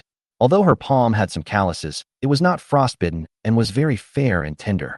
If it weren't for the great disaster that had befallen her family, he would never have had the chance to take advantage of her. Mao Wenwan trembled and tried to pull her hand back, but in the end she didn't. She lowered her head, blushed, and remained silent.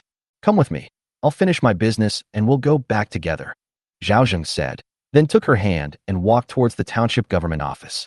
The coal had already been loaded before we arrived at the township government office. Niu Dalai and the others stepped forward and shouted, Boss Yao Youjiao is here.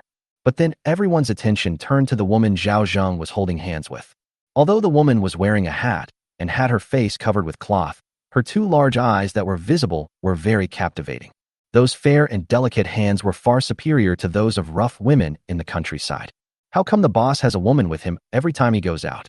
Everyone was incredibly curious. Niu Dalai realized that his boss was, Oh, this is Wenwan. I just bought her from the market, and I'm going to take her home as my wife. Chapter 121 Zhao Zheng's new character design. Huh. Niu Dalai's eyes widened. Your little wife? Everyone was stunned. Little wife?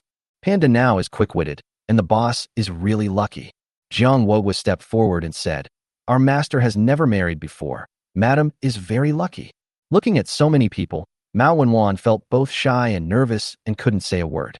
Sensing Mao Wenjuan's nervousness, Zhao Jingdao said, Wenwan is thin-skinned and rarely teases me.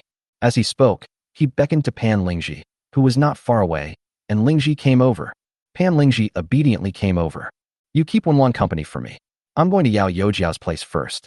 Zhao Zheng patted Mao Wenjuan's hand, and then led the collected mountain goods into the government office. With Pan Lingji around, Mao Wenwan wasn't so nervous.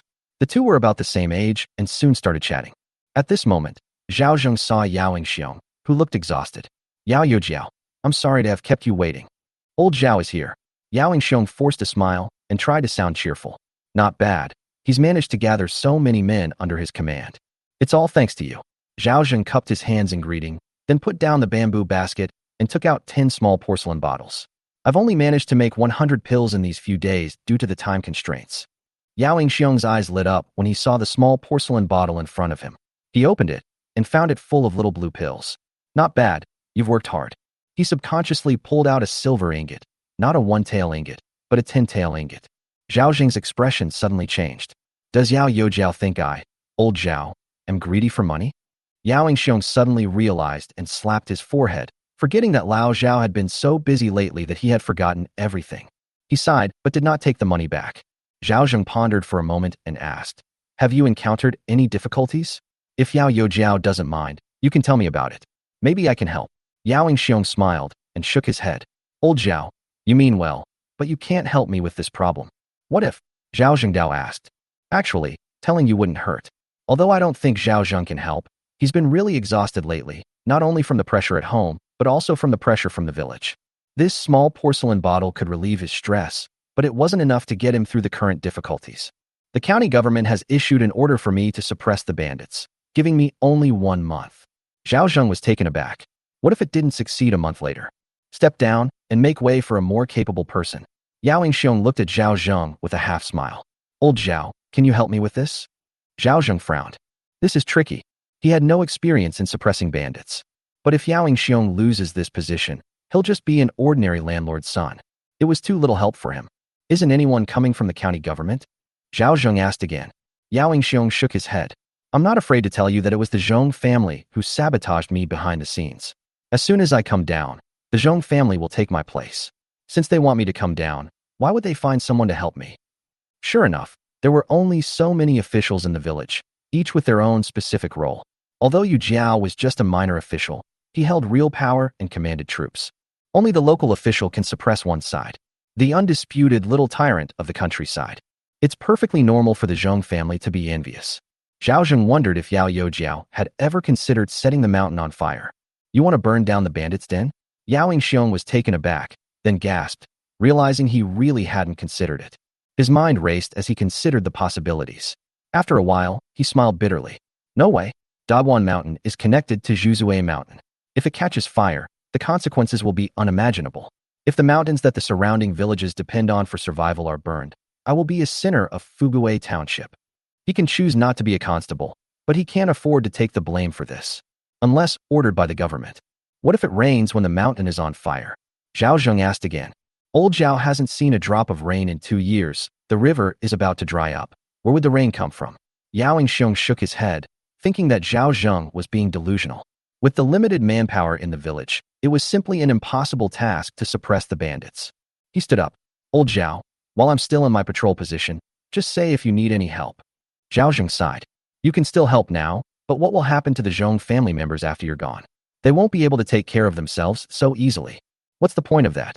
Even a fool could guess that the Zheng family must already know that he was close to the Yao family. Yao Yingxiong was so badly tricked that he was speechless, let alone himself. Either go all the way down this path or find a bigger, more powerful backer. But even if he finds a powerful patron in a short period of time, he cannot gain their trust. He needs more time to develop. After thinking about this, he decided to take a gamble. I'm not kidding.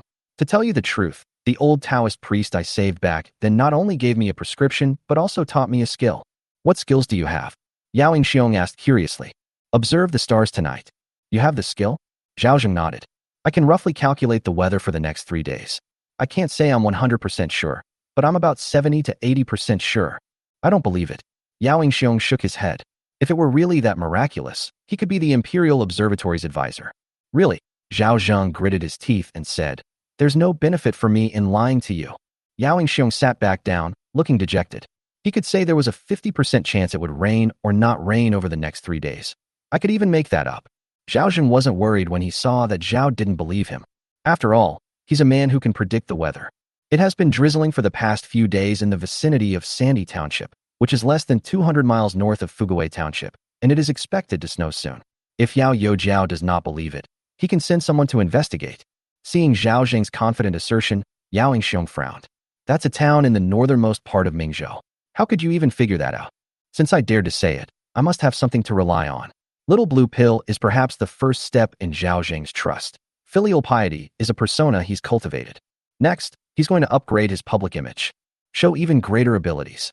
Yao Yingxiong stared at Zhao Zheng for a while and thought that old Zhao was a reliable person and shouldn't be the kind of person who talks nonsense. He suddenly stood up. Since you're taking this so seriously, I'll take it seriously too. As he left the room, he beckoned someone over. Have you received any news from Sandy Township? There was communication between villages, especially after a severe drought. Information was passed between villages and eventually sent to the county government. The letter has just been delivered to Yaoyu Post Station and has been sent to the township head. No sooner had the words been spoken than an excited voice came from another room, followed by a middle-aged man in his 40s running out quickly. It's raining in Sandy Township. Chapter 122, Yao Yingxiong's surprise. Township head Lu Mao ran out, overjoyed, and said, "It's raining in Sandy Township. The drought is about to end." Yao Yingxiong's pupils dilated in disbelief as he looked at Lu Mao and quickly stepped forward to ask, "Lu, is it really raining in Sandy Township?"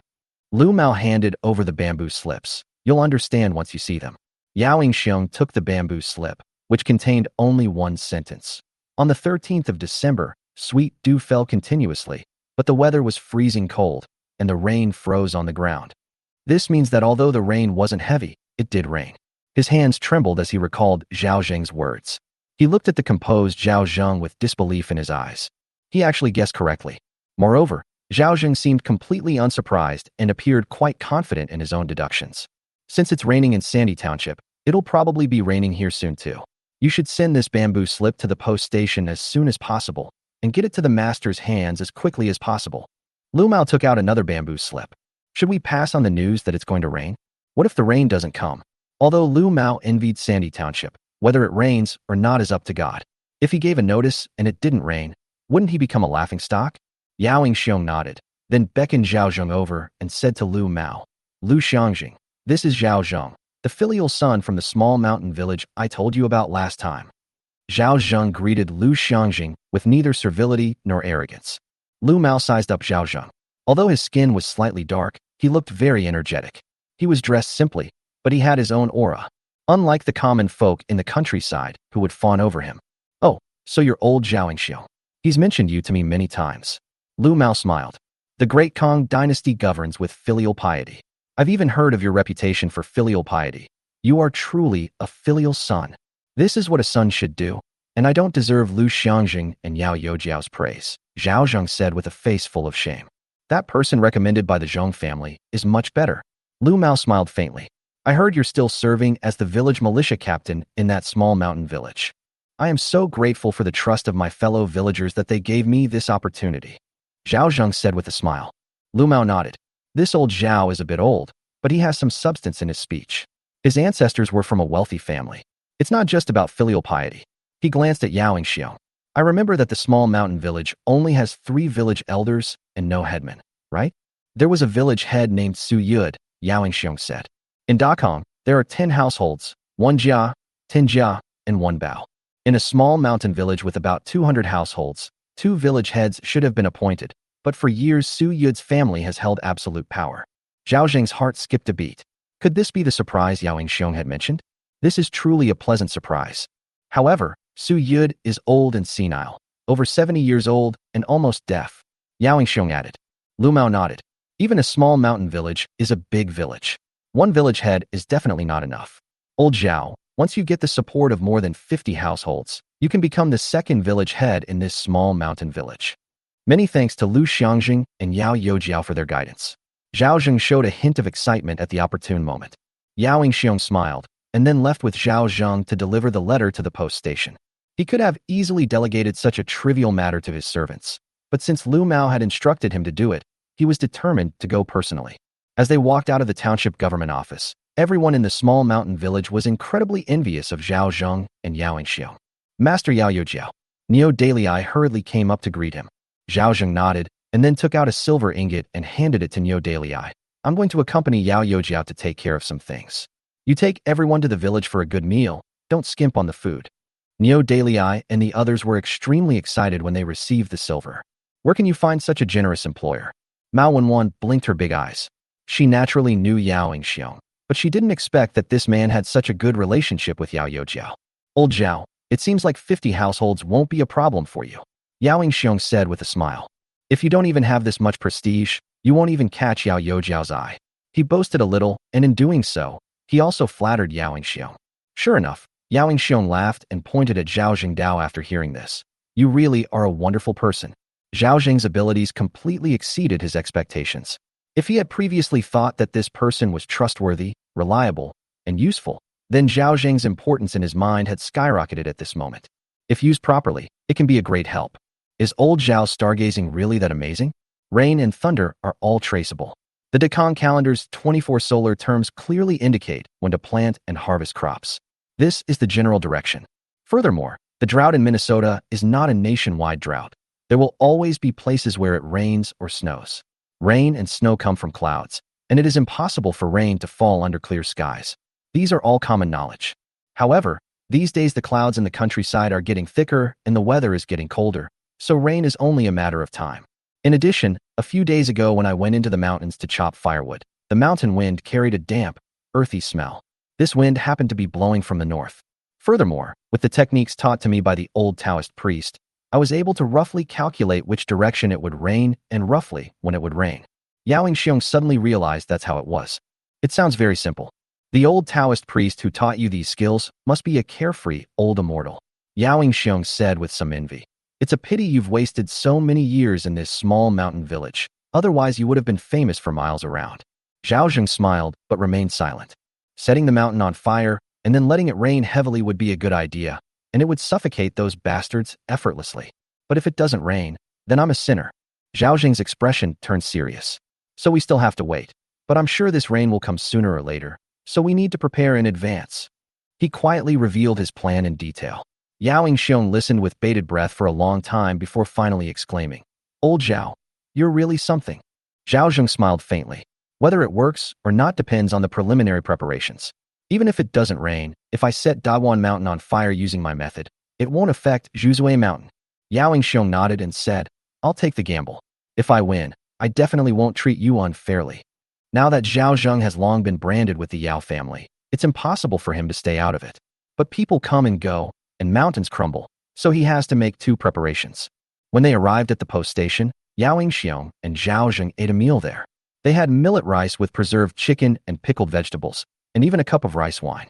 Once I'm done with these few days, I'll definitely host a grand banquet at home to treat you to a good meal. Chapter 123, Goodbye Mao Xiaolong. Yao Xiong was the type who wouldn't act until he saw a clear benefit. Zhao Zheng only ever used him as a stepping stone, but he seemed to be trying to recruit him as a servant. Although he never explicitly said he wanted to join the Yao family, he implied something like that.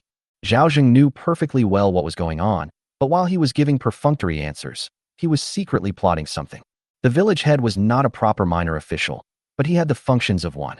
The duties of the headman of a village include household registration management, organizing agricultural production, maintaining public order, and supervising tax collection and corvée labor.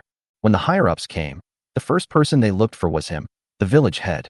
He's basically half a village chief. Half of Su Yud's power was taken away. First, stabilize your rear, then gradually make your plans. Ideally, obtain an official position in the village, but that's not the most important thing. The most important thing is to expand your power and enhance your reputation, first becoming a landlord, then a local gentry and powerful figure. Having clearly defined his goals, Zhao Zheng was full of energy. If you can predict when it will rain, send someone to the township government office to find me immediately. If I'm not there, go to the Yao family's house to look for me, Yao Xiong instructed. After saying goodbye to Yao Xiong and Zhao Zheng, they arrived at the township government office again, where Neo Dalai and the others were already waiting. Boss. Everyone looked at Zhao Zheng again, their attitude becoming increasingly humble. This is the money left over from the meal, master. Neo Dalei returned the remaining 800 coins to Zhao Zheng. 30 people ate for only 200 coins? As long as you're full, that's fine, Neo Dalei said with a smile. Zhao Zheng didn't say anything and took out another 300 coins from inside and handed them to Mao Wenwan. Send 20 people to haul the goods back to the village first. The rest of you come with me to Xiaomao village. Everyone knew what Zhao Zheng was doing in Xiaomao village, so no one said anything. Neo Dalei, Jiang Wogua, and Pan Denodai all consciously stayed behind. Pan Lingji didn't leave either. The two women had become close friends and told each other everything, including Zhao Zheng's hidden illness, to Mao Wenwan. Mao Wenwan felt bitter inside. No wonder some people said that Zhao Zheng had not married. It's not that I don't want to get married. It's that it would be pointless even if I did. However, this made her less afraid. However, upon learning that Zhao Zheng's adopted sons had both died in battle and had been beaten bloody by their families, she felt sorry for Zhao Zheng and thought, if he helped me, I will definitely take good care of him in the future. Xiaomao village is not far from Shaoshan village. About half an hour later, the group arrived at Xiaomao village. The village has fewer households than a small mountain village, and half of the villagers share the surname Mao, making them more united. Fortunately, the two villages had no conflicts and had never fought over water before, so they also intermarried and didn't worry about being bullied. With Mao Wenjuan's help, everyone entered smoothly. The villagers of Xiaomao village were quite welcoming when they learned that these people came from a small mountain village. This is all related to the receiving team under Zhao Zheng, who allowed Zhao Zheng to let them collect the goods under the guise of being the most filial son in his small mountain village. Now everyone in the surrounding villages knows that a filial son has emerged from this small mountain village. Zhao Laosan has become the talk of the town among older women and young wives. Some people even stopped Zhao Zheng and brought out his best things from his home, asking if he would accept them. Does the employer accept it? Leave it to the subordinates. Zhao Zheng didn't have the habit of competing with his subordinates for food. Soon Mao Wenwan brought Zhao Zheng to her home. The Mao family's house was quite large, making them one of the wealthiest families in the village. Sister-in-law, I'm back. The two children playing in the courtyard saw Mao Wenwan and rushed over with smiles. Second aunt, you're back. Mao Wenwan held her nephew and niece in her arms. The little one was a bit nervous seeing so many strangers. Annie, who are all these people? Mao Wenjuan's sister-in-law, Kai Gu, came out of the house. Wanner is back. Upon seeing Zhao Zheng and the others, her expression changed. These people. Mao Wenwan didn't know what to say for a moment. Zhao Zheng stepped forward and said, my surname is Zhao, and I know Xiao Long. Zhao? Your boss Zhao. Kai Gu was overjoyed and hurriedly greeted him. Oh, I was wondering why the magpies were chirping this morning. It turns out we have a distinguished guest. Please come in. Wanner, quickly pour some water for boss Zhao. Come in, Mao Wenwan said shyly. Zhao Zheng didn't stand on ceremony and entered the Mao family home.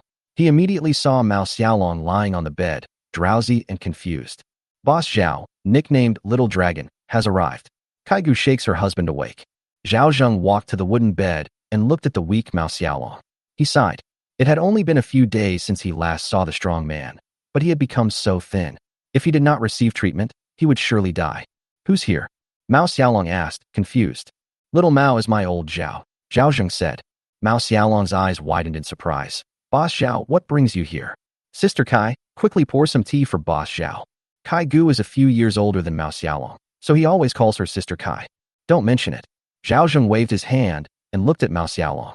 Xiao Mao, I won't lie to you. I've already bought your sister and your family's land.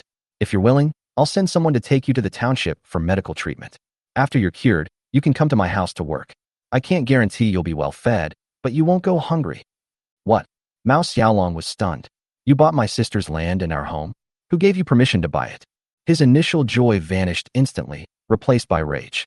He struggled to get up and leave. Get out. My sister won't be a slave. I won't be a bonded laborer. I begged Boss Zhao to buy me, brother, Mao Wenwan said, her eyes red. Who gave you permission to sell yourself? Do you even respect me as your brother? Mao Xiaolong, already weak, was now so angry that he collapsed onto the bed. Xiaolong, stop arguing. Save your life first. Kai Gu's eyes were also blurry with tears. You knew too? Mao Xiaolong looked at his wife in disbelief. Kai Gu knew, of course, that it was she who had proposed selling the land. But now the land was worthless and the landlords were unwilling to spend money to buy it. Only when she had no other choice did Mao Wenwan propose selling herself into servitude. You're her sister-in-law. How can I face my parents like this? Mao Xiaolong angrily punched himself on the head. I'm powerless. I'm useless. Mao Wenwan cried her heart out. Kai Gu and her child weren't much better off.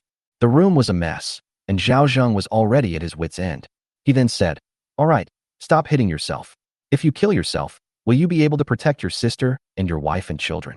Only by surviving can you protect your family. Otherwise, if you die, your wife, children, and sister will be bullied. You should know how difficult it is to live without a man in the house these days. If you don't want your children to be bullied and you don't want your wife to remarry, then stay calm." Chapter 124. The in-laws have arrived. Zhao Zheng's words stunned Mao Xiaolong. Yes. What will happen to Kai Jie if she dies? Can she, a woman, survive on 2 children alone? She'll definitely marry another man to raise the child. They'll definitely let their own children be treated like slaves and bullied by others. Even her younger sister was bullied without the protection of her maternal family. There was a renewed will to live in his eyes. Is there any hope for me, given how badly I'm injured? Zhao Zheng didn't answer. He lifted the blanket and looked at his broken legs. They were inflamed, festering, and infected. The injury was indeed serious. Had his legs been set?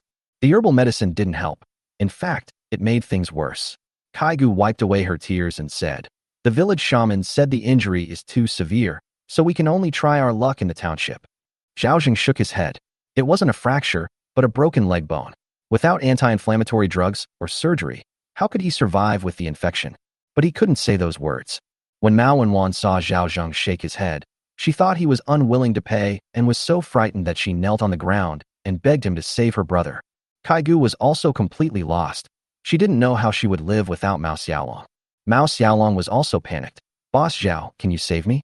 As long as I live, I'll hunt for you for the rest of my life. I promise I'll never betray you." Zhao Zheng sighed, helped Mao Wenwan up, and then said to Neo Dalai, "Dalai, could you please take a few people and take him to the township for medical treatment?" Neo Dalai didn't refuse and immediately nodded, pointing out a few people before asking Mao Wenwan if her family had a handcart. Yes. Mao Wenwan wiped away her tears and hurriedly dragged the cart out. Several people then worked together to lift Mao Xiaolong onto the cart. "Thank you, Mr. Zhao." Kai Gu knelt down with her 2 children, deeply grateful. "Get up."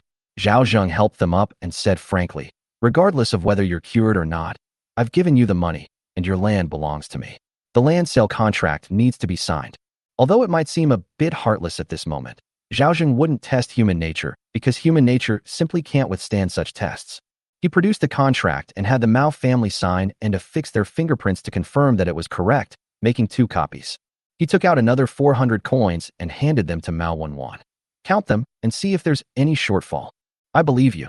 Mao Wenwan handed the money to Kai Gu without counting it, then pleaded with Zhao Zheng. "Brother Zhao Zheng, can I come with you? I'll come find you after my brother gets better, okay?" She knew she was already Zhao Zheng's woman, but she couldn't stop worrying about her brother. "Okay." Zhao Zheng nodded, no longer worried that she would run away. "Thank you, Brother Zheng, you're a good person." Mao Wenwan looked deeply at Zhao Zheng and vowed that no matter whether her brother could cure her or not, she would definitely take good care of Zhao Zheng for the rest of her life. Zhao Zheng was speechless. Why would someone give themselves a nice guy card out of the blue? Soon, Neo Dalai and the others pulled Mao Xiaolong away, while Zhao Zhengza led the rest of the people back to the village. It was almost dark when we arrived in the village. Unlike in the past, when I returned to the village, the villagers were all laughing and joking. When Zhao Zheng returned to the village, everyone greeted him with smiles, their tone carrying a hint of flattery and respect. This is the change brought about by strength. When he got home, the yard was full of people. They all greeted him as he entered, saying, "Master is back. Thank you for your hard work, boss." Before Zhao Zheng could even speak, Lu Tiniu rushed over and took the bamboo basket off Zhao Zheng's back. "Uncle Zhao's sister-in-law is back. Her parents and brother are here too." Father-in-law, Yang Zhaodi came out of the house when she heard the voice. She hadn't seen Zhao Zheng for several days and was very worried about him. Seeing Zhao Zheng come back, her heart was immediately relieved. Why did he come back so late? "I was a little late running errands in the village." Zhao Zheng smiled and asked, "Where are your parents?" As he spoke, Yang Shulin came out with his wife. Looking at Zhao Zheng, he felt grateful but also a little at a loss. "My in-laws are back. Old Yang, you've finally arrived." Zhao Zheng smiled and stepped forward, hooking his arm around his shoulder. "I've been waiting for you for days. Tonight, we absolutely have to have a drink." Then he said to Yang's mother, "Please forgive me for not entertaining you well since you are back late, sister-in-law. Our in-laws are busy with important matters while they're away. We're all family, so don't stand on ceremony." Mother Yang said with a smile. "Xiling is calling for help." "Zhao Dabai." Yang Xiling called out respectfully. Xiling is getting more and more robust. Zhao Zheng patted him on the shoulder. Good lad. You'll be in charge next year. Yang Xiling couldn't stop smiling. It's the same principle as an old woman pretending to be young when a child likes to act mature. Upon hearing Zhao Zheng's words, Yang Xiling straightened his back considerably. Yang Shulin smiled but remained silent. To be honest, in just a short while, he noticed that Zhao Zheng's astonishing change was completely different from before. I'm so happy today. Tainyo stewed all 5 caddies of mutton in my bamboo basket. We must make sure everyone has a good meal tonight, Zhao Jinghao said with great enthusiasm. Upon hearing this, everyone burst into laughter. Everyone praised the employer for their generosity. Yang Shulin secretly clicked his tongue in amazement. That's really extravagant. 5 caddies of mutton could last for many days. But then I thought about what my daughter brought home, 5 pounds of mutton, and it didn't seem like much. Yang Xiling's saliva was practically dripping from his mouth. He had eaten mutton less than 3 times in his entire life. He's almost forgotten what mutton tastes like. Dolly dug a hole in the yard, gathered some firewood and coal, and lit a bonfire to warm everyone. It's too cold standing in the yard. Zhao Zheng gave the order, hooking one arm around Yang Shulin's shoulder and the other around Yang Xiling's shoulder as they walked into the house. Yin Dali wiped away the drool that had inadvertently dripped from the corner of his mouth, then quickly dug a hole, grabbed a shovel, and lit a campfire with charcoal.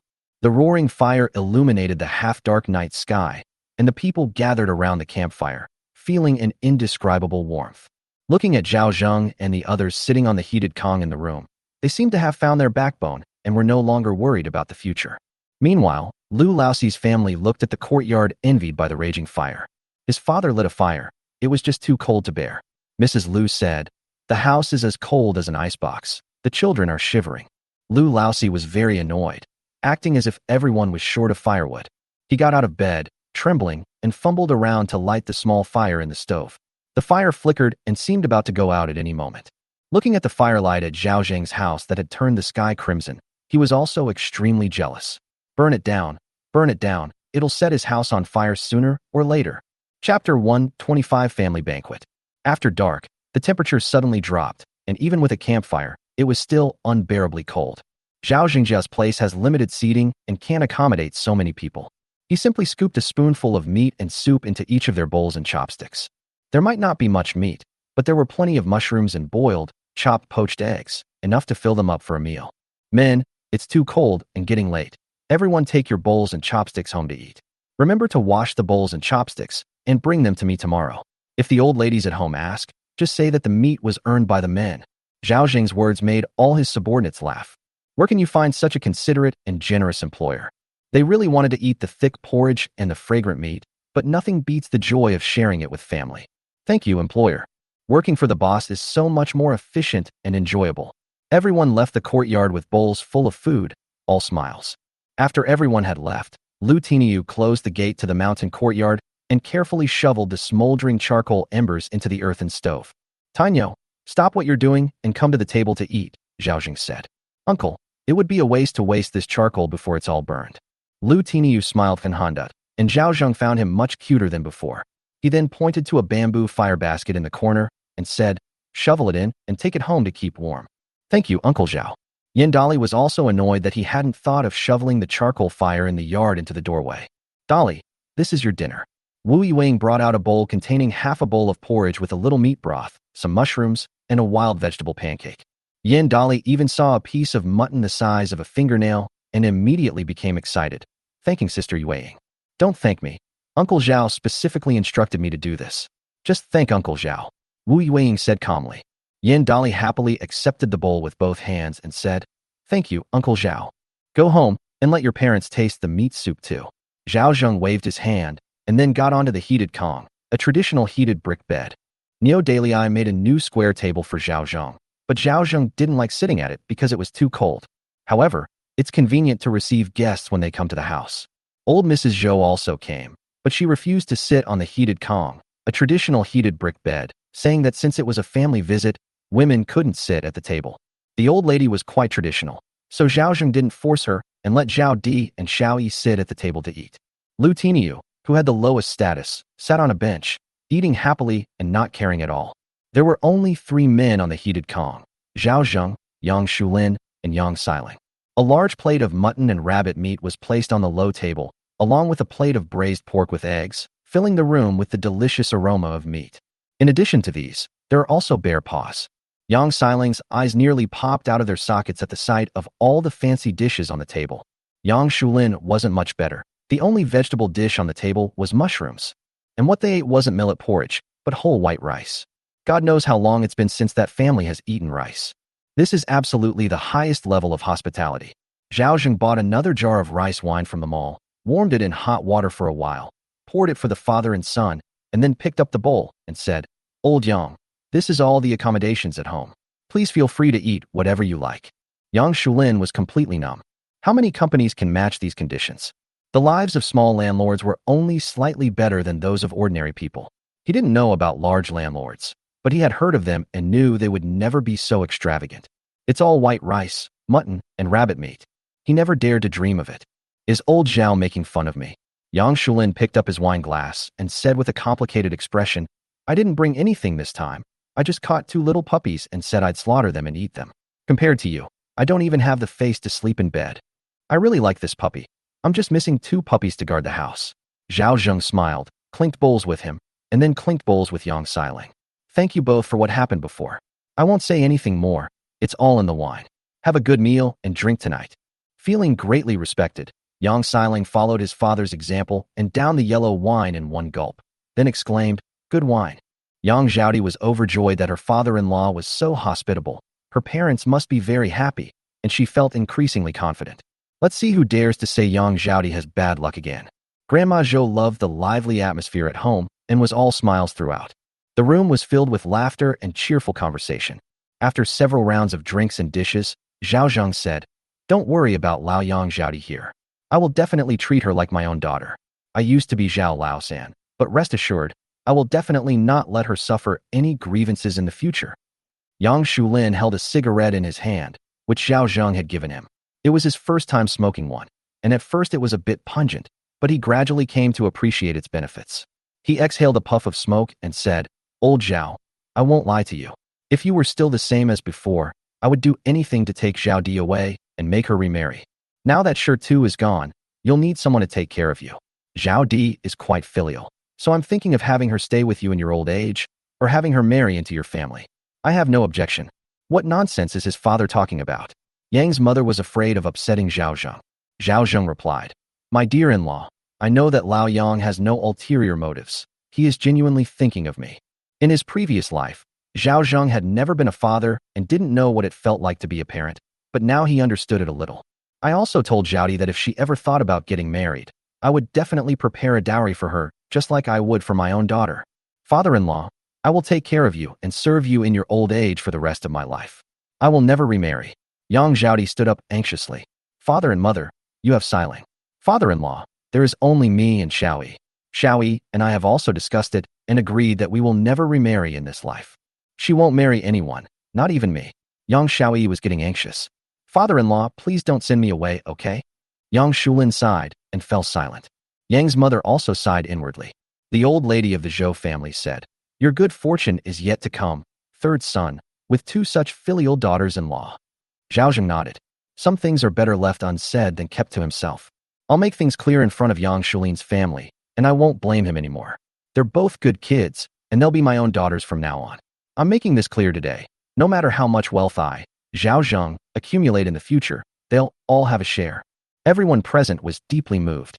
Since ancient times, a married daughter is like water spilled from a bowl. There has never been a story of a daughter dividing up the family property. Yang Zhaodi and Zhang Xiaoyi were so moved that they knelt on the ground, vowing that their daughter-in-law would take good care of her father-in-law. Chapter 126, Treating Uncle Zhao like a child. Wu Yuing also secretly wiped away her tears. I am truly happy for Zhaodi and Xiaoyi. She also thought about how she had given her all when she married into the Wang family. What did she get in the end? If her maternal family doesn't treat her like one of their own, then her husband's family doesn't treat her like a human being either. Only after arriving at the Zhao family did she feel like she was living like a human being. Let the ground cool down. With deep emotion, Zhao Zheng poured another bowl of wine. Thank you, mother-in-law Yang, for raising such a wonderful child as Zhao Di. I'll toast you again. Yang Shulin felt both embarrassed and secretly sighed. He knew his daughter's personality. If she had said that, she would definitely never remarry in this life. After they had eaten and drunk their fill, Zhao Zheng asked Lu Tinyu to take the old lady home. The earthen bed in Yang Shulin's house was too small for his family of 3 to live in. Zhao Zheng simply took them to the ancestral home to rest, gave them new mattresses, and even brought a lot of firewood over so they wouldn't catch a cold.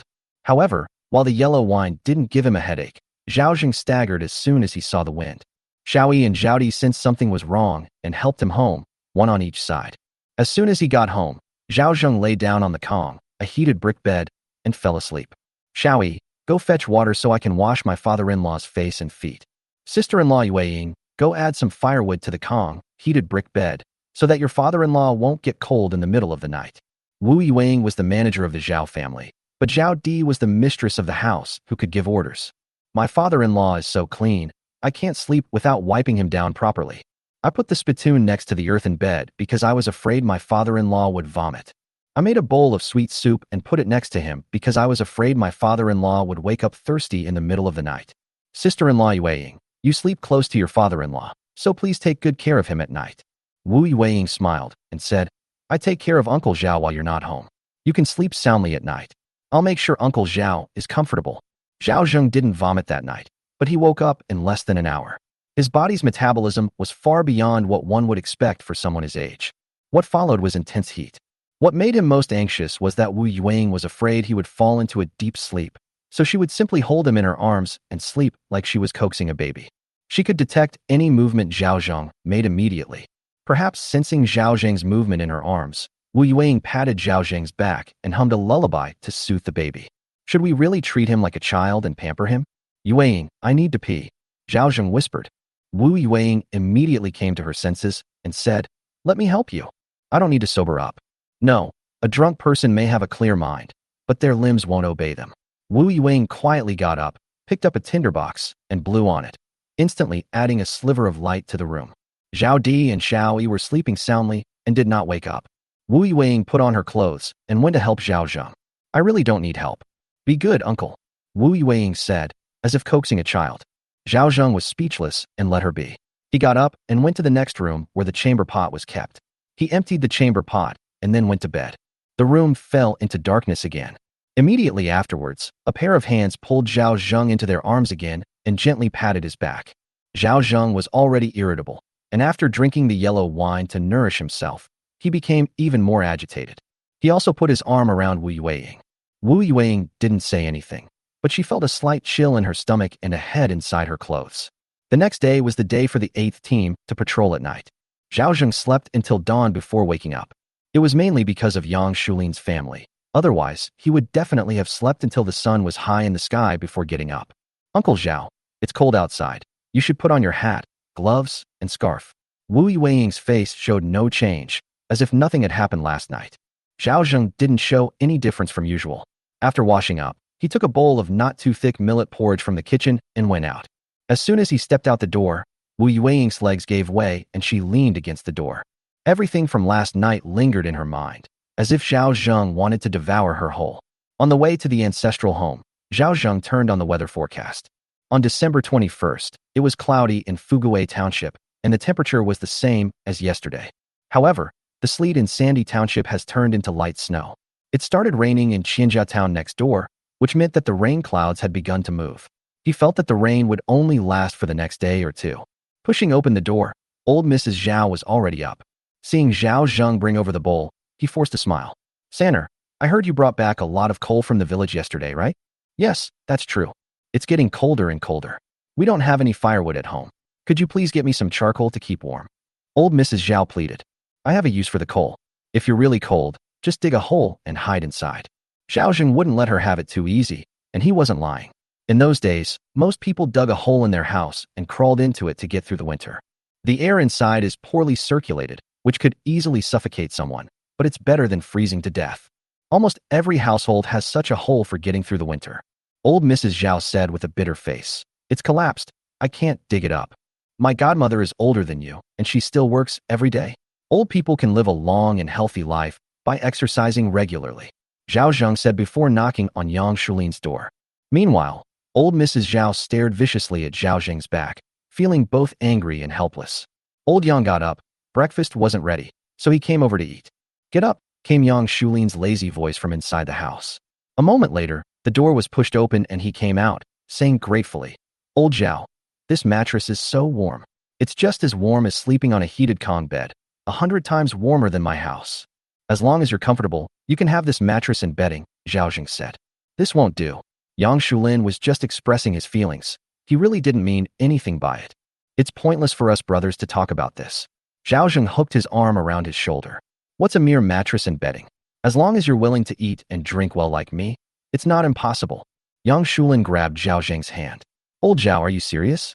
I would never lie to you, no matter who I lie to. Zhao Zheng smiled and said, I'll go home first and wait for you. We'll talk about it later. Okay, I'll be right there. Yang Shulin's mind started working. This time, besides thanking Zhao Zheng, he also wanted to ask Zhao Zheng if he could help collect mountain products.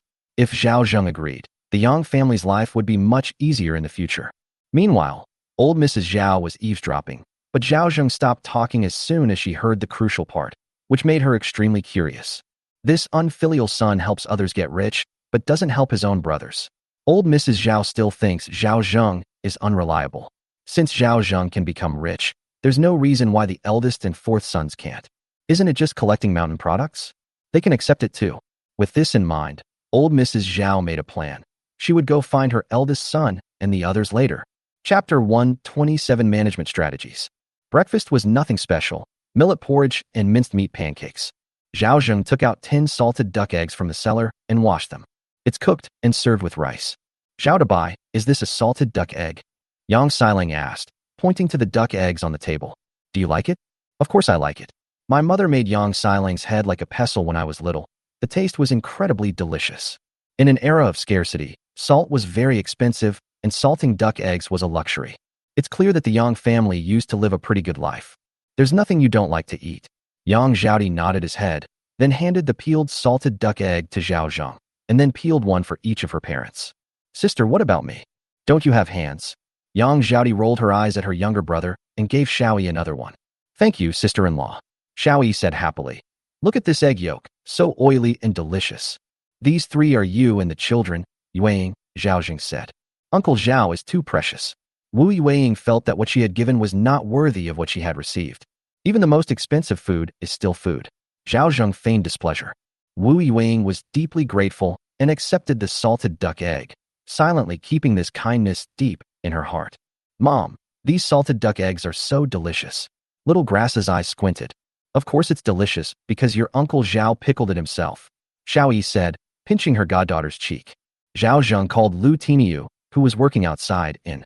Tiniu, help yourself to a bowl of porridge, half a pancake, and half a salted duck egg. Thank you, Uncle Zhao. Lu Tiniu was overjoyed, but then added, Uncle, what about Yin Dali? I'll ask your sister-in-law Yueying for half a bowl of thin porridge and a piece of wild vegetable pancake. Zhao Zheng said.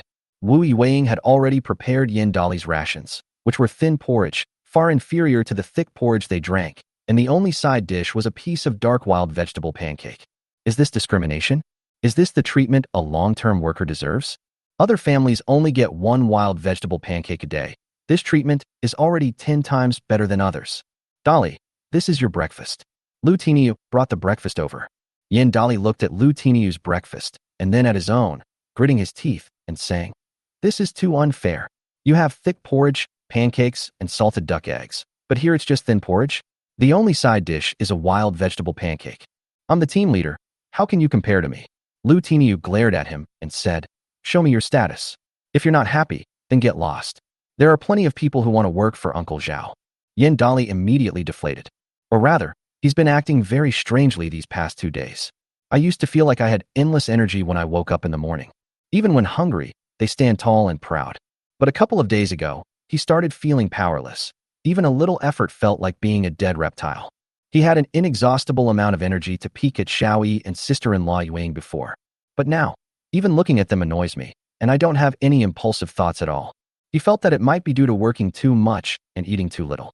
After taking the bowl and chopsticks, he couldn't help but find Wu Yueying. Sister-in-law Yueying, it's too cold today. I work hard every day and eat too little. I really can't take it anymore. Can you give me some more? His injuries hadn't fully healed yet, but he put on a pitiful act, thinking that Wu Yueying would definitely soften her heart. However, Wu Yueying didn't say anything, but simply took the bowl and chopsticks from his hands and told him to stop eating and go home. Yin Dali was stunned. Sister-in-law Yueying, I didn't mean that. What do you mean? Wu Yueying said coldly. Isn't it just that you complain about too much work, too little food, and that your employer is heartless?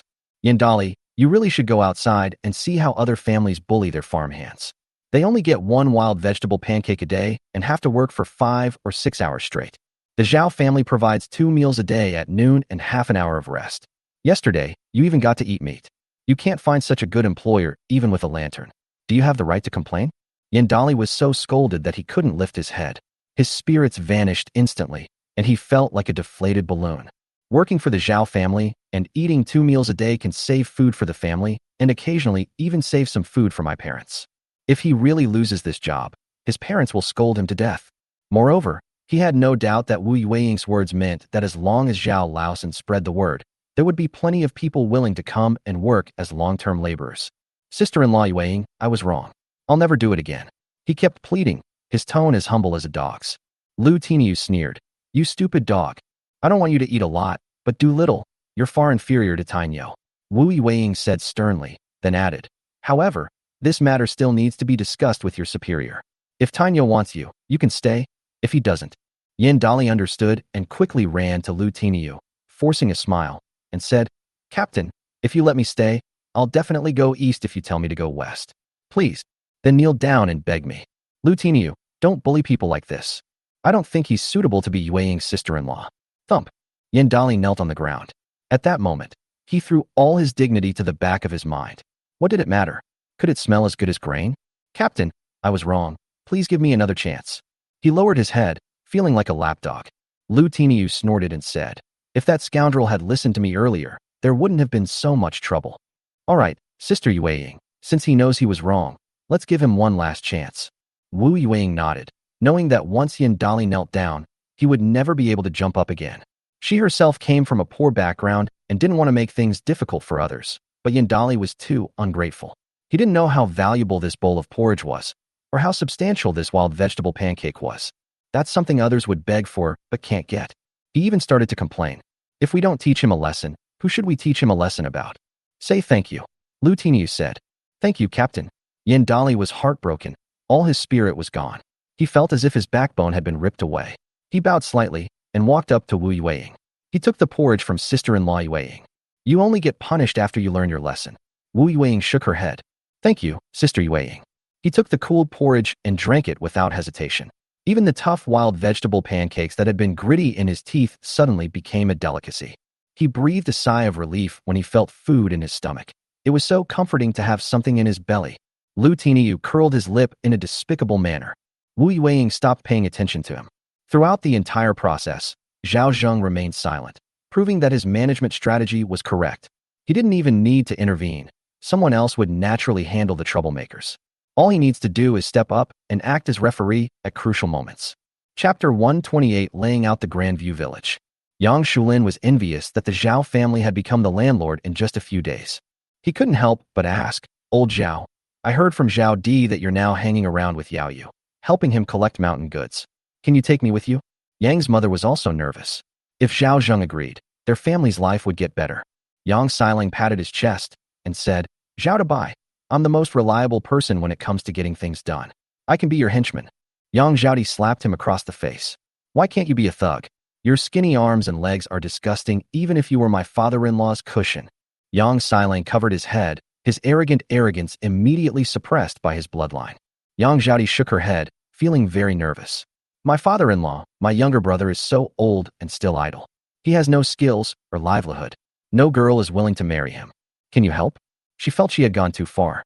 Her father-in-law was sending rice and meat and treating her with such high standards. She even made some requests. Would her father-in-law think she was siding with her parents' family? These are minor matters. Zhao Zheng put down his chopsticks. Fuguwei Township only has so many villages. My village has dozens of people helping me recruit more. If we add more, everyone will be starving. Yang Shulin's eyes darkened upon hearing this. He heard from those people yesterday that he knew Zhao Zheng's words were true. Yang's mother was also somewhat disappointed, but she didn't insist. Yang Xiling was stunned for a moment and said, if Fuguwei Township doesn't work, then how about we go to Daguan Township to collect the goods? Sorry, don't talk nonsense, Xiling. Yang Zhaodi exclaimed anxiously. Zhao Zheng raised his hand to interrupt Yang Zhaodi, patted Yang Xiling on the shoulder. Young people have guts, that's right. That's exactly what I wanted to say.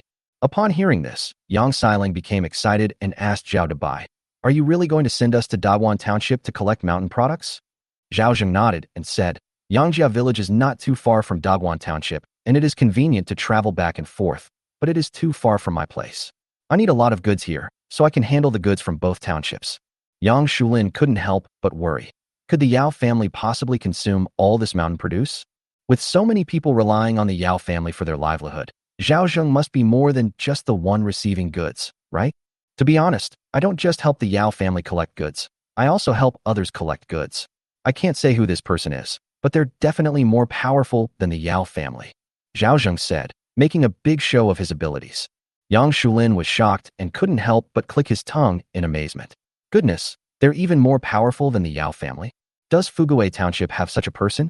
It was already surprising enough that Zhao Zheng was involved with the Yao family. Now that he knows someone even more powerful than the Yao family, he can't help but think things through. Yang Xiling was excited. In his opinion, the more powerful the people behind Zhao Dabai were, the better their family's life would be. Yang Zhaodi and the others were both shocked and delighted. Only when the father-in-law is good will the Zhao family prosper. Old Zhao, you really want me to go to Dawon Township to collect the goods? Yang Shulin was so excited he didn't know what to do with his hands. But I don't have the capital, The initial investment is a small matter. I can even give you interest, and I can even give you 20% profit on the mountain goods I collect. But I must make this clear beforehand. You must listen to me. If you act on your own and lose the business, that's a small matter. But if you offend the powerful person behind you, you'll die? Zhao Zheng threatened. Yang Shulin said, don't worry, Lao Zhao, I'll definitely listen to you. Yang Xiling also said, Zhao Dabai, if you tell me to go east, I will absolutely not go west. Mother Yang, yes, we'll definitely listen to our in-laws. Okay, everyone else went out. What we're about to say can only be heard by Lao Yang and Si Lang. Yang's mother also hurriedly got off the heated kong, a traditional heated brick bed. Yang Zhaodi and the others hurriedly went out and closed the door behind them. Yang Shulin and his son sat up straight. Actually, collecting mountain goods isn't the key. Do you know what the most important thing is? Zhao Zheng tapped his fingers on the table. Both father and son shook their heads. It's about taking over land and tenants. Zhao Zhengdao said, Old Zhao, you wouldn't be thinking Yang Shulin isn't stupid. I couldn't help but shiver. Zhao Zheng gave a meaningful smile. Does old Yang want to be a landlord? The three talked for about half an hour. When the door was opened again, Yang Shulin and his son seemed to have undergone a baptism and were completely transformed. Old Zhao, I have to hurry back to take care of some things, so I won't stay any longer. Yang Shulin smiled and then said to his wife, let's go home. Yang's mother was stunned. Leave now. Yang Shulin nodded. Of course he had to leave after finishing his business. Otherwise, all the mountain produce would be bought up. Mother Yang clapped her hands and laughed. How could she not know that the matter had been settled? The huge weight that had been hanging over her heart was finally lifted. Yang Zhaodi was also happy. For some reason, my father was radiant and full of energy at that moment, a stark contrast to his previous timid and submissive demeanor. Old Yang, don't be anxious or afraid of taking a loss. It all takes time at the beginning, Zhao Zheng said. Also, Si Lang has a very good mind. He's bright and will achieve great things in the future. We should train him more. Thanks, Zhao Dabai. Yang Xiling was full of energy, as if he had been injected with chicken blood. Yang Shulin also nodded emphatically. Immediately, Zhao Zheng stuffed a lot of things into the bamboo basket and handed it to Yang Shulin. Old Yang, I won't see you off. Take these foods with you. When the poplar grove was lifted, I was shocked. It was incredibly valuable. If we're brothers, don't be shy, just get things done. After it's done, this is nothing, Zhao Zheng said with a smile. Upon hearing this, Yang Shulin thought that if he could really handle this matter well, his Yang family could also become landlords. He didn't say anything more, but he kept it all in his heart. With the bamboo basket on his back, he gave Yang Zhaodi many instructions, mainly telling her to be a good daughter-in-law to her father-in-law. Father, I've remembered it all, Yang Zhaodi said, her eyes red. The Yang family came with trepidation but left with great satisfaction. Yang Zhaodi didn't know what her father-in-law said next, but he must have given the Yang family many benefits. Thank you, father-in-law. Zhao Zheng waved his hand, saying it didn't matter who did it, so why not take care of his in-laws? Yang Zhaodi was very grateful, but Xiao Yi, who was standing to the side, couldn't help but feel envious. Sensing the change in Xiao Yi's emotions, Zhao Zheng thought for a moment and asked, Xiao Yi, do you want to go home too? The two daughters-in-law should not be treated equally. Although the Zhang family was not as powerful as the Yang family, Zhang Xiaoyi's parents did not attend her adopted son's funeral. They only sent her brother. But out of respect for Xiaoyi, he didn't mind letting the Zhang family have a meal too. Of course, their treatment was definitely not as good as the Yang families, and they didn't have much power. Xiaoyi was initially delighted, but then immediately shook her head and said no. Zhao Zheng was a little puzzled as to why he didn't want your family to buy mountain products. Chapter 129. Old Lady Zhao provokes again. Zhang Xiaoyi shook her head. Of course she wanted to. Then why don't you want to go back to your parents' home? Zhao Zheng frowned. At this moment, Yang Zhaodi whispered, she won't be able to come back once she goes back. Zhao Zheng was taken aback, but understood instantly. Zhang Xiaoyi's biological mother passed away when she was young, and her stepmother was in charge of the household. Her father was a rather spineless man who listened to his stepmother in everything. He then recalled that Zhang Xiaoyi seemed to have argued with her brother during her adopted son's funeral. The previous incarnation didn't care much about this daughter-in-law and didn't ask her any questions. Was that what caused your argument with your brother before? Zhao Zheng asked softly. Yes, Zhang Xiaoyi said dejectedly. He wanted to take me home and make me remarry. Zhao Zheng thought for a moment and didn't know what to say. If the Zhang family came to his door and forced Zhang Xiaoyi to remarry, he, as her father-in-law, could indeed force her to stay, but he would definitely be gossiped about behind his back. It's quite cruel that the sky is about to rain, a mother is about to remarry, and a widow is about to live a lifetime of widowhood. Therefore, he would not force Xiaoyi to do it if she was willing. Father-in-law, I just want to stay here to serve you and be filial to you. I don't want to be separated from my sister-in-law, and I don't want to remarry, have children, or take care of another man. You won't find another father-in-law as good as me in this world, nor another family as good as mine. Most people in the world don't treat their daughters-in-law like human beings. Even if I remarry, I'll still be someone else's slave. It's better to live happily here. My father-in-law treats me like his own daughter, my sister-in-law treats me like her own sister, and my sister-in-law Yueying helps me. This is my home, and I will never go anywhere else. These are the words hidden deep in Zhang Xiaoyi's heart. This also touched Zhao Zheng. Yes, 9 out of 10 women in this world lead pretty tough lives. Xiaoyi, on the other hand, understood it clearly. Since that's the case, he wouldn't let Xiaoyi suffer in someone else's home. From now on, this topic is off limits. This is your home, and I am your father. No one can interfere. Zhang Xiaoyi then regained her cheerfulness. On the other side, old Mrs. Zhao arrived at Zhao Yi's house. These past few days, Zhao Erbao and Mao Xiaofeng have almost been driven to their deaths by Qian Xiulan. Zhao Wei was also frequently humiliated. They would have left long ago if they hadn't had nowhere else to go. As soon as the old lady arrived, Zhao Wei burst into tears, saying, Mom, you finally come to see me. Grandma, it hurts.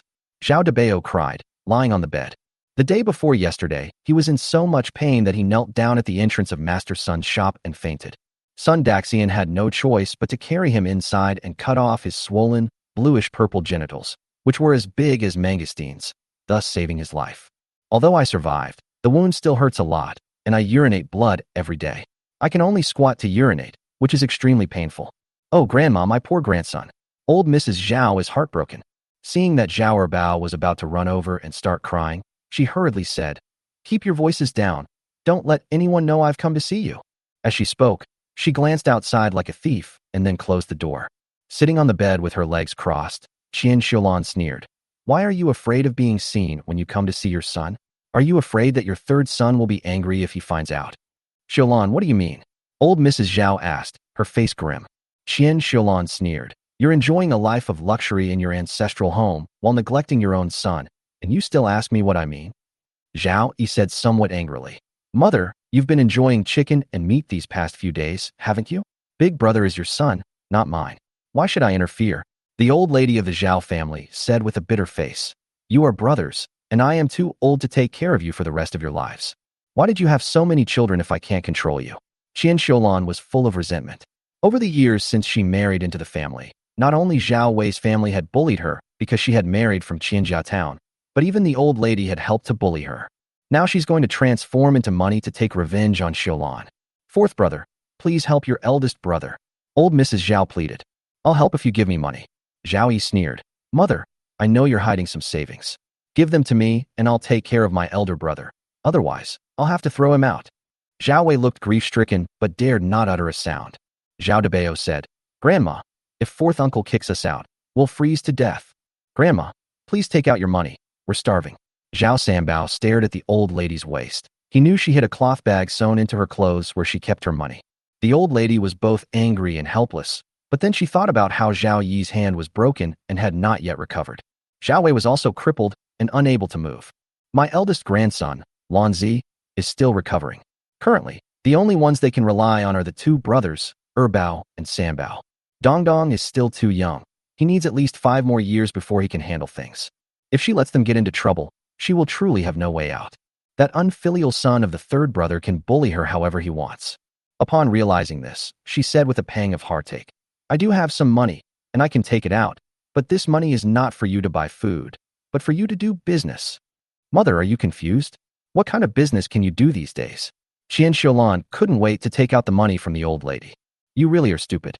The old lady pointed at her daughter-in-law and scolded, "With your attitude, it's no wonder that the fourth son will never get rich." Qian Xiulan was so angry that her nose was crooked. Just as she was about to start yelling, Zhao Yi raised his hand to stop her and asked, "Mother, what kind of business are you talking about?" "Do the same business as the third brother," old Mrs. Zhao said, half lying and half provoking. "This morning I heard the third brother say that he wanted to take Zhao Di's father to collect mountain goods, so I begged him to let him take you along, but the third brother refused. I was furious and thought, if the third brother can do it, why can't you guys do it?" Yesterday, the third brother went to the township government office to deliver goods. The township government office is located there, and Yao Youjiao works there. Who doesn't collect mountain goods? When the time comes, you can use the name of the third brother to deliver the goods. I don't believe the Yao family won't accept them. Zhao Wei asked, "What if the third brother finds out?" "So what if he knows? Family scandals shouldn't be aired in public. Would he dare to talk nonsense outside?" Old Mrs. Zhao sneered. "He's just putting on an act in front of outsiders. He would never dare to say anything recklessly. What would Yao Youjiao think of him if he knew that he mistreated his own brother?" Zhao Yi's eyes lit up. "Mom, you're so smart." Zhao Wei also said, "This is a good idea. As long as the Yao family accepts it, we can compete with Lao San for business. His family only has one person and the rest are women, but our family has several men. Once we rise up, Lao San will be nothing." Zhao Debao said with boundless hatred, "When I have money, I will definitely kill him. I will break his arms and legs and make him crawl on the ground like a dog." Chapter 130, Widow Zheng's plea for help. In the end, old Mrs. Zhao emptied her family's savings. Zhao Zheng, feigning filial piety, certainly wouldn't starve himself. As long as the eldest brother and his team make a comeback, she won't have to worry about her later years. In the blink of an eye, it got dark. It was once again the turn of Team 8 for night patrol. After giving instructions to his team members, Zhao Zheng carried a bamboo basket and went to the cave that had been dug earlier. First, lay straw at the bottom, then lay a few wooden planks on top, and finally lay a blanket on top. He kept his bow and arrows on his right side and his Nepalese kukri at his waist, so he could react instantly to any movement. Not only that, he also brought a puppy with him. Yang Shulin brought 2 puppies, one of which was a genuine Wuhai dog. These 5 black dogs not only ward off evil spirits and protect the home, but they can also haunt. They are completely black except for their teeth and even their tongues, just like the black bear spirit who stole Tang Sanzang's cassock back then. It looks rather adorable and endearing. "Hey, eat up." Zhao Zheng bought some dog food and put it in the dog bowl. The little guy wagged his short tail and circled around Zhao Zheng's feet before lowering his head to eat the dog food. He had raised dogs in his past life, but they weren't pets. They were just mixed breed dogs. Tu Song and Si Yin Tai Bao Jin are smart, worry-free, and not prone to illness, unlike those pet dogs that are temperamental and troublesome. Seeing the little thing eating happily, Zhao Zheng also took out a small stove, put some coal in it, bought a few pieces of solid alcohol, lit them, and put a 12-inch pot on it. After buying a large bottle of water for the water dispenser, installing a plastic push-button dispenser, adding hot pot seasoning to the pot, and then leisurely selecting hot pot ingredients from the online store. Wait for the hot pot base to melt and the soup to boil. Zhao Zheng first added potato slices, lettuce, and bean sprouts, then added 3 plates of premium fatty beef and 2 plates of lamb rolls. He slowly poured himself a glass of his favorite soda. Only heaven knows how relaxed he was at that moment. Outside, the wind was biting cold, but inside the cave, it was warm and cozy. The soup is boiling. The meat slices are being simmered in the domestic market. The aroma made Big Black anxiously circle around the pot. It probably sneezed because the pungent chili oil was too close to it. Zhao Zheng laughed and grabbed it. Little thing, isn't dog food enough for you? Woof woof. Big Black let out two pitiful cries. Zhao Zheng put it down and ignored it, instead starting to eat it heartily. The flavor of the meat slices mixed with the broth greatly stimulated Zhao Zheng's taste buds. After eating a whole pot, Zhao Zheng felt it wasn't enough. So they simply took out the tiger meat from the warehouse. In that instant, Dahe trembled with fear and crawled at Zhao Zheng's feet. Even though the tiger is dead, its scent alone is enough to intimidate the puppy. Zhao Zheng sliced some tiger meat and then broke the tiger bones and threw them into the pot to boil. He's eaten so much pork and beef bone marrow that he doesn't know if tiger bone marrow tastes good. Then Zhao Zheng cut some more bear meat. It smelled amazing.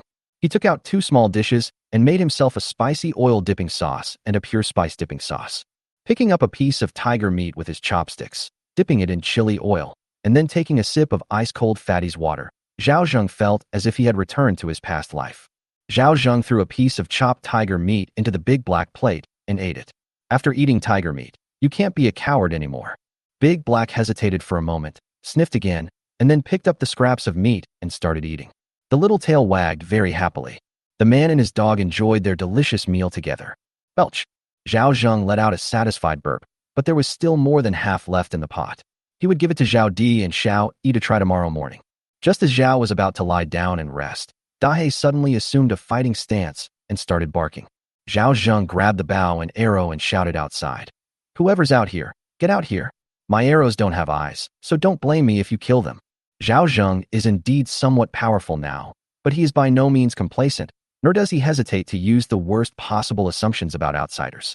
Suddenly, a tense voice came from not far away. Uncle Zhao, it's me, Chunmei. Are you alone, or did you come with Daju? Zhao Zheng asked coldly. I didn't come alone. Zheng Chunmei was anxious. Really, believe me, Uncle Zhao. Zhao Zheng didn't believe her. Instead, he observed for a while and found that there was indeed only one dark figure not far away. Then he said, Chunmei, Daju, now that you've gone to your house, just live a good life with him and don't have any other thoughts. Uncle Zhao, Daju and I are nothing special.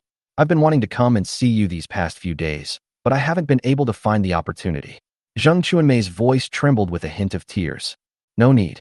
I don't care whether you have a relationship with Daju or not.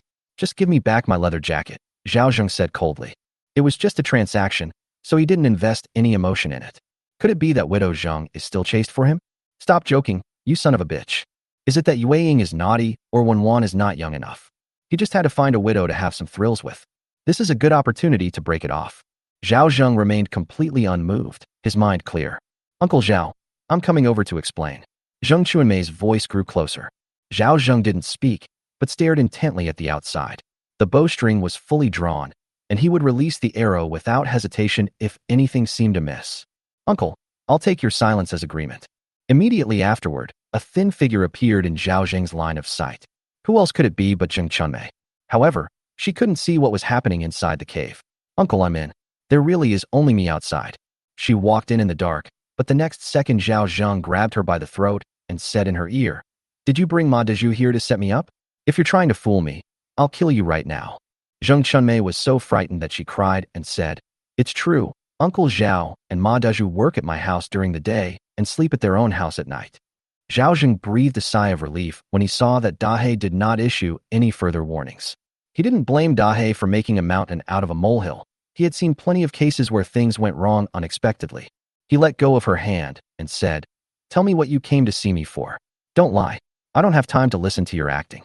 Zheng Chunmei coughed several times before saying with a bitter taste in her mouth, I knew you were angry. Zhao Zheng remained silent, his hand still gripping the hilt of the knife.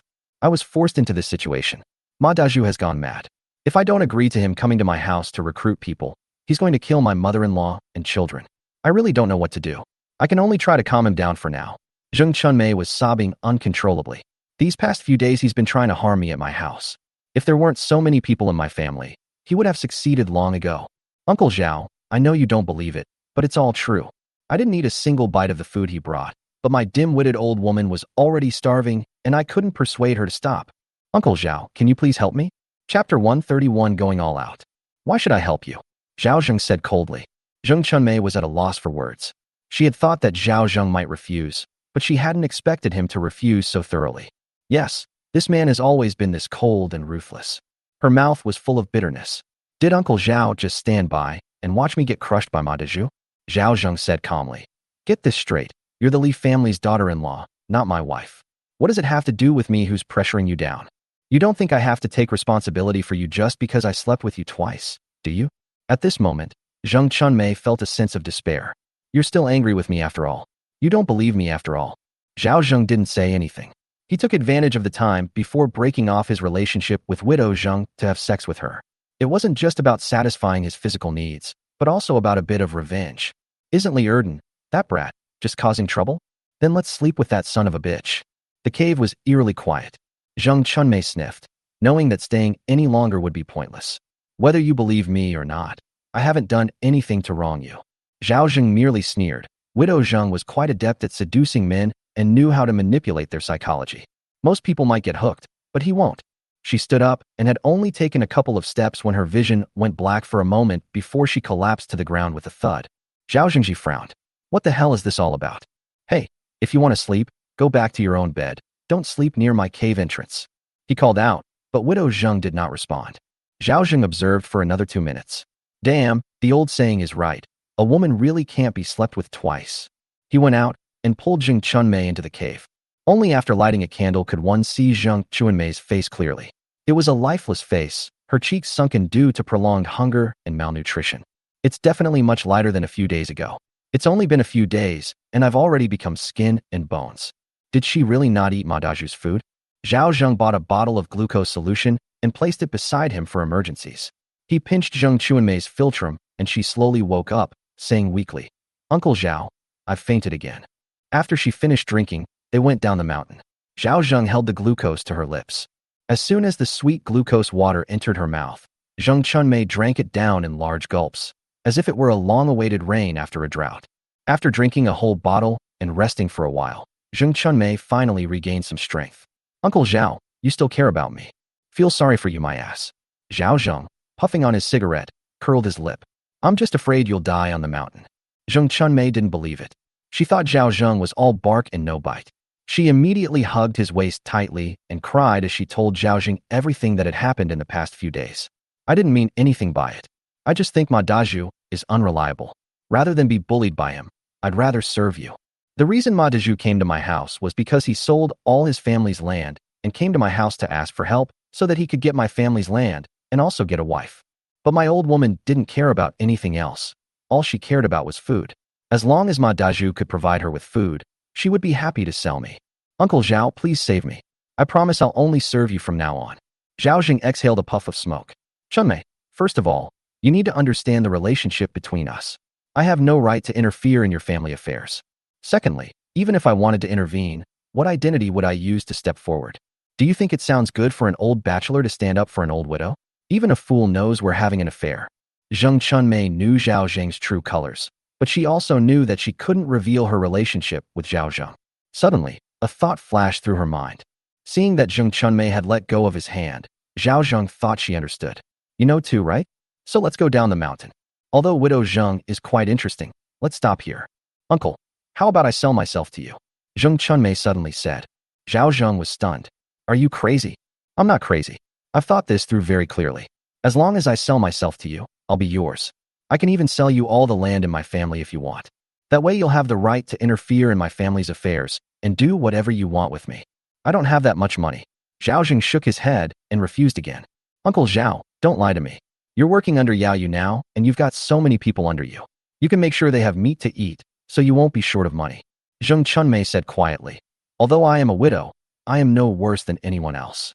I only need a bite to eat to guarantee that you will live a more comfortable life than other men. Uncle, don't you want to boss my old woman around? Don't you want to teach my son a lesson? If my mother-in-law bullies your daughter-in-law, don't you want to teach her a lesson? Zhao Zheng glared at her, completely shameless. I certainly care about my image in front of others, but you're my man. Why should I care about my image? Zheng Chunmei wrapped her arms around Zhao Zheng's strong waist again. Uncle, I'm begging you. Zhao Zheng squinted. He wasn't really swayed, but he was genuinely tempted by Zheng Chunmei's suggestion. The thought of trampling on the people who bully you is exhilarating. Furthermore, Ma Daju's complaint in front of Yao Xiong was a serious offense that had to be crushed. Would your mother-in-law agree? As long as you nod, I'm sure I can get her to nod too. Zheng Chunmei said confidently. If you become my family's bonded laborers, then your sons and daughters will be my family's servants for generations to come. None of them can escape it, Zhao Zheng said. With a helpless expression, Zheng Chunmei said, there are plenty of tenant farmers in the village who work for the Zheng family. If Brother Bangzi knew this in the afterlife, he wouldn't blame me. Zhao Zheng nodded. Okay, then you can convince your mother-in-law first. But let me make this clear. I won't spend a single penny to buy your land, nor will I spend a single penny to buy you as servants. And even if your family becomes indentured laborers, they'll only get one meal a day, no more. He was willing to raise the price a little for the other villagers in exchange for a good reputation. But the Li family is different. Zheng Chunmei sighed softly. I've laid my heart bare to you. Can't you treat me a little better? If I hadn't pulled you into the cave, you would have frozen to death outside. I saved your life, and instead of thanking me, you're complaining? It's perfectly normal for people to freeze to death in the northern winter. Okay, thank you so much, Uncle Zhao, for saving my life. As the atmosphere eased, Zheng Chunmei spoke less nervously than before. She got up, knelt on the ground with her back to Zhao Zheng, then turned her head and said in a double entendre, Uncle, I'm hungry. Can you give me something to eat? Chapter 132. Before taking action. The longest road Zheng Chunmei has ever walked in her life is the road paved with Zhao Zheng's schemes. She could make Ma Dazhu completely infatuated, but she couldn't do that with Zhao Zheng. Instead, they were completely controlled by Zhao Zheng. Zhao Zheng saw that she was very thin and didn't kick her too hard. After leaving the mountain, Zhao Zheng finished eating the leftover hot pot and went down the mountain. Zheng Chunmei had already smelled the meat. Although she had eaten quite a bit of meat earlier, the latter was something she could only eat but not eat, while the former was something she could eat. Uncle Zhao, you're still the best to me.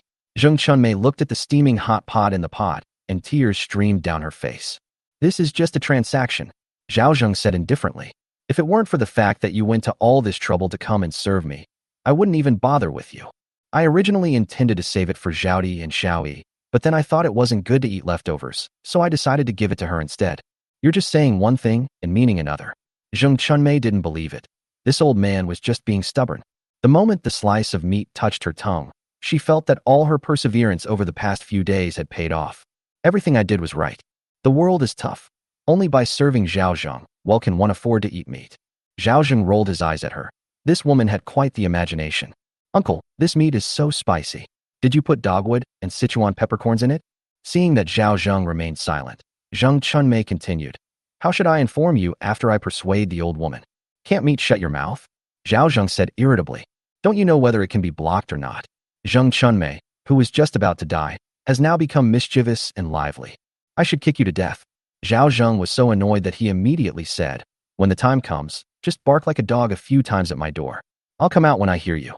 Zheng Chunmei looked at Zhao Zheng with a resentful expression. Who barks like a dog? Uncle, if she's not your wife, why are you making things so difficult for her? Suit yourself, Zhao Zheng said unhappily. By the way, give me back my leather jacket when you leave later. He told Zheng Chunmei not to have any hope of persuading the old woman of the Li family that things would not be done well, and that he would lose his leather jacket as well, which would be a huge loss. Zheng Chunmei sighed softly, and then stopped talking, burying her head in her food. After a while, she let out a satisfied burp. Uncle, can I stay with you tonight? No. Let me repay your life-saving grace. If it weren't for the medicine you gave me last time, I'm afraid I would have died from the illness. You've saved me twice this time. I really need to thank you properly. Zheng Chunmei felt that it wouldn't be right for Zhao Zheng to go down the mountain before he had calmed down. That's how men are.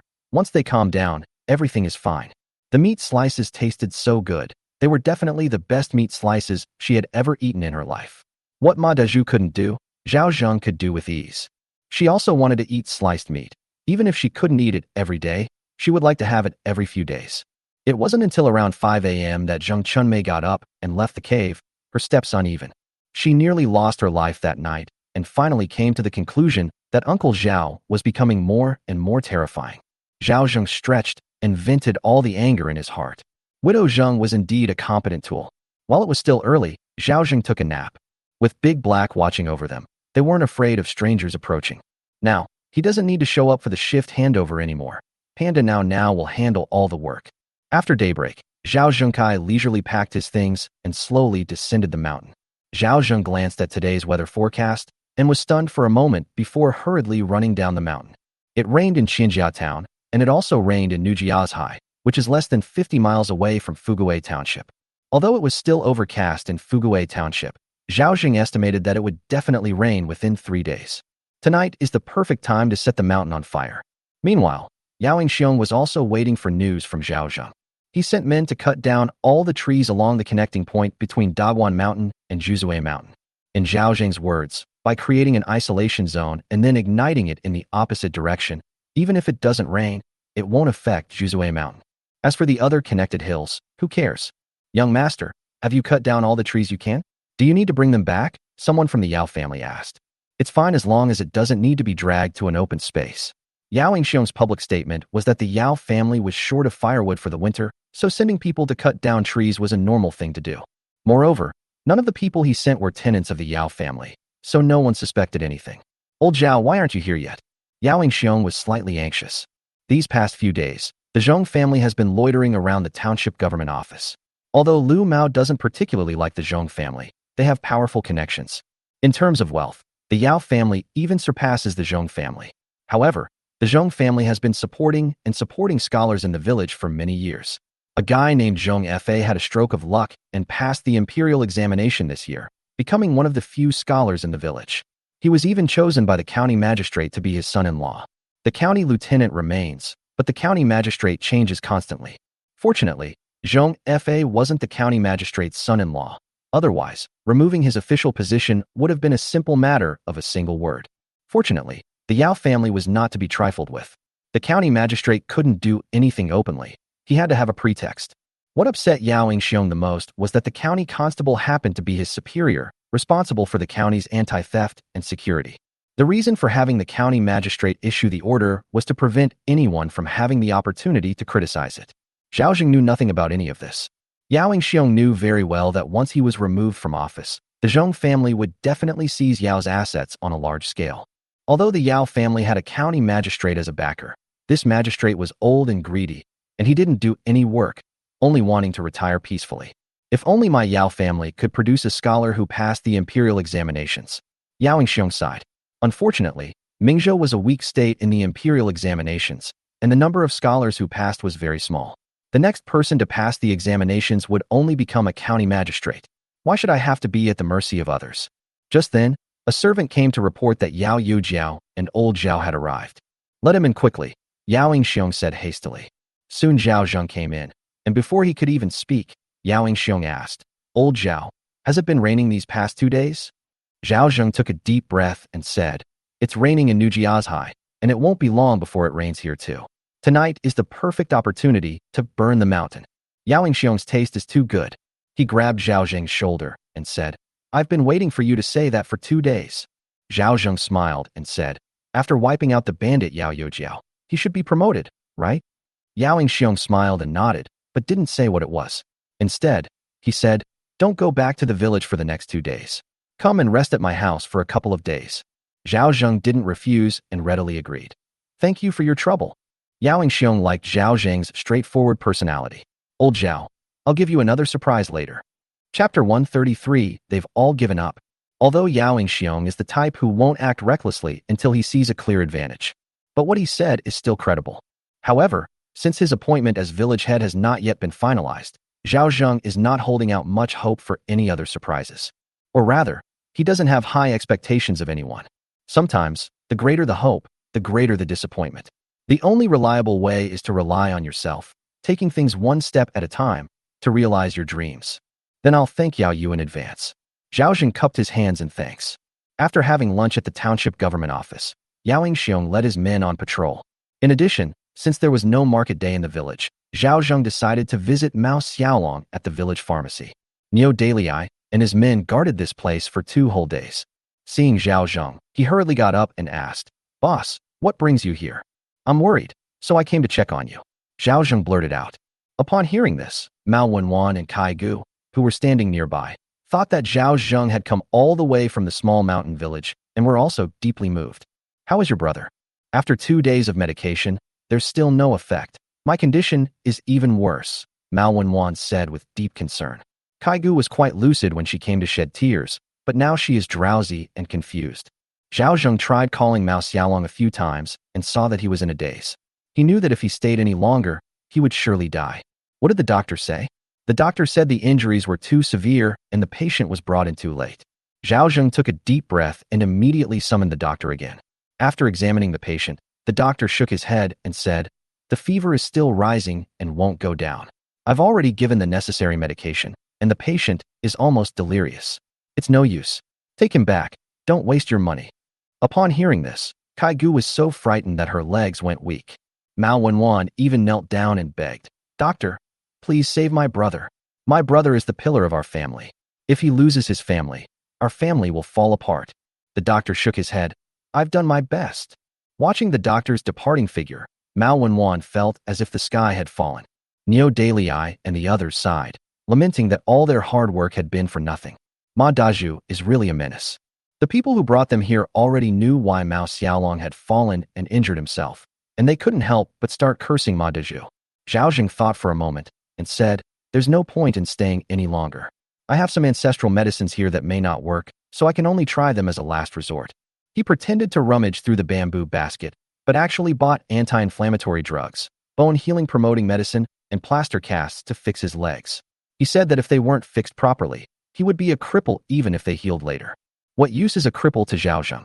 Even so, Zhao Zheng's words were like a last straw. Kai Gu walked up to Zhao Zheng, knelt down, and clung tightly to his clothes. "Boss Zhao, if you can save my man, I'll do anything for you, like a slave." Mao Wenwan also realized what was happening and begged Zhenggu to save her brother. The patients around them all shook their heads. Is he even more skilled than Dr. Zhou? If he could have saved her, he would have saved the little girl long ago and prevented her from being deceived. He looks like a country bumpkin. Our Dr. Zhou is the best doctor in the village. Even he said he couldn't cure this guy. The doctor standing to the side also shook his head. These days, it's too normal for people to die. Many times it's not that there's a problem with the medicine he prescribes, but rather that these people are not well fed or clothed and are in very poor health. Mao Xiaolong was able to hold out for so long purely because he was young and a hunter who occasionally ate meat. An ordinary person would have died long ago. As for Zhao Zheng, he didn't take him seriously at all. It's better that he left to avoid bringing bad luck to his pharmacy. Let's leave first and talk about it later. Zhao Zheng helped the two women up and said to Neo Dalai, "Come and lend a hand to lift him onto the cart." Several people lifted the delirious Mao Xiaolong onto a cart. Zhao Zheng found an inn. When the innkeeper saw that Mao Xiaolong was afraid he would die, Zhao Zheng, the innkeeper, immediately threw money at him to shut him up. After lifting Mao Xiaolong onto the bed, Zhao Zheng removed the wooden sticks used to fix his wounds, tore off the plaster, and began to disinfect his legs with iodine. Because he hadn't moved for a long time, Mao Xiaolong's feet had swollen and turned bluish-purple. Now is the time to snatch people from the clutches of the King of Hell. Zhao Zheng prepared the medication according to the maximum single dose specified in the instructions. They immediately bought nutritional supplements to replenish Mao Xiaolong's strength. After doing all this, Zhao Zheng decided to use a professional splint instead of plaster for better ventilation and medication application. After doing all this, Zhao Zheng let out a long sigh of relief. "I've done everything I could. Whether I live or die depends on Xiaolong's fate." The atmosphere in the room was somber. Fortunately, Zhao Zheng's medicine worked, and within half an hour, Mao Xiaolong began to sweat and his persistent high fever began to subside. As evening approached, Mao Xiaolong suddenly opened his eyes and said, "I'm so hungry." These words filled Kai Gu with joy. She looked at Zhao Zheng, the boss, and Xiao Long woke up. Zhao Zheng rushed over. "How do you feel?" "My head hurts, I'm hungry, and my feet hurt," Mao Xiaolong said weakly. "I need to make sure the restaurant brings me some minced meat porridge these days. I need to nourish myself properly," Zhao Zheng said. Kai Gu was moved to tears. She knew that Zhao Zheng had spent a lot of money so that her husband could eat meat. Moreover, the Zhao family's ancestral medicine was really miraculous.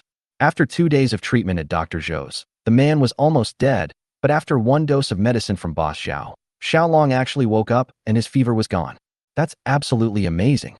Mao Wenwan looked at Zhao Zheng with gratitude, excitement, and a hint of something else she couldn't quite explain. This is exactly the effect Zhao Zheng wanted. If he had taken out the medication from the beginning, the desired effect would definitely not have been achieved. But now the Mao family has to spend their whole lives repaying this kindness, and they will be devoted to it wholeheartedly. "Delay, you've all worked hard these past 2 days. It's getting late. Let's go out for drinks and food. We'll rest at the inn tonight." Zhao Zheng patted Neo Delay on the shoulder and said, "I'll definitely treat you well when we get back." "It's too formal for the host to say such things," Neo Dalai chuckled. then left the room without staying to be a third wheel and busy himself with the people around him. I have no way to repay Mr. Zhao for saving my life. I will definitely hunt for you properly once I recover, Mao Xiaolong said weakly. All right, that's enough. Save your energy and get some rest. You're not completely out of danger yet. Zhao Zheng comforted Mao Xiaolong for a few moments, then got up and left. I have to go. I've already paid. Just ask the shopkeeper if you need anything.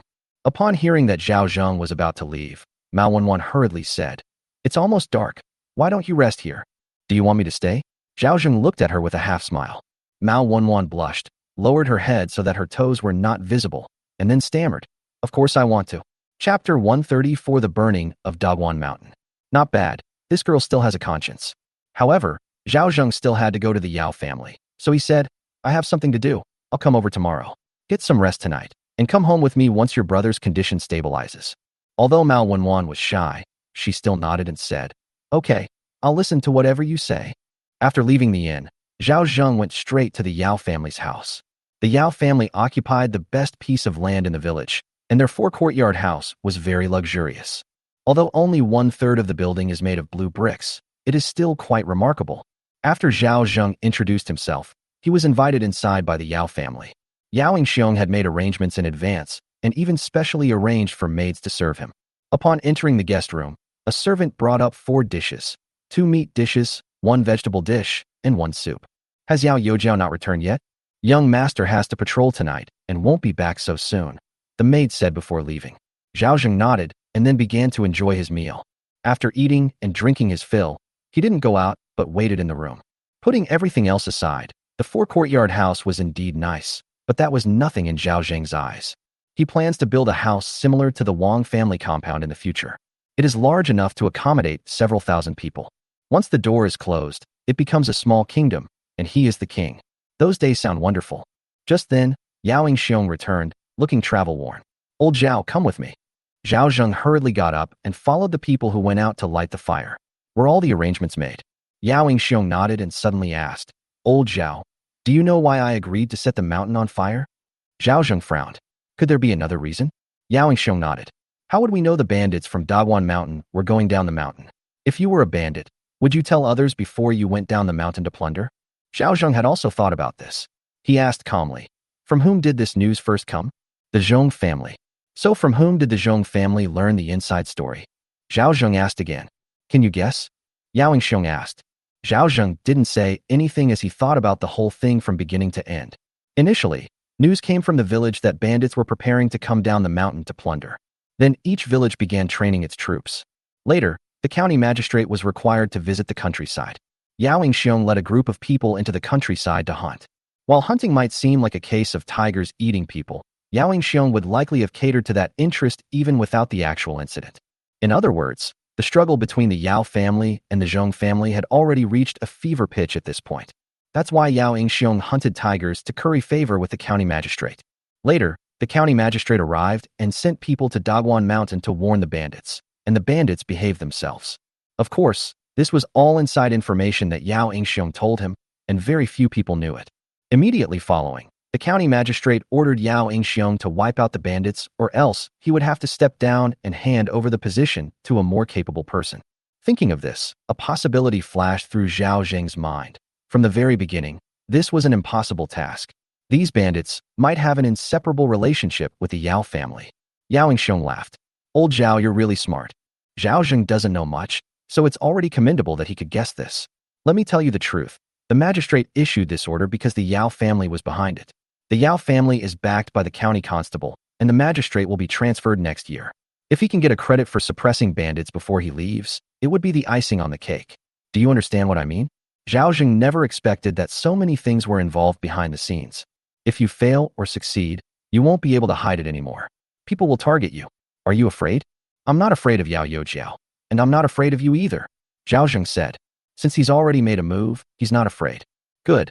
I knew I hadn't misjudged you. Yao Yingxiong smiled. After it's done, do whatever you want. Zhao Zheng understood the other meaning behind his words. He knew that Yao Yingxiong would definitely know about his little tricks. With those words from him, Zhao Zheng no longer needed to hide anything. Thank you, Yao Youjiao. Yao Yingxiong smiled faintly, and soon the two arrived at the foot of Dagwan Mountain. The vegetation here is lush, unlike other mountains that are bare. Because this is a bandit stronghold, no one dares to come here to cut down trees. It's about time to get started, Yao Ingxiong said, personally lighting the first fire. In the blink of an eye, the flames turned into a raging fire dragon. Others also set fires after seeing the fire start. It must be said that Yao Ingxiong was very reliable in his work. In less than 10 minutes, the entire Dagwan Mountain was surrounded by fire. It was airtight. The bandits would have to grow wings to escape. This fire may not necessarily burn down the bandit stronghold, but the most dangerous thing about fire is not just the flames, but also the smoke. The vast majority of fire victims die from being burned after being rendered unconscious by thick smoke. With such a fierce mountain and fire attack, the bandits are doomed. Meanwhile, the Zheng family. Zhong Ding, the old master, lay on the bed and said to his eldest son, Zhong Ming, "Father, why is there still no movement from Yao Ingxiong's side? Why don't we send someone to inform him and let a few people come down from the mountain to plunder?" "Fool, isn't that just causing trouble for the county magistrate?" Zhong Ding glared at his son. Robbery might get rid of Yao Ingxiong early, but if this gets to the county, where will the county magistrate's face be? Zhong Ming smiled awkwardly. "My father is right. Don't forget that Lu Mao is close to the Yao family. This guy's background is a bit questionable. He doesn't seem to be from the Lu family in the county. It's best not to offend him if possible." Zhong Ding squinted and said, "Once Yao Ingxiong is gone, you go up the mountain and recruit those people. That way, you can secure your position as a patrol officer, and you'll also give Lu Mao credit. The county magistrate will also have face. Although he'll be transferred next year, it's still a promotion. With this connection, we can manage things well. Before you leave, it might be possible to get him a position as a local official. Our family is not short of money or food, but we lack cultural heritage. Otherwise, why would your father spend so much money every year to cultivate scholars? Isn't it because our Zhong family's children are incompetent? To become a local gentry or powerful figure, one must support scholars, not only by having connections in the local area, but also by having connections in official circles. Do you understand this?" "Father, you're right, I understand." Zhong Ming nodded, then changed the subject. "Father, there seems to be some situation in the small mountain village. I heard from Su Yud that Yao Ingxiong is supporting someone surnamed Zhao there, and they're trying to take over our territory. Should we send someone to the small mountain village to check it out?" Zhong Ding frowned. "Can't even handle such a small matter? Old dog Su can't even handle this little thing." After hesitating for a moment, he originally wanted to hold back, but thinking about how the Yao family had always been superior to the Zhong family over the years, he said, "You decide how to handle it." Chapter 135, The Girl's Courage. Dagwan Mountain is not far from the village, but it's not close either. At night, during the curfew in the village, some people saw the sky filled with flames and were so frightened that they trembled. That direction leads to Dagwan Mountain. A scream pierced the sky. The once quiet and prosperous town suddenly became restless. Zhong Dingang had just finished educating his son and was falling asleep with the help of his two delicate concubines when he heard anxious voices from outside. Zhong Ding was startled awake. "What happened? Dad's in trouble. The Guanshan's on fire," came Zhong Ming's anxious voice from outside. It took Zhong Ding quite a while to realize that it had caught fire, given his advanced age. "Dad, come in and tell me." Zhong Ming pushed open the door and said, "I don't know. But the fire is huge. The whole mountain is on fire, and it looks like the whole mountain is going to burn down." "What did you say?" Zhong Ding sat up. "Even if it were on fire, it couldn't have burned this fast, could it? Can we go up the mountain? Quickly tell the people on the mountain to escape. Those people who went up the mountain aren't dead. They'll definitely flee towards Pig's Mouth Mountain. I'll send someone over there to check." Zhong Ming slapped his thigh and hurriedly left. "Zhong Ding is out of his pajamas. Hurry up and get dressed." Soon the entire Zhong family woke up. Zhong Ding stood at the door and saw the sky, which was bright red from the fire in Dagwan Mountain, from afar. My God, how did such a huge fire start? His intuition told him something was wrong. But at this moment, all he could do was wait. It wasn't until late at night that the people Zhong Ming sent out returned to report to the eldest young master that the place connecting Dagwan Mountain and Juzue Mountain was also engulfed in flames. The entire Dagwan Mountain was on fire, with no part of it left unburned. It's impossible for a wildfire to burn quickly or in a circular pattern. He probed again. Zhong Ding's face was grim. He sensed a conspiracy. If the people on Dagwan Mountain hadn't come down, they would most likely have been burned to death. I guess Dad and his men didn't escape down the mountain. Zhong Ming said through gritted teeth. "Don't panic. Wait for news." Zhong Ding is quite composed. "Go find Lu Mao and tell him that the Zhong family is willing to send 200 people to put out the wildfire." "Yes." Zhong Ming rallied 200 men who rushed out of their homes. The fire burned from nightfall until dawn. Driven by strong winds, 2/3 of the mountainside was already covered in flames. Smoke billowed and filled the surrounding villages for miles around. It was only then that Zhong Ding learned the truth about the wildfire. Bang! He slammed his hand on the table. Yao family brat, you're so ruthless. This wildfire was indeed man-made. He had considered everything except that Yao Yingxiong would set fire to the bandits. Before the fire, Yao Yingxiong made no unusual move. At night, he sent people to set fire to Dagwan Mountain, which meant that the people on the mountain could not have known about it in advance and run out. They'll most likely end up as roast suckling pigs. Most importantly, Yao Yingxiong did not make excuses but openly admitted that the vegetation on the mountain could grow back next year even if it was burned. But if the bandits were not eliminated, the people of Fuguwei Township and Dagwan Township would continue to be harassed. The Yao family was making a fuss in the village, and the Zhong family had no way to stop them. The only reason they could criticize them was that they were damaging the homes on which the villagers depended for their livelihood. But who cares? Just as Yao Yingxiong said, even if a tree is burned down, it can grow back next year. How many villages in the surrounding area haven't been looted? Who doesn't hate bandits? The Zhong family lost this round. The fire burned for another whole day, and the mountaintop was also engulfed in flames. The Yao family kept people on guard near Pigmouth Mountain, fearing that someone might cause trouble. As evening approached, the fire was nearing its end, and the entire mountain was shrouded in darkness. If it wasn't arson, this wildfire would have burned for at least 3 days and 3 nights. Yao Yingxiong asked Lao Zhao, "Did you say those people on the mountain were burned to death?" "The mountain is all rocks. You can't dig a tunnel there. You'd either burn to death or suffocate," Zhao Zheng said. He could tell Yao Yingxiong was worried. "You're right. Even if you don't burn to death, you'll choke to death." Yao Yingxiong seems more confident now. "How about we go up the mountain after we put out the fire?" "Okay." Zhao Zheng readily agreed. It seems this fire will continue for another night. Zhao Zheng is also quite tired as he hasn't rested for a day and a night. "Yao, you said, I'll rest at the inn. If anything happens, just send someone to call me." He then took his leave. Back at the inn, Neo Dalei and the others surrounded him, chattering about the wildfire at Dagwan Mountain. Zhao Zheng smiled and made a few perfunctory remarks before going to see Mao Xiaolong. Mao Xiaolong's condition has improved after taking the medicine. When he saw Zhao Zheng, he kept thanking him. "Boss Zhao, you saved my life. From now on, I will work for you." Zhao Zheng smiled and nodded. "Tomorrow I'll have Delay and the others take you home to rest. As long as you take your medicine on time and get plenty of rest, you'll recover in a few months." After giving a few more instructions, Zhao Zheng left and went to the next room to rest. Just as I was about to soak my feet, there was a knock on the door. "Who is it?" "It's me, Zhenggu." When Zhao Zheng opened the door, who else could it be but Mao Wenwan? "What's wrong?" "It's nothing." Mao Wenwan slipped into the room from under Zhao Zheng's arm and saw him preparing to wash his feet. So she rolled up her sleeves and said, "Brother Zheng, let me wash your feet." Zhao Zheng was delighted. This girl was really good. He didn't stand on ceremony either.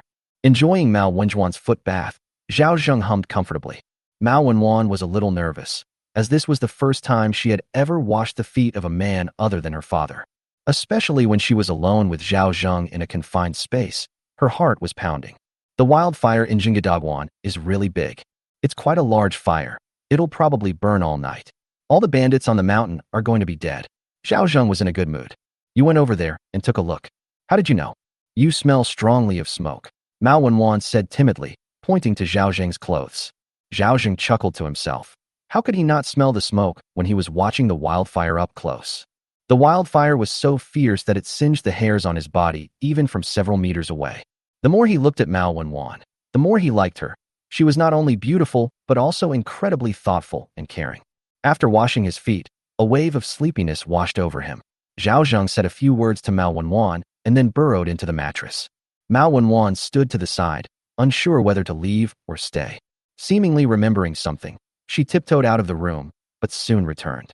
"I'll be his person sooner or later. It's only right that I serve him," Mao Wenwan thought to herself, intending to warm Zhao Zheng's feet, but the warmth emanating from Zhao Zheng made her drowsy. She's been so tired these past few days, both physically and mentally exhausted. I fell asleep without even realizing it while I was thinking. Zhao Zheng, who had been fast asleep, smiled slightly and pulled the girl into his arms. The two fell asleep in each other's embrace. Chapter 136, Get Rich in One Wave. Zhao Zheng slept soundly that night.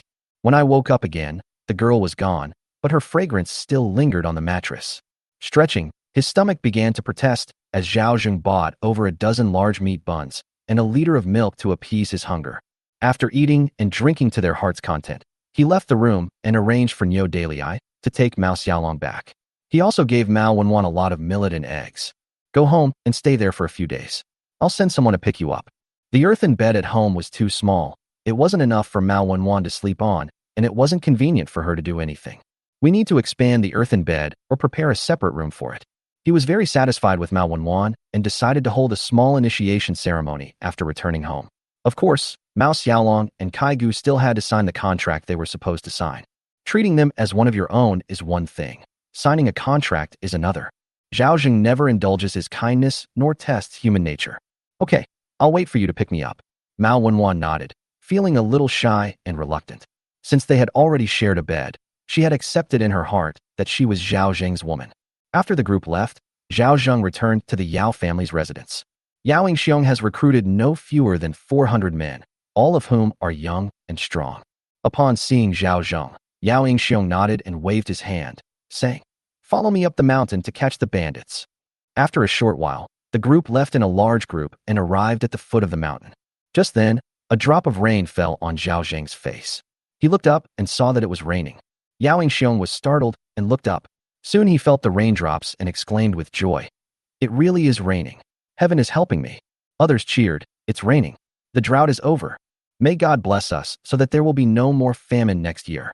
This sudden rain was like a refreshing rain, nourishing the land that had been parched for 2 years. Yao Yingxiong gave Zhao Zheng a deep look and, noticing his indifferent expression, said, "Old Zhao, I thought I had overestimated you, but I didn't expect I still underestimated you. Good luck." Zhao Zheng smiled modestly. The rain was not heavy enough to extinguish the wildfire. But Zhao Zheng knew that the light rain in the afternoon would turn into moderate rain, and that it might even turn into sleet in the evening. Everyone thought the end of the drought was a good thing, but the snow was even more deadly than the drought. The mountain was very hot, and animal carcasses could be seen everywhere. Upon seeing the corpses, the crowd scrambled to grab them. In fact, someone secretly went up the mountain to collect the body yesterday. However, they dared not venture further in as the wildfire had not yet been extinguished. Some people even pick up the roasted animal and start gnawing on it. The scene made Zhao Zheng's scalp tingle. When you're starving, anything tastes good. Yao Yingxiong was also helpless and could only urge him to speed up the ascent. It took them most of the day to climb to the top of the mountain. Part of the bandit stronghold was burned down. There's no one to be seen outside. No one dared to go up. It was only because Yao Yingxiong made a solemn promise that people dared to go in. Yao Youjiao is full of dead people. All of them are dead. The people who entered the mountain stronghold shouted. Yao Yingxiong was overjoyed and then led his men inside. Inside, the ground was littered with corpses, their deaths extremely gruesome. Even though there was an open space in front of the stronghold, the smoke there was so thick that there was a risk of being burned to death if one didn't go out. This was the first time Zhao Zheng had ever seen so many dead people. There were at least 400 or 500. They were all young men between 20 and 50 years old, and there were also some women and children. Excluding the desperate criminals, the vast majority were ordinary people who couldn't survive. Do you regret it? Zhao Zheng has no regrets. The moment these people turned to banditry, regardless of gender or age, they became enemies. In the memories of the previous owner, the decline of the Zhao family was largely due to several raids by mountain bandits. Otherwise, the Zhao family could have survived for many more years. "Move all these corpses outside," Yao Yingxiong said, then led Zhao Zheng inside to investigate. In about half an hour, the mountain bandits of Dagwan Mountain had their granary emptied. There were no less than 200 sure of various kinds of grain, no less than 2,000 taels of gold and silver jewelry, and more than 100 kinds of weapons, mostly wood-cutting knives and earthen bows and arrows, with only a dozen or so standard-issue broadswords. What Zhao Zheng was most concerned about were the more than 300 pieces of tan leather of various kinds. This is what Zhao Zheng discovered. Apart from tiger skin, all the animal skins that can be found in Pig Snout Mountain are here. Besides these hides, there were also dozens of kilograms of various medicinal herbs. There are nearly 100 valuable ginseng roots. This is it. I've struck it rich. With a heavy heart, he kept only 100 pieces of leather that weren't very valuable and some medicinal herbs that weren't very valuable. Ding wild cicadere skin. Ding wild cicadere antler. Ding wild black bear skin. Ding wild grade 1 wild ginseng. Ding xiangdan jindan. Zhao Zheng saw that his balance had skyrocketed. He made a fortune of 6,700 taels of silver without spending a single penny. Balance, 7,200 taels. Zhao Zheng was overjoyed. The saying, "murderers and arsonists wear golden belts," is absolutely true. Just then, someone came in. "Old Zhao, have you finished checking everything? Now that you've ordered everything, let's move it all out," Zhao Zheng said, pretending to keep accounts. As Zhao Zheng stepped out of the room, a system notification sounded in his ear. His balance had exceeded 1,000 taels for the first time. The system was upgrading. The last upgrade cost 100 taels, and this time it cost 1,000 taels. Does this mean the next upgrade will cost 10,000 taels? Upon opening the system panel, Zhao Zheng discovered that the shop panel had been refreshed again, with many more great items available for purchase. Secondly, the warehouse capacity increased from 100 tons to 1,000 tons, and the storage fee was reduced again. If this were filled with grain, it would be enough to feed his family for 10 lifetimes. The weather forecast shows the weather for the next 3 days and has added features such as air humidity and hourly updates.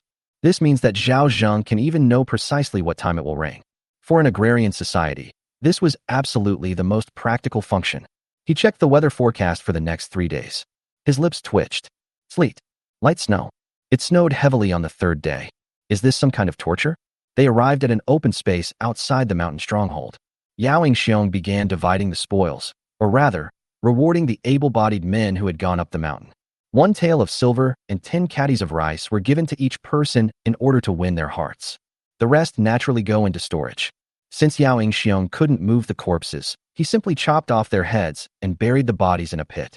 He immediately sent a trusted confidant to guard the place and led a group of people down the mountain to report back. Zhao Zheng originally wanted to leave, but Yao Xiong didn't trust the others and had them take the easily portable gold, silver, jewelry, and furs down the mountain, specifically leaving him to guard the grain and other things. With no other option, Zhao Zheng could only continue guarding the mountain. Just then, the rain intensified, and Zhao Zheng had the grain moved inside, while he himself ran inside to take shelter from the rain. The bandits of Dagwan Mountain have existed for decades, and this is all they have? Zhao Zheng didn't believe it. He then began searching aimlessly. As it turned out, Zhao Zheng actually found some things in the bandit leader's room. For example, this thick stack of letters hidden under the floor. Some letters are blurred due to the passage of time, but the handwriting can still be vaguely discerned.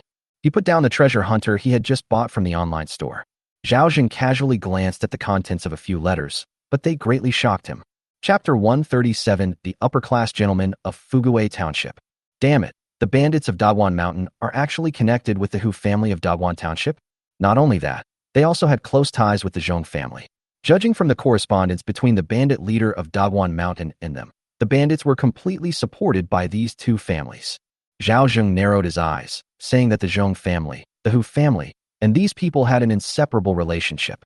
He also read some letters, which were not just simple communications, but also a rough account of what the mountain bandits had obtained from plundering the people over the years. Of the total, 50% went to the Zheng family and 30% went to the Hu family. This explains why there are only so many items in stock in the counterfeit stores. All emotions have been sent down the mountain. The Zheng family, known to the public as good, were actually bandit leaders in private. Thinking back to Yao Xiong's words, he couldn't help but shake his head. There are people in both black, white, and gray areas.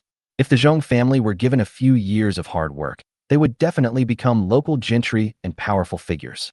Zhao Zheng didn't read all the letters because there were too many. Instead, he put them in the warehouse. He rummaged through the box for a while and found a land deed.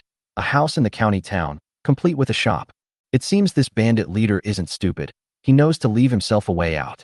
Zhao Zheng guessed that the house must have been purchased in secret and that the Yao and Hu families would not know about it. I'll keep this for now and visit it when I have the chance to go to the county town later. After searching other rooms for half an hour, they found several ingots of silver, thousands of copper coins, and some gold and silver jewelry, all of which had been hidden by the bandits. What can be hidden from the naked eye cannot be hidden from a treasure hunting device. He was the one who reaped the biggest benefits from this arson attack. Around 4 o'clock in the afternoon, people from the village came. Yao Xiong did not come, but the Yao family members who were with him asked him to come down the mountain, saying that Lu Xiong was going to hold a banquet in the village to celebrate the destruction of the mountain bandits. Zhao Zheng was also among those invited to the banquet. Zhao Zheng nodded and went down the mountain wearing the straw raincoat from the mountain village. He arrived at the township government office in a disheveled state as evening approached. As soon as he took off his raincoat, Niu Yong came over and grabbed his hand, saying with envy, "Brother Zhao, you finally arrived. Yao Youjiao is waiting for you in the room. Why aren't you home yet? It's so late." With such a big incident, everyone in the township government stayed behind. Yao Youjiao specifically asked me to wait for you here. Niu Yong knew that Zhao Zheng was no ordinary person. Otherwise, how could he be qualified to attend the banquet? Zhao Zheng smiled knowingly. Yao Youjiao had a kind heart. "Enough talk. Hurry up and go find Yao Youjiao. Don't keep him waiting," Niu Yong said. Soon Zhao Zheng arrived at Yao Xiong's room. "Old Zhao, come down here. I've prepared a new outfit for you. You can't dress too shabbily for the banquet later," Yao Xiong said, pointing to the new clothes beside him. Zhao Zheng touched the clothes. They were made of wool, a type of fabric mainly used for keeping warm. Although not exquisite, they were definitely cold-resistant. Even in wealthy and affluent areas, only the upper class can afford to wear it. "Thank you, Yao Youjiao." Zhao Zheng cupped his hands in thanks and, without any hesitation, took off his patched outer clothes before putting on the brown robe. Logically speaking, Zhao Zheng had already gradually gained momentum and could have dressed more appropriately. But what they wear is different from what they eat. If you stay at home and eat what no one can see, even if you eat ginseng and bird's nest, no one will be jealous. But whether you're dressed well or not is immediately obvious to others. People in this era resent the rich. Moreover, clothes aren't something you can just wear randomly. Some clothes are only for the ruling class. If you don't reach that level, wearing that outfit will just make you look like a fool, an old man, or a monkey in a crown. Keeping wealth discreet is the key to long-term sustainability. Moreover, he is now in a subordinate position. So how can a subordinate be dressed better than a superior? What will your superiors think of you? Didn't you notice that Yao Xiong was only wearing ordinary brown clothes? He looks quite energetic. Yao Xiong looked him up and down. "Old Zhao, you were quite a handsome young man when you were young." Zhao Zheng smiled shyly, but he couldn't compare to Yao Youjiao. Yao Xiong smiled and said, "There will be many people at the banquet. I will strongly recommend you, so please don't be shy. We all have eyes and a mouth. What's there to be afraid of? Old Zhao, I really like your personality, bold, meticulous, and smart. To be honest, I really want to keep you by my side." He couldn't help but add, "How about you come work as my second housekeeper?" Zhao Zheng said calmly, "Thank you for your kind offer, Yao Yu, but I'm afraid I'll have to disappoint you this time. Before my father died, he called us brothers to his side, hoping that we would take good care of our mother and bring honor to our family. Otherwise, he would not be able to die in peace. I have limited ability and cannot restore the glory of my ancestors, but I would like to try to restore the family's prestige.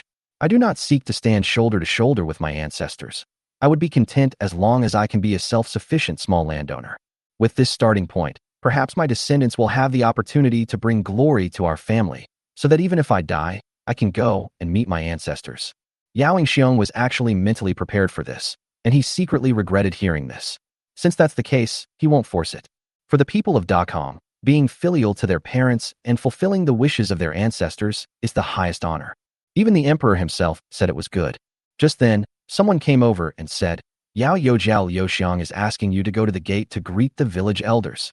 Yao Xiong stood up and said, "Old Zhao, come with me." He then walked out. Zhao Zheng breathed a sigh of relief and hurriedly chased after him. He knew that Yao Xiong had other ideas about him, and today's test might reduce his importance in Yao's heart. But no matter what, this long winter will be the key to his magnificent transformation.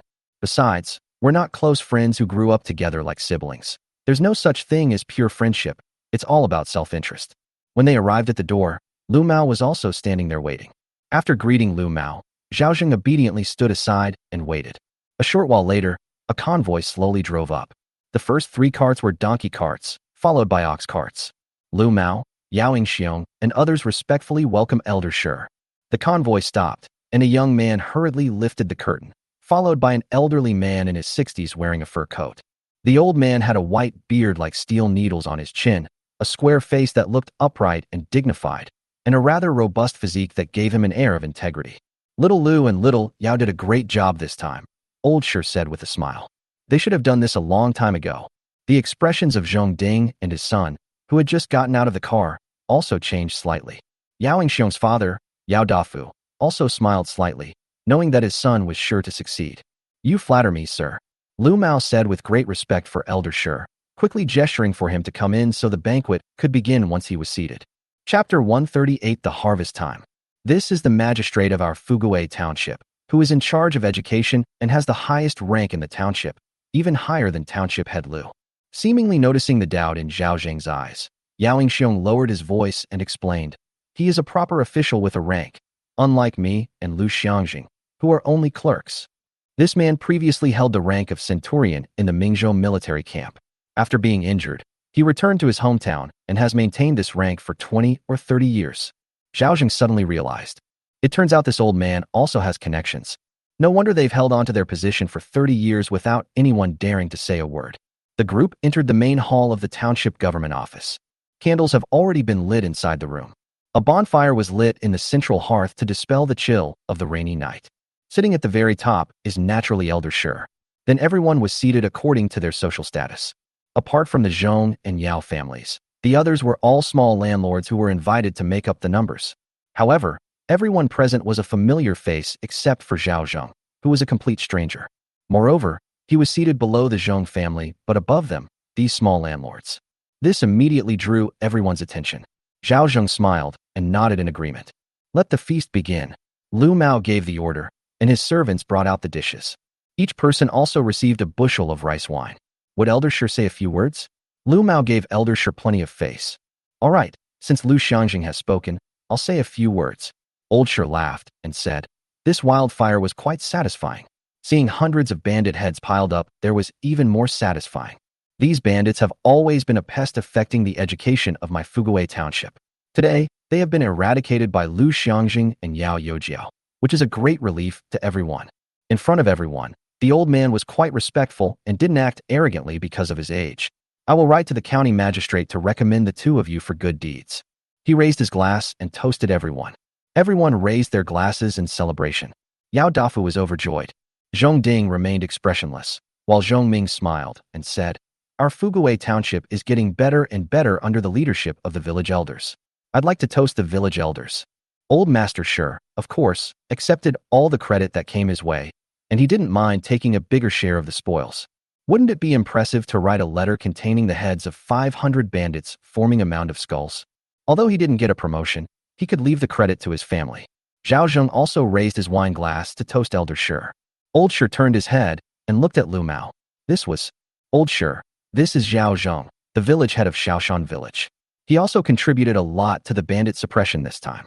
"Oh, so he's a hero too," Old Shi said with a smile. Yao Xiong said, "Old Shi, don't underestimate old Zhao just because he's only a village head. He's a well-known filial son in the surrounding area." Old Shi's eyes lit up. "A filial son?" At this moment, a small landlord suddenly said, "Oh, I remember now. Recently, many people from the small mountain village have come to our village to buy mountain products. The filial son they are talking about is you, right?" Zhao Zheng humbly replied, "I don't know, but those who collect mountain goods are indeed my people. Now that you mention it, I remember hearing about him too. He's supposedly the most filial son in the small mountain village." The small landowners immediately started discussing it. Zhong Ming's eye twitched as he said to his father, "Father, the person that old dog Su was talking about is him." Zhong Ding lowered his voice and said, "No wonder old dog Su couldn't beat him and even made it to the township government. This man is a lackey of the Yao family. Try to get to know him first and see if you can win him over. If not, destroy him." Zhong Ming nodded, having made up his mind. At this point, Yao Xiong continued. "The Zhao family used to be landlords in a small mountain village, but their fortunes declined. After his father passed away, he spent more than 20 years in the small mountain village taking care of his mother. He's good at writing and calculating. If he had ventured out earlier, he would have become famous long ago."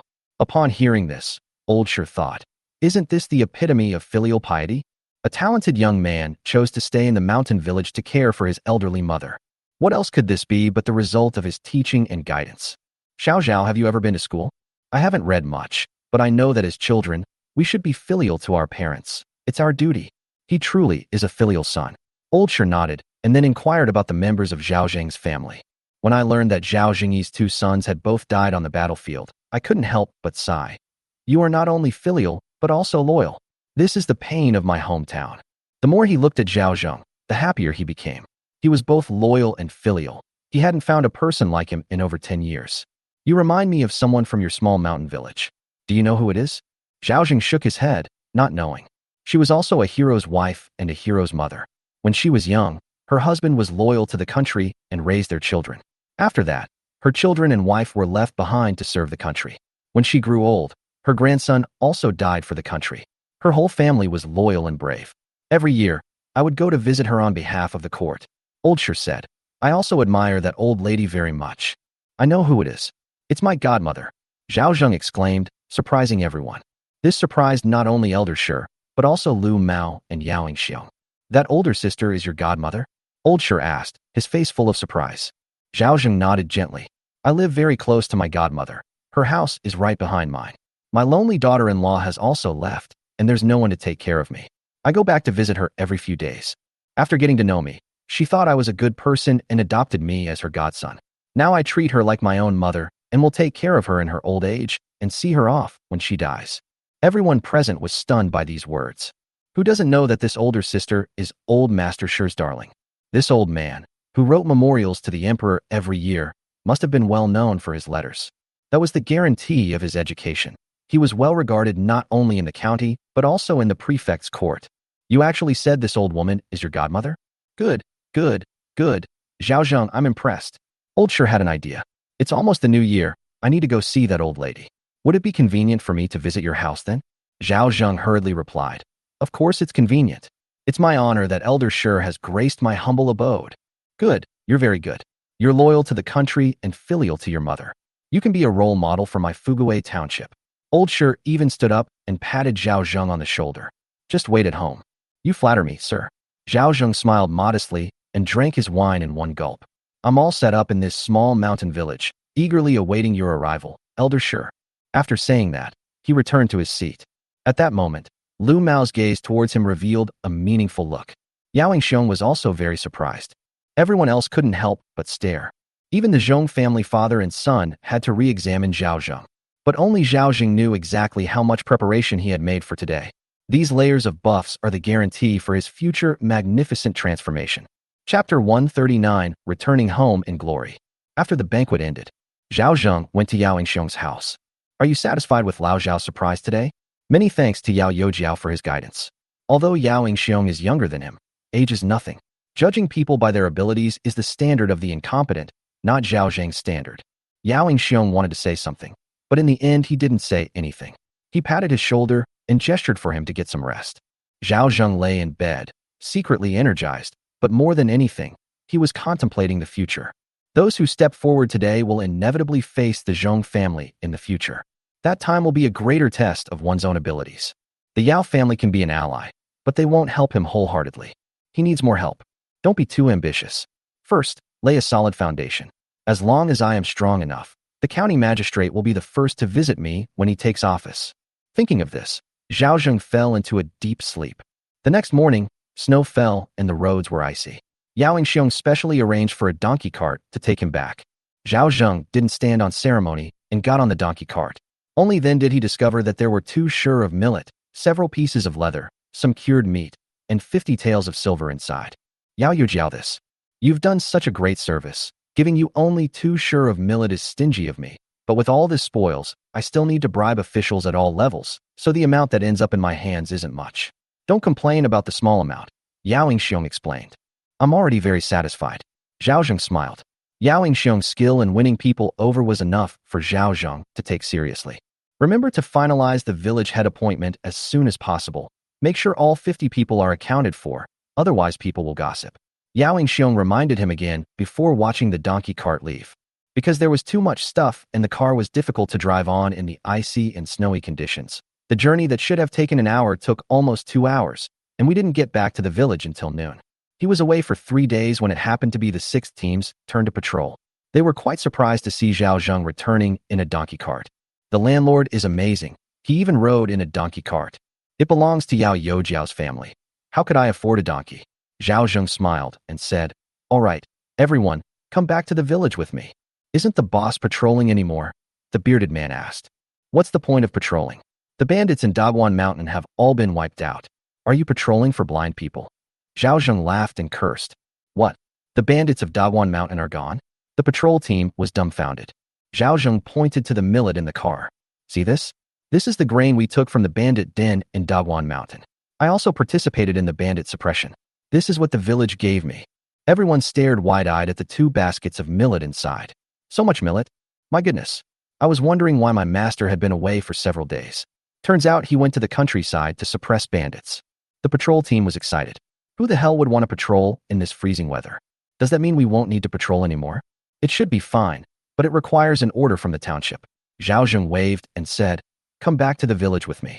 I'll treat you guys to a good meal. There's also some cured meat we seized from the bandits." Everyone was excited when these words were spoken. Soon they followed the donkey cart into the village. Zhao Zheng told them to shout as they walked. "Good news. The bandits of Dagwan Mountain have been wiped out. Our captain also participated in the bandit suppression and was rewarded with 2 bushels of millet and more than 20 caddies of cured meat." They walked and called out to Zhao Zheng, and before he even got home, the news spread throughout the entire small mountain village. One by one, people came out of their homes and blocked Zhao Zheng's way, asking old Zhao if it was true. Zhao Zheng didn't say anything and simply lifted the carriage curtain. They saw the 2 bushels of millet and 20 caddies of cured meat, and their mouths watered with envy. Good heavens, it's actually true. Old Zhao, with so much grain distributed, you won't have to worry about food until next year. They were deeply shocked. Even in good years, they had never seen so much grain in their home. Not to mention, the sight of those juicy, fatty pieces of meat made them want to pounce on them and take a bite. Old man Yin glanced at it, and his mouth was practically watering with jealousy. But then he thought, after my son is in the Zhao family, this will all belong to my son. He was immediately delighted. As the car passed the Li family's house, the old lady of the Li family's eyes nearly popped out of their sockets when she saw it. That damn Zhao Laoku, how come he always gets all the good things? What great rice and so much fatty meat. If my family had this, we could eat it until the year after next. As she spoke, she stormed into the room and looked at Ma Daju lying on the bed. Daju, the rice jar at home is almost empty. When are you going to bring back the grain? Didn't I go hunting in the mountains these past few days? I'll go to the mountains tomorrow and see if I find anything. Ma Daju said, how many days have you been saying this? You keep telling my family to eat meat like it's our main meal, but we haven't even had a proper meal yet. Old Mrs. Li scolded. Look at old Zhao the miser. He brought back 2 bushels of millet and 20 pounds of fatty meat. You're not even as good as old Zhao the miser. What did you say? Ma Daju was stunned. Where did he get so much grain?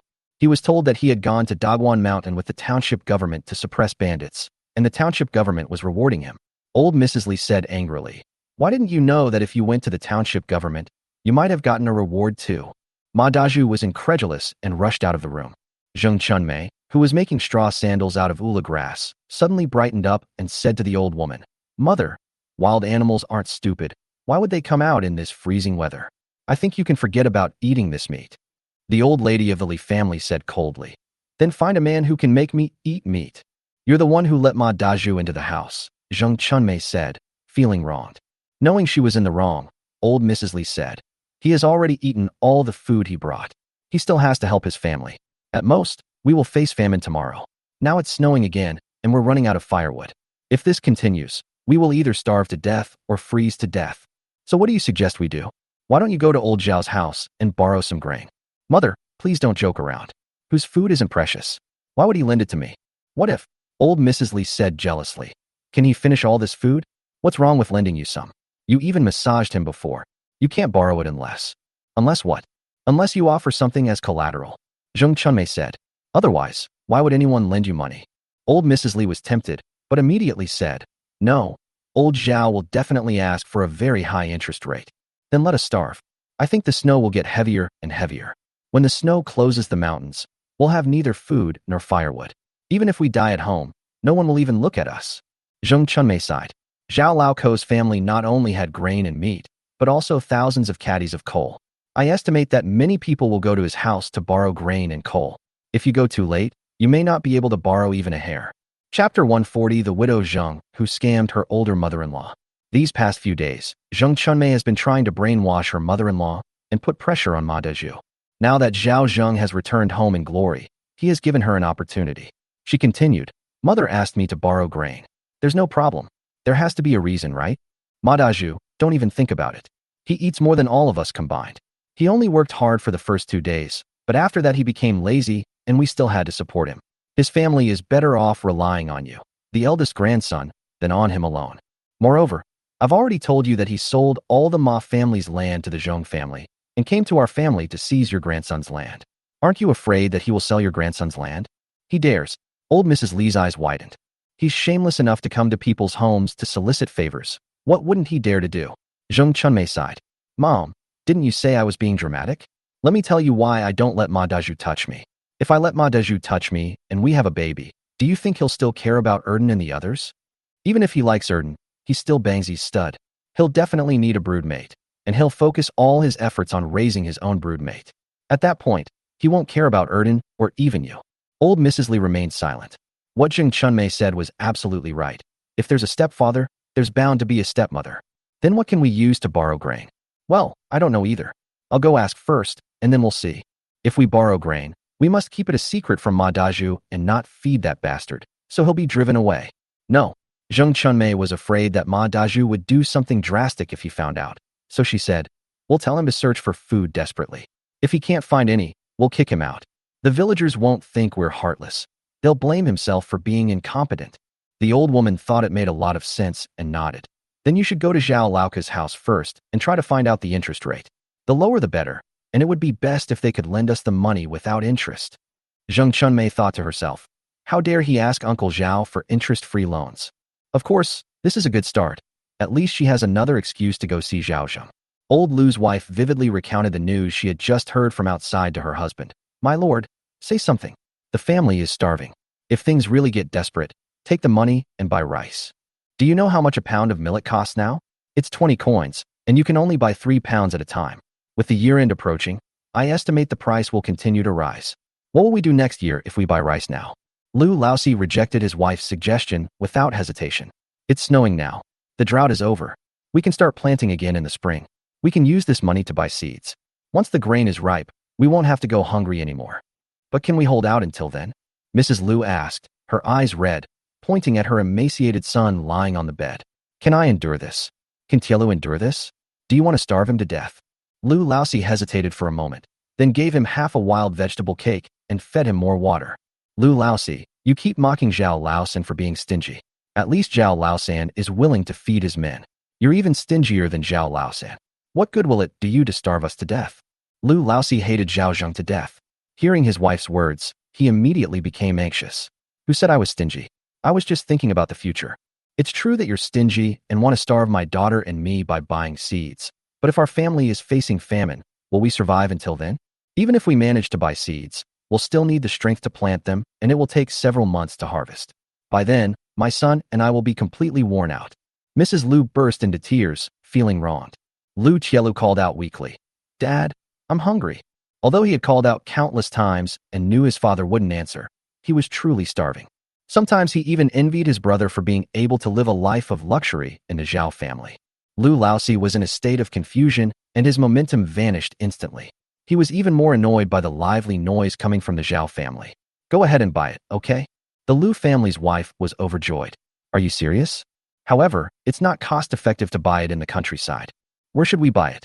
Mrs. Lu asked, puzzled. Lu Laosi pointed to the back of the house and bought it from Zhao Laoku. Are you crazy? Our family has a grudge against Zhao Laoku. Do you think he would sell you? Although Zhao Laoku is a bad person, he still likes Tainyo quite a bit. He definitely won't raise the price. Although I hate Zhao Laoku, why not take advantage of him if I can? Lu Laosi said with some smugness. But would Tainyo agree to that? We'll talk about it when he gets back tonight. Zhao Zheng is a low-key person, but sometimes he has to pretend. For example, he now feels compelled to show off the achievements he has made in his hometown. Only by letting the villagers know his influence can he win their hearts and minds. Yang Zhaodi and Zhang Shaoyi were happy to see the grain, but they were more worried. The two women hurriedly pulled Zhao Zheng and kept checking to see if their father-in-law was injured. I've heard the bandits of Dawan Mountain eat human flesh and are extremely vicious. Father-in-law, please don't do anything so dangerous next time, Zhang Shaoyi said, her face pale. Zhao Zheng felt a warmth in his heart and patted the two women's heads, saying, I'm fine. I'm sorry to have worried you. Wu Yueing also looked worried. Uncle Zhao, it's good that you're back, otherwise the two of them would have gone to the village to look for you. Didn't I send someone back to deliver the message? In short, we're just worried about you, Zhang Shaoyi said, pouting. Okay, I'll try not to stay out overnight from now on. Zhao Zheng surrendered, then immediately changed the subject. I'm hungry. Cook more rice. I'll treat everyone to dinner tonight. I'll cut 10 pounds of fatty meat so everyone can eat their fill. The people outside cheered upon hearing this, saying, The landlord is so generous. Lu Tiniu happily exclaimed. We're in for a treat tonight. After Zhao Zheng finished giving instructions to everyone, Niu Dalai led the others to the back mountain to get busy. Zhao Zheng was also preparing to go and see what happened when Su Dashan came to his door. Old Zhao heard that the bandits of Daguan Mountain are gone. Su Dashan came to inquire about the news. Nowadays, Zhao Zheng is no longer the Zhao Laosan of the past, and he dares not call him Saner anymore. Okay, that's all. Zhao Zheng explained the situation. That's how it is. The township will probably send people to the village to spread the word in the next couple of days, so patrols won't be very meaningful anymore. So I sent them back. Su Dashan never expected that Zhao Laosan, whom he had always looked down upon, had actually made it to the township government and was even able to eat with the township elders. This was truly a slap in the face for Xiao Dao. Nodding, and just as he was about to go back, Zhao Zheng added, "Oh right, Brother Dashan, the township wants me to be the village head, but I need the support of several dozen villagers. In a couple of days, once I've gathered enough support, I'll have to trouble Uncle Yud and the others to be my witnesses." Chapter 141. Collect your ancestors for 18 generations. Su Dashan was completely bewildered. You want to be the village head? Zhao Zheng nodded in agreement. Su Dashan was furious. He had long sensed that something was wrong with Zhao Zheng, but he had not confronted Zhao Zheng directly because of Yao Xiong.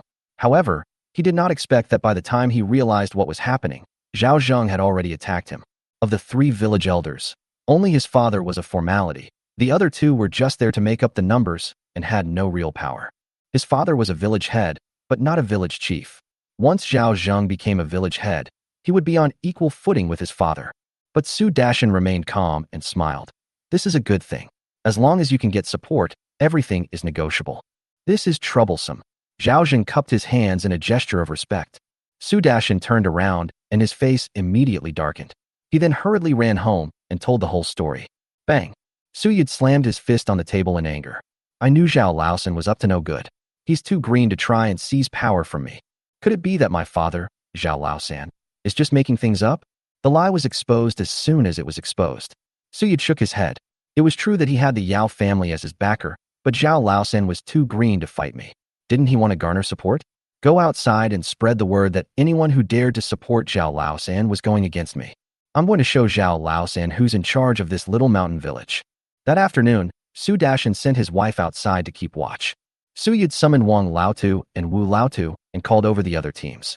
The members of the 8th team had abandoned their posts during the patrol, and Zhao Laosan had only returned at noon. He had not fulfilled the duties of a team leader, so according to the rules, he was removed from his position as team leader. Everyone was shocked by these words. Old Su, isn't this going too far? Old Wang frowned. Saner was in the village suppressing bandits. He didn't arrive late on purpose. Yes, now that the bandits of Daguan Mountain are gone, there's no point in continuing patrols, Old Wu said. It's freezing cold, nobody can stand it. Su Yud's face darkened. Without orders from the village, no one can act on their own. If they are blamed, who can bear the consequences? Back then, Ma Daju was only slightly late, and he was already making a fuss. Now that it's his turn, is there some reason for it? The 2 old men were speechless. Ma Daju was overjoyed to hear this, and said that Zhao Laosan must be severely punished for disobeying orders and acting on his own initiative. Su Dashan said, the entire team agrees to the village elder's order. All members of the 2nd team are also fine. The 3 team members are also fine. In the blink of an eye, the captains of all 6 teams expressed their opinions. Only teams 6 and 8 did not come. The minority must obey the majority. Even if they come, they cannot change the facts. All right, from now on Zhao Zheng is no longer the captain of Team 8. Who would like to volunteer to be the captain of Team 8? Su Yud scanned the crowd, but no one dared to step forward. Are they all mute? Su Yud was furious. When did Zhao Laosan become so intimidating? Uncle Da and the others might not dare, but I do. Ma Daju gritted his teeth and said, I'll be the captain of Team 8. Su Yud squinted and said, since no one is willing to volunteer, let Daju temporarily take over as the captain of the 8th team. Ma Daju was incredibly excited. He had actually taken Zhao Laosan's captain position. If Zhao Laosan knew, he would be furious. Just thinking about that scene makes him feel good. Cool. Thank you, Uncle Yud. Go and call the members of Team 8 over to patrol, Su Yud said coldly. These people are outrageous. They have absolutely no respect for village rules. Yes. Ma Daju nodded and headed towards the back mountain with high spirits. At this moment, Zhao Zheng is adjusting the proportion of honeycomb briquettes on the back hill. Pure coal is not very useful. If it is made into honeycomb briquettes, it will not only burn longer, but also be easier to store. Once Yao Yingxiong's promotion and transfer order comes through, he can then seek a position in the coal mines. Yao Yingxiong would definitely agree because this is the core industry of the Zheng family. If someone tries to trip up the Zheng family, he will definitely help. Something's happened to the boss.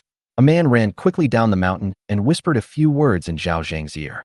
Zhao Zheng sneered. Fine, I understand. You can go back now. Remember to come over for meat tonight. It was a thank you to the employer. The person who came wasn't from Team 6 or Team 8, but rather a tenant farmer whom Neo Dalei had secretly taken in. No sooner had that person left than Ma Daju came up. Hey Daju, what brings you here? Someone asked curiously. Are you here to find your employer? One of them pointed to Zhao Zheng's employer, who was over there. Ma Daju ignored them and walked straight up to Zhao Zheng, saying smugly, Zhao Laosan, you've done something wrong. Zhao Zheng didn't even lift his eyelids. What did I do wrong? You rashly ordered the 8th team to stop patrolling, disregarding the township's orders and village rules. The village elders have already held a meeting and removed you from your position as the 8th team leader. Now I will be the 8th team leader. Oh, Zhao Zheng didn't even lift his eyelids. This is not just indifference, it's contempt. Ma Daju was furious, but then he thought, what's there to be angry about? It should be Zhao Laosan who's angry right now. As the team leader, I order you to assemble at the village entrance immediately. Ma Daju said. Screw you. What did you say? Fuck your mother. Zhao Zheng said again. Ma Daju was furious. Don't think I won't dare to make a move, Zhao Laosan. Screw you. Zhao Zheng finally raised his eyelids and said indifferently. If you think that's not enough, I can collect your ancestors for 18 generations. Don't be so arrogant. Ma Daju shouted angrily. Neo Dalei stepped forward. Jiang Wo stepped forward. Panda now stepped forward. Everyone put down their work and surrounded Ma Daju. Ma Daju trembled in fright. What do you want to do? I'm telling you, I'm the captain of the 8th team. This is the village elder's decree. Neo Dalei slapped the captain of Team 8, right? Ma Daju covered his face. You dare hit me? Going to the assembly point, right? Pandaneo slapped him again. You're ordering the boss around, aren't you? Jiang Wo slapped him again. The village elder is nothing. The bearded man used all his strength, his palms slapping Ma Daju until he was completely stunned. Anyone who dares to disrespect their employer will be killed. If anyone dares to let me go hungry, I'll dig up their ancestral graves. Anyone who dares to harm me and leave me with no meat to eat and no money to earn, I'll curse their ancestors for 18 generations. The crowd slapped and kicked Ma Daju. They beat Ma Daju until he screamed, Stop hitting me. I was wrong, Uncle Zhao. I'll never do it again. He never expected that these people would defend Zhao Zheng so much. This isn't the captain, this is their own father. But these people still didn't stop. He regretted it and said, If you beat me to death, you'll all go to jail. Stop. Zhao Zheng spoke up. Everyone stopped. Ma Daju was curled up on the ground, his face bruised and swollen. He could only squint at Zhao Zheng. Uncle Zhao, let me go. I promise I'll never bother you again. Chapter 142, Su Yud wants to fight back. He thought that his warning had deterred Zhao Zheng. While feeling relieved, his hatred intensified. Looking down at Ma Daju, Zhao Zheng couldn't help but laugh. In fact, Ma Daju had already made his move the moment he entered the village. As a result, that old codger Su Yud made Ma Daju play as the striker. It really disappointed him. Didn't Uncle Da tell you that the township promoted me to be the head of the village? Zhao Zheng said casually. What did you say? Ma Daju was dumbfounded. You're the village head? Isn't the village head the village elder? Isn't it normal for our small mountain village of about 200 households to have 2 village chiefs? Zhao Zheng said with a smile. It's impossible. Even if the township promotes you, you can't become the village head without the support of the villagers, Ma Daju said through gritted teeth. Zhao Zheng smiled noncommittally but said nothing, continuing. Daju, go back and tell Uncle Yud that from today onwards, Team 6 and Team 8 will be under my management. In a couple of days, I will also be managing separate households with him. Ma Daju staggered away. His brain was completely muddled. I felt both disbelief and fear. Don't be fooled by Su Yud's easygoing nature. He's just old, and a decade or so ago, he had a terrible temper. In the village, he was the only one who had the final say, who dared to challenge him. Zhao Zheng is younger than him. If nothing unexpected happens, he will definitely outlive Su Yud. Then, wouldn't he be able to control everything in the village? He couldn't help but shudder. No, absolutely not. I have to report to the village elder as soon as possible. Looking at Zhao Zheng's retreating figure, Neo Dalei said, Boss, should we find a chance to teach this kid a lesson? No rush. Zhao Zheng smiled. He's just a nobody. Dealing with him is a matter of a single word. He then asked, How many households have borrowed grain from us? If you remove the members from teams 6 and 8, there are 37 households. I'm referring to tenant farmers. Neo Daily, I said with a smile. Zhao Zheng had said that each tenant household would receive a reward. Not bad, even better than I expected. Zhao Zheng smiled and nodded. Including himself and old lady Zhou, a third of the village belonged to him. A third of the village's population is still in a precarious situation, many of whom are widowed or elderly people without any breadwinners. Winning over these people is not too easy. Ma Dazhu returned to the village entrance with a bruised and swollen face. In front of everyone, he embellished the story and told the village elder, Zhao Laosan, what had happened. He said, "Old Zhao, you're an old man, so you should behave yourself." Suyu trembled with rage. So this is Zhao Zheng.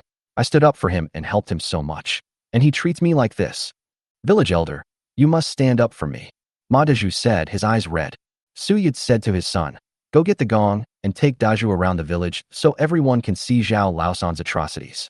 Old Wang and Old Wu dared not utter a sound, fearing they would be drawn into this power struggle. After the parade, come with me to the Zhao family's house, and I'll seek justice for you.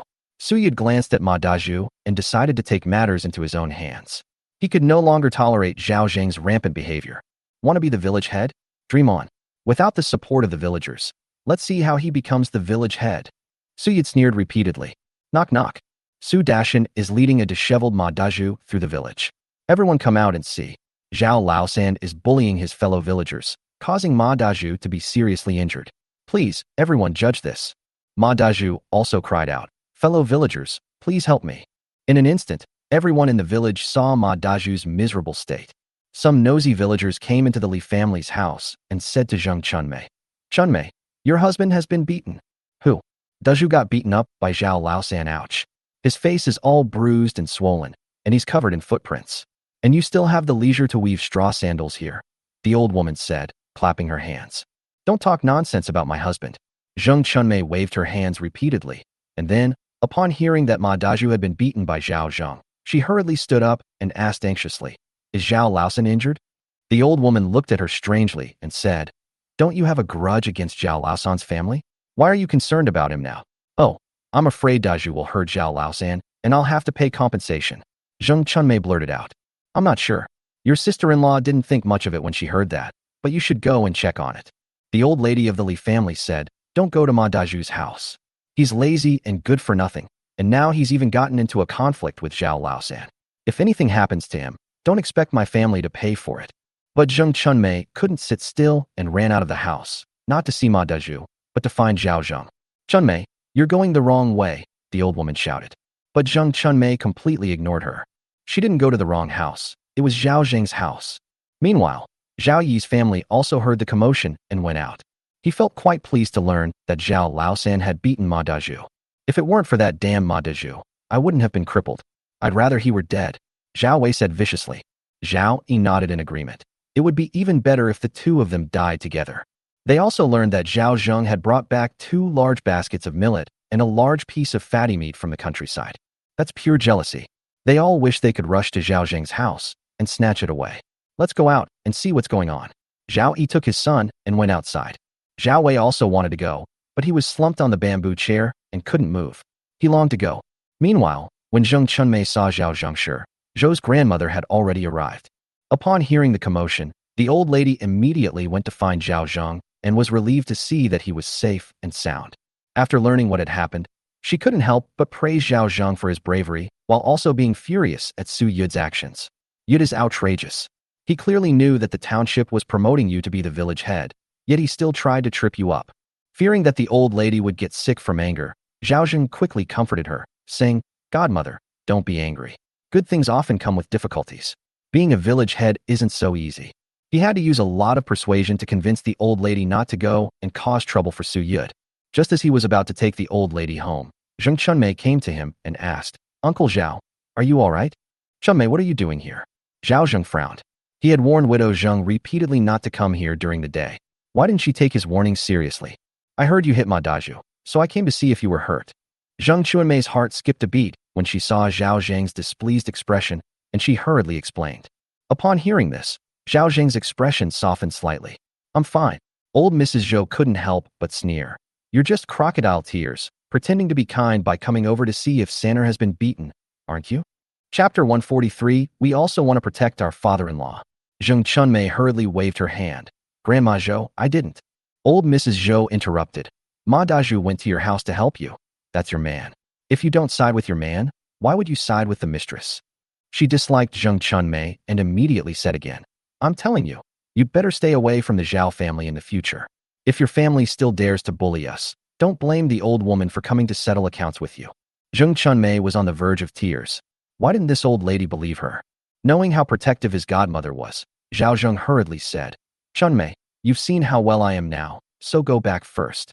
Zheng Chunmei originally wanted to curry favor and tell Zhao Zheng about her progress, but instead of flattering him, she ended up making things worse. She could only leave, feeling frustrated. As soon as they passed Zhao Zheng's house, they saw Su Yud leading Ma Daju and his gang walking towards them menacingly. Ma Daju spotted Zheng Chunmei at a glance and exclaimed with delight, Chunmei, you're here. Mom, Li Erden, who was in the crowd, hurriedly stepped forward and said, Ma Dabai was bullied by Zhao Laoku. Old Su is going to seek justice for Ma Dabai. Zheng Chunmei never wanted to have anything to do with Ma Daju. Li Erden's shout drew everyone's attention. Enraged, she slapped her son on the head. Who told you to come and join in the fun? Li Erden covered his head and said with a wronged expression, My mother, Ma Dabai, was bullied, so I have to come and stand up for him. Upon hearing this, someone said, Daju, you're really lucky. Even if you don't have a child with Chunmei, someone will take care of you in your old age and see you off when you die. Ma Daju smiled and patted Li Erden's head, saying, Good lad, I haven't spoiled you for nothing. He then said to Zheng Chunmei, Chunmei, I know you feel sorry for me, but don't worry. Although Zhao Laosan is arrogant, this time the village elders are backing me up and standing up for me, so he won't be able to cause any trouble. Zheng Chunmei was speechless. She wished she hadn't gone out. At this moment, Su Dashan and his group had already entered the Zhao family's house. Lu Tiniu and Yin Dali, who were busy building a new house, hurriedly dropped what they were doing and ran over when they saw so many people coming in. Uncle Dashan, let's talk this out. Lu Tiniu stepped in front of him. Yin Dali, however, shrank to the side, not daring to step forward. He knew perfectly well what had happened. He was happy to see someone teach Zhao Zheng a lesson and wanted to see him suffer. Tainyo, you're not a member of the Zhao family. Get out of the way. Ma Daju said arrogantly. Who says I'm not a member of the Zhao family? Lu Tiniu said coldly. I'm Uncle Zhao's long-term worker. I eat Uncle Zhao's food, and I'm not leaving. Today, if anyone dares to cause trouble in Uncle Zhao's house, I'll make them pay. Lu's wife couldn't help but say, Tainyo, you're just a farmhand, not Zhao Laosan's son. Why are you doing this?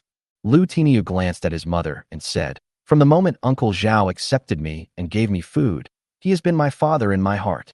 Lu Laosi almost fainted from anger. What a wicked son. People around looked at Lu Laosi's family with mocking eyes, saying that their son, whom they had raised for so many years, had become Zhao Laosan's dog. Zhao Laosan got a great deal. At this moment, Yang Zhaodi also brought Xiaoyi out. My father-in-law is in the back hill. Just tell me if there's anything. You're just a woman, this isn't your business. Ma Daju pointed at Yang Zhaodi and said, Go and call Zhao Laosan over. Does he dare to lay a hand on me, but not admit it? This is outrageous. What grudge could they possibly have against someone from the same village to do something so cruel? Ma Daju's mother pointed to the handprint on her son's face and said, My son is disfigured. You know that. Su Dashan said with a serious expression, Go and call him here quickly. I told you to just tell me what's wrong. Yang Zhaodi walked up to Lu Tiniu and faced the crowd without fear. Zhang Xiaoyi and Wu Yueying stood behind her. As everyone looked at the two women, in their impression, Yang Zhaodi and Zhang Xiaoyi were both timid and submissive, and the old women and young wives in the village did not want to play with them. Because these two new brides are considered unlucky jinxes who bring misfortune to their husbands. Many people talk badly about them behind their backs. However, seeing that the two women were dressed neatly and cleanly, with their hair combed meticulously and even adorned with silver hairpins, they looked like the daughters of a wealthy landlord. Everyone became envious. In particular, the two girls had rosy complexions, as if they had applied makeup, and their faces were chubby, indicating that Zhao Guo was eating very well. Other people's daughters-in-law are so thin and pale from hunger that their eyes are sunken, but why is it completely different in the Zhao family? Those who had once looked down on the two women were now seething with jealousy. The shouting grew even louder. It's normal that the women in the Zhao family have to shoulder the burden after their son dies. Look at these two women dressed like fairies. How can Zhao Laosan resist having these two daughters-in-law? What nonsense are you talking about? You know Zhao Laosan is a good-for-nothing. Even if he has ideas, he'll only talk the talk and walk the walk. The ones saying these things weren't men, but rather those older women. It seems that only by using such vulgar language can he find a sense of satisfaction in taking revenge on Yang Zhaodi and the other woman. The crowd laughed. Yang Zhaodi bit her lip so hard that her lips were bleeding. Zhang Shaoi clenched her fists and glared at them angrily. Just then, a voice rang out. You came to my house and bullied my daughter-in-law. Do you want to die? Whoosh. Everyone turned to look in the direction of the sound. Behind Zhao Zheng, there were dozens of people, all of whom were pillars of their respective families. Zhao Zheng had already seen them arrive from the back mountain, but he didn't come down because he was waiting for everyone to arrive. Before coming down, he also took his godmother home. As soon as they got closer, they heard these people bullying Zhaodi and Shaoi. He could no longer bear it. Niu Dalai and his men stepped forward and pushed aside the crowd blocking the doorway, forcibly clearing a path for Zhao Zheng to pass through. This display silenced many people present. Zhao Zheng didn't care about them. In his eyes, there were very few people in the world he cared about. Zhao Di and Xiao Yi were the two people he cared about most, without exception. Upon seeing Zhao Zheng approach, Ma Dazhu, who had been arrogant just moments before, trembled with fear and hurriedly retreated to Su Dashan's side. But Zhao Zheng didn't even glance at him and walked up to Yang Zhaodi and Zhang Shaoi. Why didn't you come to me when my silly daughter-in-law was being bullied? Yang Zhaodi had been holding back, but the moment she saw her father-in-law, tears welled up in her eyes. She sniffed and said, when my father-in-law is not home, I am the master of this house. I am the boss at home, so I must stand up for myself. Zhang Shaoi choked up. It has always been her father-in-law who protected them, and they also want to protect their father-in-law. Chapter 144, A petty person fears power, but not virtue. Zhao Zheng nodded and glanced at Wu Yueying, feeling quite gratified to see her standing there so firmly. Lu Tiniu is also quite good. As for Yin Dali, the dosage needs to be increased. He turned around and scanned the crowd to see which foul-mouthed person had called his daughter-in-law a jinx who brought bad luck to her husbands. The old woman and the young wife, who had been cursing so vehemently just moments before, were now completely silent, not daring to even breathe. Does keeping quiet make a difference? Zhao Zheng waved to Yin Dali. Uncle Zhao, who just insulted Zhao Di and Xiao Yi. Zhao Zheng asked. Yin Dali was terrified. Was he being asked to be the one to expose a villain? This is going to offend people to death. Uncle, I didn't just now. Yin Dali trembled in fright when he met Zhao Zheng's cold gaze. He glanced at Lu Tiniu, who was eager to try, and wondered why Zhao Laosan trusted Lu Tiniu so much. Isn't it because Lu Tiniu blindly fawned over Zhao Laosan? If I'm always afraid of offending people, I'll only be suppressed by Lu Tiniu and unable to lift my head.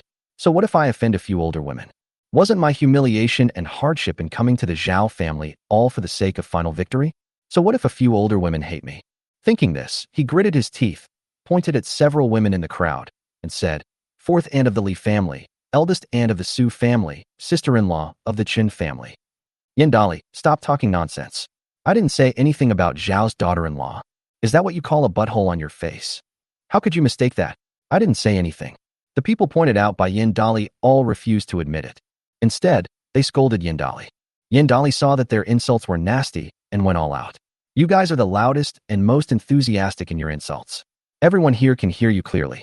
Don't even think about trying to deny it. Lu Tiniu also said, Dali is right. These are the people who are cursing the most. Zhao Zheng said calmly, for the sake of being from the same village, I'll give you a chance to apologize to my daughter-in-law and promise not to gossip in the future. Let's just let this matter go. Zhao Laosan, what are you being so arrogant about? Even if you don't apologize, do you still want to hit me? A feisty older woman, taking advantage of the group's numbers, put her hands on her hips and said, the village elder is still here. The village elder is still here. What are you being so arrogant about? Suyat had no choice but to speak at this point. He said with a stern face, Zhao Zheng you? Zhao Zheng raised his hand to interrupt him, saying, we'll talk about our business later, but right now, let these old shrewish women come out and admit their mistakes. I have limited patience, so don't make me say it a third time. Suyat frowned as he looked at the arrogant Zhao Zheng. The Zhao Zheng at this moment was a completely different person from the timid, cowardly, lazy Zhao Laosan in his memory. Just one look from him sent shivers down his spine. It felt like facing a superior. Little did he know that this was the aura Zhao Zheng had cultivated from managing a listed company in his previous life. Moreover, since his success, he has been surrounded by either wealthy people or high-ranking officials. Su Yud is nothing compared to a mere village old man. Previously, Zhao Zheng was still young and needed to play it safe. Although he hasn't reached the heights he desires yet, he can confidently say that he's the local tyrant in this small mountain village. Su Yud is nothing more than a dog of the Zheng family. But now he is a real landlord with dozens of tenants, although it may not seem like much in the eyes of a big landlord. But in this small mountain village, he already had the right to be arrogant. Why did he go to such lengths to pretend to be a grandson? Isn't it all about making life comfortable for yourself and your family? If he can't stand up for his daughter-in-law today, he might as well just be a farmer. Father-in-law, maybe we should just forget about it. Zhang Xiaoyi was rather timid and afraid of causing trouble for Zhao Zheng. Wu Yueying pulled her back, shook her head, and whispered, "Uncle Zhao is establishing his authority. If you back down, these bullies who prey on the weak will definitely take advantage of you again." Zhang Xiaoyi opened her mouth, then nodded and straightened her back. Yang Zhaodi always believed that her father-in-law had his reasons for everything he did. Not to mention that her father-in-law was seeking justice for his daughters-in-law at that moment. Just give them your support. Zhao Di and Xiao Yi's father-in-law haven't taught you any lessons in a while, so today I'll teach you what it means. A gentleman fears virtue, not power, while a petty person fears power, not virtue. Zhao Zheng glanced at the two women with gentle eyes, but when he turned his head again, his eyes had become extremely sharp. "Bring these people here." As soon as he finished speaking, 7 or 8 tenant farmers rushed over and grabbed the shrewish women. Their husbands and children wanted to take action. With a wave of his hand, Neo Daily Eye had more than a dozen men rush over and quickly pin them to the ground, rendering them unable to move. By the time the others realized what was happening, Zhao Zheng had already completely taken control of the situation. "Kneel down." The 4 shrewish women were brought before the 2 women. One person was kicked and fell heavily to his knees. Some people cried and wailed, while others cursed loudly. But after a few slaps, they were all silenced. His eyes immediately became clear. Zhao Zheng stood with his hands behind his back, looking down at them. They either admitted their mistakes, or he would cut out their tongues and make them mute for the rest of their lives. "Zhao Laosan is breaking the law by injuring someone," Su Dashan said through gritted teeth. "I wasn't the one who did it, so what law did I break?" Zhao Zheng said calmly. Panda now pulled out 4 knives and handed them to 4 men to cut off their tongues. The 4 tenants who got the knife went over without hesitation.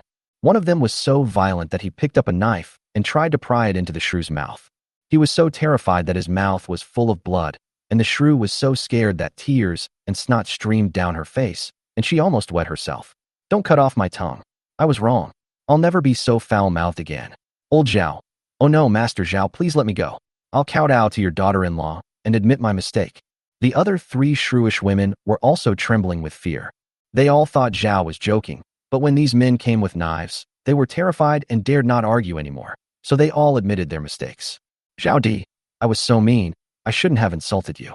Please ask Master Zhao to let me go. Xiaoyi, I was wrong. I don't want to be mute." The 4 women knelt on the ground, kowtowing and slapping themselves. The howling echoed throughout the yard. Everyone standing in the courtyard was terrified. At that moment, they all looked at Zhao Zheng. When exactly did Zhao Zheng start having so many people willing to risk their lives for him? Su Dashan's pupils dilated sharply. Su Yud's hands, hidden in his sleeves, trembled uncontrollably. Ma Daju swallowed hard. His back was already soaked with cold sweat. He regretted it. Chapter 145, Publicly Cuckolding Ma Daju. Wang's wife, who had just been secretly cursing Yang Zhaodi and Zhang Xiaoyi in the crowd, was trembling with fear. She was secretly relieved that she had spoken softly and stood at the back. If she had knelt down in front of that bitch Wu Yueying, she would have been utterly humiliated.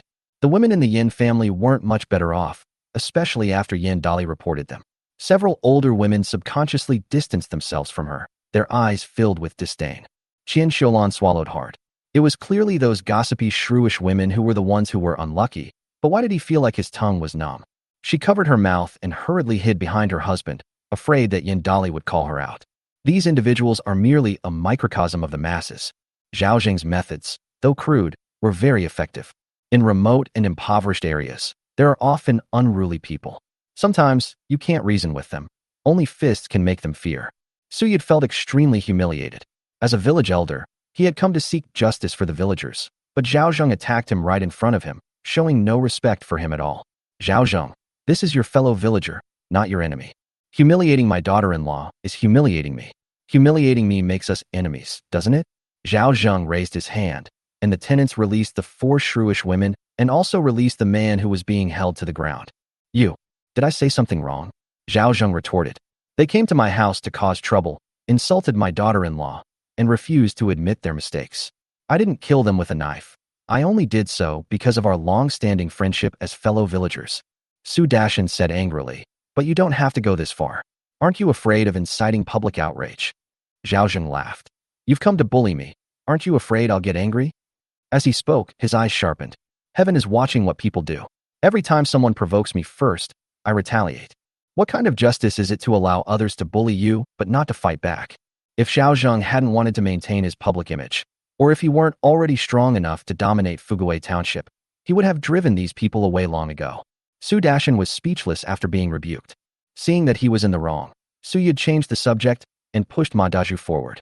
How do you explain beating Daju like this? The boss didn't make a move. I made the first one. Neo Dalei stepped forward. This kid was a jerk who came up to us and provoked us. He deserved to be beaten up. I hit him too. Panda now stepped forward and stood in front of Zhao Zheng, arms crossed, saying, does he even deserve to be the captain of the 8th team? Our 8th team captain is only the boss. No one else can make a difference. Suyid glared at Panda Neo. My words don't carry any weight. It didn't work. Jiang Wogua, Big Beard, and the others stepped forward one after another. One person after another blocked Zhao Zheng's way, forming a human wall in the blink of an eye. Suyid was so shocked by the dozens of people in front of him that he couldn't speak. Although he also had many tenant farmers from the Zhong family behind him, they were far inferior to Zhao Zheng. At this moment, it doesn't matter whether Zhao Zheng or not was the one who did it. So many people have stood up to protect Zhao Zheng. How can he seek justice? Don't they know that the law doesn't punish everyone? The matter is now clear. I did not lay a hand on Ma Daju, yet he falsely accused me of assault. Zhao Zheng once again publicly promoted me to village head. Such slander and extortion are something I absolutely cannot tolerate. Many people present gasped in surprise upon hearing this. What? Zhao Laosan was promoted to village head by the township government? When did this happen? Why haven't we heard anything about it? If the fact that Zhao Zheng had a group of supporters was shocking, then the news that Zhao Zheng had been promoted to village head was even more shocking. I don't approve of you as the village head without the support of the villagers. Su Yid's face was grim. Su Dashan also said loudly, according to the Dakong regulations, you need the support of at least 50% of the 100 households to become the head of this village. Even if you tell me all you want, I still won't believe you if you don't have the appointment letter from the township. Zhao Laosan's impersonation of the village head is a violation of national law. The father and son, working in tandem, completely fooled the unsuspecting villagers. Many people thought Zhao was just bluffing. Ma Daju retorted sharply. I don't believe he's the village head. Zhao Zheng smiled faintly, took out a piece of paper from his pocket, and handed it to Su Yud. This was an appointment letter personally written by Lu Xiangjing, and it also had the seals of Yao Youjiao and Shi Youji on it. Su Yid's face turned ashen as he received the appointment letter. Su Dashan, not quite understanding, asked in a low voice, Father, is this appointment letter real or fake? Ma Daju was also anxious. Village elder, is this appointment letter real or fake? Give me an answer. The villagers were all waiting for him to speak. This is a real appointment letter. Su Yid was like a deflated balloon. The top 3 leaders of the township all stamped it. How could he dare to deny it? Su Dashan's heart, which had been hanging in suspense, was completely dead. Ma Daju was stunned, only one thought echoing in his mind. It's over. The entire audience erupted in an uproar, exchanging bewildered glances. The crowd's eyes were filled with shock and disbelief. Zhao Zheng is now someone you can't mess with. He's even more of a threat now that he's become the village head. Zheng Chunmei came to her senses and looked at Zhao Zheng with tears welling up in her eyes. This old man is actually so capable. She definitely has good taste. Seeing Ma Daju's frightened expression only intensified his disgust. Li Erden scoffed. So what if he's a village head? Above him are the village chief and the elders. Snap. Zheng Chunmei slapped her son again, but this time she slapped his mouth. If you keep talking nonsense, I'll smash your mouth. Li Erden was a little scared after being slapped in public, but as a young man, he cared more about his reputation. His eyes were full of anger and resentment. He glared at his mother and ran away from the crowd. Zheng Chunmei was also at a loss, not knowing how to resolve Li Erden's hatred towards Zhao Zheng. We can only try to find a solution gradually. It just so happens that everyone is here. I was originally going to postpone the village meeting by 2 days, but today we can resolve everything at the same time. Zhao Zheng addressed the crowd. Those who are willing to support me as the second village head of this small mountain village, stand beside me." Upon hearing this, Su Dashan whispered to his father, "The message has already been sent out, don't worry. Even if Zhao Zheng has 40 people behind him, it's still not enough to get the support of more than 50 people." Su Yud nodded, thinking that Zhao Zheng was indeed cunning and resourceful, but ultimately, his time was too short, and he was not as effective as Su Yud in terms of deterrence. So what if I have an appointment letter? He's not afraid, even if Lu Xiangjing himself comes if there aren't enough supporters. I was just thinking about it. Zheng Chunmei was the first to stand up. "Uncle Zhao, I support you becoming the village head. Adding flowers to brocade is far less valuable than providing charcoal in the snow." This was a golden opportunity to curry favor. How could she possibly miss it? Seeing the approaching widow Zheng and the astonished Ma Dezhu, Zhao Zheng secretly felt a sense of satisfaction, as if he had cuckolded Ma Dezhu right in front of everyone. Chapter 146, An Eye for an Eye. This widow Zheng understands men so well. They're willing to go all out. It has to be said that Zhao Zheng really liked her bold and decisive personality. "Thank you." Zhao Zheng nodded calmly. Zheng Chunmei didn't care about other people's opinions. The only way to get some meat was to cling to Zhao Zheng's coattails. Chunmei and Ma Dezhu looked extremely ugly. Zheng Chunmei's betrayal was like a knife stuck in his heart. The others were also whispering among themselves. Wasn't widow Zheng a sworn enemy of the Zhao family?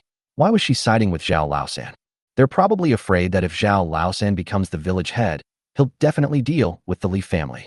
It's not easy for an orphan and a widow to manage a household. Su Yud's face was also grim. He knew that Ma Dezhu had joined forces with the Li family and that the widow Zheng had betrayed him, which was a slap in the face to him. This made him a laughingstock.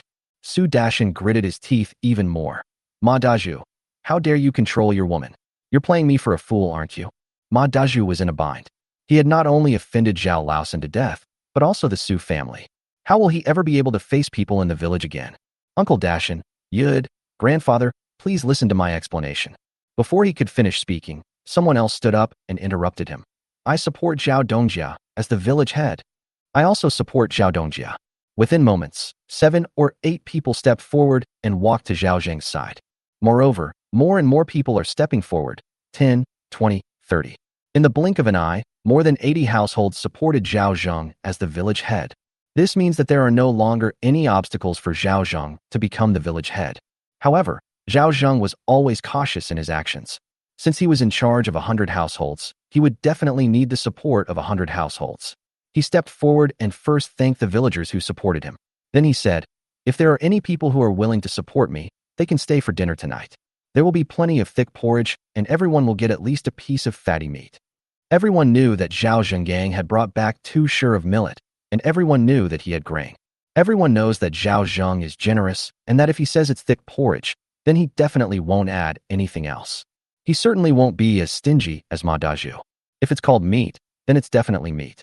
After all, they had all witnessed Zhao Zheng hosting several banquets for them before. Many families had long been suffering from famine and were surviving on tree bark powder and clay. When they suddenly heard that Zhao Zheng was inviting them to dinner, they could hardly resist. In a short time, another 20 or 30 neutral parties stepped forward. As for Su Yud's warning, who cares? At worst, they can seek refuge with Zhao Zheng, who is backed by the Yao family, which is no less powerful than the Zheng family. All right. Zhao Zheng counted the number of people and found there were a total of 118. With Uncle De supporting me, the number of people exceeded the limit. I should be qualified to be the village head, right? Su Yud was furious. He thought it was a sure thing, but Zhao Zheng had completely taken advantage of him. He's completely lost face and dignity today. What angered him even more was that Old Man Wu and Old Man Wang had also sided with Zhao Zheng. Those 2 traitors. "Uncle Yud, if you don't speak, I'll take that as your agreement." Zhao Zheng said calmly, "From today onwards, I am the second village head of this small mountain village. Everyone who supports me today is under my jurisdiction. From now on, Uncle Yud, you don't need to worry about anything. You can't afford the consequences of Zhao Laosan offending the Zheng family." Su Yud threatened, then turned and slunk away. Su Dashan hurriedly followed. In the blink of an eye, most of the people who had come to protest had left. The Yin family, the Wang family, and even the Lu family dared not stay any longer, all because they had conflicts with the Zhao family and were afraid of being retaliated against by Zhao Zheng. As soon as Zhao Yi turned around, he found that his wife had disappeared. He angrily cursed Qian Xiulan. "You betrayed me." He immediately took off running. He had to hurry back and tell his elder brother and mother about Zhao Zheng becoming the village head. Ma Dazhu wanted to leave with his mother, but they were blocked from their way. Why are you in such a hurry to leave, Dazhu? We haven't given you an explanation for what Delay and the others did. Zhao Zheng said with a smile. Ma Dazhu was on the verge of tears. At this moment, he was filled with remorse and terror. Zhao Chief Zhao I. Thump. Ma Dazhu immediately knelt down. I was wrong. I was mean-spirited. I'll never do it again. He slapped her across the face, one on the left and one on the right. Before long, his already swollen cheeks were slapped until they were shiny. Zhao Zheng didn't say anything and just let him whip himself. Ma's mother also knelt on the ground and begged Zhao Zheng. But Zhao Zheng completely ignored her until Ma Dazhu was completely unrecognizable before he said, Enough. Ma Dazhu stopped what he was doing. You have already damaged my reputation by slandering me. So you and your son are going to parade through the village to explain to the whole village that this was all a frame-up by you and to clear my name. Otherwise, I will have no choice but to arrest you and take you to the township. I'll go explain. I'll go right now. 2 people from Delay's faction followed them and had to explain to each household one by one. Not a single household could be missed. Neo Dalei grabbed Ma Dazhu by the collar and started walking away. Those who remained couldn't help but gasp. This punishment is too harsh. Many people were thinking to themselves that they couldn't afford to offend their employer. After finishing these matters, Zhao Zheng turned to everyone and said, Tonight, I'm treating everyone to a good meal. Night falls. The snow outside is getting heavier. Zhao Zheng's house, however, was bustling with activity. Since there weren't enough earthenware pots at home, everyone brought their own pots to cook rice. Pot after pot of thick, sticky porridge that chokes the throat is served. Zhao Zheng cut up all 20 jin of cured meat. There were also about 30 eggs inside. 2 whole large bowls of hearty dishes. The sight made everyone's mouths water. Bring bowls and serve everyone a share. Old Mrs. Zhou used a large ladle to ladle meat soup for them, and each person received 2 or 3 pieces of meat. There's limited space at home, so I won't keep you here. Take your food home and share it with your families. Zhao Zheng said with a smile. Thank you, landlord. This is a tenant farmer. Thank you, village head. These are villagers. Thank you, Uncle Zhao. This is the first time Widow Zheng has brought grain from Zhao Zheng's family home. The large bowl contains thick porridge, while the small bowl contains oily broth and slices of meat. But for some reason, she didn't really want to take it home. It's not that I'm unwilling to feed the children, but that I'm unwilling to feed the old lady. Let's go home. Zhao Zheng said that Widow Zheng had behaved very well today, so he gave her 2 extra pieces of meat as a reward. Uncle, wait for my good news in the next couple of days. Zheng Chunmei blinked her big eyes at Zhao Zheng, then picked up the porridge and disappeared into the night. Before getting home, she ate half of the porridge, meat, and soup before pushing open the door and going in. Mom, I'm home.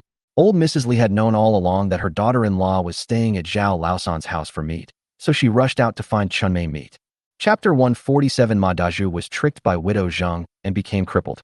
Seeing the old woman's anxious expression, Zheng Chunmei was displeased, but she still forced herself to say, Here. Old Mrs. Li eagerly took the porridge and soup from her hands, her mouth practically watering. Ignoring the longing looks from her grandchildren, she picked up the soup and took a sip. The meat broth, with its blend of fat and mushroom flavors, made the old woman squint her eyes. The broth was so delicious. As he spoke, he picked out 2 more slices of meat and stuffed them into his mouth in one bite. Zheng Chuanmei's eyelids twitched as she looked at the food. There were only 2 pieces of meat. How could you eat them all before the children have even had any? Old Mrs. Li hadn't eaten meat for a long time. The meat that Ma Dazhu brought before was all lean meat, which she didn't like at all. She preferred fatty meat. Chunmei, I'm not feeling well. I can't take it anymore without meat, she lied through her teeth. I want to eat meat. Li Erden jumped off the bed and swallowed hard. Erniu timidly replied, Grandma, I'm hungry. Hey grandson, have some of this meat soup and thick porridge.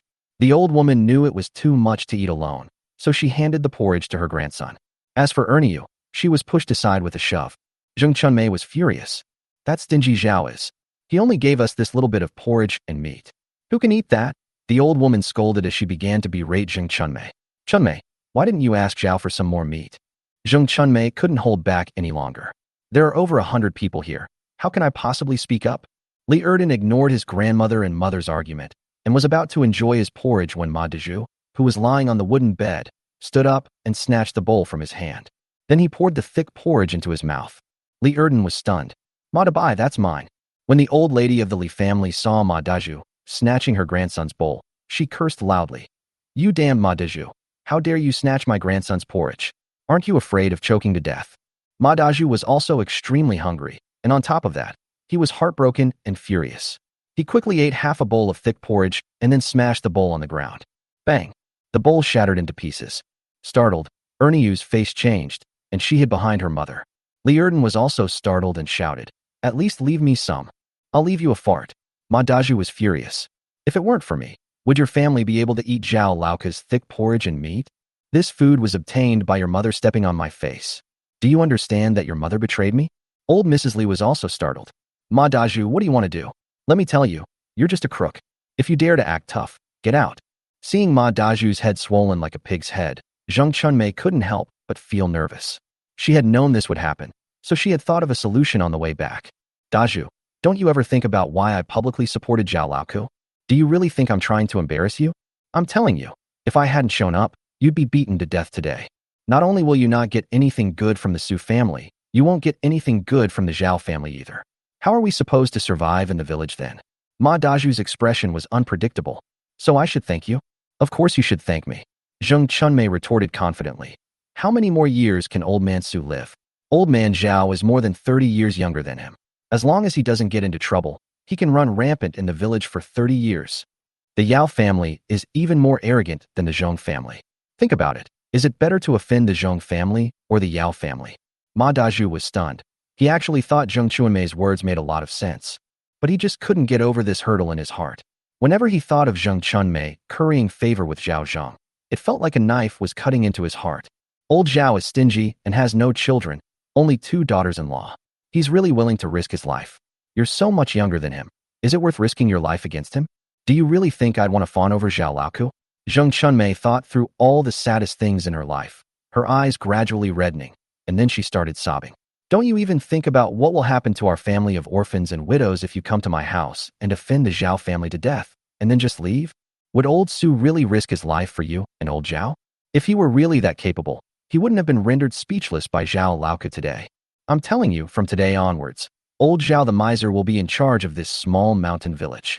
Seeing Zheng Chunmei heartbroken and in tears, Ma Daju was startled and immediately slapped her across the face. "Chunmei, I was too hasty and misunderstood you. Don't cry." He felt he deserved to die. Zheng Chunmei was so considerate of herself that she even went so far as to curry favor with Zhao Laosan, whom she had a grudge against, in order to help him. Yet he's still here, raging incompetence. That's absolutely unacceptable.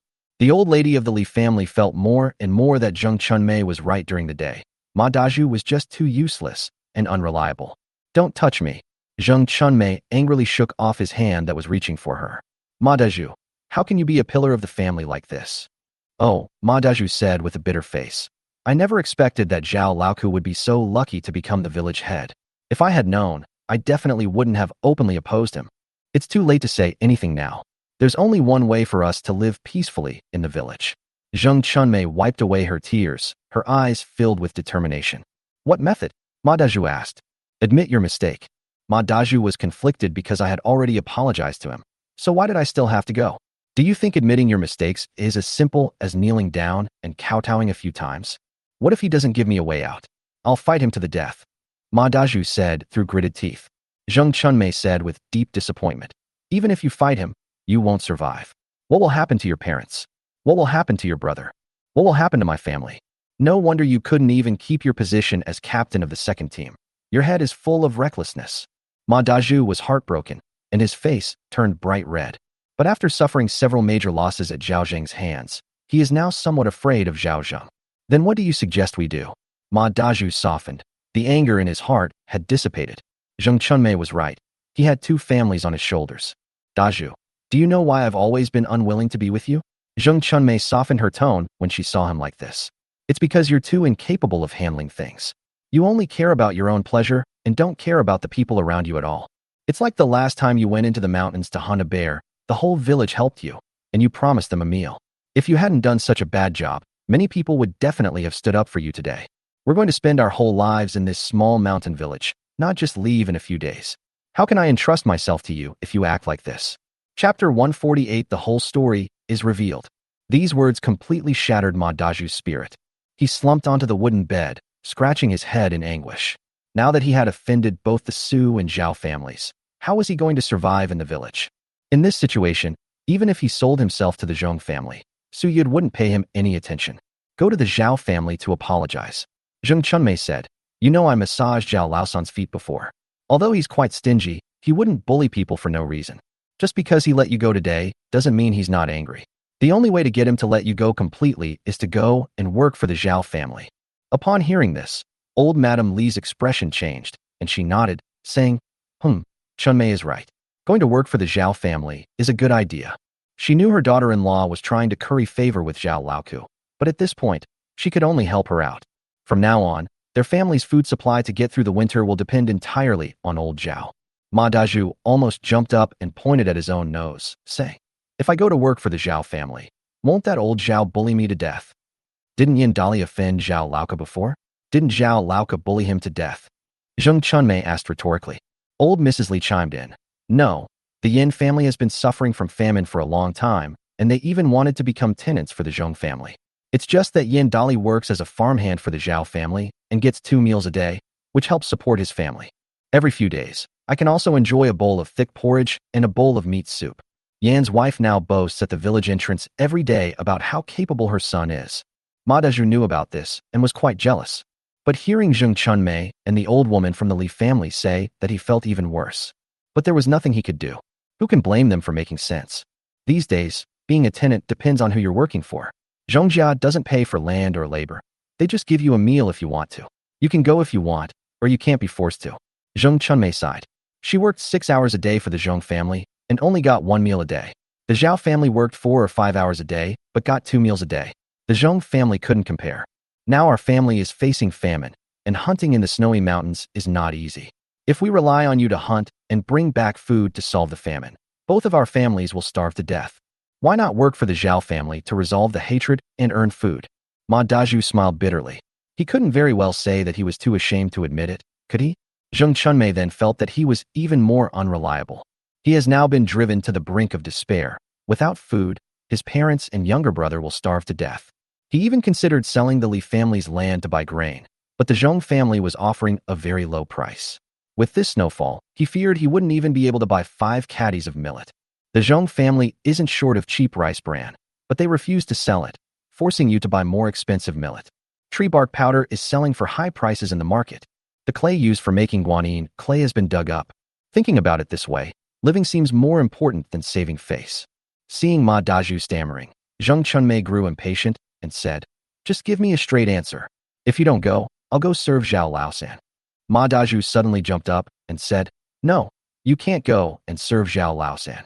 If you can't hunt, can't find a job, and are too ashamed to earn a living, our family can't just starve, can we? Or do you want me to sell my family's land to buy food, just like you? Ma Dazhu was dumbfounded. Who told you that I bought the family's farmland? There are no secrets in Dazhu village. After you sold the land, Grandma Su started bragging about it everywhere. Everyone just doesn't say it to your face because of face. Zheng Chunmei shook her head and said. These words became the last straw that broke Ma Dazhu's back. He sat down again, burying his face in his hands. I'm going to work for Zhao Laosan's family, but you can't go. I won't lie to you. I'm already planning to borrow grain from Zhao Laosan's family. Zheng Chunmei dropped another bombshell. This time, even old Madame Li pressed for details. How much interest? Zheng Chunmei shook her head. Zhao Laosan didn't want interest. The old lady of the Li family was overjoyed. It was wonderful that there was no interest. Ma Dazhu was also stunned. No interest required? Don't be too happy yet. Although Zhao Laosan doesn't want interest, he wants all of our family's land. Zheng Chunmei said through gritted teeth. What? Old Zhao is so stingy, he only wants a few kilograms of rice, but he wants all our land? Old Mrs. Li was anxious. No matter what she said, it was not acceptable. It was for my eldest grandson. Li Erden was also anxious. His mother couldn't sell the land. If you can't sell it, then prepare to eat guanyin clay. After a few days, your stomach will swell up like you're pregnant, and everyone will be lying in bed waiting to die. With such heavy snow outside, by tomorrow the mountains will be completely blocked by snow, and we'll run out of firewood. We'll freeze to death before our bellies even burst. We're out of food, and we only have enough firewood for heating tonight. You'd better figure out what to do. Zheng Chunmei carried Sonia to the side and breastfed her. Ma Dazhu's eyes darted around. Old Mrs. Li also fell silent. Li Erden clenched his fists, his eyes filled with defiance. The Zhao family home, however, was incredibly lively. To everyone's surprise, the third son actually became the village head. The more old Mrs. Zhou looked at her godson, the more pleased she became. He was truly capable. My father-in-law is so amazing. Zhang Xiaoyi's eyes sparkled. Yang Zhaodi felt even more proud, knowing that from this day forward, no one in the village would dare to bully them. That was so satisfying. Wu Yueying couldn't help but say, that old Su from the village has been a bully for decades, but today Uncle Zhao really put him in his place. He was so angry he turned green. It was so satisfying. Do you really think everyone in the village respects Su Yid? That's to pay tribute to the Zhong family behind him. We're in the right. What are we afraid of? Zhao Zheng smiled and then said to his daughter-in-law, remember this. We don't bully others, nor are we afraid of being bullied. We reason with gentlemen and resort to fists to petty people. Anyone who dares to push their luck will be beaten up. Let's fight him. Zhang Xiaoyi clenched her fists, extremely excited. Old Mrs. Zhou said, but the Zhong family of your third son is not to be trifled with, so you must be careful. Don't worry, godmother. I know what I'm doing. After dinner, Zhao Zheng wanted the old lady to stay, but she refused no matter what. The snow outside was getting heavier and heavier, and it was almost up to her ankles. Zhao Zheng took 2 mattresses, one thick and one thin. After taking the old lady home, we tidied her up, lit the stove for her, filled a hot water bottle, and stuffed it into her mattress. The old lady sat on the edge of the bed, looking at him with a kind expression, her eyes slightly moist. Godmother, please don't go out on a snowy day when the roads are slippery. If you really want to go out for a walk, just call out, and I'll come pick you up. As we get older, we're most afraid of falling. We need to be obedient old ladies, you know?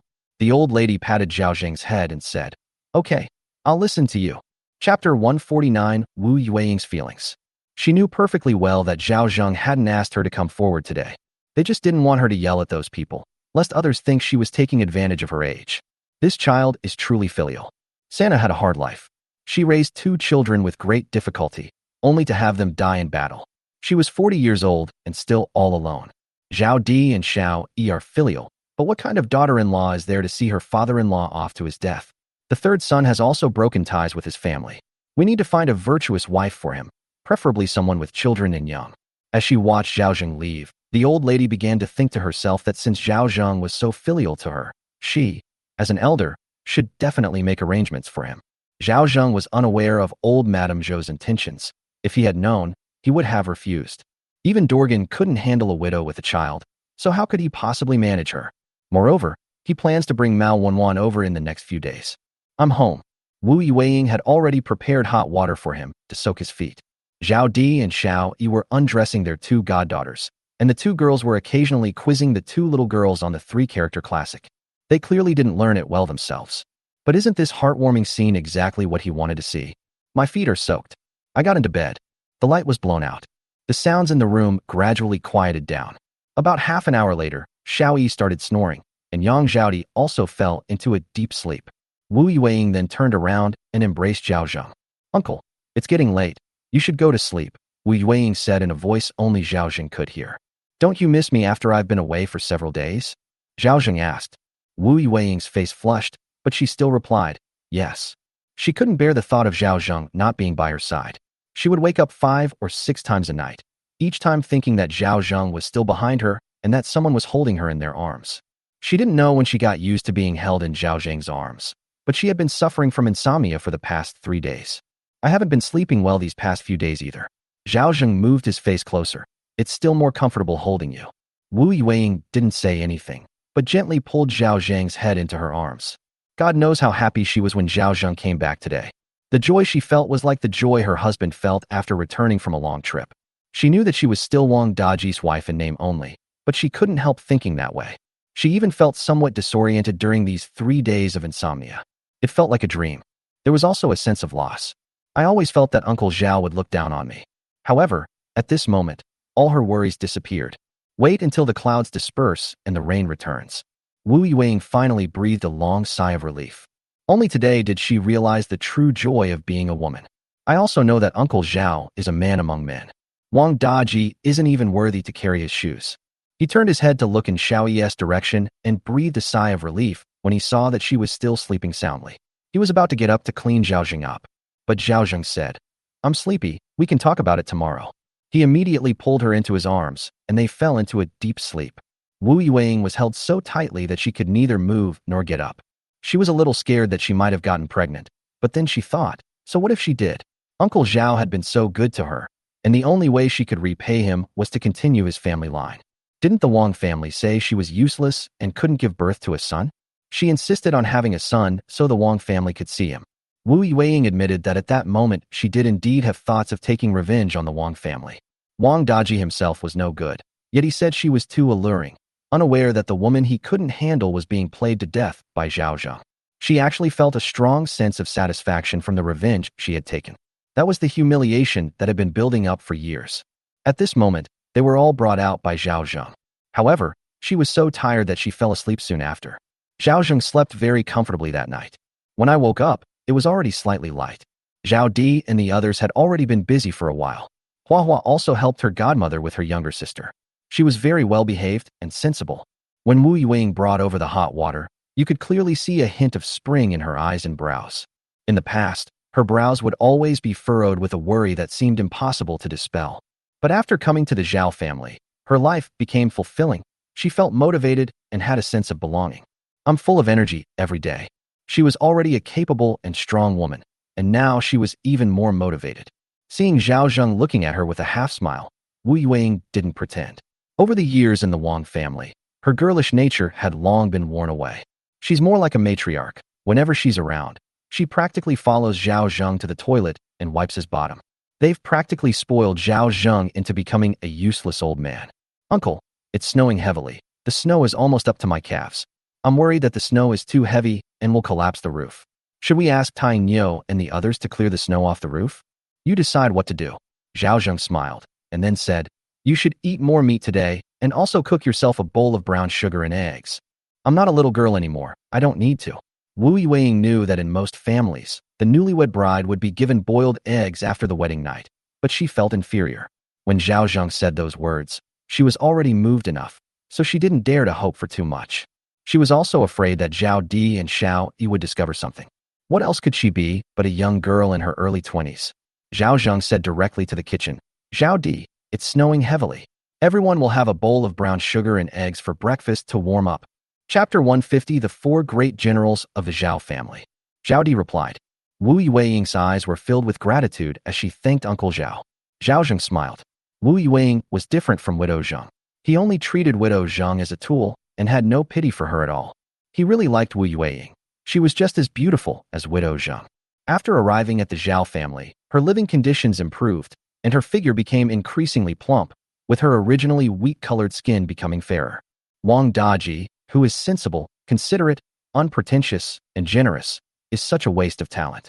If the Wang family doesn't care, then only old Zhao can. After washing up, Zhao Zheng went to the outhouse to relieve himself before taking his breakfast out the door. Lu Tiniu was shoveling snow in the yard with great effort. Zhao Zheng tapped his bowl with his chopsticks. Men, time to eat breakfast. Okay, Uncle Zhao, I'll be right over once I've finished this. Lu Tiniu said, panting heavily. He had come to shovel snow before dawn and had almost finished clearing the snow from the yard. Although heavy snow was falling from the sky, Zhao Zheng was very satisfied with this enthusiasm. Yin Dali was much more obedient than before, and he could clearly see a hint of fear in Zhao Zheng's eyes. Good morning, Uncle Zhao. Yin Dali made a point of greeting him. Zhao Zheng nodded slightly and then glanced at the newly built room to the east, which was just waiting to have its tiles laid. Dali, go and call Nyo Dalai, Panda Neatu, Jiang Wogua, and the big bearded guy over here. All right. Lu Tiniu put down his shovel and ran away. Soon, the group came down from the back of the mountain. Zhao Zheng had them dig cave dwellings on the back mountain, and Nyo Dalai was directing a group of men to work on it. Upon hearing that Zhao Zheng was calling, he hurriedly dropped what he was doing and came over. What are the master's orders? Nyo Dalai and the others stood in a particularly orderly fashion in front of the Kong, heated brick bed. There's breakfast on the table for each of you. Let's eat and talk, Zhao Zheng said with a smile. The four men didn't stand on ceremony. They were already Zhao Zheng's confidants, and the villagers called them the Four Vadras. Breakfast consisted of a large bowl of thick porridge, an egg pancake for each person, pickled cowpeas for summer, and a piece of leftover fatty meat from yesterday. The four of them smiled happily. Panda now said, following the boss means eating and drinking well, and having meat to eat as soon as you wake up in the morning. The other three nodded. Zhao Zheng smiled and said, what's this? If you do a good job, I'll let you eat your fill of meat. Upon hearing this, All four of them swore oaths, appearing completely devoted to the cause. Zhao Zheng nodded in satisfaction.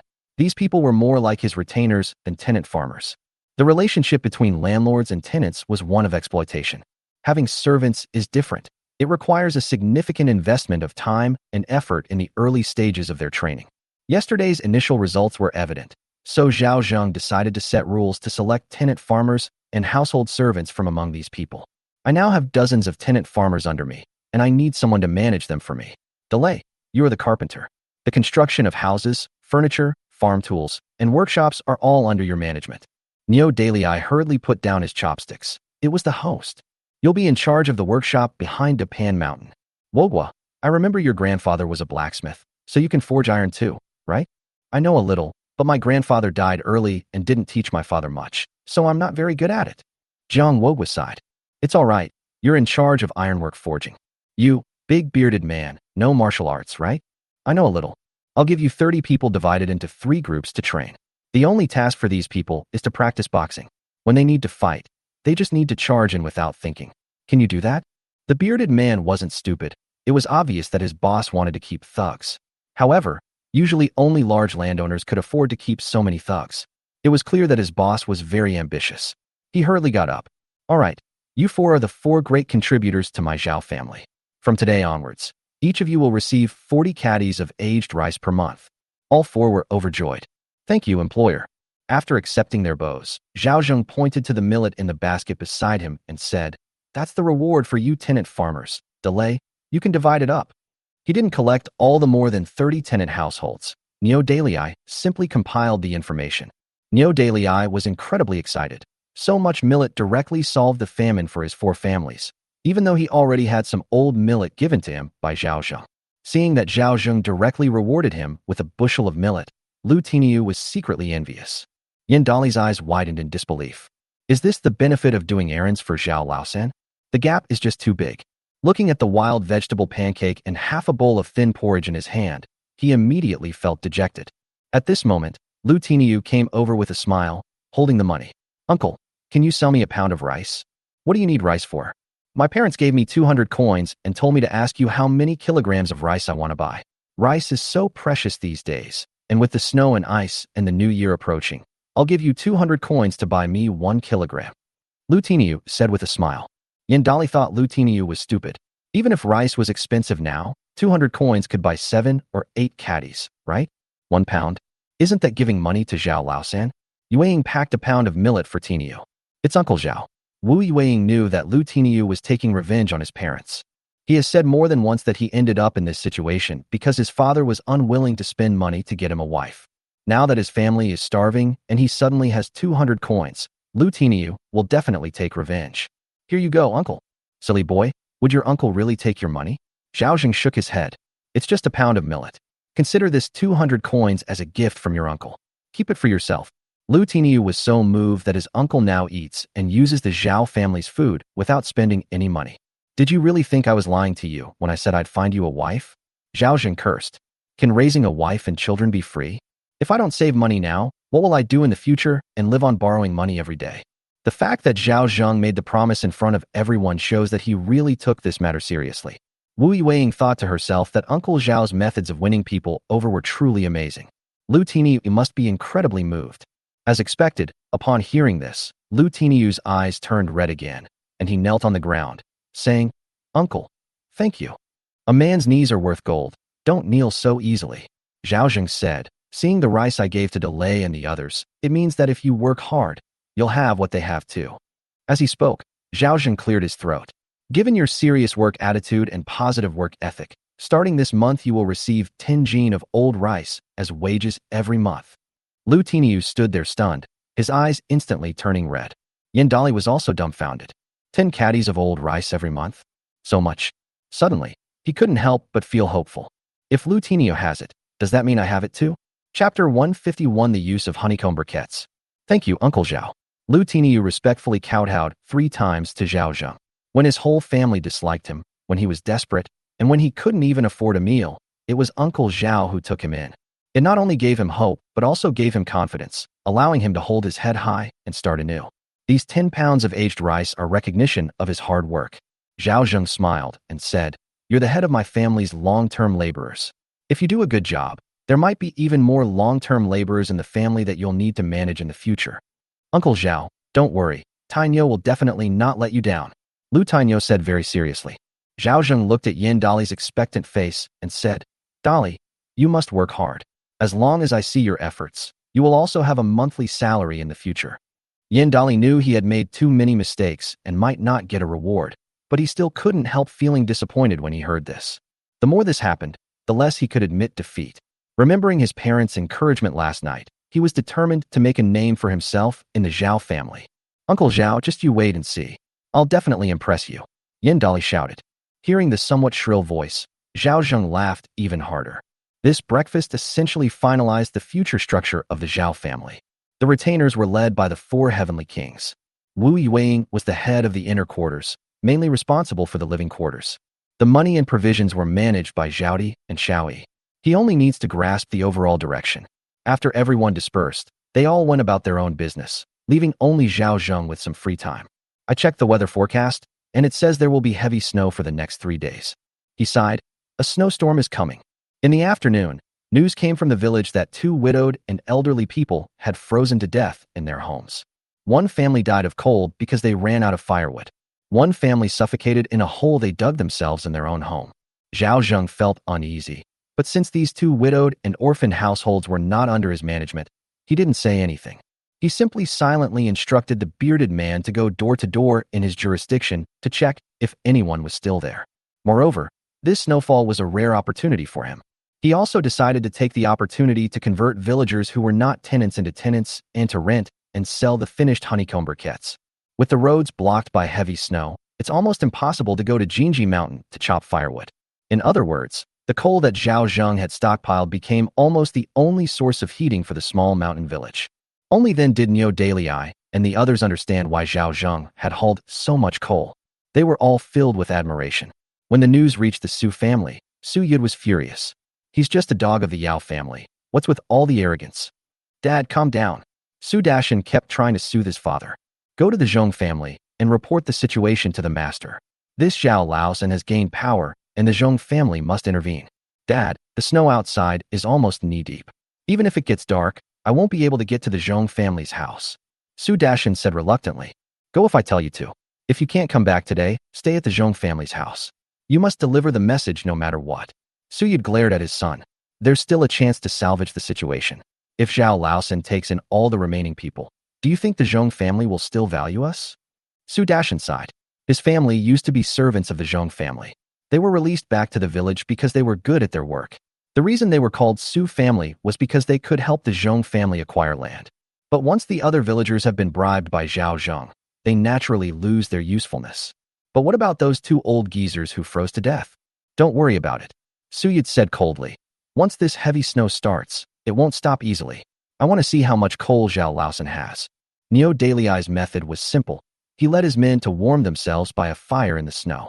The red-hot coals were incredibly tempting to the villagers who were shivering from the cold. This grandson would also roast wild vegetables and mushrooms every now and then. The aroma was so tempting it drove them crazy. As long as they can have something to eat, they would do anything, even sell their fields, land, children, or wives. In just one afternoon, nearly 20 households became tenants of the Zhao family. Of course, Zhao Zheng also invested a lot of grain and money. He certainly wanted to give people food without spending a penny, but that's not how you win people's hearts. Some people borrowed coal, unlike others who became tenants of the Zhao family and received 10 honeycomb briquettes for free, as well as grain. The Zhao family also promised to waive interest on seedling loans next year. This welfare is so much better than what the Zheng family receives. But if Zhao Zheng can make the decision, can Su Yud? As the afternoon drew to a close, even the villagers in his jurisdiction had become tenants of the Zhao family. Su Yud could no longer hold back and instructed the Zhong family's tenants to borrow charcoal from the Zhao family. They attempted to siphon off all of the Zhao family's coal. Just when Su Yud thought Zhao Zheng was in a difficult situation, Zhao Zheng said to the man, "Of course you can lend me coal. I can lend you not only coal, but also your winter food." Hearing this, everyone present was stunned. One person said, "Old Zhao, oh no, Master Zhao, are you really willing to lend us your money? The interest rate might be too high, right? If it's too high, we won't be able to pay it back." They didn't believe Zhao Zhengyu was being so kind. The interest rate is definitely high for others, but it's very low for my tenants. Zhao Zheng smiled and said, you should know that my family's tenants are different from other families, right? Everyone nodded. The Zhao family's tenant farmers are really different from other families. The Zhao family's tenants were bound together. Generally speaking, after farmers sell their land to landlords, they have no land under their own name and cannot leave the area, so they can only continue to rely on landlords to rent land. Then they were exploited by the landlords. After the Zhao family took over the land, they promised that the original land would continue to be rented by the farmers. Not only was the rent for spring seedlings cheap, but there was also no land rent, and the harvest was split 30/70ths. This is something many tenant farmers wouldn't even dare to dream of. While this leasing system may seem to offer low returns, it's important to remember that farming incurs costs. Even if the mainstream profit sharing is 50/50 or 40/60, after deducting agricultural taxes, costs, land rent, and deposits, they may not necessarily receive 30% of the profits. This is only possible in a good year with a good harvest. Moreover, after renting land for the Zhao family for 10 years, the 30/70 split was directly changed to a 40/60 split, and their descendants could continue to enjoy this privilege. They were actually very envious of such lenient conditions. This is why Nyo Dalai was able to get to work so quickly. While all landlords exploit others, Zhao Zheng was as kind as a living bodhisattva. Come and become a tenant in my household. I will not only lend you coal at low interest rates, but also grain at low interest rates to help you overcome this difficult time. Of course, we need to sign a 20-year agreement. During these 20 years, you must farm for me, or you will have to compensate me with 50 taels of silver. Upon hearing this, everyone hesitated. Compared to the Zheng family's harshness, the Zhao family is undoubtedly a better choice. But someone said with a wry smile, we still owe the Zheng family grain. If we let you be our tenant, they will definitely force us to pay back the grain. We are all trapped by the Zheng family, and we will never be able to pay back the money and supplies they owe us in this lifetime. The Zheng family will never let us go. Chapter 152. The world has changed in the small mountain village. Zhao Zheng smiled faintly as he looked at their helpless expressions. If you don't prepare in advance when the snow disaster comes, how many of you will still be standing here after this snowfall? You owe the Zheng family so much money and grain, not to mention you. Your descendants will be trapped and forced to work like cattle and horses for the Zheng family for their entire lives. It's fine to work hard, but what's the point if you work hard all year and can't even get a full meal? Upon hearing this, the people who came to borrow coal all looked disheartened. Everyone present was emaciated and looked like skin and bones from hunger. The Zheng family wouldn't be so kind as to treat them leniently just because they were desperate. Even if they die, we will squeeze every last drop of their marrow out of them. The death of one or two tenants is nothing. If they can't pay their debts, they'll sell their wives and children or make them work as slaves. Houses were also seized, and as for the fields, there were plenty of tenants who wanted to rent them. Otherwise, the taxes levied by the imperial court would be enough to crush people. Master Zhao, you are a kind-hearted man and generous to your subordinates. If you are willing to help, we are also willing to be your tenants. I'd give you my life if it could just let my family have a meal. What a humble tone, what a simple wish. One bite of food could buy their lives. Zhao Zhengdao, I can help you, but you have to become my family's indentured servants. If your contract with the Zheng family hasn't expired, then I can't help you. Tenant farmers are not the same as bonded laborers, while bonded laborers are basically equivalent to selling themselves to landlords. Generally speaking, their descendants have to work for the landlords. Zhao Zheng isn't some saint who intervenes for no other reason than to turn the small mountain village into an impregnable fortress. My contract with the Zheng family expired, and I haven't renewed it yet. Someone said, the Zheng family wants me to be a bonded laborer, but they're not willing to pay a single penny. The Zheng family also asked me to come back and think about it for 2 days. From their words, we can tell that the Zheng family has already revealed their true intentions. Before, they still cared about saving face, but now they don't care about saving face at all. In the past, Zhao Zheng often read in books about wealthy families distributing porridge and providing relief, and thought they were kind-hearted. But if you cut it open and look closely, it's incredibly filthy. Let me make this clear. If you become an indentured servant in my family, your descendants will all have to work for the Zhao family. Of course, I can't guarantee you'll have a full meal, but you definitely won't starve. If you're willing to come to my house, come and register. For those who are unwilling, I can only say I'm sorry. We cannot lend you coal or grain. Several people came over to register without thinking. Most people are still struggling with this decision. Tenants are exploited, but they are free again when their contracts expire. But if you become an indentured servant, then your descendants will be truly bound to the Zhao family forever. Therefore, although many people in Shujia village were tenant farmers of the Zheng family, the number of indentured laborers was very small. This is the grain you owe the Zheng family, a total of 15 caddies of millet. This is the grain you are paying for selling yourself, 5 caddies of millet and 5 caddies of rice bran. Zhao Zheng had Wu Yueying weigh the grain and hand it to the person in front of him. The villagers naturally knew the price the Zheng family had offered. In good years, those who became indentured laborers could earn money, at least 3 to 5 taels of silver. But now that the money for selling oneself is gone, the Zheng family is only willing to give 2 caddies of rice bran per person. A typical family consists of 3 to 5 people. The Zheng family only needs to contribute about 10 caddies of rice bran to acquire a household of bonded laborers. In the days to come, these bonded laborers will be no different from animals, with no personal freedom and forced to work for the landlords until they die. So nobody wanted to. However, Zhao Zheng's offer was 5 times that of the Zheng family, and upon seeing the millet and rice bran, they couldn't sit still any longer. This is much more generous than the Zheng family. By the time spring arrives, not only can the land be rented cheaply for spring seedlings, but this also saves a lot of grain. Seeing that they were interested but still hesitant, Zhao Zheng said, "When you are my tenant farmers, the profit split will be 30-70 for the first 10 years and 40-60 for the next 10 years. When you are my indentured laborers, the profit split will be 20-80ths for the first 10 years and 30-70ths for the next 10 years. Moreover, I will contract out the seeds and farm tools." Boom. This statement is no less than a bomb dropped into a crowd. This drove everyone crazy. This is the first time I've heard of bonded laborers receiving a food ration. Which landlord didn't exploit the bonded laborers to the death? Just give them enough to eat so they don't starve. Then, if you can't kill them, then kill them to death. Basically, they treat them like animals. No need to borrow grain seeds. No need for land rent. No need for farm tools. It's like the Zhao family has taken over all the upfront expenses.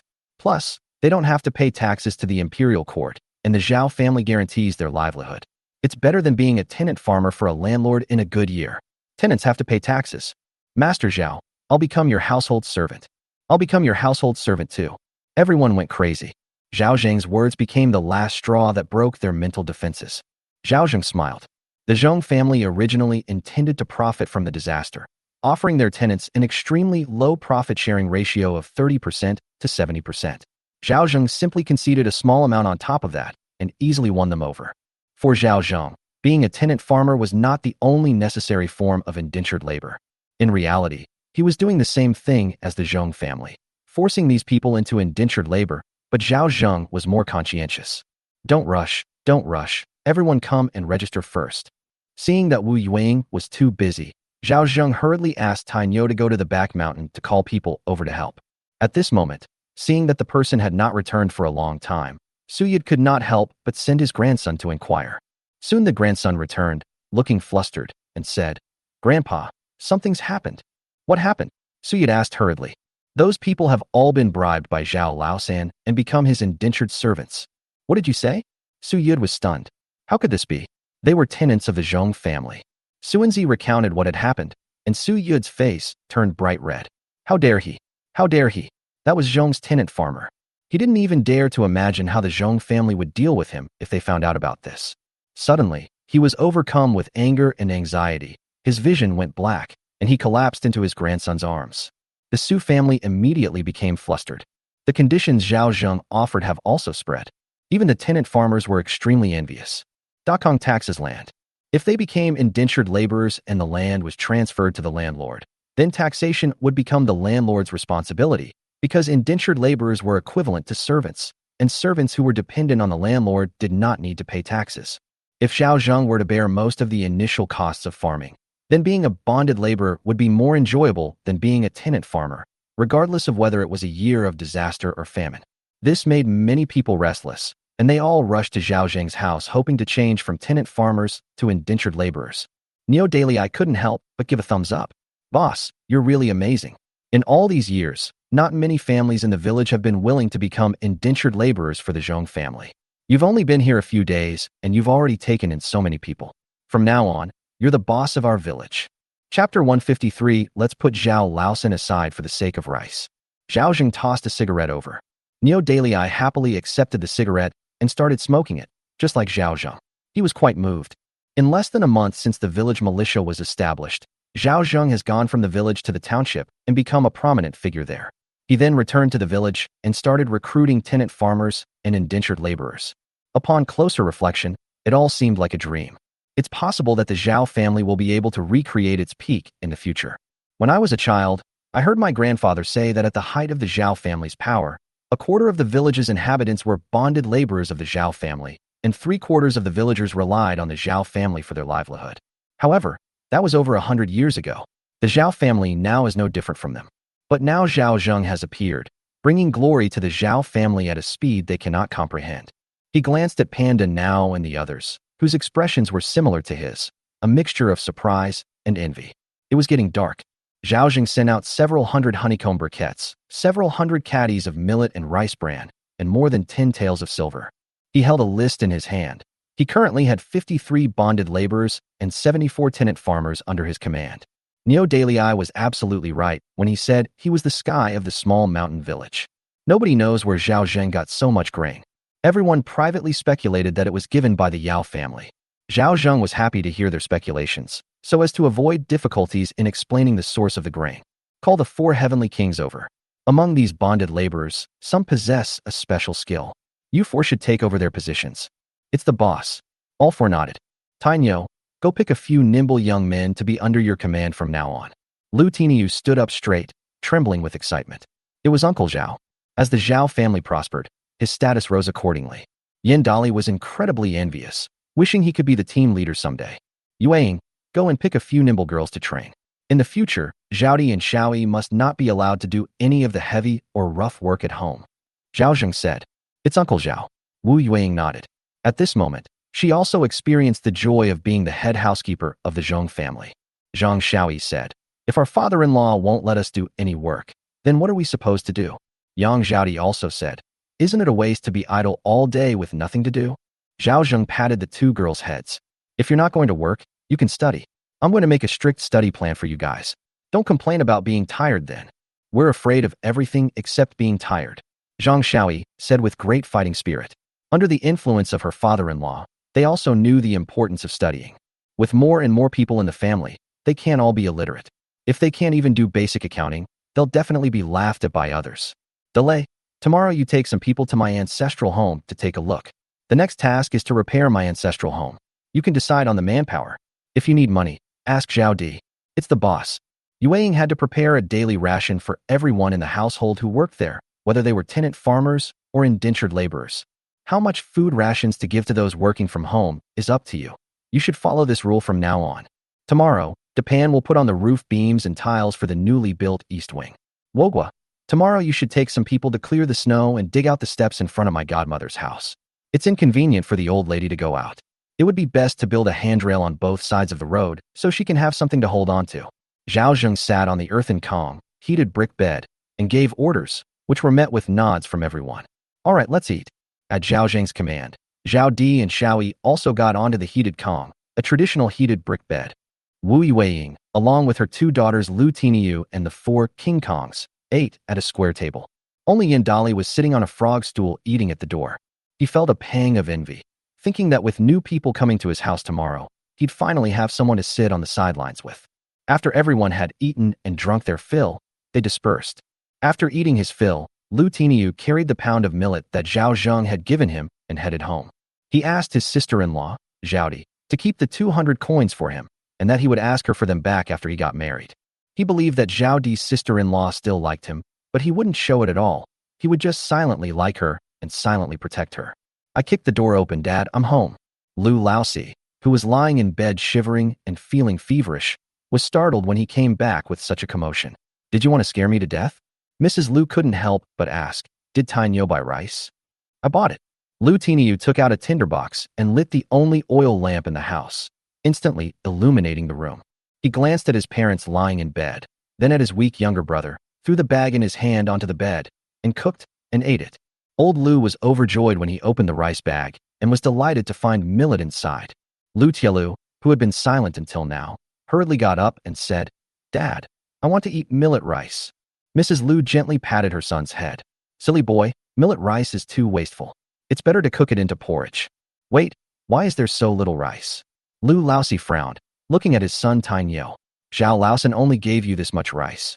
This is rice that Uncle Zhao gave me. A gift for you. Mrs. Lu was stunned.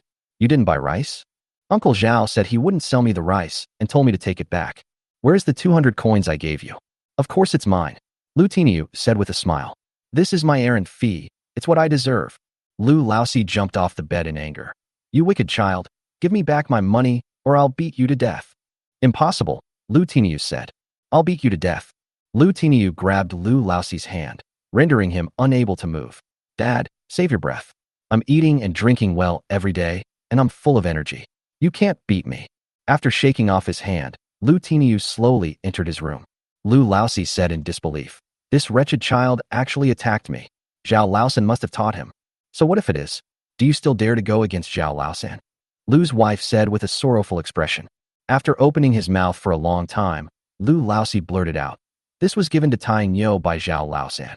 We ate it without spending a penny. For the sake of the rice, I'll let him off this time. The merciless mockery coming from the next room made Lu Laosi's face burn even more. He could only vent his anger on his wife. What are you standing there for? Hurry up and come down to cook porridge. The woman from the Lu family got out of bed, but immediately said with a mournful face, his father has no firewood at home. How did it just disappear? It was gone yesterday. Burn everything that can be burned. The only thing his father's family could burn was this wooden plank bed. The couple looked at each other in bewilderment. Lu Tielu, who was starving, grabbed a handful of raw millet and stuffed it into his mouth. It was so delicious. Chapter 154 The Barking of Dogs at the Zhao family's gate. The family of three chewed the millet and swallowed it with cold water. All three of them nearly broke their teeth. Old Lu blew out the oil lamp, opened his eyes, and looked at the dark ceiling. He heard his youngest son calling out, Dad, my stomach hurts. Bear with it, it's probably just from drinking too much cold water. It'll be fine in a bit.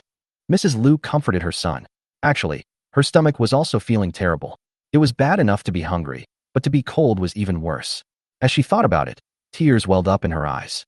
My dad can endure being hungry for a few more days, but he really can't stand not having firewood. My feet are so cold I can't feel them. I'm so afraid that if I close my eyes, I won't wake up again. Today I went to Aunt Chow's house and saw that the old couple were frozen to death and no one has buried them. There was also the case of Aunt Zhang and her husband, along with their grandson, who suffocated in the cellar. When they were carried out, their bodies were covered in black and purple bruises. What do you mean by all this? Are you cursing me to die? I didn't mean for you to go chop wood. Tiger girls, the snow has blocked the mountain. Where am I supposed to chop firewood? If you're not afraid I'll die on the way, just let me go. Old Lu was furious. The snow outside was already above his knees, and he was sure to freeze to death halfway to the subway station. Then what do you suggest we do? We have grain, but we can't cook it properly without firewood. Mrs. Lu, her face full of worry, couldn't help but complain. It's all your fault for being stingy and not helping our son get married. It's made him resent us. Otherwise, he could definitely have borrowed coal from Zhao Laosan's family. Lu Laosi is upset, so don't think about it. Zhao Laosan would never lend us coal. How will you know if you don't try? We're neighbors, living right next to each other. I grew up with Zhao Laosan, and we fought together our whole lives. How could I not know him? All right, stop talking nonsense. If you want to go, you go. I'm not going. The cries of women and the screams of children mingled together, but Lu Tiniu slept soundly. The more miserable they were, the happier he felt. We're running out of food. This is your final deadline. Qian Xiaolan issued her final order. Starting tomorrow, if any of you four want to continue living in our house, you'll have to pay 20 coins per person per day for rent, or 2 liang of rice per person per day. Otherwise, get out. Auntie, aren't you telling us to go out in this freezing weather with heavy snow? Are you trying to kill us? Zhao Erbao said angrily. Sister-in-law, you know we're broke, yet you say things like that. Aren't you just trying to drive us to our deaths? Zhao Wei retorted angrily. The money my mother gave us to buy Mountain Produce a couple of days ago is all with you too. What more do you want? If all else fails, you can divide the money among your family of 4 and let us stay at the Chow family's house. Those 2 old folks froze to death today. There's no one in the house. I refuse to believe we have nowhere to stay. Don't even think about it. This is my money. Qian Xiaolan sneered. Go ahead and go. Everything that could be lit at Old Lady Chow's and Old Lady Zhang's houses has been stripped of its contents. Those 4 old hags aren't even left with a piece of cloth to cover their shame. If you go and manage to survive tonight, you're lucky. Zhao Wei immediately fell silent. Zhao Debao lay on the bed with his fists clenched tightly, but his wound had not healed and was still oozing pus. He was in excruciating pain, not to mention getting out of bed or turning over. Auntie, once the snow stops, we'll go collect the mountain produce. Don't even try. By then, my whole family will have starved to death. Qian Xiaolan said fiercely. Either pay up grain, or get out. I'm not your mother. I have no obligation to support a bunch of good-for-nothings. Fourth uncle, aren't you going to say anything? Zhao Erbao looked at his fourth uncle. Zhao Yi also said with a stern face, aren't you ashamed of eating, drinking, and staying here for free for so long? Fourth brother, you. All right, I don't care about the money or the food anymore. Get out of here. My house can't accommodate you. With that, Zhao Yi and his son started pushing people out. Fourth brother, we agreed to collect mountain goods together. By my ass. The third brother has made his fortune. Why would you need to buy mountain goods? You actually believed what I said. Zhao Yi sneered. Do you know how many people the third brother has now? Half the village is his people. If you go against him, even if he kills you, no one will say anything. You've suffered so many losses. Haven't you learned your lesson? If you want to die, don't drag me down with you. As they spoke, the father and son threw Zhao Wei into the snow. Mao Xiaofeng and the others were also pushed out of their house, and no matter how much Zhao Erbao knocked on the door, it was no use. As the heavy snow fell on Mao Xiaofeng, she burst into tears. I was so blind to marry such a good-for-nothing. Not only have I not had a single day of happiness, but I'm going to freeze to death in the snow. Stop crying. Turn over. I'm suffocating from the snow. Zhao Wei yelled. Zhao Erbao hurriedly turned him over. Dad, what are we going to do now? We have nowhere to go. Zhao Debao, pale-faced, said, go find Grandma and beg her to let us stay at the ancestral home for one night. It's no use. She won't open the door. Zhao Wei sighed and went to beg the third brother to apologize on his behalf. Beg him? He's the one who brought our family to this state. Zhao Erbao said, his face full of reluctance. If the third brother doesn't agree, we can survive today, but what about tomorrow and the day after? Zhao Wei said helplessly. We don't even have a place to stay. With this much snow, we'll freeze to death before tomorrow. Then we'll end up like that old woman from the Chow family, with no one to even collect our bodies. Zhao Erbao fell silent. Zhao Debao said bitterly, Dad is right. Third uncle has made a fortune. Now even the village elders have to watch their backs. We can't beat him. Mao Xiaofeng's mind started working. What are you waiting for? Hurry up and go. Zhao Wei knew exactly what she was thinking and said, Erbao, carry me to your third uncle's house. Zhao Zheng is installing a sauna. He had long wanted to install a sauna in the bathroom. It would be much more comfortable than just a shower. Imagine being shirtless in a sauna while enjoying delicious food in a freezing weather outside. The structure of a sauna is actually very simple. All you need is an insulated wooden house. It doesn't need to be too big. Just put heated volcanic rocks inside, pour water on it, and steam will rise. He had already had Tai Nyo use the stones he had collected to do some preliminary hardening of the ground. All that was left was to choose a corner to install the sauna. Zhao Zheng had been preparing for this sauna for a long time, and the wooden planks were also ready long ago. All that was needed was to assemble them according to the gaps in the middle of the planks. Wu Yueying and the others were studying, and Zhao Zheng didn't ask them to come and help. Just as I was getting into my formal attire, a few barks came from outside. Following closely behind, Dahe and Xiaohe, who were lying at Zhaodi and Xiaoye's feet, also started barking towards the outside. Whose dog is this? I don't remember anyone keeping a dog around here. Zhang Xiaoyi frowned.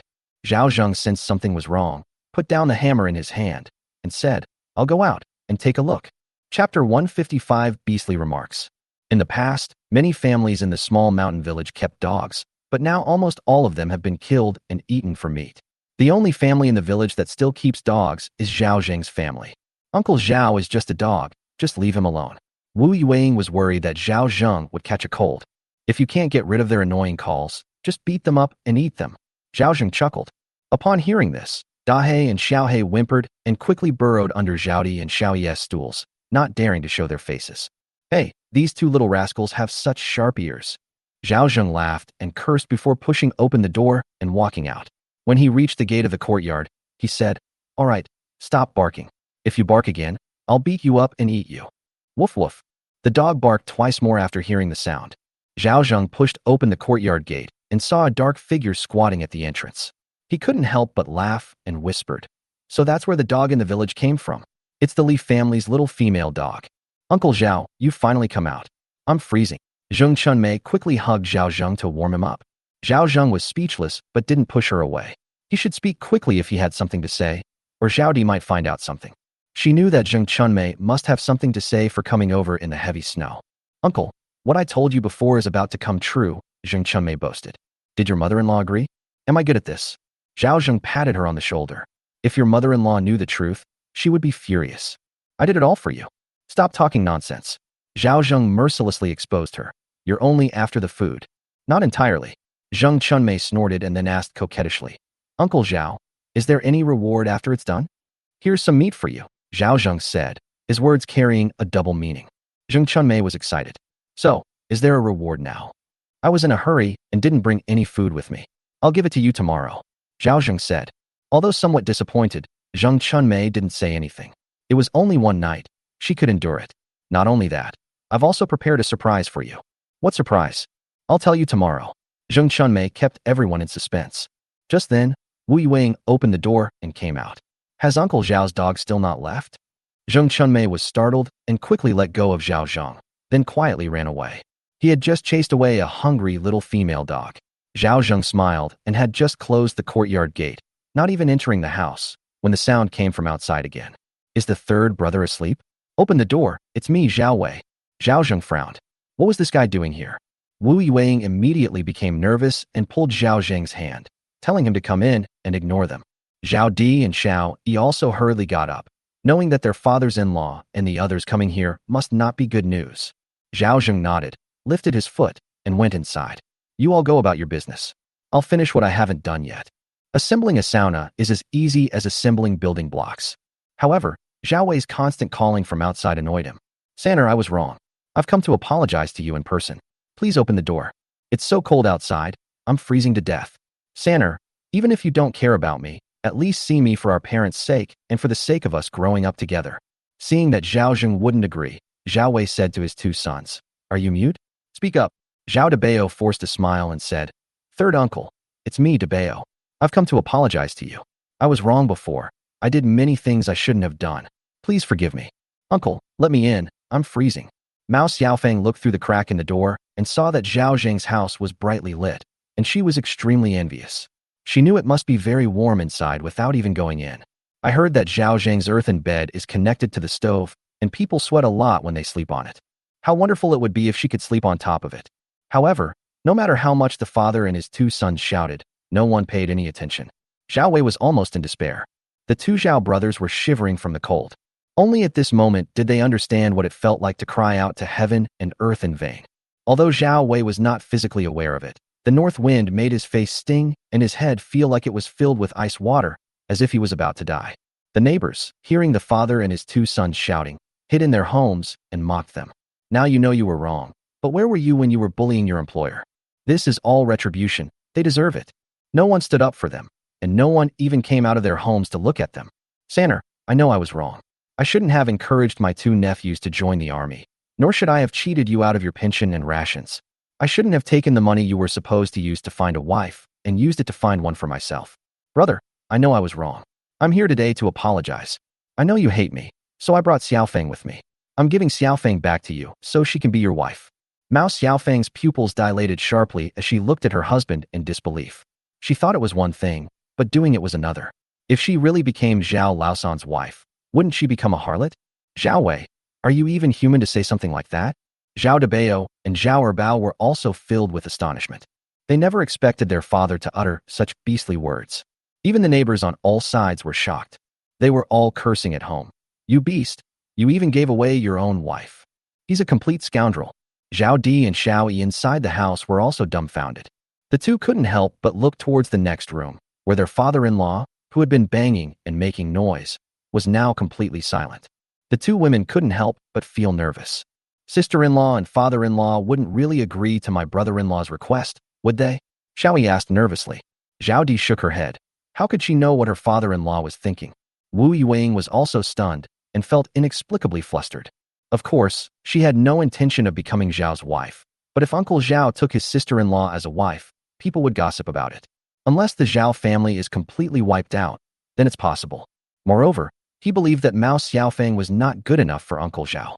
Uncle Zhao's woman, even if she's not a rich heiress, must at least be a pure and innocent virgin. However, Uncle Zhao had previously argued with Xiaodo on Mao Xiaofeng's behalf, so he might actually have feelings for her. If Uncle Zhao nods, should she persuade him or not? Wu Yuing was conflicted. At this moment, Zhao Wei outside the door said to Mao Xiaofeng, "Speak up. If you keep making a sound, our whole family will freeze to death outside. I'm willing to do this, but you're pretending to be a chaste and virtuous woman. You dare say you didn't have that thought? Enough with the nonsense. Just agree and get in. You'll be sheltered from the wind and snow, and have plenty of food and clothing. If you don't want to freeze to death, speak up now." Mao Xiaofeng's expression was uncertain, but in the end she couldn't resist the temptation of being well-fed and warmly dressed, and gritted her teeth and said, "Third uncle, I'm willing to be your wife." Chapter 156. The sauna is finished. The moment the words left her mouth, Mao Xiaofeng felt both ashamed and indignant, as well as helpless. However, it cannot be denied that she did consider becoming Zhao Laosan's wife after Zhao Wei died. Now that Zhao Wei has spoken up, she can't be blamed. Even if Zhao Laosan is useless, at least he still has two hands that can walk and jump, right? If she really agreed, she would become Grandma Zhao. That's a blessing you couldn't hope for in 8 lifetimes. Thinking of this, her voice became even more urgent, and she subconsciously tucked a strand of hair behind her ear. "Third uncle, since your eldest brother has agreed, open the door. It's not good for this house to be without a mistress. With me here, I'll definitely keep the house in perfect order for you." Hearing this, Zhao Wei felt both complicated and indignant. Although he had prepared himself mentally, hearing these words from his wife still filled him with resentment. That bitch had this idea all along. He was well aware that his family's knocking on the door would surely be overheard by the neighbors. They might laugh at themselves, but living is more important than saving face. He didn't want to die, because if you die, everything is gone. If you live, you might still have a chance to turn things around. At that moment, someone opened a window and shouted in the darkness, "Zhao Wei, you are shameless. You would give away your own wife. You are an animal." Hearing the cursing, Zhao Wei couldn't help but say, "What's it to you? This is my family business. I can do whatever I want. The third brother is already 40 and still doesn't have a wife to take care of him. What's wrong with me, as the eldest brother, thinking about him?" Upon hearing this, someone else cursed, "Your wife is a lowly thing too. If you, Zhao Wei, were dead, marrying the landlord would be normal, but you're still alive, and she dares to say such lewd things. How is she any different from a prostitute? Bullshit. My stepmother is a very nice person." Zhao Erbao shouted at the top of his lungs. As more and more people started cursing, Zhao Wei, determined to win, said, "Sanner, haven't you seen my attitude of admitting my mistake? Do you really want our whole family to freeze to death at your doorstep before you're satisfied? I always thought that no matter how fiercely we argued or how much we fought, it was just a conflict between brothers. Did you really have to make others laugh at our Zhao family? Shut up. Uncle Zhao has already cut ties with you." Lu Tiniu pushed open the window and cursed, "You shameless old bastard. If I were you, I'd rather smash my head against a block of iced tofu and die. If you keep making a racket and disturbing Uncle Zhao's family's rest, I'll throw you out of the village." "Lu Tiniu, this is my family matter. What does it have to do with you?" Zhao Debao said coldly. "I advise you to take your father and get lost, or I'll call Uncle Neo and Uncle Pan over and make you regret it." Lu Tiniu said coldly. "You."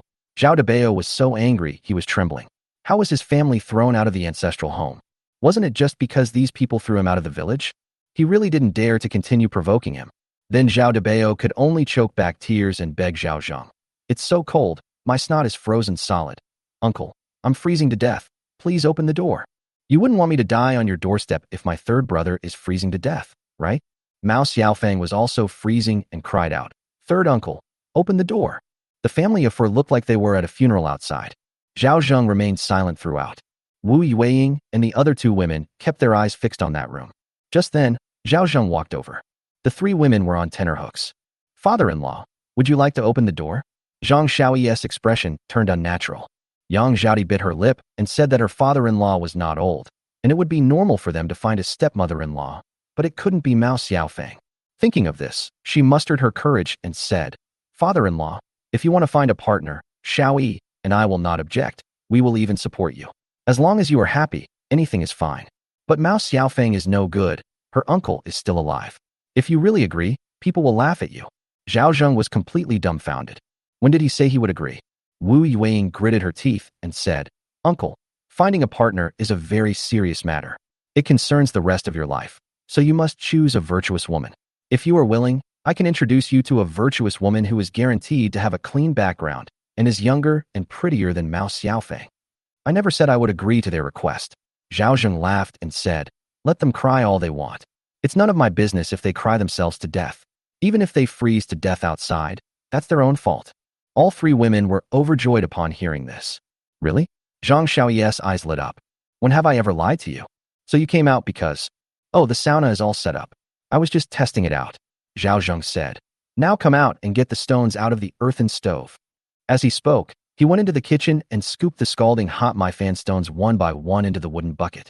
This type of Maifan stone is a volcanic rock with a porous surface, allowing water vapor to evaporate fully after water is poured on it. He quickly carried the stone into the sauna and poured it into the iron stove. Immediately pour water on it. Sizzle. Water vapor evaporates rapidly. The temperature inside the sauna rose instantly.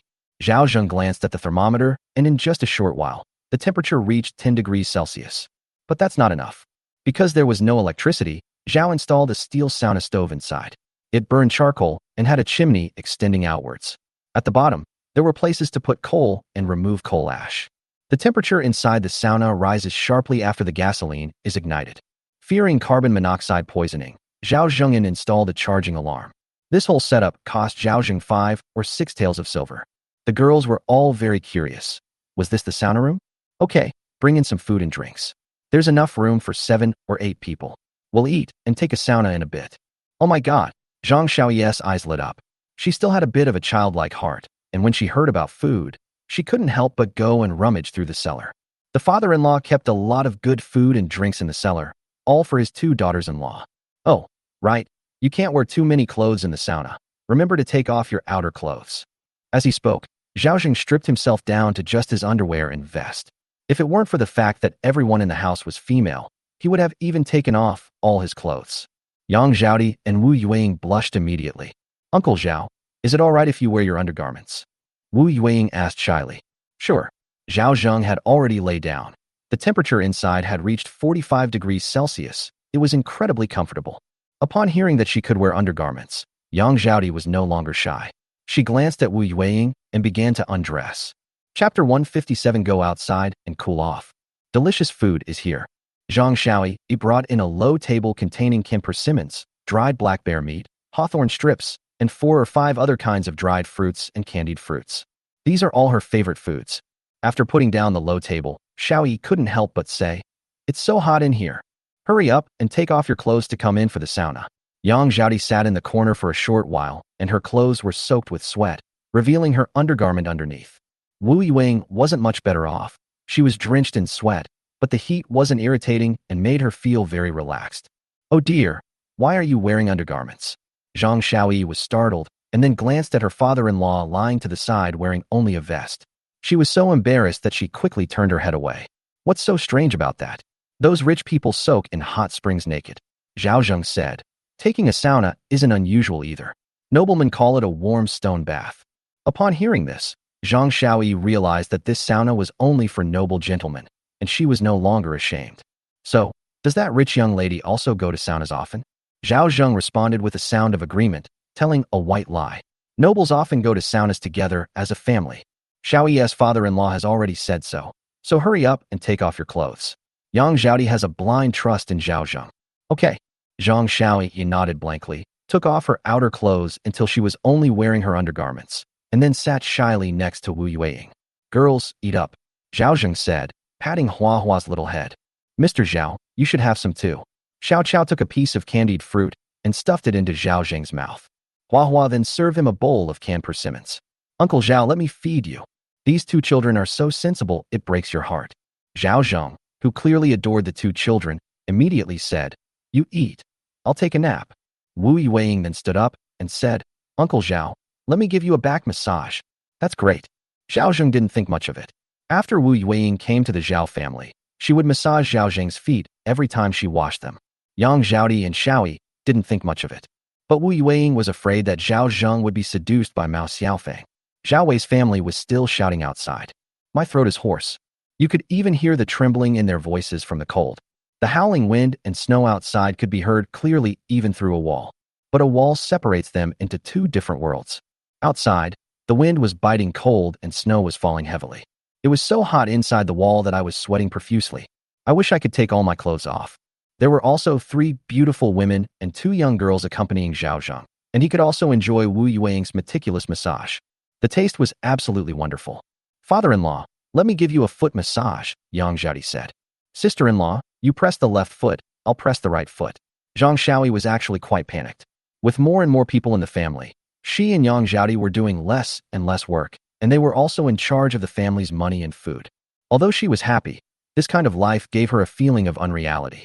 Or rather, Mao Xiaofeng's words made her worried. If my father-in-law finds another wife in the future, will she then be in charge of all the household affairs? Can they still live as happily as they do now?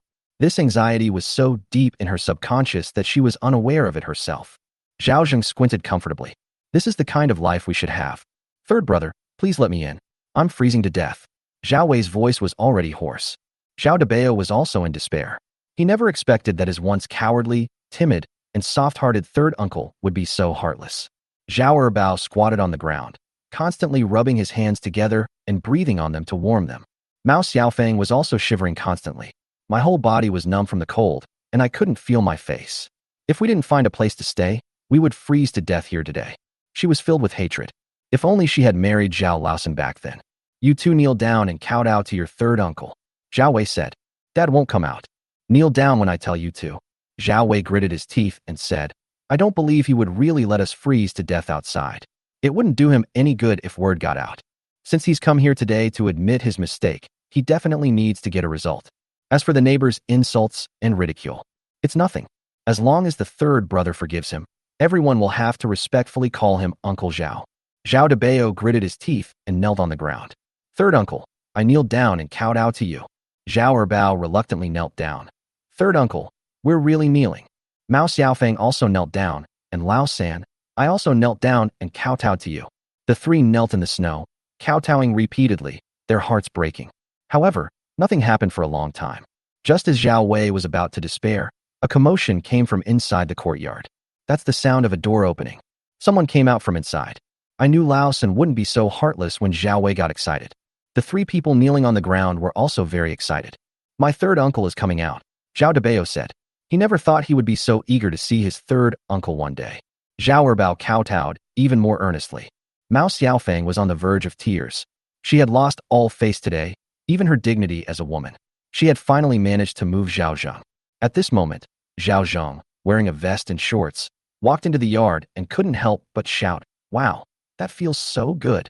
He picked up the snow from the ground and wiped it on his body, his whole body steaming.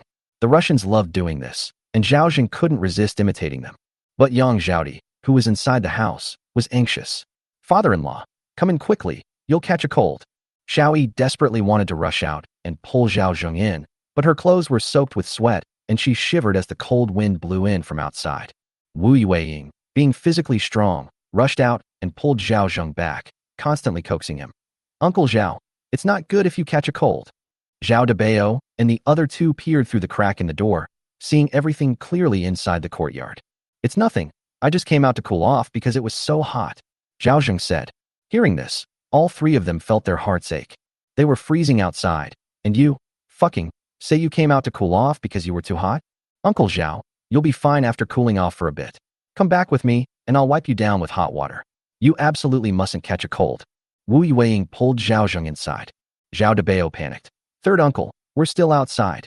He realized that Zhao Zheng had come out not for them, but just to cool off. Zhao Erbao also cried out.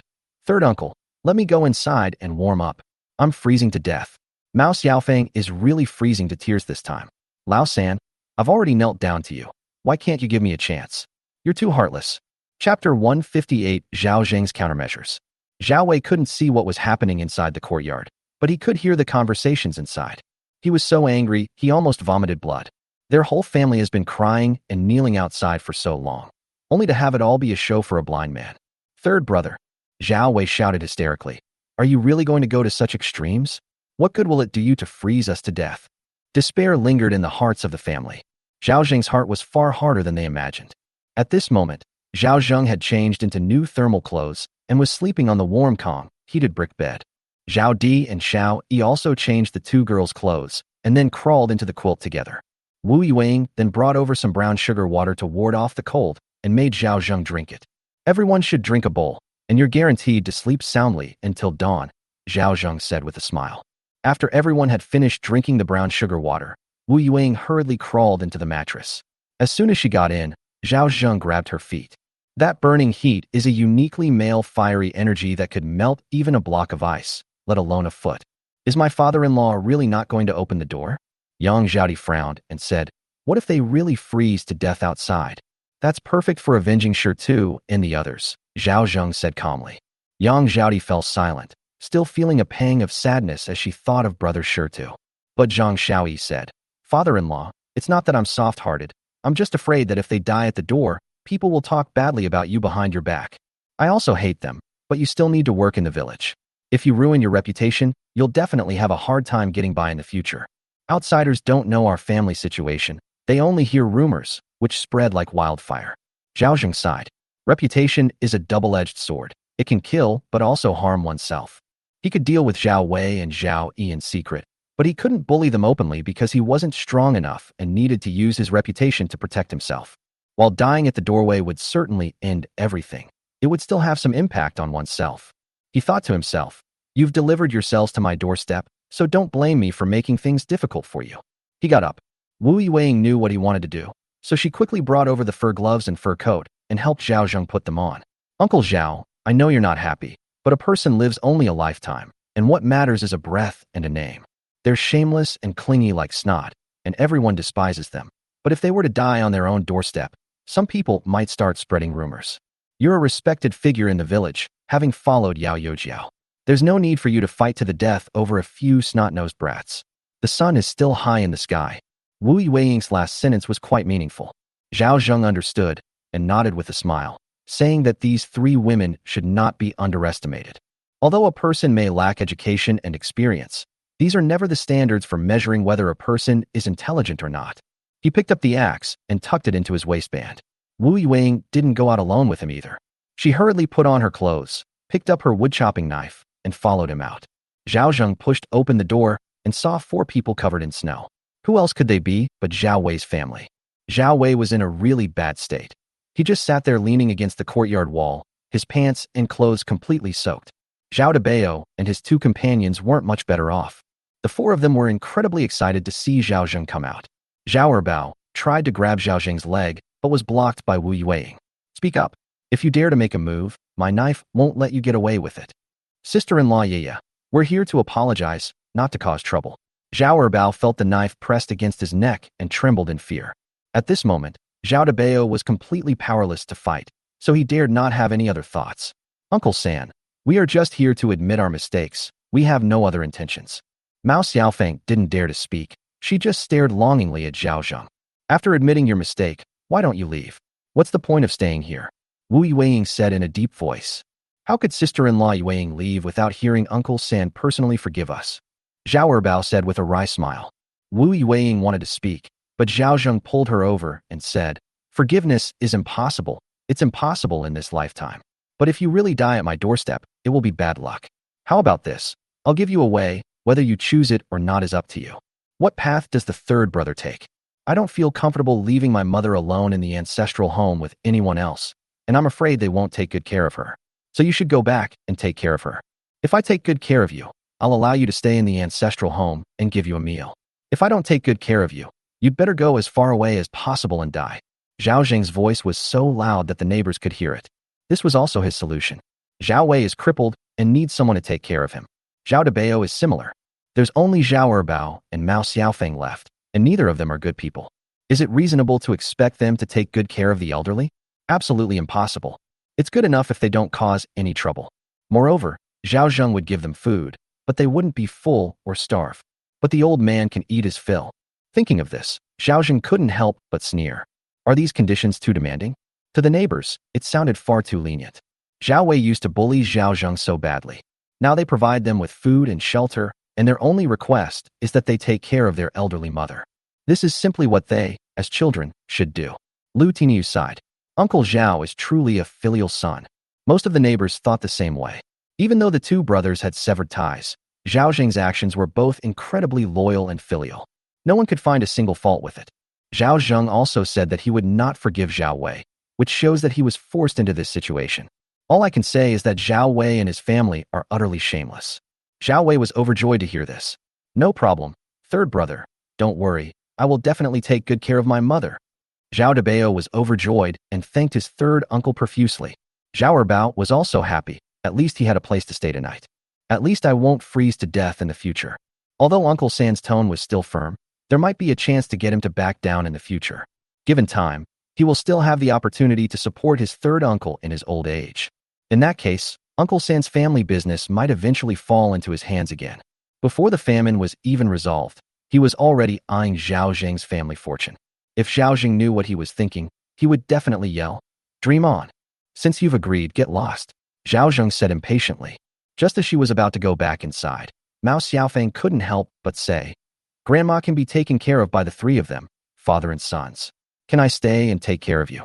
Zhao Wei remained silent and even forced a smile, saying, "What I did to Xiao Fong was wrong. I'll return Xiao Fong to you right now. She was married with your money, so she's your wife." Chapter 159, She Looks Like a Dog. Zhao Zheng smiled. Looking at Zhao Wei at this moment, I thought of the grief and indignation my predecessor felt when he learned about this. He rushed to confront Zhao Wei, only to be met with a devastating blow. That blow cost him his life. The words Mao Xiaofeng said that day still echoed in my ears. "Didn't you say you'd never even look at me properly, even if you married a dog?" Zhao Zheng looked at Mao Xiaofeng with a half-smile. Mao Xiaofeng panicked and didn't know how to answer for a moment. "Do you remember the blow you gave me?" Zhao Zheng touched his head and looked at Zhao Wei on the ground. His wound had only just healed a few days ago. "Do you know how painful that blow was?" Zhao Wei was speechless. Mao Xiaofeng gritted her teeth and barked at Zhao Zheng. "Woof, woof, woof, woof." I heard the dog barking. Zhao Wei was stunned. The Zhao brothers were also utterly astonished. Wu Yuing also looked at this woman deeply. She was simply too shameless. She would do anything to get into Uncle Zhao's house. Woof, woof, woof. After imitating a dog's bark a few times, Mao Xiaofeng looked at Zhao Zheng with a fawning expression. "I was blind to have chosen Zhao Wei. If you like me, I'll bark like a dog for you every day." Zhao Zheng burst into laughter until his stomach hurt, pointing at Mao Xiaofeng and shaking his head repeatedly. "It barks quite like a dog, even more so than my big black dog." Hearing Wu Yueying's call, two small, dark creatures poked their heads out of the house and barked. "Listen, my two little ones are greeting you." Zhao Zheng laughed heartily. Zhao Wei sighed, closed his eyes, and felt as if a knife was stabbing his heart. Even if he's deceiving himself, Mao Xiaofeng was still the one he married first. Even though it's normal for 4 or 5 brothers to share one wife in the countryside, hearing Mao Xiaofeng bark like a dog completely shattered his defenses. It turns out that a woman can be so despicable in order to achieve her goals. Mao Xiaofeng also looked embarrassed. Wu Yuing looked at Uncle Zhao Zheng, who was laughing so hard he could hardly breathe. Zhao Zheng waved his hand to indicate that he was fine. After a while, he stopped laughing and asked Wu Yuing if she looked like a dog. Wu Yuing was taken aback for a moment, then quickly clicked on the profile picture. "That's a beast." "Yes." Zhao Zheng smiled and said, "If she were a human, I might be able to take her in, but she's an animal. There's no place for animals in my house." After saying that, he closed the courtyard gate, laughed loudly, and went back into the house. He also kicked the door and said, "Big Black and Little Black, you two little things, you can't be like that beast outside and become 3 surname livestock." Bang! The door slammed shut. Mao Xiaofeng's legs went weak and she knelt on the ground. Her abandonment of dignity and barking like a dog was nothing but a joke in Zhao Zheng's eyes. Zhao Wei smiled wryly and said, "Let's go back to our ancestral home. Let's not make a fool of ourselves here." Zhao Erbao silently carried his father on his back. Zhao Debao walked with his legs spread apart like a crab, waiting for me. Mao Xiaofeng snapped out of her daze, wiped away her tears, and chased after him. Zhao Zheng slept exceptionally well that night, sleeping until dawn. When I woke up, it was still snowing, but much less than last night. Lu Tiniu was shoveling snow with Yandali.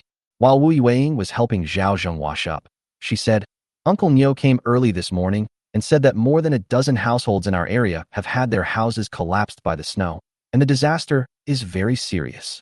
Zhao Zheng frowned, secretly relieved that he had burned the tiles. Otherwise, the house might have been crushed by the heavy snow.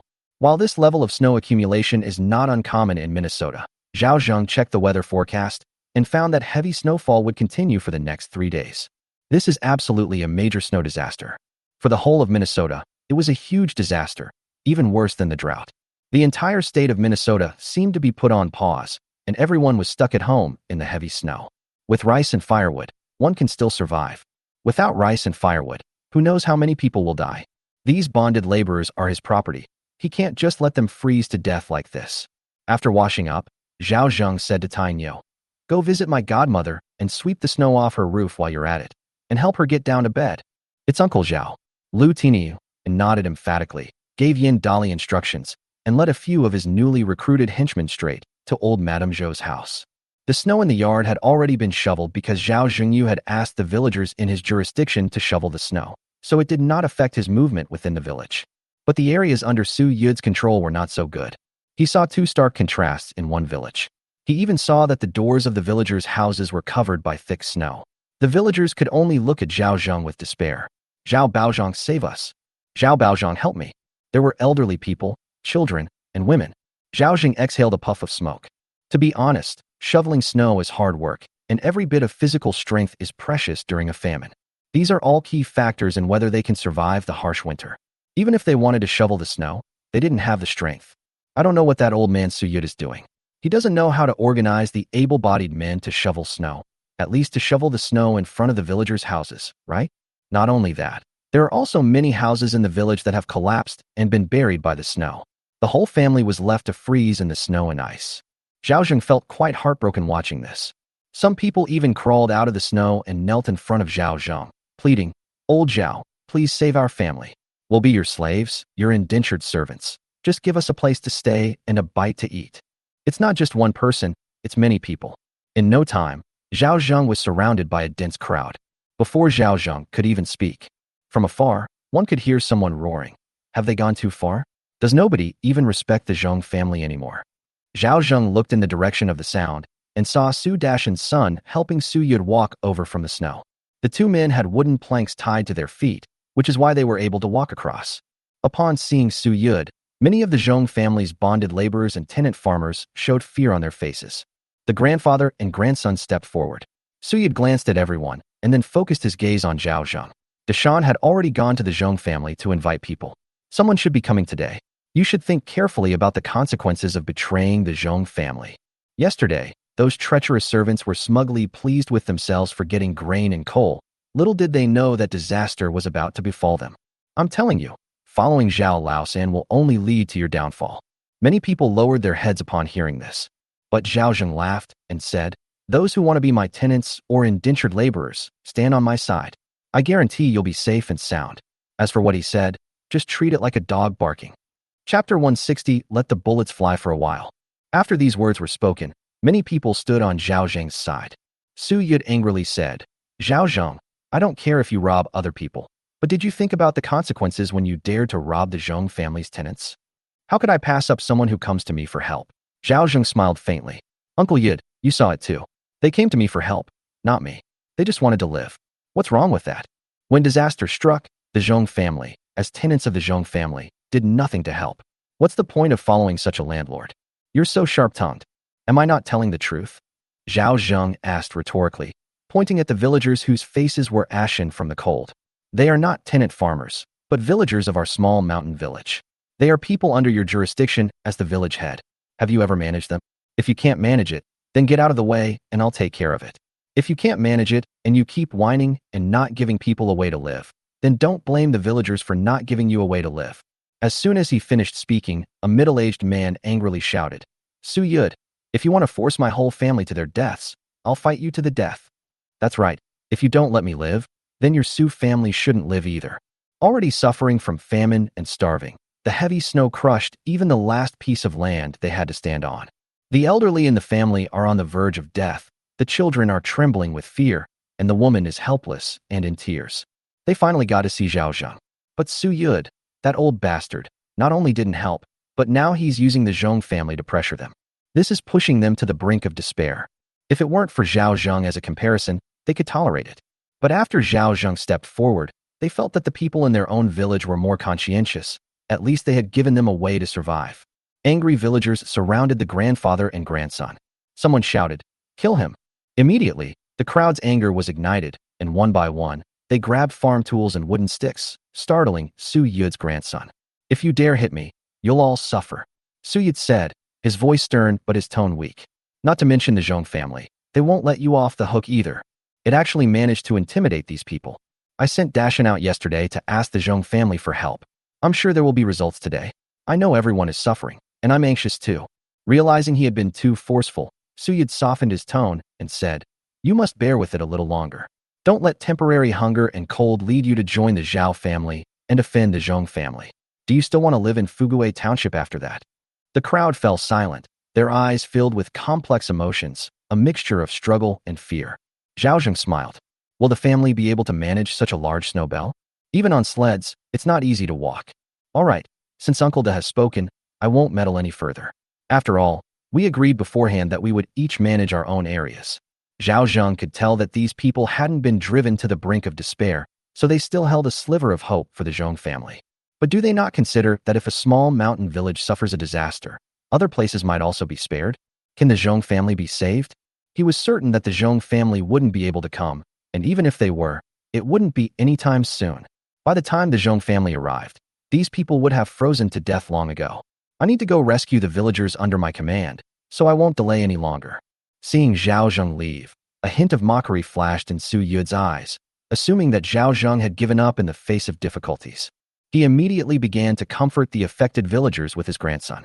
When Zhao Zheng found Niu Dalai, he was directing his men to carry the injured villagers to Sun Daxian's house. "Boss," upon seeing Zhao Zheng, Dalai hurriedly came over. How many homes were destroyed by the weight of the snow? Nearly 30 houses collapsed due to the heavy snow, and those that hadn't yet crumbled were almost completely destroyed. Niu Dalai sighed. There were about 100 people without a place to stay. What could they do? He didn't know when this snow would stop, or if the township would send relief. Forget about the village. Zhao Zheng waved his hand and said, "Let them stay in the earthen kilns. The environment isn't good, but at least they can stay out of the wind and rain. Send more people to dig a few more earthen kilns over there and set up earthen beds for them to keep warm. Let Big Beard lead the men to maintain order." Niu Dalai couldn't help but say, "The boss is really kind-hearted. If they knew, they would definitely work for the boss wholeheartedly." The entire area under Zhao Zheng's jurisdiction consisted of his tenants or indentured laborers who all received food and honeycomb briquettes for heating from him. As long as they found a place to stay, they would not freeze or starve to death. Although the environment in an earthen kiln is less than ideal, it's certainly better than being exposed to the wind and freezing temperatures. Remember to use planks and wooden supports for the newly dug kiln to prevent it from collapsing, Zhao Zheng reminded him. Okay, Niu Dalai replied hurriedly and went to give instructions to his subordinates. And those homeless villagers, now that they had a place to stay, all rushed to Zhao Zheng's side, some kneeling and some weeping. Each of them carried their families and valuables on their backs. Seeing that the disaster-stricken people in Zhao Zheng's jurisdiction had a place to stay, Su Yud's people were extremely worried. Why hadn't Deshan returned yet? It's already noon and it started snowing heavily again.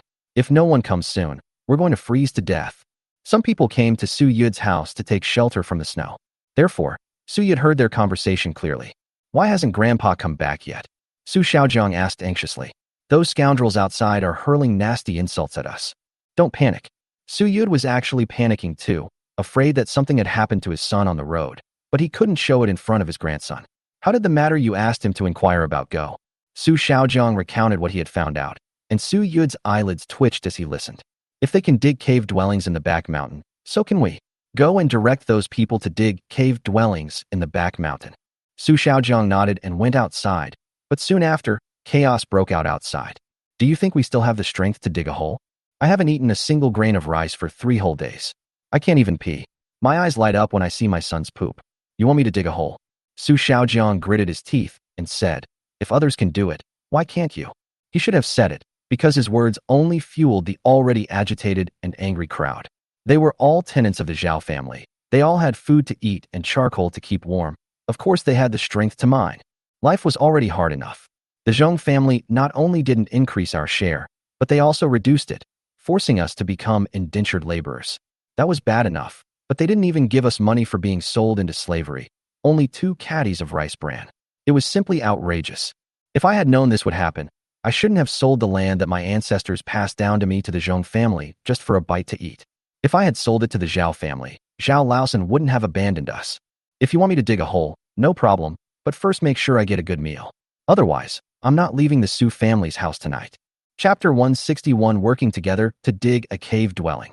The crowd started making a ruckus. Su Yud stormed out in a rage. How dare you cause trouble in my house? You've gone too far. This time, however, instead of suppressing the crowd's momentum, it provoked their anger. Uncle Yud, It's already noon, and there's still no sign of Dashin. When is he coming back? Give me a definite answer. If he doesn't come back today, where will we stay tonight? With so many people, we'd all freeze to death if we didn't have a place to stay. Su-yud, what's the rush? We'll be back soon. Let's go dig a hole first. Digging a hole can give us enough energy to eat a meal, but we don't have the strength to dig anymore. Uncle Yud, you are also a member of the Zheng family, and we are also tenants of the Zheng family. Could you lend us some grain so we can have a meal? This will also give us the strength to dig a cave dwelling, right? Don't worry, I'll definitely return it to you. Whether Su-yud was threatening or throwing a tantrum, the crowd wouldn't budge, saying either they would eat or they would bring their families to live in Su's house. Normally, they wouldn't have dared to do this, but there are 30 or 40 households here now. Driven by hunger and cold, their nerves had been pushed to the limit. If their demands are not met, they might tear the Su family apart. With so many people, where would my family get so much grain? I'm not a landlord. Su-yud originally wanted to incite them to cause trouble at Zhao's house to borrow grain, but Zhao Zheng would definitely take the opportunity to take these people in. He had already done something stupid once. How could he do it a second time? But his family's grain supply was insufficient to feed these people. At this moment, Su-yud experienced what it means to be caught in a dilemma. Stop arguing. It's impossible for you to be full. My family's grain is only enough for you to have a sip of rice porridge. Su-yud said resolutely. I'll arrange to cook porridge right now. But if you drink my porridge, you have to listen to me and obediently go dig a cave dwelling for me. Understand? No problem. After calming everyone down, Su-yud asked his daughter-in-law to cook porridge. It was the kind of thin porridge that was as clear as water. Even so, everyone calmed down. The porridge was cooked quickly, enough for about half a bowl per person. Upon seeing this watery porridge, some people immediately became unhappy. Uncle Yud, who doesn't know you have plenty of grain? Are you just trying to fool us with this watery porridge? This stuff disappears after 1 p. So where am I supposed to dig a cave? I'd rather find a place to lie down and rest. At least I can conserve some energy. Are you making a fool of us? Su-yud's face turned green. He had enough to eat, and he was still complaining. Did he think he was a landlord with mountains of grain at home? This is all the last of our family's grain reserves. Of course he was lying. Having been with the Zheng family for so long, he naturally had some savings. His family had 70 or 80 caddies of millet and a bushel of rice bran in their cellar, enough for them to get through a difficult time.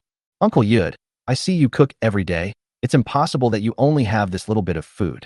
Could it be that they're hiding it from us and don't want to give it to us? Several young people, still feeling it wasn't enough after drinking the porridge, went over and asked, why don't you let us see how your rice container is? Get out of here and dig a hole. Those who don't know what's good for them won't be able to escape when the mountain comes back. Su-yud was both angry and a little scared. If he couldn't control these people, he would be in big trouble. He's now resorting to blustering threats that are actually quite weak. The young men's eyes flickered for a moment, but they retreated. But it's impossible to get them to dig a hole. They're not stupid. A few grains of rice in their bowls simply can't make up for the effort they expended.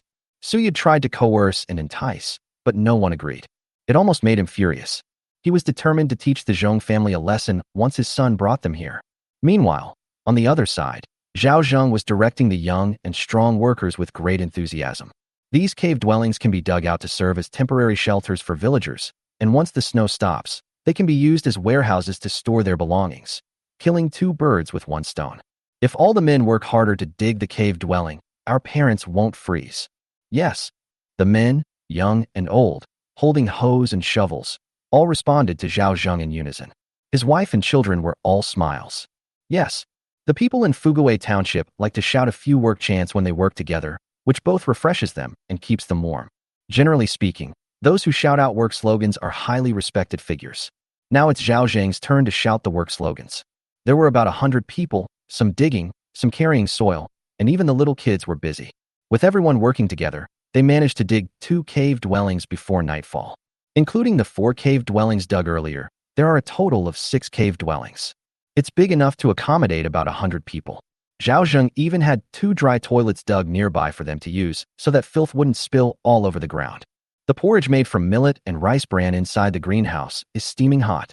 It doesn't look good or taste great, but it can definitely fill your stomach and even save your life. It's not too thick, but it's not too thin either.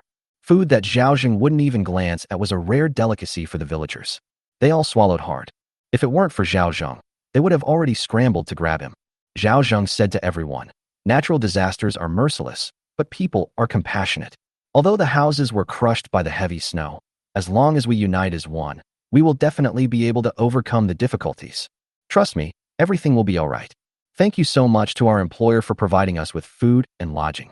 We definitely wouldn't have made it through the night without you." An elderly man wiped away his tears and said to his grandson, "Go and kowtow to the master."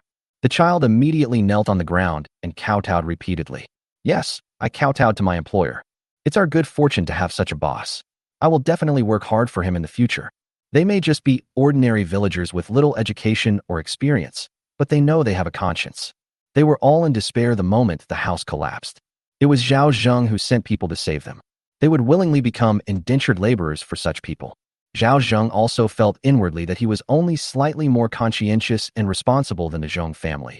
Yet he had won the villagers' praise, which he truly felt unworthy of. Not to mention that what was being cooked in the pot was their own grain. He was simply distributing it equally. "Stop kowtowing and come over here to share the porridge." Wu Yuwei arranged for some women to serve the same amount of porridge. Yang Zhaodi and Zhang Shaoyi were also busy. Grandma Zhou wasn't idle either. Everyone around her praised her for her good judgment in taking Zhao Zheng as her godson. After everyone had eaten about half their fill, they all went into the cave dwelling. However, the air inside the cave was not well circulated, and there were many people, so they were afraid that the people would be poisoned by the coal used for heating. Therefore, they arranged for people to take turns guarding the entrance of the cave at night. Fearing trouble, he even ordered the bearded man to have people guard the shed, and anyone who caused trouble would be thrown out of the village. These measures immediately boosted the villagers' sense of security. After taking old Mrs. Zhou home, Zhao Zheng said, "Godmother, don't go back tonight. The snow is too heavy. I can take care of you immediately at my house. What about your mother's side?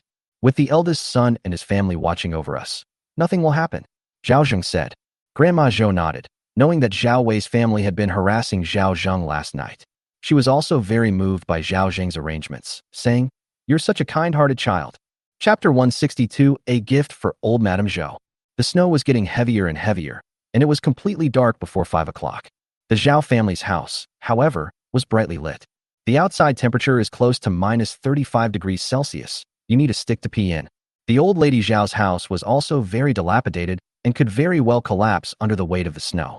Zhao Zheng refused to let her go back no matter what. However, the earthen bed at home was too small, and 6 people could only sleep at most. So Zhao Zheng decided to sleep in the sauna. There's a stone-burning stove inside, and the space is relatively sealed, so it would definitely be warm to sleep inside. In addition, there is an alarm installed inside, so there is no need to worry about carbon monoxide poisoning. He did want to install a fireplace in his house, but a small one wouldn't be useful, and a large one would be hard to explain its origin. He didn't go to the countryside despite the freezing weather. You can't exactly say you found it, can you? A larger fireplace weighs 200 or 300 pounds. Pure steel is very valuable. The sauna stove was relatively small, which made it easy to explain why he had prepared it beforehand. It's also his fault for forgetting about this matter while he was busy dealing with bandits in the countryside those few days. After a busy day, Zhao Zheng was also a little hungry.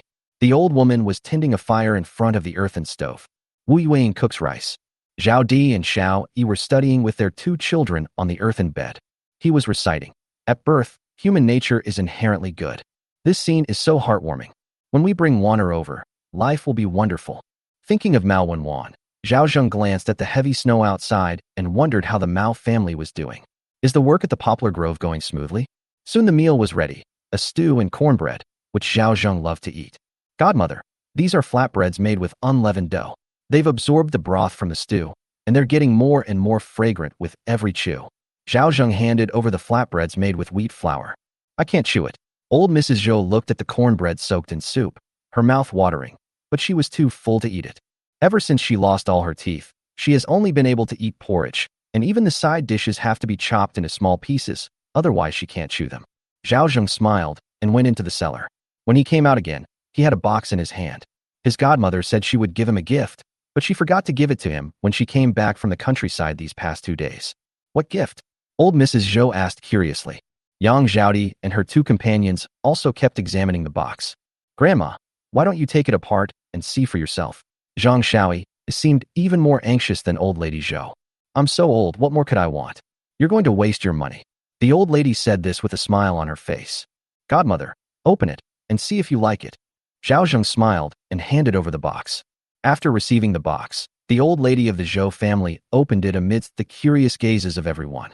Her eyesight wasn't very good, so before she could see clearly, Zhang Shaoyi exclaimed in surprise, "Teeth." Yang Zhaodi was also stunned. "Whose teeth are these, father-in-law? Why are they in the box?" Wu Yueying was also startled. Could this have been taken from a dead person? Hearing this, Huahua and Xiao Qiao were clearly frightened. Zhao Zheng knew they had misunderstood. It's no wonder they think so much. After all, Dakong Medical is lagging behind. Dakong may have dental clinics, but Fuguwei Township does not. Old Mrs. Zhou also picked up the contents of the box and was startled. She hurriedly threw the tooth back. "Whose tooth is this? You can't take a dead man's tooth." Zhao Zheng, both amused and exasperated, quickly explained, "Godmother, these aren't dead people's teeth. These are dentures I specially had made for you, made from a material called resin. Dead people's teeth are considered unlucky. How could I let you eat with dead people's teeth in your mouth?" "Oh, it's not a dead person's tooth?" Old Mrs. Zhou picked up the tooth again and examined it closely. It really did look quite different from a human's tooth. Yang Zhaodi and the others also came over to observe. "Why does it look like there's iron inside the tortoise's upper jaw?"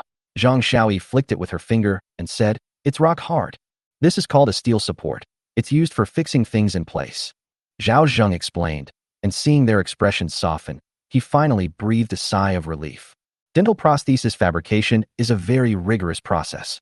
In the early stages, an alginate impression is taken, and then advanced instruments are used to ensure that the fabricated teeth fit the oral cavity and alveolar bone.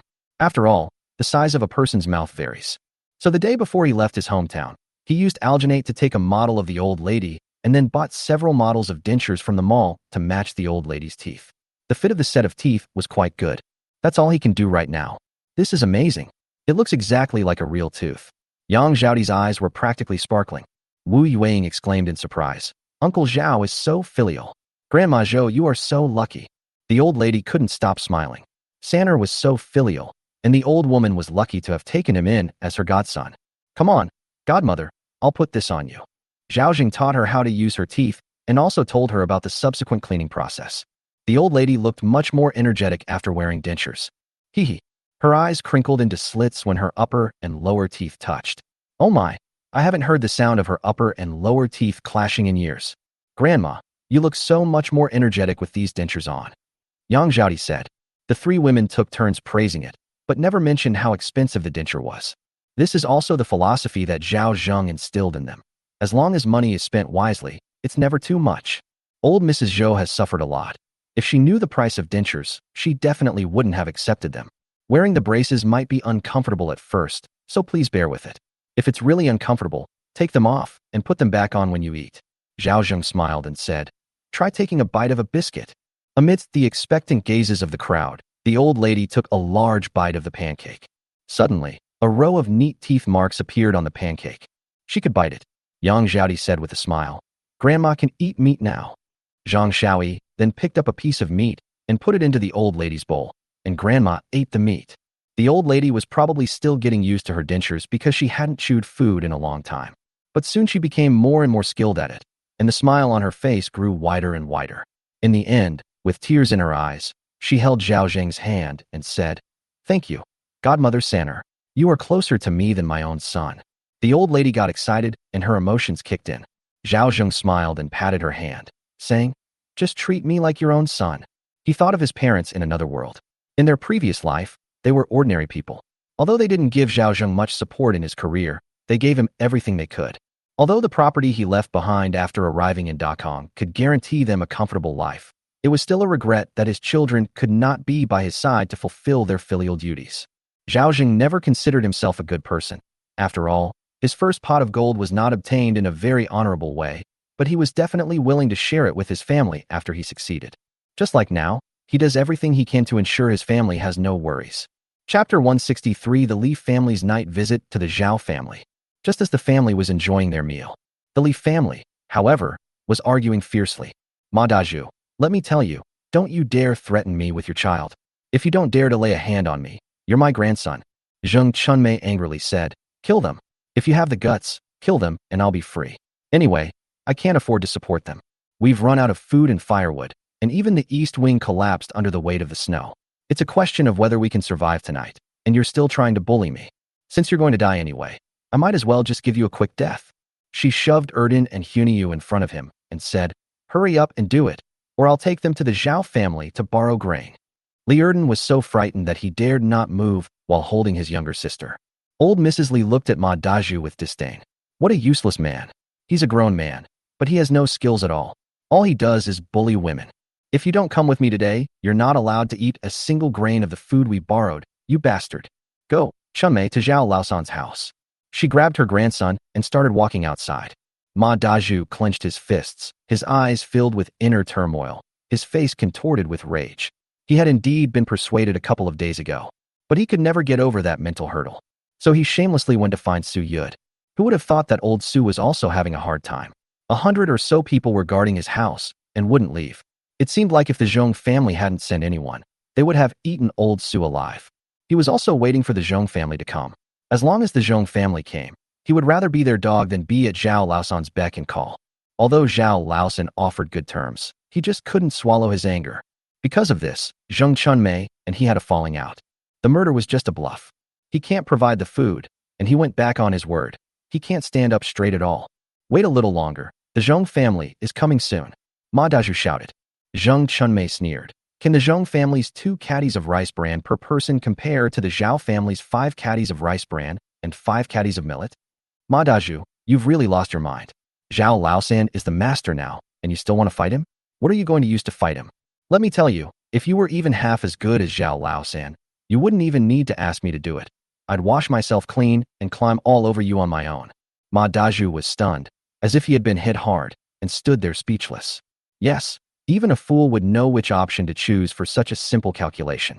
At that moment, he chased after Chunmei, looking disheveled and as if his spine had been broken.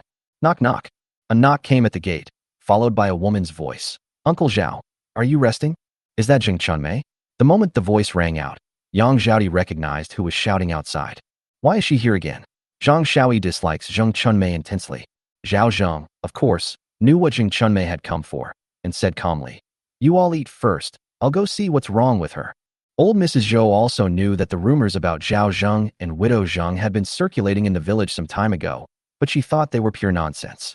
How could such a filial son like Zhao Zheng get entangled with a widow? This time, I figured I should remind Widow Zheng to be more discreet, no matter what she said. Is it appropriate for her to knock on an old bachelor's door so late at night? Sanner, I'll go with you. Godmother, it's cold outside. I'll be right back. Zhao Zheng put on his leather hat and went out.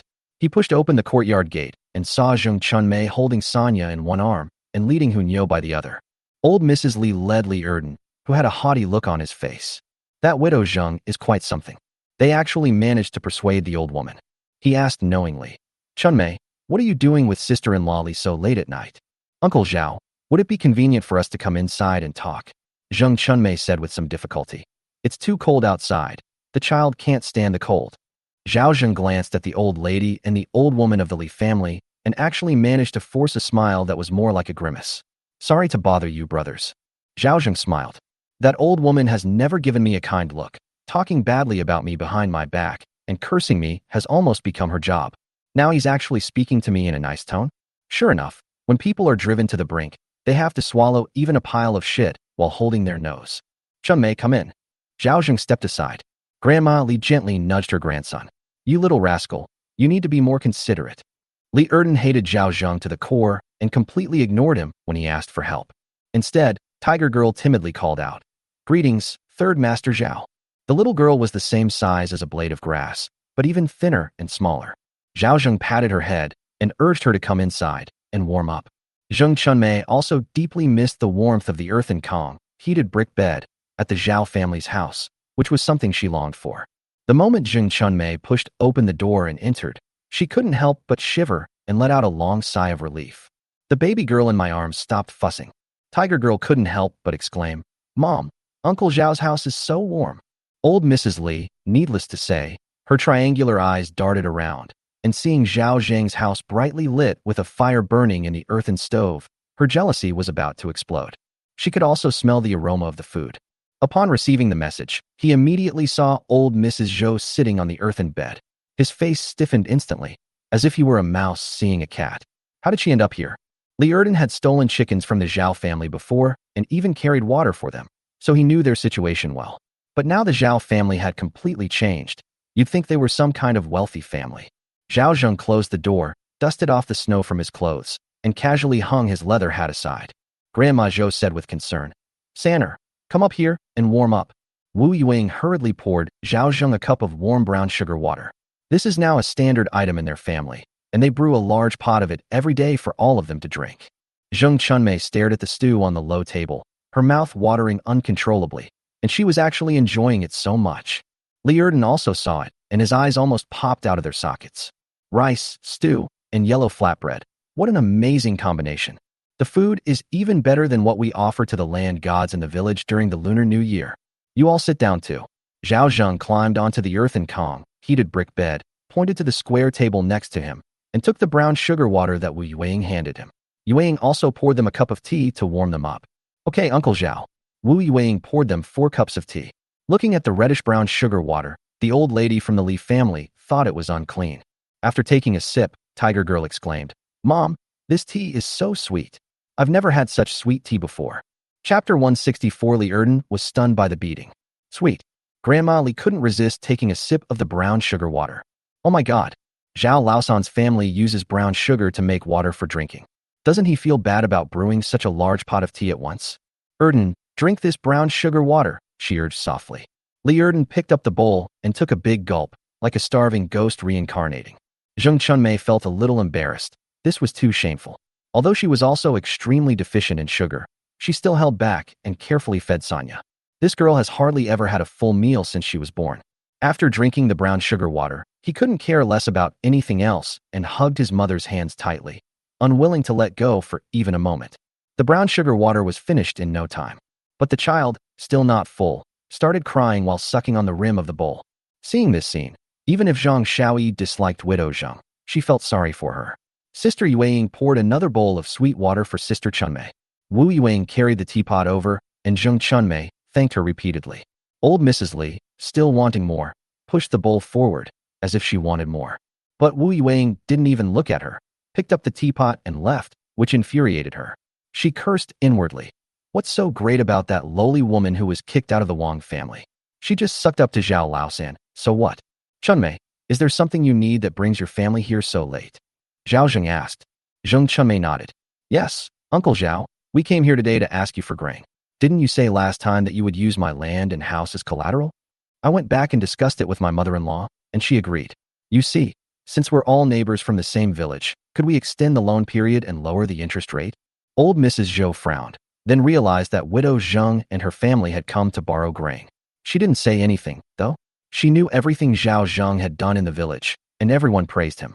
Helping out fellow villagers in need is fine and won't earn you a good reputation, but she still whispered a reminder to Zhao Zheng. "Sanner, do good deeds within your means. The drought is over, but this snow disaster is even worse than the drought. During the 2-year drought, no one in the village starved to death, but after only 2 days of snowfall, several families in the village froze to death. What's worse is that the drought followed by the snowstorm gave the people no chance to catch their breath. If it weren't for Zhao Zheng's help, countless people would have died before the new year. I know what I'm doing." Zhao Zheng patted the old lady's hand and then looked at the Li family matriarch and sister-in-law, saying, "You're the head of the household. Just tell me how much you want to lend, and I'll lend it to you if I can. If I can't, don't blame me. Can I have 10 caddies of millet and 20 honeycomb briquettes?" Old Mrs. Li said, "I'll lend you 10 and 12 caddies of millet and 24 honeycomb briquettes in a year." Upon hearing this, Zhao Zheng laughed and said, "I can't borrow it." Zheng Chunmei was speechless. In good years, people borrowed money and returned it back, borrowing 1 and returning 2. You borrowed for a year, and the interest was only 2 caddies of millet and 4 honeycomb briquettes? Only a fool would do that. Brother Zhao, you are now the masters. There are no men in our family. Please help us out, considering we are a widow and her children. We will always remember your great kindness. Sister-in-law Li, our grain didn't fall from the sky. Zhao Zheng said calmly. There are plenty of people in the village who are poorer and have worse off than you. If every family were like you, how would I survive? Go outside and ask around how high the interest rate is for borrowing grain. Now the heavy snow has blocked the mountains, and we can't even leave the village. We have no food, so we can only eat dirt and survive for a few more days. But we have no firewood, and we'll freeze to death tonight. Don't even mention that we're from the same village. Our families still have a grudge. If it weren't for Chunmei being reasonable, none of you would be allowed to enter my house today." The old lady of the Li family had a blank expression. Li Erden clenched his fists tightly, feeling that Zhao Laosan was utterly despicable. His grandmother begged him so humbly, but he still wouldn't agree. He vowed in his heart that he would make Zhao Laosan regret it in the future. Zheng Chunmei hurriedly said, "Uncle Zhao, my old lady has been in the village for so long that she doesn't know what the situation is like outside. Please don't be angry. How about this? Instead of borrowing millet, how about we borrow 30 caddies of rice bran and 30 honeycomb briquettes? Can you lend me your land and house for another year as collateral, and I'll repay you with 50 caddies of rice bran and 50 honeycomb briquettes when the loan is due?" "No, this is too expensive," old Mrs. Li said vehemently. "Mother, other people borrow one and pay back two. I've heard that nowadays people borrow one and pay back 3 or 4. You still think it's too expensive?" Zheng Chunmei said with a wry smile. "If it were just for 1 or 2 months, that would be fine, but we're borrowing for a year. Have you ever heard of the interest decreasing the longer the loan is extended? That can't be so expensive." Old Mrs. Li realized she was being unreasonable, so she lowered her voice considerably. "If you could find something cheaper, would our whole family still come here?" "All right, you two, stop arguing. I don't want to hear you arguing either." Zhao Zheng tapped the low table. "Now, who else can borrow grain?" "Only me. Others sell their fields and land for a bite to eat. That's nothing. There are plenty of people who sell their children and even their bodies. However, I don't want to lend it to you now. Either you give me your land in exchange, or you leave. I don't have time to entertain you. So what if I leave?" Li Erden couldn't take it anymore and grabbed his grandmother's hand, ready to leave. "Li Erden, stop right there," Zheng Chunmei hissed in a low voice. "Erden, don't go." Old Mrs. Li grabbed her grandson. "If he leaves, they'll freeze to death tonight." She didn't want to end up like the old ladies from the Chao and Zhang families, frozen stiff and having her clothes stripped off. "Grandma has said that, so if I don't leave, do you expect me to give him all our family's land? That's what Dad left me," Li Erden said indignantly. "Shut up. Snap." Zheng Chunmei slapped Li Erden hard across the face. This slap not only stunned Li Erden, but also broke the heart of Li's grandmother, who immediately cursed. "Zheng Chunmei, who told you to hit my grandson so hard? If you hurt my grandson, I'll never forgive you." Ignoring the old woman, Zheng Chunmei, pointing at Li Erden and saying, "If you dare to walk out of this door today, I will call the village elders over tomorrow to sever our mother-son relationship." Li Erden was covered in anger and grievance, but more than anything, he was afraid. The resolute anger in his mother's eyes made him dare not be willful anymore. His intuition told him that if he walked out that door today, his mother would definitely sever ties with him. "That's enough. If you want to teach your son, go back home and teach him not to yell at us. We still need to eat dinner." Zhao Zheng picked up his bowl and chopsticks again, took a big piece of braised pork, and stuffed it into his mouth. "I won't see you out. Remember to close the door behind you." Chapter 165, Li Erden's Collapse. "Uncle Zhao, it's my fault for not teaching Erden well. Please calm down." Zheng Chunmei, knowing that Zhao Zheng disliked Li Erden, hurriedly said, "Let's stop arguing. Please, Uncle Zhao, give us another chance." The usually domineering old lady of the Li family now pleaded with the Zhao brothers, saying they could talk and not kick them out. "I am the fish on the chopping block." She was so hungry that she didn't have the strength to scream. Not to mention that Zhao Laosan is no longer the timid and cowardly Zhao Laosan he used to be. That day, several villagers humiliated Zhao Laosan's daughter-in-law, and he almost cut off her tongue. She was just shrewish, not stupid. "Don't say I, Zhao Zheng, am narrow-minded. This kid has repeatedly stolen from my house, and even set traps to hurt me. I've taught him a lesson a few times, but he still acts arrogantly." Zhao Zheng pointed at Li Erden, who was filled with hatred. "Look at his eyes. He seems to want to eat me alive. If I lend you food and let you raise him, won't you take revenge on me later? He'll definitely think I forced you to do this, and will treat me like an enemy. I don't need to raise my enemy's child for that little bit of land." Zheng Chunmei was also anxious. She had spoken to Zhao Zheng about this, but this was not the case. She knew very well that if she didn't appease Zhao Zheng today, not only would borrowing grain be useless, but even his family's death would be of no use. She knew better than anyone how hard-hearted Zhao Zheng was. At this moment, she hated the old woman so much. If it weren't for the old woman raising the child like this, Zhao Zheng wouldn't be so heartless. "Erden, kneel down and kowtow to your third master Zhao to admit your mistake." Zheng Chunmei shouted sternly. "No," Li Erden said, his neck stiff. The old lady of the Li family said, "The Zhao brothers are still just children. I can guarantee that they will never." Before he could finish speaking, Zhao Zheng pointed to the door and said, "Sister-in-law Li, I know very well who you are. Your promises are nothing but empty words to me. Actually, Chunmei had asked me to lend her grain before, and I agreed out of consideration for our fellow villagers. At first, I didn't plan to ask for too much interest, I just wanted to follow the market rate. You come on and immediately ask for 10 trips out and 12 returns, and you want to borrow for a year? Do you really think I'm a victim? Since that's the case, then I don't need to be polite with you anymore. Even if you borrow 1 and return 10, I won't lend you a single grain of rice. Mrs. Li panicked and knelt on the ground. Aunt Zhou, I know you are kind-hearted. Please say a few words for me. Our whole family can't borrow any food or firewood. We won't make it through the night. She tugged at Li Erden. Erden, kneel down and beg you. Master Zhao, hurry. I don't know why. Seeing the old woman kneel down made Zheng Chunmei feel particularly relieved. This stupid old woman insists on being clever. Now look what's happened. We've really angered Uncle Zhao. I thought Uncle Zhao was the same Uncle Zhao from before. Li Erden was in a daze and deeply shocked. Wasn't Grandma the most ruthless Zhao Laosan? He was also taught to remember the humiliation he had suffered and to find an opportunity to take revenge on Zhao Laosan when he grew up. But now Grandma is actually making him kneel down and beg Zhao Laosan. Grandma, kneel down and apologize to Master Zhao. Old Mrs. Li slapped him hard on the bottom. You disobedient brat, it's all your mother's fault for not raising you properly. Li Erden was internally devastated. He was Grandma's lifeblood. She would never hit him or even scold him, let alone scold him. But today, Grandma not only scolded him, but also beat him in public and forced him to apologize to Zhao Laosan, whom she hated the most. Is this still his grandmother? Thump. His head was spinning, and he knelt down without even realizing it. It wasn't until I came to my senses that I realized. Oh, it turns out that Grandma was pressing down on his ankles with her hands, forcing him to kneel down. At this moment, Li Erden's pride shattered into pieces. He knelt down. He really knelt down before Zhao Laosan. Not only that, his grandmother pressed his head down and made him kowtow. Bang, bang, bang. Although his head didn't hurt, his heart was aching. Old Mrs. Zhou sighed. Li family daughter-in-law, it's no use begging me. The one who makes the decisions is Sanner. I will support whatever decision Sanner makes. Besides, I think Sanner is right. Old Mrs. Li was stunned. Her self-inflicted injury scheme was ruthlessly exposed by old Mrs. Zhou. She always remembered Aunt Zhou as a kind-hearted person, so why did she seem like a different person today? Little did she know that in her heart, Zhao Zheng was a filial son who was capable, dutiful, and loyal, a man praised by everyone in the village. If Zhao Zheng says no, then there must be something wrong with it. Besides, Zhao Zheng's words are reasonable and well-founded, so why should she help an outsider? Besides, Li's wife doesn't have a good reputation in the village, so she's even less likely to speak up for her. Zheng Chunmei was furious. This old woman actually said that she was the one who raised the child to be like this, but now is not the time to blame each other. Her knees buckled, and she knelt on the ground, holding her child, tears streaming down her face.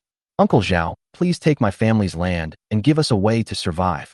Zhao Zheng's fingers tapped on the table, each tap seeming to strike Zheng Chunmei's heart, making her extremely uneasy. The room was eerily quiet. After a long while, Zhao Zheng sighed. Well, considering how hard your family has worked, let's just do things according to the current situation, okay? Thank you, Uncle Zhao. We'll do anything as long as you can give our family a meal. Zheng Chunmei said hurriedly. Yes, yes, the Zhao brothers. Oh no, Master Zhao. I'll do anything as long as I have a bite to eat, said the Li family woman. Zhao Zheng nodded and said, I will not lend you grain. No matter how much you plead, it will be useless. But I can let you become indentured laborers. I will give you food, and your house and land will all belong to me. If you are willing, I will have Yuang bring the contract right now. If you don't want it, you can leave now. Zheng Chunmei knew that Zhao Zheng must have something big planned. This man is too cruel and heartless.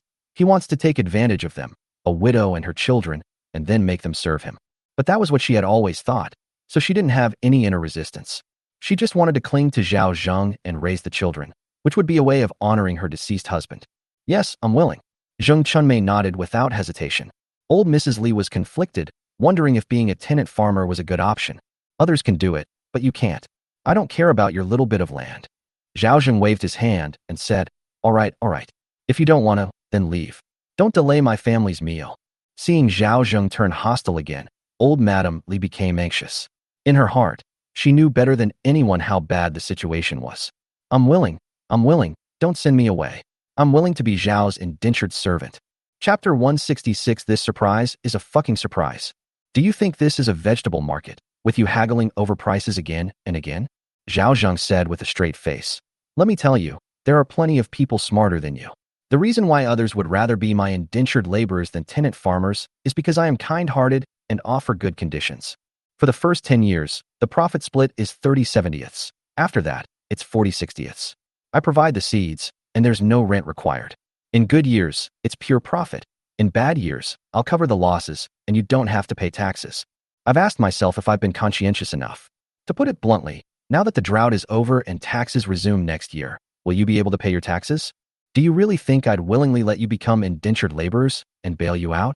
If it weren't for the fact that we're all from the same village, I wouldn't care whether you live or die. Old Mrs. Li's head was almost touching the ground. Upon listening to this, Zhao Laosan was indeed right. Compared to the Zheng family, they are really quite conscientious. Although bonded laborers are not free, everyone is happy, so what's the point of freedom? Li Erden was also stunned. So Zhao Laosan is actually a very good person? Zheng Chunmei smiled bitterly to herself. This Uncle Zhao was simply too wicked. He bought their family's land and house without spending a penny, and they didn't even get paid for selling themselves. He only gave them a bite to eat. What's the difference between them and the Zheng family? Even if the conditions are perfect, the harvest won't be until next spring, and it won't be until autumn. Of course, this one bite could save your life. They took advantage of everything, yet they were expected to kneel and beg to become indentured servants for the Zhao family. Sly and wicked. Black energy was seeping out from between the bones. But how come she can't bring herself to dislike a man like that? You should know that she used to really hate Zhao Laosan. I know I was wrong. I will never again take advantage of others and then act innocent, said old Mrs. Li. Zhao Zheng's expression softened a bit.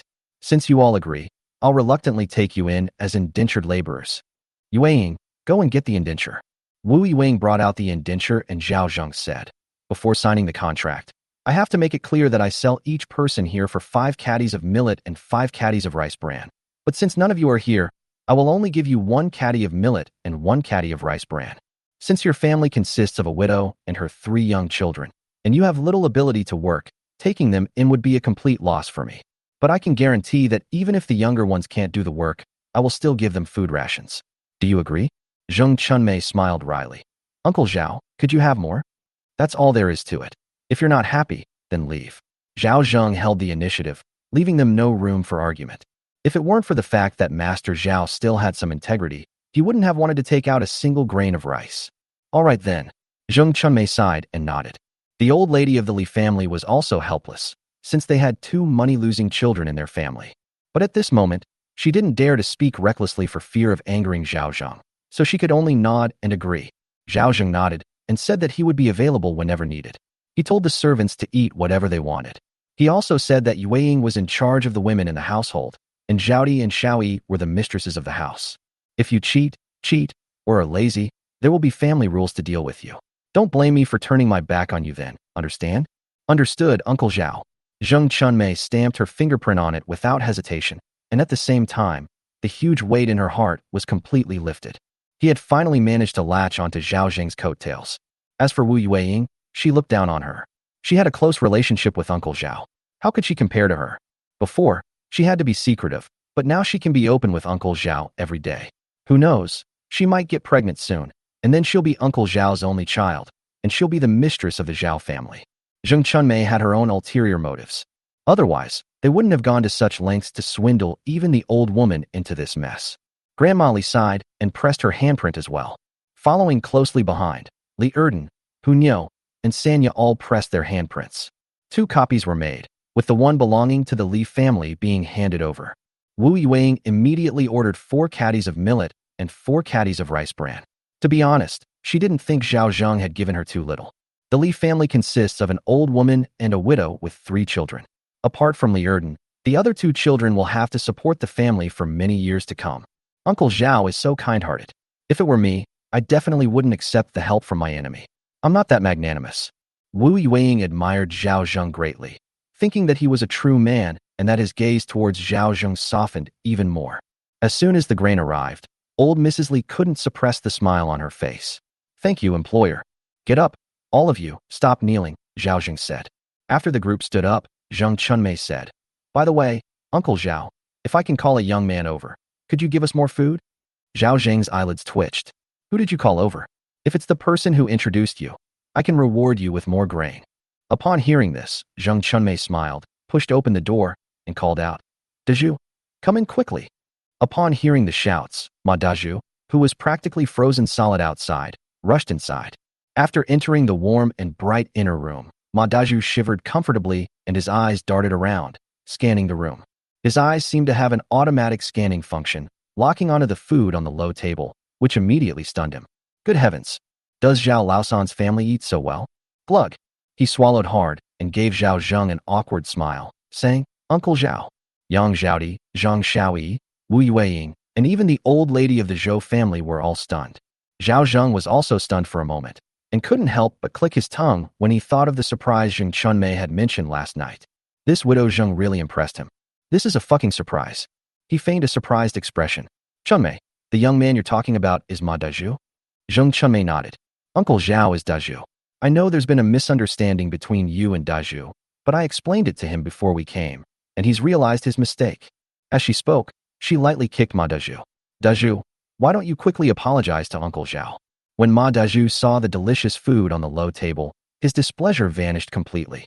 He had only one thought in his mind, to fill his stomach. Uncle Zhao, I was out of my mind before and went against you. I know I was wrong. Please give me a chance. Ma Dazhu spoke without moving his eyes, staring straight at the food on the low table. Zhao Zheng looked at his face, which seemed even more swollen than yesterday. His eyes were reduced to slits, and his skin felt cold in the candlelight. He looked more like a pig's head than a pig's head. But he didn't believe the kid was being sincere in his apology. However, it's not a big problem. Taking down Ma Dazhu is a piece of cake. He had already figured out how to deal with Ma Dazhu, guaranteeing that he would suffer the most unbearable pain. Chapter 167 Ma Dazhu, with no way out. When a person is driven to the brink of despair, all dignity becomes irrelevant. For example, Ma Dazhu now feels incredibly despicable. But the Zhao family home was so warm and welcoming that he wished he could stay there forever. Only those who have experienced the cold and felt their bodies shivering involuntarily will understand how luxurious warmth truly is. Only when you're so hungry that you start hallucinating do you realize how precious food is. And the Zhao family has many of these. Yan Dali's mother often boasted in the village about her son, saying that he lived a life of luxury with Zhao Laosan and could even eat meat occasionally, which many people envied. Even his own mother scolded him for being too reckless and going against Zhao Laosan in the past. Ma Dazhu was helpless. She's my mother, after all. I can't just insult her too, can I? The last unfilial sons were Zhao Wei and Zhao Yi, who were despised by the entire village. He didn't want that. Adding to Zheng Chuanmei's words, Ma Dazhu finally lowered his head and forced out a smile that looked worse than crying. So you're willing to be my family's indentured servant? Zhao Zheng asked. Huh? A bonded laborer? Isn't that being a tenant farmer? Ma Dazhu looked at Zheng Chunmei with a puzzled expression. Zheng Chunmei said, Don't look down on me. My whole family is now indentured servants of the Zhao family. There's nothing we can do about it. You're useless. We have no choice but to do this to survive. Old Mrs. Li scolded. What are you still standing there for? Hurry up and beg the master to accept you. You good for nothing. You have no sense at all. Ma Dazhu was dumbfounded. Didn't I tell you not to be tenant farmers? Why didn't you listen and became indentured servants for the Zhao family? Can you support two families by being a tenant farmer all by yourself? Zheng Chunmei retorted. My mother is in poor health and needs to take medicine. Sonia is still young and needs milk. Hunyo and Erden are growing up and can't go without food. Your father is bedridden, your younger brother is still not recovered and can't work, and your mother is just a freeloader. Do you think you can support so many people all by yourself? Ma Dazhu remained silent. Can he support him? Absolutely impossible. He couldn't even fill his own stomach. You came to my house to help out, and I hoped you would improve our lives. But instead, we old women have to subsidize you. Zheng Chunmei, how can you be so shameless? If I were you, I would have packed my things and gone home long ago. Upon hearing this, old Madame Zhou and the others looked at Ma Dazhu with disdain. This is so useless. Who would ask an old woman to subsidize them when forming a group? Isn't this just living off a woman? Zhao Zhengdao. All right, this isn't a place to argue, so shut up. Zheng Chunmei was filled with hatred for Ma Dazhu because of his coercion, and she was on tenterhooks. Although she was still not satisfied, she kept her mouth shut and looked at Zhao Zheng with a wronged look. That seemed to say, Uncle Zhao, please uphold justice for me. Zhao Zheng glanced at her and looked away. Dazhu, you know about our grudges. I can let bygones be bygones, but you can't be a tenant farmer because you don't have land. The tenants under my command mostly cultivate their original land, so I can treat them preferentially. However, you don't know that the Li family's land belongs to the Li family. Theoretically speaking, it belongs to Erden, not you. Besides, I don't really need tenants right now. Maybe you could try your luck at Old Man Su's place or the Zheng family's place. Upon hearing this, Li Erden froze, staring blankly at Zhao Zheng. He didn't expect Zhao Laosan to say that the land was his. Does this mean that even if I become an indentured servant of the Zhao family, I can still farm my own land? For some reason, he was secretly delighted. It's Ma Dabai's side. He couldn't help but frown. Ma Daju was also torn between his inner thoughts and his own. He left in anger. Or should I stay and become an indentured servant for the Zhao family? But then he remembered that his mother had told him during the day that it was too cold at home and asked him to get some firewood so they wouldn't make it through the night. And now, the only one who can give him firewood is Zhao Zheng. The fact that Zheng Chuanmei's entire family had become indentured servants of the Zhao family meant that they were all Zhao's private property, and Zhao Zheng was fully entitled to interfere in the Li family's affairs. If I leave, wouldn't all my efforts be wasted? No, absolutely not. Master Zhao, I'll become your indentured servant, Ma Daju said through gritted teeth. I think you're unwilling, so it's best not to force yourself, Zhao Zheng said, waving his hand. It's my own choice not to force you, Ma Daju pleaded, his teeth practically grinding to powder. Everyone in the village says that Master Zhao is righteous, and it's my honor to be your family's indentured servant. At this moment, Yang Zhaodi whispered, Father-in-law, Ma Daju has opposed you time and time again. It would be better not to take him in as a bonded laborer. She simply couldn't resist taking in the Zheng widow's family. She could tolerate it, but this Ma Daju was a pure and wicked bastard. Zhang Shaoyi also said, My father-in-law and sister-in-law are right. Ma Daju is not a good person. Zhao Zheng certainly knew he wasn't a good person, but since he had become an indentured servant of the Zhao family, he was still at their mercy. I know what I'm doing. Zhao Zheng raised his hand to interrupt the two women, then said to Ma Daju, You heard it too. My family doesn't like you, but I'll give you a chance because we're from the same village. If you make a mistake in the future, I definitely won't let you off easily. Thank you, Master Zhao. Ma Daju thanked him profusely. Zheng Chunmei said, Kneel down. Thump. After Ma Daju knelt on the ground, the master told him to go east, and he would never go west. Zhao Zheng sneered inwardly. He was a cautious man and knew that Ma Daju hated him to the core. This kind of person could not be tamed, so he had to give him extra food, at least twice as much as Yendali. Put your fingerprints on it. Zhao Zheng threw the contract on the ground. He received no money for selling himself. He only had one meal a day. Ma Daju's heart was bleeding. Wasn't this just like the Zheng family's situation? But he had no choice. Uncle Zhao Daju also pressed his handprint, you see? I'll give it to you tomorrow. Zhao Zhengdao. Zheng Chunmei immediately understood that this reward was not good, so she asked Ma Daju, Could you give us some coal? Take a basket and go to the kitchen to collect half a basketful. If you're careful, it'll be enough for your household for 2 days, Zhao Zheng said. Thank you, Uncle Zhao. Zheng Chunmei was overjoyed. Grandma Li was extremely grateful and happily picked up the bamboo basket from the ground to go to the kitchen to collect coal. Just as they were about to leave after collecting the coal, Zhao Zheng called them back. Since you signed the contract today, I'll start giving you rations from today. Zhao Zheng pointed at Li Erden and handed him the wild vegetable pancake with added ingredients. Erden, this is your ration for today. Chapter 168 Wu Yueying enters sauna at night. Originally, Zhao Zheng wouldn't have bothered with this brat. But this kid is so rebellious, Zhao Zheng will definitely not let him off the hook. At the age of 13 or 14, they are already capable of managing the household. They're adults now. Zhao Zheng wouldn't treat him like a child either. Therefore, we must add double the amount of ingredients. If he can't get an erection for 3 days, he'll be useless for 7 days, and he'll be a permanent eunuch for a month.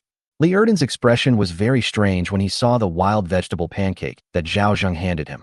Some were initially reluctant to accept it, but eventually succumbed to the temptation, took it, and quickly stuffed it into their mouths. This wild vegetable pancake seems softer than others. Zhao Zheng sneered inwardly. How could something with added ingredients not taste good? Daju, this is for you. Zhao Zheng handed over the wild vegetable pancake with added ingredients. Ma Daju accepted the gift with profuse thanks, sir. He couldn't resist putting one in his mouth and savoring the taste of the wild vegetable pancake. He actually felt a sense of happiness. As for Zheng Chuanmei's, it naturally didn't have any added ingredients. Thank you, Uncle Zhao. Remember to come early tomorrow for roll call. Wu Yueying saw them to the door and reminded them. Being late will result in half of your rations being deducted, and if you are late more than 3 times, you will be punished according to family rules. Sister-in-law Yueying, we'll come over before dawn tomorrow, Zheng Chunmei said. Wu Yueying closed the door and turned to go back to her room. After returning home, Zheng Chunmei asked her mother-in-law to put the grain away and then eagerly lit charcoal to keep warm. She was sweating profusely in the heated Zhao's house, But when she returned to her own home, it was like an ice cave, and her feet quickly became numb from the cold. Sonia started humming and moaning again. "Auntie, lend me a pound of millet and a pound of rice bran," Ma Deju said to the old lady of the Li family. Old Mrs. Li clutched the rice bag tightly. "Don't even think about it. This is our rations for selling ourselves. If you hadn't offended the employer so badly, would we have only sold this little bit of grain? Why are we arguing about these things when we're all family?" Ma Daju frowned and said, "My parents are starving. Give me some food and some coal. Get out of here." Ma Daju was also furious. "You guys ate a lot of my food before, and now you're turning your backs on me? Daju, we're now part of Uncle Zhao's family. You'd better think twice before you act tough," Zheng Chunmei warned. "Zhao Laosan, who controls everything, is now meddling in my family affairs. He really knows how to manage things." Zheng Chunmei sneered. "Besides, your parents aren't my parents. What obligation do I have to support your parents?" "I finally understand. Zheng Chunmei, you fucking tricked me." Even if Ma Daju is stupid, he realized it now. "I didn't cheat you. It's just that you're incompetent." Zheng Chunmei was also afraid that Ma Daju would go crazy. "I still say the same thing. As long as you have the ability, I'll take the initiative. If you're incompetent, you'll remain the same as before. Even if you come to my house now, no one else will come. So who's cheating whom? If you can't poop, don't blame the latrine." Ma Daju's expression was uncertain. He was both wary of Zhao Zheng and felt that he was losing face. In the end, he suppressed his anger and shame and said, "Then give me a pound of rice bran and 3 pounds of coal. I'll cook a meal for my parents. At least I can make sure they get through tonight. Even if I have to beg Zhao Laosan tomorrow, I won't ask you for a single grain of rice or a piece of coal." Upon hearing this, Zheng Chunmei breathed a sigh of relief. "Good, that's what you said. You're a real man. You can't go back on your word." She followed closely to the old woman and gave it to her. "This is mine." The old woman looked at him with an expression that said, "If you dare to take it, I'll fight you to the death." Zheng Chunmei didn't know what to say. This old woman was just too stupid. What good would it do to drive Ma Daju crazy at this critical juncture? "Mother, this indenture includes a share of food and coal, and I can give him my share, right?" Upon hearing this, the old woman reluctantly gave Ma Daju a pound of rice bran and some coal. Having received the grain and firewood, Ma Daju braved the wind and snow to leave the Li family. He knew that an unhealable rift had formed between him and the Li family. What chilled him to the bone even more was that Li Erden, whom he loved the most, didn't say a single word in his defense from beginning to end. After Zhao Zheng had eaten and drunk his fill, he chatted with the old lady for a while before finally arriving at the sauna. Afraid of suffocating, Zhao Zheng opened the door a crack. The furnace burning stones crackled and popped, and the temperature inside reached 30 degrees Celsius. It was so hot that Zhao Zheng took off his cotton-padded coat and was left wearing only a pair of shorts. Feeling a bit thirsty, he bought a honeydew melon to quench his thirst. It's not that he's selfish, it's just that he can't explain the origin of this thing. After eating and drinking to one's heart's content, Zhao Zheng wiped his mouth with satisfaction, wrapped himself in the blanket, and went to sleep. As a result, he was half asleep when he felt someone open the sauna door, and he woke up instantly. As soon as the door closed, he vaguely saw a figure approaching. "Uncle Zhao, are you asleep?" "It's Wu Yueying." Zhao Zheng pretended to be asleep and didn't say anything. Seeing that no one responded, Wu Yueying assumed that Zhao Zheng had fallen asleep, sighed softly, and prepared to leave. But as soon as she put her hand on the doorknob, someone appeared behind her and hugged her tightly. She was so frightened, she almost screamed. "Uncle Zhao, what are you doing touching me here so late at night instead of sleeping? Tell me the truth." Zhao Zheng whispered in her ear. "I came to see if you were cold." Wu Yueying gave a soft hum. "Didn't you have trouble sleeping on the same mattress as my godmother?" Grandma Zhou was snoring too loudly while she was sleeping. "You're not telling the truth, are you?" "I can't sleep soundly without you," Wu Yueying hurriedly said. "Besides, I was worried you'd get cold and wanted to warm your feet. This is one of the main reasons, but there is another reason that Wu Yueying did not mention." She noticed that Widow Zheng's gaze towards Zhao Zheng was strange, and a nameless worry crept into her heart. This Widow Zheng was no pushover. She had heard from Xiao Yi that Widow Zheng had once given Zhao Zheng a massage and even let him rest his head on her lap. Could that be a proper massage? Zhao Zheng smiled, then closed the door and carried Wu Yueying into the quilt. "What if my godmother wakes up and can't find you?" "No, I'll go over in the middle of the night," Wu Yueying said. "Grandma Zhou won't know." Having felt Wu Yueying's kindness, Zhao Zheng decided to prove it with his actions. Yueying said shyly, "Uncle Zhao, please blow out the candle." Chapter 169. The beams of the Su family's house were all burned away. In the middle of the night, Wu Yueying got up and added some charcoal to the stove. She checked the time, and it was already 4 in the morning. She really didn't want to get out of Zhao Zheng's arms. She tiptoed away from him, first going to the earthen stove and adding some charcoal before carefully climbing onto the calm, heated brick bed. As soon as she got into bed, old Mrs. Zhou spoke up. Yuang, why did you get up? Wu Yuang was so frightened that her heart was pounding. She hurriedly said, the Kong, heated brick bed, is cold, so we need to add firewood. After crawling into the mattress, old Mrs. Zhou turned over and remained motionless. She secretly breathed a sigh of relief, but she was wide awake and her mind was filled with images of being bullied by Zhao Zheng. Uncle Zhao has too many tricks up his sleeve. Not only are there many varieties, but they also last a very long time. She thought that the last time was Zhao Zheng's limit, but she didn't expect it to be just a small test. After resting for 2 hours, my throat still hadn't recovered, my legs felt weak, and I had no strength left. Luckily, the sauna was well soundproofed, otherwise she would have been too embarrassed to show her face. It was getting light. When Zhao Zheng woke up, Wu Yuang was no longer there. I remember the slight upturn of his lips last night. Putting everything else aside, Wu Yuang is indeed quite something. I got up, dressed, and went into the inner room, where I saw old Mrs. Zhou sitting cross-legged on the earthen bed. Zhao Di and Xiao Yi were combing the two girls' hair with a fine-toothed comb. Even though Zhao Zheng had been very careful about hygiene, lice were still unavoidable. The cold, gloomy weather, with no sunshine, provided the perfect breeding ground for lice. Wu Yuang was just coming out carrying the dishes. Seeing Zhao Zheng, she smiled and said, Uncle Zhao, I'll get you some water to wash up right away. Xiao Yi couldn't help but say, Sister Yuang seems to be getting better and better. You're right, her skin has become so softer. Yang Zhaodi chimed in. Wu Yuang blushed slightly. It's all thanks to the good food and clothes I've had at the Zhao family's house, plus the clam oil you gave me. My chilblains have all healed. She dared not say that it was all Zhao Zheng's doing. Why are you the only one doing the work? Where are the others? Zhao Zheng asked. I let them go after they checked in, Wu Yuang said. Why? Uncle Zhao said that having too many people would only make things more chaotic, and since the house was small, it would look messy with so many people. Wu Yuang explained. These tasks are simple, and I can do them efficiently by myself. Even so, I'll still provide them with their rations, even if you're the only one doing it. Zhao Zheng said. You're in charge.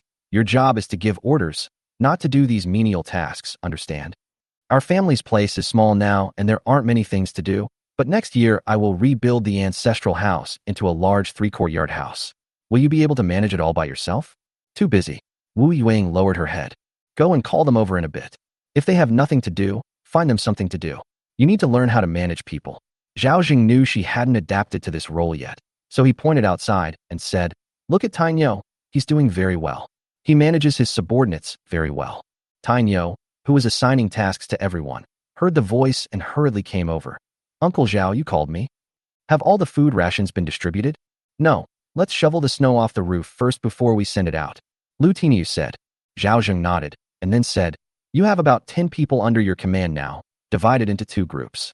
You can give orders to the group leaders. You can decide on the selection of the people. It's best to tell them the news first, and let them compete internally to choose. Then tell Yuang. It's Uncle Zhao. Tainyo nodded emphatically, feeling recognized and valued. Uncle Zhao actually let him make the decision on such an important matter, which made him want to do anything for Uncle Zhao. By the way, Ma Daju is new here, so you need to take special care of him. Have Yandali manage him. If he gets into any trouble, teach him a lesson. He won't hesitate to teach him a lesson. Zhao Zheng said in a low voice. Don't worry, Uncle Zhao. I'll keep a close eye on him. Lu Tinyu already disliked Ma Daju, and since Ma Daju has a grudge against Uncle Zhao, even if Uncle Zhao doesn't say anything, he'll still keep a close eye on him. After giving his instructions, Zhao Zheng washed up, ate breakfast, and then went to inspect the cave dwellings on the back mountain. Upon arriving at the back of the mountain, the bearded man immediately came to greet his employer. You must have had a hard night. It's no trouble at all. It's all what I should do, the bearded man said with a smile. Everyone has been very cooperative. Zhao Zheng nodded and said, If anyone inside gets sick, we must tell you immediately to prevent the news from spreading. I brought mugwort leaves with me, so I'll make them some mugwort tea to ward off the cold whenever I have time. After giving his instructions, Zhao Zheng went home. As soon as Neo Dalai arrived home, he was greeted by his employer, Su Village, whose old home had been in trouble. What happened? Neo Dalai hurriedly recounted what had happened, and Zhao Zheng couldn't help but chuckle after hearing it. It turns out that after Su Yud intercepted those people yesterday, they stayed at his house and wouldn't leave. However, these people were cold, hungry, and full of resentment. Unable to bear their complaints and pleas, Su Yud cooked porridge for them. That's fine, but Su Yud forgot that these people were threatened and sent back by him. As night fell and Su Dashin was nowhere to be seen, the homeless people started to make a fuss. Su Yud couldn't control it. The angry villagers ransacked the Su family's house, found the grain that Su Yud had hidden in the cellar, and cooked and ate it all. They even lit all of the Su family's firewood for warmth.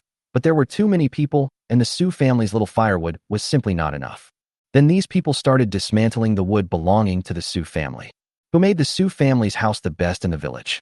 If we don't dismantle his, whose will we dismantle? Today, when Nyo Dalei went to the Su family's house, he found that all the roof beams had been removed. Su Yud was so angry he fainted. The old woman from the Su family hugged her husband and cried loudly. Her grandson tried to stop the crowd, but he was also beaten bloody by the angry people. In desperation, Su Shaojiang came to me asking for your help, saying that he wanted to intimidate these people because he had helped you before. Only at the very end did Nyo Dalei reveal the key point. These people are starving and homeless, all gathered together. Do you know what they're called? Zhao Zheng asked. Nyo Dalei shook his head, not knowing. Refugees. Nyo Dalei's pupils contracted slightly. Zhao Zheng said calmly. The refugees leave nothing but barren land wherever they go. Even the grass is torn up. The Su family's house is entirely Su Kunlio's own fault. Yesterday, even if Zhao Zheng had gone to the Su family, he would have definitely suffered. Unless Su Dashin returned from the Zheng family with dozens of people, 2 or 3 people simply couldn't control these people. The result was even worse than he had estimated. The Su family is basically finished. So the owner is just going to let them do whatever they want. Nyo Dalei said worriedly.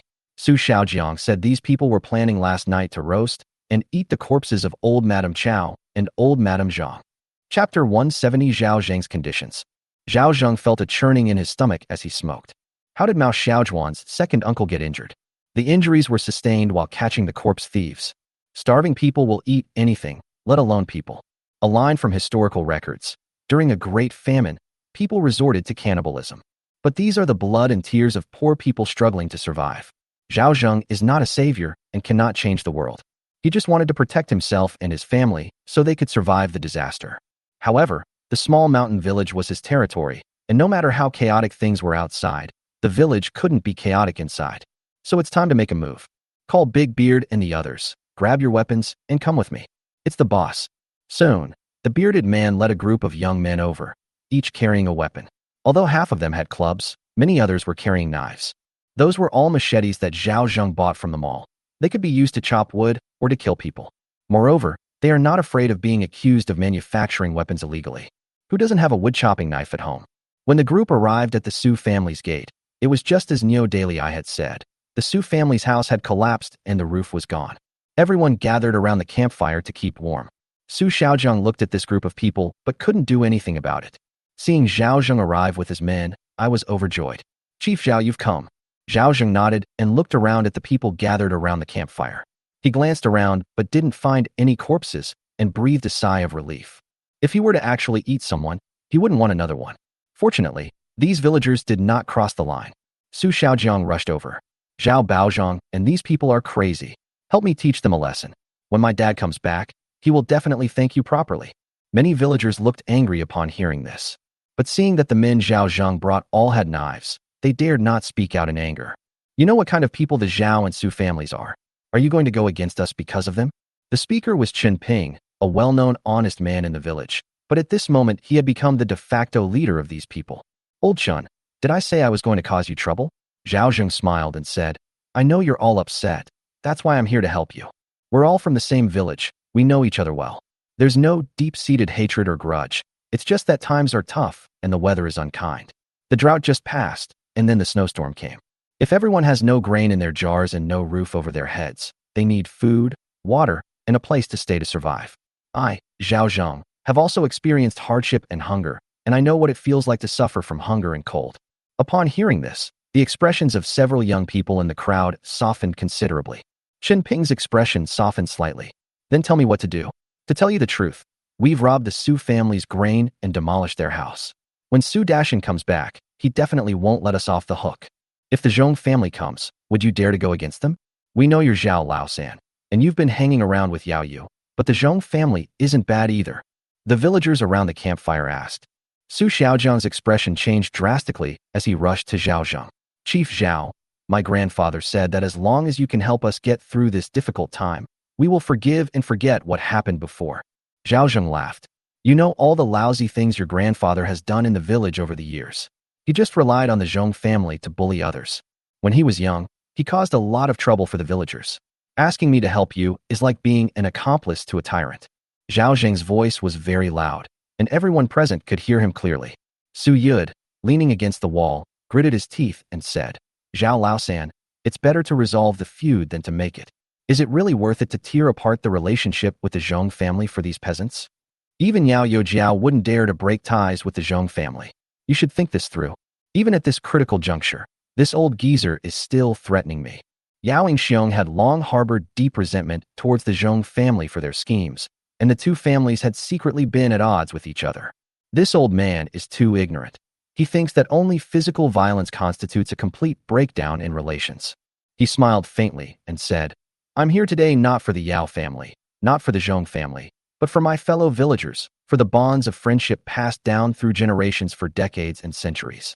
You're underestimating me, Zhao Zheng, by trying to intimidate me with the Zheng family's influence. Well said. Neo Daily I couldn't help but shout. The bearded man and the others immediately cheered. Su Yud's face was ashen, but he remained silent, his heart filled with immense anxiety. Great Mountain, why haven't you come back yet? Su Xiaojiang was both angry and furious. He glared at Zhao Zheng fiercely and slunk away. Chen Ping also knew about Zhao Zheng's actions these days. Although he did the same things as Su Yud, he was much better. At the very least, he wouldn't cheat or swindle, and his conditions are much better than the Zheng family's. At this moment, Zhao Zheng's words gave them direction. Old Zhao. Oh no, Mr. Zhao. We've actually wanted to be your tenants for a long time, but this old geezer has been threatening us. Chen Ping took a deep breath and said, Do you really dare to accept us? Zhao Zheng was secretly overjoyed. Wasn't he scheming for so long, just waiting for one sentence? I dare, Zhao Zheng replied firmly. Many people breathed a sigh of relief. However, Zhao Zheng continued, but the situation is different now than yesterday. I have a condition. Chen Ping frowned. What were the conditions? Yesterday, whether you came with me as tenant farmers or indentured laborers, I gladly accepted. But now you have to become my bond servants. Otherwise I have no reason to stand up for you. After all, the Zheng family is not someone to be trifled with. If the Zheng family causes trouble in the county government, I will be in the wrong and the magistrate will not let me off the hook. Zhao Zheng said calmly.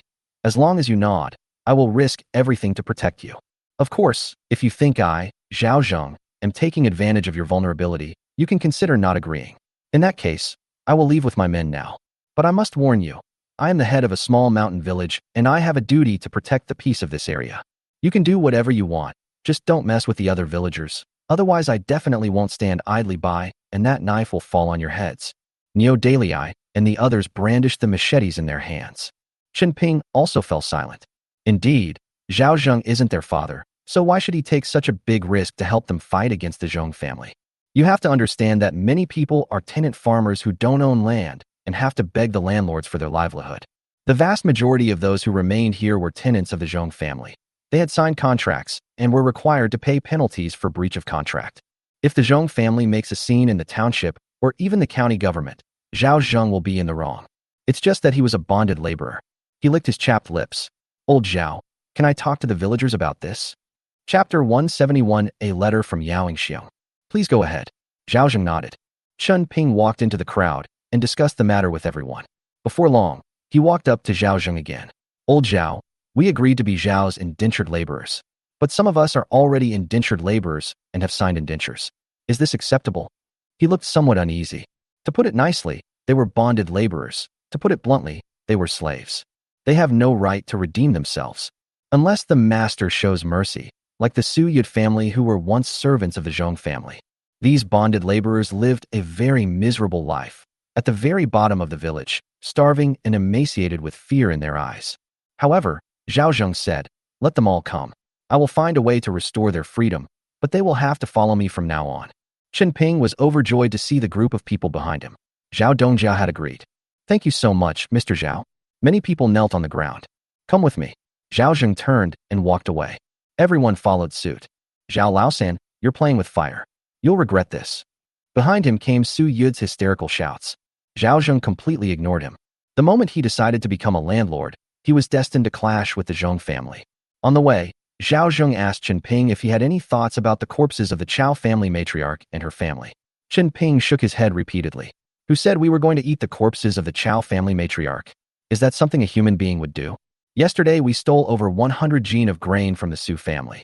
If we save it, it's enough to feed about 100 of us for a day or two. Zhao Zheng stared at him for a while before realizing that Su Xiaojiang was lying. This guy is no better than his grandfather. That's good. Zhao Zheng patted him on the shoulder. After returning home quickly, Zhao Zheng signed a contract with these people. He received every penny he was entitled to for selling himself into servitude. As for Zhao Zheng, the contractor for the Zheng family, he had also come up with a solution. The Yao family should be very happy to see them tearing each other apart with the Zheng family. This time, Zhao Zheng took in 39 households of bonded laborers at once. Those over 10 years old receive indenture rations, while those under 10 and over 50 years old only receive basic rations. In fact, people in the village who are over 40 years old look about 60. People over 50 years old look very old, like they're in their 70s or 80s. Zhao Zheng looks fine, especially since he's been eating a lot of good food lately. He looks much younger than his peers and seems to be from a completely different generation. Delay, you take them to the back mountain to dig cave dwellings. Chen Ping, stay behind. Niu Dalai took these people away, leaving Chen Ping behind, somewhat at a loss, as if he had reverted to being that honest, simple old farmer. Old Chen sat down. Zhao Zheng, who was sitting on the heated Kong, gestured for him to sit on the earthen Kong. Master, I won't sit down. Is there anything you need me to do? I remember you can make bows and arrows, right? Chen Ping's face hardened, and he gave an awkward smile. He did know a little, but it was only enough to make earthen bows and hunt rabbits. However, he hadn't done it in a while. I want you to make some bows and arrows for me. Don't overthink it. They're for hunting. Zhao Zheng smiled. Hunting wasn't his real intention. He just wanted to stockpile weapons for future use. He had a premonition that after the snow disaster, there would likely be a large influx of refugees who would find it difficult to protect their property with their bare hands. How many bows does the master want? The more the better. Tell me the materials for making the bow, and I'll prepare them. If you make 1 bow, I'll reward you with 1 pound of millet. If you make 100 arrows, I'll reward you with 3 pounds of rice bran. Of course, you can also ask others to help. You can decide how to allocate the work. A hint of surprise flashed in Chen Ping's eyes, followed by excitement. No problem. However, the bow and arrows require quite a few materials, some of which take a long time to make. If you want the bow and arrows to be powerful, the arrowheads should ideally be made of iron. Of course, bone is a bit inferior, but it will also work. Don't worry about the materials, I'll definitely prepare them. Zhao Zheng has a shop. If it weren't difficult to explain the source of the bows and arrows, he would just buy them directly from the shop. Anyway, he has silver now. After the cave dwellings were dug in the afternoon, they finally provided these people with a place to live. Nearly half of the village's residents live here. The back hill was especially lively. Just then, the snow stopped, and many people had a snowball fight. Some children even sat on wooden planks and went ice skating. Looking at these people, Zhao Zheng couldn't help but say, being a capitalist isn't easy. Just then, Xiaoyi ran over to find Zhao Zhenggong's father, Yao Youjiao's men, looking for you. Where are they? At our home. Zhao Zheng rushed home and saw several men, their faces purple from the cold, sitting at a square table drinking tea, their hands numb with cold. There were several bamboo baskets next to them, which seemed to contain quite a lot of things. Sorry to keep you waiting. May I ask what your orders are, Yao Youjiao? There are some things. The man in the lead, who was about 30 years old, first handed a letter to Zhao Zheng and then said, this snow is too heavy, and the village has suffered a serious disaster. Yao Youjiao has been thinking about you and specially asked us to bring you a lot of food. As they spoke, the group took the contents out of the bamboo baskets, millet, cured meat, and even tender green bean sprouts. It's obvious that the Yao family soaked and prepared it themselves. And of course, there's also warm fur. This is too valuable. Zhao Zheng also sighed. Regardless of Yao Yingxiong's scheming, he had to accept the good fortune at this moment. Yao Youjiao said that if there were any difficulties, he should send someone to his home to find him. In addition, he also asked you to protect the small mountain village, as the local government couldn't offer much help because there were too many disaster-stricken areas. Zhao Zheng nodded. This was all within his expectations. He asked his brother to tell Yao Youjiao that he would not let him down. We delivered the message and then left. Let's eat something before we go. It's snowing and getting dark quickly, so if we don't leave now, we won't be able to get back today. Zhao Zheng couldn't refuse them. So he stuffed some dry food into their arms and told them to eat it on the way. It was truly not easy for these people to come here on sleds and carrying bamboo baskets. After watching them disappear from sight, Zhao Zheng went home and opened the letter. The letter said that Lu Mao was being promoted to the position of county magistrate. The clerk has no official rank, but he is the deputy to the county lieutenant. If there is a vacancy in the county government, he will be the first to fill it. It really is a lateral promotion. If you keep moving up, the worst you'll ever get is a registrar. Great. Now I have connections in the county. Zhao Zheng continued reading, but his expression became serious. Yao Xiong was not promoted for the time being. He had originally set his sights on the position of township head, but because of the fire at Dogwan Mountain, he was targeted by the Dogwan Township. To put it bluntly, they just want to claim credit. The most vocal complaint came from the Hu family, who claimed that Yao Xiong had burned down their forest without prior notice. It even escalated to the county government. Chapter 172, Making Tofu. The Hu family was the largest landlord family in Dogwan Township. But Zhao Zheng knew that the Hu family and the Zhong family were birds of a feather. Suppressing bandits is a good thing, but don't forget that half of Dogwan Mountain belongs to Dogwan Township. To put it bluntly, Dogwan Township wants benefits. The bandits were sponsored by the Hu and Zhong families, and now that Lu Mao and his two companions have taken all the benefits, they certainly won't give up. I can understand why Lu Mao was promoted to the position of Dianshi. After all, officials of a certain rank need to be transferred by the court to the position of Dianshi to get promoted and become officials of a certain rank. Is Yao Xiong not even qualified to be a township head? I understand now. It must have been the county constable who was behind this. And the county magistrate isn't exactly a saint either. He was completely indifferent to such a great achievement. Yao Xiong had said that Lu Mao had a significant background, which was why he was promoted. At the end of the letter, Yao Xiong asked him if he could predict the weather so that he could write back to him. Zhao Zheng was speechless. So what if he could figure it out? Those people had all left. He couldn't very well brave the wind and snow to deliver the message to them. Looking at the table full of supplies, Zhao Zheng sighed.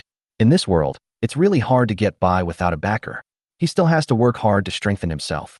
First, we'll conquer Fuguay Township, then we'll conquer all the other edible townships in the county.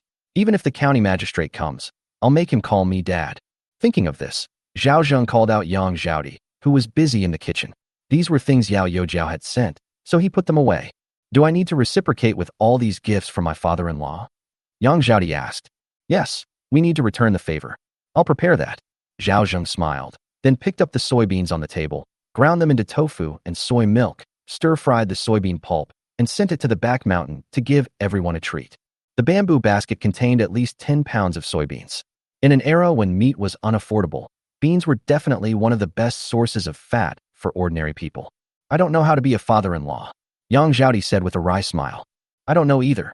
Zhang Shaoi shook her head. I can do it. Old Mrs. Zhou poked her head out of the kitchen. Making tofu isn't difficult. First, grind the soybeans in water, then filter out the soybean pulp. If you prefer firm tofu, filter it less often. If you prefer soft tofu, filter it more often. Then boil the soy milk and stir it. That's soy milk. Then add a little brine, and it will solidify. Then wrap the tofu in gauze and press it down with a stone for about half an hour, and it's done. While instructing Wu Yuang to prepare the ingredients for making tofu, old Mrs. Zhou picked up some soybeans to soak. The news that the Zhao family was going to make tofu spread to the back of the mountain, and many people, from older women to young women and wives, came to help. The children lingered around the stone mill. Everyone stared wide-eyed as the pale yellow soy milk flowed down the groove into the bucket. Uncle Zhao, I'll do the grinding. Lu Tiniu had nothing better to do. All he had to do with his dozen or so men was give orders. No need for me to stretch my muscles. Zhao Zheng hasn't exercised much for days and feels uncomfortable all over, so it's a good time to move around. Besides, in his previous life, before he became successful, his family wasn't rich, but they weren't poor either. He hadn't suffered much hardship. He later became rich, but he didn't live a life of luxury for long. He was no stranger to farm work in the countryside and did it quite well. I enjoy participating in it occasionally. However, the weather was too cold, so even if it was ground with hot water, it would cool down in no time. The task of filtering the soy milk was left to Lu Tiniu. The soybean residue in the bucket was filtered 5 or 6 times until more than 90% of it was filtered out before it was considered finished. Zhao Zheng let the old women in the back hills take most of the soybean residue, while he kept some for himself to eat as a dish. He also gave them some cheap dried mushrooms to cook. Zhao Zheng's family had no shortage of food, but these small favors were enough to win people's hearts. Why not? How many times have I told you? Ma Dazhu, to get your work done. Where are you looking? Yan Dali, holding a stick, lashed out at Ma Dazhu without a word. It didn't hurt, but it was incredibly embarrassing. Ma Dazhu gritted his teeth and said, I don't think we can't even make soybean milk. Are you looking at the soybean grinder and not at the two young mistresses? Although Yan Dali has lost his ambition, he still hasn't forgotten his original intention. He will still try his best to gain Zhao Zheng's trust and then take over the Zhao family. Seeing Ma Dazhu's thieving eyes darting around, Yan Dali felt a surge of anger. You're talking nonsense. Ma Dazhu gritted his teeth and said, I'm not like you, a bachelor. I have Chunmei. Don't you dare wrong me. Yan Dali's face darkened and he swung the stick again. Ma Dazhu was furious and was about to retaliate when Yan Dali said, I'm your captain, whatever I say goes. Try shouting it at me again, and I'll make sure you don't have any food tomorrow. Ma Dazhu was shivering with cold. He was actually threatened by a young man. But he also knew that the Zhao family had rules that anyone who dared to cause trouble at home would be severely punished. At best, they'd be short 2 days' worth of rations. At worst, they'd be hung up and beaten. Lu Tiniu explained it to them clearly this morning. However, he hated Yan Dali for abusing his power and hated Lu Tiniu even more for assigning him to Yan Dali, this nobody. Seeing that Ma Dazhu dared not yell at him anymore, Yan Dali felt extremely satisfied. This was the authority that belonged to Captain Yan. As a result, he even found Lu Tiniu more agreeable. Zhao Zheng was naturally unaware of the conflict among his subordinates, and he was happy for this to happen. He poured the filtered soy milk into the large iron pot and stirred it with a spatula to prevent it from sticking. Grandma Zhou was standing to the side, telling them to stir it slowly. While directing the maids to burn firewood, Wu Yueying also had someone wash the soybean sprouts and soak the dried monkey head mushrooms. Zhao Zheng said he wanted to eat stir-fried monkey head mushrooms with cured pork today. Yang Zhaodi and Zhang Xiaoyi had nothing to do and couldn't get involved, so they could only study on the sidelines. It's boiled. The old lady glanced at the pot and reminded Zhao Zheng to make some soy milk and send it to his mother. Okay. Zhao Zheng nodded and didn't refuse, but he didn't give him any more than enough for one person. He had Lu Tiniu deliver it. Yueying, bring a big basin. Remember to put plenty of sugar in it. Have someone take this to Big Beard and the others at the back of the mountain. Zhao Zheng said. There was plenty of soy milk. Zhao Zheng's family couldn't finish it all, so it was better to share it with his subordinates. The soybean dregs were given to the contractors and tenants, while the soybean milk was given to his trusted confidants. Differences are what drive motivation. Yang Zhaodi brought over a small basin containing 5 large spoonfuls of white sugar. Zhao Zheng poured the soy milk into the basin and then said, Xiaoyi, you divide the soy milk. Oh, Zhang Xiaoyi nodded, first pouring a full bowl for old Mrs. Zhou, then a bowl for Zhao Zheng, then Yang Zhaodi herself, and finally Wu Yueying and her 2 daughters. But there was more. Zhao Zheng didn't say anything. He just wanted to train Zhang Xiaoyi's management skills. After thinking about it, I wondered if my father-in-law could keep these to drink as tea. Chapter 173 Tofu Feast. Zhao Zheng smiled. He glanced at the others, and apart from Zhang Xiaoyi who was distributing soy milk, there were 5 female workers, all of whom were staring longingly. Even the male workers outside were eagerly waiting. Oh, I forgot about Lu Tiniu. Zhang Xiaoyi slapped her forehead, poured another bowl of soy milk, and said to one of the female workers, Xiao Yin, take this to Captain Lu. It's the second young mistress. The female worker named Xiaoyan swallowed hard, picked up the soy milk, and went out. Soon, Lu Tiniu stood at the door with a bowl of soy milk, thanking Uncle Zhao and sister-in-law Xiaoyi profusely. He took a sip of soy milk and felt incredibly happy, his heart filled with sweetness. The last time he drank soy milk was when he was a child. He had almost forgotten what it tasted like. One bite not only dispelled the cold from his body, but also dispelled the grievances he had suffered at the Lu family's house, which were also broken down by the Zhao family. Captain Lu, this is what you deserve, Zhang Xiaoyi said. Zhao Zheng then smiled and nodded. That's a good division. A kind heart cannot command an army, and a righteous heart cannot manage finances. She and Zhao Di jointly managed the finances and provisions. They couldn't be soft at all when they needed to be firm. If they couldn't protect the finances and provisions, the people below would definitely take advantage of them and think that this was what they deserved. For example, the Su family lost its prestige. When the first person rushed into the Su family, Su Yud's years of accumulated deterrent power instantly collapsed. Zhao Di wasn't too worried. Her only concern was Xiaoyi. Giving all the beans to his subordinates won't bankrupt Zhao Zheng. Even if you eat it all, you won't gain weight. But they were able to establish the rules. Father-in-law, drink it quickly, it won't taste good when it gets cold, Yang Zhaodi said. Zhao Zheng nodded, took a sip, and said with satisfaction, "Soy milk that I grind myself is so sweet. This is truly freshly ground soy milk, far superior to the technology and grueling labor of my past life." Zhao Zheng then poured the remaining soy milk into a wooden basin. Grandma Zhou poured in the prepared brine. After thoroughly mixing the soy milk and brine, tofu pudding appeared in the bowl in no time. Once the tofu pudding had formed, Zhao Zheng smiled and said, "Just drinking soy milk isn't enough. I'll make you a sweet tofu pudding and a savory tofu pudding." Who eats sweet tofu pudding when it's not supposed to be savory? Old Mrs. Zhou was stunned, as if she had seen yogurt mixed with Shaanxi fried noodles, and she had seen something heretical. Wu Yueying said, "I also think savory tofu pudding tastes better. I never even thought about sweet tofu pudding. What is godmother's tofu pudding? Is it even better than soy milk?" Hua Hua looked up at Yang Zhaodi with anticipation. "Godmother, I like sweets." Xiao Chao tugged at Zhang Xiaoye's hand. These two girls are drinking soy milk for the first time, so how would they know whether sweet or savory tofu pudding is better? "I've never had it before either," Yang Zhaodi said. Zhang Xiaoyi looked miserable. "Isn't tofu pudding a dish? Can it taste good if it's sweet?" Seeing the girls arguing, Zhao Zheng laughed and said, "In my past life, people were arguing online about whether sweet or savory tofu pudding was better. However, Zhao Zheng believes that tofu has a long history. In ancient times, sugar was a luxury for ordinary people, regardless of whether it was from the north or south, while seasonings for cooking were relatively easy to obtain. Over time, you'll naturally find that salty food tastes better. But times are always progressing. As the economic center shifted south and the level of manufacturing improved, sugar was no longer a luxury. In addition, the humid and warm climate in the south led to the emergence of sweet tofu pudding. This has led to differences in diet between the north and the south. But Zhao Zheng still thought, "Sweet tofu pudding is delicious.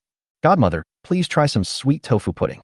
The old lady hesitated for a moment, took a bite, and her face wrinkled up, but she was too embarrassed to say it wasn't good. "It's too sweet." Wu Yueying also had a strange expression. It tasted good, but something felt off. But the two little girls couldn't help but exclaim, "Master Zhao's food is so delicious." Yang Zhaodi felt something was off about the strange beats. Zhang Xiaoyi is a glutton.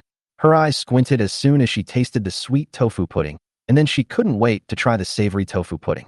"I love both sweet and savory tofu pudding." Zhao Zheng scooped up a spoonful of sweet tofu pudding and sighed contentedly. Sweet tofu pudding is indeed the best. After finishing the tofu pudding in the bowl, Zhao Zheng covered it with gauze and then placed a large stone on top of it. Stir-fry the tofu until it's just cooked through, add some minced meat, and finally sprinkle with chopped scallions. It's so fragrant. Cut the dried monkey head mushrooms into pieces, put them into an earthenware pot, stuff half a chicken inside, add some red dates and longan, a little wild ginseng, and rock sugar. It's nourishing and appetizing. The mutton yao you gave me was pretty good. I'll stir-fry some mutton. Zhao Zheng's cooking skills are not great, but they are not bad either. Most importantly, he eats a lot. The sight of these colorful, fragrant, and delicious dishes being kept warm in a steamer left those around them speechless. It's dark now. Zhao Zheng lifted the stone and found that the tofu had solidified. He cut a lot of it with a knife and made a fried tofu, a mapo tofu, and a stir-fried soybean sprout and tofu feast. That was it. It's done cooking. As Zhao Zheng's voice rang out, one fragrant dish after another was served on the low table. Wu Yueying covered the firewood inlet of the earthen stove to prevent the heat from escaping, so that the heat of the earthen bed could be maintained for a longer time. "Godmother, come up to the Kong for dinner." Zhao Zheng helped the old lady onto the Kong and then climbed up himself. The earthen bed was so warm, it was incredibly cozy to sit on. Yang Zhaodi wanted to serve rice to her father-in-law, but Wu Yueying took it from her and said, "Zhaodi, I'll do the hard work like getting on the Kong." Uncle Zhao taught her how to manage people, but she couldn't let outsiders do everything. Moreover, this time Zhang Xiaoyi invited the two children to sit on the Kong, a heated brick bed, but she stopped them and told them to eat at the square table instead. "Sister-in-law Yueying is family. We don't stand on ceremony." Zhang Xiaoyi said. "No, these two kids don't deserve to sit on the Kong, heated brick bed, every day." Wu Yueying shook her head and refused again. It wasn't a problem before, but now that the Zhao family is growing, the rules can't be broken. The two children were well-behaved and sensible, sitting obediently at the square table. Zhao Zheng didn't say anything and just ate on his own. This was what he liked most about Wu Yueying. She always knew her place and never took advantage of her. Lu Tiniu also came in and asked, "Sister Yueying, besides Yin Dali, does anyone else have a second meal?" "No, not at the moment." Wu Yueying shook her head. "Let Yin Dali in." Zhao Zheng added, "Today, I'll give Yandali half a bowl of porridge, half a bowl of soy milk, and a spoonful of tofu pudding. He should finish it before going back. Lu Tiniu was startled but didn't say anything. Yandali had indeed been working very hard these days. Upon hearing Lu Tiniu invite him inside, Yandali was overjoyed and was about to go in when Ma Dazhu moved even faster and stepped into the house. Ma Dazhu, you stop right there. Who let you in? Chapter 174, Yandali enforces family law. Ma Dazhu frowned. Was it because the employer was distributing rations? What kind of rations do you think you'd get? Yandali raised his hand and swung the stick. Didn't you hear the captain call me in? Ma Dazhu's eyes turned red as he was hit with a stick again in front of everyone. Yandali, you hit me again. That's what I'm doing. Yandali pointed at Ma Dazhu's nose and cursed. This is what happens when you don't follow the rules. Why aren't you coming in yet? At this moment, the door opened and Lu Tiniu poked his head out, looking displeased. You've been at the Zhao family's house for so long, and you still don't know the rules. Yandali subconsciously bowed. Captain Lu, it's not that I don't understand the rules. It's that Ma Dazhu doesn't understand the rules. Tractor. Snap. Yandali's stick struck him squarely in the mouth. His facial injury hadn't fully healed, and the blow made him wince in pain. Enraged, he cursed. Yandali, are you ever going to stop? Tainyo, you're calling me Captain Lu. Yandali shouted sternly. If you dare to be disrespectful again, I'll tear your mouth off. Lu Tiniu was quite surprised that Yandali would defend him so much. He nodded in satisfaction and looked at Ma Dazhu with icy eyes. Ma Dazhu had to listen to the squad leader. If he repeatedly refused to listen, he would be punished according to the rules. Am I wrong to just want my own rations? Ma Dazhu felt extremely aggrieved. You are new and still in the probationary period. You will only receive 1 meal a day before the probationary period ends, and 2 meals will be provided after the probationary period ends. Lu Tiniu said coldly. Yandali has passed the probation period, so he has 2 meals a day. If he wants to eat his fill, he should work hard instead of arguing with his superiors. Otherwise, he might not only not get enough to eat, but also get a beating. Did you hear that? Yandali looked down at Ma Dazhu and then proudly went into the warm inner room. Ma Dazhu grew increasingly angry as he thought about it. He looked outside at the bonded laborers and saw that all they got for all the work they had done was a wild vegetable pancake. This was outrageous. We made so much tofu today, and we didn't even get a cup of soy milk. They're not treating us like human beings at all. He lowered his voice, attempting to sow discord. Just then, someone shouted, Boss Ma Dazhu is talking badly about you behind your back. Creak. The door was pushed open. Lu Tiniu and Yandali walked out together. What bad things did Ma Dazhu say about Uncle Zhao? Lu Tiniu was holding a whip. He said the owner was stingy, wouldn't even give him a cup of soy milk, and didn't treat him like a human being. The man said again. Ma Dazhu trembled with fright and shouted angrily. Ergu, you son of a bitch, stop talking nonsense. I didn't say. We all heard that. Ergo shouted. Captain Lu, if you don't believe me, ask the others. Did you all hear Lu Tiniu scanning everyone? I heard Ma Dazhu say that. He did indeed speak ill of the employer behind his back. Ma Dazhu was completely numb. These people are crazy. How could he have become so devoted to Zhao Laosan in just a few days? But he didn't know that although these people weren't completely devoted to Zhao Laosan, it was obvious to everyone that Zhao Zheng had saved so many lives and done so many good deeds. He may not be a good person, but he is definitely kinder than other landlords. Ma Dazhu is nobody. Does he even deserve to scold Zhao Zheng? Isn't this like eating from a bowl and then cursing the cook? Nobody respects this two-faced person. Besides, who doesn't know about the grudge between Ma Dazhu and Zhao Zheng? Even so, Zhao Zheng forgave him and gave him a meal. Everyone should condemn this kind of ingrate. Ma Dazhu, what else do you have to say? Lu Tiniu shouted angrily. Ma Dazhu panicked. I was just too hungry and confused. I spoke without thinking. Yandali, this is your man. You teach him a lesson. Lu Tiniu shoved the whip into Yandali's hand and gave him a good beating until he learned his lesson. It's the captain.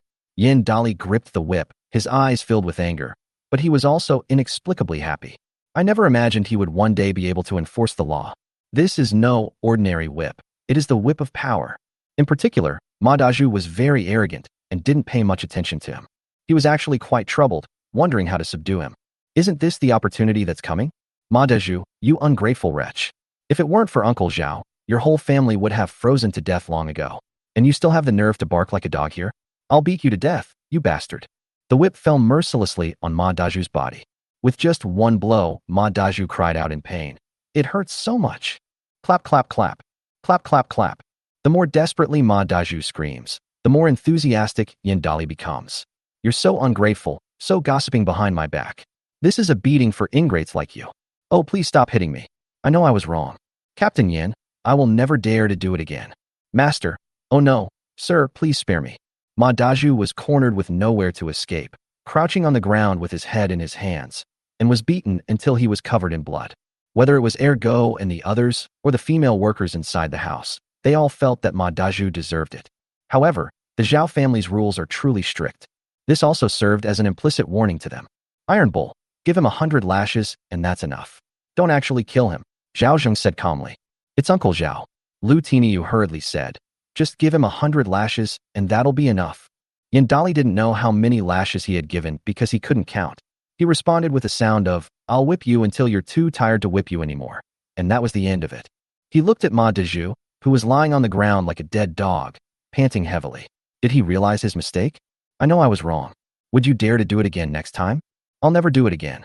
Tears streamed down Ma Daju's face, mingling with his nosebleed and staining the snow red. It hurts so damn much. These bastards are so insidious. He was just standing up for what was right, yet he was reported. The captain's discipline has been carried out. Yandali returned the whip to Lu Tiniu.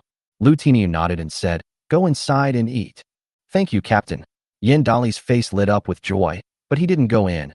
Instead, he stayed by Lu Tiniu's side. Why aren't you going in yet? I'll go in with the captain, Yandali said. Lu Tiniu nodded in satisfaction. This kid has finally figured things out after getting a beating. He patted Yandali on the shoulder and then said to Ergo, Ergo, you have made a meritorious report. I will apply for a reward for you. As he went inside, he came out again a short while later. Uncle Zhao said that everyone had done a great job this time, and everyone would be rewarded with an extra meal of rations, especially Ergo, who would have 2 meals of rations every day starting tomorrow. Chapter 175 Living Worse Than a Dog. Ergo was thrilled and thanked Captain Liu. For them, being a bonded laborer meant acting like one. As for Ma Daju, he simply doesn't understand his own position. Zhao Laosan is no longer the cowardly, weak, and incompetent Zhao Laosan. Even though he has no children now, he has the Yao family above him. They're the boss now. Who do you think you are, Ma Daju? You eat their food, and you dare to talk bad about them behind their backs? Besides, Zhao Laosan didn't do anything to wrong you. The daily ration of 1 meal was also agreed upon in advance. Besides, once the probationary period is over, they will be provided with 2 meals a day, which, while not enough to fill them up, will certainly not make them starve. Where can you find such a good thing? He even understood why the Zhao family still set up a probationary period. Wasn't it to prevent someone like Ma Daju from getting involved? Moreover, working at the Zhao family's house means getting a lunch break. Now that the weather is cold and everyone is freezing, the employer even lights a fire to keep them warm. Isn't that better than waiting to die at home? Coal also costs money. Enter the house. Yandali was so excited as he accepted his dinner that he thanked Uncle Zhao profusely. From now on, you and Ergo will eat at the small table, Zhao Zheng said, pointing to the folding table next to the square table. Only members of the Zhao family could sit on the earthen Kong, heated brick bed. High-ranking managers like Wu Yueying and Lu Tiniu could sit at the square table, which was a folding table that Niu Dailai could fold up when not in use. These 3 tables represent the 3 social classes within the Zhao family, and the food they eat varies greatly. Soon the others also received their rations, which were cakes made from a mixture of wild vegetables, rice bran, and millet flour, twice the size of ordinary wild vegetable cakes. After receiving the cakes, everyone was overjoyed and thanked the owner and manager Yueying. After distributing the pancakes, Wu Yueying felt a pang of regret. Ever since she married Wang Daji, she hadn't had a single good day.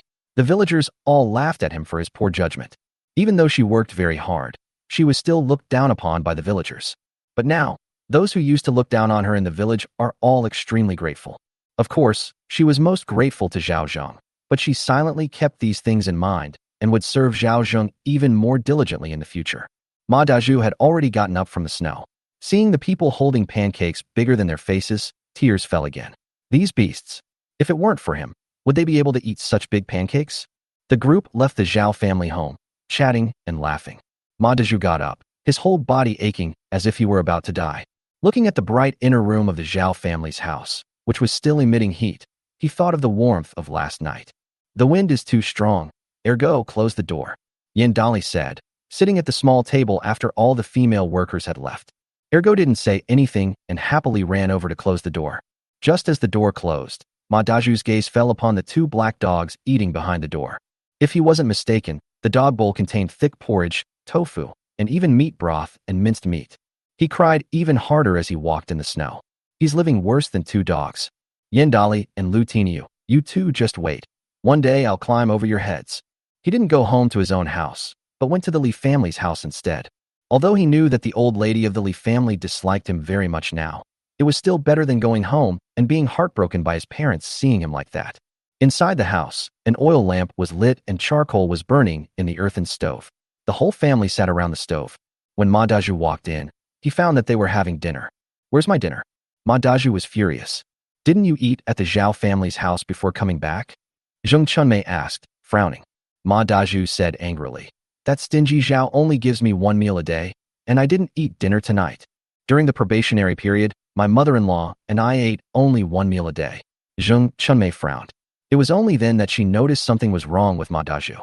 Why was he covered in blood? Old Mrs. Li frowned and said, You got into a fight? Ma Daju, how come you're still causing trouble even after becoming a bonded laborer? Aren't you afraid Zhao Laosan will get back at you? Let me tell you, if he punishes you, don't drag us into it. After eating the Zhao family's grain, old lady Li had come to enjoy the feeling of lying flat. As far as she knew, the Zhao family had at least 80 or 100 bonded laborers. It's freezing cold now, and there's not much work to do. Even if you don't work, you still get one meal a day. If you do work, you get 2 meals a day. Occasionally, they can even have some meat soup and a piece of meat. Everyone was eager to work for the Zhao family. This good-for-nothing not only doesn't appreciate what he's got, but he even got into a fight. Ma Daju had no way to explain his predicament. He couldn't possibly have been beaten up like this by Yan Dali for bad-mouthing Zhao Laosan behind his back, could he? I won't implicate you. Ma Daju was cold and in pain, so he found a spot and plopped down. He said, I'm hungry, give me something to eat. Dream on. Old Mrs. Li shouted angrily. Are you here to ask for favors, or to live off my wife? Instead of thinking about bringing food home, you only think about eating our rations after we've sold ourselves into servitude. How can you be so shameless? We're all family, why are we being so petty? When I had food, were you ever short of it? Don't give me that nonsense. You bought that grain from my family, and you gave it to us willingly. I didn't force you. Old Mrs. Li sneered. I'm already being very kind by letting you stay in my house. Don't be ungrateful. Chunmei, is that what you mean too? Ma Daju asked, his face turning ashen. My mother and I only let you leave long ago because you helped our family before. Zheng Chunmei sighed, stood up, and refused to sit with this good-for-nothing. It's getting late, I'm going out. Where are you going so late? Ma Daju was taken aback. You're asking a question you already know the answer to. Ma Daju reacted and angrily said, You're going to the Zhao family? What are you doing there so late at night? Of course I'd massage Uncle Zhao's feet. He's the boss now, the granary of our whole family. I have to curry favor with him. Look how well Wu Yueying lives in the Zhao family. She manages all the affairs of the Zhao family, including the workers' rations. She eats with Uncle Zhao and enjoys a life of luxury. Even her daughter was adopted as a goddaughter by Yang Zhaodi and Zhang Xiaoyi. In what way is Zheng Chunmei inferior to Wu Yueying? In what way is my daughter inferior to Wu Yueying's daughter? My son Erden is the one who can carry on the family line. If Yang Zhaodi adopts him as her godson, then the Zhao family will belong to Erden. Ma Daju was stunned. He never expected Zheng Chunmei to be so ambitious. But the old lady of the Li family suddenly had a bright idea. That's exactly right. Wu Yueying's 2 good-for-nothings can't compare to my Erden. Chunmei, go and serve Zhao Laosan well, and our Li family will be rich. Chapter 176, Serving Uncle Zhao, is a matter of course. Zheng Chunmei knew very well that Zhao Zheng was better than anyone else. Moreover, Zhao Zheng hated Erden so much that he would never let Zhaodi and Xiaoyi recognize him as their adopted son. However, this does not mean that she cannot have a son with Zhao Zheng. She had only had this idea before, but now she has made up her mind to become the wife of the Zhao family. Hearing the old woman's words, she inwardly scoffed and mocked. The old woman was unaware that her daughter-in-law had long since transformed into the likeness of Zhao Laosan. They had no idea that Zhao Zheng had everything firmly under his control in the Li family. Erden, take good care of Sonia's mother. I'm leaving now, Zheng Chunmei said. Li Erden pulled his mother along, his face full of reluctance. How can my mother not go? Erden, let go. Your mother is doing serious business. How can you act so recklessly? Old Mrs. Li slapped her grandson's hand away and said to Zheng Chunmei, Go quickly. Zheng Chunmei nodded, opened the door, and disappeared into the darkness. Ma Daju tried several times to call out to Zheng Chunmei, but to no avail. His eyes dimmed, and he wanted to blame Zheng Chunmei but couldn't find the words. He could only blame his bad luck for not being able to hunt the tiger. Otherwise, he definitely wouldn't be living such a miserable life now. Suddenly, he looked up and saw that it was no use for Chunmei to work hard alone. What do you mean? Erden also needs to make changes to please Zhao Laosan. As he spoke, he glanced at Li Erden, who looked resistant, and said gently, Erden, do you want revenge? Since we can't resist, let's join in. Although this made him feel like his head was covered in green, making him look just like a green-haired turtle. However, the thought that Zhao Laosan was a good-for-nothing made his slight worry and displeasure disappear. Zheng Chunmei was filled with trepidation as she knocked on the Zhao family's door. She knew that old Mrs. Zhou also lived in the Zhao family's house, so she didn't show it too obviously. Chunmei, is something wrong so late? Wu Yueying frowned as she opened the door. Sister-in-law Yueying, I'm here to give Uncle Zhao a foot massage. I told him about it during the day. Zheng Chunmei felt a little nervous. Wu Yueying stared at her for a while before stepping aside to come in. Upon entering the inner room, Zheng Chunmei hurriedly greeted everyone. Zhao Zheng had just finished eating and was about to give the children a lesson. Oh, Chunmei. Zhao Zheng glanced at her. I still have to teach the children to read.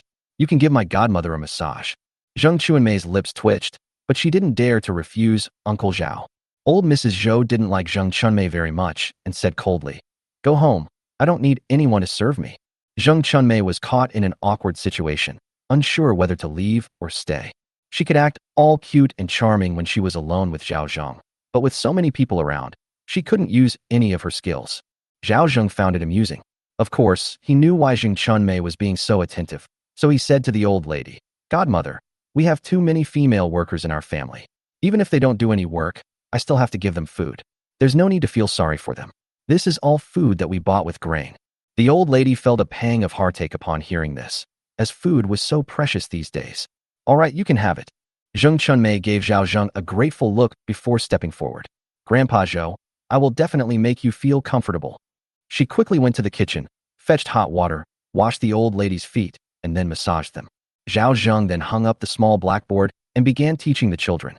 Today I'm going to teach addition and subtraction within 10. The 5 of them, 2 daughters-in-law, 2 goddaughters, and Wu Yueying, sat upright. The room was brightly lit by candles, making it seem like daytime, and the temperature inside was high, so everyone was dressed quite lightly. Zheng Chunmei was incredibly curious. Uncle Zhao could also teach. The old lady watched the scene with a smile. My third son is the best. Zheng Chunmei's eyes lit up, and she immediately had an idea. After massaging the old lady's feet, Zhao Zheng finished his class and assigned homework. You all have 2 days to memorize the multiplication tables.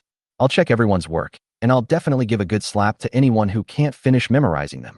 Zhao Zheng tapped the low table with a ruler in his hand, startling the girls so much that they shook their heads vigorously. Xiaoyi didn't memorize her text tonight, and her palm was swollen from being hit twice. Tears welled up in my eyes immediately. Despite the old lady of the Zhou family pleading for mercy, Zhao Zheng remained unmoved. Life is so good now, and they have no financial pressure. If they don't study hard, how will she manage such a large family when I'm not home? In particular, Xiaoyi is not serious about her studies. Today I'll give you 2 slaps with the ruler as a warning. If you still can't memorize it in 2 days, I'll give you 10 or 100 slaps until you can memorize it. When it's time to be strict, Zhao Zheng is absolutely uncompromising. I will definitely be able to recite it and not disappoint my father-in-law. Xiaoyi's eyes were filled with tears, but she dared not cry out. She knew that her father-in-law was really angry. Although I was beaten, this beating was different from the ones I'd been given before. My father-in-law used to beat them to vent his anger, but now he beats her for her own good. That's all for today's class. Go wash up and get ready for bed. Zhao Zheng put down the ruler, and his stern face softened a little. When Xiaoyi walked into the kitchen, Zhao Zhengkai heard suppressed sobs. Zhao Di hurriedly went to comfort her. Wu Yueying whispered, Uncle Zhao's serious look is really scary. I'm a little afraid. This is the consequence of not taking it seriously. Zhao Zheng snorted. If you don't take it seriously, I'll beat you up too. Wu Yueying lowered her head and inexplicably thought of last night. She subconsciously touched the millstone. I'm very serious. At this moment, Zheng Chunmei came over and said, Uncle Zhao, I'm done pressing. Zhao Zheng glanced at the old lady and realized that she had actually managed to put her to sleep. He praised Yueying for her hard work and gave Chunmei a piece of cake. After receiving the cakes, Zheng Chunmei thanked Zhao Zhengxian and then said, Uncle Zhao, can I ask you for a favor? What is it you want to say first? Could Erden and Hunyu sit in on your classes from now on? Zheng Chunmei replied, just sitting in is fine. I don't have the energy to teach others, and I can't have them audit the classes either. Zhao Zheng refused without hesitation, saying it was getting late and he should go back. Seeing Zhao Zheng's expression, Zheng Chunmei knew he was angry. It seemed his dislike for Erden was deeper than she had thought. She didn't dare to continue negotiating the price. She knew she had no right to do so. The only thing they could do was to please Zhao Zheng in private before thinking of other solutions. I'll be going now. I'll come back tomorrow for Uncle Zhao's massage. No need. Although Widow Zheng is very ambitious, he dislikes this kind of testing. If he doesn't teach her a lesson, she'll become arrogant and won't need it anymore. Zheng Chunmei's face changed drastically. Uncle Zhao, I will never talk nonsense again. That's not how it is. Zhao Zheng waved his hand. It's not good for you to come to my house every night. With red eyes, Zheng Chunmei said, but I am now Uncle Zhao's maid. It is only natural for me to serve Uncle Zhao. They are all servants of the Zhao family, so what right do they have to laugh at me if they don't serve Uncle Zhao properly? Chapter 177, Taking Advantage of a Crisis. Zheng Chunmei really wanted to improve. Zhao Zheng could sense her ambition. What's wrong with her just wanting to improve? However, his house was too small, and there were too many people, so it was inconvenient for him to have anything with Widow Zheng. I appreciate your kind offer, but you should go home now. Zhao Zheng waved his hand. Wu Yueying frowned when she saw that Zheng Chunmei was still not leaving. Chunmei, Uncle Zhao has already made it very clear. If you continue to make trouble, don't blame me for being heartless. Zheng Chunmei glanced at Wu Yueying and then secretly looked at Zhao Zheng. A thought suddenly popped into her mind. Could Uncle Zhao have gotten together with Wu Yueying? She knew that Zhao Zheng was even more vigorous than a young man, and Wu Yueying was at the age when a woman was at her most beautiful and charming. She's a bit darker than me, but her figure is just as good. No wonder that slut is targeting me so much and won't let me work for the Zhao family. She's afraid I'll steal her man, isn't she? Although this was just Zheng Chunmei's guess, she was 60% sure she was right. However, Wu Yueying was the head of the Zhao family, so she didn't dare to argue. She just looked at Zhao Zheng with a wronged expression and said, Uncle Zhao, call me anytime if you need anything. Zhao Zheng replied indifferently. Uncle Zhao said that Zheng Chunmei was a bit restless. After closing the door, Wu Yueying whispered, I'm not targeting her, but I always feel that she has ill intentions. She knew that Uncle Zhao was a magnanimous person and would generally not hold grudges against others as long as they did not offend him. But from the old lady of the Li family down to Li Erden, they all hate Uncle Zhao. Wouldn't it be too risky to accept the Li family? I know what I'm doing, Zhao Zheng said with a smile. Upon hearing this, Wu Yueying didn't say much, but simply fetched water for Zhao Zheng to wash his feet. On the other side, the Wang family. Old man Wang threw the last piece of firewood into the stove and greedily placed his hands on the fire to roast them. Even with the fire lit, a house that lets in drafts from all sides doesn't feel very warm. But he dared not go into the cellar. 2 days ago, he and his wife went into the cellar to hibernate and almost died inside. If Wang Daji hadn't discovered them in time, they would both be dead long ago. And perhaps because he hibernated in the cellar too many times, he now suffers from body aches and can't sleep all night whenever it's rainy. The worst part was that there was no medicine or food at home. This feeling is worse than death. I'm so hungry, I can't stand it anymore, said Wang's wife weakly. If all else fails, let's become tenants for Zhao Laosan and sell our land to him. Shut up, you son of a bitch. Old Wang cursed. If we sell our land, we'll be tenant farmers for the rest of our lives. But being a tenant farmer is better than freezing or starving to death. The Wang family woman choked back tears, saying, It's too hard to endure. I can't take it anymore. Wang Daji wasn't much better off. His hand was almost touching the fire, yet he felt no pain whatsoever. Because his hands had long lost feeling, and because they were so cold, they became strangely swollen. Even when they were burned by fire, a hint of satisfaction appeared on his face. His mother was right. Once we became Zhao Laosan's tenants, our family became Zhao Laosan's servants. Didn't you say you were going to ask that bitch Wu Yueying for grain? Why haven't you gone yet? Wang's wife accused. How could I want her when she never leaves the house? Wang Daji got angry several times when he talked about this. He looked at Wu Yueying from afar and wanted to call her out, but when she saw him, she turned around and went into the house without paying any attention to him. I saw that she lived a life of luxury in the Zhao family, and she managed quite a few people under her command. Even the food rations of the Zhao family servants were under her control. Zhao Laosan trusted her very much. The Wang family's wife said indignantly, If she could just let a little bit of food slip through her fingers, our whole family would be fed. This bitch has been gone for so long and hasn't come back even once. I told her she was an ingrate and wouldn't let me marry her, but she wouldn't listen. And those two good-for-nothings, you didn't see them wearing new clothes and having snacks in their hands? Now they've recognized those two widows from Zhao Laosan's family as their godmothers, and they don't even acknowledge me, their own grandmother. They don't even greet me when they see me, treating their old mother like air. Old Wang is just trying to annoy us. We're starving at home, while she's eating her fill and staying warm at Zhao's house. She's growing bigger and bigger. If all else fails, just go to Zhao's house and drag her out. No matter what, she is still a member of our Wang family. Even if Zhao Laosan is powerful, he can't be unreasonable, right? Wang Daji thought about it, but when he thought of the scene of Zhao Zheng confronting Suyut a few days ago, he subconsciously shuddered. But that bitch had signed a contract and was already an indentured servant of Zhao Laosan's family. Moreover, there were so many people in the Zhao family. If I caused trouble, would Zhao Laosan let me off? Old Wang sighed heavily. What do you suggest we do? Are we just going to watch her live a good life with those two good-for-nothings while we starve and freeze here? Wang Daji was silent for a moment, then said, Father, don't worry, I have a plan. On December 27th, there was moderate snowfall and the temperature reached minus 35 degrees Celsius. There are still 4 days left until the Lunar New Year. After breakfast, Zhao Zheng called Niu Dalai and the others over and said, I have a letter and New Year's gifts here. You must take someone to deliver them to the Yao family in person and hand them over to Yao Youjiao. It's the boss. Niu Dalai nodded. Here are some leather jackets for the brothers to wear to keep warm. Let them go slowly on sleds. It's okay. If they don't make it back today, they can rest in the village. Here's some money. Japan, you take some men to the nearby villages and carry rice bran to collect mountain products. Not only should you collect mountain products, but you should also collect land and tenant farmers. If necessary, you should also collect indentured laborers. The reward will be doubled after you collect them. Adding flowers to brocade is far less valuable than providing charcoal in the snow.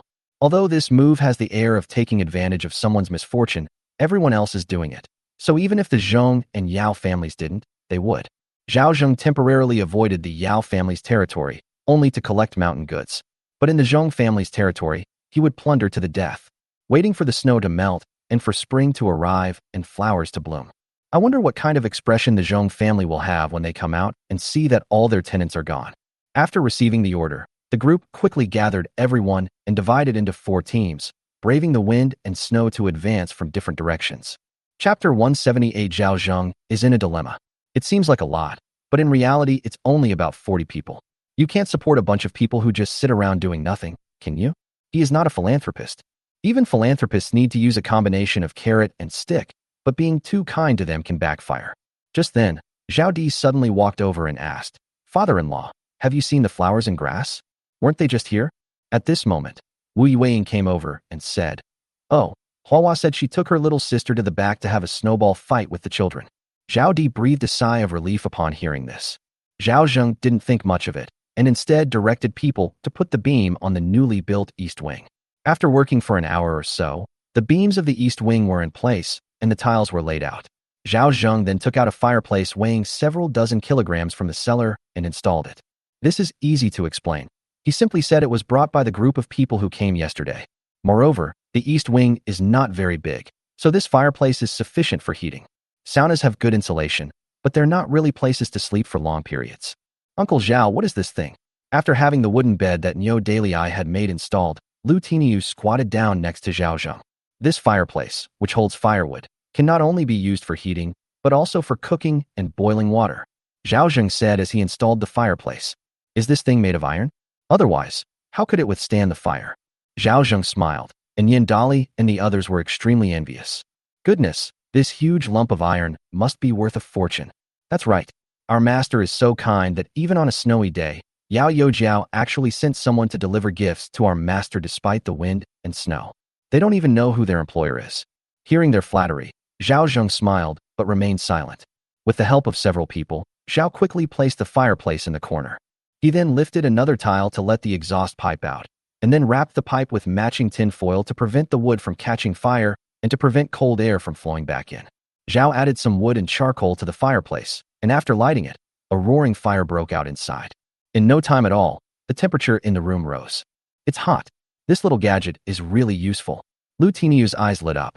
Uncle, if I have money in the future, can you buy one for me too? He had been to the countryside and had never seen a fireplace before. Most people definitely couldn't afford one. It's nothing.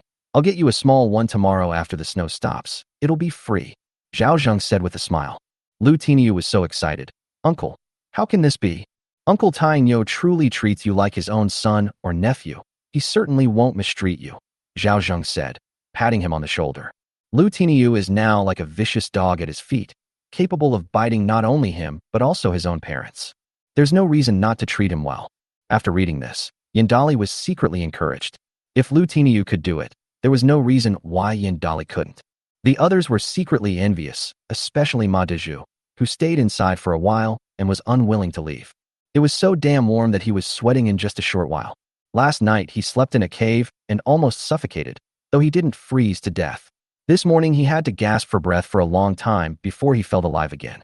The environment was so uncomfortable, cold, dark, and cramped, it was driving him crazy. The thought of the smelly feet of the old lady from the Li family made his stomach churn. He didn't know how an old lady could have such smelly feet. After Lu Tiniu and the others left, Zhao Zheng said to the old lady of the Zhou family, "Godmother, you can sleep in this room from now on. I don't want you to be the head of the family. How can I sleep in such a nice room?" Old Mrs. Zhou kept waving her hands, refusing to accept it no matter what. She preferred the earthen bed, saying she liked sleeping with the children and being able to chat before bed. She didn't want to be all alone. All right then. Zhao Zheng didn't insist. It was just a temporary measure anyway. Once the ancestral home is renovated next year and there are more rooms, we won't have to squeeze into one place anymore. Xiaoyi and Zhaodi, why don't you two stay in this room? Father-in-law, we'll just sleep on the earthen bed. Zhao Di refused. Xiaoyi hesitated, as if she wanted to say something, but in the end she shook her head. Zhao Zheng didn't notice the change in her expression and immediately began to lay the groundwork. The solid wood bed is very durable and will not make a sound. The earthen bed is quite big, just right for 4 people. Now, with 6 people sleeping in it, no one is comfortable. There are 7 people in our family now, so let's have 2 more people come over, Zhao Zheng said. Anyway, I'll sleep on the earthen bed. Old Mrs. Zhou was the first to voice her opinion. Wu Yuang bit her lip. She knew what Zhao Zheng meant, but she didn't dare to speak up.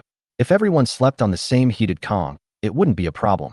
She would be willing to sneak into Zhao Zheng's bed in the middle of the night. It would be bad for Zhao Zheng if word got out that she slept alone with him. Although outsiders say Zhao Zheng is no good, they know that Zhao Zheng is a man among men and now the landlord of a small mountain village, so his reputation is very important. She always had reservations before divorcing Wang Daji. I'll take the 2 kids, and we'll sleep on the heated kong bed. That way, there will be 4 of us, and we can take care of Grandma Zhou at night. I think it's fine. Old Mrs. Zhou nodded and said to Zhao Di and Xiao Yi, this wooden bed is so big and the room is warm. It's much more comfortable than a heated kong bed. You 2 can sleep in this room. Zhao Zheng treated her like his own mother, but she couldn't really treat herself like the Zhao family's grandmother. After all, Zhao Zheng's own mother was still alive, and her coming here was already like a cuckoo occupying the nest. If she took over such a good room, outsiders would gossip. She didn't want Zhao Zheng to be gossiped about. Okay, before Zhao Di could speak, Xiaoyi nodded and said, we can take care of our father-in-law at night. My sister-in-law and I can take turns getting up to add firewood. Zhao Di nodded in agreement. That's what I think too. Taking care of my father-in-law is our duty. Wasn't that how they started out? Now Wu Yuang has almost single-handedly taken care of her father-in-law's life, but neither she nor Xiaoyi really wanted it. It's not that they disliked Wu Yuang. It's a good thing to have another person to serve and take care of your father-in-law. But Wu Yuang couldn't stop her sisters-in-law from taking care of her father-in-law. That's the crux of the problem. And their father-in-law used to dote on them and allowed them to do chores, but now he won't let them touch any dirty or tiring work.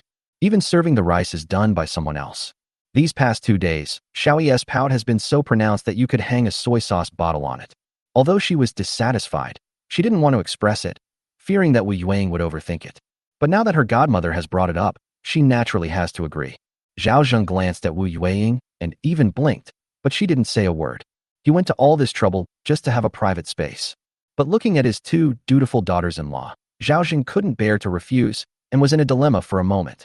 Chapter 179. The mother and her 2 daughters returned to the wolf's den. Refusing would be disheartening for my 2 daughters-in-law's filial piety. He couldn't refuse, but Wu Yuang and Widow Zheng knew his abilities. He wasn't worried about Wu Yuang, but he was afraid that Widow Zheng would gossip. Moreover, once Mao Wenwan is brought here and has a child, everyone will know that Zhao Laosan is not only capable, but very capable. He had no dirty thoughts, but sometimes he had to be more considerate to avoid hurting his 2 daughters-in-law in the future. This is the current arrangement before the new year. After the new year, I will continue building rooms to try to ensure that everyone has their own room. Zhao Zheng did not refuse, but instead proposed a compromise that showed his integrity without rejecting the children's good intentions. When Zhao Zheng remained silent for a long time, Zhao Di and Xiao Yi thought he was going to refuse. Upon hearing his reply, they subconsciously breathed a sigh of relief. Wu Yueing was also delighted. If there were more rooms, things would be much easier. Around noon, Wu Yueing finished preparing the meal and stood at the door, calling out towards the back hill. Flowers and grass. It's time to go home. In rural areas, when children play too much and don't come home on time, their parents stand at the door and shout at the top of their lungs. Hearing the call, the child ran and responded. If he was even a little slow to answer, he might get a beating. In his previous life, Zhao Zheng grew up in the countryside. When he was playing with his friends, he would get so engrossed in playing that he would forget to go home, and his grandmother would stand at the village entrance and call him. However, Wu Yueing called for a while, but there was no response, so she couldn't help but worry that the two children might have gone into the cave. Uncle Zhao, you eat first. I'll go to the back mountain to check. Zhao Zheng nodded and instead asked Xiaoyi to set aside some food to keep warm in a steamer. Wu Yueing went to the back mountain and asked the children playing in the snow if they had seen her flowers and grass. At this moment, a child said, Aunt Yueing, Uncle Wang just came and called Hua Hua and Xiao Xiao home. Uncle Wang also told you to go to his house to find him. Upon hearing this, Wu Yueing became anxious and headed towards the Wang family.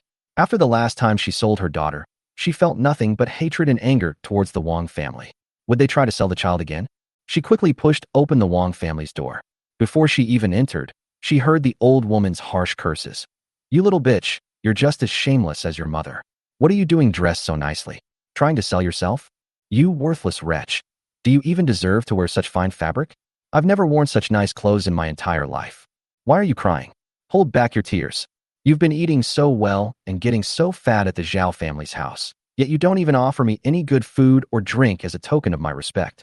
I've raised you all these years for nothing. Seeing her two granddaughters dressed neatly and having gained weight was more painful than killing her. Old Wang looked at his two granddaughters with disdain. He raised his hand and slapped Xiao Xiao across the face. Stop crying. If you keep crying, I'll sell you. Wang Daji showed no expression and did not stop his parents. In fact, he felt a little pleased that these two good-for-nothings were unwilling to come with him. Have you forgotten whose last name you took? Little Grass. Flower rushed over and hugged her little sister, then cried, Don't hit my sister, hit me instead. Wang Daji felt a surge of anger when he saw the hateful look in his eldest daughter's eyes. If you look at me like that again, I'll beat you to death. Hua Hua bit her lip tightly, but the hatred in her eyes did not diminish in the slightest. If she had never felt warmth, how would she know the suffering she had endured in the Wang family over the years? Although she was not yet 10 years old, she had studied with Master Zhao, learned to write, and understood many principles. She hated her father. The shadow of those years is an indelible fear in her young mind. You dare watch me beat you to death? Just as Wang Daji raised his hand to hit Hua Hua, Wu Yueing rushed in and threatened to fight him to the death if he dared to touch her daughter. When he saw Wu Yueing come in, old man Wang was delighted, but then his face hardened and he said, You still know how to come back. Wang's wife even stood at the door, closing one door halfway and placing one hand on the other door. Wu Yueing didn't say anything. She just held the two children and said, Don't be afraid. Mom is here. Mother. Seeing her mother, Hua Hua burst into tears as they beat the grass. Wu Yueing looked at her little daughter, who was terrified and had a slap mark on her face, and felt heartbroken. She hugged the child tightly and glared at her mother-in-law and father-in-law. Her gaze finally fell on Wang Daji. What do you want to do with the child you brought back here? Wang Daji said angrily. These are my daughters. Why can't I let them come back? How come Yang Zhaodi and Zhang Xiaoyi took the surname Zhao after they became godmothers? Let me tell you, don't forget that just because you're away from home doesn't mean you're no longer a member of the Wang family. Wang Daji is getting closer and closer to you. Wu Yueing, who is still my wife, Wang Daji. Wu Yueing didn't want to get entangled with him. She would get her revenge for the slap sooner or later. Little flowers and grass, come with your mother. Leave? Do you think you can just walk away? The woman from the Wang family sneered as she closed the door. Wu Yueing hasn't returned for so long. You should give the Wang family an explanation by now, shouldn't you? What do you mean? Even though you've left home, you're still my Wang family's daughter-in-law, and these two children are still Wang family's offspring.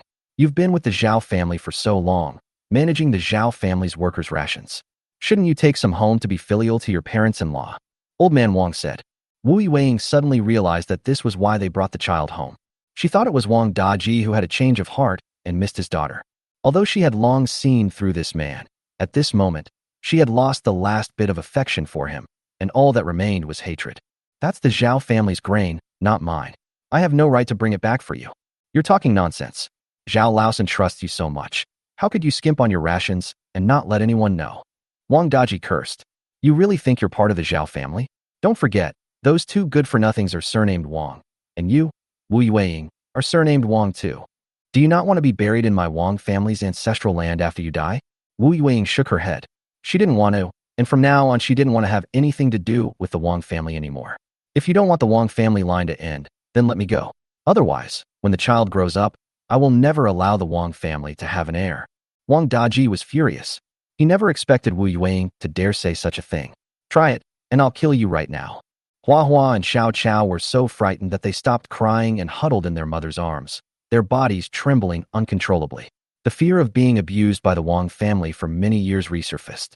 They clutched their mother's clothes and even stopped breathing. Their two little faces turned red.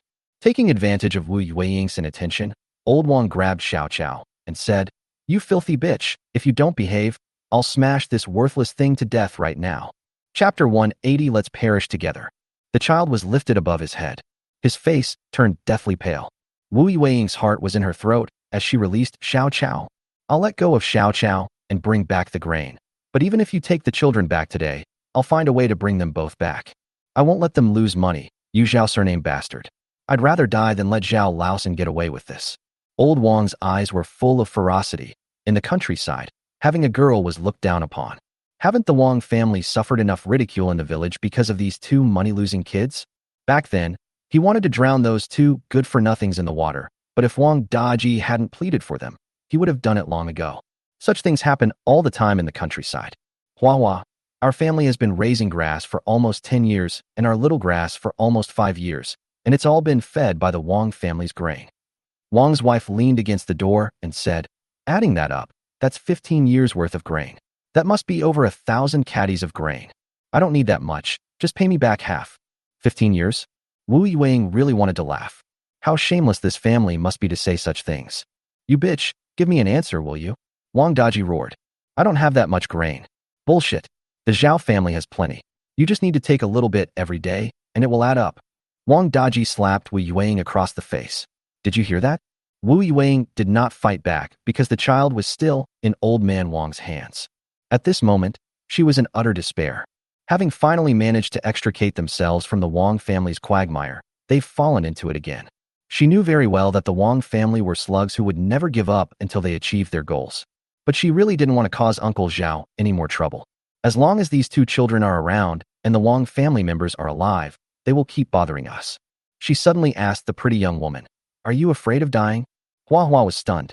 She was too young to understand death, but seeing her mother's tears, she said, I'm not afraid when I'm with Mom. Little grass, are you afraid of dying? The little grass, which had been lifted up, had turned a deep purplish red. Wu Yueying didn't know what the young and frail girl was thinking at that moment. She only regretted bringing these two children into the world to suffer. Suddenly, the little grass uttered two words, Don't be afraid. In that instant, pain and regret consumed Wu Yueying, driving her mad. If the Wang family won't let the three of us live, then none of us should live. She made up her mind and stood up as if she had emerged from the mire once again. She looked at old man Wang with disdain. From now on, I, Wu Yueying, am no longer a daughter-in-law of the Wang family. From the moment you lifted the child, they were no longer a descendant of the Wang family. She then pointed at Wang Daji and said, Wang Daji is also a good-for-nothing. He was a good-for-nothing before, and now he's the worst of the worst. And you stinky old hag, are lazy and good-for-nothing. Do you even deserve to yell at me every day? I, Wu Yueying, must have committed some terrible sin in my past life to be suffering in your family in this life. I feel that even the greatest sins have been repaid by now. Since you don't want me to live a good life, let's die together. Old Wang was dumbfounded. He never expected that his submissive daughter-in-law would say such a thing. Wang Daji was also stunned and looked at Wu Yueying with suspicion. Wasn't she the one who loved children the most? Why couldn't she threaten her now? Wang's wife was so angry she jumped up and down, yelling, You filthy bitch, who are you threatening? Come on, if we're going to die, we'll die together. Bang. Before she could finish speaking, A tremendous force came from the doorway, and Wang's wife fell flat on her face. Ouch! Wang's wife cried out in anguish. Who the hell kicked me? The sudden commotion startled Wang Daji and his son, making them tremble. They hurriedly looked towards the door and saw a tall figure standing there. Who else could it be but Zhao Zheng? Standing next to Zhao Zheng were Yang Zhaodi and Zhang Xiaoyi, and next to them were Lu Tiniu and several dozen others. The courtyard was almost full. The moment Wu Yueying saw Zhao Zheng, she burst into tears. Uncle Zhao, what brings you here? Zhang Xiaoyi angrily rushed up to old man Wang and grabbed the child, saying, You old beast, put down my goddaughter. Yang Zhaodi was also furious and rushed over to kick him hard. Old Wang, wincing in pain, quickly released his grip, then clutched his groin and knelt down, his face contorted in agony. You jinx, you dare kick me, he cried. You dare to curse sister-in-law Xiaoyi? You're asking for trouble. Lu Tiniu strode forward, grabbed old man Wang by the collar, and slapped him hard across the face. And you old bastard who can attack from both sides, I'll beat you to death if you dare to curse sister Xiaoyi. Old Wang was beaten until he was dizzy, his nose was bleeding profusely, and he kept begging for mercy, saying, Please stop hitting me. Wang Daji saw his father being beaten but didn't dare to utter a sound. He just stared with wide eyes and his chest heaved violently. Anyone who didn't know better would think he had a pneumothorax. Wang's wife, having finally come to her senses, turned pale with fright when she saw Zhao Zheng arrive with so many people. This is my house. Who let you in? She asked. Zhao Zheng walked up to Wu Yueying and looked at her swollen left cheek. Who hit her? With just one sentence, Wu Yueying's crumbling world regained its backbone. She choked up and couldn't speak. Zhao Zheng followed her gaze and saw a fierce glint in his eyes. Was it Wang Daji who hit him? Which hand did he use to hit him? Wang Daji, regaining his senses, said in a fierce but cowardly tone, What does it have to do with you if I beat my wife, Zhao Zheng? Without saying a word, Zhao Zheng slapped him across the face. He's been eating a lot lately, and his strength has increased significantly. I'd conservatively estimate that he's more than twice as strong as before, meaning he hit Wang Daji in the face with twice the strength of an adult. Snap! A crisp sound. Wang Daji was sent flying backwards and crashed headfirst into the earthen wall. He didn't die, but his jaw was dislocated. The ringing in my ears was deafening, as if the world was spinning. Even so, Zhao Zheng did not let him go. He took a few steps forward, grabbed his hair, and dragged him out the door like a dead dog. When Wang Daji regained consciousness, he had already been pulled into the courtyard. Not only his father, but also his mother were dragged out as well. Zhang Xiaoyi is holding Xiao Qiao, and Yang Zhaodi is holding Hua Hua. The villagers huddled together, looking at the Wang family with disgust. Yueying is my family's indentured servant, so she's one of my family members. How dare you lay a hand on her? Hua Hua and Xiao Qiao are my goddaughters. They signed a contract of servitude, and they are also my family. The Wu family made it clear in front of the village elders that once their child grew up and got married, they would adopt one child to carry on the Wang family line, and that they would have no further contact with the family until death. You signed a written agreement. Since you went back on your word and physically assaulted someone, I will deal with you according to the village rules. Chapter 181 Zhao Zheng establishes his authority. Zhao Zheng raised his hand. Lu Tiniu handed over a wood-chopping knife. The gleaming knife was very sharp, with a blade that was 70 or 80 centimeters long and a back that was a centimeter thick. It was particularly easy to handle. Breaking a contract is a crime. It is a double crime for parents to want to kill their own child. Hitting my family members without my consent is 3 crimes. As the village head, I am now disciplining you. Without hesitation, Zhao Zheng brought down the knife. In an instant, Wang Daji's right hand was severed. This cruel scene horrified everyone present. Zhao Di and Xiao Yi also turned the child's face away, unable to bear letting them see this scene. Wu Yueying felt no sympathy whatsoever, only a sense of satisfaction. When they used the child as leverage, all she felt was hatred and a desire to die together with them. If Zhao Zheng hadn't arrived in time, she really was prepared to fight them. Ah! A piercing scream escaped Wang Daji's lips. Zhao Baozhong, I was wrong. I'll never do it again. Please forgive me this time. Yin Dali was standing quite close, and some blood even splattered onto his face. The warm blood on his face nearly made him pee his pants.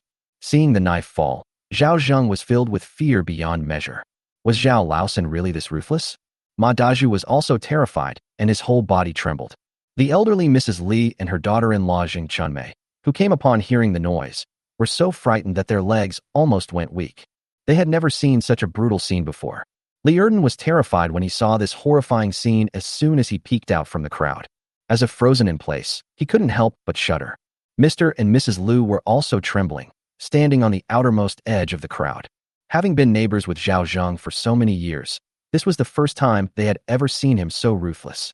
He chopped off people's hands and feet with a blank expression, as if he were cutting roadside weeds.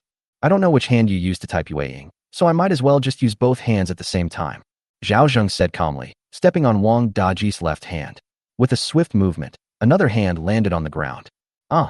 Wang Daji screamed and rolled on the ground, his blood staining the snow red. Old Wang cursed.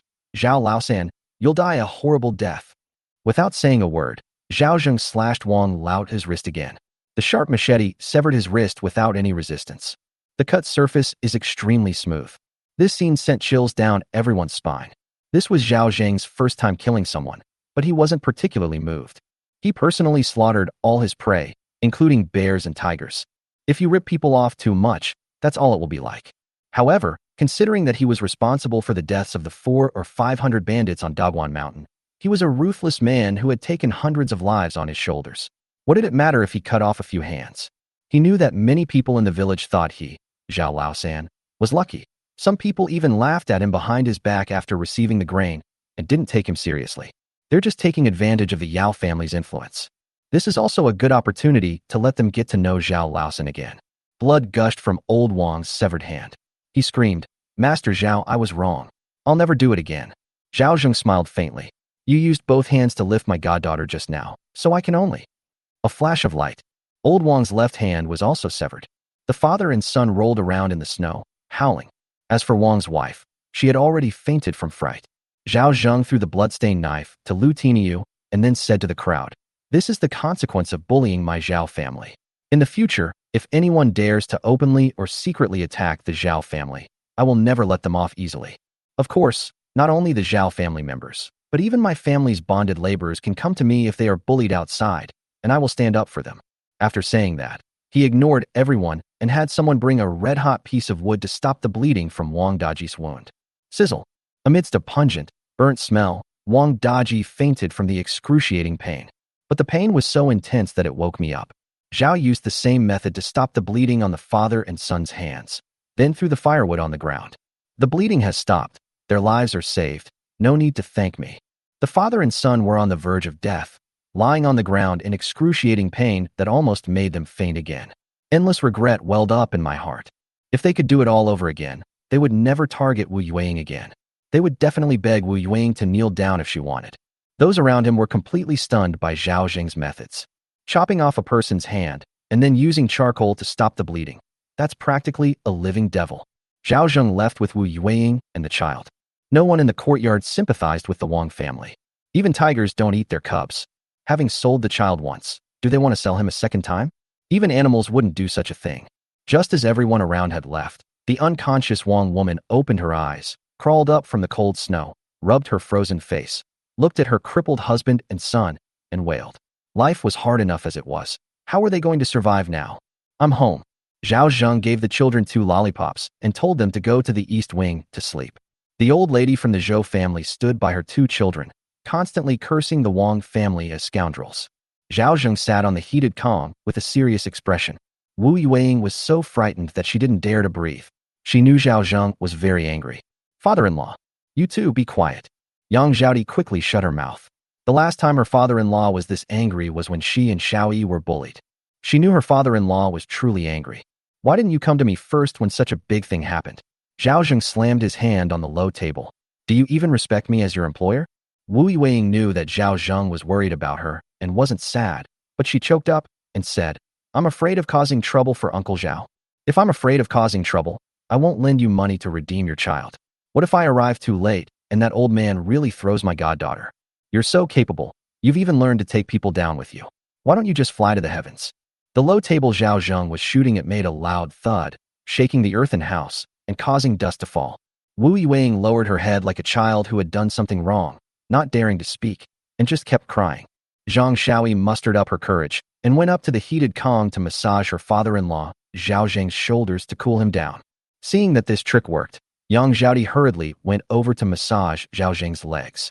Father-in-law, sister-in-law Yueying was bullied so badly by them that she didn't think much in her anger. So don't be angry with sister-in-law Yueying. While speaking, he winked at Wu Yueying.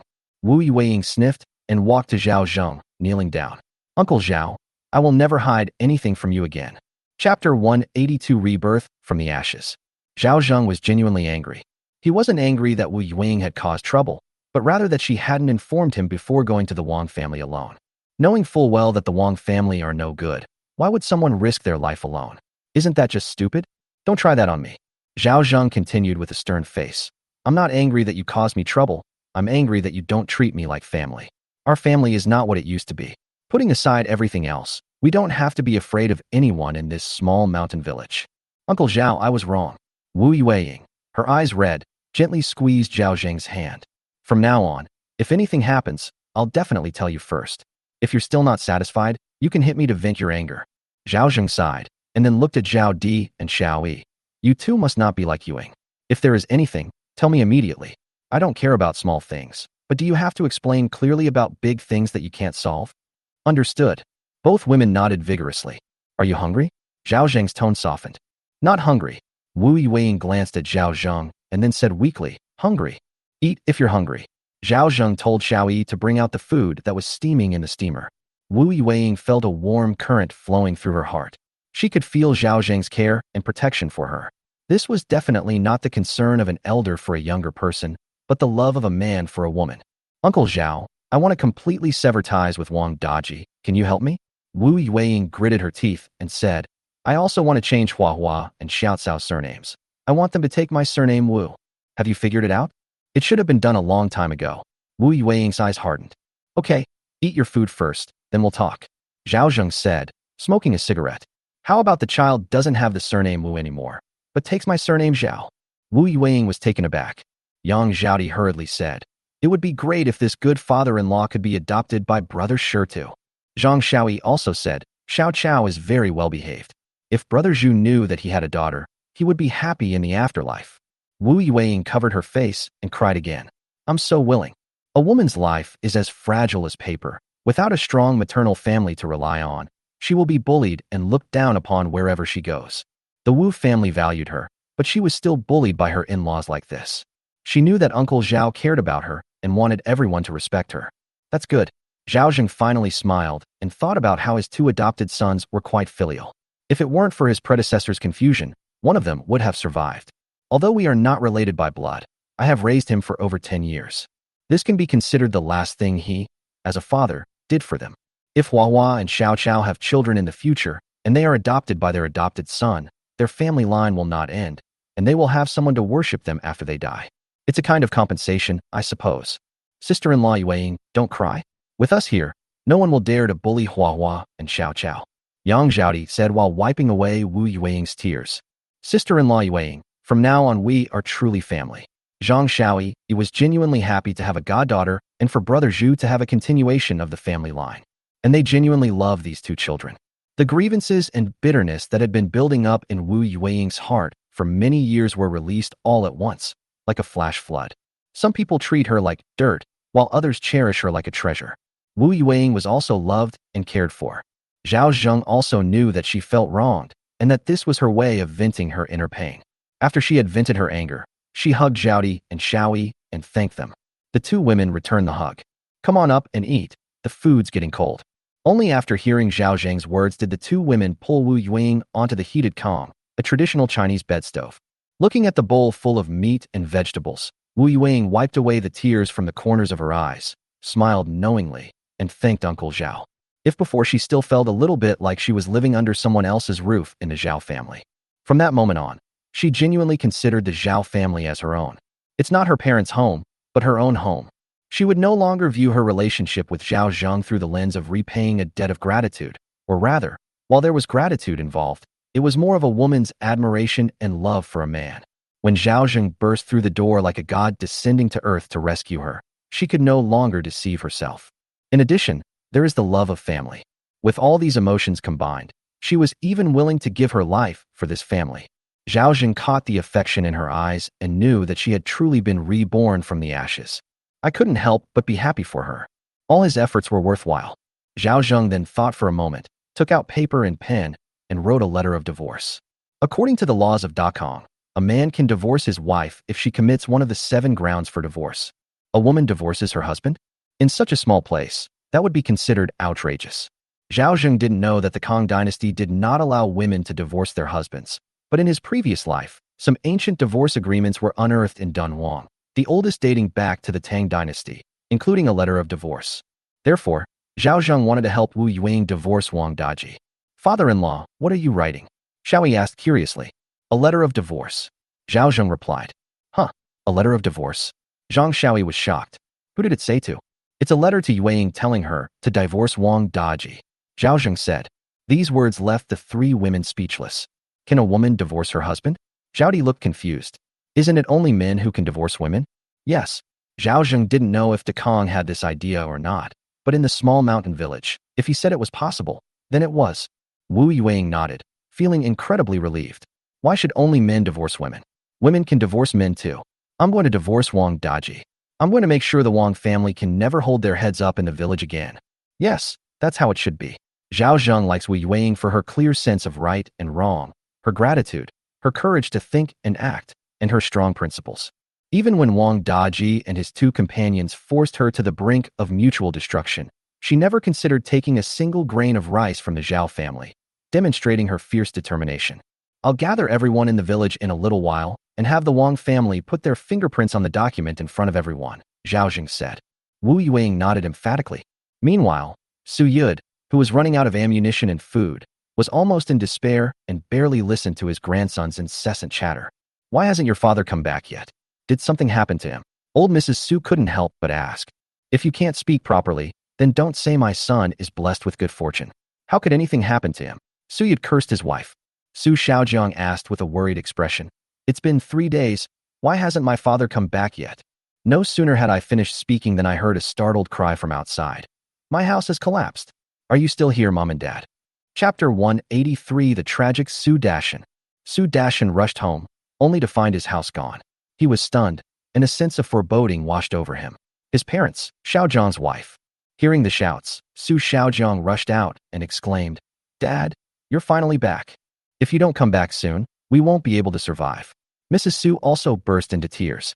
Grandma Su helped Su Yud out the door. "You're finally back? Your old man's bones were almost torn apart by those people." Looking at his family members who were all disheveled, Su Dashan couldn't help but ask, "What happened? Did Zhao Zheng bring people to our house to cause trouble?" It's not that Zhao Laosan's story is a long one, but Su Xiaojiang recounted the whole incident to his father. Su Dashan was dumbfounded. "Are you saying that our house was demolished by those troublemakers?" Su Xiaojiang nodded helplessly. "Our grain has all been stolen, and everything in the house that could be burned has been torn down. If it weren't for the little firewood we had left, our whole family would have frozen to death long ago." Su Dashan said. "Do you have any food on you, sir?" "We haven't eaten for 2 days." Mrs. Su said. "We're starving." Su Dashan licked his chapped lips and gave a wry smile. "Actually, I've only had 2 meals of porridge in the past 2 days, and it was so thin it was practically watery." "What did you say?" This time it's Su Yud's turn to be dumbfounded. "Didn't Master Zhong treat you well?" Then he seemed to realize something. "Why is it just you who came back alone? Where is the Zhong family?" "Father," Su Dashan, said with a bitter face. This snow disaster came too suddenly. The Zhong family also suffered. Many houses collapsed, and even the rice granary was chewed up by rats. The losses were heavy. The disaster was very severe in both the township and the villages below. I reported Zhao Laosan's matter to the authorities. Guess what the young master said? What did the eldest young master say? The young master called us incompetent, useless, and stupid. Su Dashan lowered his head, his eyes filled with resentment, and, "Stop beating around the bush, you're driving me crazy." Moreover, the young master even told me to come back and curry favor with Zhao Zheng. "What did you say?" Su Yud was completely dumbfounded. He grabbed his son's arm, his eyes filled with disbelief, and said, "Say it again." "That's really what the eldest young master said." Su Dashan was almost crying. "I asked the eldest young master why he told me to shut up. The reason I haven't come back these past few days is because I've been at the Zhong family's disaster relief efforts." He spread his frostbitten hands in front of his family and said bitterly, "I also heard that the eldest young master wants to find someone to replace us." How could the young master do this? Su Yud panicked. "I grew up with the master since I was a child. Even if I haven't done anything great, I have worked hard for him. How could the young master treat our family like this?" "Master, have you seen the master?" Su Yud stared intently at his son as if he were grasping at the last straw. The master said the eldest son was in charge, told me to get out, and even slapped me. Su Dashan's words caused Su Yud to faint. Father, grandfather, old man. A group of people frantically tried to give Su Yud first aid, pinching his philtrum and earlobes. It took Su Yud quite a while to slowly wake up. But when he woke up, he couldn't help but burst into tears. I, Su Yud, have spent my whole life working hard for the Zheng family. Now that I'm old, I've ended up like this. My lord, it's not that I, Su Yud, am useless, it's just that Zhao Laosan is ambitious and aggressive. Su Yud's hopes were shattered, and he became terrified. Su Shaojiang is the same. Now the whole village has almost become Zhao Laosan's one-man show. He has taken in the Zheng family's tenants, and even the bonded laborers. There are not many independent villagers left. The snow disaster will eventually pass, and the Zheng family will come down. Besides, I think there must be a reason why the eldest young master asked me to come and show goodwill, Su Dashan said. What's the reason? He's probably trying to win over Zhao Laosan, Su Dashan said. Su Yud frowned and then began to think. But Zhao Laosan was Yao Yingxiong's man. If he could win over Zhao Laosan, wouldn't that be a blow to the Yao family? Dad, I heard something else in the village.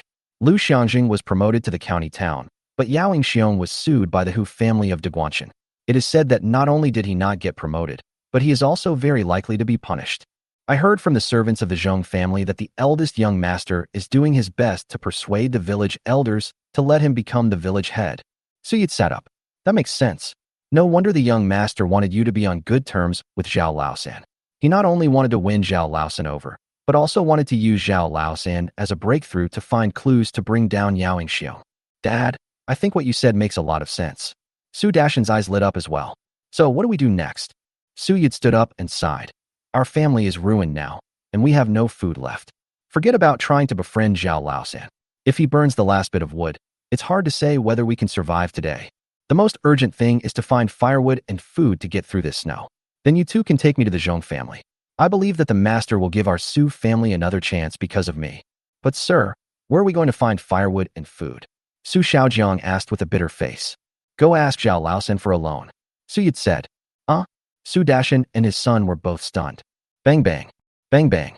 Meanwhile, Lu Tiniu was banging his clapper all over the village, calling out to all the uncles, grandparents, aunts, brothers, and sisters in the village to gather together.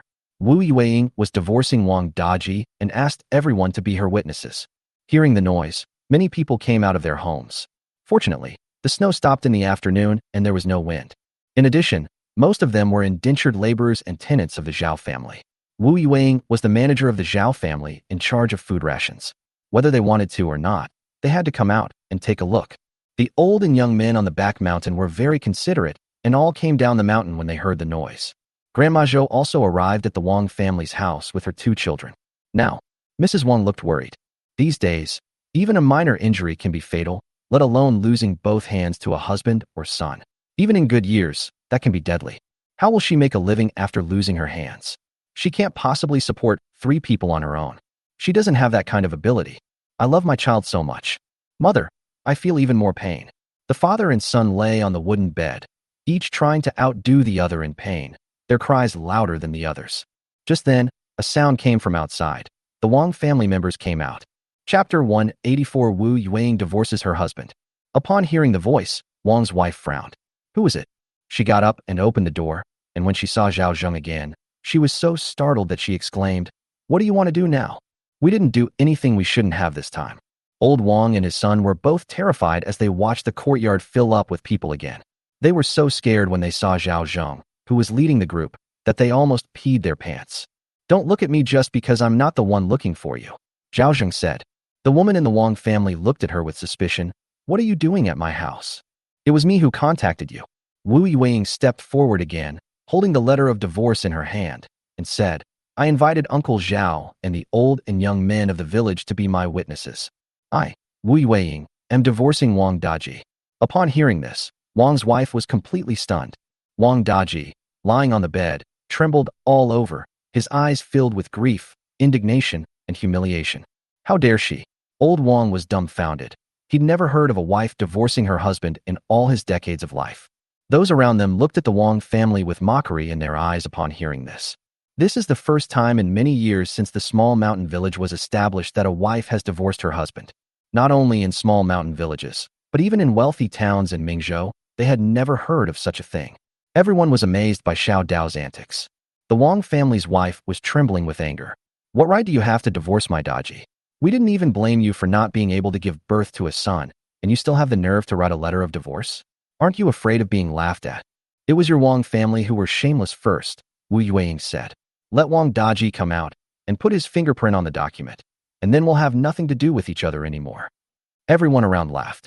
An old woman said, Yueying, the master chopped off both of their hands. How can they put their fingerprints on the document? Even if you lose your hands, you still have your feet, right? Everyone burst into laughter upon hearing this. Inside the house, Wang Daji was filled with shame and indignation. Wu Yueying wanted me to put my fingerprint on the document. Forget about it. I would rather die than agree to this. You were born a member of the Wang family, and you will die a ghost of the Wang family. Upon hearing this, Wu Yueying bit her lip tightly, knowing that Wang Daji would not let her off easily. Oh, that's not necessarily true. Zhao Zheng stepped forward and said, as the village head of this small mountain village, I hereby declare the marriage between Wu Yueying and Wang Daji hereby terminated. From now on, you go your way on your narrow bridge, and she goes her sunny path, and will never have anything to do with each other again. Given the beastly behavior of the Wang family, Huahua and Xiao Qiao will live with their mother and sever all ties with the Wang family. The ruling is effective immediately. Wang's wife remained silent. Old Wang sighed.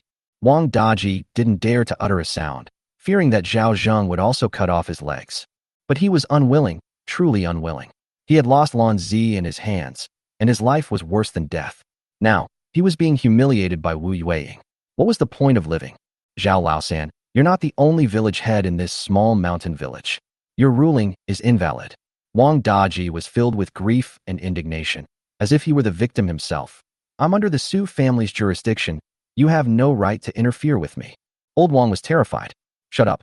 Aren't you afraid Zhao Laosan will kill us?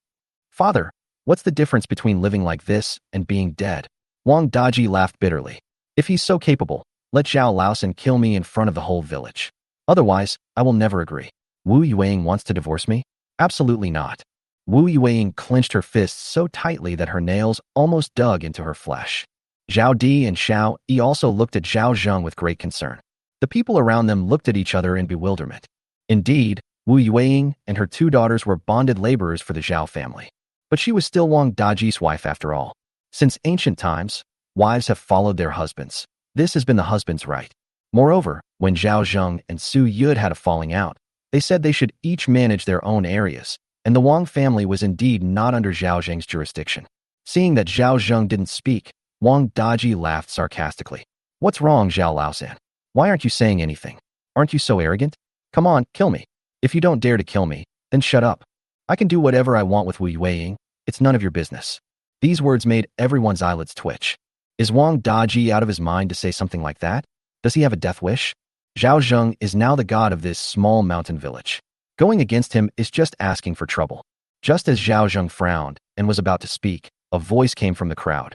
I agree with Chief Zhao's decision. Who is speaking? Everyone turned to look in the direction of the sound. The crowd parted to make way for them. Then they saw Su Dashan, with his son, helping Su Yud walk over. Zhao Zheng was quite surprised to see Su Dashan. When did Su Dashan return? When Wang's wife saw Su Yud, she exclaimed in surprise.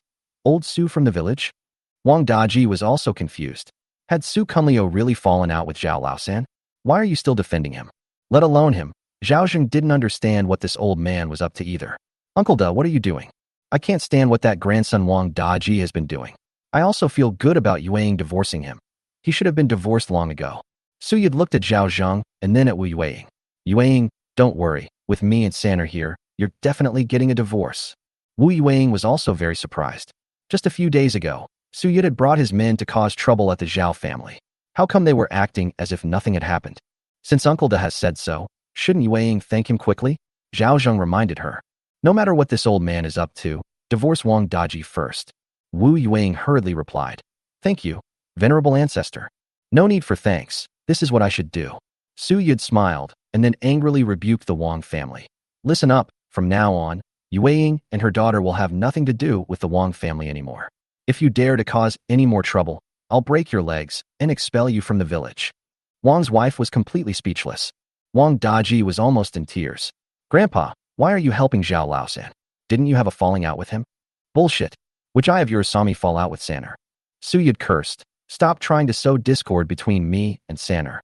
Our relationship is perfectly fine. Zhao Zheng chuckled. This old man is interesting. Is he trying to curry favor with him? And at this point, it would be really difficult for me to refute his words. That's right.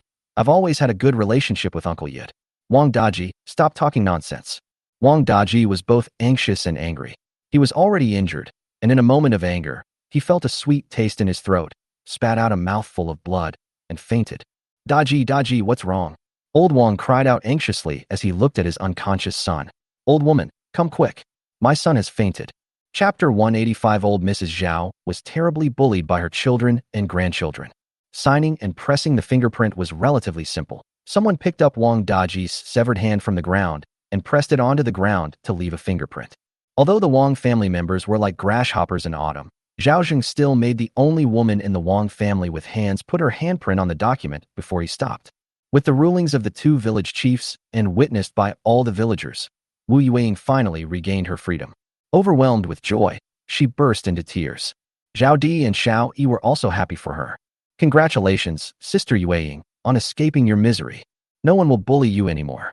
The two sisters-in-law also offered their congratulations. People around her also said, Yueying's life at the master's house is getting better and better. It's because the Wang family is brainless that they don't cherish such a good daughter-in-law and instead treat her so badly. They deserve this fate. Isn't that right? Everyone felt indignant on behalf of Wu Yueying. Wu Yueying, thank you all, uncles, aunts, brothers, and sisters, for bearing witness for me. I will definitely help you in the future if you are able to.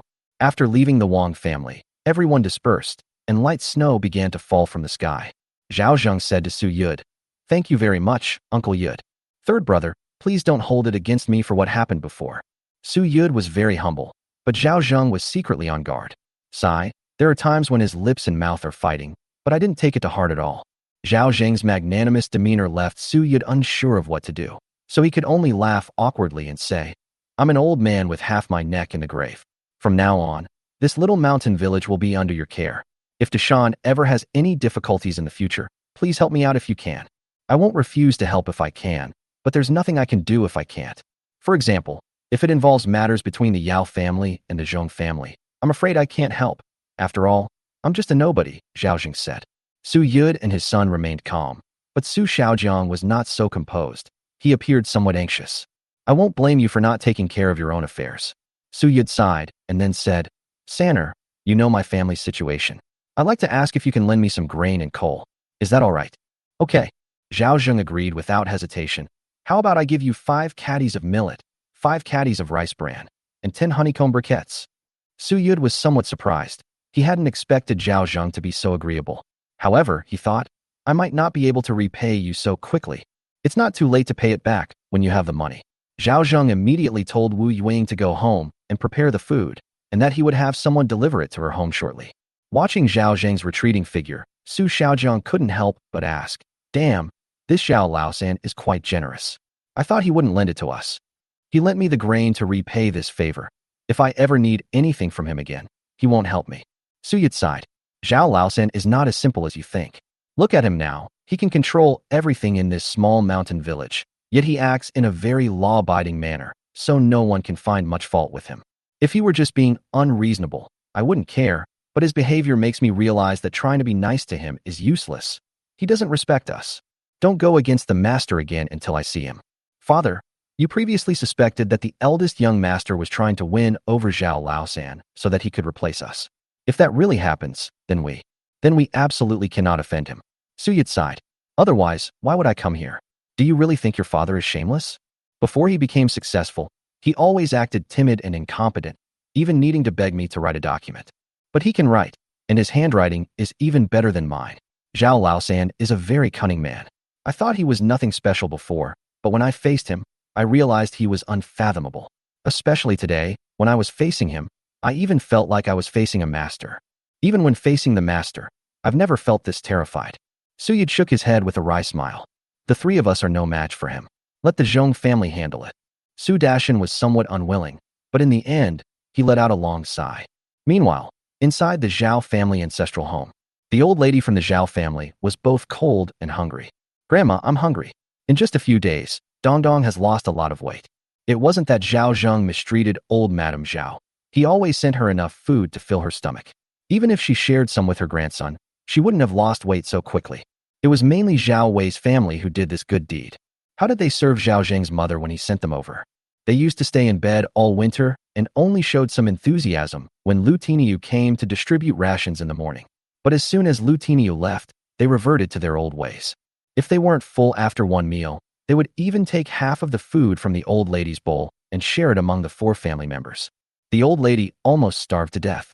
Zhao Wei's family, who rarely left their home, even gained a little weight. Bearing it in, Grandma Zhao glared at her grandson. How can he eat so much? Didn't we just eat? Dong, with red eyes, said, I only ate 3 bites. You little bastard, you think 3 people isn't enough? Zhao Wei cursed. Mother, you shouldn't have given him food. Food is so precious these days. Others don't even know where their next meal is coming from. He eats 2 or 3 meals a day. What more does he want? Grandma, you spoil him too much. If you ask me, you should listen to your 3rd uncle and send this little bastard back to your 2nd aunt's family, or sell him. Look at his chubby little face. Maybe someone will be willing to pay to sell him. Zhao Debao said.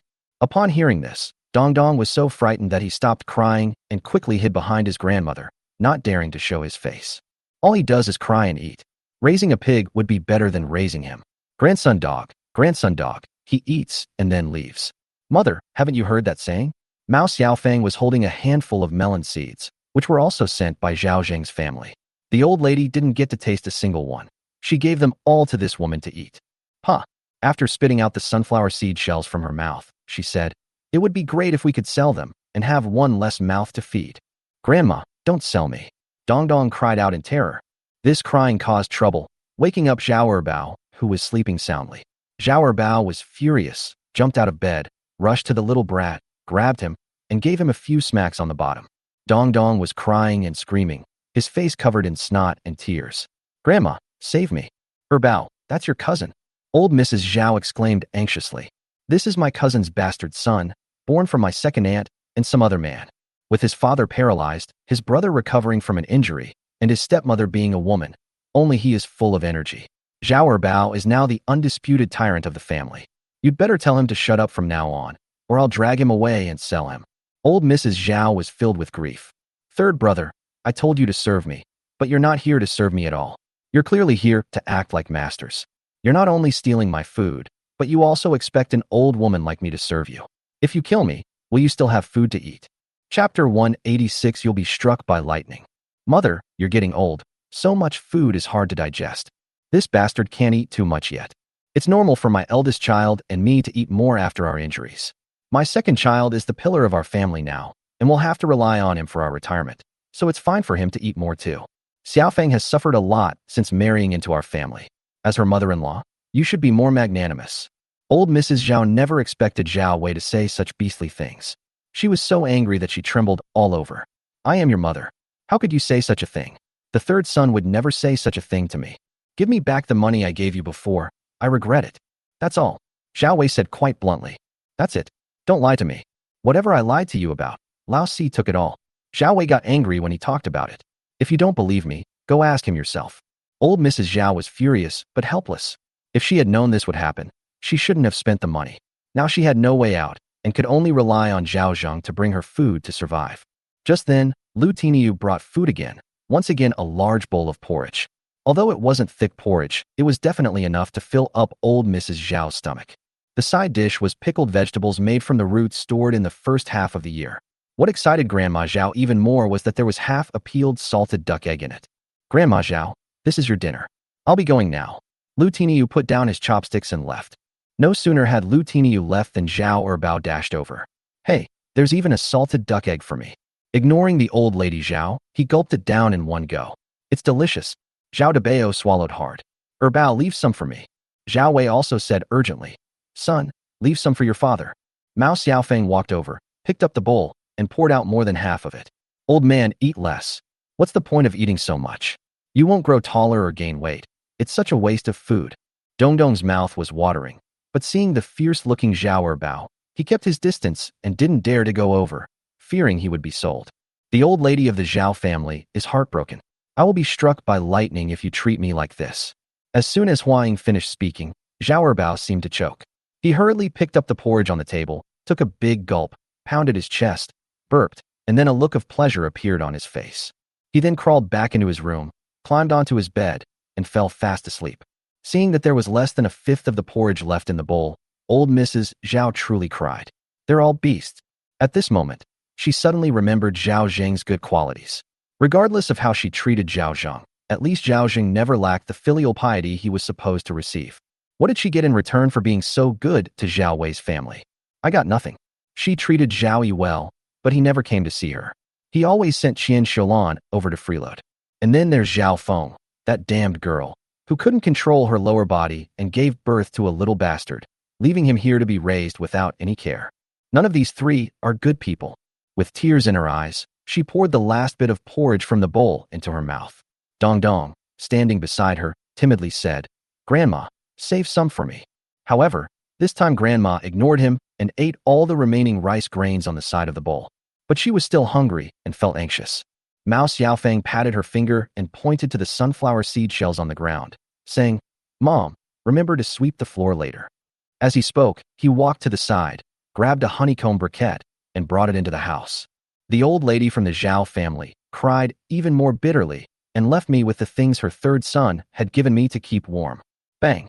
The door closed, leaving only old Mrs. Zhao alone, heartbroken and weeping. Neo Daily Eye returned with Yao Ingxiong's reply and some food. Panda now also returned, bringing back the latest situation in Yangjia village. Everything was fine at Yang Shulin's house. What surprised Zhao Zheng even more was that Yang Shulin had taken in more than 40 tenant farmers and collected several hundred kilograms of mountain products. Panda now and the others carried it all back. Zhao Zheng hadn't had a chance to count them yet. It seems that there are more mountain products in Dagwan Township than he had imagined. That area is definitely a blue ocean for mountain products. In addition, Zhang Woguo also saw that Mao Wenwan and Mao Xiaolong's injuries were recovering well. After using the medicine given by Zhao Zheng, they were improving every day. Now, apart from not being able to walk, they were all fine. However, Mao Wenwan did not come back, saying she was worried about her brother and would come back after the new year. Zhao Zheng wasn't angry, and he hadn't told Zhao Di and the others about it yet. Let's just talk about it after the new year. Besides the tenants Pan Daneo and others recruited by Yang Shulin, there were also many gains this time. There were no less than 30 tenant households and 12 indentured laborers. The harvested land amounted to several hundred acres. It was practically a robbery. The Zhao family's territory and influence expanded once again. Zhao Zheng was in a good mood. "You've all worked hard today. Let's have dinner first, and you can come back tomorrow to collect your rewards." "Thank you, employer." Everyone expressed their deepest gratitude. After having dinner at the Zhao family's house, everyone slowly left. Zhao Di and Xiao Yi were counting the mountain produce there. There was enough to last us until next year. "Silly girl, who eats wild mountain produce as a meal?" Zhao Di shook her head with a smile. "These are just mushrooms and medicinal herbs. It's fine to eat them as vegetables, but these days, everyone is not only lacking in clothing and food, but also in firewood, salt, and oil. Do you really think everyone is like our family, lacking nothing? Can these mushrooms taste good without seasoning?" Wu Yueying also said, "It's definitely inedible to boil it in plain water. It's okay when it's fresh, but this kind of dried goods is inedible. Grinding it into powder can only make wild vegetable pancakes. But in this year, even tree bark and roots have been eaten. We can only mix it with kale and clay and bake it together. Now even firewood is in short supply. Without firewood to cook, they can only eat dry food. And dried mushrooms may look small, but eating too many can make your stomach burst." Xiao Yi subconsciously touched her stomach. She should eat fewer mushrooms. Keep some of what you eat and send the rest to the Yao family. Although Zhao Zheng likes mushrooms, he still prefers rice, noodles, and meat.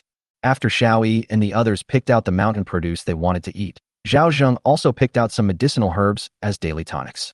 He now drinks a cup of ginseng tea and sucks on a ginseng slice every day, and his blood and energy are as vigorous as a tiger's.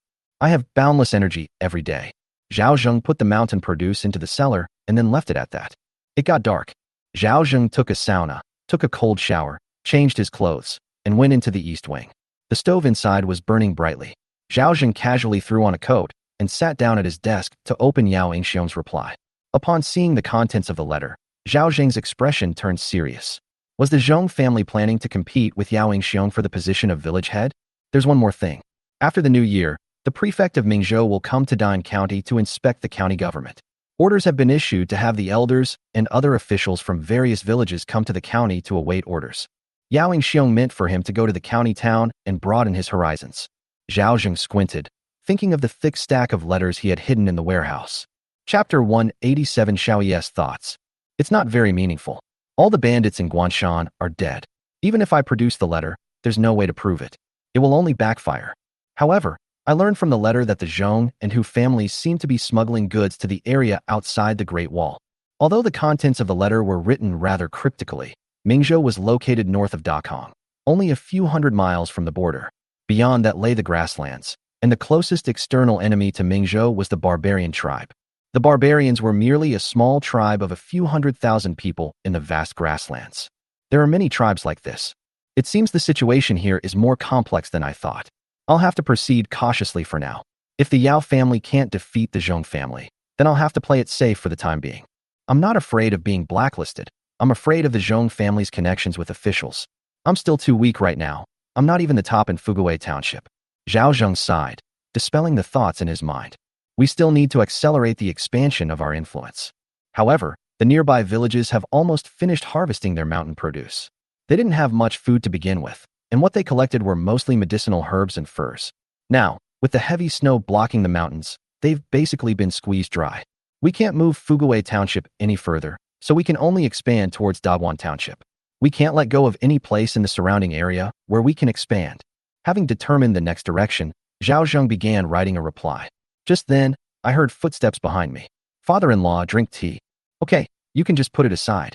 Zhao Zheng smiled, as if he had thought of something, and then said, Has Zhao Di been preoccupied lately? Father-in-law, you figured it out. Yang Zhaodi was quite surprised. That girl thought she was hiding it well, but little did she know that if something was on her mind, it would show on her face. She does have something on her mind, but she won't let me tell you. Is it related to her family? Yes. Yang Zhaodi nodded. She was worried about her family. Her grandmother was bedridden, her nephew was still young, her sister-in-law was about to give birth, her father had a bad leg, her sister was married, and her brother was the only one supporting the family. If my father-in-law hadn't sent Uncle Jiang and the others back with news from home, I would definitely have been worried too. As she spoke, she looked at her father-in-law with eyes full of gratitude, saying that if it weren't for him, the family would have had a very difficult winter. Didn't this girl even tell me? I would definitely help her family get through this difficult time. Even though the two families weren't on good terms, Zhao Zheng wouldn't be stingy with the food for Xiaoyi's sake. I told you, she was afraid of causing you trouble and refused to tell you. Yang Zhaodi said. Okay, I understand. Zhao Zheng shook his head. You guys go and memorize your lessons first. I'll come back and check on you later. After checking the multiplication tables, Zhao Zheng returned to his room. Yang Zhaodi said something to old lady Zhou and then went into the east wing with Xiaoyi. Father-in-law, please sleep in the middle. It'll be warmer there.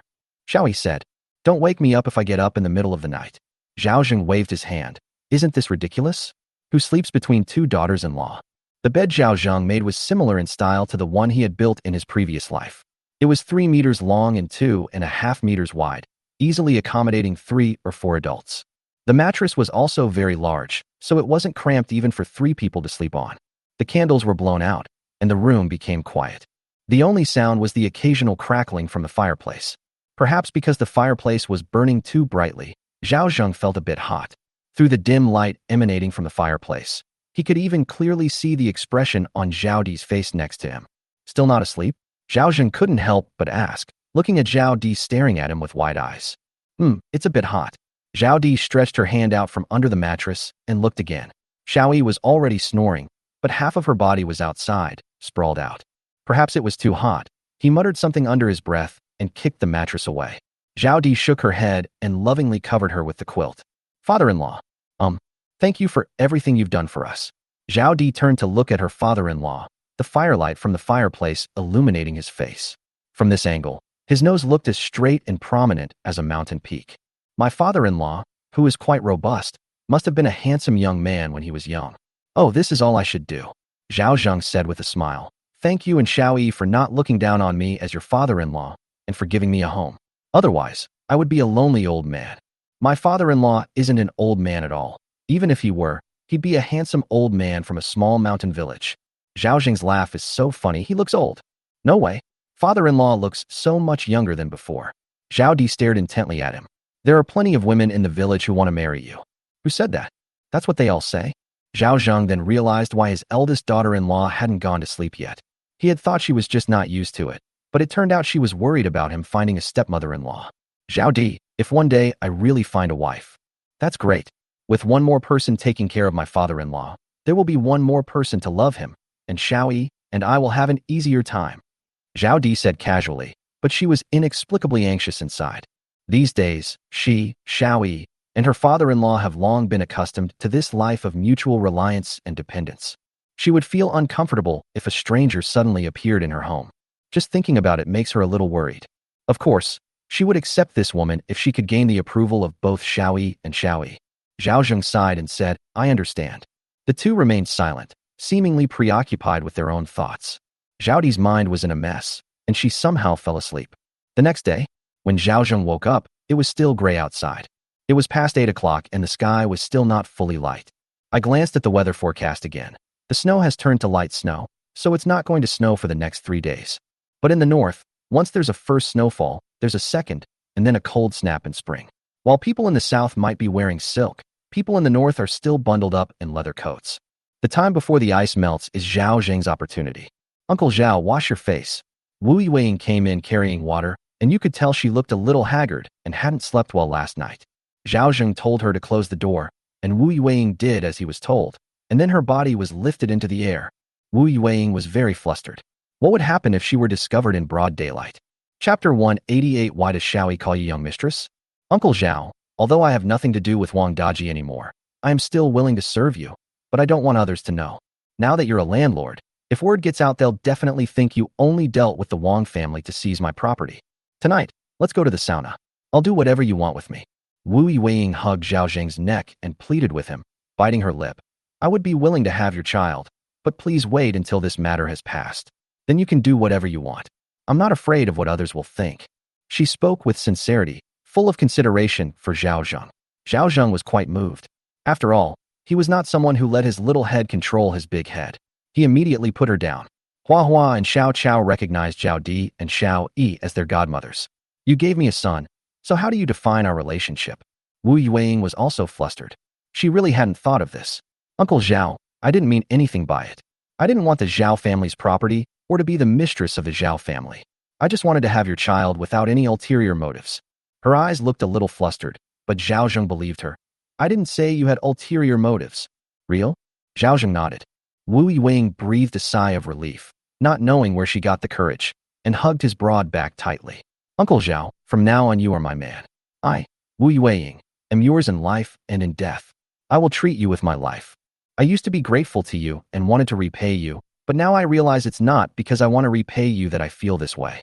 Last night I tossed and turned and couldn't sleep. All I could think about was you. I know I'm a bit shameless.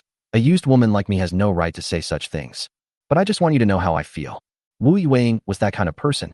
Once she sets her mind on something, she dares to do it boldly and say it boldly. Zhao Zheng found her somewhat endearing because of her passionate heart. She may not be as educated as those rich heiresses, and her skin may not be as fair and delicate, but she has a heart of gold.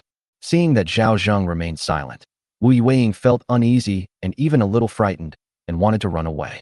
She wondered if she had been too bold, or if Zhao Zheng did not believe what she said.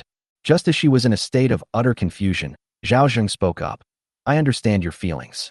From now on, you are my woman. When the time is right, I will explain things clearly to Zhao Di and Xiao Yi. Don't mess up the family hierarchy. Wu Yueying shook her head. I just wanted Uncle Zhao to understand my feelings. I never thought of anything else. Someone like me isn't worthy to be the mistress of the Zhao family. She is self-aware. She really wanted to give Zhao Zheng a son to continue the family line, but ideas are ideas and reality is reality. She couldn't ruin Zhao Zheng's reputation. Just listen to me on this matter. Zhao Zheng said somewhat domineeringly, then added apologetically, I certainly can't make you my wife, but being a concubine is fine. I also won't let you be with me in an ambiguous situation. Wu Yueying's eyes reddened as she looked at Zhao Zheng in disbelief. To be honest, in terms of status, she is now Zhao Zheng's private property. It was quite normal for the maids in the Zhong family to be played with by the patriarch and young master. If you get pregnant, I'll give you the status of a concubine. You can play with her however you want if she's not pregnant, and even if you encounter a jealous wife who might drown you and your child in a pond, crying won't help. These are all unspoken rules. In order to recruit talented people, the Zheng family even kept more than a dozen maids at home for these people to play with and have fun with. Being taken as a concubine was almost the best way out. This means that Zhao Zheng also cares about her and doesn't treat her like a plaything. Why are you looking at me like that, not believing me? No, I was just too excited, Wu Yueying said. You're getting excited about being a concubine? It can only be said that the women in Dakong have very low standards. However, his legal wife really needs to make some plans. If the only goal is to have children, Mao Wenwan or Wu Yueying would be good choices. But he has requirements for his partner. Even if she's not stunningly beautiful, she should at least be pleasing to the eye. Even if one doesn't possess both virtue and talent, one must at least be reasonable and have a broad mind. The most important thing is to be appropriate in one's role. If it were an ordinary woman, a mouthful of food at this critical juncture wouldn't be of any help to him. Do you think it's too snobbish and suggests that she's a gold digger? But if Zhao Zheng wants to make a name for himself, he really needs a suitable springboard. It's not shameful to stand out from the crowd. He feels like he was starting a business in his past life, just getting started and having some money, only to find he has absolutely nothing to do with it. Because he lacks a platform, a springboard. Without connections, you might not even be able to keep the money tree in your hands. This is reality. Don't cry anymore. Look ahead and don't call yourself a slut anymore. Zhao Zheng kissed her and whispered, remember to heat up the sauna before you go in tonight. Wu Yueying blushed, nodded shyly, and replied, okay. Zhao Zheng was in a good mood. After washing up and having breakfast, he was just about to ask Tainyo to call Delay and the others when someone came to his door. Xiaoyi, come out here. Upon hearing the sound, Xiaoyi hurriedly put down her abacus. She was teaching the children to calculate with the abacus. This is what my father-in-law taught them last night. She's not very good at it. She's not as skilled as Huahua. Who is it? She got off the heated Kong, a traditional heated brick bed, and opened the door to find two men standing at the gate, looking at her with puzzled expressions. Lu Tiniu stepped forward and asked, who are you? What business do you have with our young mistress? Young mistress? The young man at the head of the group was stunned and turned to look at his father. Did we come to the wrong place? It seems I've come to the wrong place. I remember the first time I came to the Zhao family. There weren't such high walls or so many houses, the middle-aged man muttered. So you've gone to the wrong Zhao family? Do you think I don't know what kind of family they are? Zhang Huang said. Grandpa Zhang Jinliang nodded and then said to Lu Tiniu, young brother, we've come to the wrong place. Just as the father and son were about to leave, a voice came. Dad, brother, what brings you here? Upon hearing this, both father and son turned around. Xiaoyi. Zhang Huang was stunned. What are you doing here? Zhang Jinliang was dumbfounded. This is not right. I've been to the Zhao family before. This is not how it is. Lu Tiniu was also stunned. Are these two your family members, sister-in-law Xiaoyi? Zhang Xiaoyi nodded. This is my brother. This is my father. Lu Tiniu realized what was happening and hurriedly said, so it's distinguished guests. Please come in. Seeing Lu Tiniu's attitude make a complete 360-degree turn, the father and son were even more bewildered. Who is Xiaoyi? Why is she calling you young mistress? Chapter 189 Slander and Humiliation from My Own Father. Zhang Xiaoyi never expected that her father and elder brother would come to her door. This is a long story. Zhang Xiaoyi didn't know how to explain it for a moment, so she quickly changed the subject. Father, brother, what brings you here? Your brother and I are here to take you home. Zhang Jinliang said, reaching out to pull Xiaoyi. Last time your brother couldn't persuade you, but this time you have to come home with me. Father, I'm not leaving. Zhang Xiaoyi panicked. She knew their arrival meant trouble. Xiaoyi listened to him. Zhang Huang said in a deep voice, although you are married to Zhao Zhu, you haven't consummated your marriage and are still a virgin. What are you doing here? Do you really want to spend your whole life with a useless old man? Who are you calling a useless old man? Lu Tiniu's face had been wearing a polite smile, but when he heard Zhang Huang compare Uncle Zhao to a useless old man, his expression changed immediately. Don't think you can talk nonsense just because your sister-in-law Xiaoyi's family. Yin Dali and the others also put down their work and came over. 7 or 8 people surrounded Zhang Huang, startling him. What do you want to do? I'm taking my sister home. What's it to you? He never imagined that these people were servants of Zhao Zheng's family. Didn't you see that Sister Xiaoyi was unwilling? Lu Tiniu pushed Zhang Jinliang away. I don't care who you are if you try to touch me again. Zhang Jinliang stumbled and almost fell. Are you trying to piss me off? Tainyo, don't do it. Zhang Xiaoyi hurriedly went to help her father, her eyes red, and said, Father, my father-in-law has already agreed to let me stay here to take care of him, so please don't force me. Of course, Zhao Laosan, a stinking old man, would like to be served, but why should he? Zhang Jinliang said with a dark face. You're leaving today whether you like it or not." As she spoke, she gave her son a wink and went to pull Zhang Xiaoyi away again. Yang Zhaodi and Wu Yueying rushed out when they heard the noise. "Zhang Dabai, let's talk this out. Don't resort to violence." Wu Yueying's family and Zhang's family live quite close to each other, so the two are quite familiar with each other. "Yueying, what are you doing here?" Zhang Jinliang frowned, but then said, "This has nothing to do with you. Don't worry about it." "It has nothing to do with Yueying, but it does to me." Zhao Zheng observed for a while before coming out of the house. His face showed no anger, but rather a slight smile. "Since my in-laws have come from afar, why don't you come in, sit down, and have a cup of tea? Why are you in such a hurry to leave?" "Father-in-law, my father wants to take me back." "I don't want to leave," Zhang Xiaoyi cried. "If you don't want to leave, then don't." Zhao Zheng smiled, stepped forward, pulled Zhang Ginliang's hand away, and then hooked his arm around his shoulder. "We're all family, so everything is easy to talk about. Who is your in-law? You shameless thing. Your son is dead, and you, an old man, still have the nerve to occupy your daughter-in-law? Aren't you afraid the villagers will laugh at you? You don't have many years left to live, but my Xiaoyi is still young. While she's still young, she can find a good family to marry into. After you die, my daughter will be an old woman. Who will want her then? Who will take care of her?" Zhang Jinliang shoved Zhao Zheng away and even dusted his shoulders in disgust. Zhang Xiaoyi cried anxiously, "My father-in-law is very good to me." "Shut up." Zhang Jinliang glared at his daughter. Zhang Huang also said, "Uncle Zhao was a good person, but he's gone now. Please, have mercy and let my sister leave." Anyone who didn't know better would think that Zhao Zheng was hogging Zhang Xiaoyi and didn't want her to leave. "I won't leave. I'd rather die than leave." Zhang Xiaoyi cried uncontrollably. Yang Zhaodi held her in her arms, feeling extremely nervous, fearing that Xiaoyi would be taken away. "Uncle Zhao, should I throw these two out of the village?" Lu Tiniu whispered. Zhao Zheng waved his hand to tell him not to speak, and then said, "If Xiaoyi wants to leave on her own, I will definitely not stop her.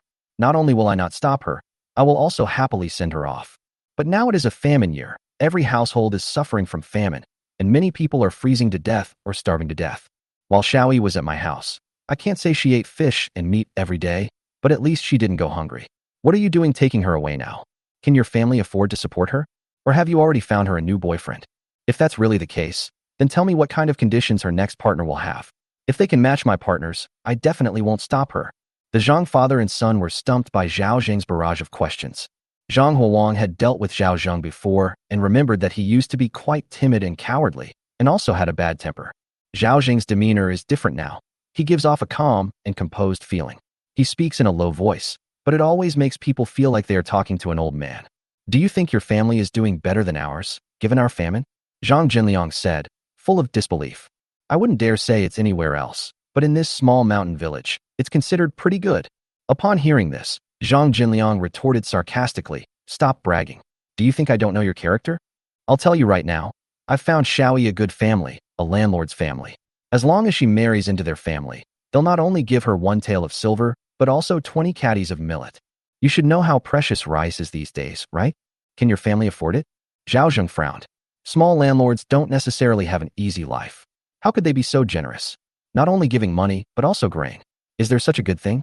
Even if Xiaoyi had never been married, let alone married, she wouldn't be able to ask for such a high price. So either this small landlord's family has something wrong with their heads, or there's something fishy going on here. Everyone around nodded. People in small mountain villages sell their fields, land, and even their children just to have a bite to eat. How come Xiaoyi is more precious than them? Moreover, Xiaoyi was a woman who had been married twice and whose husband had died. If it weren't for Zhao Zhengcheng, the landlord, the two sisters-in-law would still be looked down upon by others. Once a woman's reputation is ruined, no one will want her. Therefore, Zhang Xiaoyi's father has a problem, and a big problem at that. Why are you meddling in all this? If you can't come up with that much money and grain, shut up and don't interfere with my Xiaoyi's good life. Zhang Jinliang said angrily. Father, I will never leave this landowner's house, even if it means my death, Xiaoyi said resolutely. You wretched child, are you trying to drive me crazy? Zhang Jinliang angrily retorted. Your family is struggling to make ends meet, and you're staying here to suffer? You might as well marry a landlord and live a life of comfort and good food and drink there, which is much better than staying here. Why are you so stubborn? Your father, your grandmother, your mother, your brother, your sister-in-law, and your nephew will all have food to eat. What good will it do you to follow a lousy old man? If you marry his son, does that mean you have to marry his father too? Upon hearing this, Zhao Zheng's face showed a hint of anger. In-law, you can scold me all you want, but you can't say that. Xiaoyi, how can you, as her father, ruin her reputation like this? Reputation? Zhang Jinliang sneered. Does she still have a reputation? Everyone in our village knows she's a jinx who brings bad luck to husbands. Our Zhang family has long been a laughingstock in the village. Chapter 190, The Chilling Truth. This statement, coming from outsiders, suggests that Zhang Xiaoyi might feel sad, but not heartbroken. Hearing it from his own father felt like a knife stabbing into his heart, causing him excruciating pain. Her pretty face turned deathly pale instantly. Yang Zhaodi was also furious. How could you say such a thing about Xiaoyi? Zhang Dabai, you've gone too far. Wu Yueying stood in front of Xiaoyi, frowning, and said, Xiaoyi is already pitiful enough for losing her husband. As her father, why are you mocking her instead of comforting her? Besides, the death of Zhu Zi was the fault of the barbarians. What does it have to do with Xiaoyi? She took on the role of a dutiful daughter-in-law in place of her deceased husband, which is something everyone praises. How is that wrong? Zhang Jinliang retorted angrily. It's none of your business if I scold my daughter. If you say another word, don't blame me for going after your father. Zhang Huang also said, Zhao Laosan, if you still have any shame, let my sister go. I'll give you some benefits later. Zhang Jinliang also thought that Zhao Zheng was planning to ask for benefits, so he followed his son's words and said, how about I give you 100 coins and 2 caddies of millet? Zhao Zheng laughed and said, could you tell me which landlord it is, my in-law? I know all the landlords in Fuguwei Township. What? You want to go find that landlord yourself? Zhang Jinliang looked at Zhao Zheng and Zhao Laosan with a wary expression. You really think I'm stupid? I've already told him I've taken the deposit. Is it Liu, the landlord of Shitsuan, or Wang, the landlord of Wangjiakan? Zhao Zheng said 3 or 4 landlords' names in a row. When he mentioned Qian, the landlord, Zhang Gunliang's face darkened. Oh, so it's a money vault. Last time I attended a banquet in the village, all the landlords came, so I became somewhat familiar with their faces. Yao Yingxiong also explained their situation. This Qianjinku is actually a landlord from Qianjia Town who has been in Fuguwei Township for less than 10 years and is considered the largest landlord under the Yao and Zhong families. The reason no one has touched the Qian family is mainly because it is a branch of the Qian family. Qianjia Town is much larger and has a larger population than Fuguwei Township. It is the only town under the jurisdiction of Dun County. It is also the closest to the county seat. If I remember correctly, he was the only son in his family, and he died not long ago. You don't want Xiaoyi to marry a decrepit old man, do you? Old Qian is more than 10 years older than me. He could be Xiaoyi's grandfather. Zhang Jinliang panicked a little. Don't worry about it. It's better than staying at your house anyway. Zhao Zheng stared at him. Of course I have to manage the money vault. It's not like he doesn't have a wife or concubines. If he wants women, there are plenty of people willing to pay him. Is this money and food being given to him to arrange a ghost marriage for his dead son? Zhang Huang, who was standing to the side, was extremely surprised and blurted out, how did you know? Snap. Zhang Jinliang slapped his son on the head. Shut up, you stupid donkey. Realizing he had said the wrong thing, Zhang Huang said angrily. Anyway, she's a jinx who brings bad luck to her husbands. Who does she marry?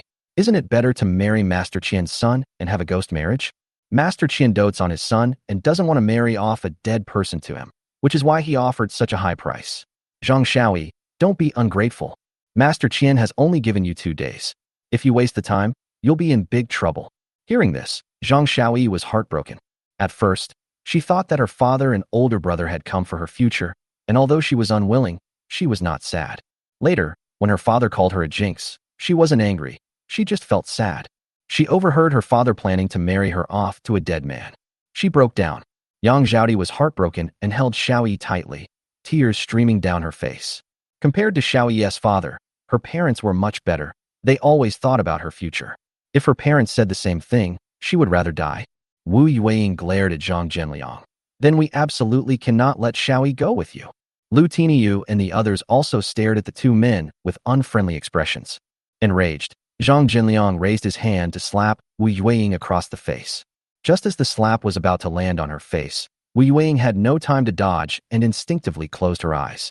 Just then, a strong hand gripped Zhang Jinliang's wrist, preventing him from falling even an inch. Wu Yueying stared in amazement at the tall figure blocking her way. Zhao Laosan, you son of a bitch. Snap. Zhao Zheng slapped him across the face. Zhang Jinliang suddenly felt as if he had been hit by a bull and fell to the ground.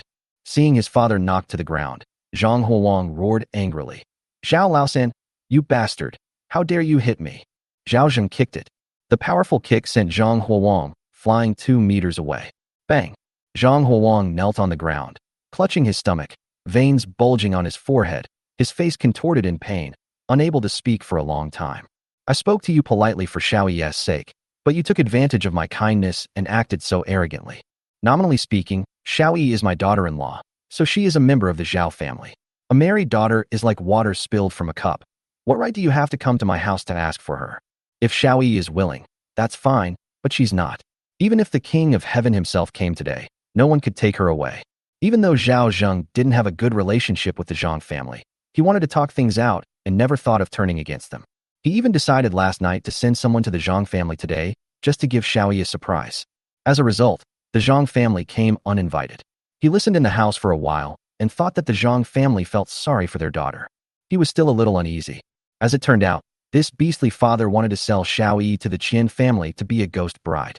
Moreover, he was certain that this was definitely not an ordinary ghost marriage. Ghost marriages are still quite popular in the Kangxi period. Those who have the means will spend money to buy corpses, while those who don't will steal them. During the Great Famine, people were worthless. But the Qian family was still willing to give money, grain, and so much more. Zhao Zheng couldn't help but think about it. He demanded sharply, "If I'm not mistaken, this tale of silver and grain is meant to buy Xiaoyi's life, isn't it? The Qian family wants to bury Xiaoyi alive, doesn't they?" Everyone present was stunned by these words, including the Zhang family father and son. At this moment, even Zhang Zhenliang covered his face and fell silent. The anger in his eyes faded, replaced by a trace of regret and annoyance. Of course, he didn't regret selling his daughter. He just didn't expect Zhao Laosan to be so clever. If I hadn't been so forceful from the beginning and had instead made an excuse to trick Xiaoyi into going home, none of this would have happened. Seeing that he didn't speak, Zhao Zheng's gaze became even more sharp. He knew he had guessed correctly. While feeling sorry for Zhang Xiaoyi, I was also filled with boundless anger. How could a father like him, who is such a well-behaved and sensible daughter, have the heart to accept the Qian family's deposit? Chapter 191. I can't swallow this injustice. The Qian family assured me they wouldn't bury Xiaoyi alive. She's my daughter. How could I just stand by and watch her be buried? Zhang Zhenliang said sternly but weakly. However, his words carried no credibility with Zhao Zheng. Uncle Zhao is such a beast. Can I beat him up? Lu Tiniu's fists clenched so tightly they cracked. He had never seen such a shameless father, even more despicable than his own father. Yin Dali's teeth were grinding together. This beast is too animal. I want to beat him to death. Even Ma Daju couldn't stand it anymore. I wanted to beat him to death too. Zhao Zheng wanted it even more. They wanted these people to vent Xiaoyi's anger, thinking that since they had already turned against her, they might as well go all the way. But then Xiaoyi rushed over and said, "Don't hit my father and older brother. You still treat Xiaoyi's sister-in-law like a father after all that." Lu Tiniu said through gritted teeth, "This guy is even more of a scoundrel than my own father." Lu Laosi, who was eavesdropping in the courtyard, turned pale and clutched his chest, cursing, "That wretched child. No matter what, I was born of him. He may treat me badly, but I can't stand by and watch him get beaten up." Zhang Xiaoyi was completely suppressing her grief. She pieced together her collapsing emotions and tried her best to appear strong, but her body was trembling uncontrollably and her voice was choked with sobs. Zhao Zheng was heartbroken. Even though the Zhang family father and son treated her like that, Xiaoyi was still pleading for them. The previous owner was incredibly lucky to have such a wonderful daughter-in-law. Zhang Xiaoyi's family is facing famine, and your grandmother is almost starving to death. If you still have a conscience, come with me. Zhang Jinliang used moral blackmail, saying, "You'd rather be filial to Zhao Laosan than to your parents and grandmother, is that right? Aren't you afraid of going to hell, you unfilial daughter?" Zhang Xiaoyi's body trembled more and more violently, tears welling up in her eyes. She had no idea how to answer. Zhao Zheng angrily said, "You're a useless son who makes your daughter take care of your mother for you. How dare you bark like a dog here? And you, Zhang Huang, are you a piece of trash? A real man can't even support his own parents. Why don't you just die?" As he spoke, he couldn't help but kick one of them again. Zhang Genliang's teeth were kicked out and his mouth was full of blood. Zhang Huang fared no better and was sent flying backwards again. "Father-in-law, stop hitting them. If you really kill them, you'll face legal trouble." Zhang Xiaoyi clung tightly to her father-in-law's hand, preventing him from striking her again. Zhao Zheng really wanted to kill these two, father and son. What's the big deal about a few deaths these days? But he couldn't do that to Xiaoyi's face. Even if those two beasts are the worst kind of animals, it's still unacceptable. Throw this bastard out of the village.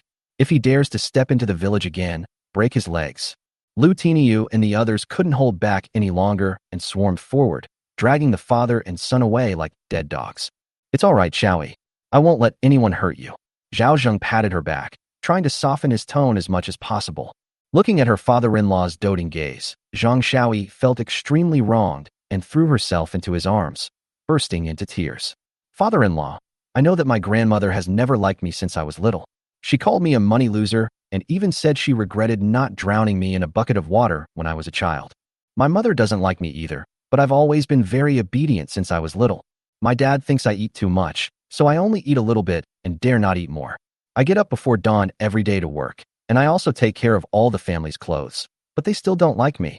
Zhao Zheng felt extremely distressed. No wonder Xiaoyi was so thin and small when she came to the Zhao family. My sister is a girl too, so why do they like her but not me? Why do they never call their older sister a money loser? Hearing this, Zhao Zheng felt a pang of sadness. After thinking for a moment, he gently hugged her and comforted her, saying, Xiaoyi, not all parents love their children. For example, your father-in-law, I wasn't loved by my parents growing up either. My eldest brother bullied me, my second sister stole my food and drink, and my mother favored my fourth brother. When I was little, they ganged up on me and blamed me for all my mistakes. My parents never questioned right or wrong and would just hit me with whatever they could find. During the Chinese New Year, everyone else has new clothes to wear, but I wear tattered clothes every day. Even when the land was allocated, the one I received was the most remote and the worst. I used to wonder why they treated us so differently even though we were born to the same parents. Later I realized that even siblings from the same mother are different. But your parents don't love you, your father-in-law loves you, Zhadi loves you, Yueying loves you, your godmother loves you, and Xiao Xiao loves you too. There are still so many people who care about you and love you. Let those people and things that make you sad get out of your life. Zhao Zheng affectionately stroked her head, saying, from now on, no one will be able to make you leave this home. Xiaoyi burst into tears. She hugged Zhao Zheng tightly, and soon her tears soaked his clothes. Zhao Di stepped forward and hugged her father-in-law tightly. He said, you're right, I will take good care of you too. And me too. Wu Yueying hugged the two girls, saying, no one will bully you anymore. At this moment, Xiaoyi was surrounded by the care and love of her family. It nourished her parched heart. Xiaoyi cried until she was exhausted, and Zhao Zheng told her to go to her room to rest and asked the two women to comfort her. Lu Tiniu and the others also returned, cursing and swearing all the way. Are they thrown out of the village? Zhao Zheng asked. Yeah, those two bastards were so damn deserving of a beating. They even dared to yell at us and say they'd make us regret it. I couldn't hold back and beat them up again. Lu Tiniu said. Well done. We'll give you an extra treat today. Zhao Zheng said. Thank you, Uncle Zhao. Everyone's faces lit up with joy. Zhao Zheng entered the east wing and felt extremely distressed when he saw Xiaoyi, who looked like she had lost her soul. He couldn't swallow this insult. Xiaoyi's reputation has already spread throughout Jili village. There's no reason why Qian Jinku wouldn't know. They were even willing to give the Zhang family so much money and food to arrange a ghost marriage for his son. This is very problematic. Secondly, the Zhang family must have had something to rely on when they made their boasts before they fled. He has always been on the defensive, but this time he couldn't stand it and decided to take the initiative. Zhao Zheng is a person who hates trouble and doesn't like to be high profile. But for Xiaoyi's sake, he decided to make a high-profile appearance this time. He wanted everyone in Jili village to understand one thing. Zhang Xiaoyi was not to be trifled with, or they would be in big trouble. Immediately, Zhao Zheng called over Big Beard, Neo Dalai, and others, asking them to send a few dozen young men to Jili village to collect mountain goods, and, while they were at it, to do me a favor. Chapter 192. The person didn't come back, and the money was gone. The Zhang father and son fled towards the village like stray dogs. Dad, what do we do next? Zhang Huang asked with a mournful face. You ask me? Who am I supposed to ask? Zhang Zhenliang has lost several teeth, and his speech is slurred. If we don't bring Xiaoyi over, will Master Qian forgive us? Zhang Huang regretted it. He shouldn't have accepted the deposit if he had known Zhao Laosan was so difficult. But if he didn't accept the money, his whole family would starve to death. That's 1 tael of silver and 20 caddies of millet, enough for their family to get through the cold winter. Even if Master Qian really wanted to bury Xiaoyi alive, it would still be a good deal. Moreover, Master Qian also said that he would take care of their family after the marriage was arranged. With a powerful backer, the Zhang family's life will be much better. Zhang Jinliang gritted his teeth and said, "Let's go back to the village first. If all else fails, let Master Qian take action." The father and son cursed each other all the way back to the village. Jili village is surrounded by mountains, but these mountains all belong to landlords and have nothing to do with the villagers. The village is a bit smaller than the small mountain village, with about 160 or 170 households, and it is also the village furthest from the small mountain village. Fortunately, at this time of year, everyone in the village was hiding at home to hibernate, so no one saw the miserable state of the father and son.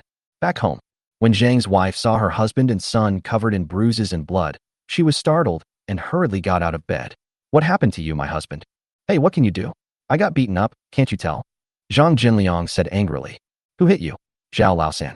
Zhang's wife was furious at her husband's disheveled appearance. "That old good-for-nothing Zhao Laosan. His son is dead, and he still wants to take my daughter. Doesn't he care if people call him an incestuous husband?" Zhang Huowang's wife, Lu Juiying, struggled to get up with her large pregnant belly. She was about to give birth, and although her belly was very big, she was so thin that she could hardly walk, and it was very difficult for her to walk. "How did you get so badly injured, Dad? Don't even mention it." After downing a glass of water, Zhang Huowang embellished the story and recounted what had happened. Lu Juiying and Zhang's wife frowned upon hearing this. The old lady of the Zhang family, who was paralyzed in bed, said, "Where did so many people come from in Zhao Laosan's family? Are those people his nephews and brothers?" "Probably." Zhang Huowang nodded.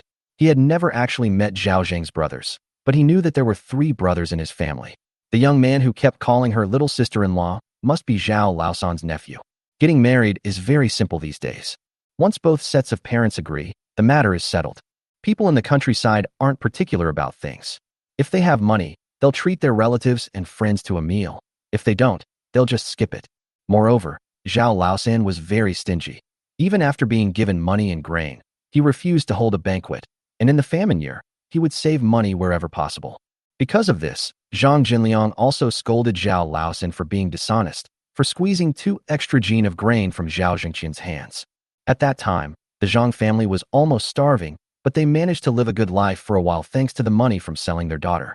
Later, the reputation of Zhao Zhu's death in battle and Zhang Xiao's being a jinx spread throughout the village, and the Zhang family was indeed ridiculed by the villagers. But Zhang Jinliang didn't care. What he cared about was the Zhao family's pension. Because of his leg injury, Zhang Jinliang did not attend Zhao Zhu's funeral and instead sent Zhang Huowang in his place. Zhang Huowang scolded Xiao Yi for a long time that day, telling her to leave the Zhao family and to get her pension. Otherwise, he would have taken Xiao Yi home long ago. He gave Xiao Yi 10 days, but received no news for a long time. He originally wanted to go to the small mountain village to cause trouble, but the township sent a message saying that bandits were coming and that all the villages were preparing militia and under martial law, so they could not leave the village.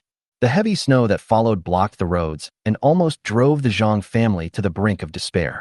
Upon learning that the Qian family was looking for a ghost marriage partner for their deceased son, and that they needed to find a widow who was considered unlucky for her husband, the father and son discussed it and decided that Zhang Xiaoyi was a perfect match. So the 2 of them went to the Qian family's house. The 2 sides hit it off immediately. The Qian family even offered 1 tael of silver and 20 caddies of millet. This money and grain served as both a bride price and payment for selling oneself into servitude. The Zhang family's son has been dead for almost 2 months, but he hasn't been buried yet. The coffin is just sitting in their house. This was quite common in ancient times because of poverty. Sometimes, the coffin might even be kept until the other spouse died and they were buried together. Sometimes, a coffin might be placed next to the bedroom door. Moreover, there was a coffin next to Zhang's son, which was obviously prepared for his daughter-in-law. In other words, whoever becomes the daughter-in-law of the Qian family must be buried with his son. Although the father and son didn't ask, they already knew what was going on. This time, they came not only to take Xiao Yi home, but also to ask if she had received the compensation money. In the end, neither the person nor the money was brought back. What should we do? Master Qian needs people tomorrow. If we don't have anyone, we won't be able to keep our land, and we'll have to pay a lot of compensation. Old Mrs. Zhang looked anxious. If Xiao Yi really doesn't want to come back, then let it be. Lu Juiying couldn't help but say, I heard from the villagers the other day that many families who had lost their daughters had gone to Master Qian to ask for marriage, but he refused them all. They say that if it's just a formality for a living person to get married, then it's fine if they sleep with the memorial tablet every day. But I heard that the Qian family wants to bury the living dead. This matter had been weighing on Lu Juiying's mind for some time, and because it had nothing to do with her family before, she hadn't cared about it. But yesterday, her husband and father-in-law suddenly said that Xiao Yi should marry into the Qian family, and she started to have doubts. She really liked this sister-in-law. She was obedient, sensible, and capable. Before she got married, she did all kinds of rough and heavy work. Her son was practically raised by his sister-in-law. She was very good to her sister-in-law. When she got married, she was very reluctant to part with her and even gave her some of her secret savings. However, the Zhang family seemed to dislike this daughter more as a servant than a daughter. In her conscience, she felt sorry for her sister-in-law. "What do you know, you stinking woman?" Zhang Jinliang pointed at his daughter-in-law's nose and cursed. "If Xiaoyi doesn't go through with this marriage, you'll starve to death. Otherwise, you can go and get married in Xiaoyi's place." Lu Juiying smiled bitterly. "Father-in-law, I'm just worried. She's my daughter-in-law, and I'm not worried about her at all. So why are you fretting?" Zhang Jinliang was already upset after being beaten and humiliated, and seeing his daughter-in-law dare to talk back to him only fueled his anger. He really wanted to teach his wife a lesson. Zhang Huang was also seething with anger, so he raised his hand and slapped Lu Juiying several times, making her eyes gleam. None of her family members tried to persuade her otherwise. "What business is it of yours to talk back, old man?" After beating his wife, Zhang Huang felt much better. Zhang Jinliang nodded. "A wife deserves to be beaten. If she doesn't listen, it's only because she's heavily pregnant.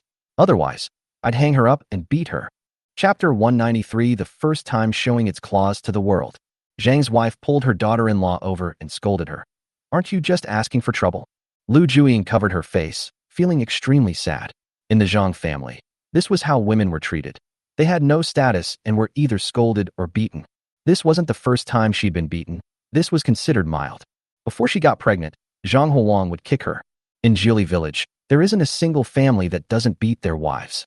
There's a saying here: a sapling won't grow straight if it's not pruned, and a wife won't beat her husband if she doesn't beat him. "Mother, I'm also worried that Xiaoyi will be buried by the Qin family." "Don't talk nonsense.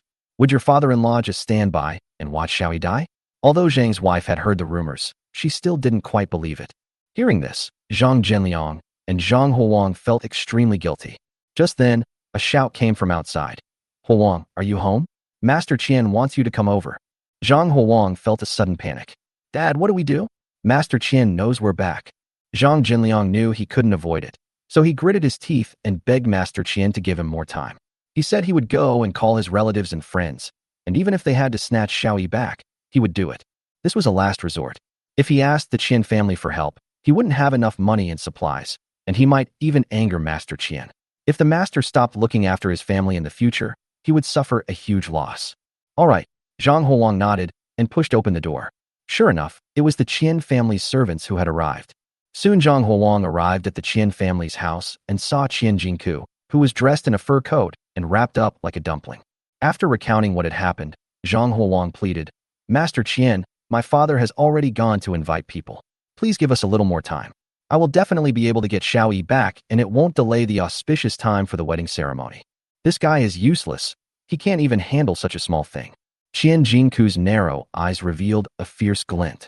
Don't let his fair and chubby appearance fool you. He's a wolf in sheep's clothing. He had been in the village for nearly 10 years, and almost half of the villagers were his tenants. He was also the village head of Jili village.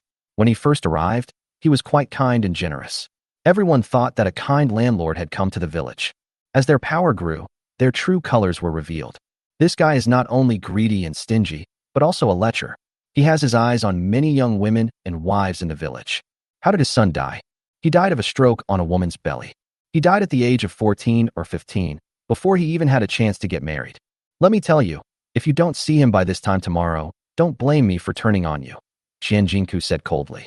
"Yes, you can trust me. I will definitely bring you here on time." After leaving the Qian family's house, Zhang Huang's back was soaked with cold sweat. While at the Zhang family's house, he had even smelled a strong stench, a smell he recognized as the smell of rotting corpses. It was emanating from the coffin in the hall. Watching Zhang Huang's retreating figure, Qian Jingku smiled coldly, his hand involuntarily touching the red coffin beside him. "My son, I won't let you go on your journey alone." This was Zhao Zheng's second visit to Jili village. The village had been severely affected by the disaster. Almost 2/3 of the houses had collapsed, leaving it in ruins. "This is our first time visiting Jili village. The disaster is too severe. Is the Qian family not going to help?" Neo Daily Eye frowned. Why should we interfere? Zhao Zheng asked rhetorically. When these people are desperate, they will naturally go back to the Qian family for help. Neo Daily Eyes suddenly realized. That makes sense. Zhao Zheng smiled and turned to look at the dozens of young men behind him. These were all strong men from Zhao family village, each with a machete at their waist and many carrying hunting bows. These were all made by Qin Ping with some modifications. The arrows were also made by the villagers together. The materials were naturally provided by Zhao Zheng. The hunting bow is relatively simple, and its killing power is naturally not as good as Zhao Zheng's crossbow, but it can injure or kill people. That's enough. The men of Jili village are suffering terribly. Can our heroes and valiant men from our small mountain village just stand by and watch them suffer? Cannot. These are all fellow villagers from our Fuguei township. Our village has had intermarriages with Jili village for generations. They are all related by marriage. How could we let them freeze or starve to death? Cannot. Everyone replied in unison. Good men, get busy. After the chanting was finished, everyone got busy.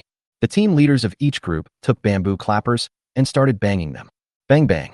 The villagers of Jili village, young and old, are collecting mountain produce. Anyone with yam peels or mushrooms at home, come out and exchange them for food. Come out and see if you have no other way out. The entire Jili village became lively in an instant, with many people climbing out of the cellars to check the situation. Seeing a group of strong men wandering around the village, an elderly man asked, "Where did you guys come from?" "We come from a small mountain village and know that the villagers of Jili village are sad, so we came here specifically to buy their mountain products. Do you want to buy some dried medicine from our family?" Received it. The old man was overjoyed and said, "Come in, everyone." Such situations are constantly unfolding in Jili village. To be honest, at this stage, we've eaten everything we can, so the amount of mountain produce is definitely not much left. But does Zhao care? He just wanted the people of Jili village to know that Zhao Zheng had arrived. It wasn't just about buying mountain products, tenant farmers, and indentured laborers. He also wanted to spread the word that if any of the wandering knights in the village were in trouble, there was a Master Zhao in the small mountain village who could provide them with food and drink. He wants not only altruism, but also fame. He doesn't need 3,000 guests from a powerful family. He'd be happy with even 1,000. This was also the first time Zhao Zheng had shown his claws to the world. Just then, a middle-aged man called out to Zhao Zheng, "Brother, do you buy mountain goods?" "Okay." Zhao Zheng nodded. "Do you have any mountain produce at home?" "Yes." The middle-aged man waved to Zhao Zheng. "Come in. I'll get it for you."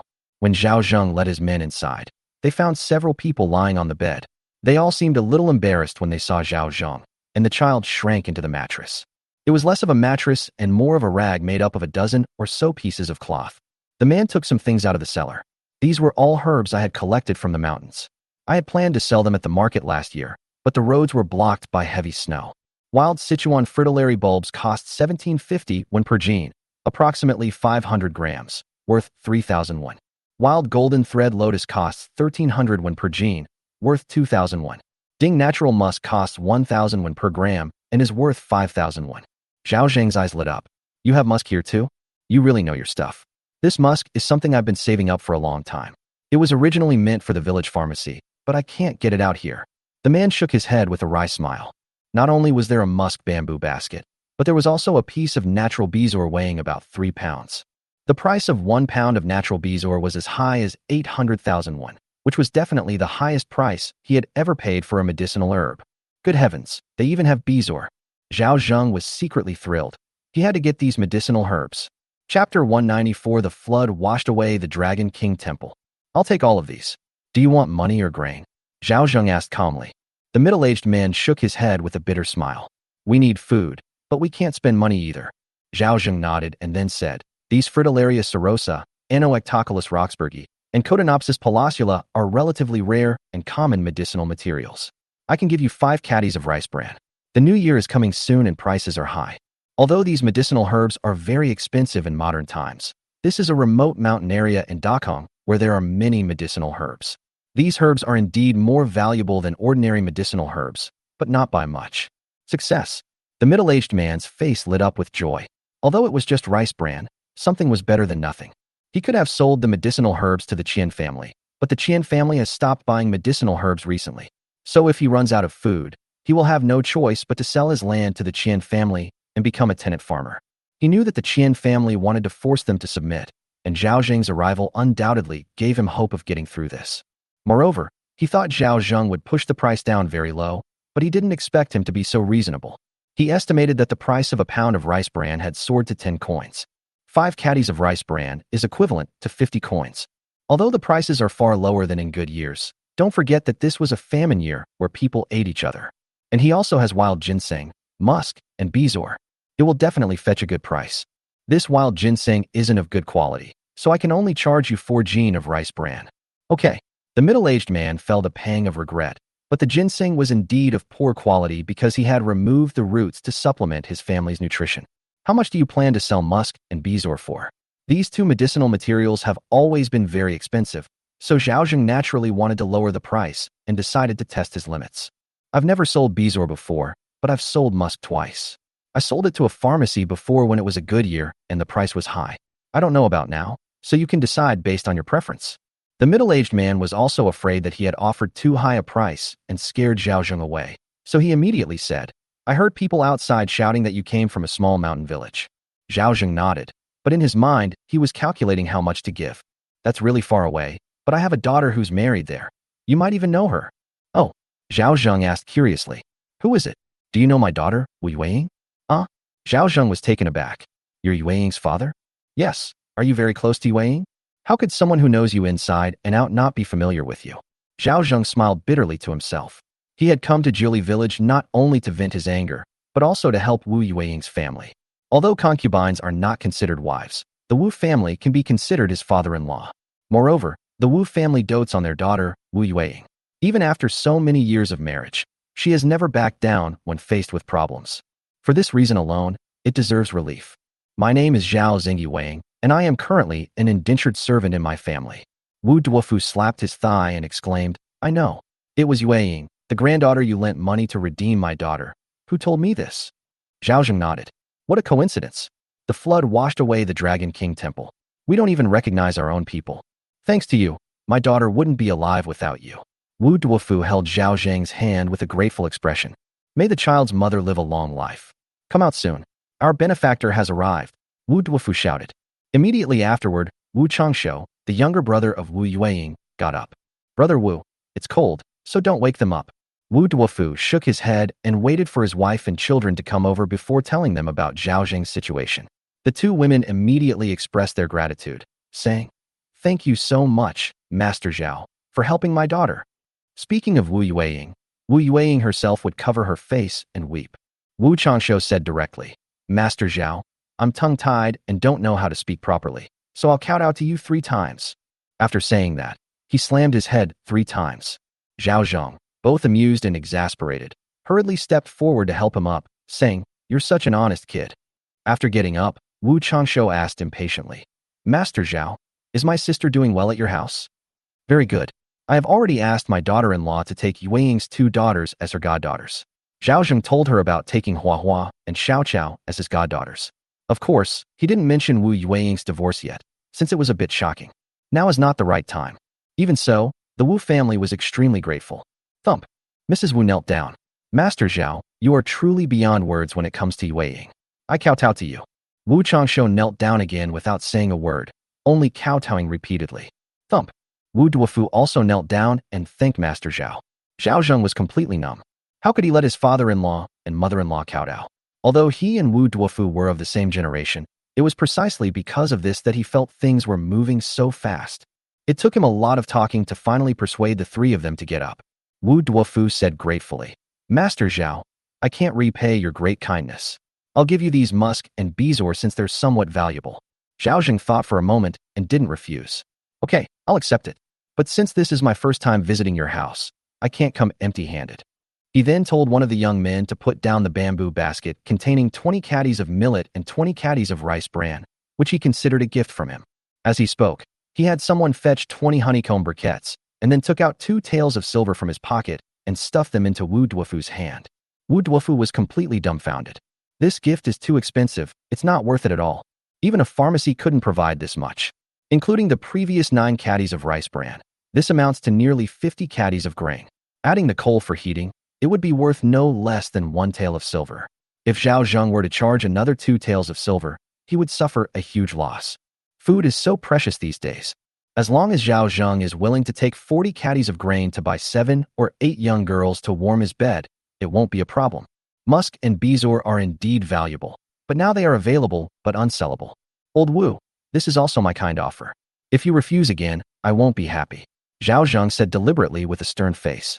These grains and money are worth at most 3 or 4 taels of silver, but a single piece of bezoar is worth 2,000 taels of silver, more than 500 times the profit. It doesn't matter to others, but the Wu family will definitely have to give them special treatment. I only need grain and coal. Take the silver back. Wu Duofu refused to take the silver no matter what. Zhao Zheng had no choice but to take back 1 tael of silver. He refused to take the remaining tael. It took Wu Duofu quite a while to give in. As the saying goes, if the upper beam is crooked, the lower beam will be crooked too. Like father, like son. No wonder Wu Yueying was so strong-willed and honest. The root of her character lay here. Even though the Wu family members were starving, they remained unfazed by the prospect of personal gain, adhering to their principles and bottom lines. Zhao Zheng likes people like that. Master Zhao, are you hungry? I'll have my wife make something to eat right away. You absolutely have to have a meal here today, Wu Duofu said, holding Zhao Zheng's hand. Zhao Zheng waved his hand. I ate some dry rations on the way here. I have other things to do, Wu Duofu said. You're not familiar with our village. How about I show you the way? Zhao Zheng didn't even hesitate before agreeing. Okay, thank you for your trouble. He handed over an egg pancake, saying, consider this my tip for showing you the way. Wu Duofu refused to accept it, but Zhao Zheng said, if you don't accept it, then don't lead the way. In the end, he still took the egg pancake. Wu Duofu was very hungry, but he didn't put it in his mouth right away. Instead, he tore off half of it and handed it to his old mother on the bed. He then divided the remaining half into 2 small pieces and gave them to his grandchildren before walking up to Zhao Zheng. Master Zhao, let's go. Chapter 195. Enemies meet on a narrow road. First, show filial piety to the oldest member of the family, then take care of the youngest. Zhao Zheng couldn't help but praise. Old Wu's family has a good tradition. What kind of family tradition is this? Being filial to your mother and taking care of the younger generation is what you should do. Wu Duofu said somewhat embarrassedly. I don't understand those grand principles. I just remember what my dad taught me when I was little. How adults behave is how children should behave. If I'm selfish, my children will be selfish too. When I get old, no one will take care of me. The words may be rough, but the principle is sound. Your father is a man of insight. Zhao Zheng gave a thumbs up. Actually, many parents don't understand why their children are unfilial. That's because they forget that parents are the best mirror for their children. Father, why don't you stay home and rest? Or shall I show Master Zhao the way? Wu Changshu said. Wu Duofu waved his hand, telling him to just stay at home. Zhao Zheng thought Wu Changshu was also good, so he took out another egg pancake and handed it to him, saying, you should join me too. Wu Changshu hurriedly said, Master Zhao, you have already helped my family enough. If I ask you to pay for the journey just to show you the way, the villagers will gossip about me behind my back. Zhao Zheng smiled and said, before I came, Yueying specifically asked me to take good care of you. Consider this a treat from me. After glancing at his father's approving look, Wu Changshu accepted the cake with both hands. But just like his father, he immediately shared the cake with his mother and wife after receiving it, while he himself continued to go hungry. Not bad. You're just like your dad, a real man. Upon hearing the praise, Wu Changshu chuckled and scratched his head. Did you bring all these people, Master Zhao? Wu Duofu asked. Yes, they're all my people, Zhao Zheng replied. Wu Duofu knew a bit about the small mountain village. Although he had never met Zhao Zheng before, he had heard Wu Yueying talk about him. He had many questions, but he couldn't ask them now. Our village has a lot of medicinal herbs, so there are quite a few good things. However, most of them are sold to the Qian family. The Qian family is in the medicinal herb business. If you want to buy mountain products, you can go to the Qian family. Zhao Zheng smiled and said, is that the direction where the dog keeps barking the Qian family's house? Master Qian's house is over there. Wu Duofu nodded. I'll take you there. You two can drop them off here. I'll go over myself. That won't do. Wu Duofu exclaimed anxiously. I'm going to cause trouble for the Qian family. Are you sure you want to go? Zhao Zheng asked with a smile. What? The father and son looked at each other, somewhat frightened. Master Zhao, this Master Qian is no pushover. Many people in our village are his tenants, and he keeps quite a few servants. If you cause him trouble, you'll suffer the consequences. Wu Duofu advised. I know what I'm doing. Zhao Zheng said calmly. You guys shouldn't get involved. No, since I said I'd lead the way, I'd definitely lead to the end. Although Wu Duofu was nervous, Zhao Zheng had helped him so much that he couldn't just leave Zhao Zheng to his own devices. Although I don't know what grudge Master Zhao has against the Qian family, you're so kind. You wouldn't have brought people to their door if the Qian family hadn't been bullying them. If I lose, I can leave, but what about you? This. Both father and son fell silent. Patting the two on the shoulder, Zhao Zheng said, I appreciate your kindness, but you still have to live here.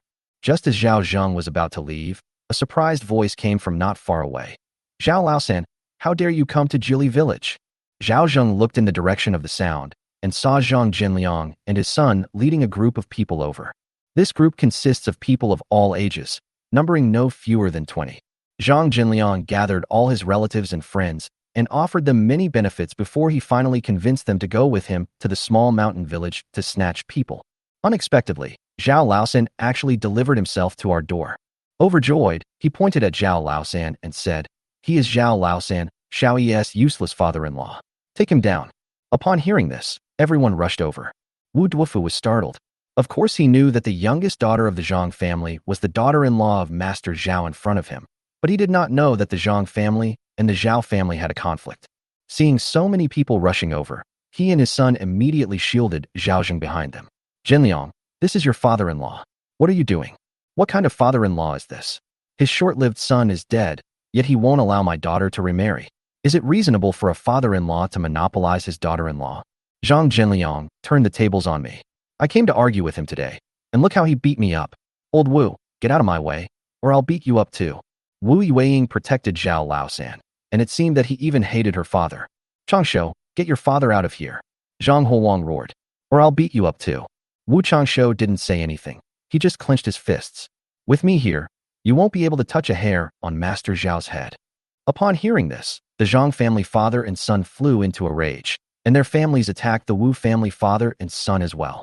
These people didn't come empty-handed either. Most of them were carrying sticks, and some even brought rakes. Master Zhao Ran, I'll buy you some time. Wu Changshu said anxiously. Zhao Zheng smiled without a trace of fear on his face. He forgot to tell you that he came here today not only to cause trouble for the Qin family, but also for the Zhang family. As soon as he finished speaking, the bearded man raised his hand, and the 7 or 8 young men behind him put down the baskets on their backs. One by one, they took out the machetes hidden at their waists and surrounded Zhao Zheng and his 2 companions. The bearded man took out a whistle, took a deep breath, and put it in his mouth. Beep. A sharp whistle rang out throughout Jili village. The people who were collecting mountain goods and spreading the news in Jili village heard the whistle and immediately rushed towards the direction from which the whistle rang. Do you still buy mountain produce, guys? You haven't taken your things yet. The villagers of Jili village were dumbfounded. Why did they just run away like that? This also aroused everyone's curiosity. They all followed. At this moment, Zhang Jinliang and his men surrounded Zhao Zheng and his group. Bring it on. He waved his hand, his heart filled with excitement, thinking that he would catch Zhao Zhengfei and beat him half to death. But the people around him did not make a move. What are you waiting for? Make a move. Zhang Jinliang said angrily. Zhang Huang swallowed hard and pointed at the people in front of him, saying, Dad, each of them has a knife. Zhang Jinliang's eyes were a little swollen, and he was so excited that he didn't even notice the weapons in their hands. The gleaming blade was at least a foot long. If you get stabbed, you'll either die or be crippled. He swallowed hard and said, Don't worry, there are many of us. He was stunned as soon as he finished speaking because a large number of young men carrying knives and hunting bows came running from all directions. And the direction they were running was clearly in their direction. Zhang Huang was overjoyed, thinking it was someone from the Qian family. Haha, Master Qian has sent people to support us. Chapter 196, Disgracing the Zhang family. Hearing his son say this, Zhang Jinliang breathed a sigh of relief and said to his relatives, Don't panic. Our people are here. Everyone breathed a sigh of relief. I was actually quite envious. It seemed Zhang Jinliang had really latched onto the Qian family's powerful backer. One of the young men yelled at Zhao Zheng. You old bastard who dares to lay a hand on my uncle Jinliang. I'll beat you to death. Give Xiaoyi back. She's practically half buried and still so shameless. The crowd took turns insulting Zhao Zheng, but none of them dared to step forward. Wu Duofu was extremely anxious. Master Zhao, run away quickly. Zhao Zheng smiled faintly. Old Wu, don't worry. These people are just a rabble and can't do anything to me. But then the Qian family arrived. Wu Changshu broke out in a cold sweat. Take a closer look and see if they are members of the Qian family. Zhao Zheng reminded him.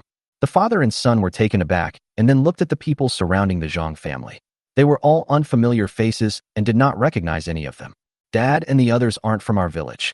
Wu Changshu exclaimed in surprise. Wu Duofu, somewhat shocked, realized what was happening and asked, Master Zhao and the others are also your people? Zhao Zheng nodded in agreement. Both father and son felt somewhat embarrassed after receiving an affirmative answer.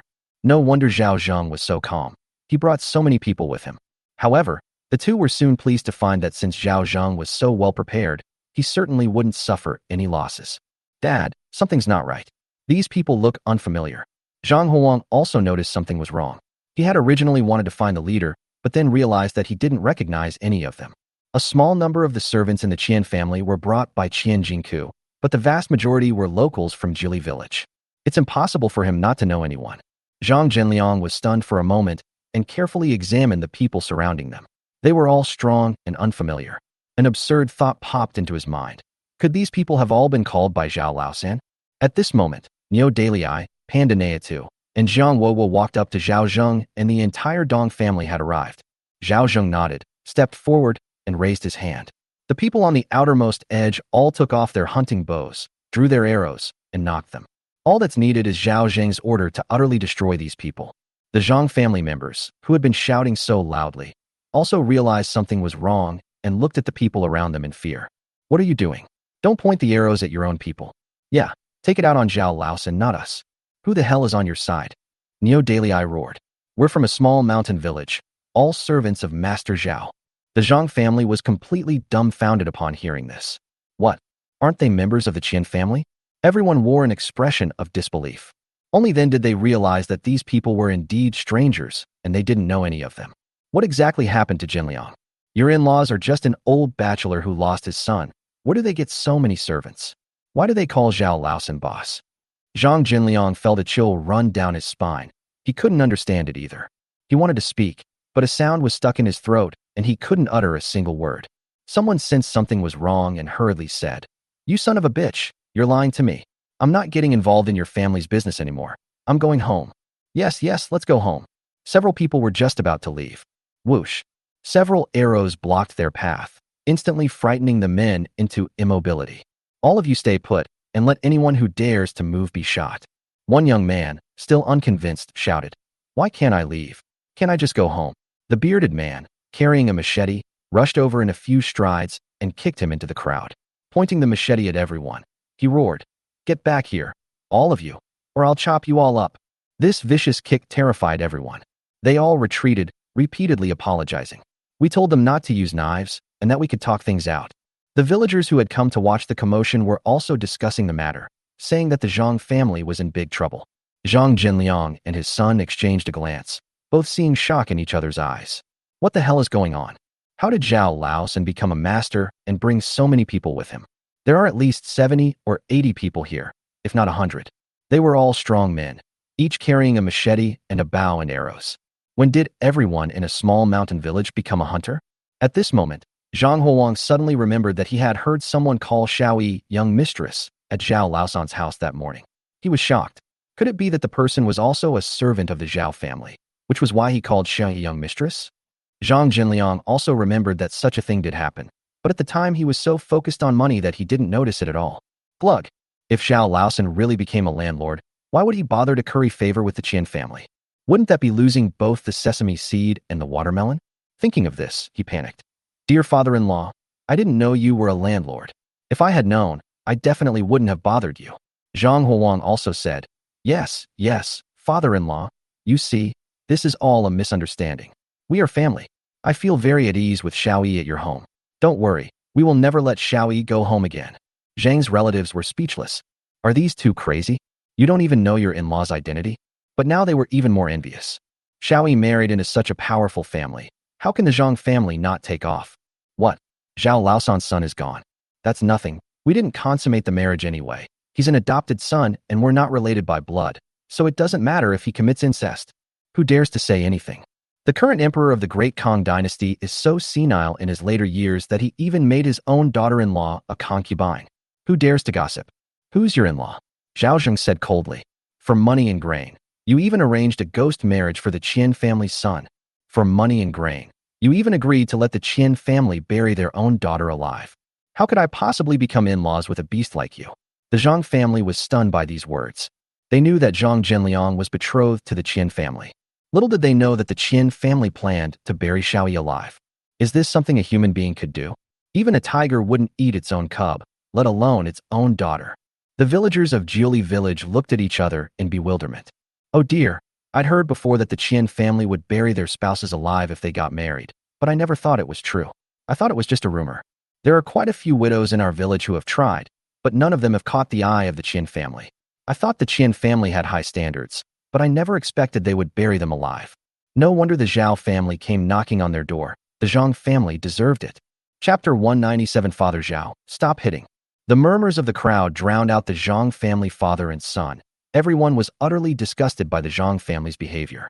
Admittedly, everyone in Jiuli village is having a hard time, but they haven't reached the point of exchanging children for food yet. Therefore, selling one's own daughter to a landlord for a ghost marriage and burying her alive would inevitably draw criticism and condemnation. The Zhang father and son looked embarrassed. The relatives he summoned were also furious. No wonder Zhao Laosan resorted to violence. Anyone would have stood up for it. Is what Master Zhao Zhenliang said true? How could I, your third uncle, possibly send Xiaoyi to her death? Zhang Zhenliang vehemently denied it. Don't try to fool me.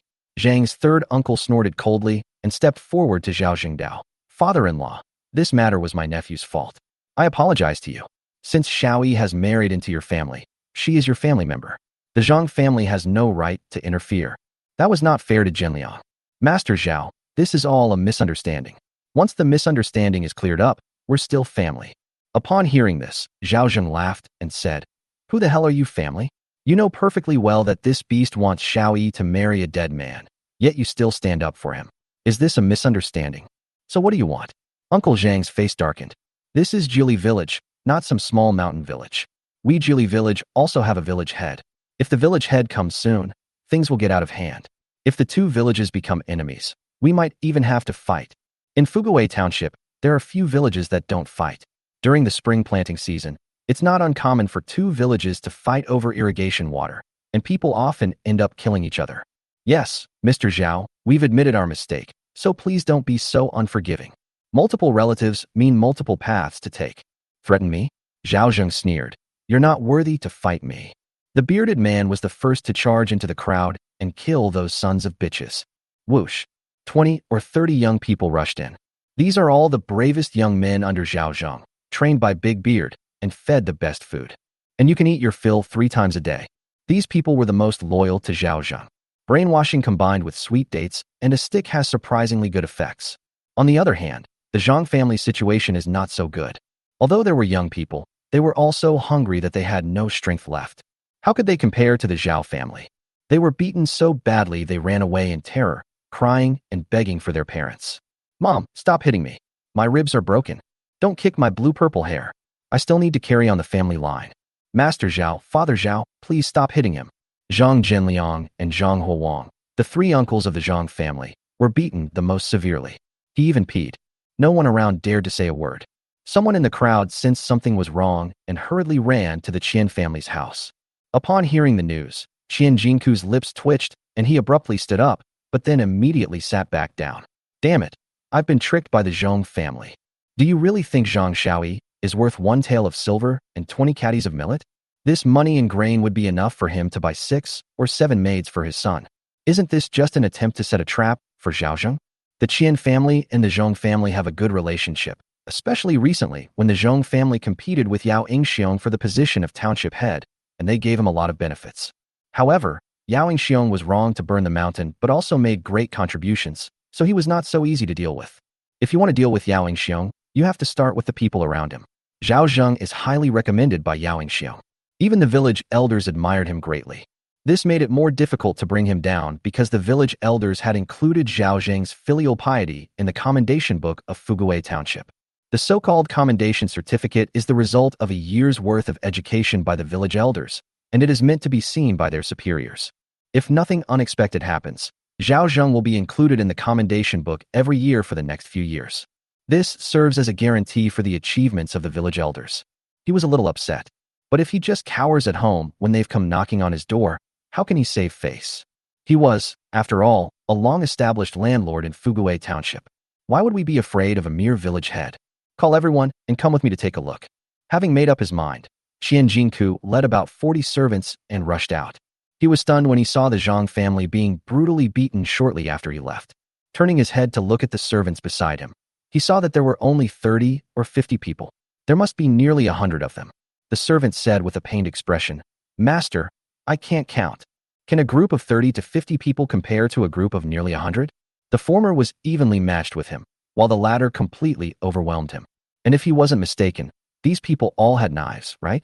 Is that long thing a hunting bow?" He turned to look at the servants behind him, who were armed with clubs, rakes, and a few knives, but compared to the other man, they were far inferior. "Let's go back first and prepare more weapons." Qian Jingku made up his mind and was about to leave. As a result, the Zhang family members, who had been brutally beaten, saw Qian Jingku and shouted, "Master Qian is here. Stop it." Everyone looked over at that moment. Zhang Zhenliang was overjoyed upon hearing this, having almost lost half his life. "Master Qian, save me." The people of Jili village also subconsciously took 2 steps back, afraid of being affected. Zhao Zheng also turned his head to look at the menacing Qian Jingku and raised his hand to signal everyone to stop. Qian Jingku was about to curse. Which bastard shouted that? He was in such an awkward situation, unable to move forward or backward. But with so many people watching, how will he control Jili village if he leaves? He reluctantly stepped forward, but as he got closer, his heart sank even further. They were all young and strong, full of energy, and didn't look like they had been starving for a long time. These are clearly thugs specially trained by Zhao Zheng. He stopped more than 10 meters away from Zhao Zheng, trying to make himself look very dignified. "How dare you cause trouble in my Jili village?" The Zhang family members, who were beaten half to death, seemed to have found a savior and cried out one after another, "Master Qian, save us. Please save us from our small mountain village. They're going to beat us to death." Upon hearing the cries for help, Qian Jingku's face darkened further. Knowing the answer already, he asked, "This is outrageous. How dare people from this small mountain village cause trouble here? Has Suyat arrived? Tell him to get out here. It's been so long since we last met at the township government office." "Lao Qian," Zhao Zheng said with a smile as he stepped forward. "You are Qian Jingku?" Qian Jingku first feigned confusion, then his whole body trembled and he suddenly realized something. A hint of joy appeared on his face. "Oh, isn't this Zhao Baozhang? How come it's you?" The Zhang family was stunned by Qian Jingku's enthusiastic attitude toward Zhao Zheng. Zhang Zhenliang and his son were particularly stunned. Village head? How did Zhao Laosan become the village head again? No wonder he's so arrogant. "Oh, I came here to take care of something. I was saying I'd visit you at the Qian family's house after I finished." Chapter 198, The Astute Master Qian. Looking at the smiling Qian Jingku, Zhao Zheng secretly sighed. "Damn, he's really good at pretending. That's great. I've been thinking of you a lot since we last parted."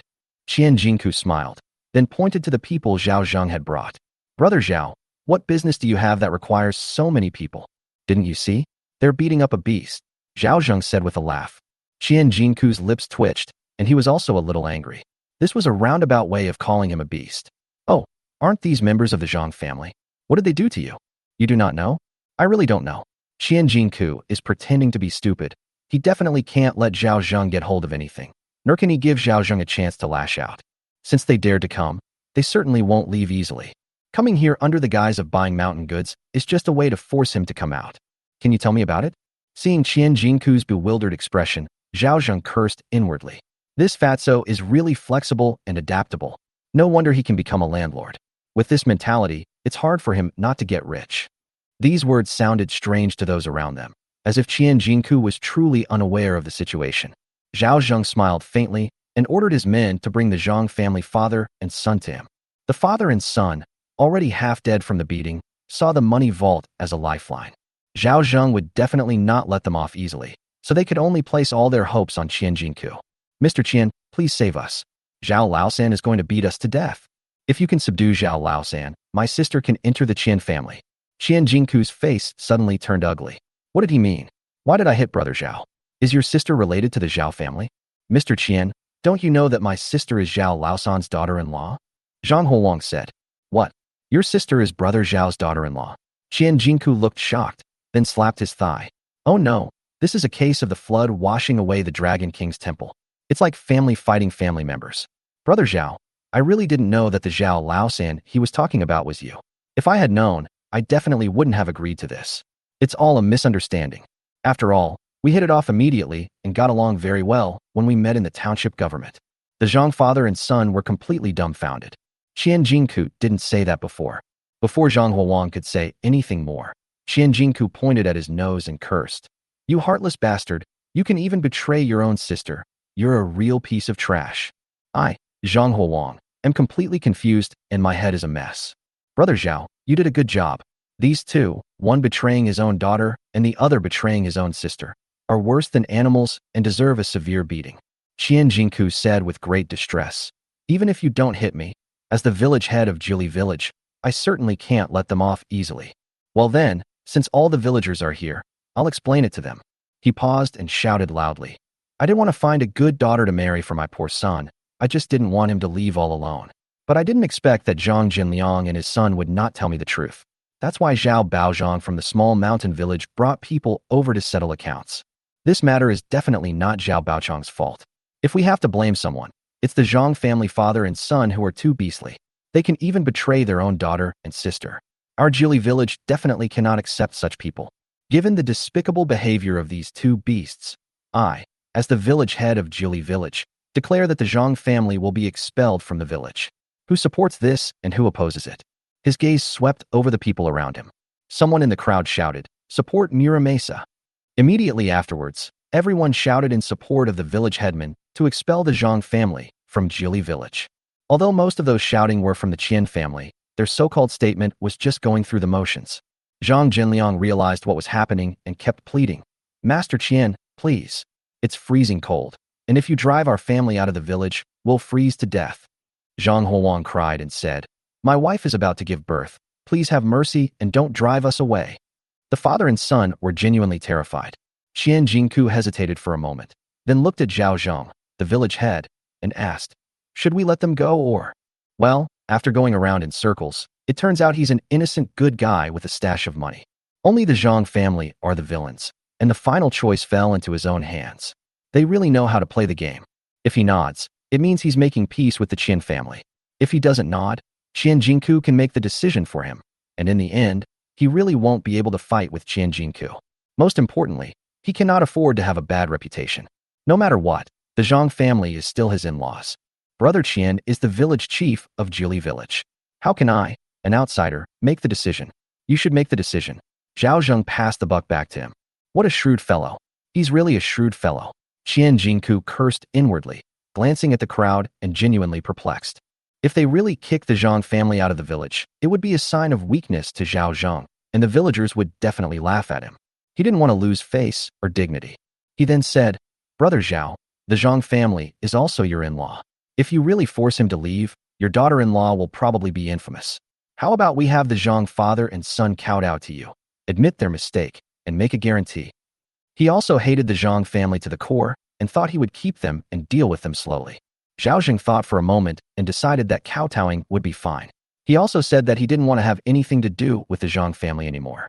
From now on, Xiao Yi would be one of his family members and would have nothing to do with the Zhang family anymore. He decided to let the Zhang family sever ties with Xiao Yi and let the matter drop. Qian Jingku nodded and kicked the Zhang father and son. What are you standing there for? Brother Zhao is so magnanimous. Hurry up and thank them. The Zhang family father and son didn't care about anything else. They were willing to do anything as long as Zhao Zheng let them go. The father and son knelt on the ground and kept kowtowing, admitting their mistakes. Zhang Xiaoyi is Zhao's daughter-in-law and is now a member of the Zhao family. From now on, the Zhang family has nothing to do with Zhang Xiaoyi anymore. If you dare to harass her again, I'll wipe you out before brother Zhao even has to lift a finger, Qian Jingku said in a deep voice. From now on, Xiaoyi and I will no longer be father and daughter. Zhang Jinliang regretted saying this the moment he said it. Zhang Xiaoyi will no longer be my sister.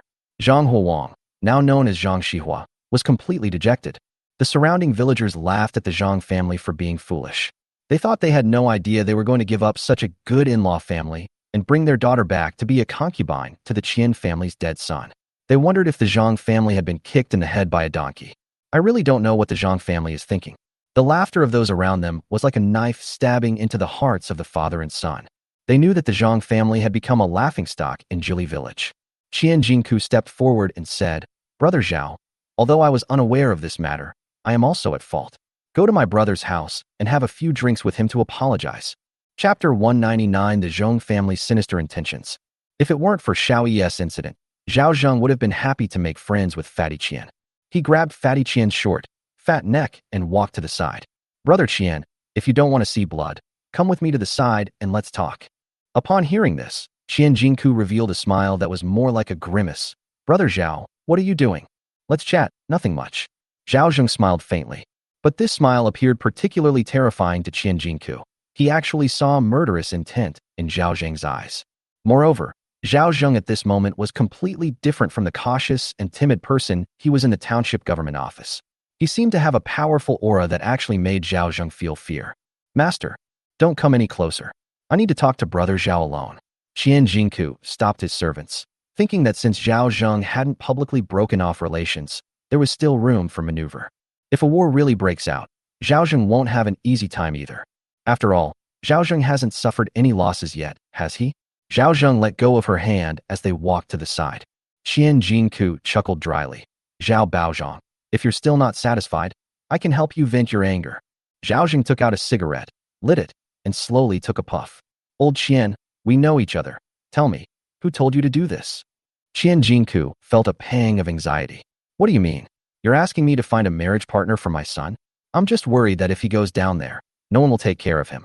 What benefits did the Zheng family promise you that you're so devoted to them? Or do you just want to be their dog?" Zhao Zheng exhaled a puff of smoke in his face. Qian Jingku coughed a few times, his eyes filled with shock as he looked at Zhao Zheng, but he quickly regained his composure. "It really wasn't. Old Qian, you're a smart man. I don't like beating around the bush, so I'll just say it straight." Zhao Zheng said calmly, "The Zheng family isn't any good. Although the Yao family is powerful, they still follow the rules. If the Zheng family really rises to power, you won't have a good life. Perhaps the Zheng family promised you some benefits, but let me tell you, you won't get them." Hearing Zhao Zheng speak so bluntly, Qian Jingku gritted his teeth and said, "Zhao Baozhang, if I pretend to be stupid now that you've put it this way, I'll really be stupid. I was forced to do this. I'm just a small landlord. I have some influence in Jili Village, but outside of Jili Village, I'm nothing.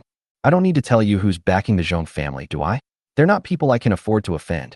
As for your daughter-in-law's matter, I accept it, but I can't deny that the Zheng family is greedy, and they are no good people. Now that things have come to this, I can give the Zheng family an explanation. After all, we have no past grudges and no present grievances, so I can't possibly target you specifically." "I know." Zhao Zheng flicked his cigarette ash. He sensed something was amiss, which was why he hadn't acted rashly against my daughter-in-law. What tricks were the Zheng family playing? Were they trying to use her to blackmail me? Qian Jingku didn't want to antagonize Zhao Zheng, and he had also been tricked by the Zheng family. Regardless of whether the matter succeeded or not, he could still get by. Just as Zhao Zheng said, the Zheng family is not a good family, and he also knows some things about the Zheng family. So it's better to let them fight like dogs.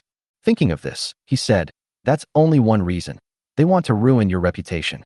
Zhao Zheng frowned, then immediately realized that the father-in-law and daughter-in-law were the correct terms. Although the Zhang family's claim that your adopted son died in battle and they came to demand his return is unfounded, it's something you can still make a fuss about. If you want to maintain a good reputation in the village in the future, you definitely can't afford to have a bad reputation. You should understand that having a reputation is essential for getting things done at our level. Otherwise, Yao Jiao wouldn't keep praising your filial piety, and the villagers wouldn't admire you so much. A sharp glint flashed in Zhao Zheng's eyes. The Zheng family was really ruthless. What he needed most at this stage was his reputation. Once the reputation of being disgraced spread, how would others view him? Even Yao Xiong wouldn't dare get too close to someone who had an affair with his daughter-in-law. However, his calm expression made Qian Jingku secretly click his tongue in amazement. This Zhao Laosan was truly a remarkable person. "Can you tell me what benefits the Zheng family gave you?" Zhao Zheng asked. After pondering for a while, Qian Jingku finally said, "I am in the business of medicinal herbs, but only in a few surrounding towns and counties. I also have a shop in one of them. The Zheng family can help me sell my medicinal herbs to more places. Do you understand?" Zhao Zheng nodded and then looked at Qian Jingku with a smile. "Old Qian, the profit from selling medicinal herbs is only SOSO. You should understand. Selling medicinal herbs relies on volume, but if it's pharmaceuticals, the profit is huge." "What does that mean?" Qian Jingku's eyes darted around. "Brother Zhao, explain it clearly. I'm too dull to understand riddles. What the Zheng family can give you, I can give you. What the Zheng family cannot give you, I can also give you." Everyone watched as Zhao Zheng and Qian Jingku chatted happily not far away. The people in the small mountain village were bewildered, and so were the Qian family. The people in Jili village were also whispering among themselves, seemingly discussing what Zhao Zheng and Master Qian were talking about. The Zhang father and son didn't dare to leave and just knelt in the snow. At this moment, both of them were filled with bitterness, especially seeing the two of them chatting and laughing towards the end. Qian Jingku even took Zhao Zheng's arm, their intimate manner even more affectionate than that of brothers. "Brother Zhao, come to my house for a visit. I must have a couple of drinks with you." Qian Jingku's eyes were full of surprise and delight. Zhao Zheng patted the back of his hand and said, "I'm not drinking anymore. I need to get back to the small mountain village. It won't be safe after dark. Rest at my house. I don't want to get home too late and worry the kids," Zhao Zheng said with a smile. "When will my family's medicinal herbs be delivered to you? I'll send someone to pick it up tomorrow." As he spoke, Zhao Zheng took out several bottles from his pocket. "I came in a hurry this time and didn't bring much medicine.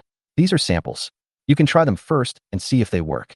He carefully took the porcelain bottle and found that there were slips of paper attached to it, some for treating colds, some for treating external injuries, and the one that appealed to him the most was for aphrodisiacs. It said that this thing works remarkably well. He was old and his health deteriorated after having this son.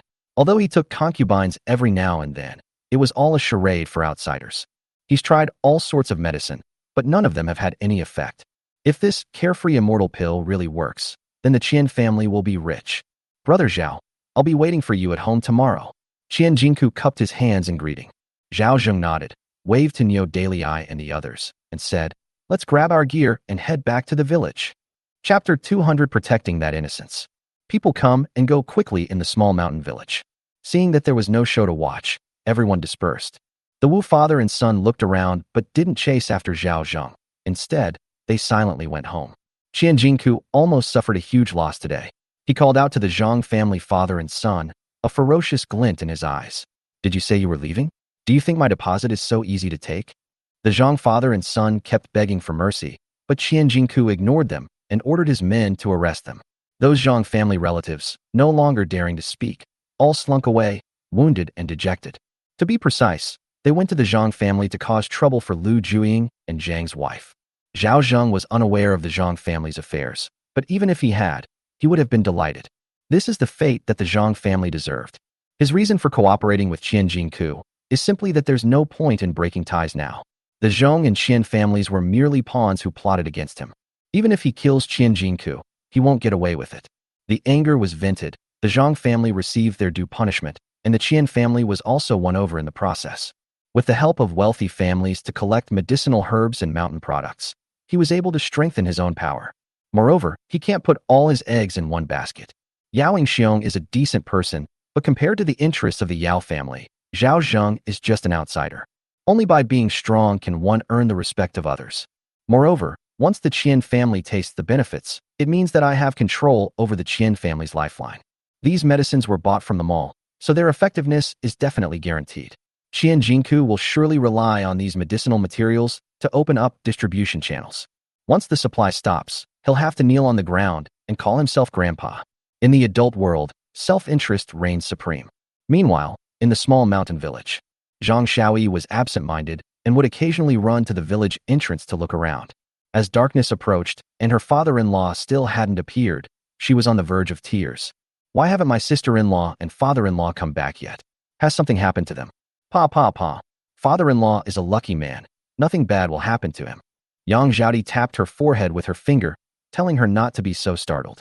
Although Wu Yuang was also worried, she forced herself to remain calm and smiled, saying, "Zhao Di is right. Uncle Zhao is a very capable person, so he will definitely be fine." My eyelids kept twitching. I had a feeling something bad was going to happen. Xiaoyi, her eyes red, said, "It's all my fault. If it weren't for my father-in-law, he wouldn't have taken people to Jili village. Uncle Zhao is going to Jili village to collect mountain products. Collecting mountain goods was a lie. He went to avenge me." Xiaoyi hugged her sister-in-law and sobbed again. "It's all my fault for keeping it a secret from my father-in-law." Yang Zhaodi said, "Don't you know what kind of person your father-in-law is? Don't you know how much he loves us? Especially since you are so obedient and sensible, your father-in-law spoils you rotten. Would he ever let you suffer any grievances? I don't mind suffering a little grievance, as long as my father-in-law is safe and sound." Xiaoyi was filled with regret. Wu Yuang secretly sighed, feeling quite envious that Uncle Zhao truly treated Xiaoyi like his own daughter-in-law. Just then, A sound came from outside the door. Xiao Yi hurriedly pushed her sister-in-law away. I heard my father-in-law's voice. He must be back. Oh dear, didn't you just come back? Slow down, the ground is slippery, don't fall. Yang Zhaodi shook her head helplessly and hurriedly followed her out. Xiao Yi pushed open the door and saw a group of people walking over in the distance. The tall and imposing figure at the head of the group was none other than her father-in-law. Father-in-law. Xiao Yi ran away quickly. Dongjia Xiao Yi is here to pick you up, Neo Daily said with a hint of envy. If my son could marry such a well-behaved and filial daughter-in-law in the future, I would be laughing in my dreams. Zhao Zheng smiled knowingly.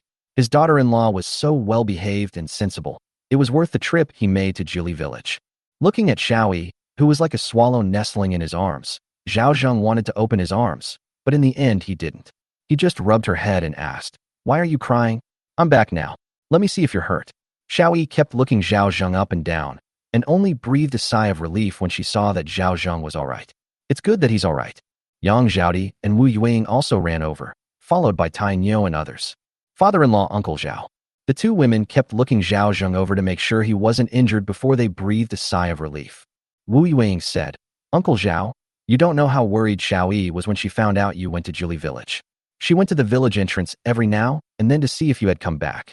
Her tears never stopped. Look at those big eyes, they've all turned into walnuts from crying. It really is." Zhao Zheng gently patted her head. "Why do you cry so much? I took your uncle Nio and the others with me. Who could hurt me? Don't worry, Xiao Yi. We're here to protect our master." Neo Daily said, patting his chest. "You have no idea how much your boss helped you get revenge today." The bearded man recounted the whole story with great enthusiasm. Xiaodi's eyes lit up when she heard this. Yueying was filled with envy.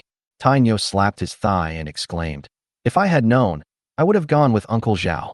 He originally wanted to go, but Zhao Zheng asked him to look after the house, so he didn't go. Xiao Yi was so grateful that she couldn't help but throw herself into Zhao Zheng's arms and burst into tears again. "Thank you, father-in-law." She has never felt the love of her family, but at this moment, she felt her father-in-law's care and love. "I beat up your dad and your brother. You don't blame me, do you?" No, I don't blame you." Xiao Yi shook her head. "That's good. You don't blame your father-in-law for unilaterally making you sever ties with the Zhang family, do you? No wonder, from now on I, Zhang Xiaoyi, am no longer the daughter of the Zhang family, but only my father-in-law's daughter-in-law, now and forever." Xiao Yi choked back tears and said, "Even if I die, I want to be buried in the Zhao family's ancestral land." His eyes, swollen like fish eyes, held an incredibly firm gaze. It can be said that Xiao Yi felt relieved to have severed ties with the Zhang family. She no longer had any attachment to any of the families. The only person she still had feelings for was her sister-in-law, Lu Juying. Xiao Yi's words made everyone present nod in agreement. At least the employer's efforts hadn't been in vain. This daughter-in-law wasn't an ingrate. Zhao Zheng rubbed her head and said, "Don't cry. These uncles and brothers have followed me for so long, and they must be hungry.